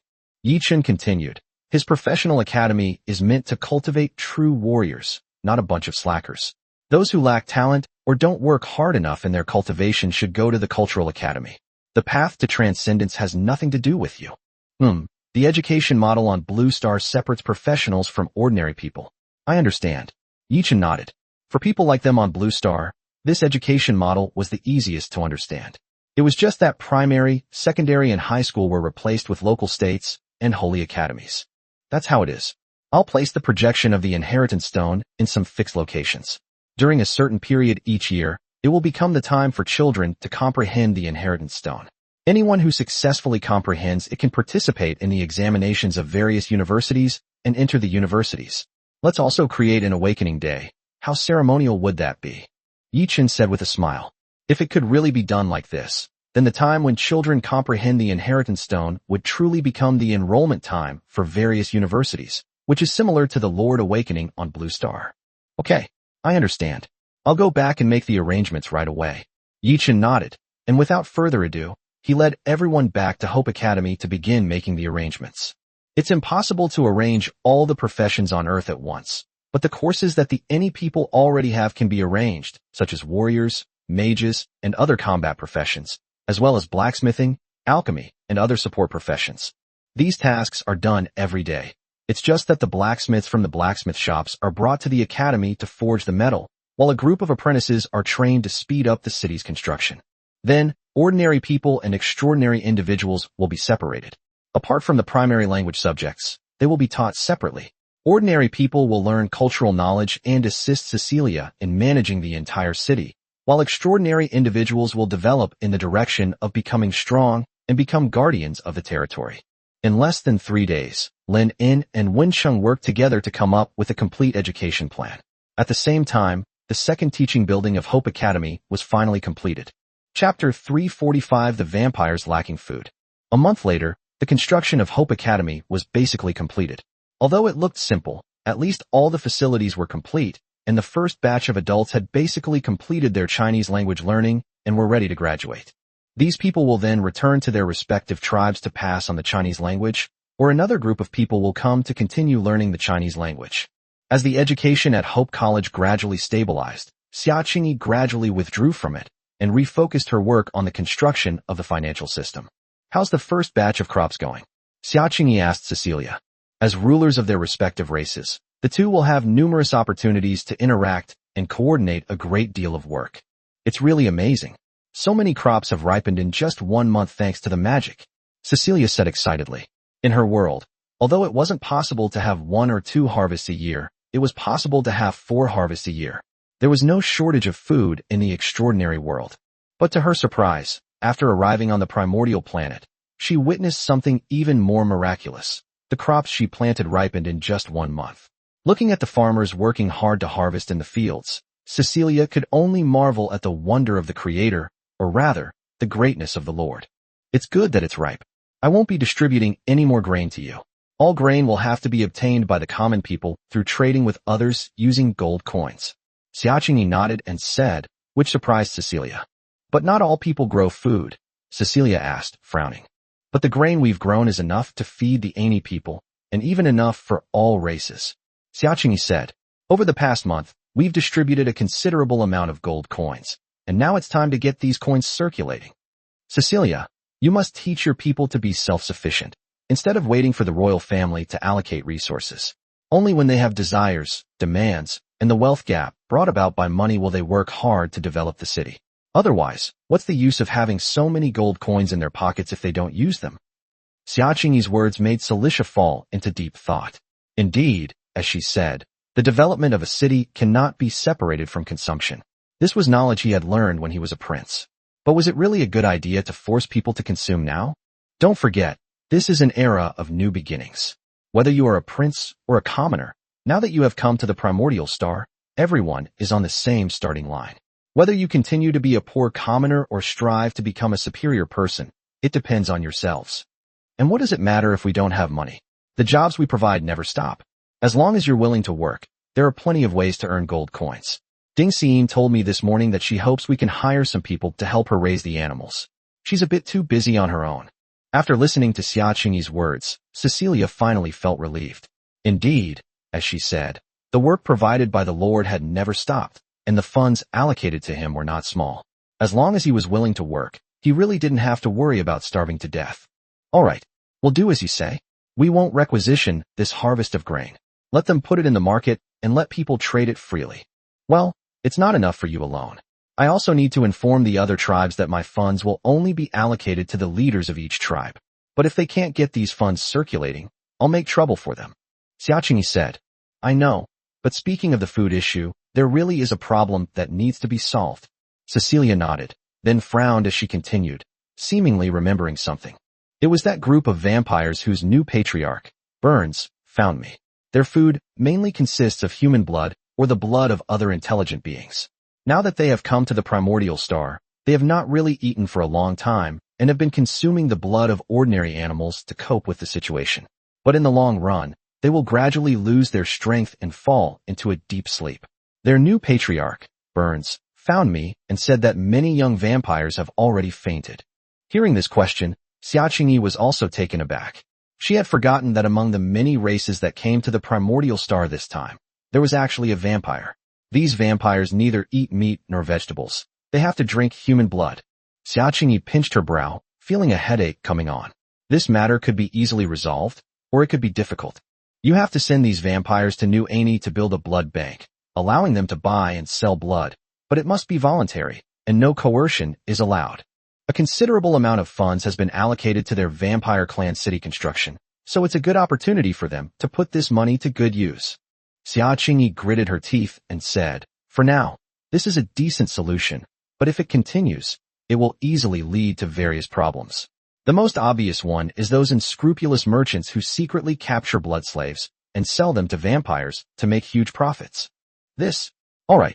Cecilia was stunned for a moment, then nodded with difficulty. He hadn't expected that the matter would eventually turn into using the blood of the Aini people to feed this group of vampires. Fortunately, it wasn't mandatory, as long as people weren't encouraged to sell their blood. Unfortunately, Xiaqingyi saw through his intentions at a glance. Don't even think about hindering it. You should even promote it. A little bloodletting is beneficial. It can not only promote blood circulation, but you should also know that it's better to guide than to block. The more you restrict it, the less blood the vampires will drink, which will only cause bigger trouble and even trigger all kinds of shady underground transactions. Xiaqingyi glanced at him indifferently and said. Upon hearing this, Cecilia shuddered and gave an awkward smile. I understand. I'll make sure to spread the word when I get back. Xiaqingyi pursed her lips and didn't say anything more. These races in the extraordinary world may indeed have unique ways of improving their own strength, but their exploration of the origin of the body is very shallow. So many people on Blue Star voluntarily go to donate blood for free, and you are still complaining about selling your blood at a high price. However, such scientific matters cannot be explained to him in a short time. Whether he believes it or not, if it really causes various malicious incidents, he will naturally suffer the consequences. Chapter 346, Just Drawing Blood. The following day, upon receiving the news, Burns brought his vampire clan to New Aini City and set up a stall in the planned trade zone to buy fresh human blood. At this moment, Burns no longer possessed the noble air he had when he was first seen in Allen City. His thin body and listless spirit made him appear as a walking corpse, utterly dejected. That's how vampires are. Without a sufficient supply of fresh blood, they will gradually lose their vitality. Cecilia did not accept Xiaqingyi's suggestion to help the vampires with their publicity, but she also did not deliberately stop them. She acted as if nothing had happened and let Burns set up a stall in the trade area and start buying blood. In the beginning, many people were afraid of vampires, and no one dared to sell their blood. Even when Burns raised the price of a bag of blood to 10 gold coins, no one was interested. However, as time went on, when Cecilia posted today's notice, some people finally couldn't sit still anymore. Seriously? Food needs to be bought with gold coins? Those who chose to grow food before, aren't they going to make a fortune? We work hard every day, and all the money goes to these farmers. Why should we pay them? I want to protest. That's right. We all earn money by working. So why can those who farm sell their grain and get money, while we can only spend money to buy grain? The notice posted on the bulletin board immediately caused a huge uproar. They had been eating for free before, and now they were suddenly being told they needed money. Who would be willing to do that? The protests continued, but no one paid any attention to them. Cecilia didn't even show up. She simply had the guards post the notices and then left. You can imagine that this kind of thing will be met with a lot of abuse, but abuse aside, I'm not giving you food anymore. If you want to survive, you have to buy it from other places. Many calm people have already quietly left, planning to buy some grain from their friends who grow it before the news spreads, or to go to the grain distribution center to collect today's grain, or even see if they can get more. When those people shouted for a long time, but found that no one was paying attention to them, and even when there were fewer and fewer people around, they finally realized that something was wrong, and they all turned off their engines and rushed towards the trade zone. But it was too late. Grain is sold at a fixed price of 100 jin for 1 gold coin. Each person is limited to one purchase. Price gouging or bulk buying is strictly prohibited. Although the notice board is ignored, there are still guards stationed in the trade area. Cecilia had participated in the governance of the country alongside her father, the king, and knew where problems might arise in this situation. Price gouging, mass shopping. These things were far more serious than the commotion on the bulletin board. Therefore, Cecilia initially focused on the trade zone, regulating grain prices and maintaining order to ensure that everyone could trade in an orderly manner. Not only that, he even had his guards open a grain shop next door to strictly control the sale of grain. This batch of grain was not only grown by his people, but also given to him by Xiaqingyi. Although Xiaqingyi wanted to get the currency circulating in New Aini City, it didn't mean she would ignore the lives of these people. However, a sufficient food supply was still necessary. 100 caddies per person is still a bit too much. It seems we need to mint some smaller denominations of currency. We also need a money exchange to collect and exchange the currency. Xiaqingyi looked at the bustling grain market and kept making notes in her notebook. A money exchange? Why don't I send someone to build one now? Upon hearing Xiaqingyi's words, Cecilia's heart stirred. No one would be unmoved by the enormous profits of a money exchange, especially since this would be the first money exchange on the primordial star. No rush. The establishment of the currency requires approval from the Lord. Whether you can open it depends on the Lord's decision, Xiaqingyi said, glancing at him indifferently. Everyone wants this piece of the pie, but whether or not it can be touched depends on Yi Chen's decision. I know. I'll have to trouble Lord Xia to put in a good word for us. The Ani people will definitely be the Lord's most loyal followers, Cecilia said immediately, but Xiaqingyi just pursed her lips and didn't say anything. Did you really take my words of comfort seriously? And you even try to flatter me? What lord would entrust a money exchange to an outsider's family? You must have had your head caught in a door. If Yi Chen really lets the Ani people open a bank, then she might have to reconsider how intelligent this lord is. The grain trade has already begun. Just have someone keep an eye on things to prevent any problems.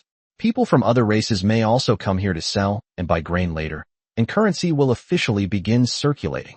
Looking at the long queue of people buying grain, Xiaqingyi said with relief. As long as nothing goes wrong, the trade starting with grain will officially begin. Don't worry, nothing will happen. Cecilia nodded solemnly. He also took this matter very seriously. Xiaqingyi replied casually, her gaze suddenly sweeping over a very deserted stall in the trade area, with a sign hanging on it advertising the acquisition of fresh blood. Is that a vampire's stall? Xiaqingyi asked. Did they buy any blood today? Upon hearing this, Cecilia also looked towards the vampires. She saw several emaciated vampires listlessly slumped on the table, waiting for people to sell their blood. At the same time, their eyes were fixed on the crowd queuing to buy food, their gazes filled with longing. This? Yes, the leader is Burns, the patriarch of the vampire clan. However, it seems that they haven't acquired any blood yet today. People are still very afraid of vampires. Cecilia was slightly taken aback before answering. Xiaqingyi frowned slightly, then glanced at Cecilia and the others. Take a few guards and go sell a bag of blood. Even the prince of the Aeneas personally went to the vampire stalls to sell his blood, which naturally greatly reduced the people's fear of vampires. However, upon hearing her words, Cecilia and his guards both changed their expressions. Ordinary people are still very wary of vampires and selling blood. Even princes and professionals are no exception. However, seeing Xiaqingyi's gaze, Cecilia had no choice but to bite the bullet and go. He knew that Xiaqingyi wanted him to set an example, and only if he went would the other Ani people follow. Your Highness. Seeing that Cecilia really wanted to go over, the guards around her immediately tried to stop her, but he stopped them. It's nothing, just a blood draw, nothing serious, Cecilia said, taking a deep breath and walking toward Burns's stall. Xiaqingyi, watching from afar, nodded slightly. Compared to Mike, Cecilia was indeed more suited to be a ruler. Chapter 347 The First Bag of Blood on the Primordial Star. Burns slumped over the table, looking somewhat dazed. He had thought that coming here would bring him a new life, but he hadn't realized that he had been starving for almost a month. He was only holding on because of his Tier 3 strength. The Tier 1 and 2 children in his family had already fallen into a deep sleep due to hunger. Yesterday, when he heard Cecilia say that he could go to New Ani City to buy blood, he was very excited. However, this morning, reality dealt him a heavy blow, as not a single person came to him to sell their blood. 10 gold coins for a bag of blood. In the old days, that price would have been enough for him to take a bath in fresh blood. A virgin slave would only cost 1 gold coin. Burns couldn't help but wonder if his decision to bring his men to this world was right or wrong. Perhaps it would be better to perish with the world than to endure hunger and fall into an endless slumber here? As his thoughts drifted, he suddenly felt his vision darken. Looking up, he saw Prince Cecilia of the Aeneas standing in front of his stall with his guards. Your Highness, the most sought-after prince, the new king of the Aeneas, come to mock a fallen vampire? Burns sat up and sneered, his voice weak but still full of composure. In the past, he might have been afraid of the other party's status as a prince, but now they were just a group of fugitives, groveling for mercy under the Lord's charity. I never thought that the noble vampires would be so destitute. 10 gold coins for a bag of blood? I doubt even the blood of a virgin has ever sold for such a high price. Cecilia laughed, not caring about the other party's attitude. She sat down in front of the other party with a relaxed expression and extended her right arm. I'm here to earn 10 gold coins and a bag of prince's blood. Compared to that, you've made a huge profit in this deal. Upon hearing this, Burns was taken aback, seemingly not yet reacting. Are you serious? Actually, I would prefer that you vampires disappear from the world forever, but unfortunately the Lord wants to spare your lives, so cherish your chance to live. Cecilia said. Not only him, but the 4 guards who had followed him also sat down in front of the stall, removed their arm armor, and extended their right arms. Seeing this, Burns believed what the other person said was true. He turned to look in the direction the other person had come from, where Xia Qingyi, dressed in a business suit, was standing in the distance, watching the Ani people rush to buy food. Thank you for your mercy, my lord, Burns said, licking his chapped lips, then took out a syringe and plunged it into Cecilia's arm. Don't worry, I will use the unique methods of the vampires to preserve this bag of blood. This is the blood of the king of the Enei, the first bag of blood our vampires have obtained since arriving on the primordial star, and a great favor from our lord. It has a very significant and far-reaching meaning, Burns said while drawing blood, which made Cecilia's lips twitch slightly. As expected, I still don't have a good impression of vampires, and I hope you won't say such things while drawing my blood, Cecilia said. Burns chuckled, and as he was drawing blood, he could feel the trembling of her arm. Clearly, his heart was not as calm as it appeared. I admit, you will be a good king. I believe that under your leadership, the Aeneas will reach a new peak. After the blood bag was quickly drawn, Burns sealed the blood bag, resisted the urge to drink it, and put it away. At the same time, he said to Cecilia, Thank you for your kind words. Cecilia said with a smile as she stood up, then turned and left with her guards. A prince and 4 guards brought Burns a total of 5 bags of blood. Of course, Cecilia's bag was not to be drunk, but 4 bags were enough for the people present to enjoy. Oh, an intoxicating taste. Taking a deep breath, Burns drank the blood in his hand. His originally thin body visibly became fuller. Although he hadn't returned to his normal state, he was no longer as listless as before. Not only him, but also the 2 vampires who came with him felt the same way. A month of hunger was finally relieved, and everyone felt like they had finally come back to life. Alright, time to get to work. You guys don't actually think Cecilia is being so kind as to just give us a free blood transfusion, do you? We're in for a lot of work now, Burns said, looking at his companions who were still lost in their own reverie. Cecilia's arrival was merely to set an example for the surrounding commoners. With him, the prince, taking the lead, others would naturally let go of their fear of vampires. Even if many were still afraid, there would eventually be some daring individuals who would take the risk. Well done, Xia Qingyi said with an approving smile when she saw Cecilia and the others return. The commotion caused by the blood donations of these individuals was considerable, and many people witnessed their actions.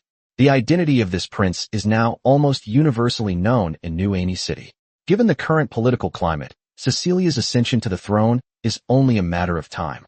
Therefore, after confirming Cecilia and the others' identities, many civilians were eager to make their move. A bag of blood didn't amount to much, but it could be exchanged for 10 gold coins, which was enough for them to earn a month's wages. Xia Qingyi's current salary was quite high. In their original world, a single gold coin would be enough to support a family of 3 for a year. Many people had never seen so much money in their lives. I hope there will be less praise like this in the future. Cecilia shrugged with a wry smile. Who in their right mind would willingly sell their blood? Let's go. Just have someone keep an eye on things here. We still have a lot to do.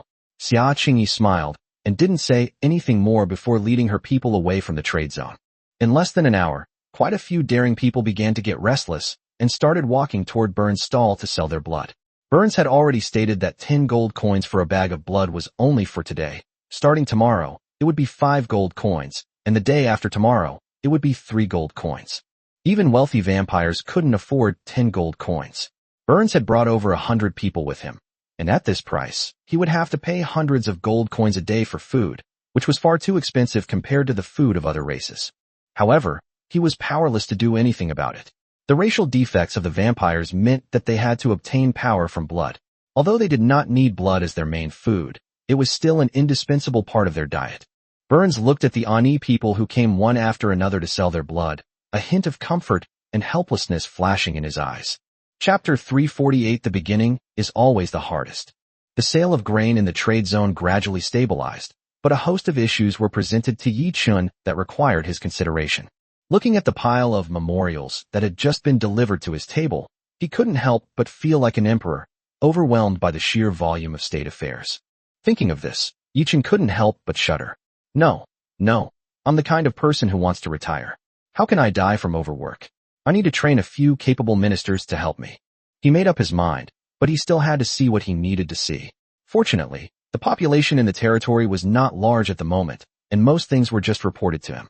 There were only a few things that he really needed to decide. Gold coins have too much purchasing power, and we need smaller denominations of currency. We suggest using silver or copper coins as alternatives. Iron coins will do, and it will save us the trouble of searching for silver and copper mines. A bank is needed for currency exchange.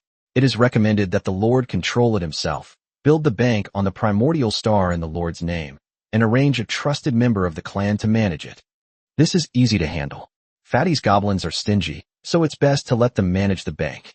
But we can't just let goblins open the bank directly. Let's use silver laurel moon elves instead. It's a benefit for my own clan. The Ruga tribe is small in number, with only 2 women, making it difficult for them to reproduce on their own. That's a troublesome matter. Oh well, let them develop on their own first, and we'll deal with other coastal tribes when they appear. The vampires cannot obtain enough blood, thus hindering their strength. Furthermore, because they are not allowed to kiss other races, coupled with their low reproductive capacity, their clan struggles to expand. So they've already allowed vampires to buy blood from the Aini tribe? That's fine then. As for the low birth rate, you're all immortal. How hard can it be for you to reproduce compared to the Ruga tribe? You're dreaming. It took Yi Chun a whole morning to finally deal with the problems faced by each race, and he deeply felt the hardships of being a lord. Relatives that he had recruited himself, so there were fewer troublesome things. Many things did not need to be brought to Yi Chen's place. The head steward, Yi Shi, would handle them directly for him. But things are different now, especially in Shinyo-Hajo, where there is not only a large population but also various ethnic groups. Without a sound management policy, it is easy for big problems to arise. However, this is only temporary. Once the various races stabilize and are able to develop on their own rulers will be able to handle all aspects of the affairs, and Yi Chun will only need to focus on the general direction. Everything is difficult at the beginning. Yi Chun sighed helplessly as he looked out the window at the sky. He then called Yi Shi over and handed her the documents he had just finished processing, so that she could distribute them to Yi Ling. Information level by level is troublesome. It is the procedure and rule. In order to give the Silver Moon Elf clan a transcendent status in Shinyo-Hajo, some procedures are unavoidable. Tell Yi Ling to let Xia Qingyi handle the money exchange business. The Silver Osmanthus Moon Elf will be selected as the manager. As for operations, I'll ask Fatty for some goblins who are good at finance. Also, there's no need to worry about the smaller denominations of currency. Once the money exchange is established, we'll have Fatty's goblin bring the first batch of small denomination currency. Okay. Yi Shi nodded in agreement, then turned and left. With the decentralization of power, Yi Shi's tasks became much easier. Apart from managing the Yue servants, she mostly ran errands for Yi Chun, acting like a little secretary. After finishing his business, Yi Chun stopped reading and instead summoned a black bird, which flew towards the fat man's territory. Having received a large amount of resources from Qin Yang, the fat man's territory no longer remained on the primordial star, but broke away and began its own expansion. In just 1 month, the fat man's territory has been completely transformed. The territory, which was originally only 1,000 acres, has increased 3 or 4 times, and is now enough for the goblins to live on. The dwarves have grown to a considerable size, forming a small village. Although they are not yet of much use, they have been able to hone their forging skills. Unfortunately, Fatty doesn't dare to load the Steel Titan's lair yet. Loading a clan's lair would put pressure on his territory and the Seed of Hope. Unlike Yi Chun, he doesn't have such a vast territory. Loading 2 clan's lairs is already his limit. To load a 3rd lair, he needs to continue expanding and stabilizing his territory. This is also why Yi Chun has been holding the dragon's lair, but hasn't loaded it yet. Loading too many clan nests into the territory in a short period of time is not a good thing. An excessive burden may cause the territory to collapse due to insufficient replenishment. Brother Chun, you're here. With Yi Chun's arrival, the fat man's face lit up with joy, and he excitedly ran over. Brother Chun, look, the latest communicator, doesn't it look just like the cell phone you mentioned? It has communication, video, and other functions, and it uses an independent signal, so you don't have to worry about being tracked by the Wanwu building's signal. As soon as he landed, the fat man handed him a cell phone. Due to the rapid development of communication, there are no cell phones on Earth. They are all wristbands, but their functions are similar. Yi Chun took the phone and looked at it. He asked the fat man some questions and finally confirmed that he had indeed created the current communication device, which was essentially the same as the wristband. I'm saying, the functions are the same, and the wristband is obviously more convenient. So why did you have to make it look like a phone? Yichen looked at the phone speechlessly. Hey, isn't this just habitual thinking? Since we've made phones, we might as well make them all look like phones. But it's okay, they're not in mass production yet. We can change it back to a wristband style later, the fat man said, scratching his head. How's the signal? Yichen continued to ask. Same dimension is definitely not a problem. As for cross dimension, according to Mina, it is theoretically feasible, but it still needs to be tested. You know, we are in the cavern of time, so we can't test cross-dimension communication, right? The fat man replied helplessly. Yichen nodded, agreeing that this was indeed the case. They could only verify it once they were out of there. Next, Yichen told Fatty about the iron coins and the money shop. Fatty immediately patted his chest and agreed, promising to forge the first batch of iron coins within 3 days and deliver them to Yichen along with the goblins. They even decided on a name for Yichen, Primordial Coin. It came in various forms, from iron to silver and eventually to different gold denominations. The first two were only allowed to circulate on Primordial Star and within his territory, while only the gold coin could be traded with other lords. Chapter 349 Territory Development. With the fat man backing him up, the matter was quickly resolved. 3 days later, the first batch of low-denomination primordial coins was completed and arrived in New Ani City along with a dozen goblins. Xia Qingyi and Cecilia had already arranged for the construction of the money exchange, and the 3 silver moon elves designated by Yiling were also in place, waiting only for the currency and personnel to be transferred in. The next day, the primordial money exchange officially opened. It was the first building constructed with foundation stones, apart from Hope Academy. A large number of goblins were already waiting at the counters, waiting for people to deposit money or exchange currency. Of course, lending services are also available here. Ordinary people can borrow a gold coin without collateral, while merchants can borrow different amounts of gold coins after review, depending on the proposal. If a city wants to develop rapidly, relying on businessmen is undoubtedly the fastest way. As long as they are given enough benefits, they can do things you can't even imagine. If Cecilia and his guards rely solely on love to generate electricity, it will be a very long time before New Ani truly develops. The establishment of the Honghuang Money House caused quite a stir among the general public. Many people had gold coins in hand, but they did not need to buy hundreds of kilograms of grain. Moreover, some ordinary fruits and vegetables were not easy to trade. Therefore, they came to exchange them for low-denomination coins. Soon, most of the gold coins that had been distributed were recovered. In the populous city of Ani, the majority are still ordinary people. However, the gold coins that were collected were not wasted. Many merchants saw the opportunity and came to take out loans to engage in various commercial activities. Xiao Qingyi was happy to see this happen. As long as they really wanted to do something, all the loans were approved. Then, the official labor service was gradually withdrawn and handed over to Cecilia as much as possible. A month later, the first major event in New Ani City finally took place. In the new city of Ani, which had fewer than 20,000 inhabitants, Cecilia ascended the throne as a prince, becoming the first king of Ani. However, at this time he no longer had the magnificent palace he once lived in, but simply built a city lord's mansion to handle various daily affairs. 2 months after the Ani arrived on the primordial planet, once everyone had their own place to live and no longer had to worry about food and clothing, the shack renovation project officially began. This time, instead of Xia Qingyi giving the order and Cecilia organizing it, the various businesses were directly contracted out to merchants in Ani City, who then started developing real estate. Cecilia controlled the source of building materials, hiring workers to build factories to manufacture them. Then, based on the planned city construction map, the land is divided into sections and contracted to different businessmen for construction, while the materials are sold to them. As for demolishing the old shacks first, no problem, we'll pay you.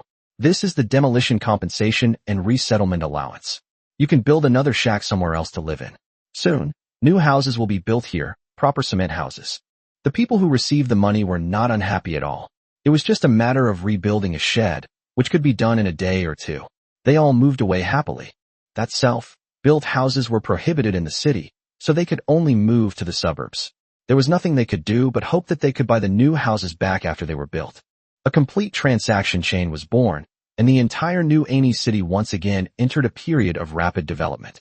The rapid development of New Ani City has made other races envious.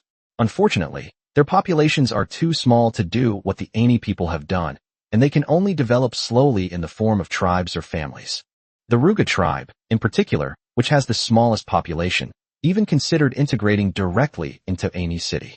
However, after thinking about it, they couldn't bear to leave the sea and could only continue living like this. At the same time, Xiaqingyi has begun to gradually reduce the distribution of gold coins to other races. She plans to focus all her efforts on developing Ani City first, and as for other races, she can only wait for further developments. Ultimately, whether they integrate or remain independent is entirely up to them. After careful consideration, Yi Chen nodded in agreement. If these foreign races truly cannot retain their independence, then they will have no choice but to give up. Besides the populous city of Ani, the Elf King City in the eastern part of Xinyu continent has also entered into formal construction. With many high-level professionals and Yi Chen's unreserved resource supply, the Elf King City has not gone through the shack era of Ani City. Instead, it is undergoing exquisite and durable construction, and its luxury is in no way inferior to the cities on Earth. Most importantly, in addition to the outer city walls and the ordinary urban area, the inner city has a large number of plant-based buildings, such as wooden houses and tree houses, which may seem cheap, but are actually priceless. Far superior to the muddy roads in Ani City. The entire city is clean and tidy, and has the appearance that a city should have. Of course, compared to Ani City, it is sparsely populated. After all, the Silver Moon Elves are a rare race, and the entire race consists of women. How to reproduce is a problem that has been giving Yi Chen a headache ever since. Besides the royal city of the Silver Osmanthus Moon Elves, the Witch Clan, who lived in the eastern continent, also began to establish their own tribes. After such a long period of recruitment, the 12 ancestral witches were basically determined. Although the number and strength of the Witch Clan were not as great as those of the Silver Osmanthus Moon Elves, or even the Moon Goddess, they were enough to build small tribes. All the Wu tribes established 12 tribes. They appeared to be scattered but were actually a unified whole, with the Panga Temple as their center, spreading out in all directions. Fengdu has been developing much faster. After such a long period of development and several battles, Fengdu has gathered a lot of ghosts, and the ghost officers at all levels have a sufficient number of personnel. Moreover, shops opened in Fengdu City even earlier than in New Ani City.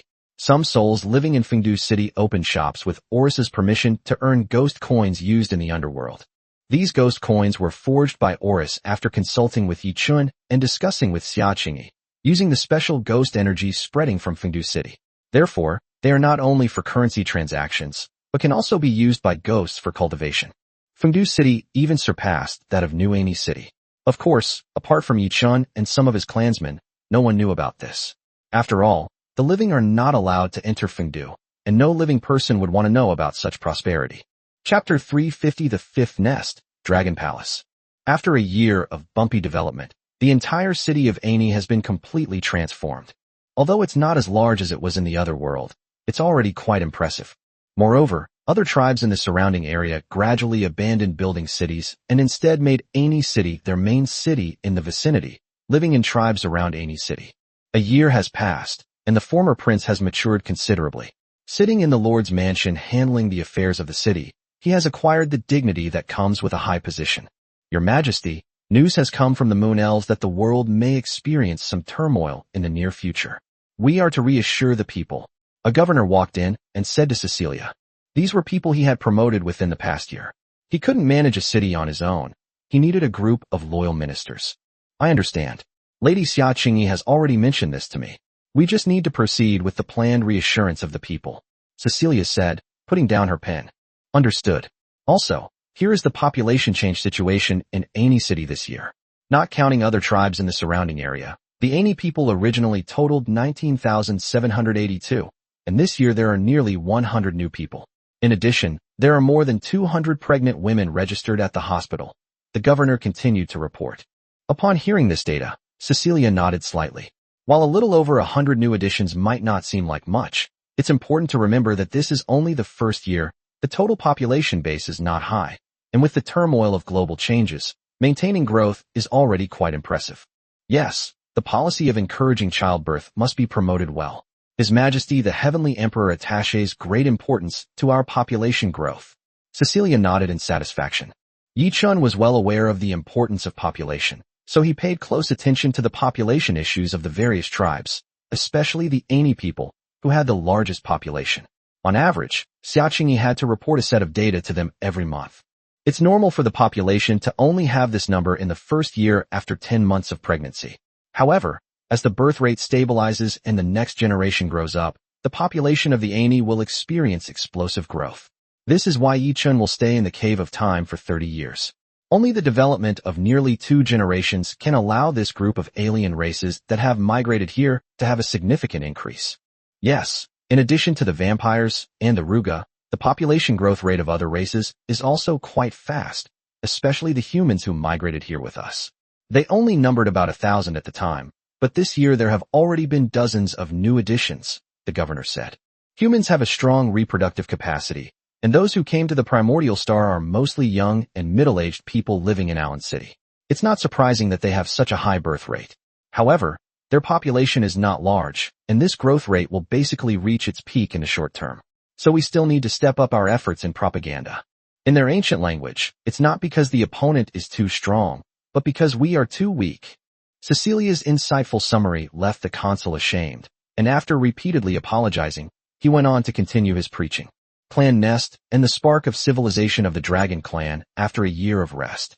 After a year of recuperation, the planet's ecosystem gradually stabilized, and the turmoil caused by the previous loading of Fengdu City and the Primordial Palace gradually subsided, becoming even more stable and solid than before.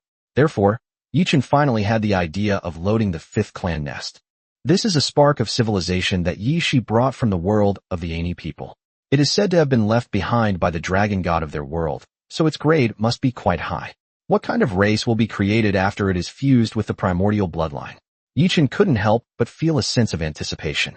Load the seed of civilization. Yichun silently chanted, merging the dragon race's seed of civilization into the primordial star. Bloodline nest. Dragon's lair successfully formed. Due to the Lord's talent, the bloodline nest has changed. Please check it yourself, Lord. Name, Ryugu. Description, the palace where the dragon resides, from which countless powerful dragons will be born. Growth potential, 0/9. Growth conditions, 10 years of natural growth, with 10 6th-tier rare treasures and 100 5th-tier rare treasures placed in the environment.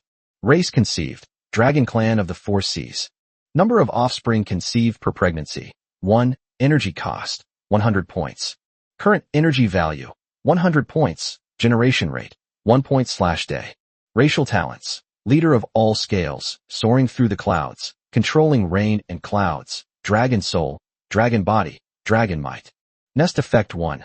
Jewelry. Placing treasures can accelerate the advancement speed and energy recovery speed of the Dragon Palace. Nest effect 2. Favorable weather. Harmonizes the weather changes in the territory and slightly improves the atmospheric ecology. Nest effect 3. Peace and prosperity. Harmonizes changes in ocean currents within the territory, slightly improving the marine ecosystem.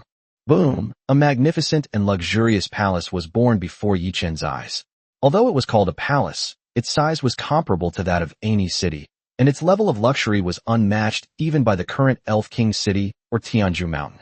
Damn, even a single luminous pearl on that thing would be worth a fortune, Yichun exclaimed, staring in awe at the head-sized luminous pearl in the palace. If Fengdu City is gloomy and the Primordial Palace is barbaric, then the Dragon Palace is nothing but luxury, the ultimate luxury. Even a single brick on the ground makes one want to take it away. It really doesn't diminish the dazzling effect of this treasure.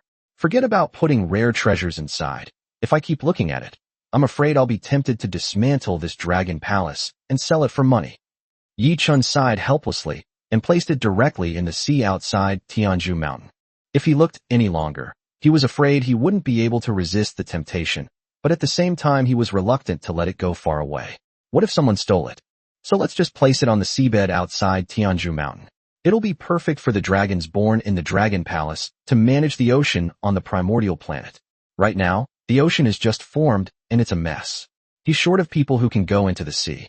Dragons soaring across the 4 seas. Not bad. Not bad. Luckily, it's not one of those giant lizards from the west. Yichun said with satisfaction after putting the Dragon Palace down.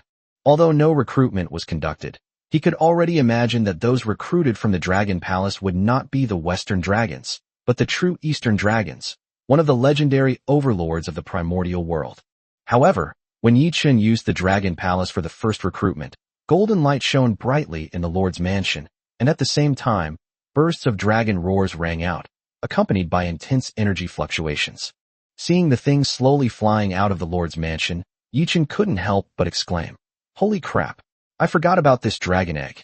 Chapter 351: The Potential of the Ancestral Dragon. Besides the seeds of civilization left behind by the dragon god, Yishi also brought out a dragon egg from Dragon God Mountain. This egg was a true descendant of the dragon god. Unfortunately, after Yi Chun obtained the dragon egg, he did not sense any movement from it, and thought it would take at least tens of millions of years to hatch, so he left it in the warehouse and ignored it. Unexpectedly, today, due to the birth of the Dragon Palace and his first recruitment, the dragon egg reacted and hatched in one fell swoop with the birth power of the Dragon Palace. Roar! Two almost overlapping dragon roars rang out, one from the seabed and the other echoing in his ears. Name: unnamed. Race: Dragon Inglong. Rank: Tier 4 Loyalty, 100. Growth rate: 0/9. This stage of growth can be completed in 1 year under normal circumstances. Attributes: Constitution 80, Strength 80, Agility 100, Intelligence 70, Spirit 70. Talent Skill 1, Dragon Body. Possesses the body of a dragon, greatly reducing the damage received. Talent Skill 2, Dragon Soul. Possesses the soul of a dragon, greatly reducing the soul damage received. Talent Skill 3, Dragon's Might. The dragon's aura commands the submission of all beasts. Talent Skill 4, Ancestral Dragon Potential. Possesses the potential to grow into an ancestral dragon. With a series of dragon roars, a young dragon covered in dark red scales hatched in front of Yi Chun. However, it did not resemble a traditional Eastern dragon. Instead, it was a long dragon with wings on its back, resembling a jiaolong, a type of dragon-like creature. Inglong. Upon seeing the other party's attributes, Yi Chun was taken aback. He had thought that he had hatched a Western dragon, but he did not expect it to be a dragon like Inglong. In Chinese mythology, Inglong is similar to the dragon race, the only difference being that it has wings on its back. In addition, there are rumors that Inglong gave birth to the scaled horse and the Qilin. However, if placed in the context of ancient mythology, the situation is completely different. Inglong is an ancient dragon with the same status as Zulong, the ancestor of all dragons, and its strength is incomparable. Roar! The little guy roared. Although it was only less than 2 meters long, it already had the aura and majesty that a dragon should have. TSK, TSK, TSK. Even Inglong has mutated. What about those recruited from the Orthodox Dragon Palace? Yichen clicked his tongue and thought to himself. Just then, the dragons recruited from the Dragon Palace took to the air and came to Yichen's side. Name: unnamed. Race: Dragon, 5-clawed golden dragon. Rank: Tier 4 Loyalty, 100. Growth rate: 0/9. This stage of growth can be completed in 1 year under normal circumstances. Attributes: Constitution 80, Strength 70, Agility 70, Intelligence 80, Spirit 80. Talent Skill 1, Dragon Body. Possesses the body of a dragon, greatly reducing the damage received. Talent Skill 2, Dragon Soul. Possesses the soul of a dragon, greatly reducing the soul damage received. Talent Skill 3, Dragon's Might. The dragon's aura commands the submission of all beasts. Talent Skill 4, Ancestral Dragon Potential. Possesses the potential to grow into an ancestral dragon.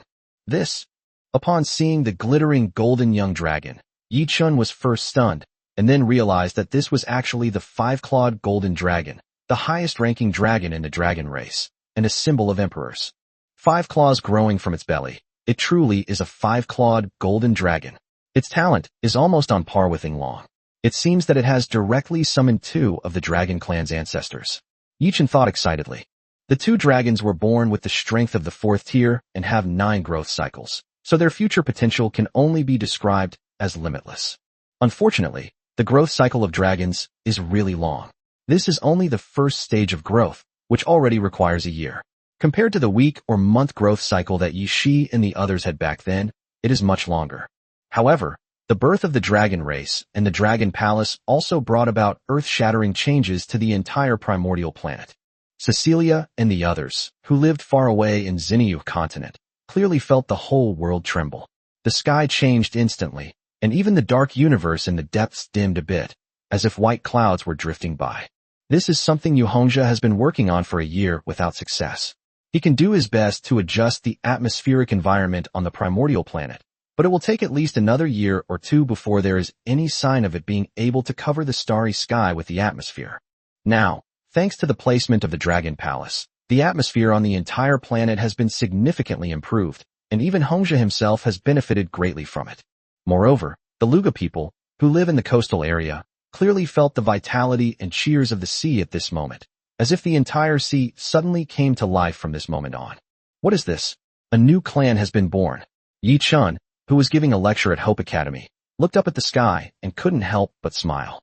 She knew that Yi Chun possessed another seed of civilization, belonging to an extremely powerful race, which would greatly enhance the strength of the entire territory. Now that this clan's nest had been loaded into it, it meant that Yi Chun had acquired a brand new clan. Dragon race. Horus, who lived in Fengdu City, looked up. At this moment, it actually sensed a trace of its own kind, but it seemed different. Moreover, this aura gave it a terrifying feeling, and it was even more ancient and powerful than it at the source of its bloodline. How could this be? Could it be a god? Horus wondered to himself. As a dragon, only the bloodline of a god could overpower him, just like the primordial palace that had been born before, which possessed an aura that even he couldn't help but want to prostrate himself before. Thinking of this, Horus couldn't help but deny his own idea again, shaking his head in confusion, and decided to go and ask Yi Chun about it in a while. As for now, Yi Chun, who is engrossed in his new clan, certainly doesn't have time to pay attention to it. Roar, two young dragons flew around Yi Chun. Although it was not listed in the talent bar, these two young dragons seemed to be born with the ability to fly, so Yi Chun did not need to worry about them at all. People say you can't even walk properly, and you're already thinking about running. But you two are different. You don't need to walk, and you just fly. Yi Chun chuckled, then reached out and touched the huge dragon heads of the two little guys. All right, from now on, the sea and sky of the primordial star will be yours to manage. More dragons will be recruited later. I hope you can lead them to govern the sky and sea here and become the true overlords of the primordial world. Awoo! The two dragons let out soft cries, rubbed against Yi Chun's palm, and then flipped over and leaped into the sea. With the dragon palace loaded, one worry is finally over. Now it's time to see how it develops over the next 30 years. Yi Chun said contentedly, looking down at the surging sea below. Chapter 352 Advancement of Fengdu City. The dragon's entry into the sea brought tremendous changes to the entire primordial planet. I don't know if it's just my imagination, but I feel like the rules of the primordial star are more complete than before. Yi Chun thought to himself. He couldn't explain what was going on, but he felt that the whole planet was more like a world than before. Forget it, I don't want to think about it anymore. Let them develop on their own. Yi Chun shook his head and turned back to the Lord's mansion. Actually, Yi Chun's current level is still too low. Once he reaches the 7th rank, he will find that if he wants to continue to grow stronger, the rules of the territory must be improved so that the territory can become a true world. Sunrise and sunset, birth, aging, sickness and death, the cycle of yin and yang, the reincarnation of all things. From the birth of the silver leaf laurel tree, the primordial bloodline has been helping him to perfect the rules of the entire planet, but he is not yet able to discover it. With the dragon palace descending into the sea, Fengdu City also ushered in its first advancement. Unexpectedly, the one who ultimately ascended to the position of judge was none other than Mike, who had died earlier, a soul of an outsider named Annie. In fact, once you enter the primordial star and die, you become a primordial human or primordial soul, whether you like it or not. However, it is still quite surprising that Annie became the judge of Fengdu City. Yi Chun always thought that it would be a recruited soul to take on this role. But considering Mike's resentment and helplessness before his death, it seems somewhat understandable.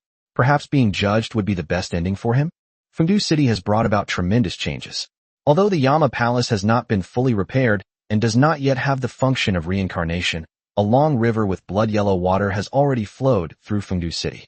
The Naiha River, also known as the River of Oblivion or the River of Three Crossings, flows between the Yellow Springs Road and the underworld, serving as the dividing line between the two. Crossing the Naiha River signifies officially entering the underworld. The river water was blood yellow, filled with wandering ghosts who could not be reincarnated or enter the underworld. The river surface was covered with insects and snakes, and a foul smell permeated the air. On both banks of the Naiha River, red spider lilies bloom in abundance, looking quite alluring. The flowers and leaves never meet, symbolizing the eternal separation of life and death. The Naiha River is the final hurdle for the deceased to cross into the underworld. The river flows on, but at the end of the road lies a narrow and treacherous bridge, the only road leading to the underworld and across the Naiha River. The bridge has 3 levels, a bluestone surface, and 5 steps on each level. Legend has it that the virtuous walk on the bridge, the average person walks on the middle bridge, and the wicked person walks on the bottom bridge. The bridge is constantly battered by murky waves, and copper snakes and iron dogs roam above it. Anyone who crosses it will be bitten and pulled, and most will fall into the Naiha River, where they will suffer for thousands of lifetimes to wash away their sins before they can come ashore again. Yichin didn't know if his Naiha Bridge had the same function, but the appearance of the Naiha River and the Naiha Bridge did make the ghosts in Fengdu City much more docile. With so many souls gathered together, Oris and a few night wanderers simply couldn't manage them all. There were no means of punishing evildoers in Fengdu City, and he could only turn a blind eye to the bullying behavior among many evil spirits. For these ghosts who had already died once, death was really not scary at all. However, with the appearance of Naiha, Oris and others finally had a means to punish evil spirits. The foul-smelling Naiha River is shrouded in powerful rules. Those who enter will never be able to leave the river if they cannot cleanse themselves of their sins. For those evil spirits, this is undoubtedly more painful than death. Death is not scary. What's scary is wanting to die, but not being able to, Yichin said to Oris, Mike, and the other underworld officials of Fengdu. Becoming a ghost and dying again is nothing more than the soul being scattered, but to suffer eternal torment in the river of forgetfulness, no one would be willing to do that. By the way, after Fengdu City advanced, although the main hall has not yet recovered, our strength has been improved to a certain extent, and the main hall has also gained an additional function. Oris suddenly said, as the underworld, as Fengdu City became stronger, their lower limit of strength would naturally rise as well. This improvement might not be of much use to Oris now, but it would be of great benefit to the low-level ghosts who have just become officials in the underworld. Even the lowest-level ghosts like wasps and gills can reach around level 2 strength the moment they acquire the position of an underworld official. Although it may not seem like much, it raises the lower limit for everyone. A ghost messenger who was originally at the 2nd rank might even directly step into the 3rd rank after raising the lower limit. Moreover, this improvement was not limited to this. All the ghost messengers' aptitudes were also greatly enhanced. They discovered that in the subsequent cultivation process, many things that were previously incomprehensible could be directly understood, and their cultivation speed naturally increased significantly. Their kindred spirits like Yue, ghosts cannot grow rapidly through advancement conditions. Their only way of cultivation is to absorb ghost energy and condense their ghost bodies. However, the efficiency of this absorption and transformation is determined by their individual aptitudes. As Oris finished speaking, a large amount of ghostly energy began to gather in front of him, and then an ancient token with a ghostly aura appeared in front of Yichun. This thing is called a road pass. It's a credential for entering Fengdu City. Oris explained. It seems it was originally for those wandering ghosts, so they could enter Fengdu City to be reincarnated. But now there aren't many ghosts in Fengdu City, so you can have this. Living people who hold a road pass can also enter Fengdu City without having to cross the bridge of helplessness or be harmed by ghostly energy. A travel permit. Yichun touched the cold, antique token in his hand, which looked like both gold and wood. He turned it over and saw a special, ancient symbol engraved on it. But he seemed to know in an instant that it was the character Ghost. The travel permit for Fengdu City is a priceless treasure in later generations, Yichun said with a light laugh. Currently, there aren't many ghosts in Fengdu City, so the restrictions on entry aren't strict. However, all life has an end, and there will eventually come a time when Fengdu City can no longer accommodate so many ghosts. When that time comes, it won't be so easy for the deceased to enter Fengdu City again. Even the entire city of Fengdu will be divided in two. One part will be the area where the ghosts of Fengdu live, and the other part will be the place where these dead will be reincarnated. After death, ordinary people go directly to the underworld for judgment and sentencing, and then decide whether to be punished or enter the cycle of reincarnation. They cannot enter the real Fengdu City at all. Only those ghosts who have a travel permit can settle in the real Fengdu City and temporarily escape the suffering of reincarnation. Chapter 353, A Chaotic Trading Zone. Fengdu City did not bring any change to the creatures of the primordial star. However, it was of great significance to the entire primordial star. It finally gave Oris and other underworld officials the authority to truly manage the souls of the dead, instead of simply relying on their own strength to suppress and kill them. Cultivate diligently, for the souls of the dead on the primordial star will depend on you in the future, Yichin said. In addition, you can also take inspiration from the urban construction in the mortal realm and truly build up Fengdu City, since there will still be quite a few souls residing there. Oris and the others nodded and returned to Fengdu City. The appearance of the Dragon Palace in Fengdu City gave this demigod-level dragon a lot of hope. Feeling the faint pressure emanating from the five-clawed golden dragon and Yinglong, Oris couldn't help but look forward to the day when reincarnation would begin. At that time, he would definitely enter the Dragon Palace and be reborn. Sigh, everything was on track, and now that I'm suddenly free, it feels a bit strange. Yichin thought helplessly as he returned to the empty Lord's mansion. In this Lord's mansion, even she doesn't stay here often. Apart from the Silver Moon elves who act as maids and clean the place daily, it is terribly deserted. He habitually picked up a book, but after reading for less than 5 minutes, he put it down with a hint of irritation. This feeling of being all alone made him feel quite uncomfortable. Forget it. They say you can go on an incognito visit. With the construction of New Ani City in full swing, why don't I go and open a shop for fun? Yichin had an idea. He immediately changed into casual clothes. His spatial power surged, and the next moment he appeared outside New Ani City. Compared to a year ago, the new city of Ani is now quite well established, with tall city walls standing around it, stone-paved roads inside, and houses already in place. Yichin stepped into the city without encountering much resistance. Now that the primordial star has entered a period of peaceful development, the guards are just for show. Cecilia didn't even arrange for many people to be stationed here. Now it feels more like there's a lively atmosphere. Yichin walked down the street, feeling the bustling atmosphere around him, and his mood couldn't help but improve. Go see if there are any shops for rent, and try not to go to Xia Qingyi and the others.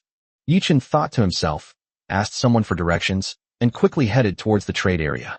After a year, the common language of the entire city of Ani has been completely changed to Chinese.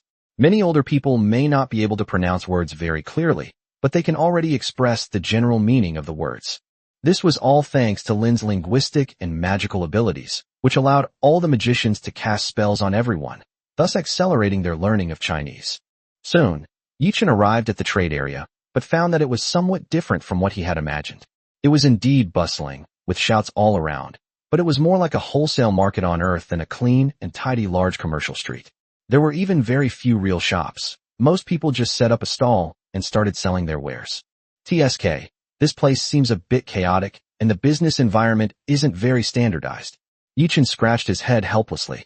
He wanted to open a shop and become a reclusive master in the city, experiencing the feeling of looking down on all living beings like a hidden monk, but that didn't mean he wanted to open a shop in the wholesale market. Moreover, at a glance, there are all sorts of shady characters, haggling, theft, counterfeiting. I really don't know how Cecilia manages this city. Forget it. Let's go look around somewhere else. If all else fails, how about becoming a teacher at the academy? I think I have some talent for cultivation, Yichin thought confidently as he walked out of the trade zone and strolled around the entire New Ani city. Unfortunately, after wandering around for most of the day, I was disappointed to find that New Ani city really only had one trading area. There was no high and large commercial street like I had imagined. There were only some scattered small grocery stores everywhere, and they were all doing business with acquaintances. Left with no other choice, Yichin changed course and headed to Hope Academy, the earliest alien academy to be built, which had been basically completed after a year. Towering teaching buildings, a clean and tidy environment, and energetic students. Hope College looks more like a city than New Ani City, and in fact, it is. Hope Academy now occupies 1/3 the size of New Ani City and is still expanding. Compared to New Ani City, a large number of Ani people and people from other tribes prefer to develop here, since it is only nominally an academy belonging to all races, not a city for Ani people. With the influx of various resources and the presence of some of Yichin's family members here, Hope Academy has experienced rapid development. Not only does it have all the public facilities that an academy should have, such as teaching buildings, dormitories, and playgrounds, but there is even a commercial street that Yichin had been looking forward to at the side gate of the academy. This commercial street, named Gold Rush Street, runs through the inside and outside of the college. It is divided into an inner street and an outer street, and it is responsible for the commercial development of the entire Hope College. It is also the place where people from all ethnic groups gather the most. If the trading district of New Ani City is where merchants conduct bulk transactions, then this is the area for retail, where goods are actually sold. Of course, most merchants can only open shops on the outer street. As for the inner street, they must be approved by the relevant departments of the academy. In fact, many shops are simply opened by a tutor or professor in the academy. Yi-Chin even saw that the owners of several shops were actually his own Silver Moon elves. Looks like if I want to open a shop here without anyone knowing, I'll have to find Yi Ling or Yi Shi to come over. Yi-Chin scratched his head helplessly, and with a flash, he arrived directly in the Elf King's capital, thousands of miles away. Compared to New Ani City and Hope Academy, this place is far too deserted, and it wouldn't be an exaggeration to call it a ghost town. The surrounding buildings are exquisite, but few people walk among them. In addition, given its vast area, you can hardly find anyone in the entire Elf King region. TSK, should I add another elf race? Otherwise, with the Silver Moon Elves' current state, won't they eventually destroy themselves? Or should I create a mother-child river so they can reproduce on their own? Yi-Chin thought with a headache. So far, the Silver Moon Elves only have a population of a little over 2,000, and not a single one of them is married, which is really hindering their development. Shaking his head helplessly, Yi-Chin put the question aside for the time being and went straight into Yi Ling's residence. Chapter 350 for the Namiya General Store.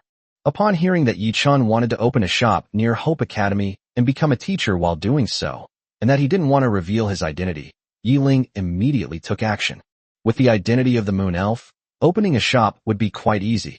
She could simply open it under the Moon Elf's name, with Yi-Chin as the actual controller.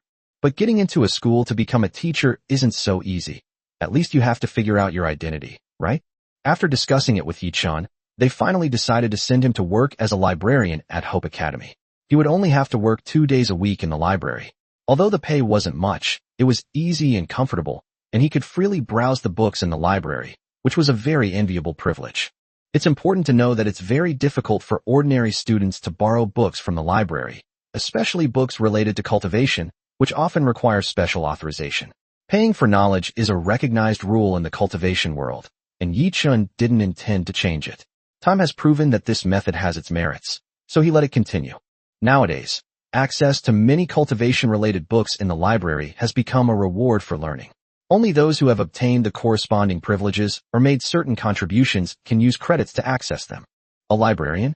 That's got that hidden master vibe. Okay, let's do it this way. Yi-Chin nodded in satisfaction after receiving the business license and the librarian's work permit. Yi Ling even arranged for 2 Silver Moon Elves to come and help out, which he didn't refuse, since the store still needed some staff. With the dust settled, Yi-Chin walked into his shop called The Miracles of the Namiya General Store, a name he had simply borrowed from a movie on Earth, since he didn't actually have anything in particular he wanted to sell. He didn't open this grocery store to make a profit, but rather to give the students of the academy a place to encounter extraordinary adventures. After all, living in the cavern of time for 30 years, they would be bored to death if they didn't find some fun for themselves. It's just that Hope Academy is doing well right now. Once the Elf Royal Academy in Elf City starts, he plans to open this general store there. Then it will be a simple matter of a word, without the current hassle. Therefore, the Relief General Store already has an item that is not displayed on the counter, a letter of recommendation for admission to the Elf Royal Academy. Sir, the librarian's job is on Wednesdays and Sundays every week. Is that all right? An elven maid asked, holding up a work pass issued by the library. Wednesday and Sunday? Sure. Let's do it this way, but you need to change how you address me. Don't call me adult. Just call me shop manager or boss. After all, I'm the owner of the Relief General Store now. Yi-Chin shrugged nonchalantly. Going to the library every day didn't really affect him. He was just doing it for fun anyway. Yes, boss. The 2 elven maids nodded in unison and immediately changed their form of address. Oh, right. You were just born yesterday, weren't you? Did Yi Ling name you? Yi-Chin nodded and asked, looking at the 2 of them. What he needed here were maids, so he didn't care about strength. Therefore, he directly brought over the 2 Silver Moon Elves he had recruited yesterday, which would also be a good opportunity to train them from scratch. However, because of the projection of the Silver Laurel Tree in the Elf King City, newly born Silver Laurel Moon Elves are born directly in the Elf King City, so these 2 Silver Laurel Moon Elves have never seen him. Reporting to your excellency, we haven't had time to name them yet, the 2 Silver Laurel Moon Elves replied. All right, do you have any names you want? Yi-Chin asked, pursing his lips. Seeing the 2 girls shake their heads, he had no choice but to rack his brains and give them names. Otherwise he wouldn't know how to address them normally. Alright, I'll name you. Western elves, something simple and easy to remember, Illyria and Verisa, that's fine. If we have another one later, we'll call her Sylvanas. Yi-chun racked his brains for a long time, and finally just used the names of the 3 Windrunner sisters. Naming is such a headache. Thank you for bestowing these names upon us, sir. The 2 little girls bowed in gratitude. They knew nothing about the Windrunner sisters, but they liked both names very much. Alright, remember to call me shopkeeper from now on. If you have nothing else to do, clean up the shop. I should start thinking about what to sell in this general store, Yi-chun said, waving his hand. The 2 moon elves immediately withdrew and began tidying up the shop, while Yi-chun searched through his treasure trove to see if there was anything he could sell. He had quite a few items, and they were all of high quality. Even just showing a little of them on the counter would cause a huge uproar in the entire New Amy City and Hope Academy. So he could only carefully select some items that wouldn't cause too much of a stir. Mithril. This stuff is relatively rare on the Primordial Star, and it has many uses in enchanting, forging, magic, and many other fields. It's worth selling, but the quantity should be small. I remember seeing it sold by the gram in other stores just now, so my few kilograms are a bit of an exaggeration. There seem to be some low-grade magic crystals left. Also, it seems that Ding Xian has already cultivated quite a few magical beasts on the Primordial Star. Although they are not very powerful yet, low-grade magic cores are still rare. We can put some away. The leaves of the Tree of Life can heal life and improve aptitude. They're obviously from the Moon Elves. They shouldn't be too shocking. I'll just sell 100 of them. Branches of the Crimson Sun Wutong tree are excellent materials for fire-based spellcasting. Let's put out a few to make a good impression. This is a dragon scale that little Inglong accidentally knocked off the other day. Hiss, it seems that the blue dragons also lost quite a few dragon scales before, but unfortunately we didn't collect them. Should we go find those blue dragons from those days and pluck some out, and then bleed them a little? Could we use phoenix feathers to make the phoenix core wand from Hogwarts? There shouldn't be any regional discrimination between East and West, right? Let's put it out here. Speaking of which, how about we steal a few fire crow eggs and sell them as magical pets? Or, if we like them, maybe we could steal some dragon eggs. No, there are still too few dragons. Losing 1 dragon egg would be too conspicuous. Let's wait until they have reproduced for a while before we talk about it. But the process of dragons breeding, hatching, and growing takes way too long. By then, I should already be a lowly monk in the Holy Academy. Would there still be a commercial street there? The Lord, whose power was gradually turning dark, fell into deep thought. Chapter 355 Being handsome is a lifelong thing. After just one afternoon of tidying up, the shop, named the Troubleshooter's General Store, officially opened for business the next day. Without a grand opening ceremony or lively promotional activities, the Relief General Store quietly opened in the inner street. Even the owner of the breakfast shop next door was stunned. When did another shop open here? I remember it was a stationery store before. Yi-chun didn't care about this. He comfortably leaned against the glass window of the shop entrance with a recliner and read a book. This was a habit he had developed over the past year of living alone in the Lord's mansion. As for whether there were customers in the shop or whether it could make a profit, that was not within his consideration. He didn't open this shop to make a profit, but to make it a shop of adventure, a general store that brings adventure to the students of Hope Academy. With a serendipitous encounter, one gains abilities, money, and a whole host of other things, fulfilling one's wishes and relieving one's worries. Boss, what do you sell in this shop? I remember there was a werewolf selling stationery here before. Around 9 o'clock, the breakfast shop owner's business gradually slowed down, and he asked Yi-chun while packing up his things. Hearing someone call his name, Yi-chun put down his book, looked at the person, and smiled. The troubleshooting general store sells everything from all over the world. The things you buy may not be useful, but they will definitely relieve your worries.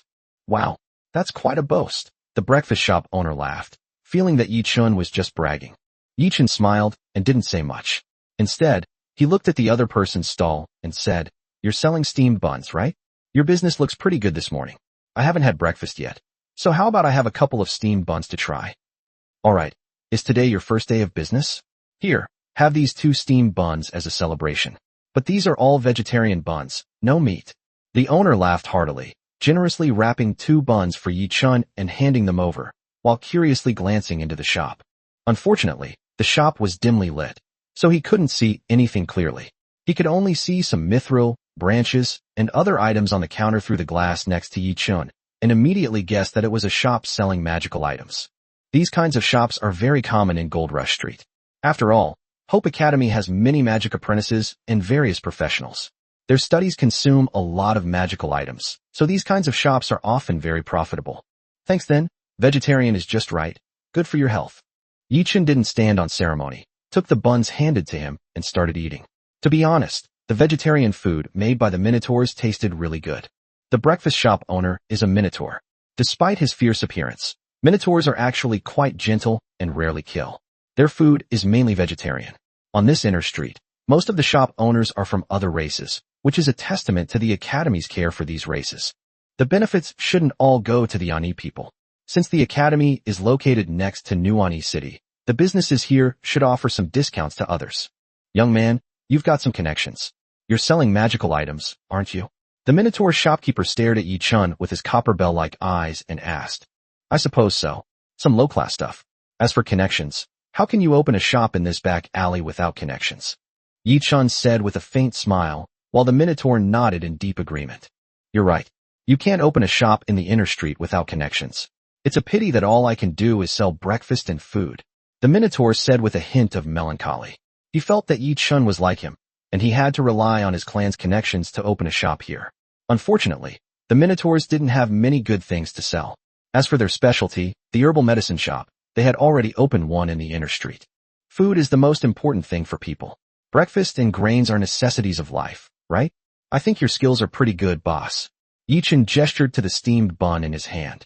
The skin was thin, the filling was plentiful, and the taste was delicious. At least he had never eaten such delicious steamed buns on earth. Hey, food is the most important thing for people. You're right. I'm called Sane, what's yours? The Minotaur was very generous, and upon hearing the words of satisfaction, he gladly made acquaintance with Yi Chun.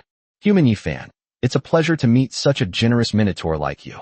If you ever encounter any trouble, you can come to me at the Relief General Store. Yi Chun smiled and pointed to the sign on the door. The Minotaur immediately nodded. Don't worry. Sane has no worries. If he does, he'll just go for a run on the grassland. Sane said with a smile. Just then, a group of people came to buy breakfast. Sane patted Yi Chun's shoulder with his thick hooves and went back, almost breaking his rocking chair in the process. You'd better be gentler next time, or you'll have to pay for my chair and medical bills. Yi Chun said with heartache. He had made this rocking chair himself when he had nothing else to do. Ha, no problem.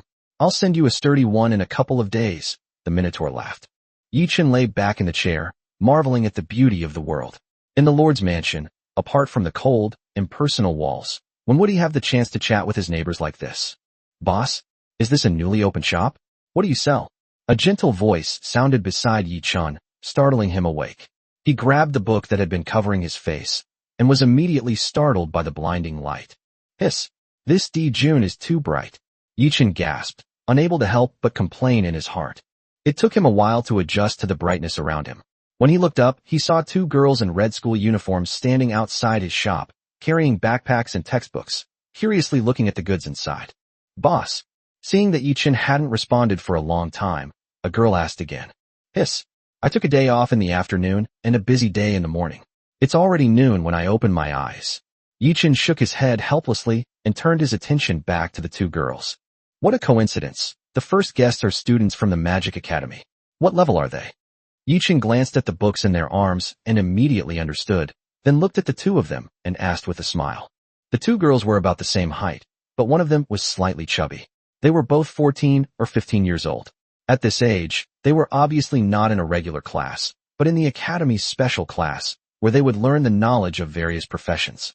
Apprentice level, the slightly chubby girl replied, seemingly captivated by Yi Chun's lazy demeanor as he lay in the rocking chair. Her gaze darted away from him, and her cheeks flushed slightly. Handsome people are handsome no matter what environment or situation they are in. After all, being handsome is a lifelong thing. Chapter 356, The First Deal. Apprentice level? Not even first rank. Introduction to Fire Magic. Are you planning to specialize in fire magic? Yi Chun looked at the book cover the other person was holding and continued to ask. Yes, we plan to specialize in fire magic. The girl nodded in response. Both of them had a high affinity for fire magic and were currently studying in the fire magic class as freshmen this year. Illyria, bring me down the black wooden box on the second shelf of the third row. Yi Chun called out into the shop. Two moon elves were cleaning inside. Hearing the call, Illyria came out with the wooden box from the shelf. The two girls' eyes widened when they saw Aurelia emerge from the shop.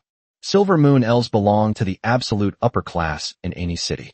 Every Silver Moon elf has the right to freely enter and leave the city lord's mansion. Even King Cecilia of Ani must treat them with respect. She is the king of the entire Zinniu continent and the savior of all alien races. But what did they see now? Two noble Silver Moon elves were working odd jobs in a human-run general store? This was simply unbelievable. Weren't humans a race even inferior to the Aeneas? What right did they have to deign to be so subservient to the Silver Moon elves? The two women were immediately filled with curiosity about Yi Chun, their boss. His unassuming human figure seemed shrouded in mystery in their eyes. Whether you can use fire magic depends on your own mental strength and elemental affinity. As for the power of the magic you can use, that depends on your own magic reserves and amplification methods. This is iron dust powder, used to enhance fire magic. It can greatly amplify the temperature and destructive power of fire magic. It's a special price of 100 gold coins. Yi Chun took the wooden box and handed it to the two women, introducing it to them. Currently, they rarely use auxiliary methods when using magic, relying mostly on their own mental strength and magical power. The rapid growth of their recruited followers means they don't need these fancy methods at all. However, the alien races are different, and even their regular magic and martial arts are not used in this way. A series of auxiliary means such as mediums, magic runes, and magic circles can greatly enhance the combat power of mages and also make these spells produce a variety of unexpected effects. Iron dust powder, 100 gold coins. The two women were immediately pulled back to reality by Yi Chun's exorbitant price, and they couldn't help but gasp, beginning to wonder if this was a shady business. Although magicians spend a lot of money, 100 gold coins is by no means a small amount. With the widespread use of iron and silver coins, two low-denomination currencies, and Xiaqingyi's control over gold coins, the value of gold coins has been rising continuously. 1 gold coin is enough to cover the expenses of a family of 3 for at least a month. A box of iron dust powder costs 100 gold coins, which is at least 7 or 8 years' worth of expenses for an average family. Naturally, the two girls, who are still just magic apprentices, cannot afford it. There's a lot inside, and the refining method is a bit complicated. It's not just simple iron powder. If you use this box sparingly, it can last you more than a year. I wouldn't dare say much, but at least for the lowest level of fireball spell, the power will be amplified 2 or 3 times. Yi Chun didn't see the other person's surprise and continued speaking to himself. This thing was a defective product that Bella made when she was researching magic. She discovered that it had an amplifying effect on fire magic, so she collected some, but not many. Back then, everyone was together, and all sorts of random experiments they came up with ended up in Yi Chun's warehouse. They probably forgot about these insignificant little things themselves, but now Yi Chun has put them all in the general store. An increase of 2 to 3 times? The two women's eyes widened again. Such an increase was simply too exaggerated. It wouldn't be an exaggeration to say that it could allow them to transcend their level. Unlike Bella and others who grew up in a wild and untamed way, the mages on this side of the alien race have a complete system for learning and growing. From the construction to the adjustment of magic, the magic cast by each mage will be more or less different. It might be faster to cast, more powerful, or have some special effects. There are countless methods that require auxiliary magical materials, but to have an amplification of 2 or 3 times like iron dust powder is something that has never been heard of before. Even their dean, the current 6th Order Holy Mage, Lord Lin, cannot do such a thing. Yes, but only fire magic, and if it's not used properly, there's a possibility of accidentally injuring yourself. Yi Chun explained. Although he hadn't deliberately practiced magic, he still understood the amplification ratio, and such a huge amplification couldn't be without side effects. Accidentally hurting themselves? The two women were stunned for a moment, but quickly nodded in understanding. Since it was dust, it was naturally meant to be scattered or buried in advance. When the wind blew, it would easily disperse the dust, or even blow it back onto them. It's not a big problem, but 100 gold coins is a bit too expensive. Of course, it is worth the price, but unfortunately we can't afford it, the round-faced girl said regretfully. Iron dust powder, a magical item, was indeed very attractive to her, but the price was definitely beyond her current means. Too expensive? Yi Chun was taken aback. He looked at the wooden box in his hand. He had considered the prices here. Logically, the mages here should be able to afford 100 gold coins, right? Little did they know that the two magic apprentices who came today were just newly enrolled. Yi Chen's so-called ability to afford them meant that they had to be at least mentor-level magicians, and to become a teacher in Hope Academy, one needed to be at least at the third rank. The girl hugged her books, her face slightly shy. How much money do you have? Yi Chen asked the two women curiously. Perhaps his previous pricing was indeed a bit problematic, as he hadn't taken these low-level apprentices into account. In fact, the effect of iron dust powder was no longer very useful for high-level mages, and its amplification of flames was limited. At most 10 gold coins. That's for both of us combined, the round-faced girl replied, blushing. The other girl on either side of her was too embarrassed to speak and held onto her tightly. This? Yi Chen pouted. It seemed to be different from what he had expected. 2 magic apprentices together only had 10 gold coins, and judging from the looks of it, it would take quite a while. Fine, you're the first customers to come to my shop. Here's what I'll do. Take 50 gold coins. Yi Chen said through gritted teeth, raising his hand to stop the 2 women who wanted to refuse. I know you can't afford 50 gold coins, but I'll allow you to pay in installments. Give me 5 to 10 gold coins every month until you pay it off. Is that all right? Chapter 357. Can you relieve my worries? Seeing the 2 women leave, Yi Chen finally breathed a sigh of relief. He had finally gotten them to agree to the deal. Otherwise, it would have been a huge failure if they hadn't made their first deal. Go and inform Yi Ling and Xia Qingyi to increase the scholarship ratio for Hope Academy. How can all the professionals be so poor? Yi Chen thought for a moment and said to Aurelia beside him. Yes, boss. Aurelia nodded in response. The transaction was completed, and Yi Chen was too lazy to linger. He was about to lie back down in the rocking chair, but then he sat up again. It was already high in the sky, and he hadn't had lunch yet. Keep an eye on things, boss. I'll go get you some lunch. Yi Chen shouted into the shop, then took the 10 gold coins he had just earned and went out to see what good food was available on the commercial street near the academy. Now that we've entered the mortal world, we have to do what mortals do. Eat, drink, relieve ourselves, and sleep, right? The commercial street was still quite lively at noon. Although the college had a canteen with good quality food, students would always want to eat something from the roadside stalls to change things up. So, many students had already come out in groups. Yi Chen didn't pick and choose, and directly found the stall with the most people and lined up, while looking at the menu hanging on the stall. Roasted rabbit head? Eating this at midday? Don't let that moon-embracing rabbit bastard see this. It's not good for students to eat this at noon, but I'm not afraid, it's just right for me. Boss, give me a rabbit head. Yi Chen shouted loudly from behind the crowd. The rabbit heads here are not the ordinary rabbits from Earth, but special meat rabbits bred by Ding Xian on the primordial star. They contain a faint magical power, and ordinary people who eat them will have a very slight effect on improving their physique. Therefore, they are not cheap. 10 silver coins each is an extremely expensive luxury item among the current food. Yi Chen bought a rabbit head, tried some, and found it really delicious. He then continued browsing. As a commercial street outside the school, proper restaurants are actually ignored, but those snacks that are bad for your health are very popular. So after buying the rabbit head, Yi Chen also bought chicken wings made from Qingyu bird wings, double skin milk made from Tianqing python cow milk, and lamb chops made from Mimi mutton.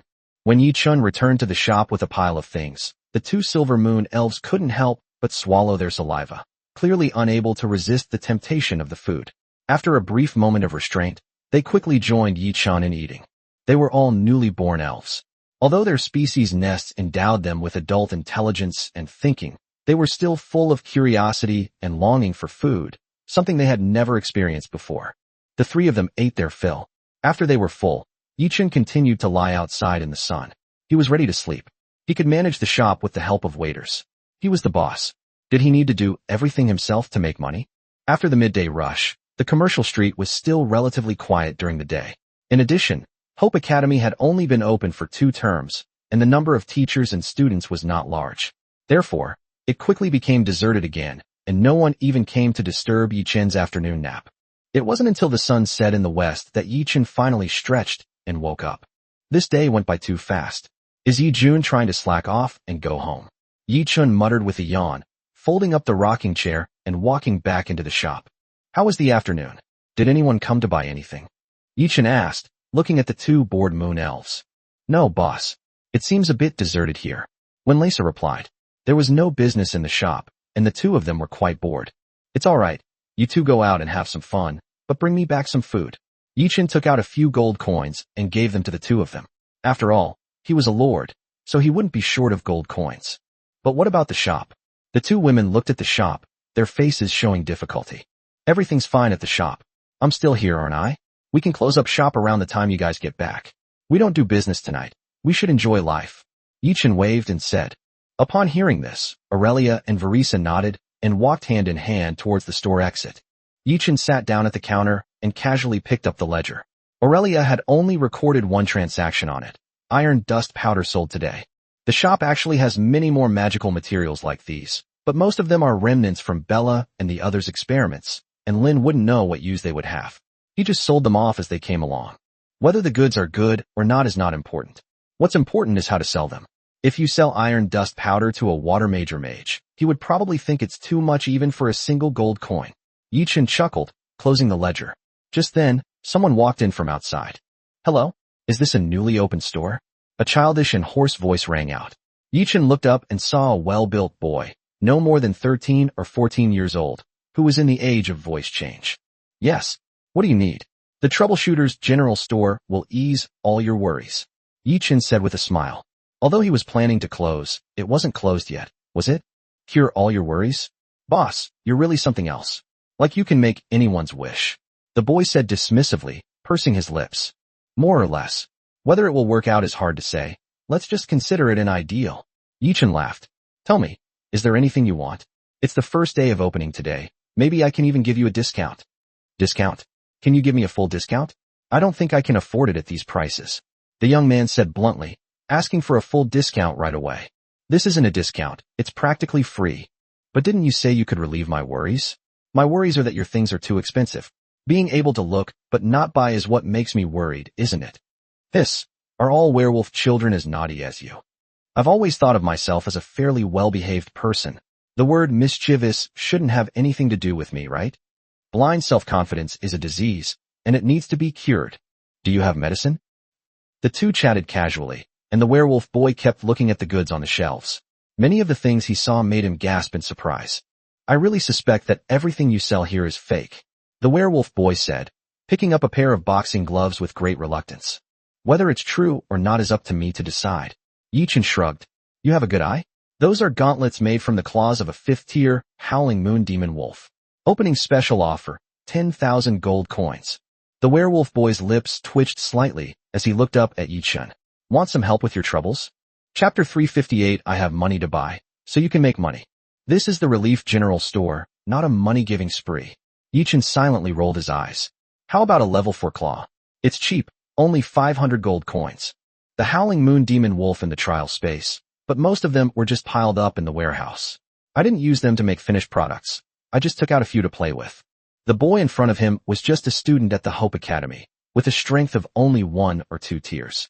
The gauntlets made from tier 4 claws were already enough for him. Alas, what a sorrow. The boy paused for a moment, then sighed, his face showing signs of weariness.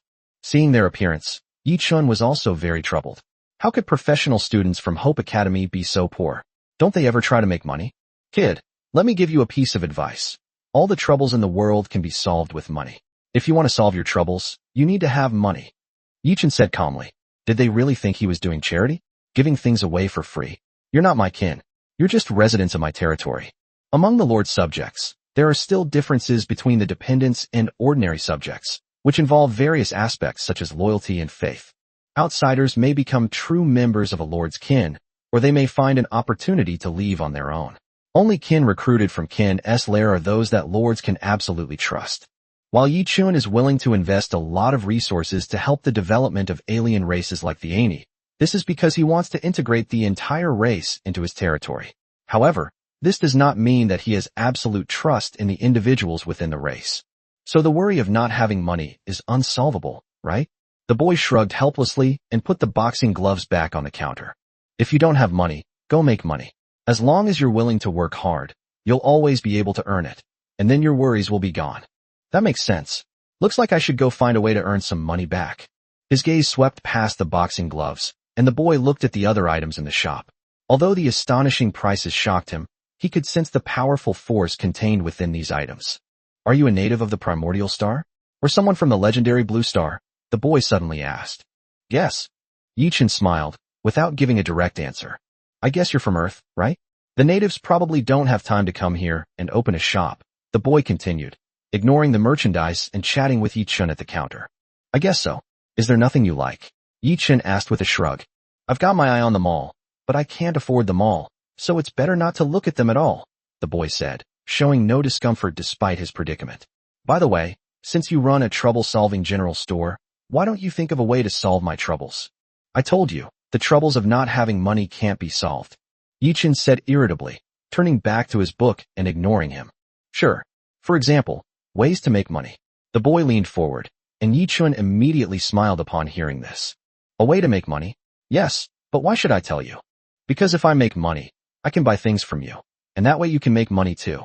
What you said makes a lot of sense. Yi-chun was stunned for a moment, then silently gave a thumbs up.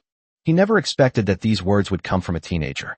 The reasoning behind them was very simple, but even some successful businessmen and people in power could not truly understand the meaning of these words.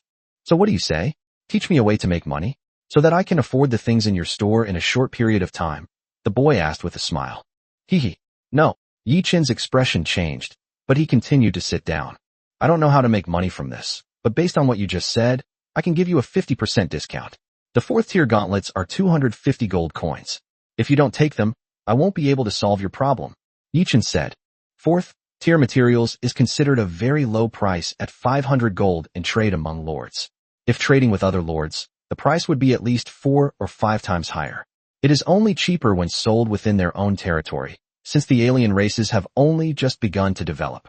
However, Yi-chun admired the young man in front of him, so he didn't mind giving him a chance. Compared to having a 4th tier gauntlet, the young man's strength would increase significantly, and he might become stronger as a result. It's important to know that there are many ways to make money on the primordial star besides trade. There are all sorts of magical beasts on the land, some used to improve the ecology and others bred by Dingxian. These magical beasts can not only serve as food for everyone, but many parts of their bodies are also excellent materials. With a little processing, they can be transformed into top-quality equipment. With these gauntlets, the young man can easily earn a lot of money by killing magical beasts. 250 gold coins. The boy was stunned. He knew that this price was practically free. In their original alien world, a weapon crafted from 4th tier materials was a priceless treasure in the hands of powerful figures. Not to mention 500 gold coins. Even 5 million gold coins might not be enough to sell it to you. What? Still think it's too expensive? Think about it carefully. With these gloves, how many things can you do that you couldn't do before? Everything comes at a price, and getting something for nothing is not a good habit. Yi-chun said slowly, his expression slightly stunned. No, it's not expensive, but I didn't bring that much money with me today. You keep it for me, and I'll come back to buy it tomorrow night when I've raised enough money. You can't sell it to anyone else, the boy said firmly. At this moment, he had already decided to sell the boxing gloves. Although 250 gold coins was not a small amount, he could still manage to scrape together the money if he gritted his teeth. 250 gold coins is your price. I'm running a business here. I can't just not let people buy things, can I? After Yi-chun finished speaking, he ignored him. The subtext was clear. If someone was willing to offer 500 or even 1,000 gold coins, he would still choose to sell it. Wait. Also, my name is Harold, a tier 2 werewolf warrior. I'll be here tomorrow night to pay and pick up the goods, the boy said firmly before turning and leaving. Just before leaving, I ran into Aurelia and Verisa, who were returning from buying food. I glanced at them briefly but didn't say anything, and walked straight out of the shop. Boss, we bought some snacks. Would you like some? When Lisa asked Yi-chun, holding up the snacks in her hands. Eat. Of course we'll eat. Bring it here, we're starving. Yi-chun glanced at Harold's departing figure, then smiled at the two women. Chapter 359 Allusions in the Chinese Dictionary. After dinner, Yi-chun closed the shop immediately. He had his own opening hours.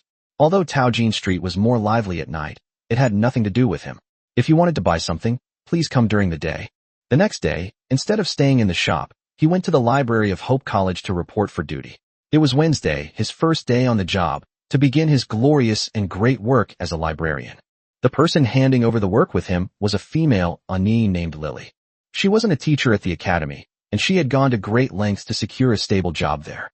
Therefore, she wasn't very friendly towards Yi-chun, worried that he was there to take her job. Each book has corresponding credit requirements. All books are not allowed to be borrowed out and can only be read in the library. Furthermore, it is not allowed to deface or damage them. Otherwise, the school will be notified and appropriate penalties will be imposed. Therefore, you must check the books carefully when they are borrowed or returned. Otherwise, if the books are damaged and the person responsible cannot be found, you will be responsible for the compensation. Lily introduced him in a detached tone. Although Yi Chun was very handsome, she didn't have a good attitude towards a man who was going to take her job. Not only that, librarians are mostly women in easy jobs, but a man just happened to come. It's obvious that this man has no ambition and is not worth her attention. She would rather spend that time flirting with a few teachers in the college. Maybe then she could rise to a higher social status. In an era where even the world can be destroyed, what's the use of being handsome? Can it put food on the table? Okay, I'll be careful. Thank you. Yi Chun nodded and smiled. The matter wasn't difficult, just a bit tedious. All right, I'll be going now if there's nothing else. Remember to clean the building regularly. The academy will occasionally come to inspect. Seeing Yi Chun's handsome smile, Lily's tone softened a bit. She then picked up her bag and turned to leave before Yi Chun could say anything more. The daily routine of the sweeping monk is about to begin. After seeing Lily off, Yi Chun stretched comfortably, sat behind the counter, and began to wait for the students to arrive. The library at Hope College is not open all day. It is only open from 8 a.m. to 10 p.m., so it is relatively easy right after it opens. However, as the library opened for business, some students who did not have early morning classes arrived one after another, found a corner in the library, and began their day of study. Although borrowing books from the library requires academic credits, it doesn't prevent them from studying there. The quiet environment is perfect for teachers and students who love learning to study on their own. Of course, there are also many people who want to borrow books, and all kinds of books are available, from the most basic introductory books on Chinese language to advanced books on magic. Of course, the credits required to borrow them are also quite numerous. Sorry, the book, Elemental Phase Conversion, requires 200 credits to borrow, and you don't have enough credits yet. Yi Chun said to the girl in front of him, holding a special borrowing card. Isn't that enough? What about this book? The girl hesitated for a moment, then helplessly took out another book and placed it in front of Yi Chun. Advanced Magic Circuits? Unfortunately, that also requires 200 credits. Not only do you not have enough, but you're far from it. You only have 2 credits left, Yi Chun said with a sneer. Holding a 2-credit library card, you come to borrow books worth 200 credits. Don't you have any sense of responsibility? Only 2 credits? Okay. The girl was stunned for a moment. Then her eyes dimmed, and she listlessly put the books back in their place, picked up her textbooks, found an empty table, and continued reading. This was just a minor incident during Yi Chun's workday, and he didn't take it to heart, continuing to process borrowing registrations for others. But after he finished his work, he started cleaning the library. When he passed by the girl, he found that she was still looking at a Chinese dictionary. Isn't this an introductory book for the academy? It's probably for lower grade students, right? Yi Chun asked curiously. The Chinese dictionary is an essential book for lower grade students at Hope College, and it is even available throughout New Annie City at a very low price. For someone who has already mastered Chinese, this dictionary should be of little use, but he was surprised to see someone reading it repeatedly here, which made him very curious. Huh. The girl was startled when she heard the word business.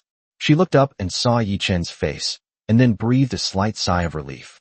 Is it the administrator teacher? No, this dictionary is very well written. My Chinese language skills are not very good, and I can't fully understand the meaning of many words. Moreover, it also uses some allusions when explaining the meaning of words, which is very enlightening for me.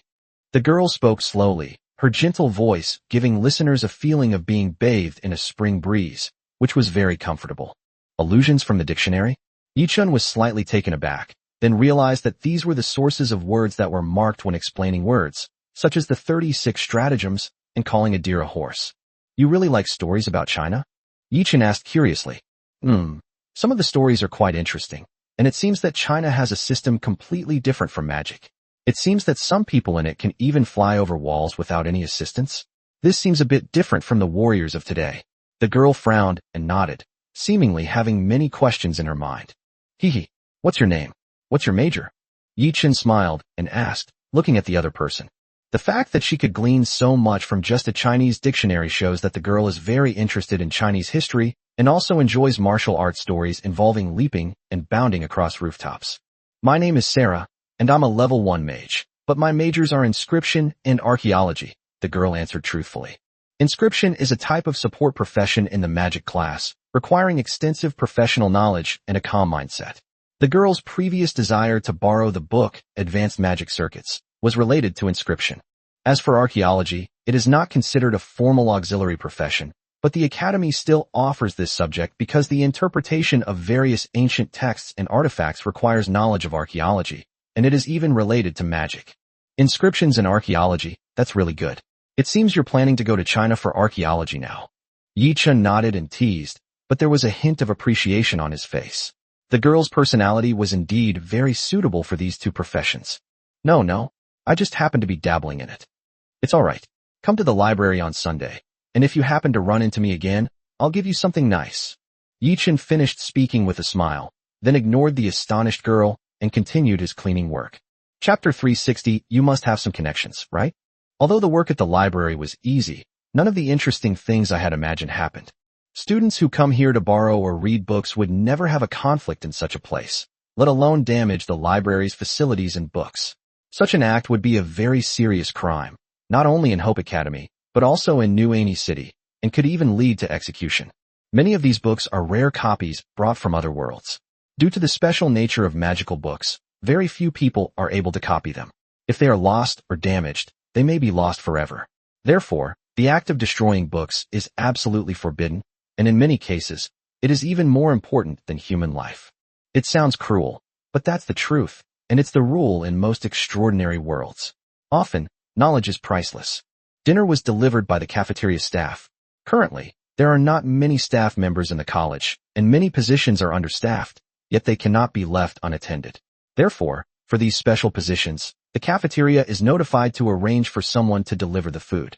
The food was quite good, with 2 meat dishes, 2 vegetable dishes, and a soup, which made Yi-chun feel the long-lost warmth of home cooking, as if he had returned to his school days. Hey, I didn't expect you to be our school's librarian. After dinner, Yi-chun was browsing through books when he was interrupted by an impolite voice. Huh? It's you. What brings you here? Yi-chun looked up and was taken aback when he saw the person who had come. How dare you say that? I promised to gather enough money tonight to get the boxing gloves, but where are you? You've come here to be a librarian, Harold said irritably. Heaven knows how much effort it took him to gather 250 gold coins, and when he rushed over, Yi-chun wasn't even in the store. It was the 2 clerks who told him that Yi-chun was in the library. Speaking of which, who exactly are you? How come you have 2 silver laurel moon elves working as your shop assistants? These are high-ranking people. You can't just be a librarian, can you? Thinking of this, Harold looked at Yi-chun with suspicion and asked. Although he ran into Aurelia and Verisa when he left last night, he was in a hurry to raise money and didn't think much of it, assuming they were just people who came to buy things. But when he went there today, he found out that they were actually 2 shop assistants. Who the hell would have the ability to recruit these noble moon elves as shop assistants, except for shops run by the Silver Moon elves themselves? Me? The owner of the Relief General Store. The librarian of Hope Academy. Yi-chun said calmly. He suddenly felt that it was a mistake to have the 2 of them as shop assistants. It seemed a bit too high profile. However, the matter was already settled, so he was too lazy to change them. You said you've raised the money? Here you go. Without giving the other party a chance to ask any more questions, Yi-chun opened his palm and began to collect the money. Here you go, 250 gold coins, not a single one missing. Harold tossed over a burlap sack, the clinking of gold coins filling the air. Some students sitting nearby looked up in his direction. Yi-chun didn't mind, calmly took the money bag, opened it, took out a gold coin, and handed it back to Harold. All right, take this gold coin back and give it to my 2 clerks. They'll know you've already paid, and they'll give you the item. Are you sure? Aren't you going to count them? What if you miss one? Harold was taken aback, not expecting the other party to be so straightforward. Les, you know my shop assistant is a Silver Moon elf. Do you think you can still survive at Hope Academy without my money? Yi-chun laughed, but it sent a chill down Harold's spine. Indeed, the person who could use a Silver Moon elf as a shop assistant must be someone extraordinary. This librarian might even be just a front. It would be very easy to kill him. Fortunately, he didn't think of using any deception. Hey, tell me quietly what's your identity. I'd love to see you. Do you know our principal? Or do you know the divine envoy Xiaqingyi? Harold leaned closer and asked with a curious look. Yi-chun is the god of the entire primordial star, while Xiaqingyi and the other awakened ones are seen as messengers of the god by the alien races and are called divine messengers. If the Silver Osmanthus Moon Elf clan is the ruler of the entire Shinyo Hujo, then these divine messengers are even more noble than the Silver Osmanthus Moon Elf clan, and only they can mobilize the Silver Osmanthus Moon Elf clan. Therefore, Harold naturally assumed that Yi Chun was also a divine messenger, and a new divine messenger they had never seen before. If he could get on this good side, his rise to prominence would be a given. Little guy, has anyone ever told you that curiosity killed the cat? When your abilities don't match what you know, you'll only end up dead. Yi Chun said calmly. Although life on the current Hongwang star was quite peaceful, he didn't mind intimidating the other party to prevent it from affecting his peaceful life. Alright, looks like you think I'm bad. Harold shivered, then smiled wryly, but he didn't give up. By the way, since you're our school's librarian, aren't you obligated to answer students' questions about books? Do you have any books here that can quickly improve combat power? Harold continued to ask. You've studied Chinese, haven't you? Yi Chun raised an eyebrow and asked, looking at the other person. I've studied it.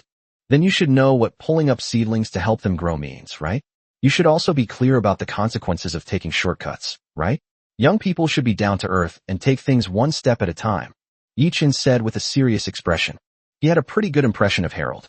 Putting everything else aside, the fact that he could collect 250 gold coins in one day made him much better than the two girls from yesterday, even though they weren't in the same grade. Therefore, he really didn't want Harold to go astray. Those who take shortcuts will eventually pay the price for them. Of course I don't want to take shortcuts, but having someone to guide me can always save me from some detours, right? I certainly won't skimp on the areas where I need to train and learn diligently. Harold laughed awkwardly, feeling as if he were being scolded by his mentor. Upon hearing this, Yi Chun gave him a deep look, as if trying to discern the truth or falsehood in his words. There's no way to speed up cultivation, but if you just want to improve your combat power, the Dragon Flame Fist and the Soaring Dragon Step can be used together. One is for offense and the other is for movement. However, both require access to the third floor of the library, which costs 300 credits. If you are qualified, you can borrow them to take a look. After a while, Yi Chun withdrew his gaze and said in a calm tone. She then sat back down, looking at the book in her hands, and ignored him. Chapter 361 Third Generation Goblin Armor. Upon hearing Yi Chun's words, Harold's eyes lit up.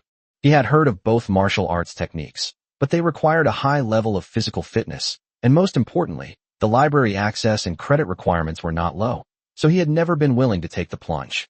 Now that he has heard Yi Chun's words, Harold has decided that he must acquire these two martial arts techniques no matter what. In other words, the current Lord of the Primordial Star is generous.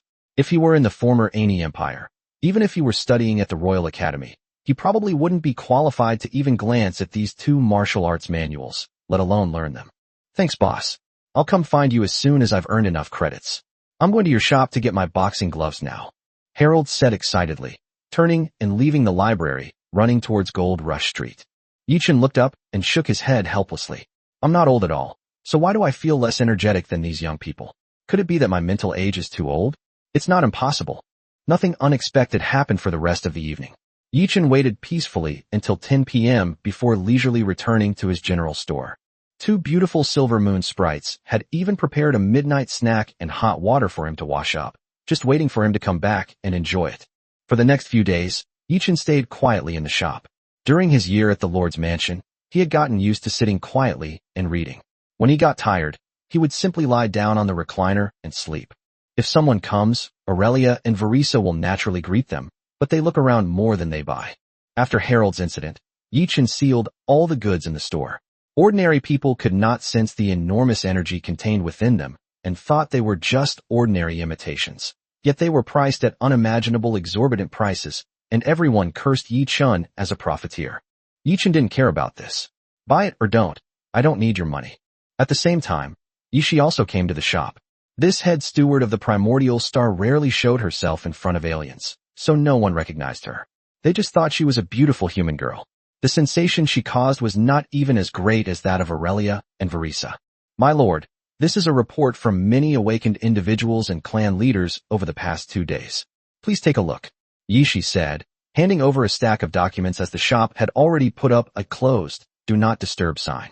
Just let them handle the minor, trivial matters themselves. As for what Ding Xian said about the increase in the strength of many beasts, she doesn't need to suppress it. She can even encourage it. Although beasts are not friendly to life on the planet, they are a good fighting force for the territory. When facing darkness, They are more fearless than these intelligent races. Furthermore, as they grow stronger, they can also compete with other races, promoting the growth of both sides. A comfortable environment cannot nurture strong individuals. I'm still worried about how to put some pressure on them. Tell Ding Xiyin to prioritize transferring the powerful magical beasts bred on various continents to Xinyo. These alien warriors are looking for a place to unleash their power. Okay, as for the dozen or so giant dragons, breeding everywhere. Yishi nodded and asked, slightly embarrassed. Dragons are inherently Y-type. Previously, in the trial space, 6 blue dragons and 6 red dragons were captured. Although they are not yet fully grown, they already have the ability to reproduce. According to Ding Xiyin, they are mating with various species around the world, giving birth to a bunch of subdragon species containing the bloodline of dragons. What the hell? This is really masochistic. Let them be. Dragon-blooded creatures are naturally powerful. They can improve the genes of ordinary creatures and make all the animals on Earth stronger. Yichen said speechlessly, looking at the data in his hand. He really hadn't expected that in just 1 year, those dozen or so dragons would bring over 100 kinds of dragon-blooded creatures to his prehistoric planet. This is unbelievable. Okay. Oh right. Lord Wang said that the 3rd generation goblin armor has been developed, and he would like to invite you to go and take a look when you have time. Yishi nodded with a blush, and only after finishing all the matters did he continue to speak. The 3rd generation goblin armor has been developed. Yichen was stunned. This was the fat man's main research direction over the past year. He originally thought it would take a long time, but he didn't expect it to be successful so quickly. If the 2nd generation goblin armor was limited in its combat capabilities due to the limitations of its armor material and forging methods, making it more of a standard piece of equipment, then the 3rd generation goblin armor has room for modification and upgrading, becoming a piece of equipment that can be configured independently by the individual. You can equip goblin armor with a large number of lightsabers, bone spikes, and other items to make it a melee-focused armor, or you can equip it with various high-powered firearms to make it a long-range artillery turret. Furthermore, the 3rd generation goblin armor is equipped with communication devices, enabling users to communicate using independent frequency bands for rapid communication. Finally, the biggest difference between the 3rd generation goblin armor and the 2nd generation goblin armor is the variability of energy and the inscription of magic runes.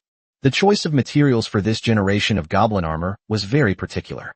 After continuous experimentation, materials with strong load-bearing capacity were finally selected. Although its defensive capabilities remain at the peak of the 3rd tier, the power of the weapons mounted on the armor will fluctuate between the 3rd and 5th tiers depending on the energy core placed on it, greatly increasing the user's offensive capabilities. Furthermore, after the magic runes are inscribed on the parts, magic rune arrays of the corresponding level can be activated. As long as a set of magic shield magic is inscribed, this armor will be free from the limitations of materials and have a defense power comparable to a 5th tier armor. Yes, Lord Wang is very excited. He said he'll be preparing for a few days, and the first round of testing will be held in 3 days. Yishi replied with a smile. She was also quite familiar with the fat man, and the thought of his excited appearance was always amusing. Ha! I'll go to his territory in 3 days and see if he's finished researching the 3rd generation goblin armor. As long as we can mass produce it, our overall combat strength will undergo a dramatic change. Yichen said with a big laugh.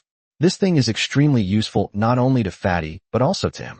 Okay, I'll get back to him when I get back. Yishi nodded. Alright, thank you for your hard work on the territory. Come over here and help me watch the shop when you're free. Don't try to do everything yourself. Talent is something that needs to be cultivated. Yichen comforted him, knowing that this head steward was working much harder than he, the Lord. Okay, I understand. Yishi smiled. For her, gaining Yichen's approval made all the hard work worthwhile. Chapter 362 Academy Practical Assessment.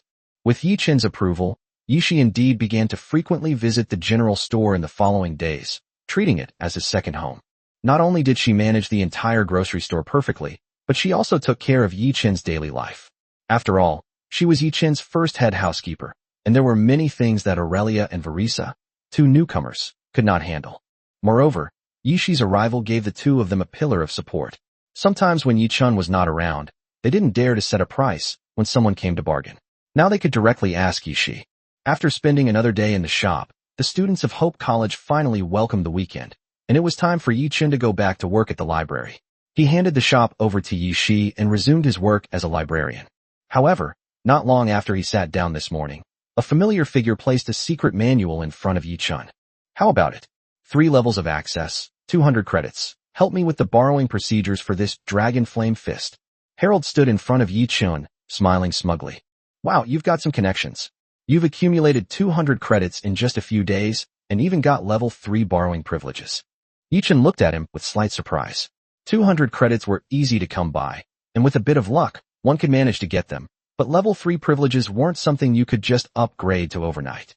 Yi-chun checked the other party's library card information and found that it was a one-time access permission, meaning that the other party could only enter the 3rd floor once.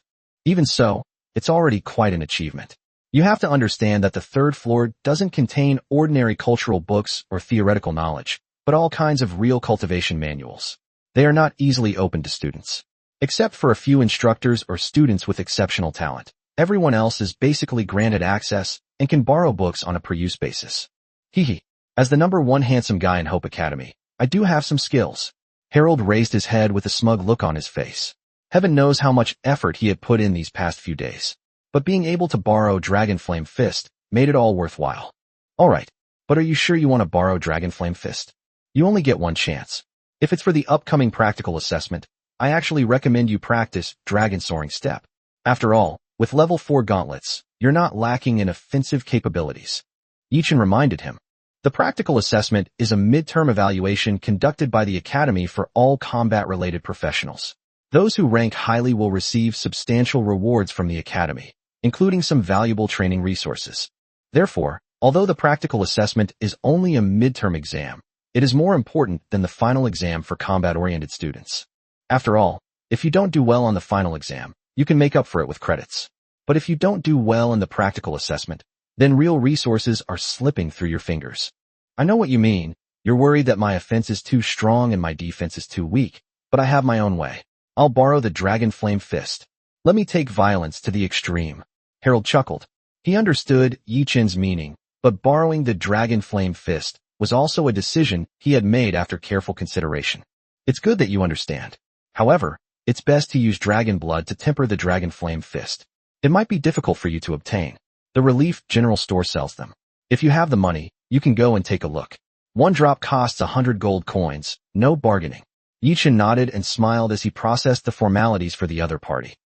Harold's eyes widened, not expecting the other party to be waiting for him here. Why didn't you say before that cultivating this martial art requires dragon blood? Stop now. I'm not borrowing this book anymore. Bite. Sorry, it's done, but it's too late.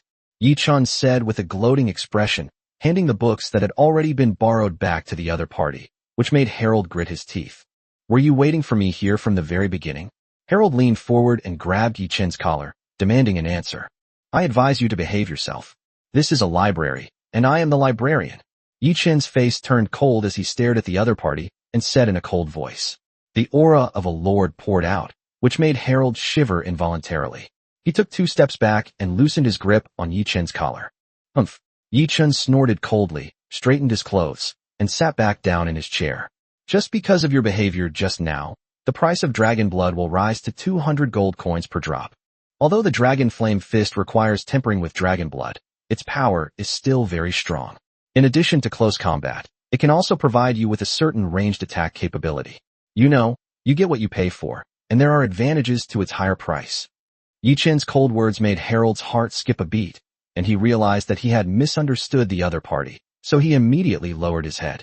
I'm sorry, I'll remember this favor. I'll never refuse to help you in the future, Harold said in a low voice, taking the book he had just borrowed and finding a seat to sit down and read it. The books in the library cannot be taken away, they can only be viewed in the library. His time is limited, so he must memorize the contents of the secret manual as soon as possible so as not to waste his borrowing privileges.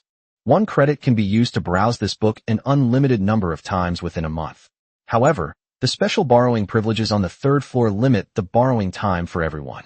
Once you return the book within a month, the borrowing credit is used up. However, the library closes at 10 p.m. every night and does not allow overnight stays, which means the book must be returned. This is why Harold came to borrow the book early in the morning. It wasn't just him. Most students who wanted to borrow books on the 3rd floor would arrive early in the morning to ensure they had the longest possible borrowing time and could study the contents of the books repeatedly to understand their meaning. Fortunately, the books on secret techniques are not very long, and it is not difficult for these combat professionals to memorize them in a whole day. Yichen didn't care about Harold's departure. After completing the borrowing procedures for a few people, he settled down to read his own book. As a lord, with his improved state of mind, he could easily remain calm and composed. The offense of a resident was not enough to affect him. If he was really unhappy, he could simply wipe him out. He found many interesting books in the library. Compared to the cultivation methods that were different from those on Earth, he was more interested in the history of this other world. The development history of a complete world could provide many methods that could be used as a reference for lords when developing their territories. Chapter 363 Ancient Chinese Books.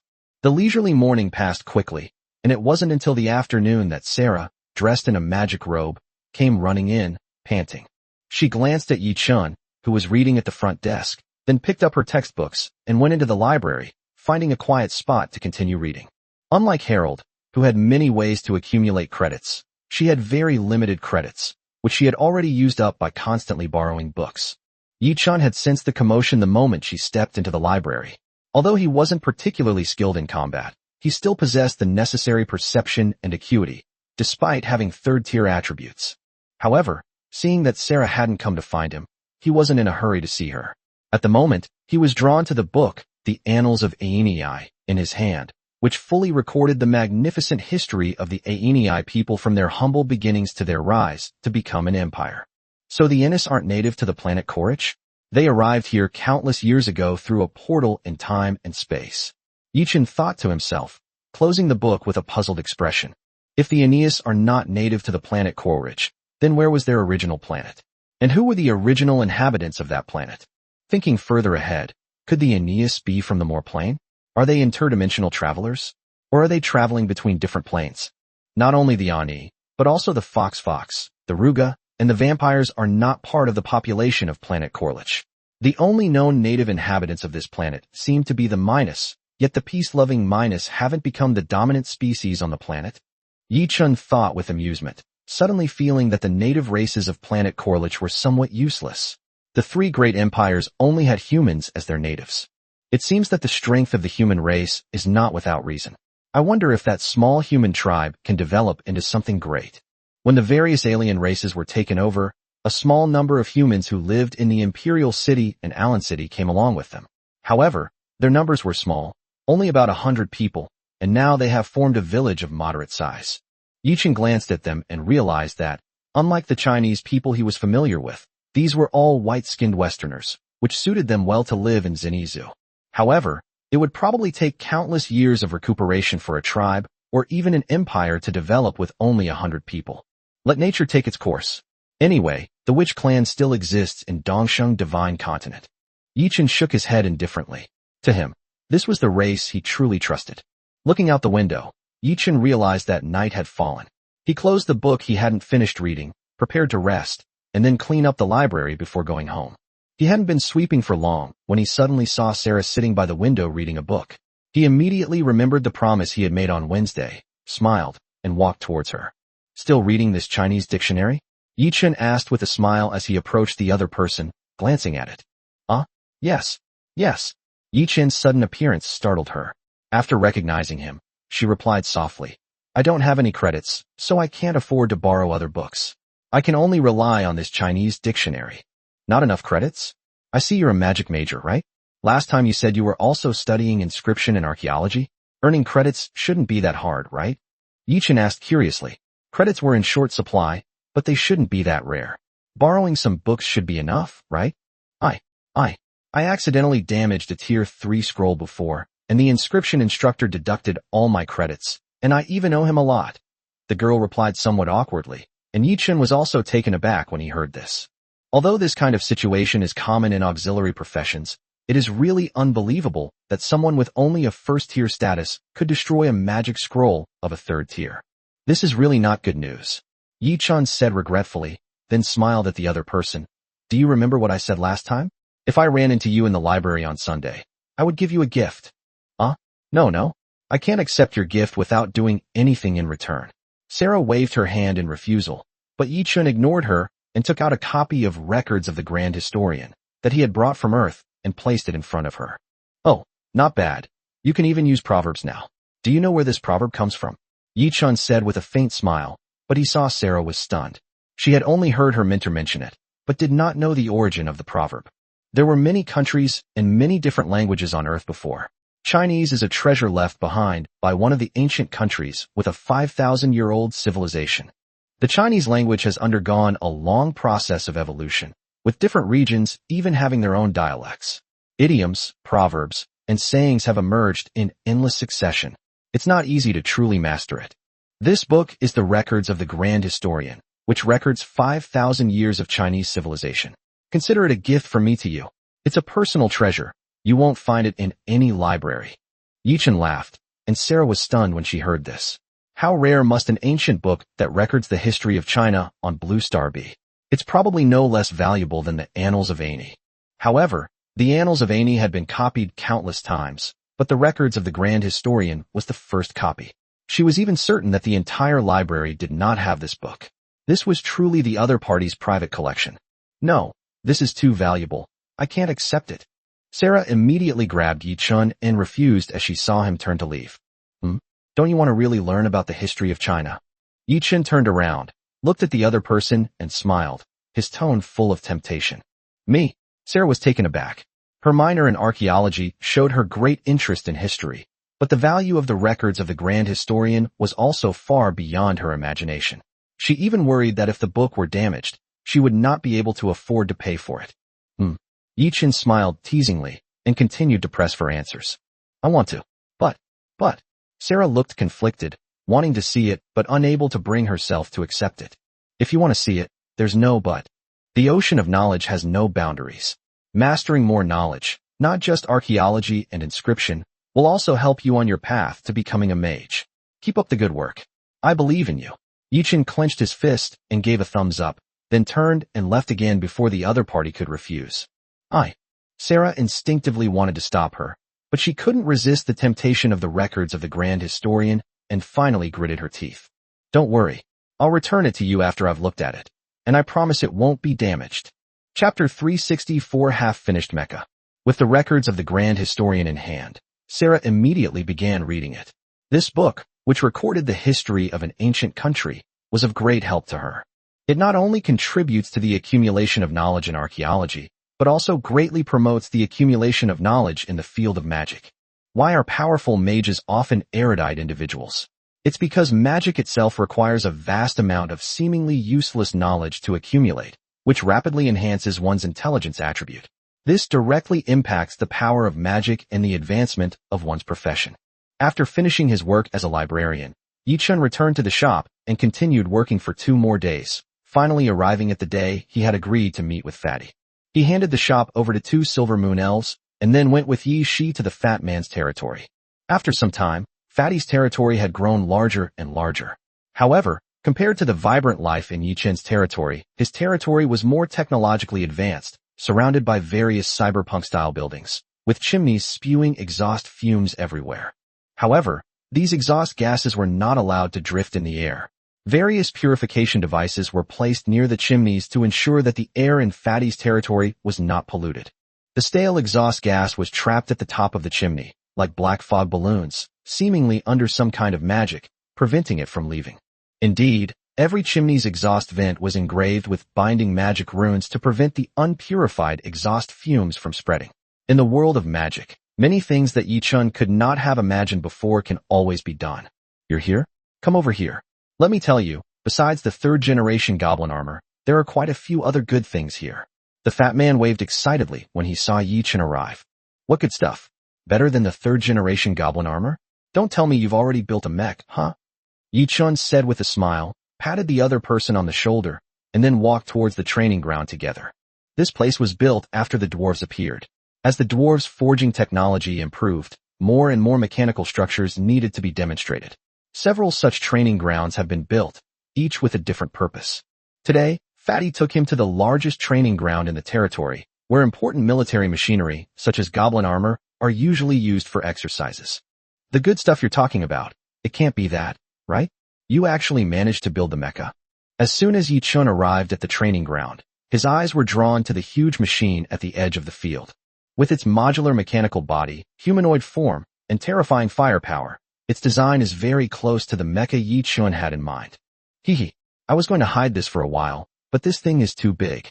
Unless we don't bring it to this training ground, we can't hide it at all. Well, let's take a look at this thing first.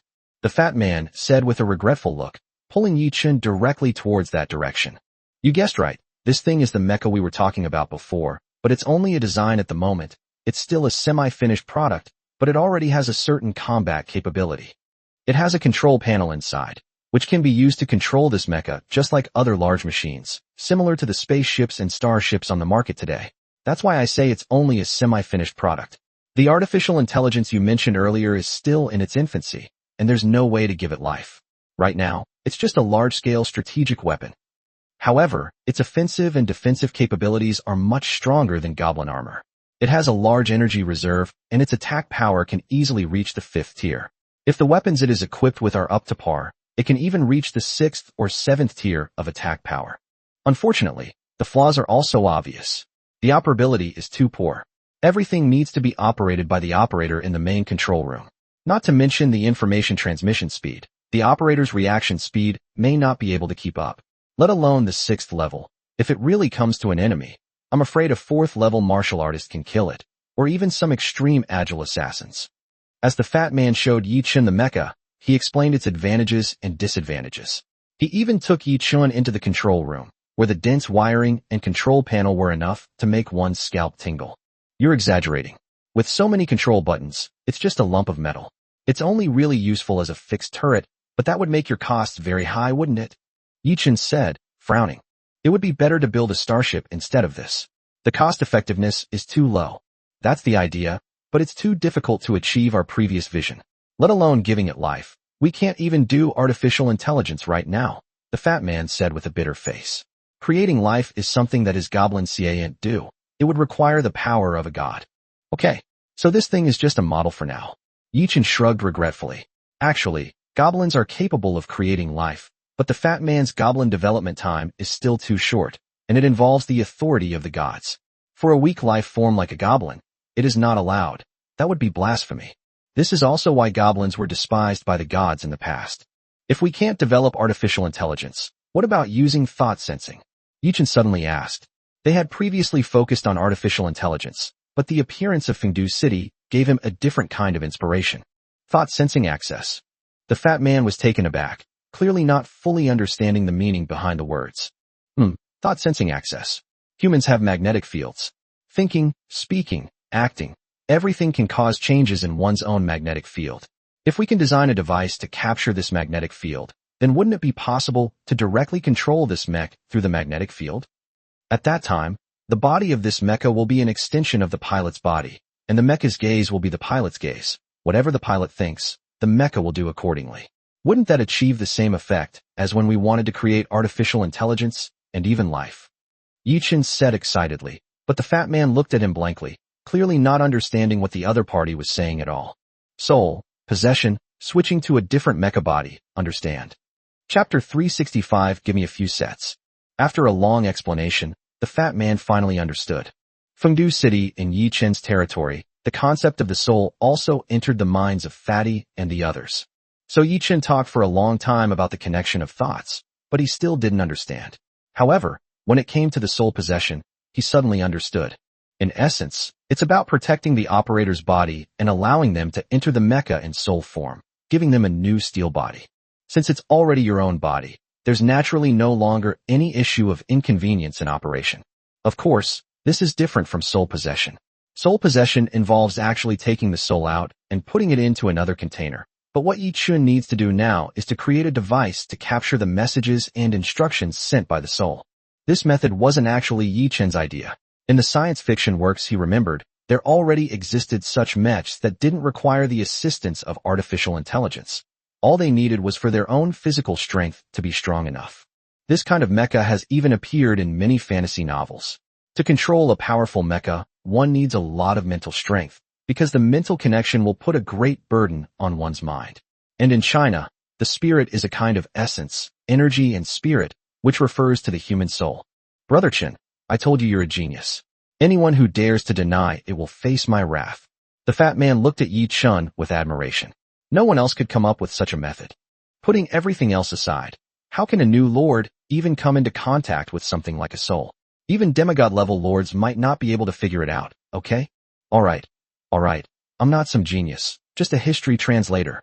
Yi Chun said guiltily. He knew this from reading more novels in his previous life, and it wasn't difficult at all. I read history books too. How could I not know how to copy? Brother Chun, you're just being modest, the fat man said irritably, showing his disdain for the other's modesty. However, this thing can't be made in a short time. And as you said, the so-called thought sense is actually just mental power. I think we can start directly from the aspect of mental power. Let's find a few familiars with high mental power to try it out. After giving a disdainful look, the fat man said excitedly. The sudden tension in mecha development caught him off guard. We can give it a try, but for the initial setup, we should lower the mental strength requirement. After all, everything is difficult at the beginning. It's best if it's the kind of setup that anyone's mental strength can control. We don't need to worry too much about the power.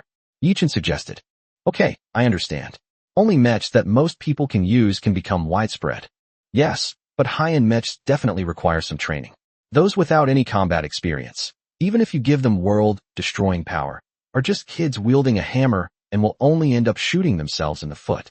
So there's no need to worry about the excessively high requirements for high-end mechs. You're right. Once the mecha is actually made, I'll develop in that direction. I have a feeling that mecha will definitely be a powerful tool for dominating the heavens in the future.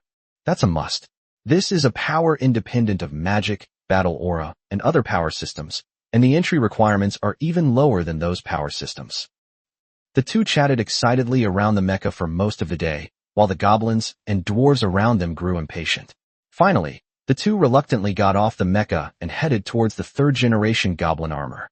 Goblin armor differs from mechs. It is a relatively mature technology. The armor produced is no longer as rudimentary as it once was, but has various unique designs. Even an ugly goblin becomes a majestic space soldier after putting on the armor. Not bad. Your aesthetic sense has improved this time, Yi Chun said with a smile, looking at the standard armor that came out.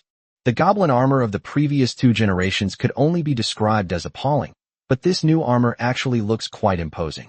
We were limited by our technology before. Practicality came first, and aesthetics had to take a back seat. The fat man laughed awkwardly. Not to mention Yi Chun.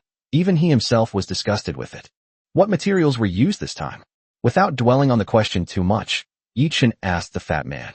Black gold, but not much is used. The main material is still the alloy used in the second-generation mechs.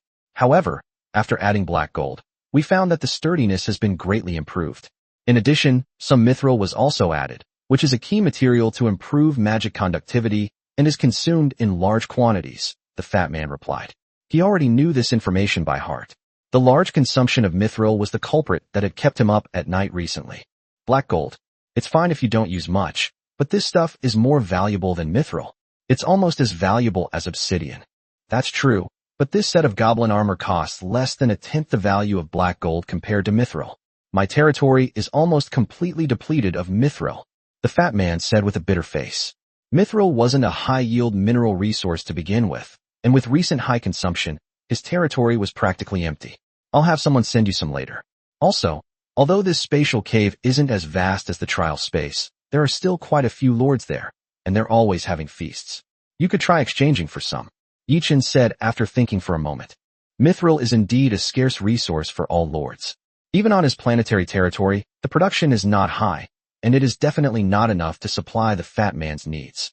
We've already arranged for someone to make the arrangements. How can we miss this banquet?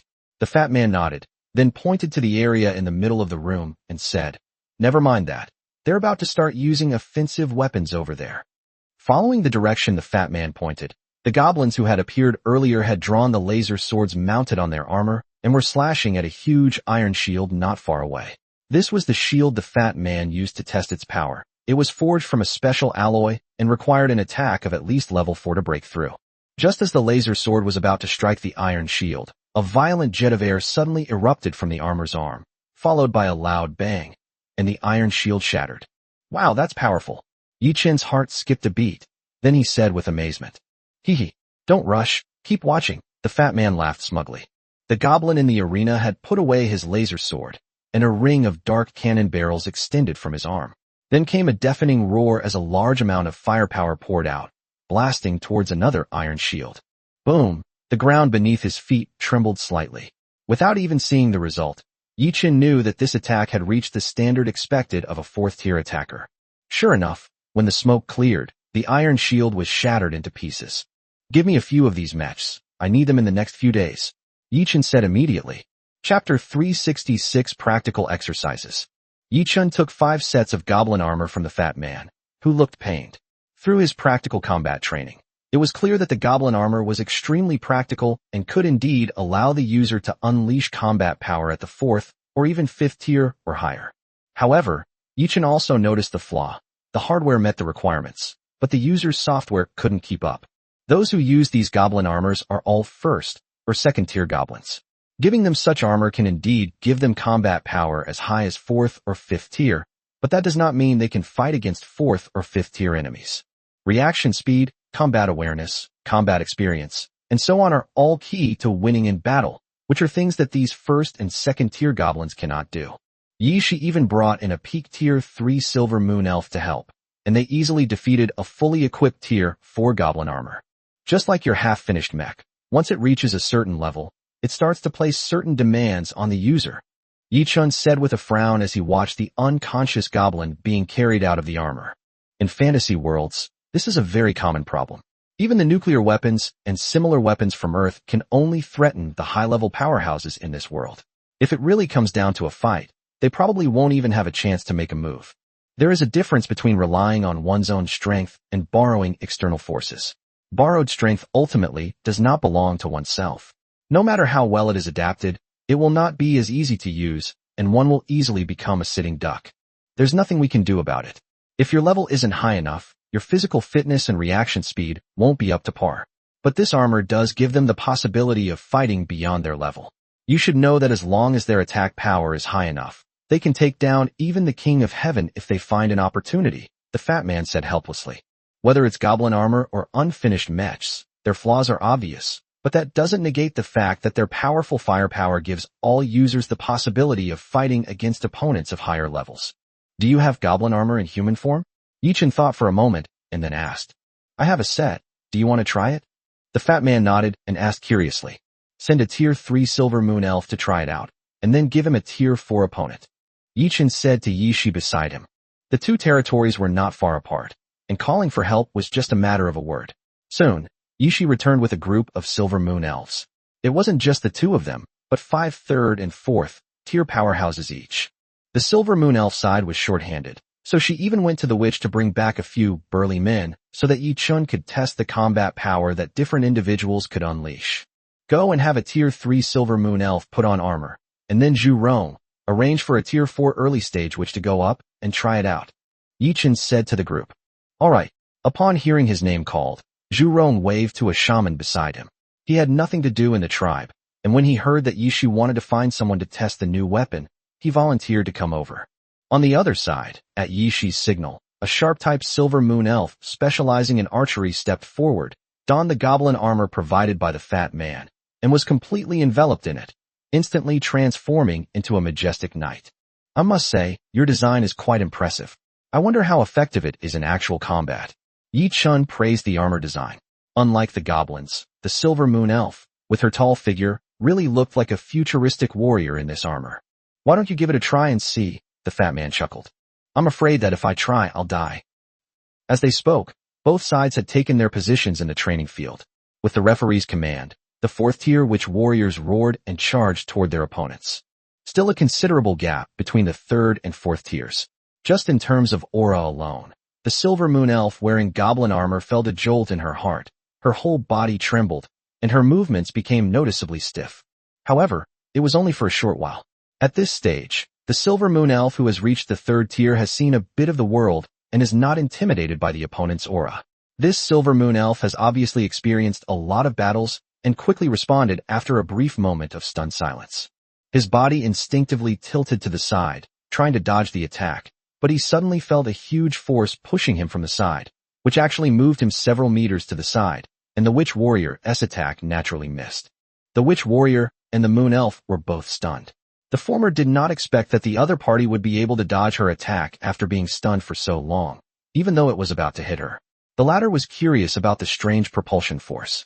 She knew very well that without this help, she would not have been able to dodge the other party's attack.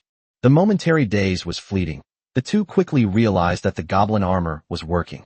Boosting was already present in the first-generation goblin armor, so there was no reason for this core function to be removed from the third-generation goblin armor. Again, the witch warrior roared, charging at his opponent once more. The Wu tribe was warlike, and he was initially bored because his opponent was weaker than him. But now that his opponent had managed to dodge his attacks, he naturally became more interested. Seeing the enemy charging at her again, the Silver Moon Elf did not arrogantly confront them head-on. She had only just put on this armor and needed time to get used to its auxiliary functions. Therefore, facing the fierce witch warriors, she turned around and chose to run away. As she took a step, that familiar boost reappeared, and the already agile and sharp Moon Elf suddenly unleashed a speed far exceeding her own, making it difficult even for a fourth-tier witch warrior to catch up. This speed is already close to the upper middle level of the fourth tier, right? Yichin said, looking at the match in the arena. A Tier 3 warrior, once clad in armor, can achieve speed comparable to a Tier 4 warrior in the upper middle range. This improvement alone is already quite remarkable, not to mention the enormous potential for further enhancement. Almost, even a bit faster, but still some distance from the peak of the fourth tier. Your Moon Elf is really impressive. I've also tried testing with the few third-tier dwarves I have, and at most they only manage to reach the speed of the early fourth tier. The fat man nodded, sounding slightly excited. He was already considering whether to borrow people from Yi Chun for future tests. The difference in physical abilities between the two sides was quite significant. Chapter 367 Practical Exercise 2. Hey, all you do is run away. More than 10 minutes had passed in the duel, and the Silver Moon Elf was only running away, while the Witch Warrior was starting to catch his breath. We are testing the properties of the goblin armor, not simply engaging in a duel for the sake of dueling. The usual cold voice came from within the armor, silencing the furious Witch Warrior. He had forgotten that he was here to test the armor's properties. I don't care, this isn't just a simple speed test for you, is it? Take this punch, the Witch Warrior said arrogantly. Not being able to have a good fight was too painful for him. Then so be it, the Silver Moon Elf spoke again, her figure retreating swiftly as several dark gun barrels emerged from her hands. After testing its speed for over 10 minutes, which was enough to demonstrate the increased mobility of the goblin armor, it's time to test its offensive capabilities. Toot toot toot, the barrage of bullets, like those from a Gatling gun, poured out. The Wu Clan warriors felt a deadly threat from it, and quickly dodged to the side. But the bullets followed their every step, giving them no chance to get any closer. Is your Witch Warrior alright? He's equipped with all fourth-tier ammunition, the fat man said with a hint of worry as he saw the Witch Warriors being beaten and running away in the arena.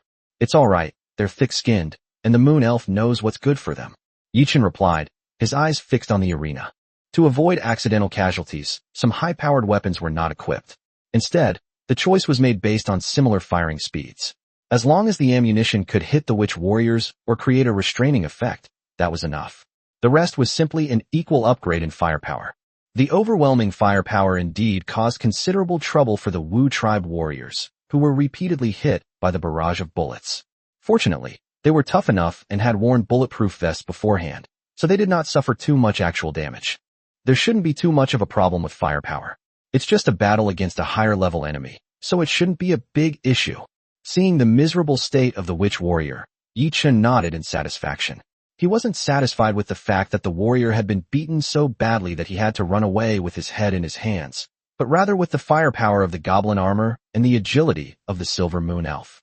Goblin used these firepowers before. He couldn't even catch a glimpse of a fourth-tier opponent and was eventually knocked out at close range. As expected, this thing still requires personal strength to support it, the fat man exclaimed. Yichin nodded in agreement. Without sufficient personal strength, even the best equipment would be useless. As soon as the words fell, the relentless barrage of firepower finally ceased. Seeing this opportunity, the frustrated Wu Clan warriors charged at their opponents once more, only to find that the armor on the Silver Moon Elf had changed, and the dark cannons in her hands had been replaced by 2 laser longswords. Perhaps the previous suppression gave her enough confidence. The Silver Moon Elf, who was only at the 3rd rank, did not dodge this time. Instead, she held the laser sword in her hand and thrust it at the Witch Warrior. The elves are not only skilled in magic and archery, but also in swordsmanship. Their swordsmanship is not only powerful, but also very beautiful in actual combat, comparable to a visually stunning sword dance, yet it conceals deadly intent within its beauty. Kill. Seeing that the enemy did not run away this time, the witch warriors roared excitedly. Compared with the previous hiding and dodging tactics, they preferred to fight head-on. Even if the outcome was tragic, they would have no regrets. Bang! The witch clan fought against heaven and earth, relying entirely on their pride and arrogance. They did not need weapons. They relied on their own bodies to fight. However, the Silver Moon Elf could not use the laser sword in her hand to strike. This was an exercise, not a life-or-death battle. She had no choice but to withdraw the mechanism and meet the opponent head-on with her fists. A violent shockwave spread rapidly from the two of them. The Silver Moon Elf, who was only at the 3rd rank, actually held her own against this punch and did not take a single step back. Even the other 4th-rank powerhouses could not do this. The fact that the witch clan's physical body was invincible among their peers was no exaggeration. Amazing. Not only her, but even Yi Chun, who was far away, stood up. He knew better than anyone how strong the witch clan was. Don't be fooled by their high stats. The power they could actually unleash was far greater. Otherwise, how could the witch clan have dominated the prehistoric world and become the protagonists of an era? Even under such circumstances, the Silver Moon Elf, who is not good at strength and whose strength is a whole level lower, was able to fight to a draw with her opponent, which is quite exaggerated. That's right, look who made it. Goblin products are always top-notch, the fat man said with a smug smile. Then why don't you send your goblin up there and give it a try? Surprises kept happening off the field. While on the field, after a brief encounter, a fierce and intense battle ensued. Thanks to the Silver Moon Elf race's innate high mobility and agility, they held their own against the goblin armor, even when occasionally taking hits. A faint shield would appear to block the attack. That's the energy shield inscribed with magic runes. It might not be useful against 4th-tier attacks, but I installed it on her just to be on the safe side, to prevent shock damage that could injure her internal organs, the fat man explained, pointing to the rings of energy shield. Goblin armor itself has the defensive capabilities of the early stage of the 4th tier, but no 4th-tier combatant can do something like hitting a cow through a mountain. Without the protection of a shield, this kind of recoil force is enough to kill those low-tier users. Is this magic shield triggered automatically? Yichin asked curiously. Yes, it can be triggered automatically, but it can also be triggered manually. However, depending on the situation, your Moon Elf lady probably doesn't know the manual mode yet. The fat man nodded. Fully automatic means entrusting one's life to technology, which is highly taboo in the cultivation world. My fate is in my own hands, not in the heavens. Even if I die, I will do it myself. Yes, it seems that a 3rd-tier warrior can easily defeat a 4th-tier warrior. However, it might still be a bit weak against a 4th-tier peak agility enemy. Overall, it's already beyond expectations. Yi Chun nodded in satisfaction, giving the armor a very high rating. Even if it doesn't continue to be upgraded, the current situation is enough to give all the lords a huge boost in strength. That's right. I plan to make a limited number and sell them in this cavern of time to at least recoup some of my costs.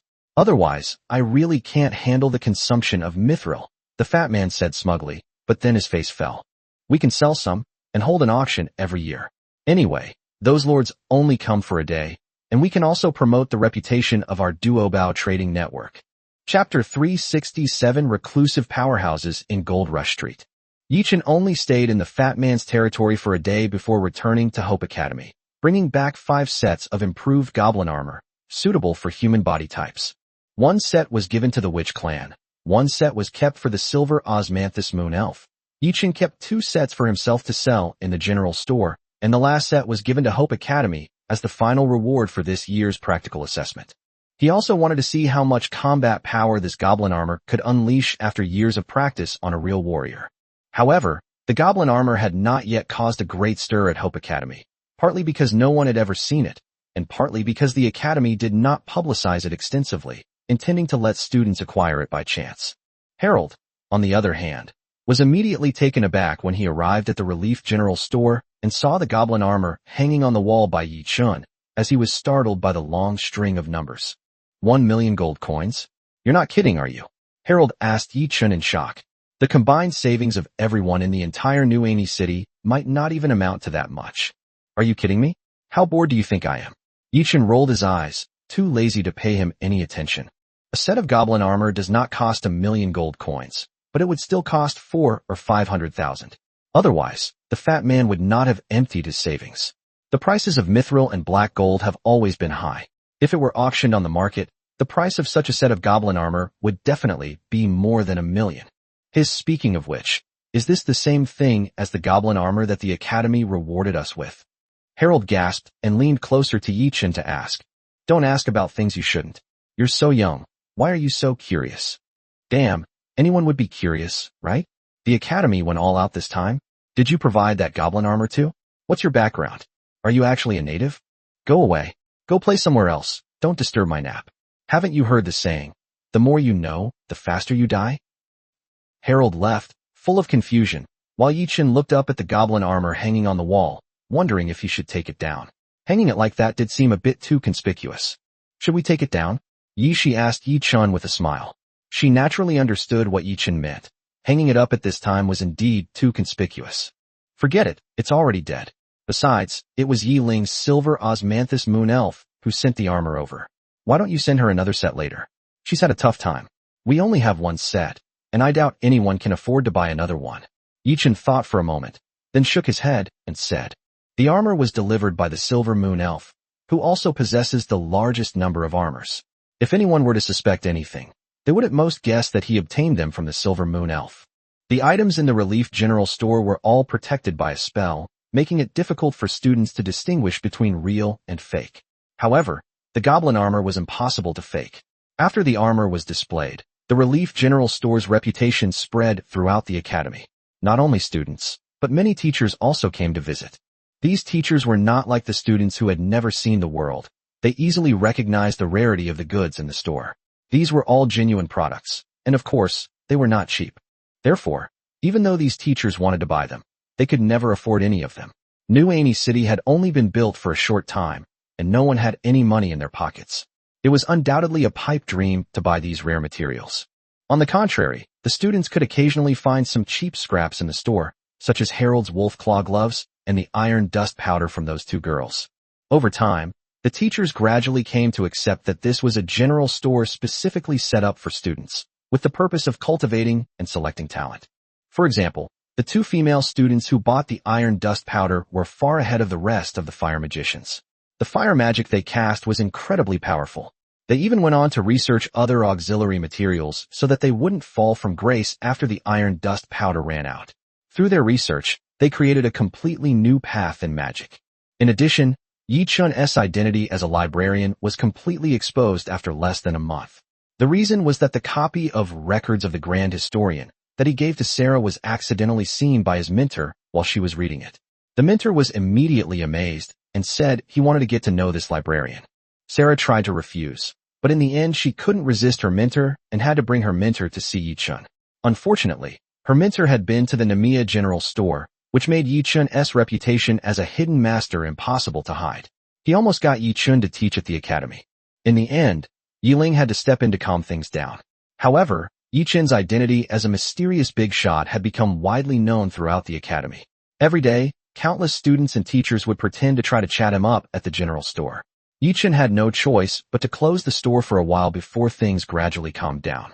Amidst this lively atmosphere, the practical assessment of Hope Academy officially began, with students from various combat disciplines taking to the stage to participate in this grand practical assessment ceremony. According to Hope Academy, students who rank in the top 100 in each grade will receive resource rewards from the academy. Moreover, the higher authorities have decided to vigorously develop education, so this year's rewards will be 50% higher than in previous years. The news sent all the students into a frenzy. Even some students who had been in seclusion for years came out of their dormitories to participate in the grand event.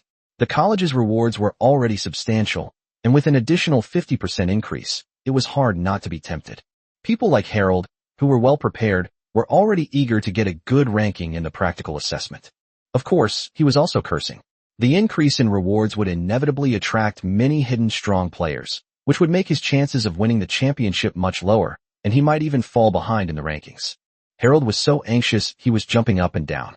Finally, he gritted his teeth and somehow managed to get credits and access to the third floor of the library. He managed to learn the Dragon's Step. Again, and then confidently stepped onto the stage for the practical assessment. Third-year student Harold, a Tier 2 warrior, versus third-year student Monty, a Tier 2 assassin. Chapter 368, Give him a discount later. The practical assessment at Hope Academy was in full swing, but it had nothing to do with Yi Chun at this moment. He was already in outer space, holding the first round of the Duobao Trading Network auction with Fatty. After a month of organization and preparation, Fatty's side has made enough stock to trade, and hopes to recoup some of his losses, since the manufacturing cost of goblin armor is indeed too high. Within this cavern of time, it is impossible to wage war and search for resources. Therefore, in order to continue construction, this auction will only accept material transactions, mainly various alloys, black gold, and mithril. Of course, you have all witnessed the power of the goblin armor. It is armor that can unleash combat power ranging from a minimum of level 4 to a maximum of level 6, and it is not limited to any user. I don't need to explain what this means, right? Just kidding. Even if you put this armor on a pig, it'll be a pig that can fly and burrow underground. What's so special about a sow being able to climb a tree? With this armor, your sow can even drive a cannon. Haha, the fat man's words caused a burst of laughter, but the power of the goblin armor was truly shocking. It was a weapon with revolutionary significance, enough to change the Lord's position in the entire universe. Unfortunately, due to manufacturing costs, the quantity this time is limited to only 100 units, and the transaction amount is mainly in black gold and mithril. The starting price is 100 caddies of mithril. Let the bidding begin. Without any further words, the fat man started the bidding directly. What he wanted was simple, mithril and black gold. To make such a goblin armor, it would take at least 10 pounds of mithril, and 1 pound of that stuff is worth 10,000 taels of gold. If he's not poor, who is? As for black gold, that stuff is even more valuable. Fortunately, in terms of consumption, just a few dozen grams of black gold are enough for a goblin armor. This is the optimal ratio that Fatty has found through his experiments. Perhaps with the advancement of technology, the consumption of black gold will gradually increase in the future, but the performance of the entire goblin armor will also rise accordingly, so it won't be a big deal. The transaction is limited to mithril, and the minimum purchase amount is 100 gene, 50 kilograms. This poses a significant challenge for many new lords, as their territory only produces so much mithril. This is equivalent to half a year's output for some mid-level new lords, and it is even more difficult for low-level new lords to afford it. But the performance of the goblin armor is undeniable. Taking such an armor back would definitely provide one with a formidable fighting force, making it worthwhile even if it's expensive. Lower-ranking lords don't care about resources. What they lack is top-tier combat power like that of higher-ranking lords. This is the capital that allows them to survive in the shadows. Otherwise, they will forever be left to follow behind large conglomerates and drink their scraps, with no one knowing when they will have a chance to be promoted. 100 sets of goblin armor were auctioned off for an average of 200 gene of mithril. With the black gold interspersed among them, the fat man couldn't stop smiling. His research on goblin armor could continue. Not only that, other goblin-made weapons also fetched good prices at auction. Although the transactions were no longer conducted with mithril, the two of them still accumulated a considerable amount of gold coins and contribution points, making it a very successful haul. Moreover, they can do this kind of transaction every year. After all, most of those entering the caverns of time are new lords. Once they've used up their one-day bonus, they have to leave, and the next wave of people will come in. That means there will be one crop of Yotze, a metaphor for exploiting newcomers, after another. At least Fatty won't have to worry about his mithril. Upon returning to their territory, one continued his research on goblin armor, while the other remained a reclusive master, secretly observing the progress of the practical assessments at the academy. It has to be said that as the biggest event of the year at Hope Academy, the practical assessment has attracted everyone's attention. Even non-combat students are happy to come and watch. Even in the Gold Rush Street, numerous betting booths have been set up as stakes for this practical assessment. The college has not explicitly prohibited this. While it does not encourage it, it will not prevent students from earning extra money, provided that you can actually make money from these businessmen. This can be considered a practical lesson that the college leaves for its students. Okay, I'll buy this student named Age 10. I'll just buy 100 gold coins. Yichen glanced at the various betting odds and randomly picked a student to buy. This is a student who has been in seclusion for years. It is said that he is now a junior and has only participated in 2 practical assessments. Yishi said with a smile, holding the certificate issued by the store. We should buy these unassuming ones. It's all about participation, right? And with odds of 1 to 7, if we win, we can earn 700 gold coins. Yi-chan said with a smug shake of his head. It's still a long time before the championships for each grade are decided, so the odds for betting on who will win are still quite high, at 1 to 7. Among that list of hidden powerhouses, that's relatively low. For Yi-chan, it's just something to have fun with. What Yi-chan didn't expect was that, despite all the ups and downs along the way, this student named Aged actually managed to get him into the final round. Damn, what did I tell you? This is a talent. Upon hearing this news, Yi-chan looked at Yi-shi with excitement and began to pay attention to the students' competition. Unlike Harold, this was a true mage, proficient in all types of magic, but his forte was some special types of magic. For example, there were fixed-point magic traps, time-delayed fire bombs, special double-casting techniques, and even the use of a rare spatial magic like spatial teleportation in battle, which amazed everyone. Especially in the finals, when he faced Harold, a warrior, it was truly a case of no matter how hard he tried, he just couldn't get close to him, a feeling that was simply infuriating. Even if he had learned the Dragon Step and mastered the Dragon Flame Fist, a long-range attack, he simply couldn't hit anyone. Harold, who was known as this year's dark horse for his agility, was outmaneuvered and killed by his opponent. What? I won. Yi-chan looked at the cheering Prince Ting on the field, then at the lottery ticket in his hand, and said in disbelief. Heaven knows he really just bought it randomly. Yes, you won. 700 gold coins. Yi-shi nodded helplessly. This was indeed something no one had expected. This kid's not bad. If he comes to our store to buy something later, give him a discount. Okay. Chapter 370 Admission Notice. Time flies, and 4 years have passed in the blink of an eye. It has also been the 5th year since Yi-chan and his group entered the Cave of Time. Over the course of 5 years, through annual auctions, the Fat Man side had accumulated a wealth of resources and successfully built a goblin-armored army of over 1,000 men, which had already taken shape. Yi-chan has acquired quite a few goblin armors over the years, but most of them have been placed in the Elf Capital and the Witch Clan's territory, leaving Hope Academy with only one set as a champion reward each year. Sigh? It seems I'll never come up with this idea. Harold sighed as he sat in the shop, gazing at the goblin armor. Over the past 4 years, Harold has kept his eyes on the armor. The naive young man of yesteryear has become much more mature, but his desire for the armor has only grown stronger. Unfortunately, he was already a junior at the time, and after the battle with the Agodin, he entered his senior year and was preparing to graduate. He no longer participated in the Academy's practical assessments, so he never had the chance to obtain the goblin armor again. Compared to him, Agodin, who obtained the goblin armor, has made a name for himself in the past 4 years. If it weren't for Yi Ling and Fengdu City blocking him, he probably would have been able to fight his way out of Shinyo-Hajo. His strength is so great that in the current New Ani city, only a few people like Lin can restrain him. Of course, it wasn't just him.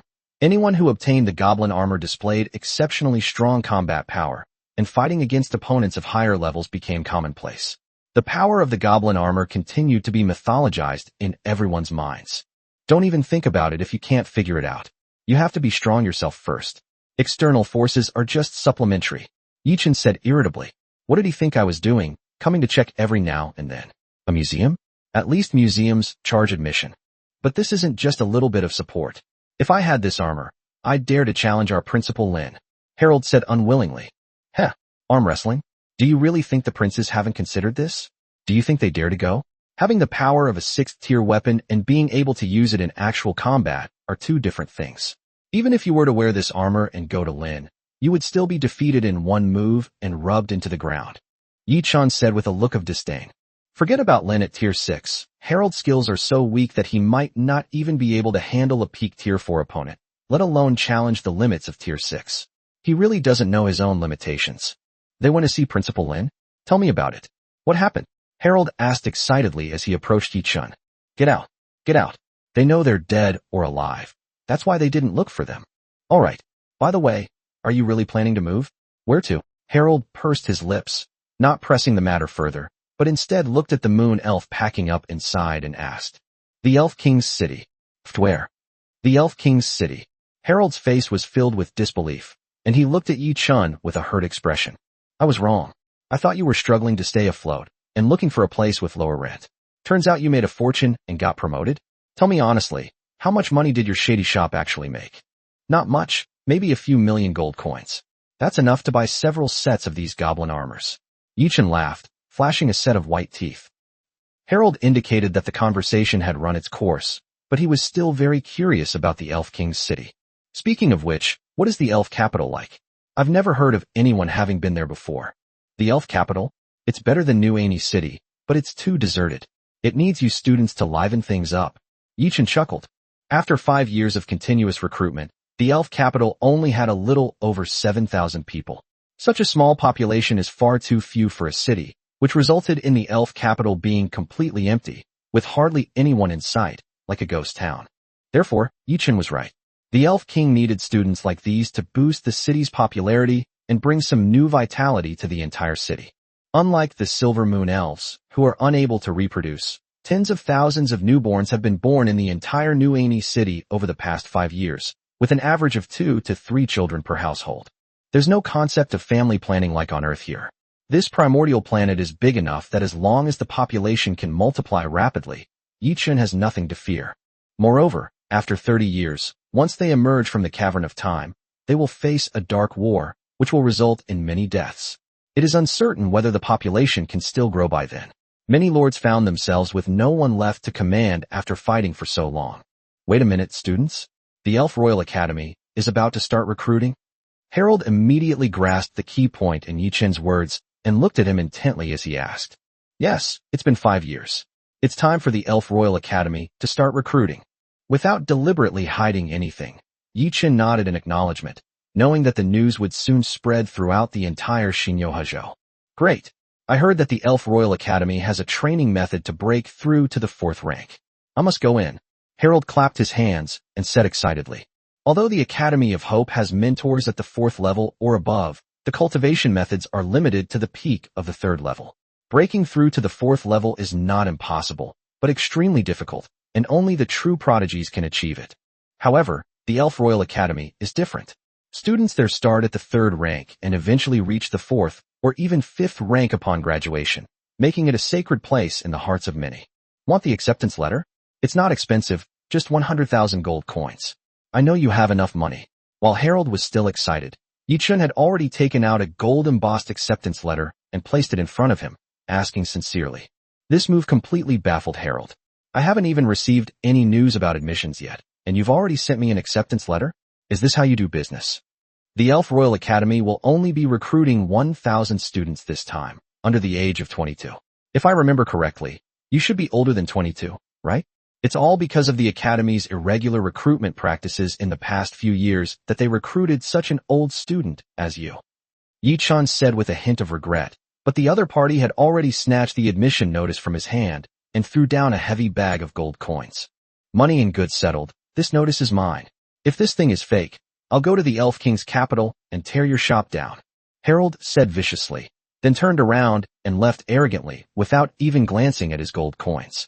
Chapter 371 The Establishment of the Elf Royal Academy. Sir, wasn't the age of 22 yours to set? As Harold left, Yishi came out and asked Yichin with a helpless expression. That's right, but there's always a glimmer of hope in everything, and our worry-relieving general store is where that glimmer of hope lies. Yichin said with a smile. The closure of the Relief General Store still caused quite a stir in Taojin Street. This old store, which had been open for 4 years, was said to have a huge background and could be considered a veteran store in Taojin Street. I never expected that it would close down one day. Especially when Sarah and others who had received favors from Yichin arrived, they were filled with sorrow upon seeing the empty storefront. At some point, this place had become their refuge. The vast network behind the Relief General Store made them feel no fear of being cheated here. No matter how big the difficulties they encountered, they could always find a solution by coming to the boss. The Relief General Store. Sarah murmured. Unlike Harold, she chose to stay at the school. Now she is a magic and archaeology teacher at Hope Academy. Her achievements today are inseparable from Yichin's help. Have you heard? The Elf Royal Academy is recruiting. Anyone with a bone age under 22 can apply. You should probably give up. 22 years old. That's the age of many teachers. We students can just watch the show. Hey, you're right. If she were under 20, maybe I'd have a chance. Wake up. You have no hope even at 20. Let's not even talk about those juniors and seniors. Who can you beat among your peers? Get lost. Don't expose someone's weaknesses. Wow, you've learned Chinese quite well.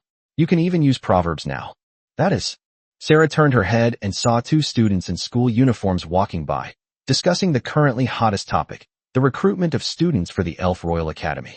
In 5 years, the common language of the entire New Ani city has become Chinese. Only in the homes of the elderly can the Ani language still be found. I believe it will be completely erased in a few more generations. Sarah sighed inwardly. People her age had witnessed the destruction of the world, even though she was just a child at the time. Survival always comes at a price, and perhaps the demise of civilization was the price of this rescue. But people have to keep living. No matter how difficult it is, we can only try our best to prevent this new civilization from disappearing as well. The Royal Elf Academy? Sarah murmured, pulling out an acceptance letter from her small bag that was exactly the same as Harold's, except that the name on the letter was hers. Actually, you don't need to give me this. I believe that with my abilities, I can definitely get in. Sarah smiled wryly, carefully put away the notice, and returned to school. She was going to study at the Elf Royal Academy. The remaining educational work still needed to be arranged, right? There are many students like Sarah, who are the students Yi Chun has been optimistic about in recent years. Of course, he didn't give a chance to those who were guaranteed admission. He was just worried that Sarah's easygoing nature would cause her to miss out on the opportunity, while Harold was simply too old. In the end, only 5 admission notices were sent out in total. Getting one from the Namiya General Store was no easier than getting into the university. Meanwhile, Yi Chun, along with Yi Shi and the others, had already been teleported to the elf capital. Your Majesty, Illyria and Verisa bowed respectfully. Yi Ling was the queen of the entire elven capital, and even though they were following Yi Chun, they should still show her due respect. Your Majesty, the Heavenly Emperor. Ignoring them, Yi Ling bowed directly to Yi Chun. All right, enough with the formalities. How's the recruitment going? Yi Chun waved his hand and asked directly. Preparations are almost complete. There are 3 subjects: culture, combat, and support.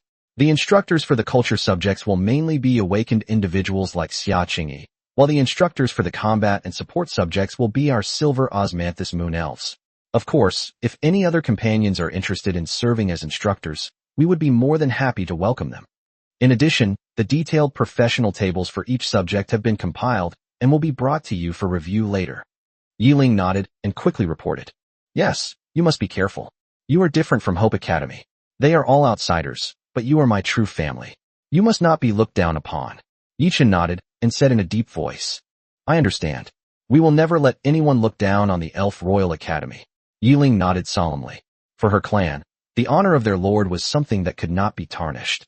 Yi Shi, go find a few Moon maidens with special skills to serve as instructors. Also, go to Yi Jun and borrow some phoenixes to bolster the place. And bring over those dozen or so Western dragons. They're staying at the Elf Royal Academy all the time. This place is too deserted. Oh, and the fire crows too.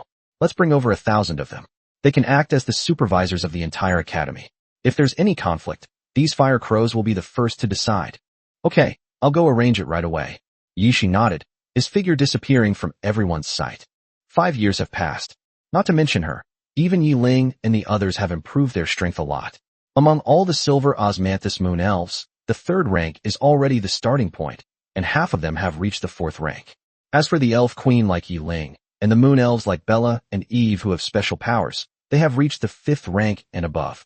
With the secret manuals in the library, they were not afraid even when facing 6th-tier enemies. The Elven Academy established by such a group of powerful individuals was enough to bring a great impact to the students of Hope Academy. Thank you, Your Majesty, Yi Ling said, expressing her gratitude. Yi Chun's willingness to help was the greatest support he could give her. All right, no need to be so polite. Fatty will also be sending a batch of students over. You should know that, right? Yi Chun asked. Fatty's own teaching wasn't good enough, so he had to send him over for further training. Lord Wang mentioned to Sister Yi Shi that it will be sent over later. That's good. Set the rules for the academy. This is a high-end royal academy. Street fights and hooliganism are absolutely not allowed. Everything must be done according to the rules. And once the rules are set, Fire Raven will be able to enforce them. Okay, I'll refine the rules further later and then show them to you. Chapter 372 Rules in the Royal City. The enrollment process for the Elf Royal Academy thus began amidst great anticipation. Yi Ling is merely the honorary principal of this academy. The actual person in charge is Bella, the most powerful magician among the elves. When she was first recruited, the talent she sensed was the heart of elements. Afterwards, She continued to develop in the direction of an elemental mage. Now, after 5 years of accumulation, Bella's magical skills are completely different from before. Although she is only at the peak of the 5th rank, if it really comes down to a fight, even a 6th rank mage like Lin would be no match for her. She is only limited by her own magic reserves. Given enough time, she will become the magic goddess of the entire elven race. There are quite a few Silver Moon elves like this in the race. Most of them were recruited by Yi Chun in the early days. They usually possess 1 or 2 unique racial talents and have their own development paths. For example, Yiling's Elf Queen, Bella's Elemental Heart, Eve's Nature Heart, Elvie's Moonlight Power. Everyone is working hard in their own direction and has achieved their own success, not much worse than the Moon Goddess clan. Only the ordinary Silver Moon elf recruited later gradually slowed down their growth rate after reaching around the 4th rank. Yichen looked at them and estimated that if they didn't have any fortuitous encounters, they could only reach the 5th rank at most, as the requirements for further advancement were difficult to meet through conventional means. On an individual level, this is the limit of the race. Want to continue to grow? Sure, but you need a stroke of luck to create a miracle. As the enrollment date approaches, while the students are still eager to participate, the businessmen who have caught wind of the event have already arrived. They had long wanted to open a shop in the Elf King City, but unfortunately, the Elf King City was previously closed off and entry and exit were prohibited. Now that school is about to start, many places have gradually reopened, which has given these merchants a great opportunity. You should know that Elf King City is destined to become the core city of the entire Shinyo-Hajo. Now, while the population is still small, you can open a shop here. In the future, this will be your own capital. At that time, you probably won't even be qualified to set up a street stall, let alone open a shop. Quiet. Quiet. Only residents are allowed to open shops in the Elf King City. If you want to open a shop, you must first obtain the qualification of a resident. Moreover, this is only allowed in the outer city. Outsiders are not allowed to enter the inner city. Everyone, please remember this. In front of the notice board, several Silver Moon elves shouted at the noisy crowd below. In addition, there is a curfew in the Elf King City at night. It is forbidden to stay in the city after midnight, and homeless people are not allowed to sleep on the streets. Anyone found doing so will be expelled and will never be allowed to set foot in the Elf King City again. Those who want to apply for residency can go to the city hall, where staff will tell you what to do.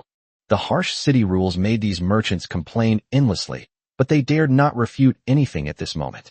They spent a lot of money to borrow the teleportation array of New Ani City, just to make a living and improve their lives. Therefore, although everyone was secretly complaining, no one dared to refute them, and they had no choice but to obediently go to the city hall to register as residents. Aren't your conditions a bit too harsh? Deep within the Elf King City, Yi Chun, residing in Yi Ling's palace, asked as he looked at her relocation policy. No, the Elf King City is the first city to be built under the Heavenly Emperor's name, and it must not be underestimated. Besides, the Elf King City is currently sparsely populated. If it were to be opened up, wouldn't all the people from New Ani City flock there? How would that city develop then? Anyway, we just need some merchants here to provide the students with the materials they need for daily study, and to add a bit of foot traffic. As for these harsh conditions, they effectively prevent them from taking advantage of the situation. The Elf King City is not a place for them to enjoy themselves. Since they have come, they must demonstrate their value or achievements. The Silver Laurel Moon Elf race does not discriminate against the weak, but it will never allow lazy people to waste resources here.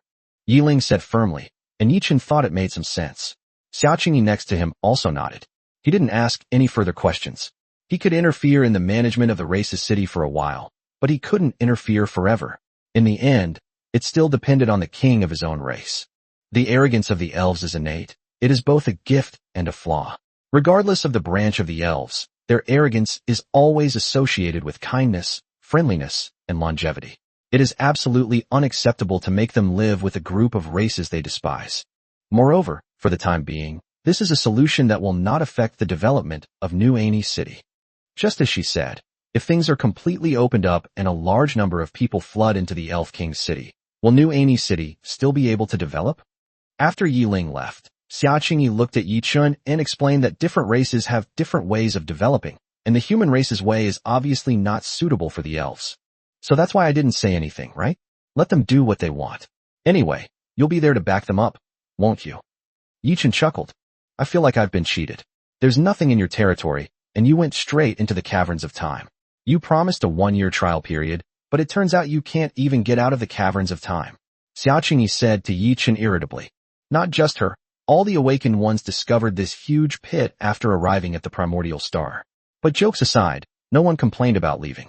After all, it was obvious to everyone that the primordial star was definitely the most promising territory for newcomers. Don't say that. Isn't it possible for you to move the place around as you please? I didn't recruit 100 or 1,000 awakened ones like other lords do, did I? How about I open a shop for you in this elf capital? Yichen chuckled, touching his nose. Xiaoqingyi rolled her eyes. Do you need to handle something as trivial as opening a shop? Several of us awakened ones have already opened ours and are just waiting for the new students to enroll. She's a finance expert. Why would she need a lord who didn't even finish college to teach her how to make money? What a joke. Damn, you guys are so fast. I haven't even chosen a location for my shop yet. No way. I have to go find Yiling and pick a good spot for me right away. Yichen muttered curses as he walked out. Xiaoqingyi watched his fleeing figure, smiled, and didn't stop him, knowing that he was just making an excuse to run away. It seems much better than I imagined. Xiaoqingyi looked up at the sky. The sun, where the crimson sun wutong tree grew, was slowly moving, bringing light to the earth.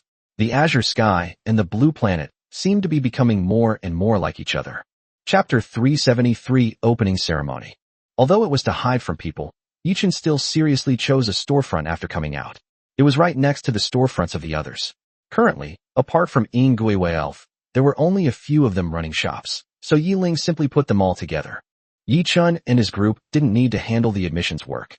Bella led a group to New Ani City and, in addition to the regular admissions, also gave Hope Academy some special admissions slots.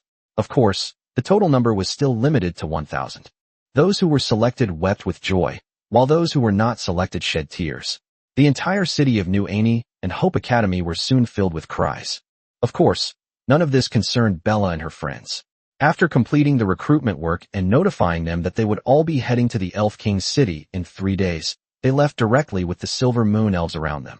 The teleportation array, which is expensive for ordinary people, is just a convenient tool for them. Moreover, compared to these new students, they also need to go to the Fat Man's planet to pick up the group of students who are temporarily studying there. The population in Fatty's territory is booming. In 5 years, the number of goblins has reached nearly 100,000. This is even after Fatty started to limit the population in the later stages. Otherwise, the goblins alone could have overwhelmed his territory. In comparison, the numbers of dwarves and titans are much more normal. Even though dwarves can reproduce, there are only about 10,000 of them at present, and there are only a few hundred titans. Like the dragon's lair, this primordial race can be summoned quickly by consuming energy, but it is a huge drain on the nest. It mainly recovers through the nest's own energy, and on average, it can only be recruited once every few days. The higher the rank of the race, the more difficult it is to recruit. For example, Yichen's Dragon Palace, after 4 years, only has a few hundred pure-blooded divine dragons. On the other hand, the entire prehistoric land is full of dragonborn creatures, as if they are free. He doesn't know what to say. Is that all? Bella asked, frowning slightly as she looked at the group of goblins and dwarves in front of her. To be honest, the dwarves were all right, but the goblins were really looked down upon. They were filthy, despicable, and selfish. She didn't understand why Yichun would allow this race to study at the Elven Royal Academy. Did he think that studying would change their race's inherent flaws? Yes, that's it. 500 people in total, 100 goblins, 200 dwarves, 200 Ani, and 5 titans. However, there are a few who were instructors in the past. Mina will talk to you about it later. The fat man nodded in response. He also knew the Silver Moon Elves' views on goblins, and even the views of all races on goblins. Therefore, he did not arrange for too many goblins. He mainly focused on dwarves and Aeneas, who were the population he had brought back from the other world with Yichun, only not as many as Yichun. Moreover, he also eagerly hoped that Yichun could train several management talents for him as soon as possible. Therefore, the group of people sent were mainly those with good academic performance, so that they could learn financial management knowledge as soon as possible. Of course, he also needed to learn about meteorological conditions and soil improvement. These people were the elites he had carefully selected, and he had high hopes for them. All right then, I'll talk to Mina later. Bella nodded. Although she didn't really like goblins, there were still a few good ones. For example, Mina, with whom they had the most contact, was a little goblin who had gained the approval of the Silver Moon Elves. This was also why Fatty had put this capable assistant in the team. The teleportation started again, and the next moment, Bella had led everyone back to the Elf Royal Academy. Of course, Fatty also came along.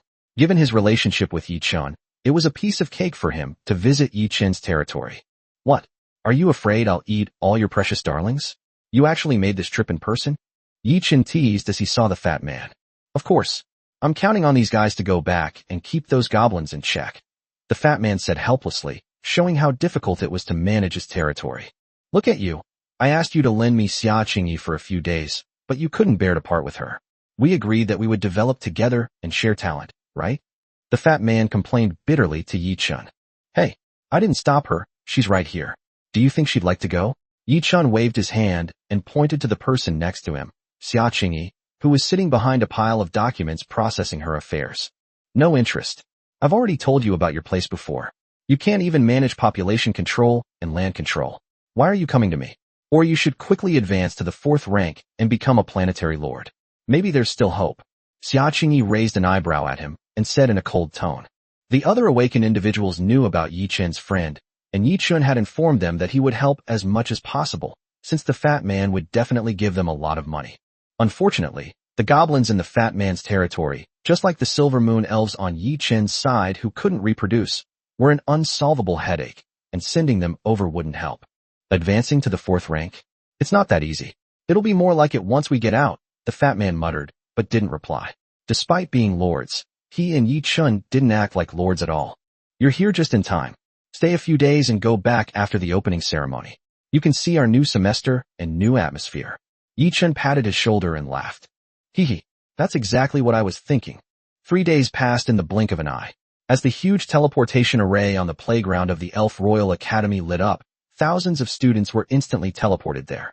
Bella, who was well prepared, had already led the instructors to stand on the podium, looking at the dejected students below, ready to begin her first formal speech. Hello everyone. Welcome to the Royal Elf Magic Academy. I am your headmistress, the great elementalist, Bella. Aren't you disappointed?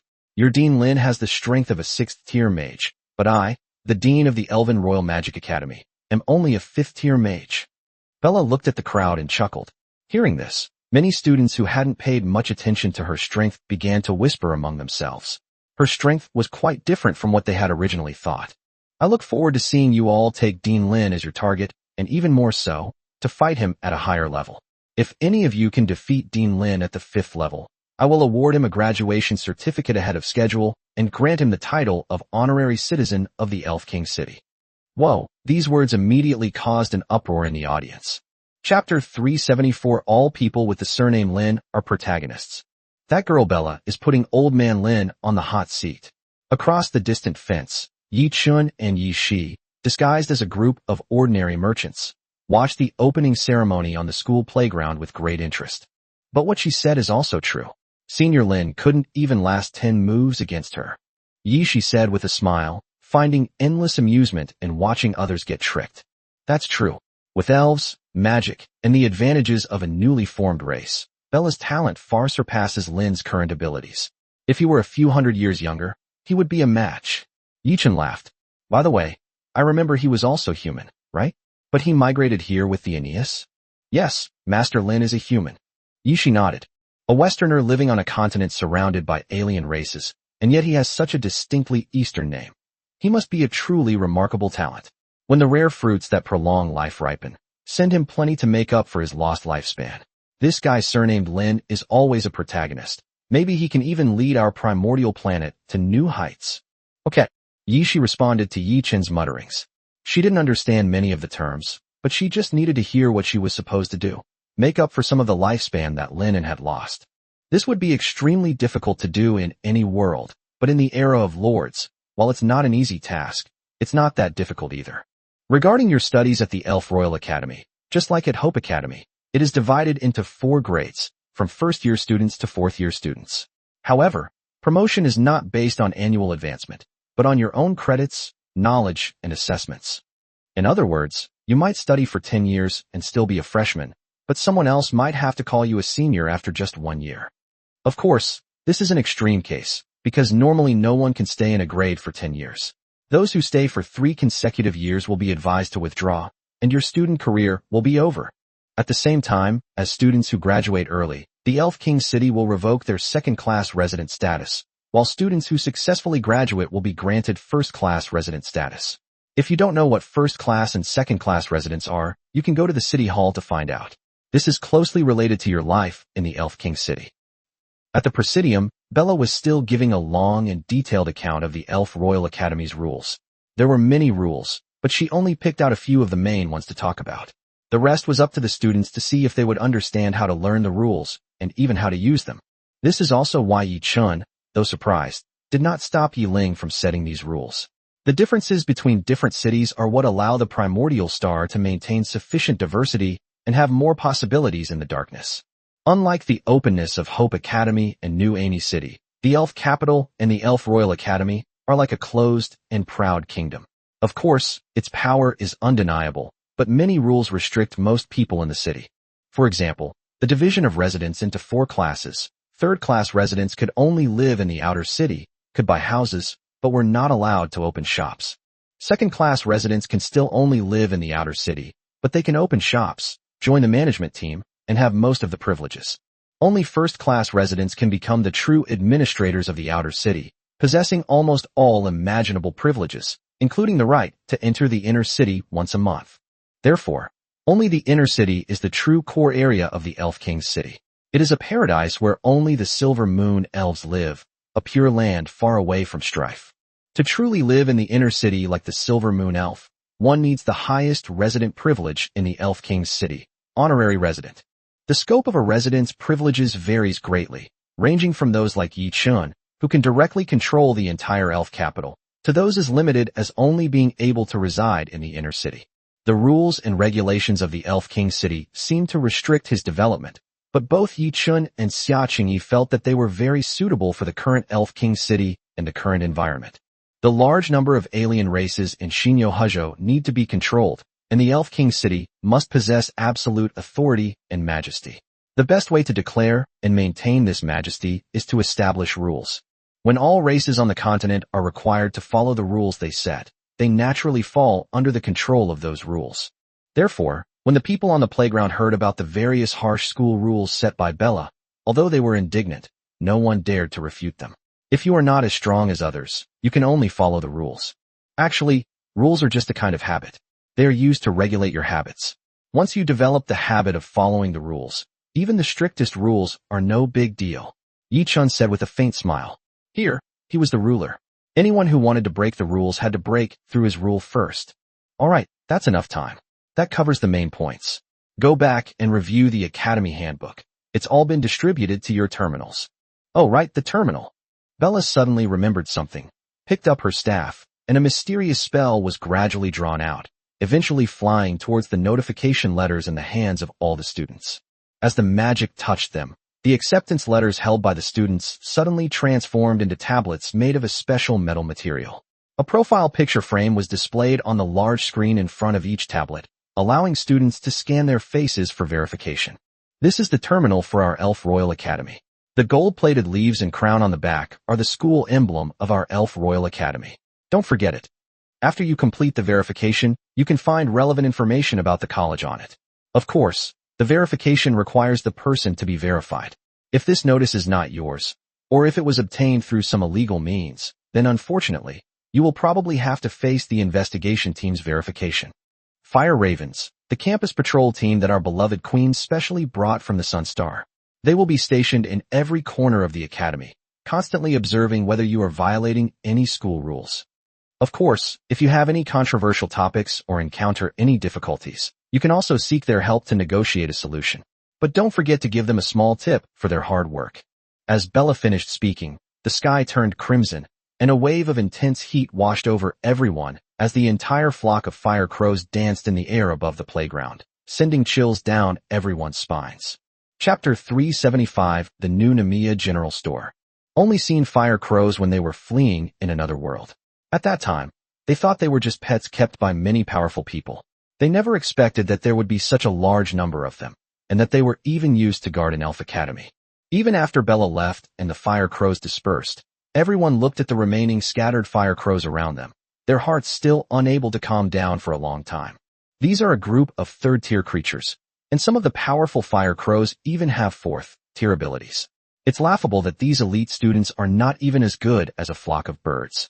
Everyone then truly realized the power of the Elf Royal Academy. Bella's words to them, urging them to challenge Lin, were not just empty talk. She genuinely wanted them to take Lin as their target. Too strong. In an inconspicuous corner of the crowd, Harold stood there unremarkably.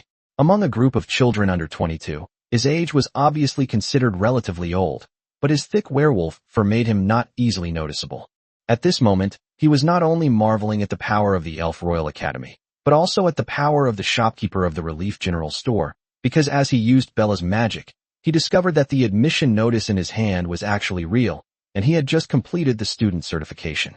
This isn't just about getting a notification letter to sneak me in. They've even set up my file in the system database. Harold thought excitedly. Systems are something that fall under the category of basic cultural courses, which they did learn about at Hope Academy, although they didn't have much exposure to them. These guys, the boss should be in the elf capital too. Instead of wasting time here, we might as well go find the boss. He definitely knows more about the Elf Royal Academy than these people. Harold glanced at his excited classmates and curled his lip. Too lazy to follow the instructions on the terminal to find his dormitory, he directly found the direction of the gate on the map and ran towards the outside of the school, deciding to go to the Relief General Store first. Yi Chun, who had just returned to the general store, was resting and sunbathing on a chair. A large, crystal-white bird was lying beside her, holding a gray-white rabbit in its arms. This was Bing Luan and Ho. My lord, how can you not have a close confidant by your side? Why don't I stay? I'm an expert in business. Yi Jun, who had arrived unnoticed, snuggled up to Yi Chun and said coquettishly, but as she spoke, she felt a chill beside her. Turning around, one could see Yi Shi cooking for Yi Chun with a knife, the sound of her chopping meat sending chills down one's spine. Oh dear, Sister Yi Shi, you can leave the cooking to me. You and the master can sit and rest. You must be exhausted after we escort Lord Wang back. Yi Jun fawned over and offered to cook for Yi Shi, training the moon goddesses and jade rabbits in the moon palace, and also studying financial theory with Xia Qingyi, and discussing and practicing together. It has been a long time since she has spent much time with Yi Chun, and she really misses him. All right, I'll do it myself. You're so clumsy, don't ruin the adults' dinner. Yi Shi said irritably. She understood Yi Jun's thoughts. She just wanted to stay. Who wouldn't want to stay? But if Yi Jun stayed, Yi Shi might have to leave, and who would want that? Yi Shi is right. You're destined to be a rich young lady. Just relax and wait for your meal. There's no need to rush back. Stay here for a few days. The store has just opened, so there will definitely be a lot of people coming and going. Why don't you be the manager for a few days? Yi Chun didn't even bother to open his eyes, but he already knew what this rabbit was thinking. He immediately spoke up. My lord, they've gone through so much trouble, traveling so far. Are you going or not? If not, go back now. Jun's honor to be able to serve you, sir. Boss. Just as the two finished speaking, a familiar voice rang out from outside the shop. Yi Chun lay still, and he knew immediately that it was Harold's group who had come looking for him. Seeing this, Yi Jun understood and led two moon elves to open the door to greet them. Oh, sorry, gentlemen, I'm the owner of this shop. We haven't officially opened for business yet, Yi Jun said softly to Harold and the others. With Yi Jun's appearance, Harold and the others were stunned. The woman, who was naturally alluring, was far more beautiful than the two silver moon elves beside her. Holy crap, the boss got a new beauty at the shop again? And a rabbit one at that. Harold blurted out instinctively, only to see Yi Jun's face darken. Just as he was about to speak, another voice rang out from the side. Hello? Is this the Namiya General Store? Isn't the owner a man? Sarah asked timidly from the side. Even after being a teacher for several years, she still had a gentle and soft-spoken personality. Hey, little sister. Looks like you know the previous owner. He sold the shop to me. What? Are you still seeing each other? Yi Jun looked at Sarah and asked her teasingly. Thump. Before Sarah could answer, the sound of chopping meat came from the kitchen, making Yi Jun's heart skip a beat and immediately stand up straight. Is there something you need? If you want to buy something, come back tomorrow. We're not open yet today, Yi Jun said to everyone with a serious expression, which puzzled them. What's wrong with you? You're not the boss's wife, are you? The boss has a boss's wife? I don't even have one. That's not fair. Harold looked at Yi Jun's beautiful face and stroked his chin as he guessed, but was tugged at by a slightly short boy next to him. Harold, you're not even the boss, so where did this boss's wife come from? You're right, thank you. Hearing words she wanted to hear, Yi Jun's lips curled slightly. Instead of rushing them away, she looked at the group and smiled. Is there something you need from your previous boss? He won't be coming over anytime soon, but I can pass on your message. Yes, yes, Sarah immediately replied, then paused for a moment before continuing. We are very grateful for the boss's generous help, which enabled us to successfully enroll in the Elf Royal Academy. I should have thanked him in person, but since he is not here now, I can only ask you to convey my thanks that we will thank him in person another time. If there's anything we can do to help you today, just ask, and we'll never refuse. Chapter 376 Credits and Course Selection. After seeing the others off, Yi Zhen returned to the inner room and saw Yi Chun looking at the sky with a melancholy expression. Sigh, my irresistible charm means I'm recognized no matter where I go. Emerging from the Relief General Store, Harold and the others were momentarily bewildered. They had originally come to ask Yi Chun for advice on how to study and survive in the Elf Royal Academy, but now it seemed the problem had circled back to square one. They could only rely on themselves. The adults always say that being strong yourself is the most important thing. I guess he thinks we don't need his help this time, so let's do it ourselves. Anyway, all students start from the same point, Sarah said to the group as they stopped outside the dormitory area.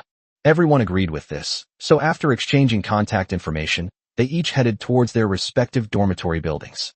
This route map is marked on the terminal, and it's currently the only one marked with a large red dot, as if constantly reminding these students that they should go back to their dorms, or they'll be sleeping on the streets.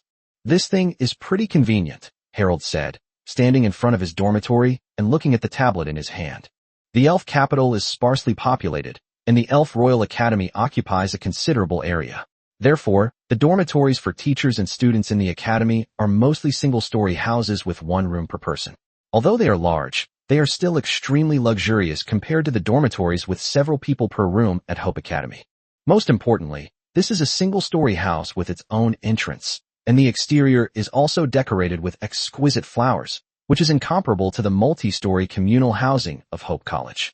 Speaking of which, this dormitory is even better than my house in New Annie City, isn't it? Harold walked into the room, looking at the exquisite decoration, his face filled with indescribable shock.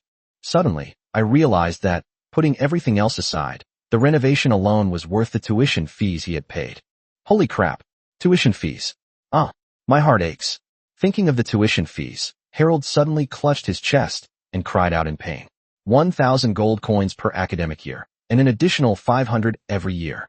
This tuition fee is not something an ordinary person can afford. Fortunately, the first year's tuition could be deferred, as long as it was paid within one academic year. Otherwise, Harold would probably be kicked out now. Compared to Harold, who was focused on his wallet, Sarah walked into the dormitory with a face full of surprise, and even immediately collapsed into the soft sofa. This dorm is amazing, she exclaimed, rolling around on the large sofa before suddenly sitting up. Oh, right, course selection. There's no fixed schedule here. You have to learn everything on your own, Sarah said, then picked up the terminal again and began to operate it step by step according to the prompts on the interface. Although girls are often less skilled at these kinds of things, when they really need something, they are actually more able to calm down and follow the instructions step by step than boys.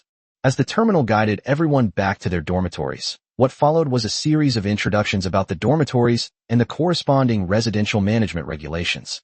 Most people would have skipped over them, but Sarah patiently read through them. The Elf Royal Academy was not like Hope Academy, so it was always good to know more about the rules here. Fighting is prohibited in the dormitory area, and damaging buildings and facilities is strictly forbidden. Violators will be fined 5 to 10 times the amount of the damage. The furniture in the dormitory has the right to be protected. Normal damage can be compensated at half price, but those who are identified by the supervisor as maliciously damaging the furniture will be punished with 5 to 10 times the amount. What a harsh punishment, Sarah pouted, and the guide finally led to the introduction of academic credits. There are two types of credits, general credits and major credits. General credits are only used to redeem access to shared facilities and books on campus, as well as elective courses, while major credits affect your year of study. Regular credits can be traded, but professional credits cannot be traded. They can only be obtained through coursework. Completing a professional course will earn you 1 to 5 credits for that course. As a new student in the academy, you have the privilege of attending 3 classes for free. Once you've used up all the free time, you can't attend again. The 4th time you attend, you'll need to pay credits. Sarah read the text word by word, digesting the information about credits. This was a habit she had developed over the years, to go through all the important things in her mind first, then sort them out one by one and deal with them one by one. So now I should choose an elective course, and then find a relevant instructor to take the course. After finally finishing reading, Sarah nodded as if she understood, and followed the instructions to open the drop-down menu for elective courses. Suddenly, a large number of instructors' profile pictures appeared, along with their names and areas of expertise, leaving Sarah completely bewildered. Although the number of Silver Osmanthus Moon Elf members is not large, there are still quite a few of them. They come from various professional perspectives to educate these newcomers, and they have attracted dozens of people. In addition, people from several other ancient races came to serve as mentors. In total, there were quite a few mentors, almost 50 or 60 in number. This number might not seem like much in other schools, but considering that the entire Elf Royal Academy currently has over 1,000 students, this number is not insignificant. Mentor Eve specializes in nature and life magic, which won't work. I'm a fire elementalist, and it clashes with my magic. Elevie, the instructor, specializes in lunar magic. That won't work either. Master Zhurong specializes in fire-based laws and physical strength. What are fire-based laws? And they look a bit scary. Mentor Mina, specializing in spatial power. Is she a goblin mentor? Forget it. I'd better find someone of similar build. After searching around, Sarah still couldn't find a suitable mentor, but she was attracted by the exquisite appearance of the many silver laurel moon elves. So beautiful. Absolutely breathtakingly beautiful. Sarah exclaimed, covering her face. Apart from goblins and Zhurong, who were not particularly attractive, everyone else could only be described as breathtakingly beautiful. No, we still need to choose a course. Let's choose Principal Bella's elemental deconstruction for the first time. She's an extremely powerful archmage, and her magical attainments must be very strong. Judging from the way she spoke today, it seems that she doesn't even think much of our Principal Len. It seems like she can fight against people of higher levels. Sarah said excitedly. She selected Bella's course, only to find that it was already full. The principal's courses were indeed popular. Sarah had no choice but to switch to another course, A Brief History of Earth, taught by a Yui named Yi. Chapter 377 Military Training. At Hope Academy, students learn history, geography, and more, the history of the primordial planet and its geography. Only at the Royal Elf Academy can one access more knowledge beyond the primordial star, such as the blue star and the landscape of different planes. This is because the two academies have different target groups. The academy hopes that the students it teaches will be mainly used to develop their territories, and that low-level strength will only be cannon fodder in the War of the Dark Plane. The students trained at the Elf Royal Academy are basically warriors destined for the front lines, so they need to absorb as much knowledge as possible from the outside world to increase their chances of survival. Therefore, the history lessons at the Elf Royal Academy have extended to Earth, and even the entire Earth plane. Sarah, as usual, has a minor course. Minor courses can earn students credits, but they do not affect graduation from their major. However, if she wants to pursue a second major, the credits from the minor course can be directly converted into a major. Holding a thick book, A Brief History of Earth, Sarah began to read it carefully. The relevant textbooks were placed directly in her room. With a minor in archaeology, she had most of the major history books at her disposal, enough to keep her reading for quite some time. Everyone else was doing their own thing, and Yichin also got a rare moment of leisure. He went back to his room and had a good sleep, but then he seemed to suddenly remember something and abruptly sat up in his sleep. The next day, when all the students got up and were excitedly preparing to go to class, they suddenly received a notification on their terminals that the class was canceled and that everyone should go to the playground before 7 o'clock. Everyone was stunned for a moment, then hurriedly turned around and rushed back to the playground. Some of the latecomers didn't even have time to eat breakfast and could only have a steamed bun in their mouths. As for those who hadn't gotten up yet, sorry, at this time everyone was still quite diligent, and the Elf Royal Academy did not recruit such slackers. I'm so sorry, students. Not only have we canceled the scheduled classes, but we've also called you all here so early in the morning. Everyone who attends will receive 2 general credits. Dean Bella's familiar figure stepped out from the podium and said to everyone with a slightly apologetic expression. Upon hearing this, all the students cheered. They had already learned how difficult it was to earn credits last night, and now they could get 2 credits just by getting up a little earlier. Could there be more of this great thing? Since we are all among the first batch of students and teachers of the academy, we need to learn and progress together. It's normal to have some changes during the growth process, right? Belle stretched out her right hand and gestured with a playful smile on her face. Furthermore, after a night of careful consideration, I have decided to conduct a month-long military training program before the official start of classes, so that everyone can better integrate into their new life, so that the relationship between teachers and students can be more united, and so that everyone can be more loyal to the primordial star. Upon hearing this, everyone immediately understood that this was an event organized to help people get to know each other better, so that they were not too unfamiliar with each other. This other world don't have the concept of military training, so their understanding of the term is rather vague. Hearing Bella's words, everyone was still a bit confused. However, Bella's next action shocked everyone and even caused a commotion. I might use a little trick for this, but don't be too surprised. This little spell is just to help you with your military training. After a month of training, the effect of this spell will disappear, and you may even grow better because of the suppression during this period. As Bella finished speaking, she began to wave her staff, and a strange magical light fell on everyone. The curiosity on everyone's faces immediately turned into horror, and they all looked around at their companions with puzzled eyes. Me, my power is gone, and I can't sense magic at all. No, I feel so weak. Where's the surging power within me? I can't feel the wind breathing anymore. Is my hearing deteriorating? Many people spoke up, whispering among themselves, and some even shouted angrily at the Presidium. It had to be said that after these 2 days of interaction, many people were very disgusted by the arrogance of the Silver Moon Elves, and now that their power had been restricted, what was the point of them coming to the Elf Royal Academy? Everyone, don't get excited. Do you feel your power draining away? You might not even be able to beat a young person who has just come of age. Bella asked with a light laugh, and when she saw everyone nodding silently in response, she snapped her fingers with a happy expression. That's right. Military training is not for improving your strength, but for honing your willpower, pushing your bodies to their limits again, and then surpassing those limits. This is also why I'm sealing your extraordinary powers. Otherwise, reaching the limit would be too difficult. When you lose your strength and return to weakness, how will you overcome the difficulties that you couldn't solve before, one after another, that once again reappear before you? I look forward to everyone's performance over the next month. Those who persevere will receive a reward of 10 general credits, while those who perform exceptionally well will also receive a reward of 1 professional credit. After Bella finished speaking passionately, she turned and left, while another Silver Laurel Moon Elf instructor stepped forward and looked at the still noisy crowd below. Now, we will divide you into groups according to your military training instructors. Anyone whose name is called should go to their instructor's group as soon as possible. Anyone who fails to return to their group within 10 minutes of roll call will have their lunch canceled for today. Only then did everyone notice that a row of Silver Moon Elves had somehow appeared at the edge of the arena.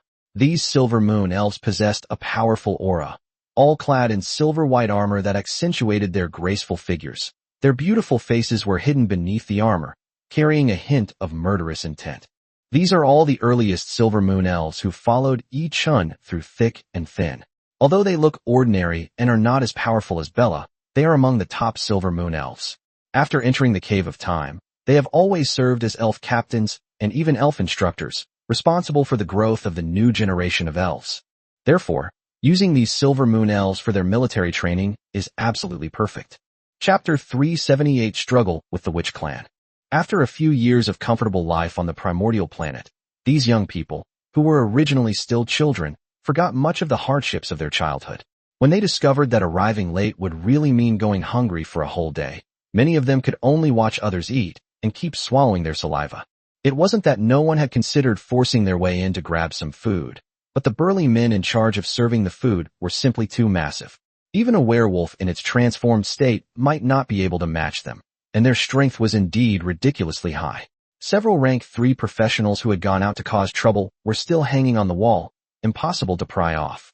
This build, this physique, this strength, could it be another member of the Lord's clan, the Witch Clan, who live on the eastern continent of Divine Victory?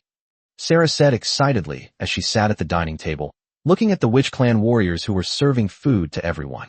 The Witch Clan, Harold and the others asked in confusion. These people, who had received their acceptance letters in advance, had already become acquainted with each other because of their encounter at the Relief General Store.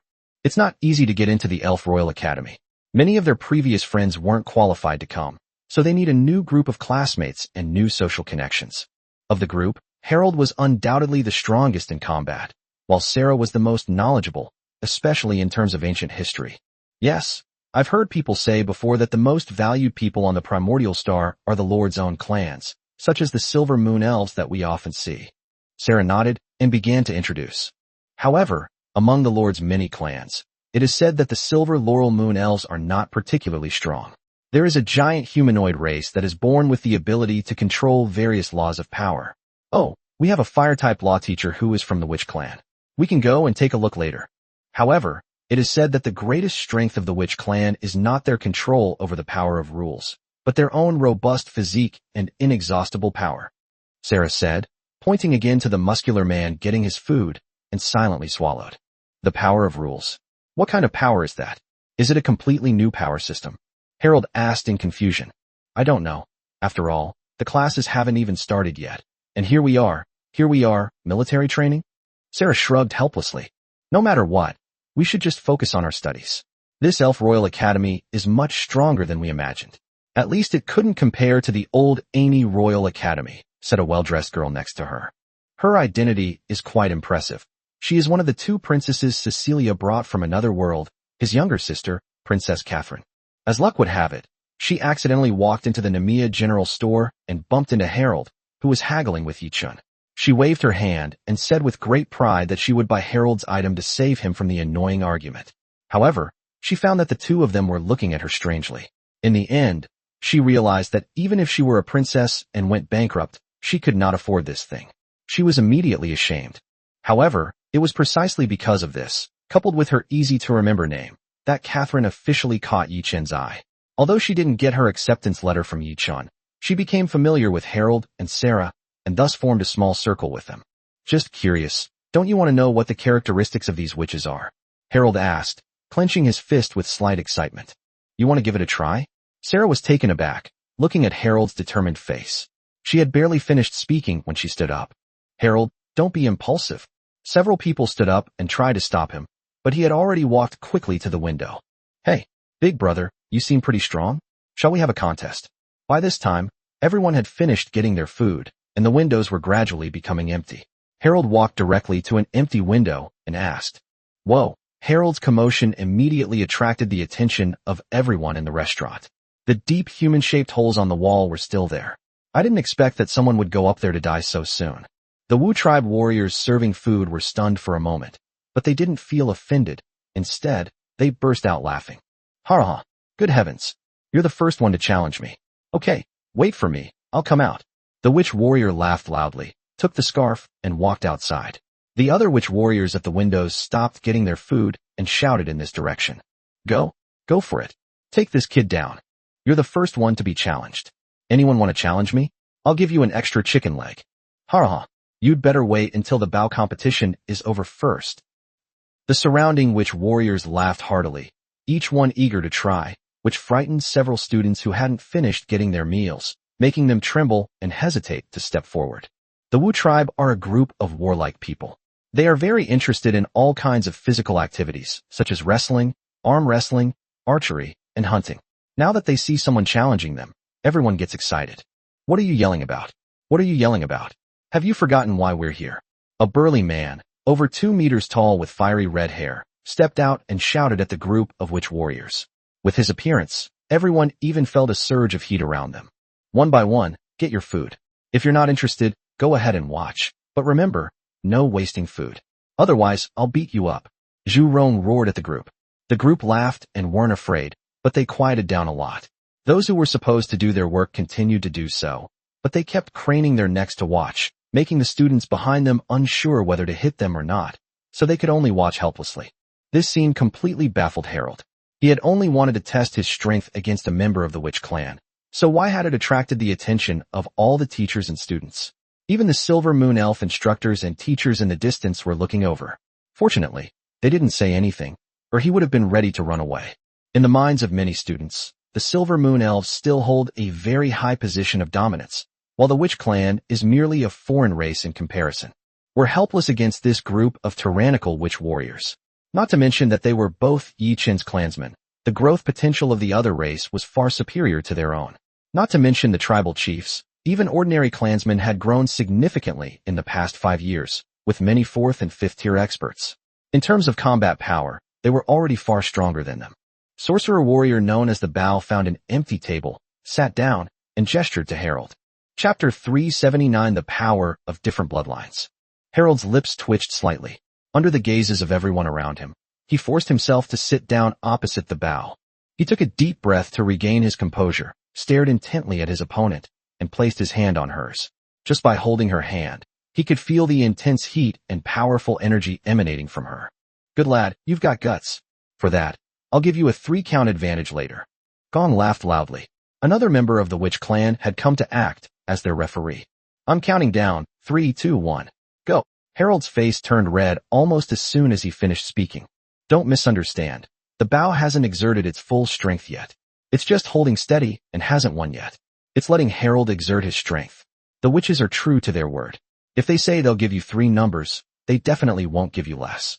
Harold had used every ounce of his strength, but found that there was absolutely no response.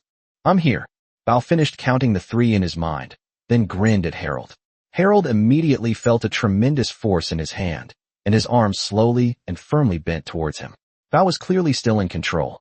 A woo, a wolf howl rang out, and almost instantly, Harold transformed into the body of a giant wolf, its sharp claws outstretched.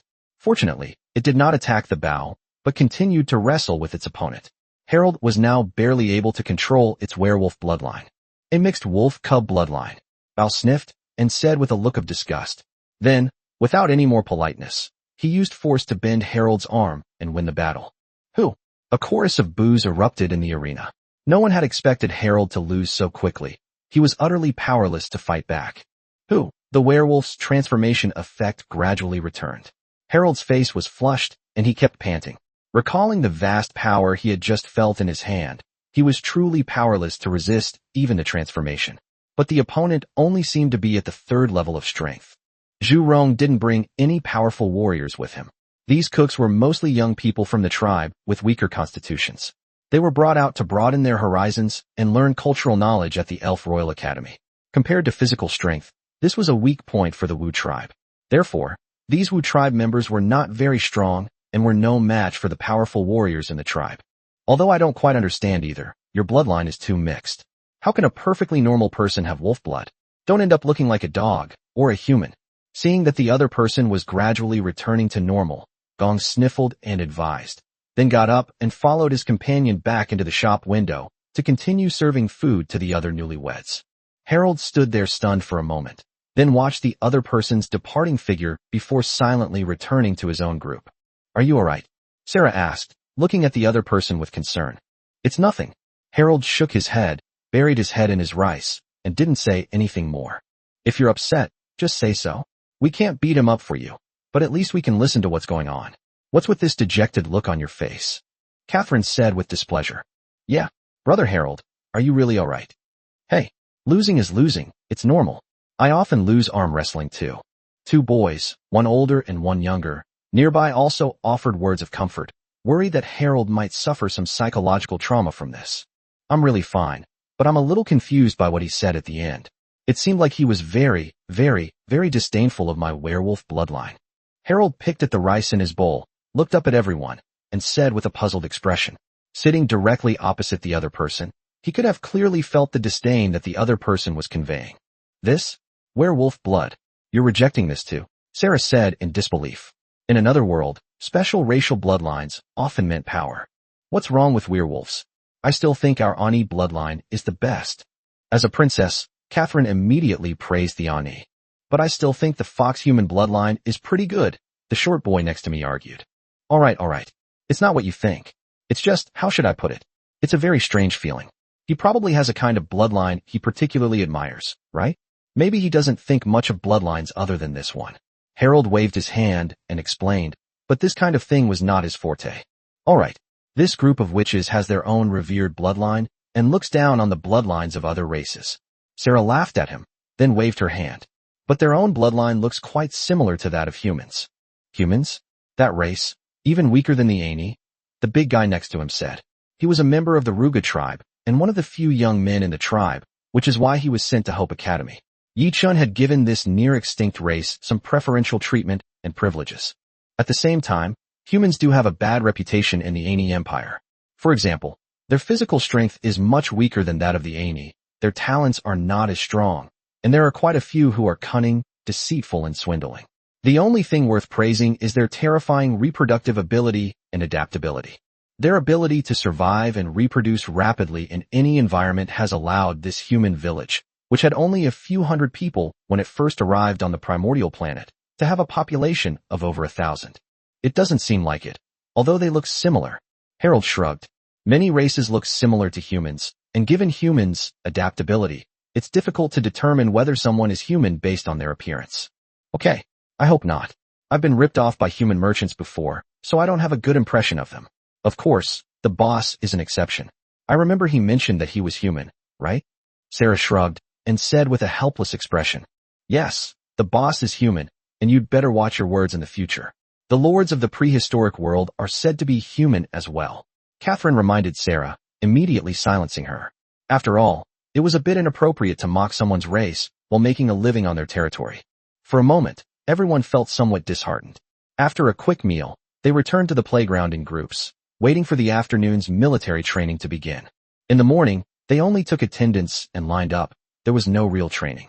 Therefore, Harold and the others still didn't know the content or purpose of the military training.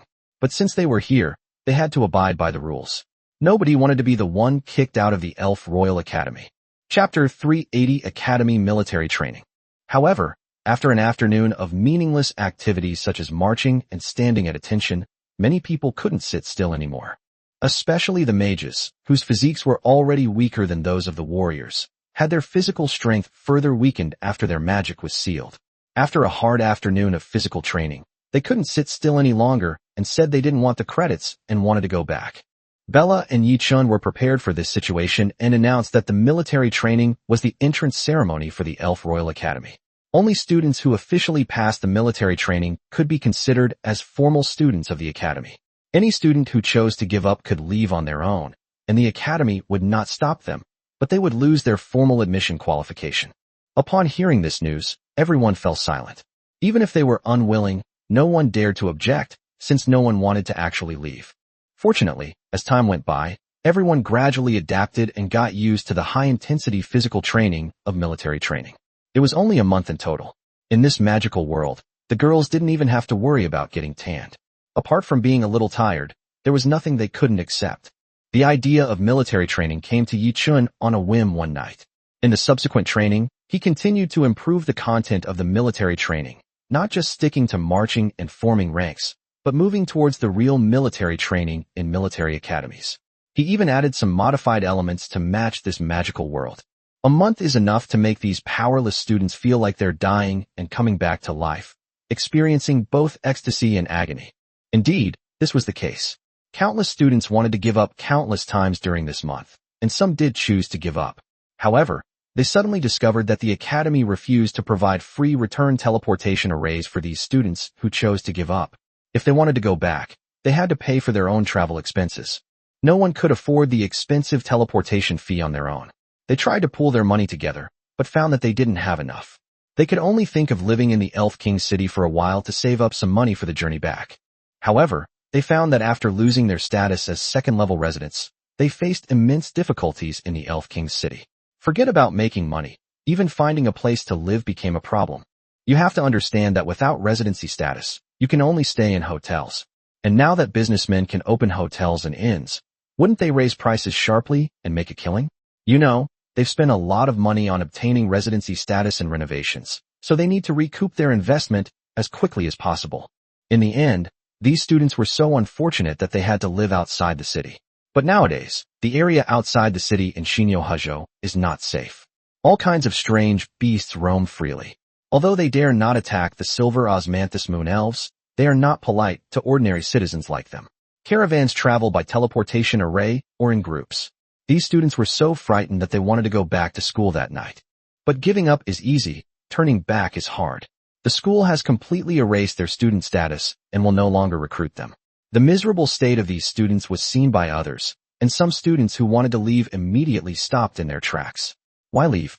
Didn't you see what those people looked like? No one knows what happened to these people in the end. Anyway, several years passed, and no one saw them again.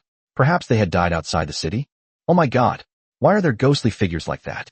I've been scared out of my wits these past few days, Sarah said, patting her chest with lingering fear at the dinner table. During the military training these past few nights, the instructors took them to a cave with a chilling wind. It was truly eerie, with ghostly figures occasionally appearing. The instructors then made them walk through the cave alone, and some of them even fainted on the spot from fright. It's just a haunted house. What can those people do to us? What's so scary about it? Said Black Laluga of the Laluga tribe, who was the most composed of all the people on the journey. No, those are real ghosts. I can't smell them, Harold said slowly. This was what frightened him the most. Stop talking. Shut up. Heavenly Emperor above, please protect us and keep us safe from ghosts. Please protect us and keep us safe from ghosts. Catherine screamed, then clasped her hands together, narrowed her eyes, and prayed continuously. This has been their daily morning practice for a while. The instructors would lead them in meditation for a period of time, and the content was related to the primordial star and the Heavenly Emperor. These are the things that Yi Chun and the others compiled later. The purpose of military training is not only to train their teamwork and execution, but also to make them truly loyal to the primordial star and Yi Chun. Otherwise, if these powerful individuals, who have been cultivated with huge resources, eventually betray the primordial star, Yi Chun will probably be devastated. What's the point of this military training? Running, lining up, climbing mountains, wading through rivers, that was one thing. But recently they've started doing things like walking through fiery mountains, ice mountains, thunder seas, haunted houses, and even things like blindness and deafness that deprive you of your 5 senses. It feels really weird, said the short Fox Clan boy. Anyway, the school is just going to mess with us as much as they want. This past month has been absolutely brutal. Haluga said. Alright, did you hear anyone die? It was just to scare us. Haven't you noticed that your physical condition has improved a lot lately? Harold said. The werewolf bloodline is different from others. It is a bloodline power that can be activated. Therefore, the power that he has been suppressing is relatively small, so he can clearly feel himself getting stronger these days. That's true. I haven't heard anything about anyone dying anywhere. Hey you guys, are you even going to eat? Can you stop talking about dead people all the time? We just came out of a haunted house, okay? Catherine started to lose her temper. Everyone shrugged helplessly, continued eating, and then returned to their dormitories to rest. Harold, however, seemed lost in thought the whole way. These past few days, he had been carefully searching for the other person's scent whenever he entered the haunted house. As a werewolf, he was extremely sensitive to smells, but he found that he really couldn't smell anything at all, as if the other person had just appeared out of thin air behind him. Moreover, the appearance of these things gave him a creepy feeling, making him unable to help but be on guard. What is this? Could it really be a ghost? Harold wondered to himself. Chapter 381 Wilderness Survival Assessment. Harold's question remained unanswered. All he could say was that it might truly be a ghostly being. After all, they knew that ghosts were real beings. Therefore, every time Harold entered the haunted house afterward, although he didn't make much noise, he was actually more frightened than Catherine and the others. The wolf of the East Capital turned into a husky that bowed and scraped. A month passed in the blink of an eye, and soon it was time for the final trial, which was also the final assessment set by Yi Chun. It tested not only the results of the training over the past month, but also the individual's character. Next, all of you will be going to live in a deep mountain for 7 days. You can team up or go alone. There are all kinds of monsters and special places there. You will need to explore them on your own. You will each be given a wristband shortly. The wristband will be used to record your points and will also serve as a protective device. If you encounter danger, you will be teleported out immediately.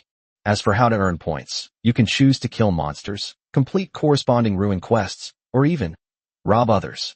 The top 100 students will receive varying amounts of academic credits. The top 10 will receive professional academic credits, and the top 3 will receive additional special rewards.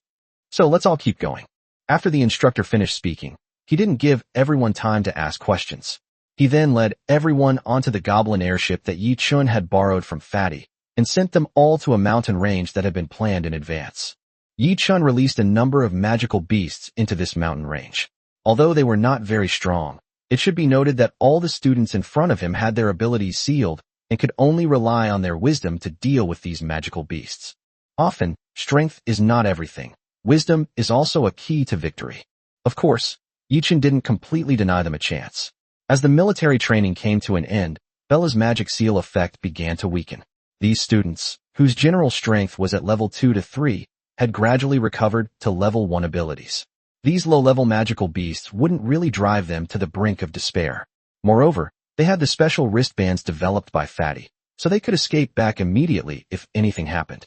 In addition, Yichin also set up many special relics in this mountain range. Some were discovered in the darkness and restored by him, while others were created out of thin air based on his memory of history. These ruins contain various stories that need to be solved, but successful exploration can bring them a lot of material rewards, and even some secret manuals that are hard to find even in libraries. Yi-chun had racked his brains for these students. What do you mean? We're a team of 5, and the rewards will be split equally. Harold and the others huddled together, and Houndoom asked. No, let's make sure everyone makes it into the top 100 first, and then we'll see if we can give all the points to one person to try and get a good ranking. After all, the reward for a good ranking is definitely more than the reward for 5 low rankings. Catherine shook her head and said, as a member of the royal family, she was much clearer about the rules and reward settings than others. Let's focus on building up points first, and then we'll see how to proceed. Does everyone agree on forming teams? Harold asked, looking at the group. Of course we have no objection to that. After all, points can be won, and I'm sure everyone else has already started forming their own teams by now. Sarah and the others nodded and said, if there are too many people, the rewards will be less if we split the team. 5 people is just right. So, shall we divide the tasks? Said the short foxman Churchill. Sure. Churchill, you take charge of reconnaissance. Haruka and I will provide support, and Sarah and Catherine will coordinate. Your magic should have recovered somewhat, right? Harold said, looking at the group. I've recovered somewhat, but I can only use some level 1 spells. The power is decent, but it takes some preparation time. Sarah nodded and said, don't look at me. Even if I can't use magic, I can still knock your dog's head off. Catherine said, gesturing with her luxurious attire. Of all the military training sessions, she had the easiest time. As a princess of the Aini people, no matter how frugal she was, she still had a set of luxurious equipment. Various status recovery equipment was enough for her to easily get through this military training. Alright, if there's nothing else, let's set off then. Let's see what's different about this mountain range. Harold said sheepishly, rubbing his nose. When we came down from the airship earlier, I noticed something different over there. Let's go take a look. Maybe it's the ruins or mission the instructor mentioned. Churchill said, pointing in a direction. Sure, we don't know where to go anyway. Since you have a direction, we'll just follow you. Catherine nodded and said. The group set off in the direction Churchill had pointed. Magical beasts in the mountains. The 5 of them hadn't walked for long when Harold, with a serious expression, pulled Churchill back, who still wanted to go forward. He hunched over slightly, looking warily at the woods ahead, his mouth agape. A low growl came from his throat, a warning sound unique to wolves, which werewolves were also adept at. Shoo, the leaves were slowly parted, and a giant python as thick as a bowl appeared, its black and red skin looking exceptionally sturdy. Black scale python.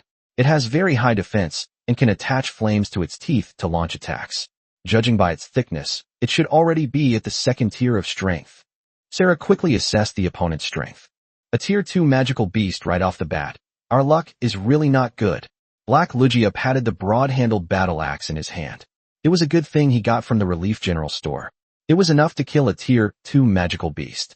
It just depended on whether his sealed body could withstand it. I think we're lucky. I and Houndoom will hold them off while you guys organize an effective attack as soon as possible, Harold said, sniffing, a faint flame already burning on his fists as he charged toward the black-scale python in front of him. Hey, can't you slow down? You're always in such a hurry, Catherine said irritably, flicking her wrist to cast a radiant blessing that slightly increased Harold's defense and mental resistance. This was a spell that came with her magical equipment and didn't require any of her own power. On the other side, Sarah had already begun chanting the fireball spell. Although it was only the lowest level of fire magic, this spell could definitely accompany most fire mages for a lifetime. The terrifying fireball gradually solidified in front of Sarah, and she even sprinkled some scale powder on it. The red flames immediately began to turn white. Whoosh! Finally, the roaring fireball flew towards the black-scaled python, causing the 2nd-tier magical beast to dart around wildly, but it was firmly restrained in place by Harold and Haruka. Boom. Chapter 382 Village Mission. As the fireball exploded, the black flame python gradually lost its voice. Houndoom chopped off the snake's head, picked up the massive snake body, and walked back towards the group. Looks like we'll be able to have a decent snake soup for lunch. Blackie laughed, which made Catherine and the others frown slightly. Couldn't you have drained the blood first before coming over? Catherine said, frowning. The strong smell of blood made the girls feel very uncomfortable. What are you afraid of? Let me see how much we need before I start cutting. You're not planning to eat here, are you? I guarantee the smell of blood will attract a whole bunch of monsters. Blackjaw laughed smugly, making everyone want to beat him up. All right, hurry up and cut the meat and let's go. If we keep dawdling, we'll really get surrounded. Harold came back at this moment, patted Black Rhino on the shoulder, and said, while his claws swept across, cutting off half of the snake's body. Sarah used water magic to cleanse herself and then stored the items in her spatial equipment before quickly leaving the scene. Before long, a large number of wild beasts gathered here, and even some magical beasts passed by. The black flame python's body, which was full of magical power, was quickly devoured. Meanwhile, Harold and the others had already set up camp and rested by a stream. I checked the distance, and we should be able to get there around this afternoon. Shall we go today, or wait until tomorrow? Churchill said to the crowd while eating roasted snake meat and drinking snake soup. Let's finish what needs to be done today. We can't wait until tomorrow. Who knows how many people will come tomorrow? Harold said, taking a big bite of snake meat and chewing as he spoke. Then let's finish eating quickly and go take a look. Blackie nodded, quickly finished the food in his hand, and then got up to clean up the mess. Only 2 girls in the group ate slowly, but their years of living in the wild had helped them mature a lot. Even Princess Catherine didn't mind, though she still ate with elegance and speed. After a quick lunch, the 5 set off again, but their progress was slow. There were quite a few magical beasts in the mountains, and they had already encountered several attacks. Moreover, Warcraft is a visible enemy whose strength is within a controllable range. The truly unpredictable enemies are those classmates you might encounter at any time.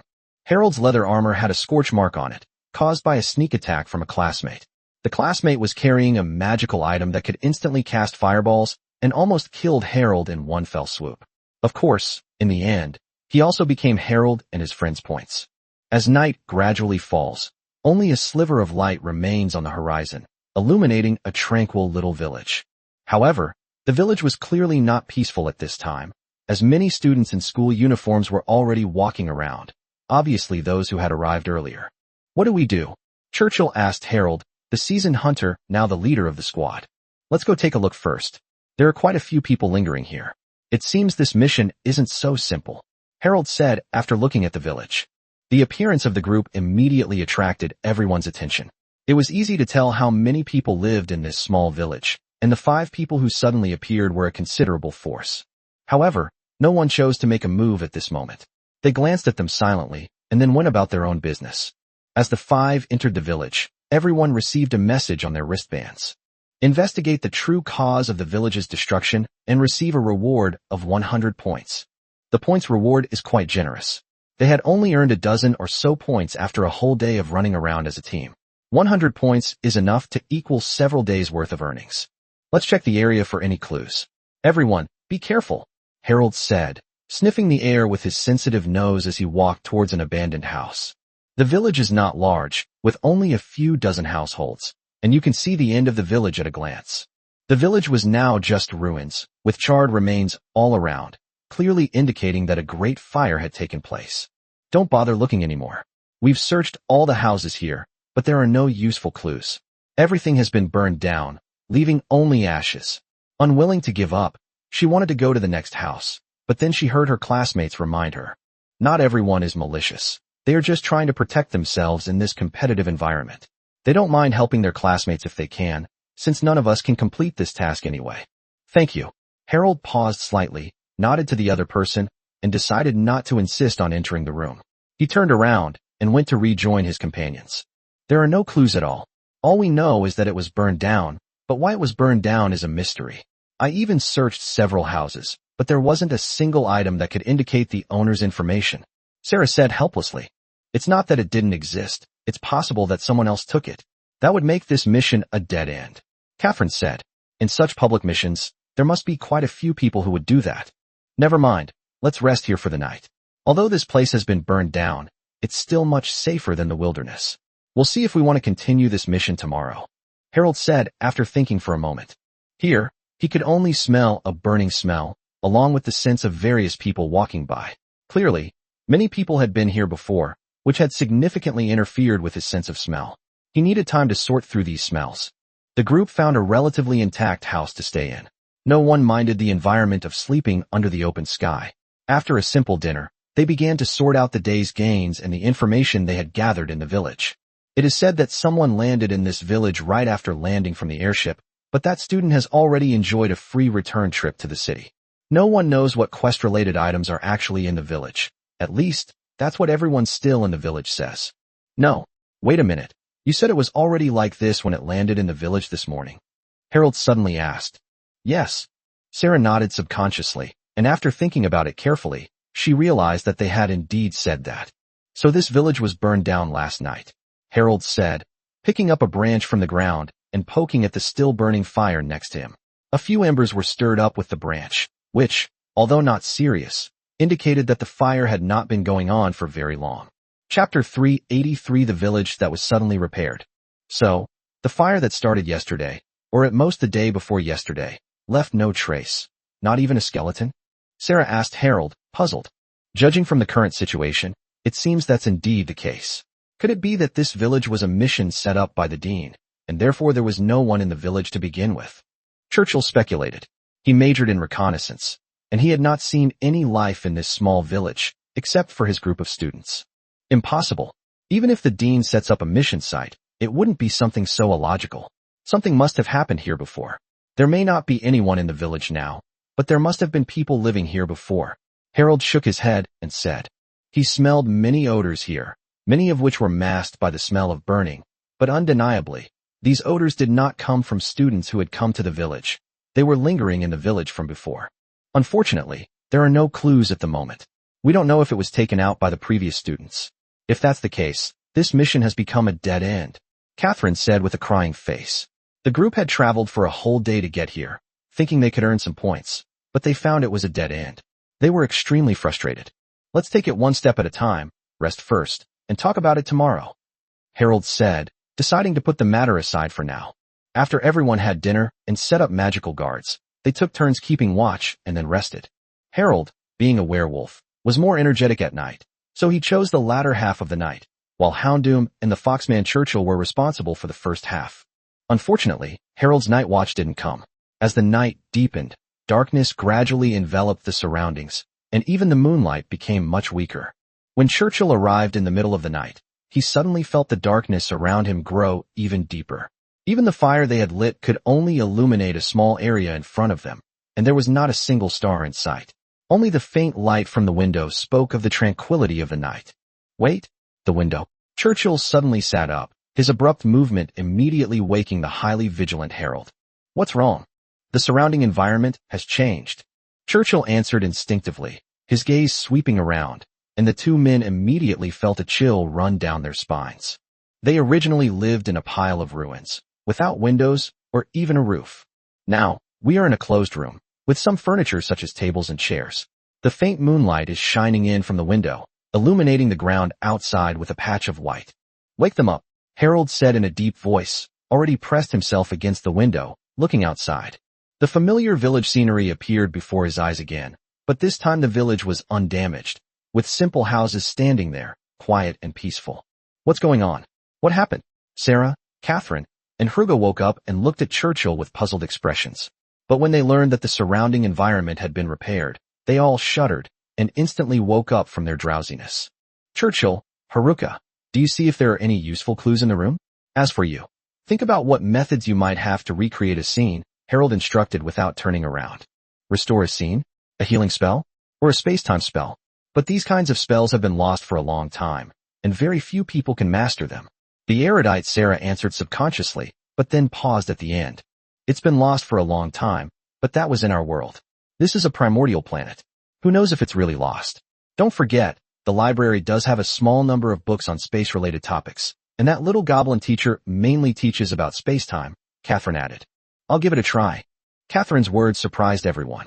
Then Sarah gritted her teeth and said, closing her eyes and entering meditation, trying to sense the changes in the surrounding elements. In the eyes of a magician, everything around them is traceable, and any change in anything is inevitably accompanied by a change in the elements. Therefore, What Sarah is currently perceiving is the change in the space-time elements around her. Of course, there is also a difference between time elements and space elements. However, neither of these two elements is Sarah's major magic, so it is not easy to sense them. Even after studying and being taught at the academy for so many years, she has never sensed the existence of these two elements. Now she is just gritting her teeth and pushing forward. As expected, a full half-hour passed, and Sarah still found nothing, clearly indicating that she hadn't sensed the presence of either of the two magical elements. In contrast, Harold and the others found quite a few useful items in the room. Here is a diary, written in Chinese, Churchill said, holding up a worn little notebook. It contained some simple records of the owner's experiences, but it seemed that the owner was not very literate, as the diary was brief and contained a lot of opinion. On September 1st, that annoying guy came back. Nobody in the village likes him. What does he want to do back here? On September 2nd, oh, the village chief actually let him stay in the village. This will bring bad luck to everyone. I suspect he's back for revenge. September 28th, sure enough, he came back for revenge. People in the village have been dying one after another, and some have started to flee. He's a jinx. On October 5th, there weren't many people left in the village. Some had fled, some had died, and I couldn't stay here any longer. I had to leave. I left on October 7th. Let him die along with this damned village. The diary entries are fragmented, but they end here, clearly indicating that the diary's owner is no longer alive, either dead or gone. But from the contents of the diary, it can be seen that the fire in the village was definitely man-made, and it must be closely related to this him. Harold said, flipping through the contents of the diary. Fortunately, the contents of the diary were not long. Otherwise, the huge amount of opinion inside would have made people's scalps tingle. So he is still alive? Should we go out and look for him? Houndum asked doubtfully, feeling that staying in the room wouldn't yield any more clues. Just then, Sarah, who had been in meditation, suddenly opened her eyes and her expression changed drastically. Without saying a word, she grabbed everyone and ran out of the room. Run! The fire element energy is rising rapidly. A fire is about to break out here. Chapter 384 The Flow of Fire Element. Whoosh! Just as everyone ran out of the house, a roaring fire suddenly broke out and quickly set fire to all the surrounding buildings. What's going on? Harold and the others said with lingering fear. Looking at the people around them running out of the house in a panic, they had no doubt about the authenticity of the fire. I don't know. The concentration of fire element has suddenly increased, and very quickly. If nothing unexpected happens, these houses were directly set on fire by the fire element. Sarah said, slightly out of breath. She was sensing the elements of time and space in meditation, but was startled by the sudden appearance of a large amount of fire element. These flames are real. I saw teleportation lights coming from the house over there. Some students must have been forcibly teleported back, Churchill said, pointing to the group of dusty students not far away. Nonsense. I know it's true without you saying it. The problem is, where did these flames, or rather, this dense fire element, come from? Harold asked irritably. This was the key to the fire. If I had known this, the mission would have been over, Churchill muttered innocently, leaving Harold speechless. Indeed, if we knew how this fire started, we might know the truth behind the destruction of this village. Sarah nodded in relief. The fire came too suddenly, without any warning, and even caused many students to fail their trials. My lord, can these few people solve the mystery of this village? At this moment, far away in the Elf King's city, Yi Shi and the others had a mirror screen hanging in front of them, showing the scenery of the Trial Mountains. The mystery of this village isn't actually that difficult. To put it bluntly, it's just a pitiful person's revenge. It didn't turn into any heroic or moving story. It all depends on whether they can find the key to the fire. Yichen shrugged and said. He set up many mission sites in this trial space, just like the village that Harold and the others went to. Because he did not want to harm living beings at will, these places were not set up with NPCs. He simply set up the scenery on his own territory in the manner of a lord. Therefore, for the sake of convenience, he did not set up two complicated levels. Basically, there were only one or two key clues. As long as one could find one or two clues, the task could be completed easily. If someone is casting a spell here, it must be because there's a magic array that gathers fire elements so quickly. Catherine, who was usually treated as a mascot, suddenly spoke up as she stood at the edge of the fire. The principle of magic is traceable. If there is a convergence of elements, then something must have brought them together, either a person or an object. Yes, a magic circle. Judging from the situation, there shouldn't be anyone here. Although the house has been repaired, we haven't heard any sound. Harold, can you smell anything new? Sarah clapped her hands and said excitedly. Hearing her words, Harold sniffed carefully, but ultimately shook his head. The surrounding smells were mixed, but no new smells appeared. In fact, the smells he had smelled during the day had become fainter. Then that makes sense. There shouldn't be anyone in this village. Everything is just a reenactment of a scene under certain specific circumstances. This fire was either caused by someone casting a spell nearby, or a fire-type spirit gathering array was set up here by someone, which would automatically gather a large amount of fire elements at a specific time, thus igniting the entire village. Sarah quickly analyzed, and everyone immediately understood.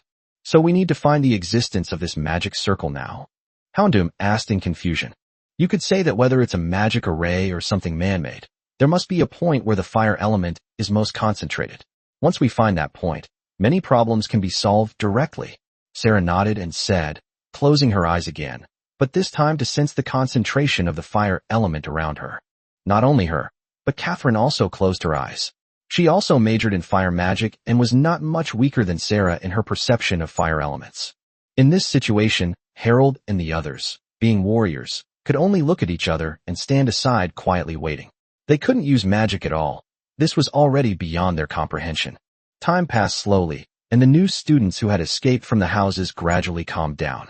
Some of the frightened people left one after another, while a few remained in place, carefully analyzing the situation. They also felt that this might be an opportunity to unravel the mystery of the village. Unfortunately, magicians are few and far between, so it's not easy to detect changes in the concentration of fire element. The group could only run around like headless flies, trying to find any possible clues. Most students at the Elf Royal Academy are warriors or similar professions. No matter where you are, mages are rare talents, and their proportion in the army has always been low. This time, Harold and the others didn't have to wait long. Within minutes, the two women opened their eyes one after the other. This way, Catherine said, leading everyone to run in one direction. It was much easier to sense the differences in the concentration of the surrounding elements than to sense the space-time elements. Finally, the group stopped in front of a house that was burning down. Sarah and Catherine used their not-so-skilled water magic, but it was enough to put out the fire. As the fire gradually died down, the commotion attracted the attention of others who gathered around. Harold and Hellogas turned their backs to them and gestured to Churchill behind them. Without saying anything, the three of them walked straight into the house where the fire had just been extinguished. Brothers, is there anything unusual about this house? Share any news we can all share. The speaker was an Ani, clearly wanting a piece of the pie from the group. Yeah, this godforsaken place has no clue about the mission. If we have any leads, let's share them, said a human standing nearby. There weren't many humans who came to the primordial star, but there were still some. Hearing this, Harold grinned. All right, why don't you tell us what you know first? We can still investigate here. We'll search house by house. Surely we'll find some clues, right? Harold's words clearly told everyone that they were also searching for a needle in a haystack, but naturally no one believed that. How could they possibly find this house so accurately by searching for a needle in a haystack? Chapter 385 Extra Gains. Werewolf, who are you trying to fool? There are so many houses, and you found this one right away. Did you just pick it randomly? The Aenii man clearly didn't believe Harold's words and immediately spoke up. I said yes. That's it. If there's any news after they come out, I'll consider whether to tell you. But for now, it's your turn to tell me what you know. Harold said coldly and in an unfriendly tone. Werewolves are never kind characters. Ferocious giant wolves are often symbols of brutality and bloodshed. Brother, don't get angry. We're all classmates. Let's talk this out. The human was immediately intimidated and waved his hand with a wry smile. But everyone knew that humans were the most cunning. Get angry? No. You are not enough to make me angry. We are having a fair trade, aren't we? Now it's your turn to tell me your information. Harold pressed on relentlessly, and he and Houndoom looked exceptionally fierce. Oh, no. There's no news to share with Totter. This place doesn't belong to Totter. Totter was leaving now. A sharp voice rang out. It was the goblin that the fat man had sent over, continuing his usual cowardly style. Besides him, another dwarf also chose to leave, but this dwarf was not from the fat man's side. He had migrated with the Aenii. Soon, only 3 people remained surrounding Harold and the others, the Innis and humans from before, and a vampire hidden in the darkness. The number of vampires who came to the primordial star was not large, and with Yichun forbidding them from converting to vampires, they even had trouble finding food. Therefore, most vampires chose to go into a deep sleep. Of course, a small number of young vampires were also released to learn about the knowledge of this era and grow up with everyone else. They are the hope for the next generation of Burns. The expansion of the vampire clan may stagnate, but the pace of growth can never stop. This is Burns's experience and understanding over the years. Even though vampires have a near infinite lifespan, he always keeps in mind the truth that falling behind will lead to being beaten. Woo, Harold whimpered, trying to drive the three away as well, but both he and Houndum knew that it was impossible. The current situation was already the best possible outcome. Soon, Sarah and the others who had entered the house came out. However, all three of them looked rather disheveled, with a lot of black ash on their bodies and faces. But their expressions were joyful, indicating that they had made quite a haul in the room. What are those things in your hands? Why don't you show them to me?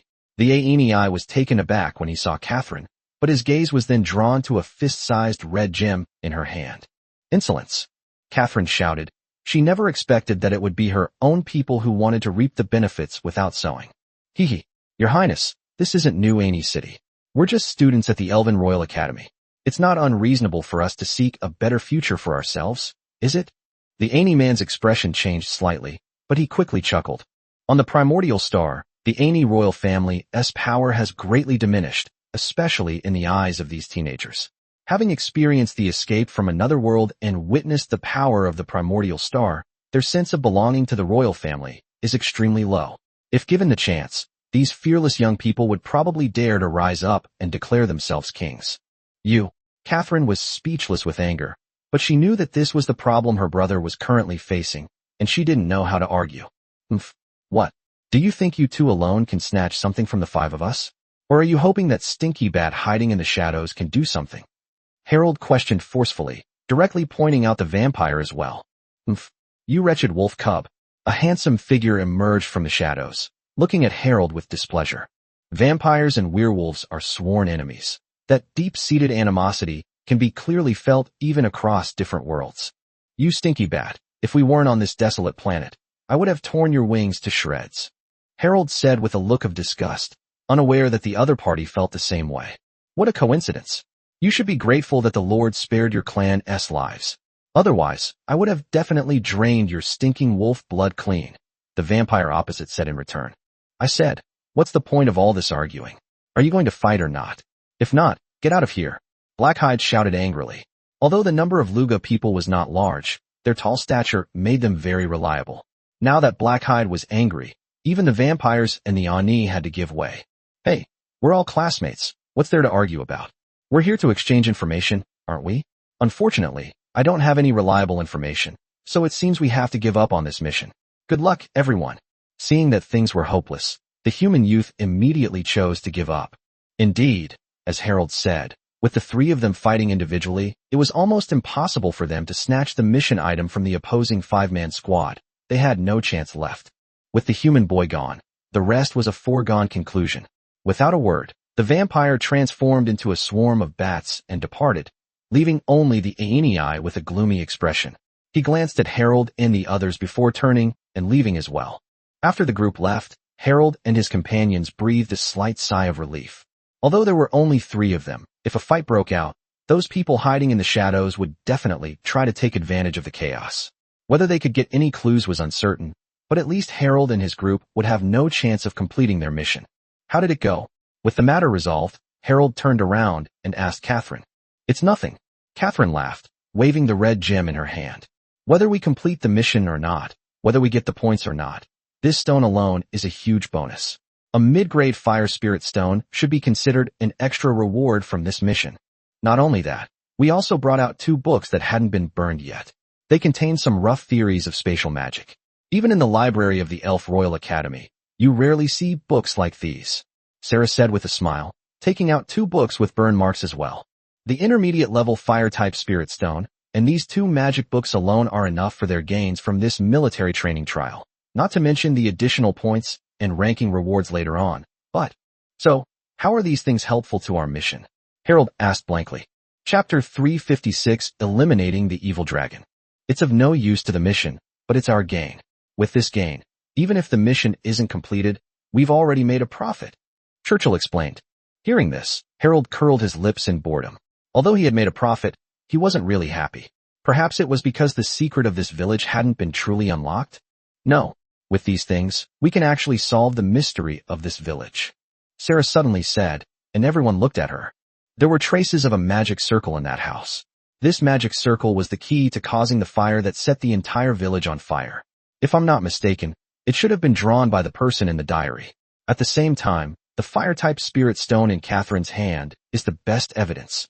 Furthermore, what's truly perplexing is the infinitely looping space-time here.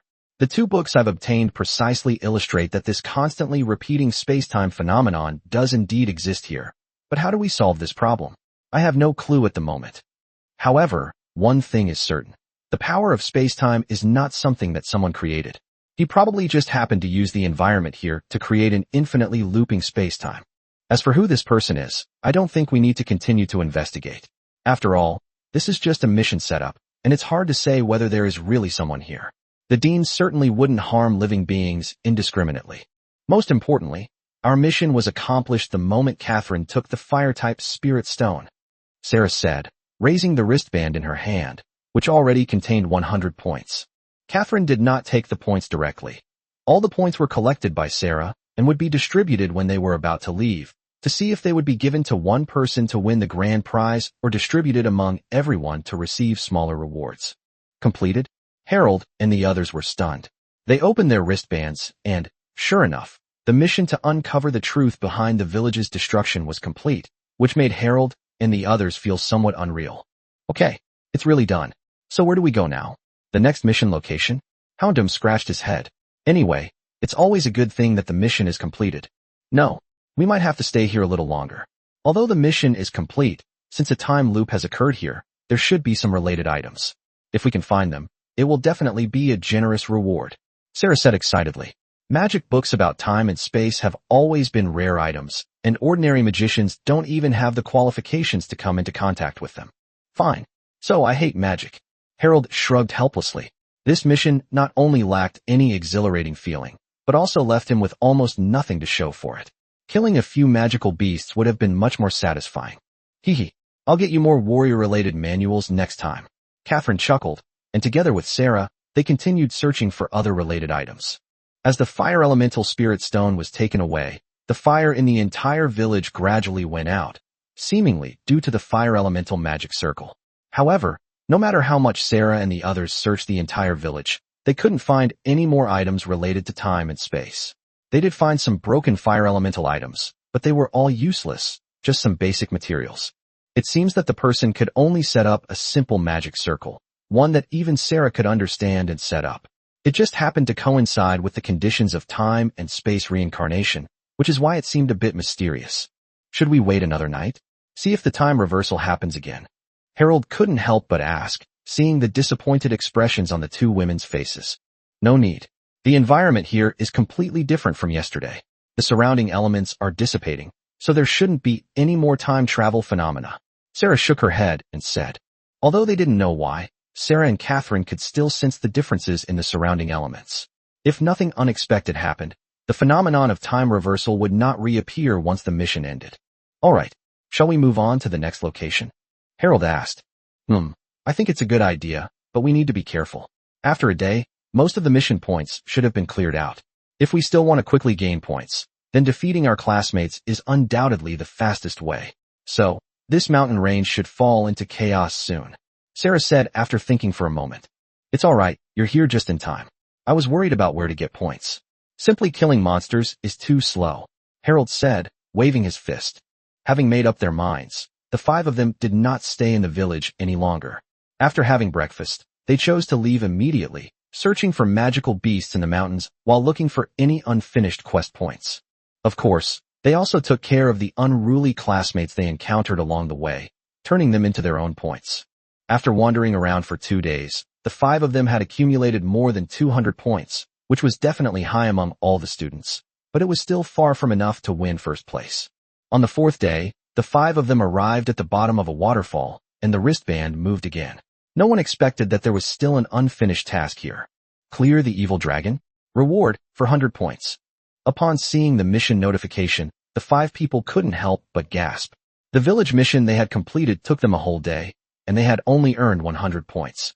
Now, just clearing out an evil dragon would reward them with 400 points, which was more than double their current total points. Damn, I'll take these 400 points, Harold said excitedly.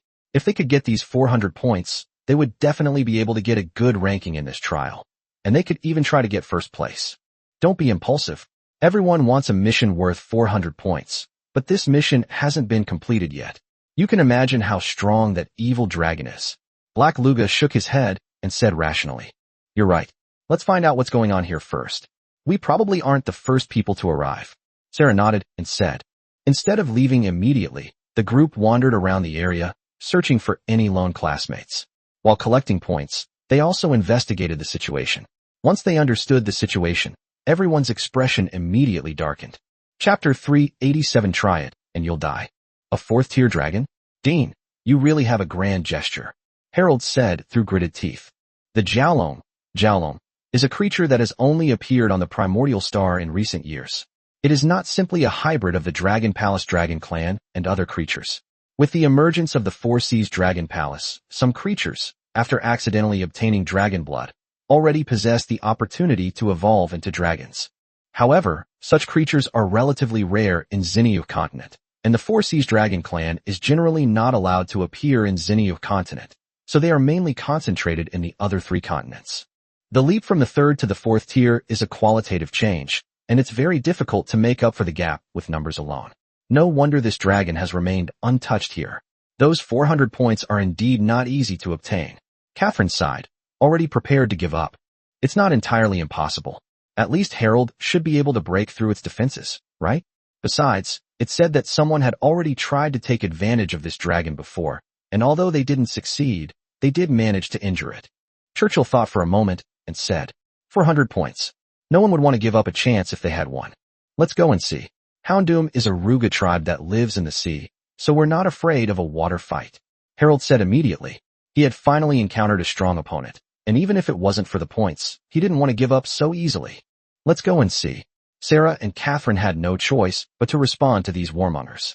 However, they had already made up their minds that if things didn't look good, they would persuade them to retreat. The dragon was located in the valley they had entered. Deep within the valley was a cold pool where the dragon was resting. It seems that due to the presence of the dragon, there are not many creatures in the valley, and even fewer of them are of high quality. Most of them are ordinary animals that have not yet awakened their spiritual power. The 5 people's entry did not cause much of a commotion, but the faint fishy smell made them frown slightly.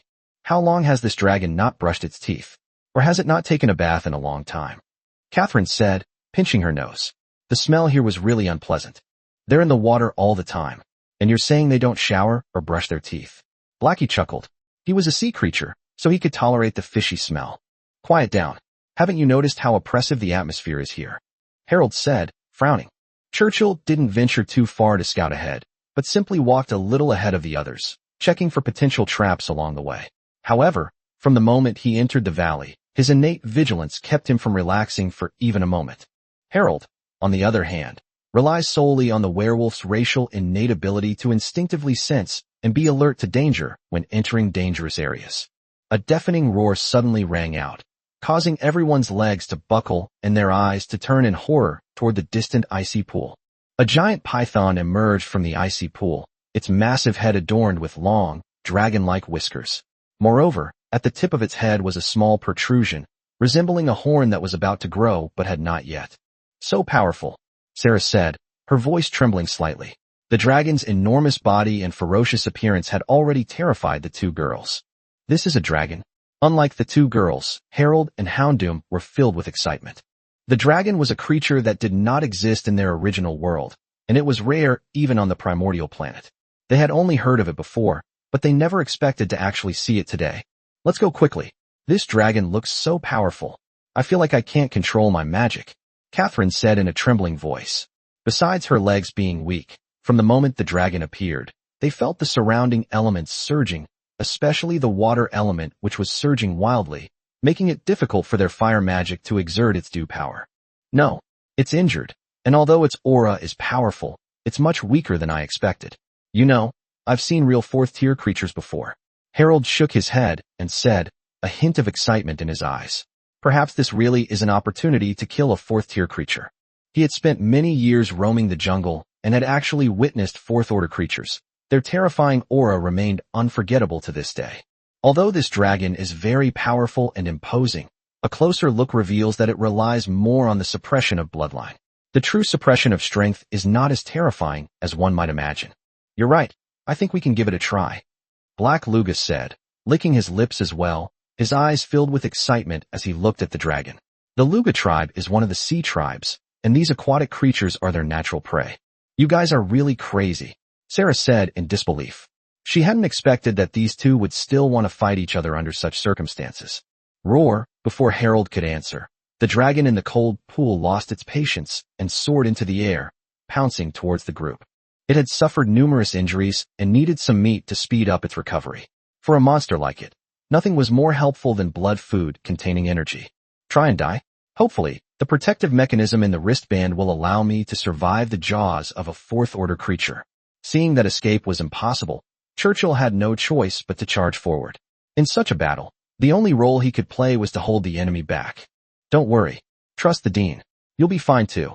Harold bumped fists with Black Laluga beside him, then suppressed his fear and charged towards the dragon as well. These lunatics.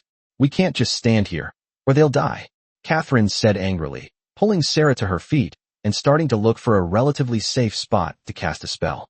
As a princess and a magician, even in the most adverse situations, one must learn to remain calm and composed. Awoo! Harold's wolf howl rang out, and he activated his transformation without hesitation. The huge werewolf was already larger than the Black Laluga next to him, and charged directly at the dragon. Roar! However, the dragon did not intend to confront him head-on this time. It spat out a mouthful of black venom, and it looked like it was about to give Harold a venom bath. You owe me a life. I think if you try this venom, you'll definitely die. Churchill's voice came from the side. A grappling hook with a rope attached precisely grabbed Harold and pulled him out of the venom spray area. Chapter 388 Battle Against the Flood Dragon. Sizzle, the corrosive sound rang out, and a large cloud of white mist rose from the ground sprayed with venom. If it had landed on Harold, it would have definitely resulted in his skin being torn open. Damn, did these dragons grow up soaking in venom? Harold muttered with lingering fear, but his feet didn't stop moving as he continued to charge towards the dragons. On the other side, Houndoom burst in from another direction, already close to the dragon. It swung its giant axe down with force, but only managed to scrape off a few dragon scales. Roar! Suddenly attacked, the dragon roared and swept its long tail out. Fortunately, Houndoom retreated immediately and did not linger in the fight, thus narrowly dodging the attack. Its hide is too thick, I can't break through its defenses, Houndoom shouted as it retreated. Then let me do it, Harold replied, having already rushed to the dragon's side, his wolf claws reaching out towards the dragon from another direction. Clang! Sizzle! The crisp sound could not stop the attack of the claws. These were gauntlets made from the claws of a fourth-tier peak, howling moon demon wolf. Their sharpness was far beyond that of Black Luna's battle axe. Even the sturdy dragon scales could not completely stop the attack of the claws. Roar! This time, the dragon was truly enraged. It hadn't expected that these ants in front of it would harm it again. With its roar, the surrounding temperature plummeted, and even a wisp of dark cloud appeared in the sky, with a light drizzle beginning to fall. Although the dragon is not yet a true dragon, it has already mastered some basic skills in summoning wind and rain, and its proficiency in various spells is comparable to that of mages of the same level. Damn, could this rainwater be poisonous too? Harold couldn't help but complain. It doesn't seem so at the moment. Otherwise you would already be melting. Sarah's voice came from afar. They had found a spot, and were preparing to construct their magic. Both of them majored in fire magic, but given the current situation, the power of fire magic would definitely be greatly reduced. Therefore, they had no choice but to settle for other types of magic. Sarah chose the Ice Lance spell, a Tier 3 ice magic, which was the highest level non-fire magic she could use. Catherine chose the lightning-based Thunderclap, a second-tier lightning spell, but its single target power was quite good, and its power would increase as the caster's strength improved. Unlike warriors, mages have a higher attack ceiling. Given a sufficiently favorable casting environment, a level 1 mage can even pose a threat to level 4 units, let alone Sarah and Catherine, who are already level 3 mages. The preparation of Ice Lance and Thunderbolt made the dragon on the field slightly uneasy, but the dragon race, which has high magic resistance by nature, did not take these two spells to heart. Instead, it focused on dealing with the few small insects in front of it. Harold's continuous attacks had left many wounds on the dragon's body, but the slippery body made it impossible for the dragon to catch its opponent. This dragon, which had just entered the 4th tier, was unable to capture a 3rd-tier werewolf due to the injuries it had suffered.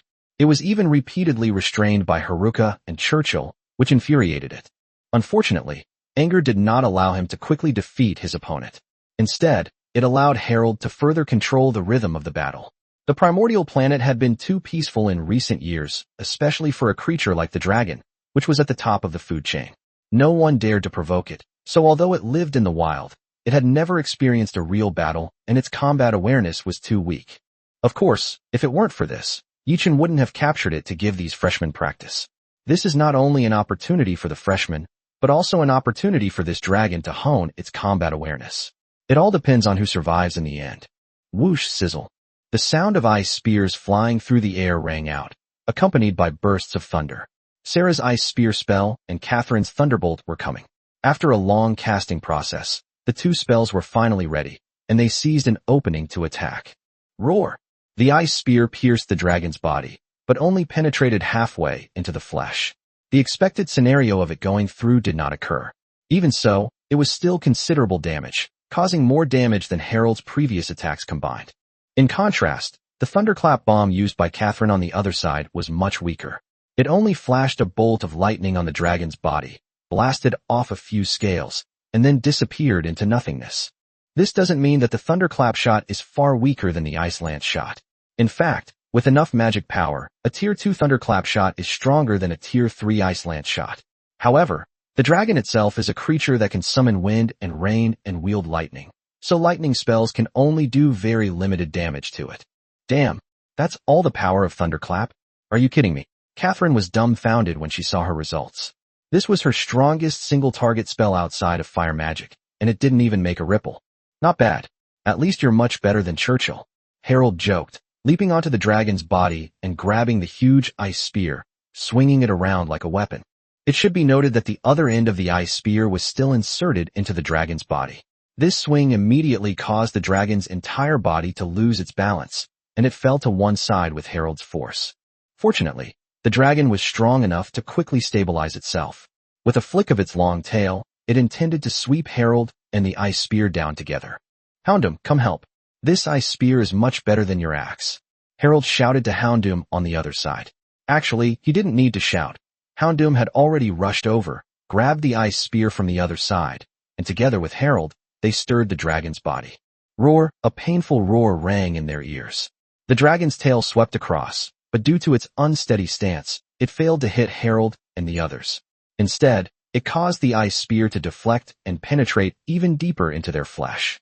Roar, a deafening roar resounded, and sparks of lightning appeared on the dragon's body.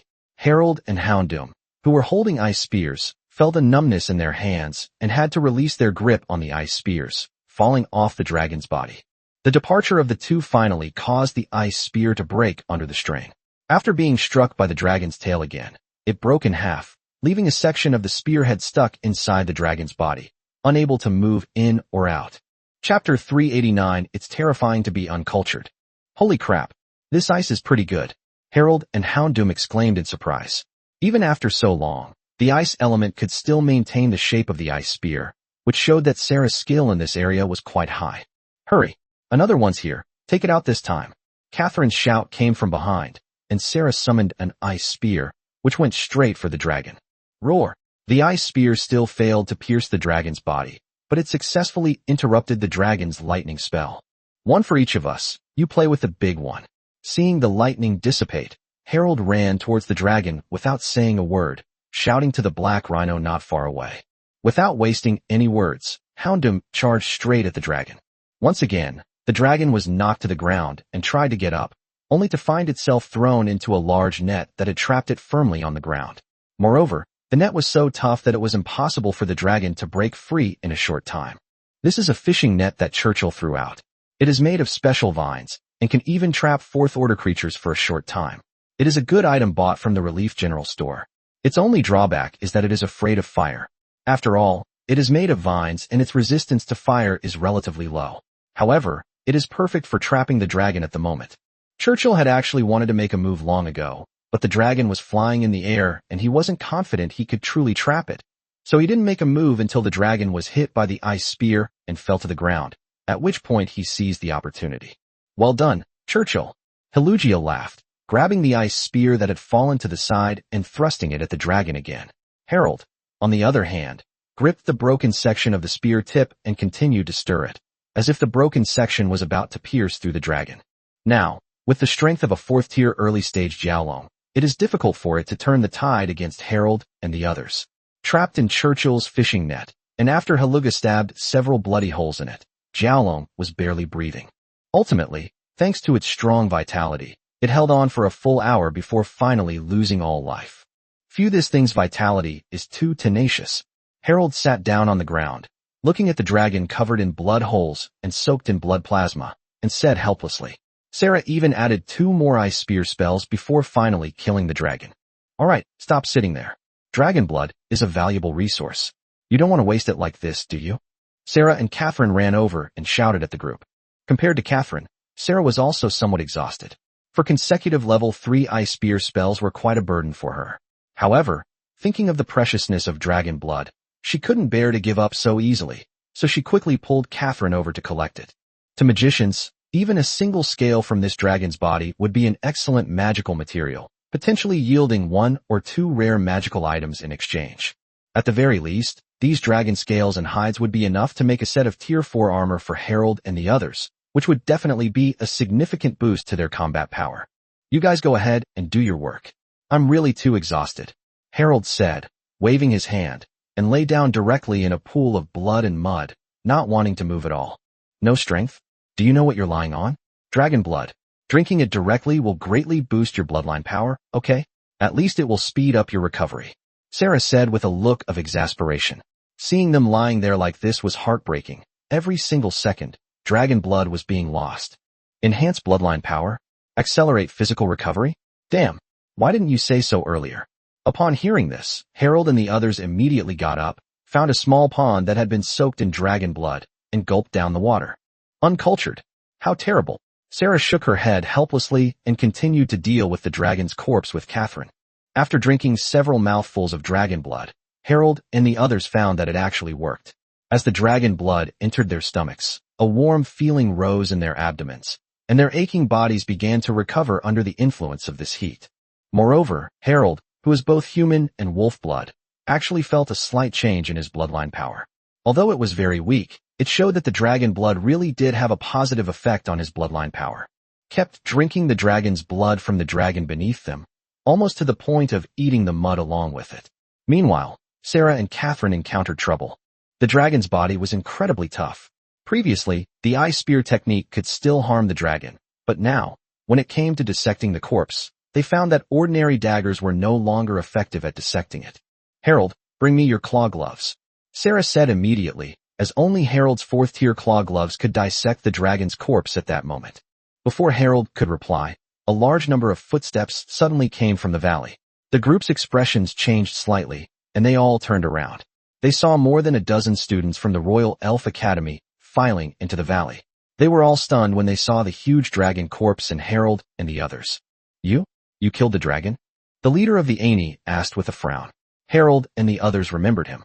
He was a late-stage 3rd-tier mage, whose magical strength was even greater than Sarah's. Even if he hadn't come to the Elven Royal Academy, he would still have had the potential to advance to the 4th tier. Isn't this obvious? Harold stood up and stood in front of everyone with Houndoom, while secretly removing his claw gloves and handing them to Sarah so that she could dispose of the dragon's corpse as soon as possible.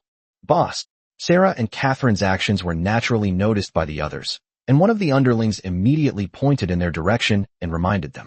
Upon hearing this, the leader of the Aini people frowned slightly. He had originally planned to bring people to deal with the dragon, as he was the one who had caused the dragon's injuries. Unfortunately, he hadn't expected someone to beat him to it. He was only a step too late. It was clear that the dragon had just been killed, and the body on the ground hadn't even been dealt with yet.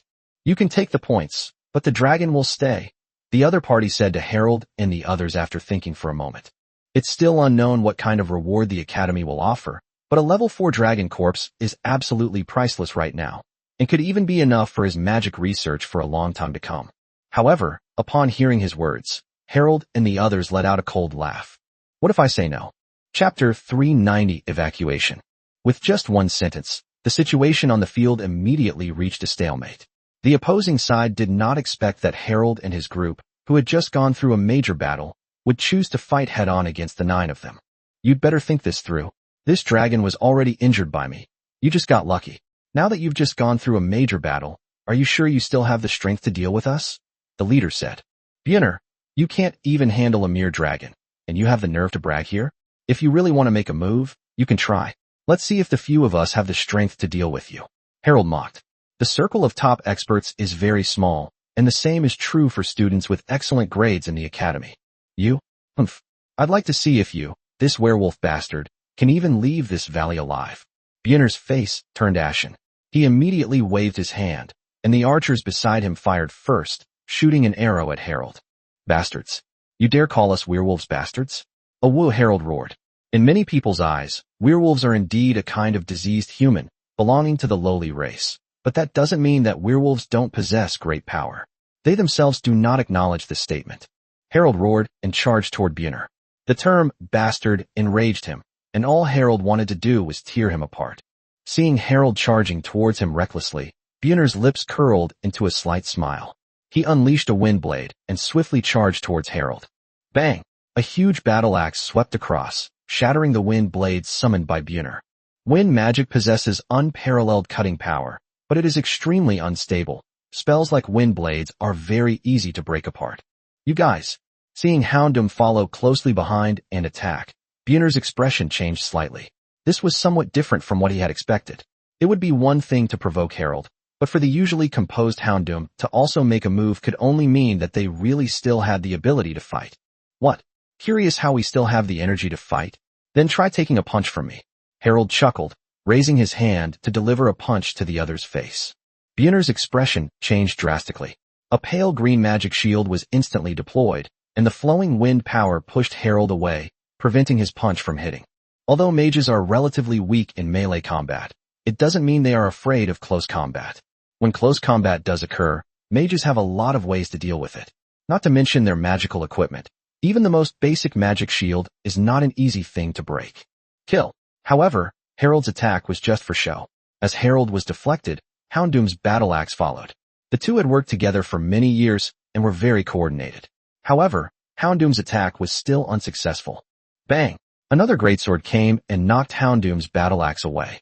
It was a warrior who had come here with Björner, and naturally he couldn't just watch Björner perish. Not only that, but after they realized what was happening, the others also began to take action. Apart from the archers who were constantly attacking but were held back by Churchill, the other mages and warriors also joined the fray and fought against Harold and the others. 2 against 8, and 8 equally powerful opponents at that. With their strength, Harold and Houndoom were naturally no match, and were even instantly at a disadvantage. However, the two did not give up and continued to fight with their opponents, with new wounds constantly appearing on their bodies. We can go now. Churchill's voice rang in my ears. The small foxman flicked out a grappling hook and flew off from the cliff beside the valley, truly a master of scaling walls. Upon hearing his words, Björner and the others' expressions changed drastically. They looked towards the direction of the cold pool, only to find that both Sarah and Catherine had vanished, along with the enormous dragon corpse. Block the entrance to the valley. They must still be inside, Björner said quickly, immediately realizing the other side's hidden methods. The invisibility cloak is a magical item that Catherine possesses, combined with a spatial ring that can hold everything. She can simply dissect the dragon's corpse, put it in the spatial ring, and then put on the invisibility cloak to disappear from the sight of this group of people without anyone noticing. Björner's approach was absolutely correct. Invisibility is not the same as teleportation. If Catherine and Sarah wanted to leave, they still had to go through the valley entrance. As long as they blocked the entrance, the other party would definitely not be able to get out. Unfortunately, Björner underestimated the wealth of a princess. Even though the princess had fallen on hard times, the new king of the Aeneas would not tolerate his sister being in danger. Therefore, after Catherine and Sarah became invisible, they did not choose to leave through the valley entrance, but instead used another magical item, a magic broom, to lift the two of them into the air and fly out of the valley. Harold and Helot, the only two remaining, wasted no time. Taking advantage of the moment when the other side was stunned, they ran directly in the opposite direction into the valley. After creating enough distance between themselves and Buner and the others, they each took out a grappling hook, just like Churchill's, and swung it towards the cliff of the valley. They actually managed to escape from Buner and the others. Churchill, his face ashen, watched the two leave as he took to the air using a flying spell. He would never dare to face both of them at the same time by himself. Harold's combat ability was renowned in the Elf Royal Academy, and most people would not be his match in a one-on-one fight. Damn it, Buner exclaimed angrily, but there was nothing he could do. He could only return to the edge of the cold pool and collect the last bit of dragon blood, which was enough to get a little scrap. Buffed. At the same time, Harold and Houndoom, who had leaped out of the valley, both spat out a mouthful of blood. At this moment, the two of them showed no trace of their previous dominance. Their bodies were covered in torn wounds inflicted by Buner's wind blades, interspersed with burns and frostbite left by other mages. Doing something as high-profile as 2v8 is not easy. If Catherine and Sarah had been just a little later, they might have really been done for. In contrast, Churchill, who had been entangled with the enemy archers, fared much better. He not only rejoined the others immediately, but also did not suffer any serious injuries. Let's go? Let's find a safe place first. Sarah gave the two of them healing potions. Then she and Catherine each supported one of them and quickly fled into the distance. Chapter 391, Recovering from Injuries. Despite the minor incident involving Bunear, Harold and his companions still gained a great deal from this trip overall. The 500 points gained from killing a single dragon are enough to put them at the top of the rankings, not to mention the inestimable value of a level 4 dragon corpse. Sarah and the others led the two to a secluded cave to rest. Harold and Hellogas quickly fell into a deep sleep, while Sarah and Catherine continued to deal with the dragon's corpse. Simply putting them into the spatial equipment is definitely not the best choice. Many things inside need special treatment methods to preserve them, especially the dragon tendons and dragon pearls that are said to be the most precious on the dragon. They don't even know how to deal with them and can only ask their teachers at school for help when they get back. When Harold and Houndoom finally woke up, a day and a night had passed. Their injuries were not light, but fortunately they were all superficial wounds and had not actually damaged their internal organs. With the help of the dragon's blood, they recovered quickly. Is this dragon meat? Harold asked, sniffing the mouthful of meat still warming by the fire. Awake? Eat up. Dragon meat. They grilled it for you, and they're very good at it. Churchill, who was on night watch, said excitedly when he saw the two of them wake up. Although we already know from the two women that they are all right, it is still worrying that they have been unconscious and unable to wake up. The ingredients are good, but the cooking skills are nowhere near as good as mine. Harold took a bite, eating with relish, and didn't forget to complain. Don't let them hear you say that. Actually, I think it's quite delicious. Helluga muttered, glancing at the two sleeping women in the cave. Hearing this, Harold shrugged helplessly. Whatever makes you happy. What time is it now? How long have we been asleep? Harold asked Churchill after taking several large bites of dragon meat. You have slept for a day and a night, and now there are only 2 days left until the end of the trial. Churchill said. Not bad. We should have enough points to get a good ranking. Let's make as many points as we can in the remaining time. Harold nodded and said, in 2 days and 1 night. Unless we continue to complete some tasks, simply relying on killing monsters will not make a big difference in our points. Moreover, at this point, there are no more tasks left for them in the mountains. The only way to obtain a large number of points is perhaps to defeat other students and steal them from them. By the way, tomorrow you go and scout out Buner's location. Let's try to take him down before we get back to avenge yesterday and also to accumulate some points for us. I think he must have a lot of points. Harold thought for a moment and said again. He still vividly remembered Buner calling him a bastard. Werewolves are always a vengeful race. All right, I'll go back to the valley tomorrow and take a look. I should be able to find some traces of them. But there are quite a few of them. Can we really handle them? Churchill nodded and asked with a hint of worry. TCH, how many people could he have? Yesterday, most of those people were probably after the dragon, trying to get a share of the spoils. Besides, we don't need to worry about the others. Let's concentrate our firepower on taking out Buner and then run. Harold scoffed, his tone full of disdain for Buner. That seems to make sense. Black Lugia nodded, agreeing with Harold's approach. The Lugia tribe was never afraid of war. After dinner, Houndoom went back to sleep. Harold and Churchill took turns keeping watch for the rest of the night. Werewolves are always energetic at night, especially when facing the moonlight. The next morning, everyone woke up one after another and were overjoyed to see Harold and Houndem recovered. Come on, young man. Drink this bowl of medicine. You'll get better soon. Catherine handed Harold a bowl of dark, murky medicine and urged him to drink it. Upon seeing the bowl of medicinal soup, Harold felt as if his forehead was being slapped. Would drinking this really be harmless? Drink it. The conditions are limited, so it may look a bit ugly and taste a bit bad, but the effect is very good. We put a lot of dragon blood in it to balance it out.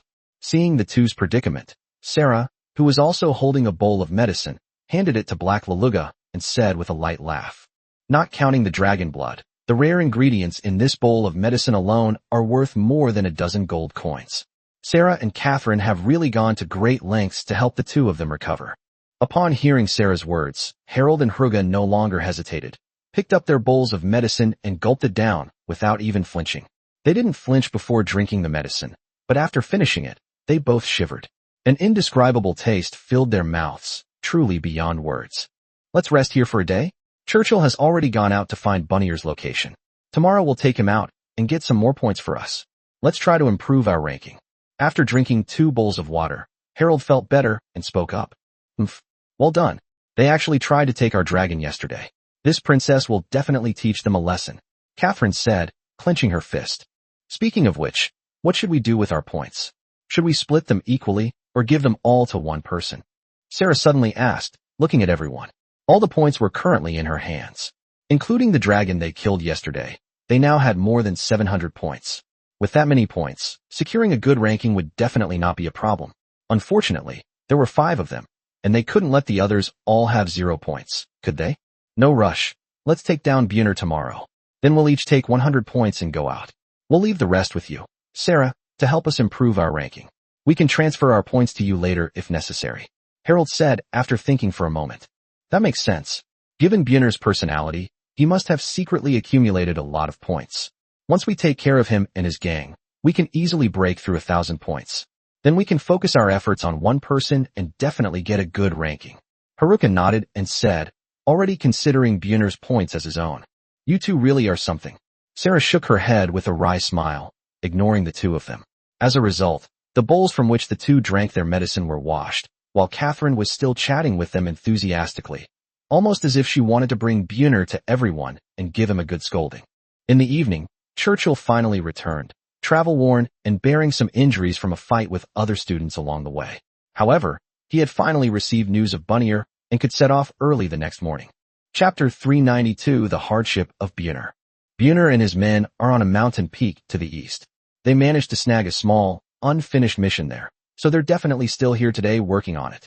The next morning, as they traversed the mountains, Bunner told the group, "Damn, they can still get missions to pick up at a time like this?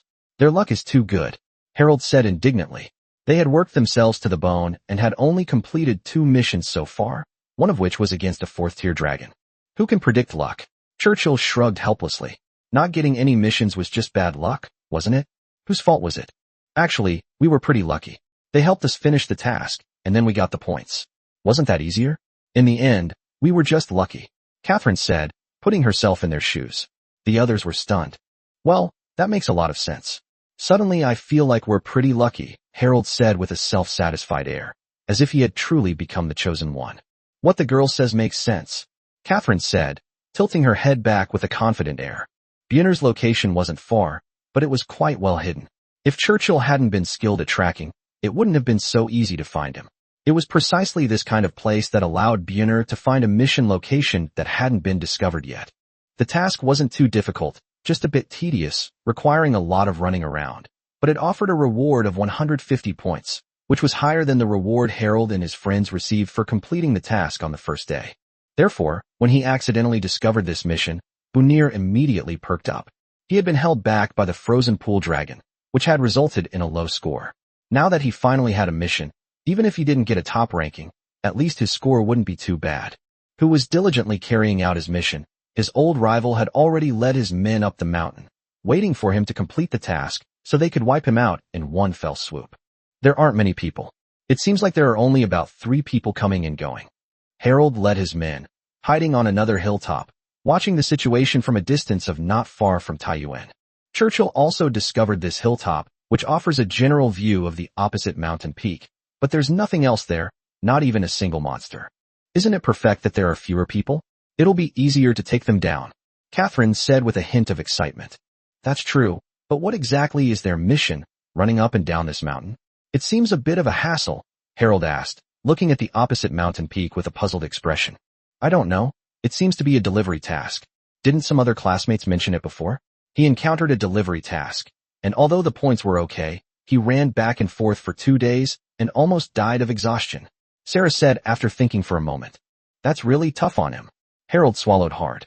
Running back and forth for 2 days at this rate, he'd be exhausted. It really is hard work. Blackie nodded silently, feeling sorry for Bonnier. He had worked so hard for 2 days, only to have it all go to waste for someone else. But then he thought about how he was the one who had done it, and he felt quite pleased with himself. All right, it's the last day. Let's have a good meal. Then go find Bunner to get the points, and then we can go back. Harold led everyone to the other side of the mountain without any politeness, took out the dragon meat from before, roasted it, and started eating. It was past noon, and barring any unforeseen circumstances, this should be their last meal in the mountains. After the sun sets, the bracelet will automatically activate, bringing everyone back to school. Even after lunch, Harold and the others didn't rush over. Instead, they took turns keeping an eye on the progress of the mission on the other side and took a peaceful nap. After everyone had rested and recuperated, they stretched and rushed towards the opposite hilltop. At this moment, Bunner and the others had just completed their mission and were discussing the distribution of points. There were only 150 points in total. Bunner wanted to take all of them to try and get a good ranking, but this would inevitably infringe on the interests of the other two. After all, there were only so many points in total, and even if they were all given to Bunner, it wouldn't necessarily put him on the list. It would be better for everyone to share them equally. Therefore, Bonnier argued with the two of them.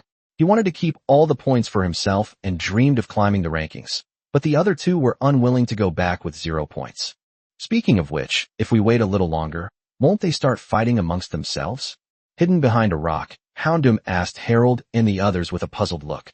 None of them expected that the other side would start fighting amongst themselves before they even arrived. A brick, Catherine said excitedly, draping the invisibility cloak over Harold and handing him a red brick. No? Where did you get these bricks? Harold stared at the red brick in his hand, stunned.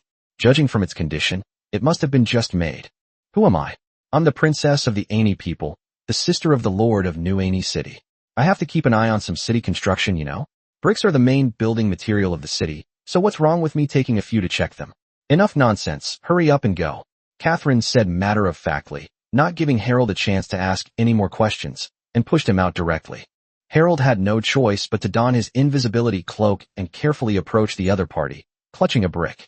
Wizards have very keen senses, and even if they are wearing an invisibility cloak, they can still be detected if they get close. Fortunately, Bunner was arguing with 2 other people at the time, which greatly reduced the possibility of discovering Harold. At this point, for Harold and the others, it was no longer a matter of directly eliminating Bonnier, but rather how to take him down with a single brick. They couldn't afford to waste the red brick that Catherine had handed them, could they? As Harold drew closer, the 5 of them were on tenterhooks. Catherine, in particular, was so excited that her face turned bright red, wishing she were the one to smash him with a brick. Bang! Finally, amidst everyone's expectant gazes, Harold slammed the brick down with a loud bang. Bonnier's incessant chatter abruptly stopped as he collapsed to the ground, startling the other 2, who quickly realized someone had arrived. Hello. Harold pulled off his invisibility cloak and waved at the 2 of them. Chapter 393 Class Assignment. When Harold and the others finally returned to school, Bonnier still hadn't woken up. He remained unconscious until the final tallying of scores during military training, and didn't even know who had knocked him out. Harold and his friends, having returned to the Elf Royal Academy with the opponent's points, were excitedly looking at the score statistics on the scoreboard. This score is displayed based on the score submitted by the student. In other words, as long as you haven't submitted your score to your tutor, you can exchange scores with other students through trading. Some students with lower scores felt they wouldn't need them anyway, so they simply traded their scores for a sum of money. However, Harold and the others did not think so. When the number of students with 0 scores became too large, the school would not just let it continue. Let's just maintain a mid to high level of achievement, Sarah said after glancing at the leaderboard. I've looked at it, and most people have chosen to have 0 points.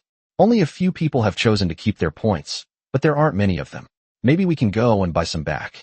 About half of the people have 0 points, and the remaining half have less than 50 points. At this rate, 50 points should be enough to guarantee a place in the top 100, and 100 points should be enough to get into the top 20. But I wouldn't recommend going any higher. The top 20 only have a mere 100 points, while the top 10 generally have over 500 points. Splitting them equally is not very worthwhile, so we suggest that each person keep 100 points. This way, the final result should be in the top 20, and you can get a good reward. Then give all the remaining points to one person, and try to buy back as many points as possible to compete for a place in the top 10. There aren't many people with over 100 points yet, but judging from this trend and proportion, they'll be in the top 20 at most. If they reduce their points by 400, it will be enough to ensure that all 5 of them are in the top 20. I think that's a good idea. Let's give the remaining points to Catherine, and then collect some more points for her to boost her ranking. She's a princess, and a good ranking will help her accumulate a lot of prestige in New Annie City. Besides, she's a magician, so she can maximize the benefits of the ranking rewards. Harold said after thinking for a moment. I think it's a good idea. The current number 1 has over 500 points, while we have over 1,000. If we acquire some more, we still have a chance to improve our ranking. Sarah nodded and said. The others thought about it and agreed. That's settled then. I'll pay for the points. You can all keep track of it, and I'll have my brother bring it over later. Seeing that everyone agreed to the proposal, Catherine didn't stand on ceremony and readily agreed, stating that she would cover all the expenses herself. Of course, you're the richest one here, Harold said readily and matter-of-factly, then pulled Churchill toward the crowd. Let's go buy some points. Of all those underhanded tactics, he and Churchill were the most adept at them, so naturally, the task of acquiring points was also handled by the two of them. Unfortunately, time was limited. The instructors only had half an hour to tally the scores, and apart from those students who left early and returned to school, there weren't many people left. In half an hour, Harold and his group only acquired a little over 200 points, but that was already an astonishing number. With the points collected by Harold and his group, Catherine quickly rose to over 800 points, leaping into the top spot on the leaderboard. Not everyone has the money to make such a large-scale purchase. As many people want to improve their ranking, the price of 1 point has even risen to 1 gold coin. Only someone as wealthy as Catherine can afford to make such a large-scale purchase. Most people are still struggling to make ends meet. Of course, there were also students with high scores. As the final score tally was about to end, several students with hundreds of points entered the top 10 of the leaderboard. Those with 500 or 600 points were extremely eye-catching. One of them even reached 800 points, which was higher than Catherine's. Fortunately, everyone noticed the situation just before the points were submitted and quickly collected more than 10 points for Catherine, which barely allowed her to surpass the opponent. As the registration deadline rang, the final ranking of individual points was finally revealed. The huge screen displayed the ranking of everyone's points, and the long string of zeros at the end was extremely glaring. Just as Sarah had predicted, more than half of the students chose to have zeros, and even 60% of the students made this choice. As a result, the points required for the top 20 were higher than she had expected. 100 points were just enough to get into the top 20, but 500 points wouldn't even get her into the top 10. Most resources are controlled by only a few people. This truth remains unchanged. Although Yi Chun felt helpless about this situation, he didn't want to change anything. Whether it was through exchange or combat, as long as you could get points, that was your skill. Yi Chun also taught a profound lesson to those students who had 0 points. Sometimes what you sell is not just the resources you have now, but also your future prospects. I am very happy that many students have performed amazingly in the Trial Mountain range, but at the same time, I feel a little heartbroken. I did not expect that so many students would choose to sell their points. Bella said to the crowd on the podium with a heavy expression. Using points to exchange for readily available resources is perfectly acceptable, but do you really realize the value of these points? To throw them away rashly without understanding their value is the act of a fool. Now I announce that the placement exam is officially over. All students with points, as long as you didn't get 0, will be placed in the elite class. These students will receive free access to all general education courses. Bella's words startled everyone, but they soon realized that this was just the beginning. The top 100 students in the points ranking will enter the elite class. Not only will all public courses be free, but they will also receive 1 private tutoring opportunity each academic year. They can seek help from professional course teachers in various subjects. In addition, their library access will be opened to level 2. The top 30 students in terms of points will enter the elite class, where they will not only enjoy the same treatment as the elite class, but also have access to the library up to level 3. All instructors will accept private tutoring requests from elite class students. Bella spoke slowly and deliberately. The excellent class, the elite class, and the prodigy class.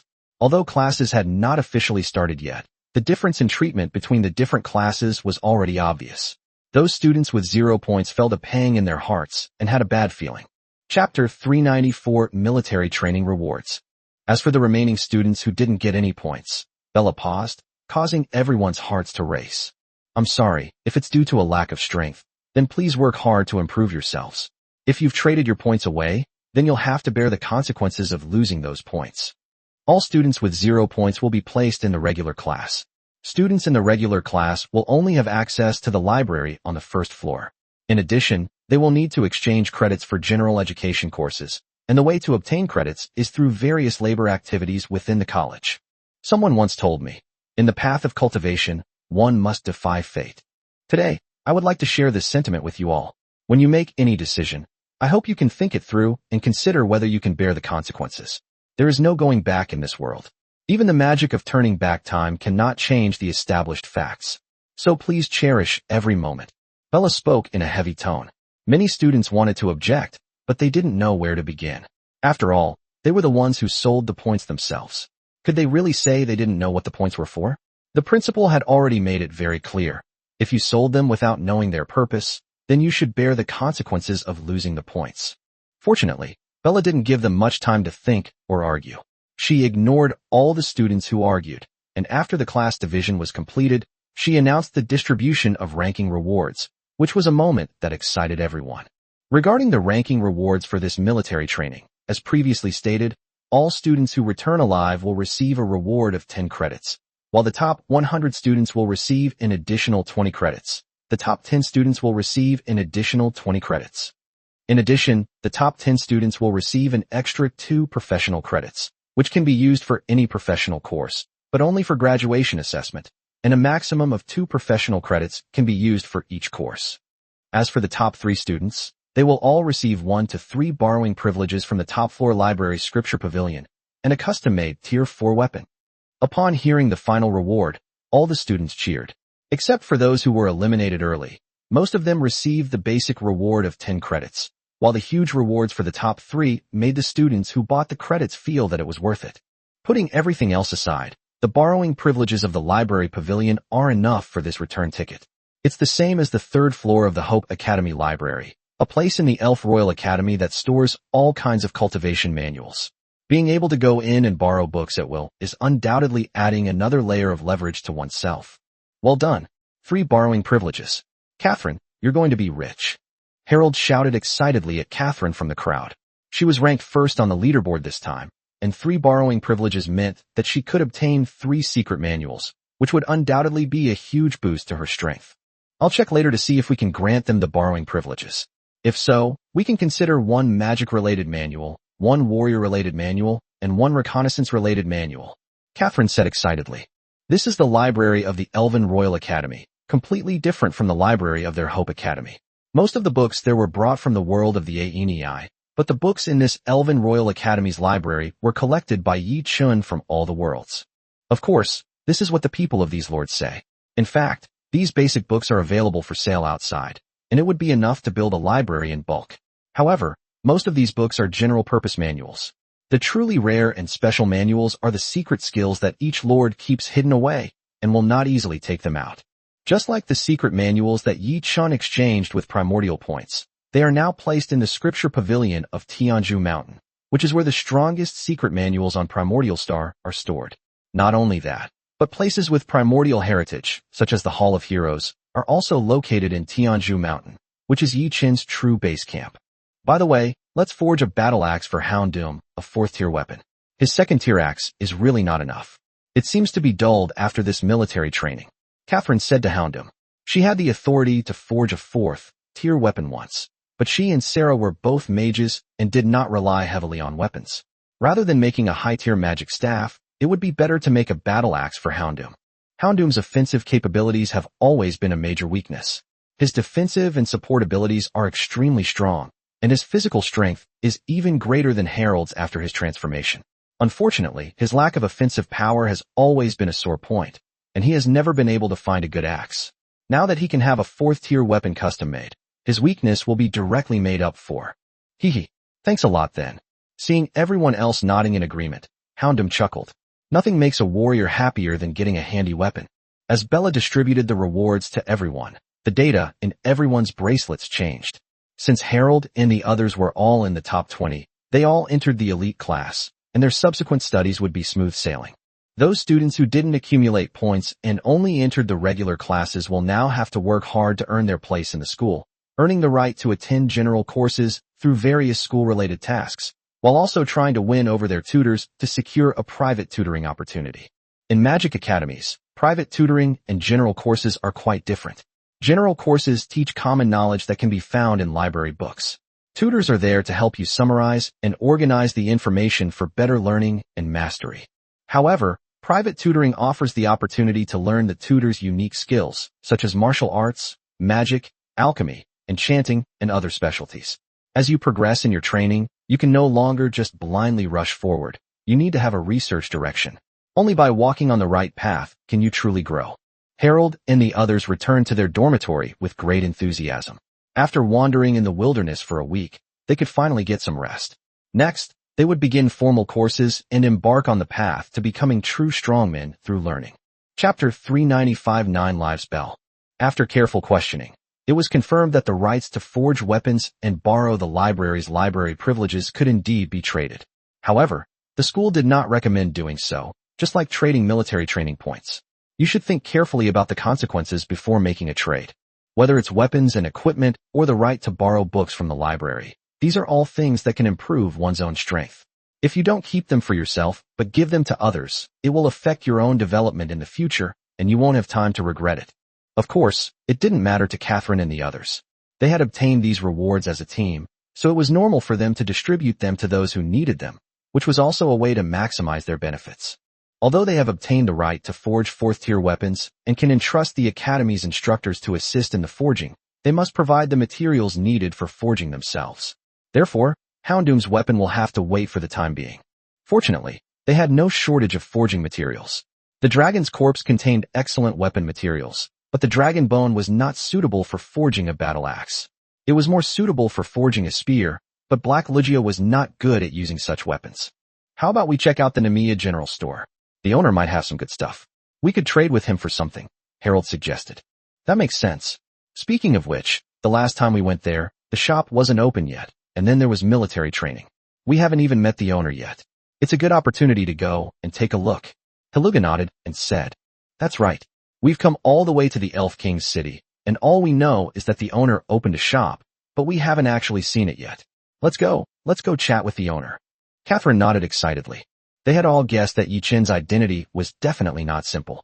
He was probably not from Xinyo Huzhou, but came from another continent, or even, like Xia Qingyi and the others, an awakened being from another plane who came to the primordial star. Therefore, they were all determined to curry favor with him, since he was the big shot on the primordial star they had the most contact with. Without further ado, the 5 of them went straight to Yi Chen's worry-relieving general store. Having had previous experience, they were quite familiar with the place this time. The previously closed door was now officially open, and the 2 Silver Moon Elves who had met them in Gold Rush Street were in charge of greeting them. Oriana, where's your boss? Harold called out to Oriana, who was serving customers, as soon as he entered the store. The Relief General Store was quite famous in Gold Rush Street. After it moved to Elf King City, it naturally attracted a lot of people. Fortunately, military training has just ended, so not many people know about the Relief General Store yet, but there are still a few scattered customers. Harold? The owner isn't in the shop. What do you need? Oriana turned around and asked with a smile as she saw the group. Women naturally paid attention to those who could strike up a conversation with Yi Chen, so they remembered these people and gradually became acquainted with them. Huh? The boss isn't in the store again? Where did he go? Harold asked curiously. The boss isn't here, but the manager is. Tell me, what would you like to buy? A melodious voice that could charm anyone rang out, and the group turned to look, only to find a stunningly beautiful woman whose appearance could sway all. This, you are that, Sir in Allen City. Unlike Harold and the others who were infatuated with beauty, Sarah looked at the other person with a horrified expression after she came to her senses. Zongrong had long suspected Yi Chen's identity, but no one expected that this identity might be even greater than they imagined. Sarah used to live in Allen City. Yi Zhen was in charge of the relocation affairs in Allen City. She was lucky enough to get a spot to the Primordial Star. Her parents risked their lives for her. When she was exchanging qualifications in Allen City, she had seen Yi Zhen from afar. This beautiful woman who oversaw the entire relocation left a very deep impression on her. She was also one of the few ordinary people who had seen Yi Zhen, apart from the high-ranking officials of the forces in Allen City. TSK, you're from Allen City? That's really troublesome. You haven't seen me before, have you? Upon hearing Sarah's words, Yi Zhen's expression changed slightly as she looked at her. If Yi Chen's identity were exposed because of her, she would definitely be sent back to Tyne Star, which was just too boring. Yes, I haven't seen you before. Sarah was stunned for a moment, but she reacted immediately and said that she had never seen Yi Zhen before. However, based on their conversation, Harold and the others could tell that the other party's identity was definitely not ordinary, and that it was even related to the migration of Allen City. However, the group was also clever and did not continue to ask the question. After a slight pause, they all returned to their original state and looked at Yi Zhen as if nothing had happened. Hey, boss, where did you bring this beauty over from? Judging from your appearance, you're not a moon elf, are you? Nor do you seem to be a human like the previous shopkeeper. By the way, now that you're the shopkeeper, what happened to the previous one? Harold asked with a roguish grin. Oh, you little one, you have a sweet tongue. I'm not a moon elf, but you shouldn't be so curious. The boss probably told you that curiosity killed the cat. Yi Zhen snapped out of her daze, her smile returning, and said to Harold. As Yi Zhen lowered her guard, everyone felt the atmosphere around them relax. Just a moment ago, they even felt like they were about to die. This was the terrifying pressure that the strong and superiors brought to them. Although Yi Zhen was not good at fighting, that was only in comparison to many strong people like Yue. Over the years, she had grown step by step and had already reached the peak of the 4th rank. If she really wanted to deal with these little guys, it would only be a matter of raising her hand. Hee, I'm not a cat, I'm a wolf. A woo, Harold chuckled, and without any sense of danger, he immediately reverted to his previous self. Sarah, on the other hand, although she knew she should act more casually, was unable to do so precisely because she knew the other party's identity and looked extremely awkward. Then you'd better be more careful. I've heard that cats have 9 lives, and are also called 9-lived cat demons. You wolves have never heard of anyone having 9 lives. Yi Zhen chuckled softly as she walked past the rows of shelves and finally took out a delicate little bell and came over. Little girl, don't be like this wolf cub. There are some things you shouldn't know, so it's best not to ask too many questions. Yi Zhen smiled and comforted Sarah, who was still trembling, while handing her the bell. This is the 9 lives bell, which seals a 4th-tier cat spirit within.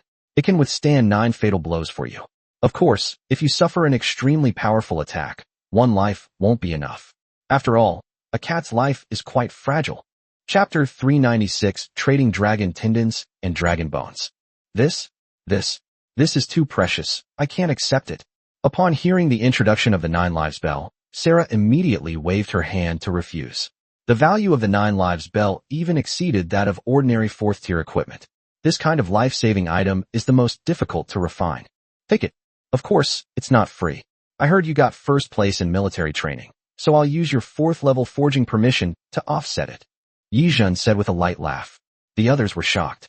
Could this really work? And how did the other party find out about their 1st place finish so quickly? It still won't work. Helga needs to use this opportunity to forge a weapon for himself. That's exactly why we came here today.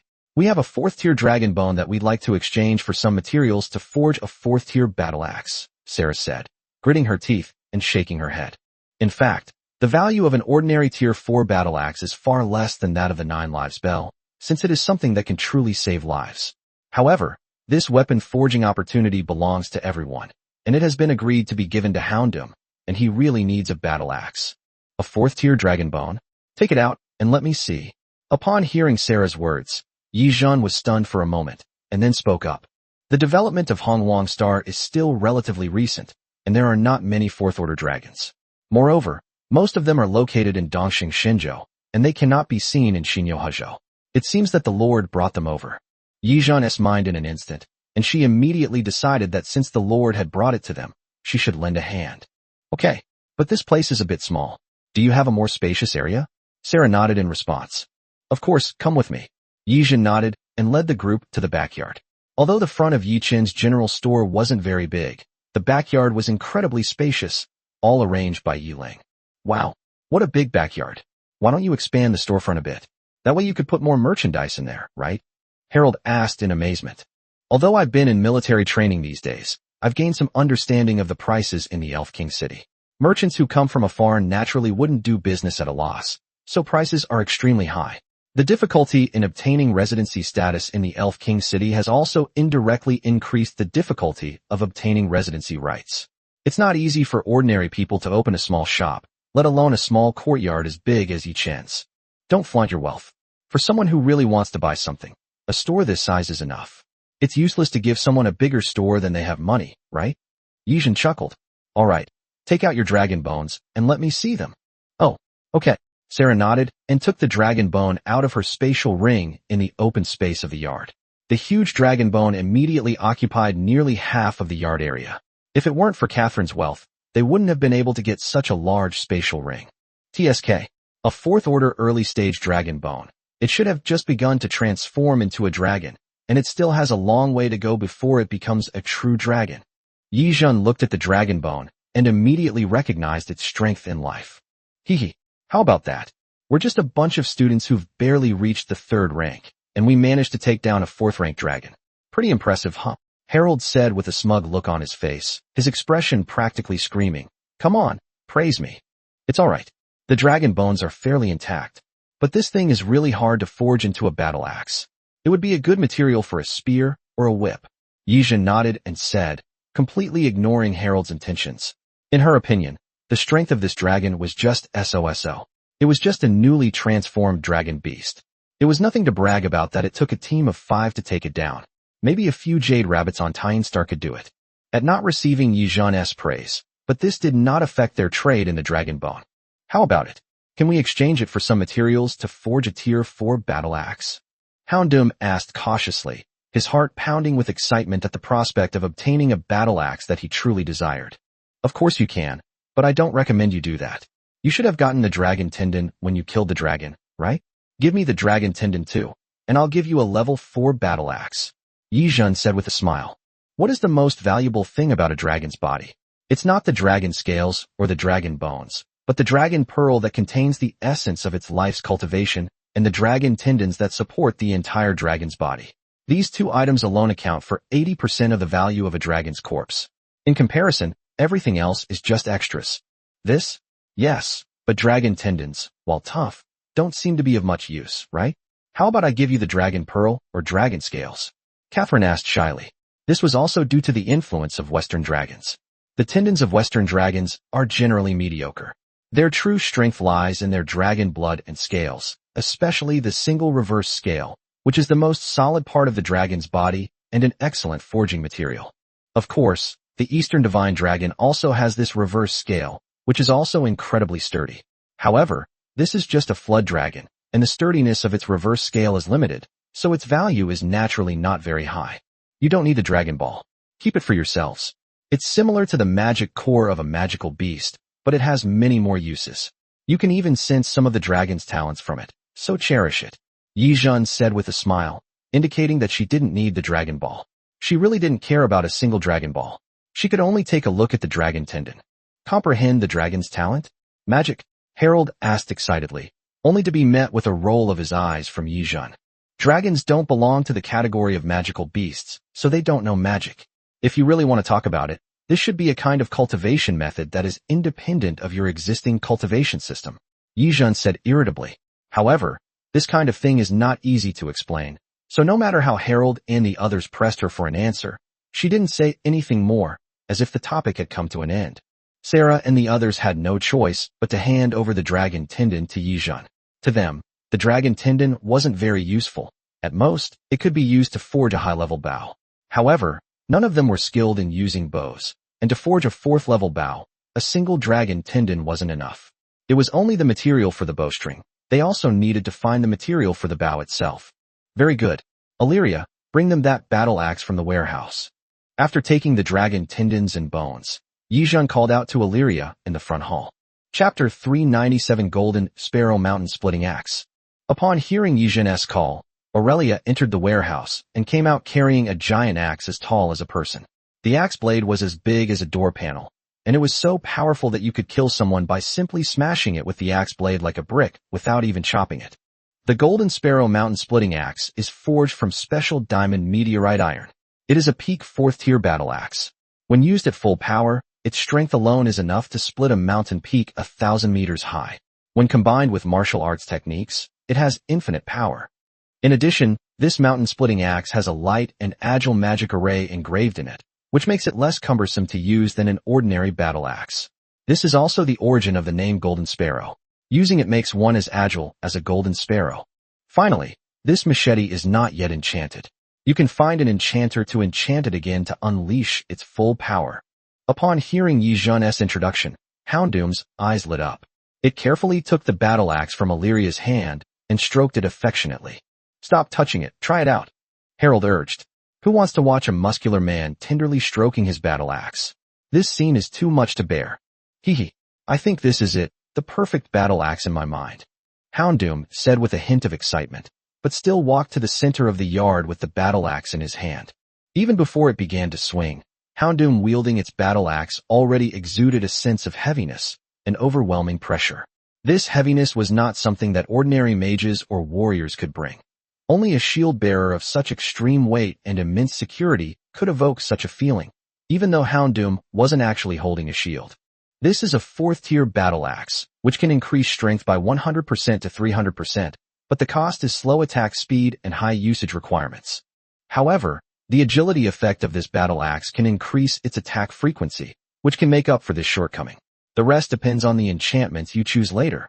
Yizhen looked at the Black Hound in the arena and said something. The big guy nodded and didn't say anything more. Instead, he focused on the giant axe in his hand and finally started wielding it under the expectant gazes of everyone. Whoosh, as the giant axe was swung, a huge gust of wind howled through the courtyard. Fortunately, there was a special magic array here, so although the flowers and plants were blown around and made a whooshing sound, they were not damaged. It's quite agile. It doesn't feel like he's wielding a large door panel. It's not much different from his previous battle axe, Churchill said, his sharp eyes scanning the arena. Houndoom wielded the battle axe, which was as tall as a person, with great power and strength. There was no sense of heaviness or stagnation associated with heavy weapons. His movements were as smooth as flowing water. This was even though he had just acquired the battle axe and was not yet proficient. After he became more skilled, he would be able to use it even more smoothly than his previous Tier 2 battle axe. It's so easy to use. It's so easy to use. Shopkeeper, I want this battle axe, Blackie said excitedly. The battle axe felt so good in his hand. It was hard to imagine that such a huge Tier 4 weapon could be used so easily. If you like it, then it's settled. The transaction is complete. Yizhen chuckled. Only the big men of the Wu tribe would use this kind of battle axe. It would take up too much space in the shop. Now that someone else has taken it, she's happy to have some peace and quiet. Moreover, the dragon tendons and bones were enough for her to forge another peak 4th tier bow. It was a pity that the others didn't know how to collect dragon souls. Otherwise, this newly created bow could even reach the peak 4th tier level. Never underestimate the value of a dragon, even if it's just a dragon. Thank you so much, shopkeeper, Blackie said gratefully. He had received help from Yi Chun back in Gold Rush Street, and now that he had come to the Elf King City, he was fortunate enough to receive help from the Relief General Store again.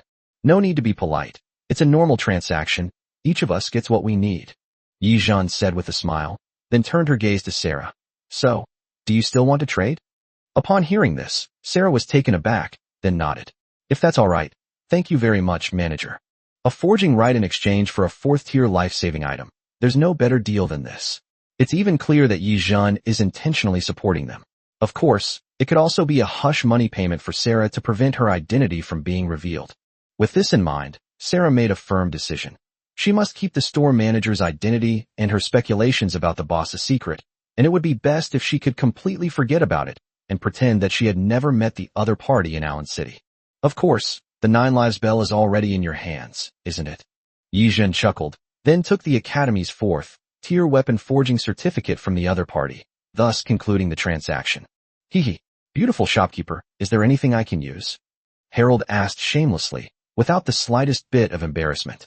Yes, plenty of them, but do you have money? My relief general store, though it claims to help all living beings, only helps those living beings who are wealthy. Yijin laughed. Harold's wolf ears immediately drooped down. He could talk about anything, except that he didn't have any money. Not to mention him, even the wealthiest Princess Catherine didn't dare to speak loudly in the Namiya general store. After all, the prices here were really high, and even with her wealth as a princess, she might not be able to afford them. She could only pick out some cheap items and buy a small amount. In the end, Churchill purchased a low-quality immortal binding lock. This immortal binding lock was forged from ordinary materials and was only of the 3rd grade. However, it was very effective at trapping enemies, and even 4th grade units could not break free in a short period of time. As for Catherine, she purchased some basic spellcasting materials, such as iron dust powder. Although the price was expensive, it was still within her acceptable range. Harold was the only one who was penniless and couldn't afford anything. Even his attempts to charm and be cute were useless against Yijin. She was a rabbit. How could she possibly be swayed by a wolf's charm? It was already a favor that she didn't kick him out. Except for Harold, everyone left the shop satisfied. The forging certificate in Yijin's hand turned to ashes. Such a thing was of no use to the relief general store. The 9 lives bell was simply hush money that Yijin gave to them. Jeanne murmured with a sigh as she listlessly slumped on the counter. Meanwhile, Yichun was in the library of the Elf Royal Academy, having changed his appearance and become a true unsung hero, guarding the library's scripture pavilion. Chapter 398: The Rich Collection of Books in the Library. Several days later, when Catherine and the others took some time to come to the library to select secret manuals, all they found was an old man in a different form, sitting quietly at the desk in the library, reading a book. The learning experience at the Elf Royal Academy is quite different from that at Hope Academy. First of all, the mentors here are more capable and have more extensive knowledge. At Hope Academy, apart from Dean Lin, who has 6th level strength, the other instructors are mostly around 3rd level, and 4th level instructors are extremely rare. However, at the Elf Royal Academy, 4th rank is the starting point for all instructors, and 5th rank instructors are commonplace. Moreover, compared to Hope Academy, the instructors here seem to be much busier. As one of Yi Chen's main fighting clans, all members of the Silver Laurel Moon Elf clan are desperately trying to improve their strength in order to prepare for the upcoming Dark War. There are virtually no extended class times or extra after-class explanations here. No tutor is overly concerned about students' learning and growth. Everything depends on yourself. Unless you can truly win over a tutor, you won't be able to learn things that you can't learn in the classroom. Even so, none of the students chose to leave. The instruction from a group of 4th and 5th level instructors, even if it was just the knowledge from the general classroom, was enough to benefit them greatly. Not to mention the library of the Elf Royal Academy, whose collection far surpasses that of the Hope Academy. The vast collection of books from all the heavens and the myriad worlds has brought everyone a wealth of previously unheard of knowledge, and everyone's horizons have been rapidly broadened in this environment. If one is fortunate enough to become a disciple of a mentor, the road ahead will be smooth, and one will be able to see a wider world. Hello? These are our borrowing slips. Catherine handed over 3 borrowing slips to Yichen. Yes, you can borrow 3 books, but you can only look at them in the library, and only the person reading them is allowed to do so. You understand the rules, right? Yichen took the voucher from Catherine, glanced at it, and then spoke. At this moment, he had undergone a special disguise, looking like an old man in his 60s or 70s, with a full head of white hair, loose skin, cloudy eyes, and an aged voice that made the 3 of them not suspect anything, let alone associate him with Yichen. I know, Catherine said respectfully. Over the past few days of classes, she had discovered that none of the instructors here were chosen randomly. Even the ordinary librarians had strength of at least the 3rd rank, and the managers even had the strength of the 4th rank, which was much stronger than Hope Academy. Just so you know, there are devices there that can look up information on all the books in the library. Just tell me what you need. Yichen nodded and pointed to the touchscreen devices next to him. The library contains cultivation manuals, so they are not allowed to browse them at will. They can only search for them using these devices, and then Yichen will hand them over to them. Of course, if one could obtain permanent access to the library, there would be no need for this device. One could simply browse the bookshelves at will and read whatever one wanted. In the era of spiritual practice, acquiring knowledge requires payment, and spiritual practice also emphasizes lineage. The academy merely provides a platform. Whether one can acquire the knowledge and inheritance within it depends on one's own abilities. I major in fire magic and alchemy. You've been here for a long time. Do you have any recommendations? Instead of rushing to find any secret manuals, Catherine looked at Yi Chun with a sweet smile. Fire magic and alchemy? There's a book called The Alchemist's Fantastic Journey, which records the legacy of an alchemist. As for fire magic, Zhu Rong's fire law course is more than enough to surpass everything. Yi Chun looked up at her and thought for a moment before speaking. Actually, he hadn't been in the Royal Academy's library for long and didn't know many types of books. The Royal Elf Academy's library was huge. They had brought in all sorts of secret manuals back then, and it would probably take decades to read them all. But what he knew already far exceeded what these new students knew. Teacher Zhurong's fire magic? Catherine was taken aback. She had attended Zhurong's fire magic class before, but the content taught in class was quite obscure and difficult to understand, and many parts conflicted greatly with the fire magic she knew. Most importantly, Zhurong still cannot explain these conflicts. For him, mastering the laws of fire is his racial talent, just like how humans walk on their feet. But why do we have legs to walk? It is difficult to explain clearly. Therefore, after listening a few times, Catherine stopped listening. She felt that Zhu Rong's fire-based laws were not the path of fire magic for her, and Zhu Rong didn't look like a magician. His burly physique made him look more like a warrior. Magic is the manipulation of elements, but the flow of elements needs to follow certain rules, and these rules are the prototype of laws. Yi Chun explained, and at the same time, a book flew out of the library automatically. It was the book he had introduced, The Alchemist's Fantastic Journey. Here you go. This is the Alchemist's Notebook, which records his alchemical heritage. It's not too powerful, but it's enough for you to learn up to the 5th level or higher. Ignoring the other woman's horrified expression, Yi Chun calmly handed the book to Catherine, then turned his gaze to the other two. The scripture pavilion hasn't been built for long, so I'm not very clear about the manuals you're using. You'll have to find them yourselves. After Yi Chun finished speaking, he ignored the three of them and began to read the book he hadn't finished. Seeing this, the three looked at each other, not daring to ask any more questions. They thanked Yi Chun and walked towards the equipment next to them. Catherine also found an empty table and began copying from the notebook in her hand. The secret manuals in the library cannot be borrowed, but copying is allowed. Yi Chun was only worried that if the manuals were lost, he would have to go out and buy another copy. As for the dissemination of knowledge, he was actually happy to see it happen.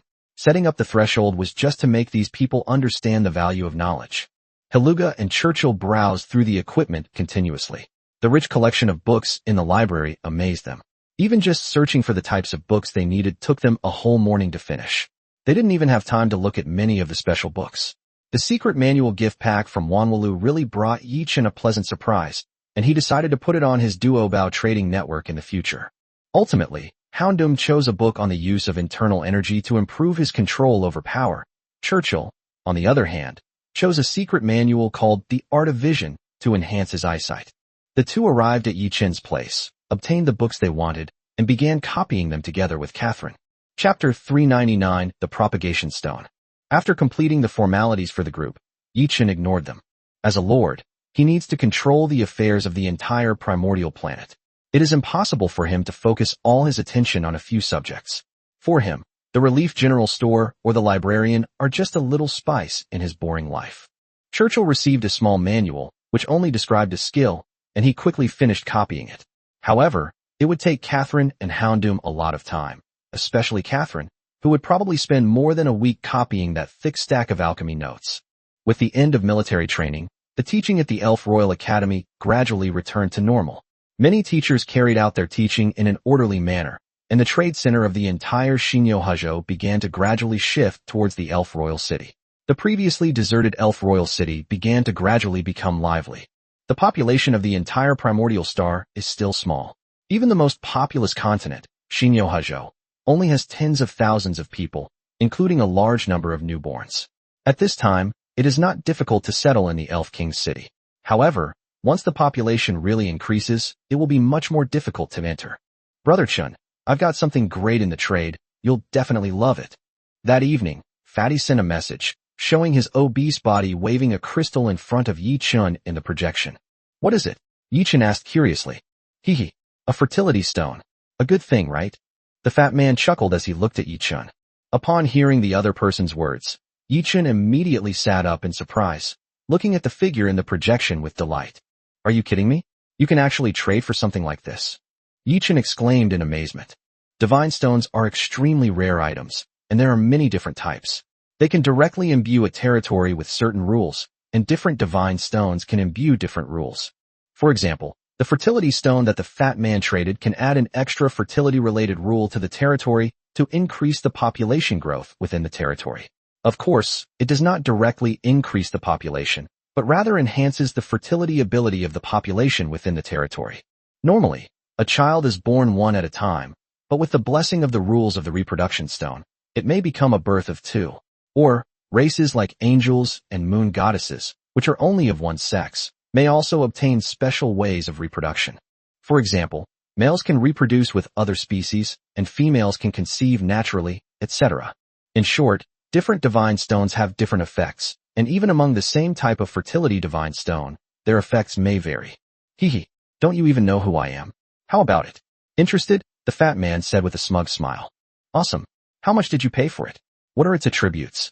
Yichun praised without reservation, while also expressing great curiosity about the attributes of the divine stone. Hehe, 10 goblin armors. That's a reward for a new lord passing the newbie trial. How the hell is it that he's so lucky? The fat man said unwillingly.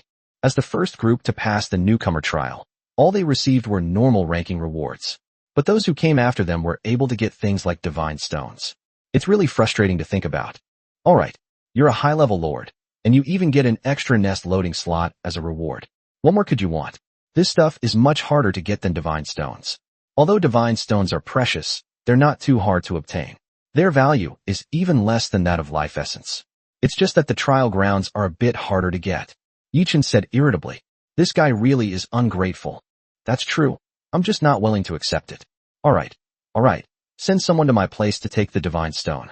Your territory is going to develop rapidly in the next 30 years, the fat man said with a smirk, and then hung up the communication. He had no use for the procreation stone. The goblin race's reproductive ability was terrifyingly strong, and he wished he could find something to suppress that ability. As for the Titans, their reproduction rate is too slow. Even if you give them a divine stone, it won't be of much use and would be a complete waste. Upon receiving Fatty's notification, Yichen didn't hesitate at all and immediately sent Shi to personally bring back the divine stone. Holding the fist-sized red crystal in his hand, Yichun felt a faint divine power emanating from it. Divine stones are often formed from divine power. Only the most powerful gods have the ability to condense divine stones, and this will greatly deplete their divine power, requiring a long time to recover. Therefore, the divine stone also contains the power of the rules mastered by the gods, and has the power to transform the world. It covers an area of 10 million square kilometers and doubles the reproductive and fertility capabilities. It's indeed suitable for the development of a territory, Yichen said, looking at the description in the divine stone. A range of 10 million square kilometers is quite large, roughly one-third the size of Shinyo-Hajo. If it were placed there, the population of Shinyo-Hajo would experience explosive growth.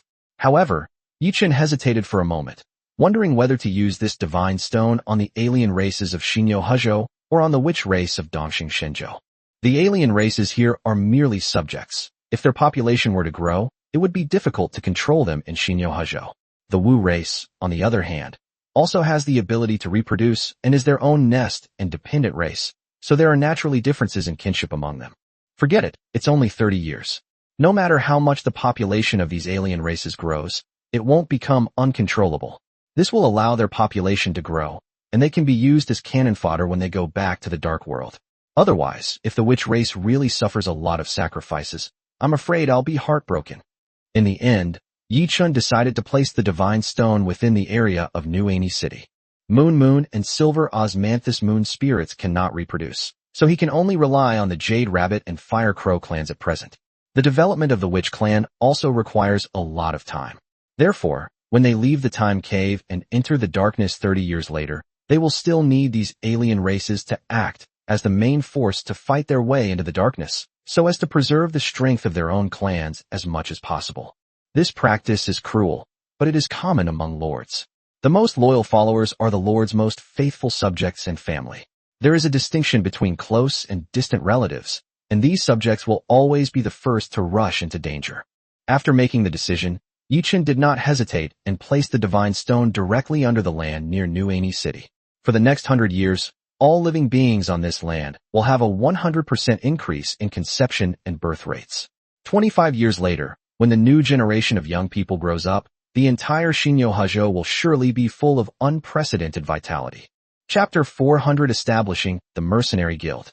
The appearance of the procreation stone made Yi-chun realize that even in the hands of these newborns, there should be quite a few high-quality resources. Leaving aside the resources that second and third generation lords obtain from their families, even ordinary lords who are lucky enough to pass the novice trial receive rewards that are not much different. If we were to collect these things, they would definitely greatly promote the development of our territory. Thinking of this, Yichen immediately talked to the fat man and proposed that each auction would no longer be a simple auction, but would be transformed into a trade fair, to see if they could collect some rare treasures.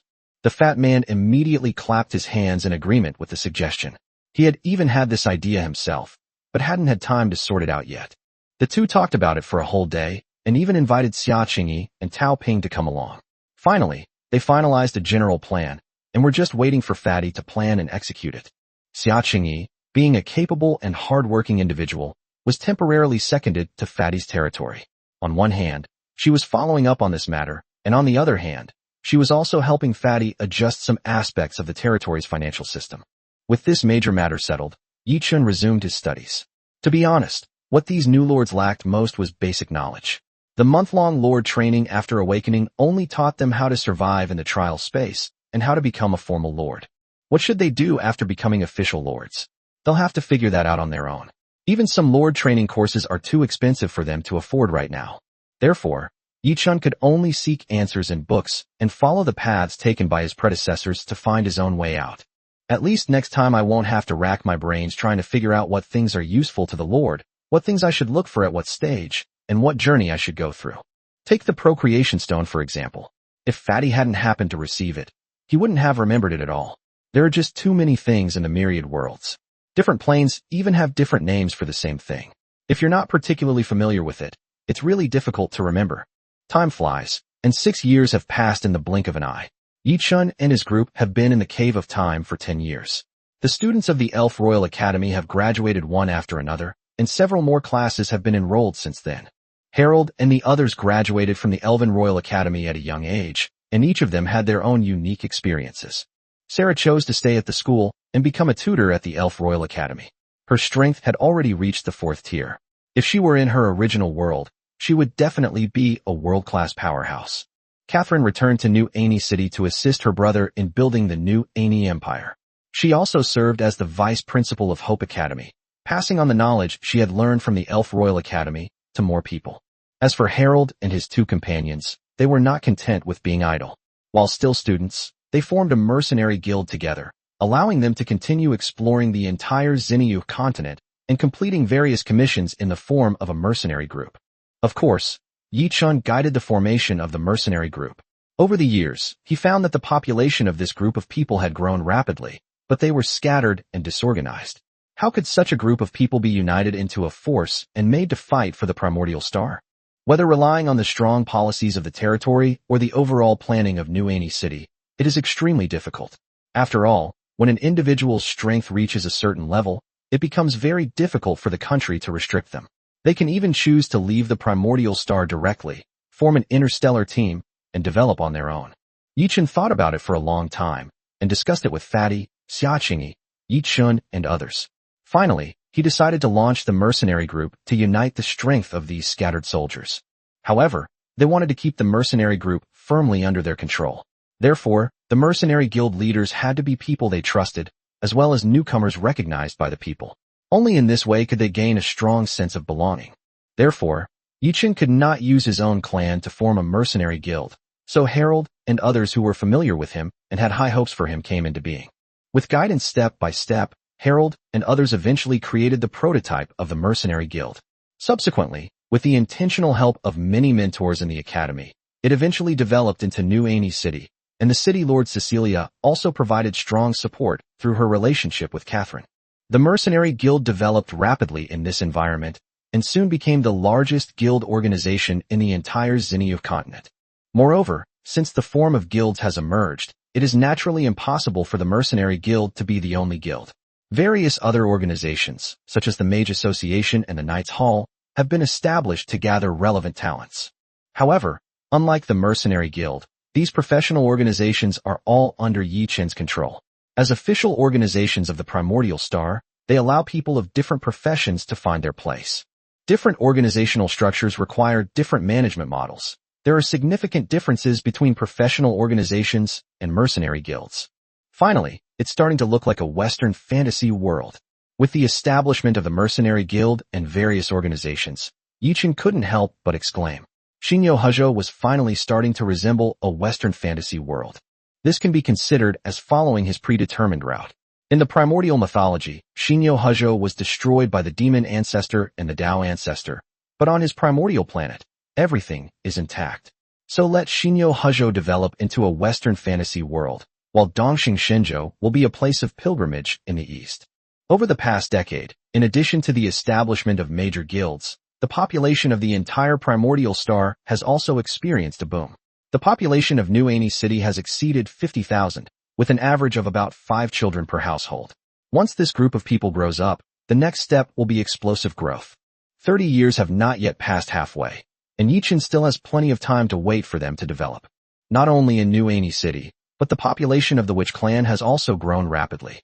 With the advancement of the Panga Palace, the recruitment speed of the Witch Clan has accelerated. Coupled with the Witch Clan's own reproductive ability, the Witch Clan has grown to tens of thousands of people in 10 years, with more than 10,000 combatants of the 4th rank or above. They are considered one of the strongest combat forces under Yi Qin's command. Of course, when it comes to numbers, the Fire Crow is still the most important. The entire Sun Star and even the Western continent are covered with Fire Crows. Yi Qin roughly calculated that there are at least 1 million of them, which exceeds the total number of all other races.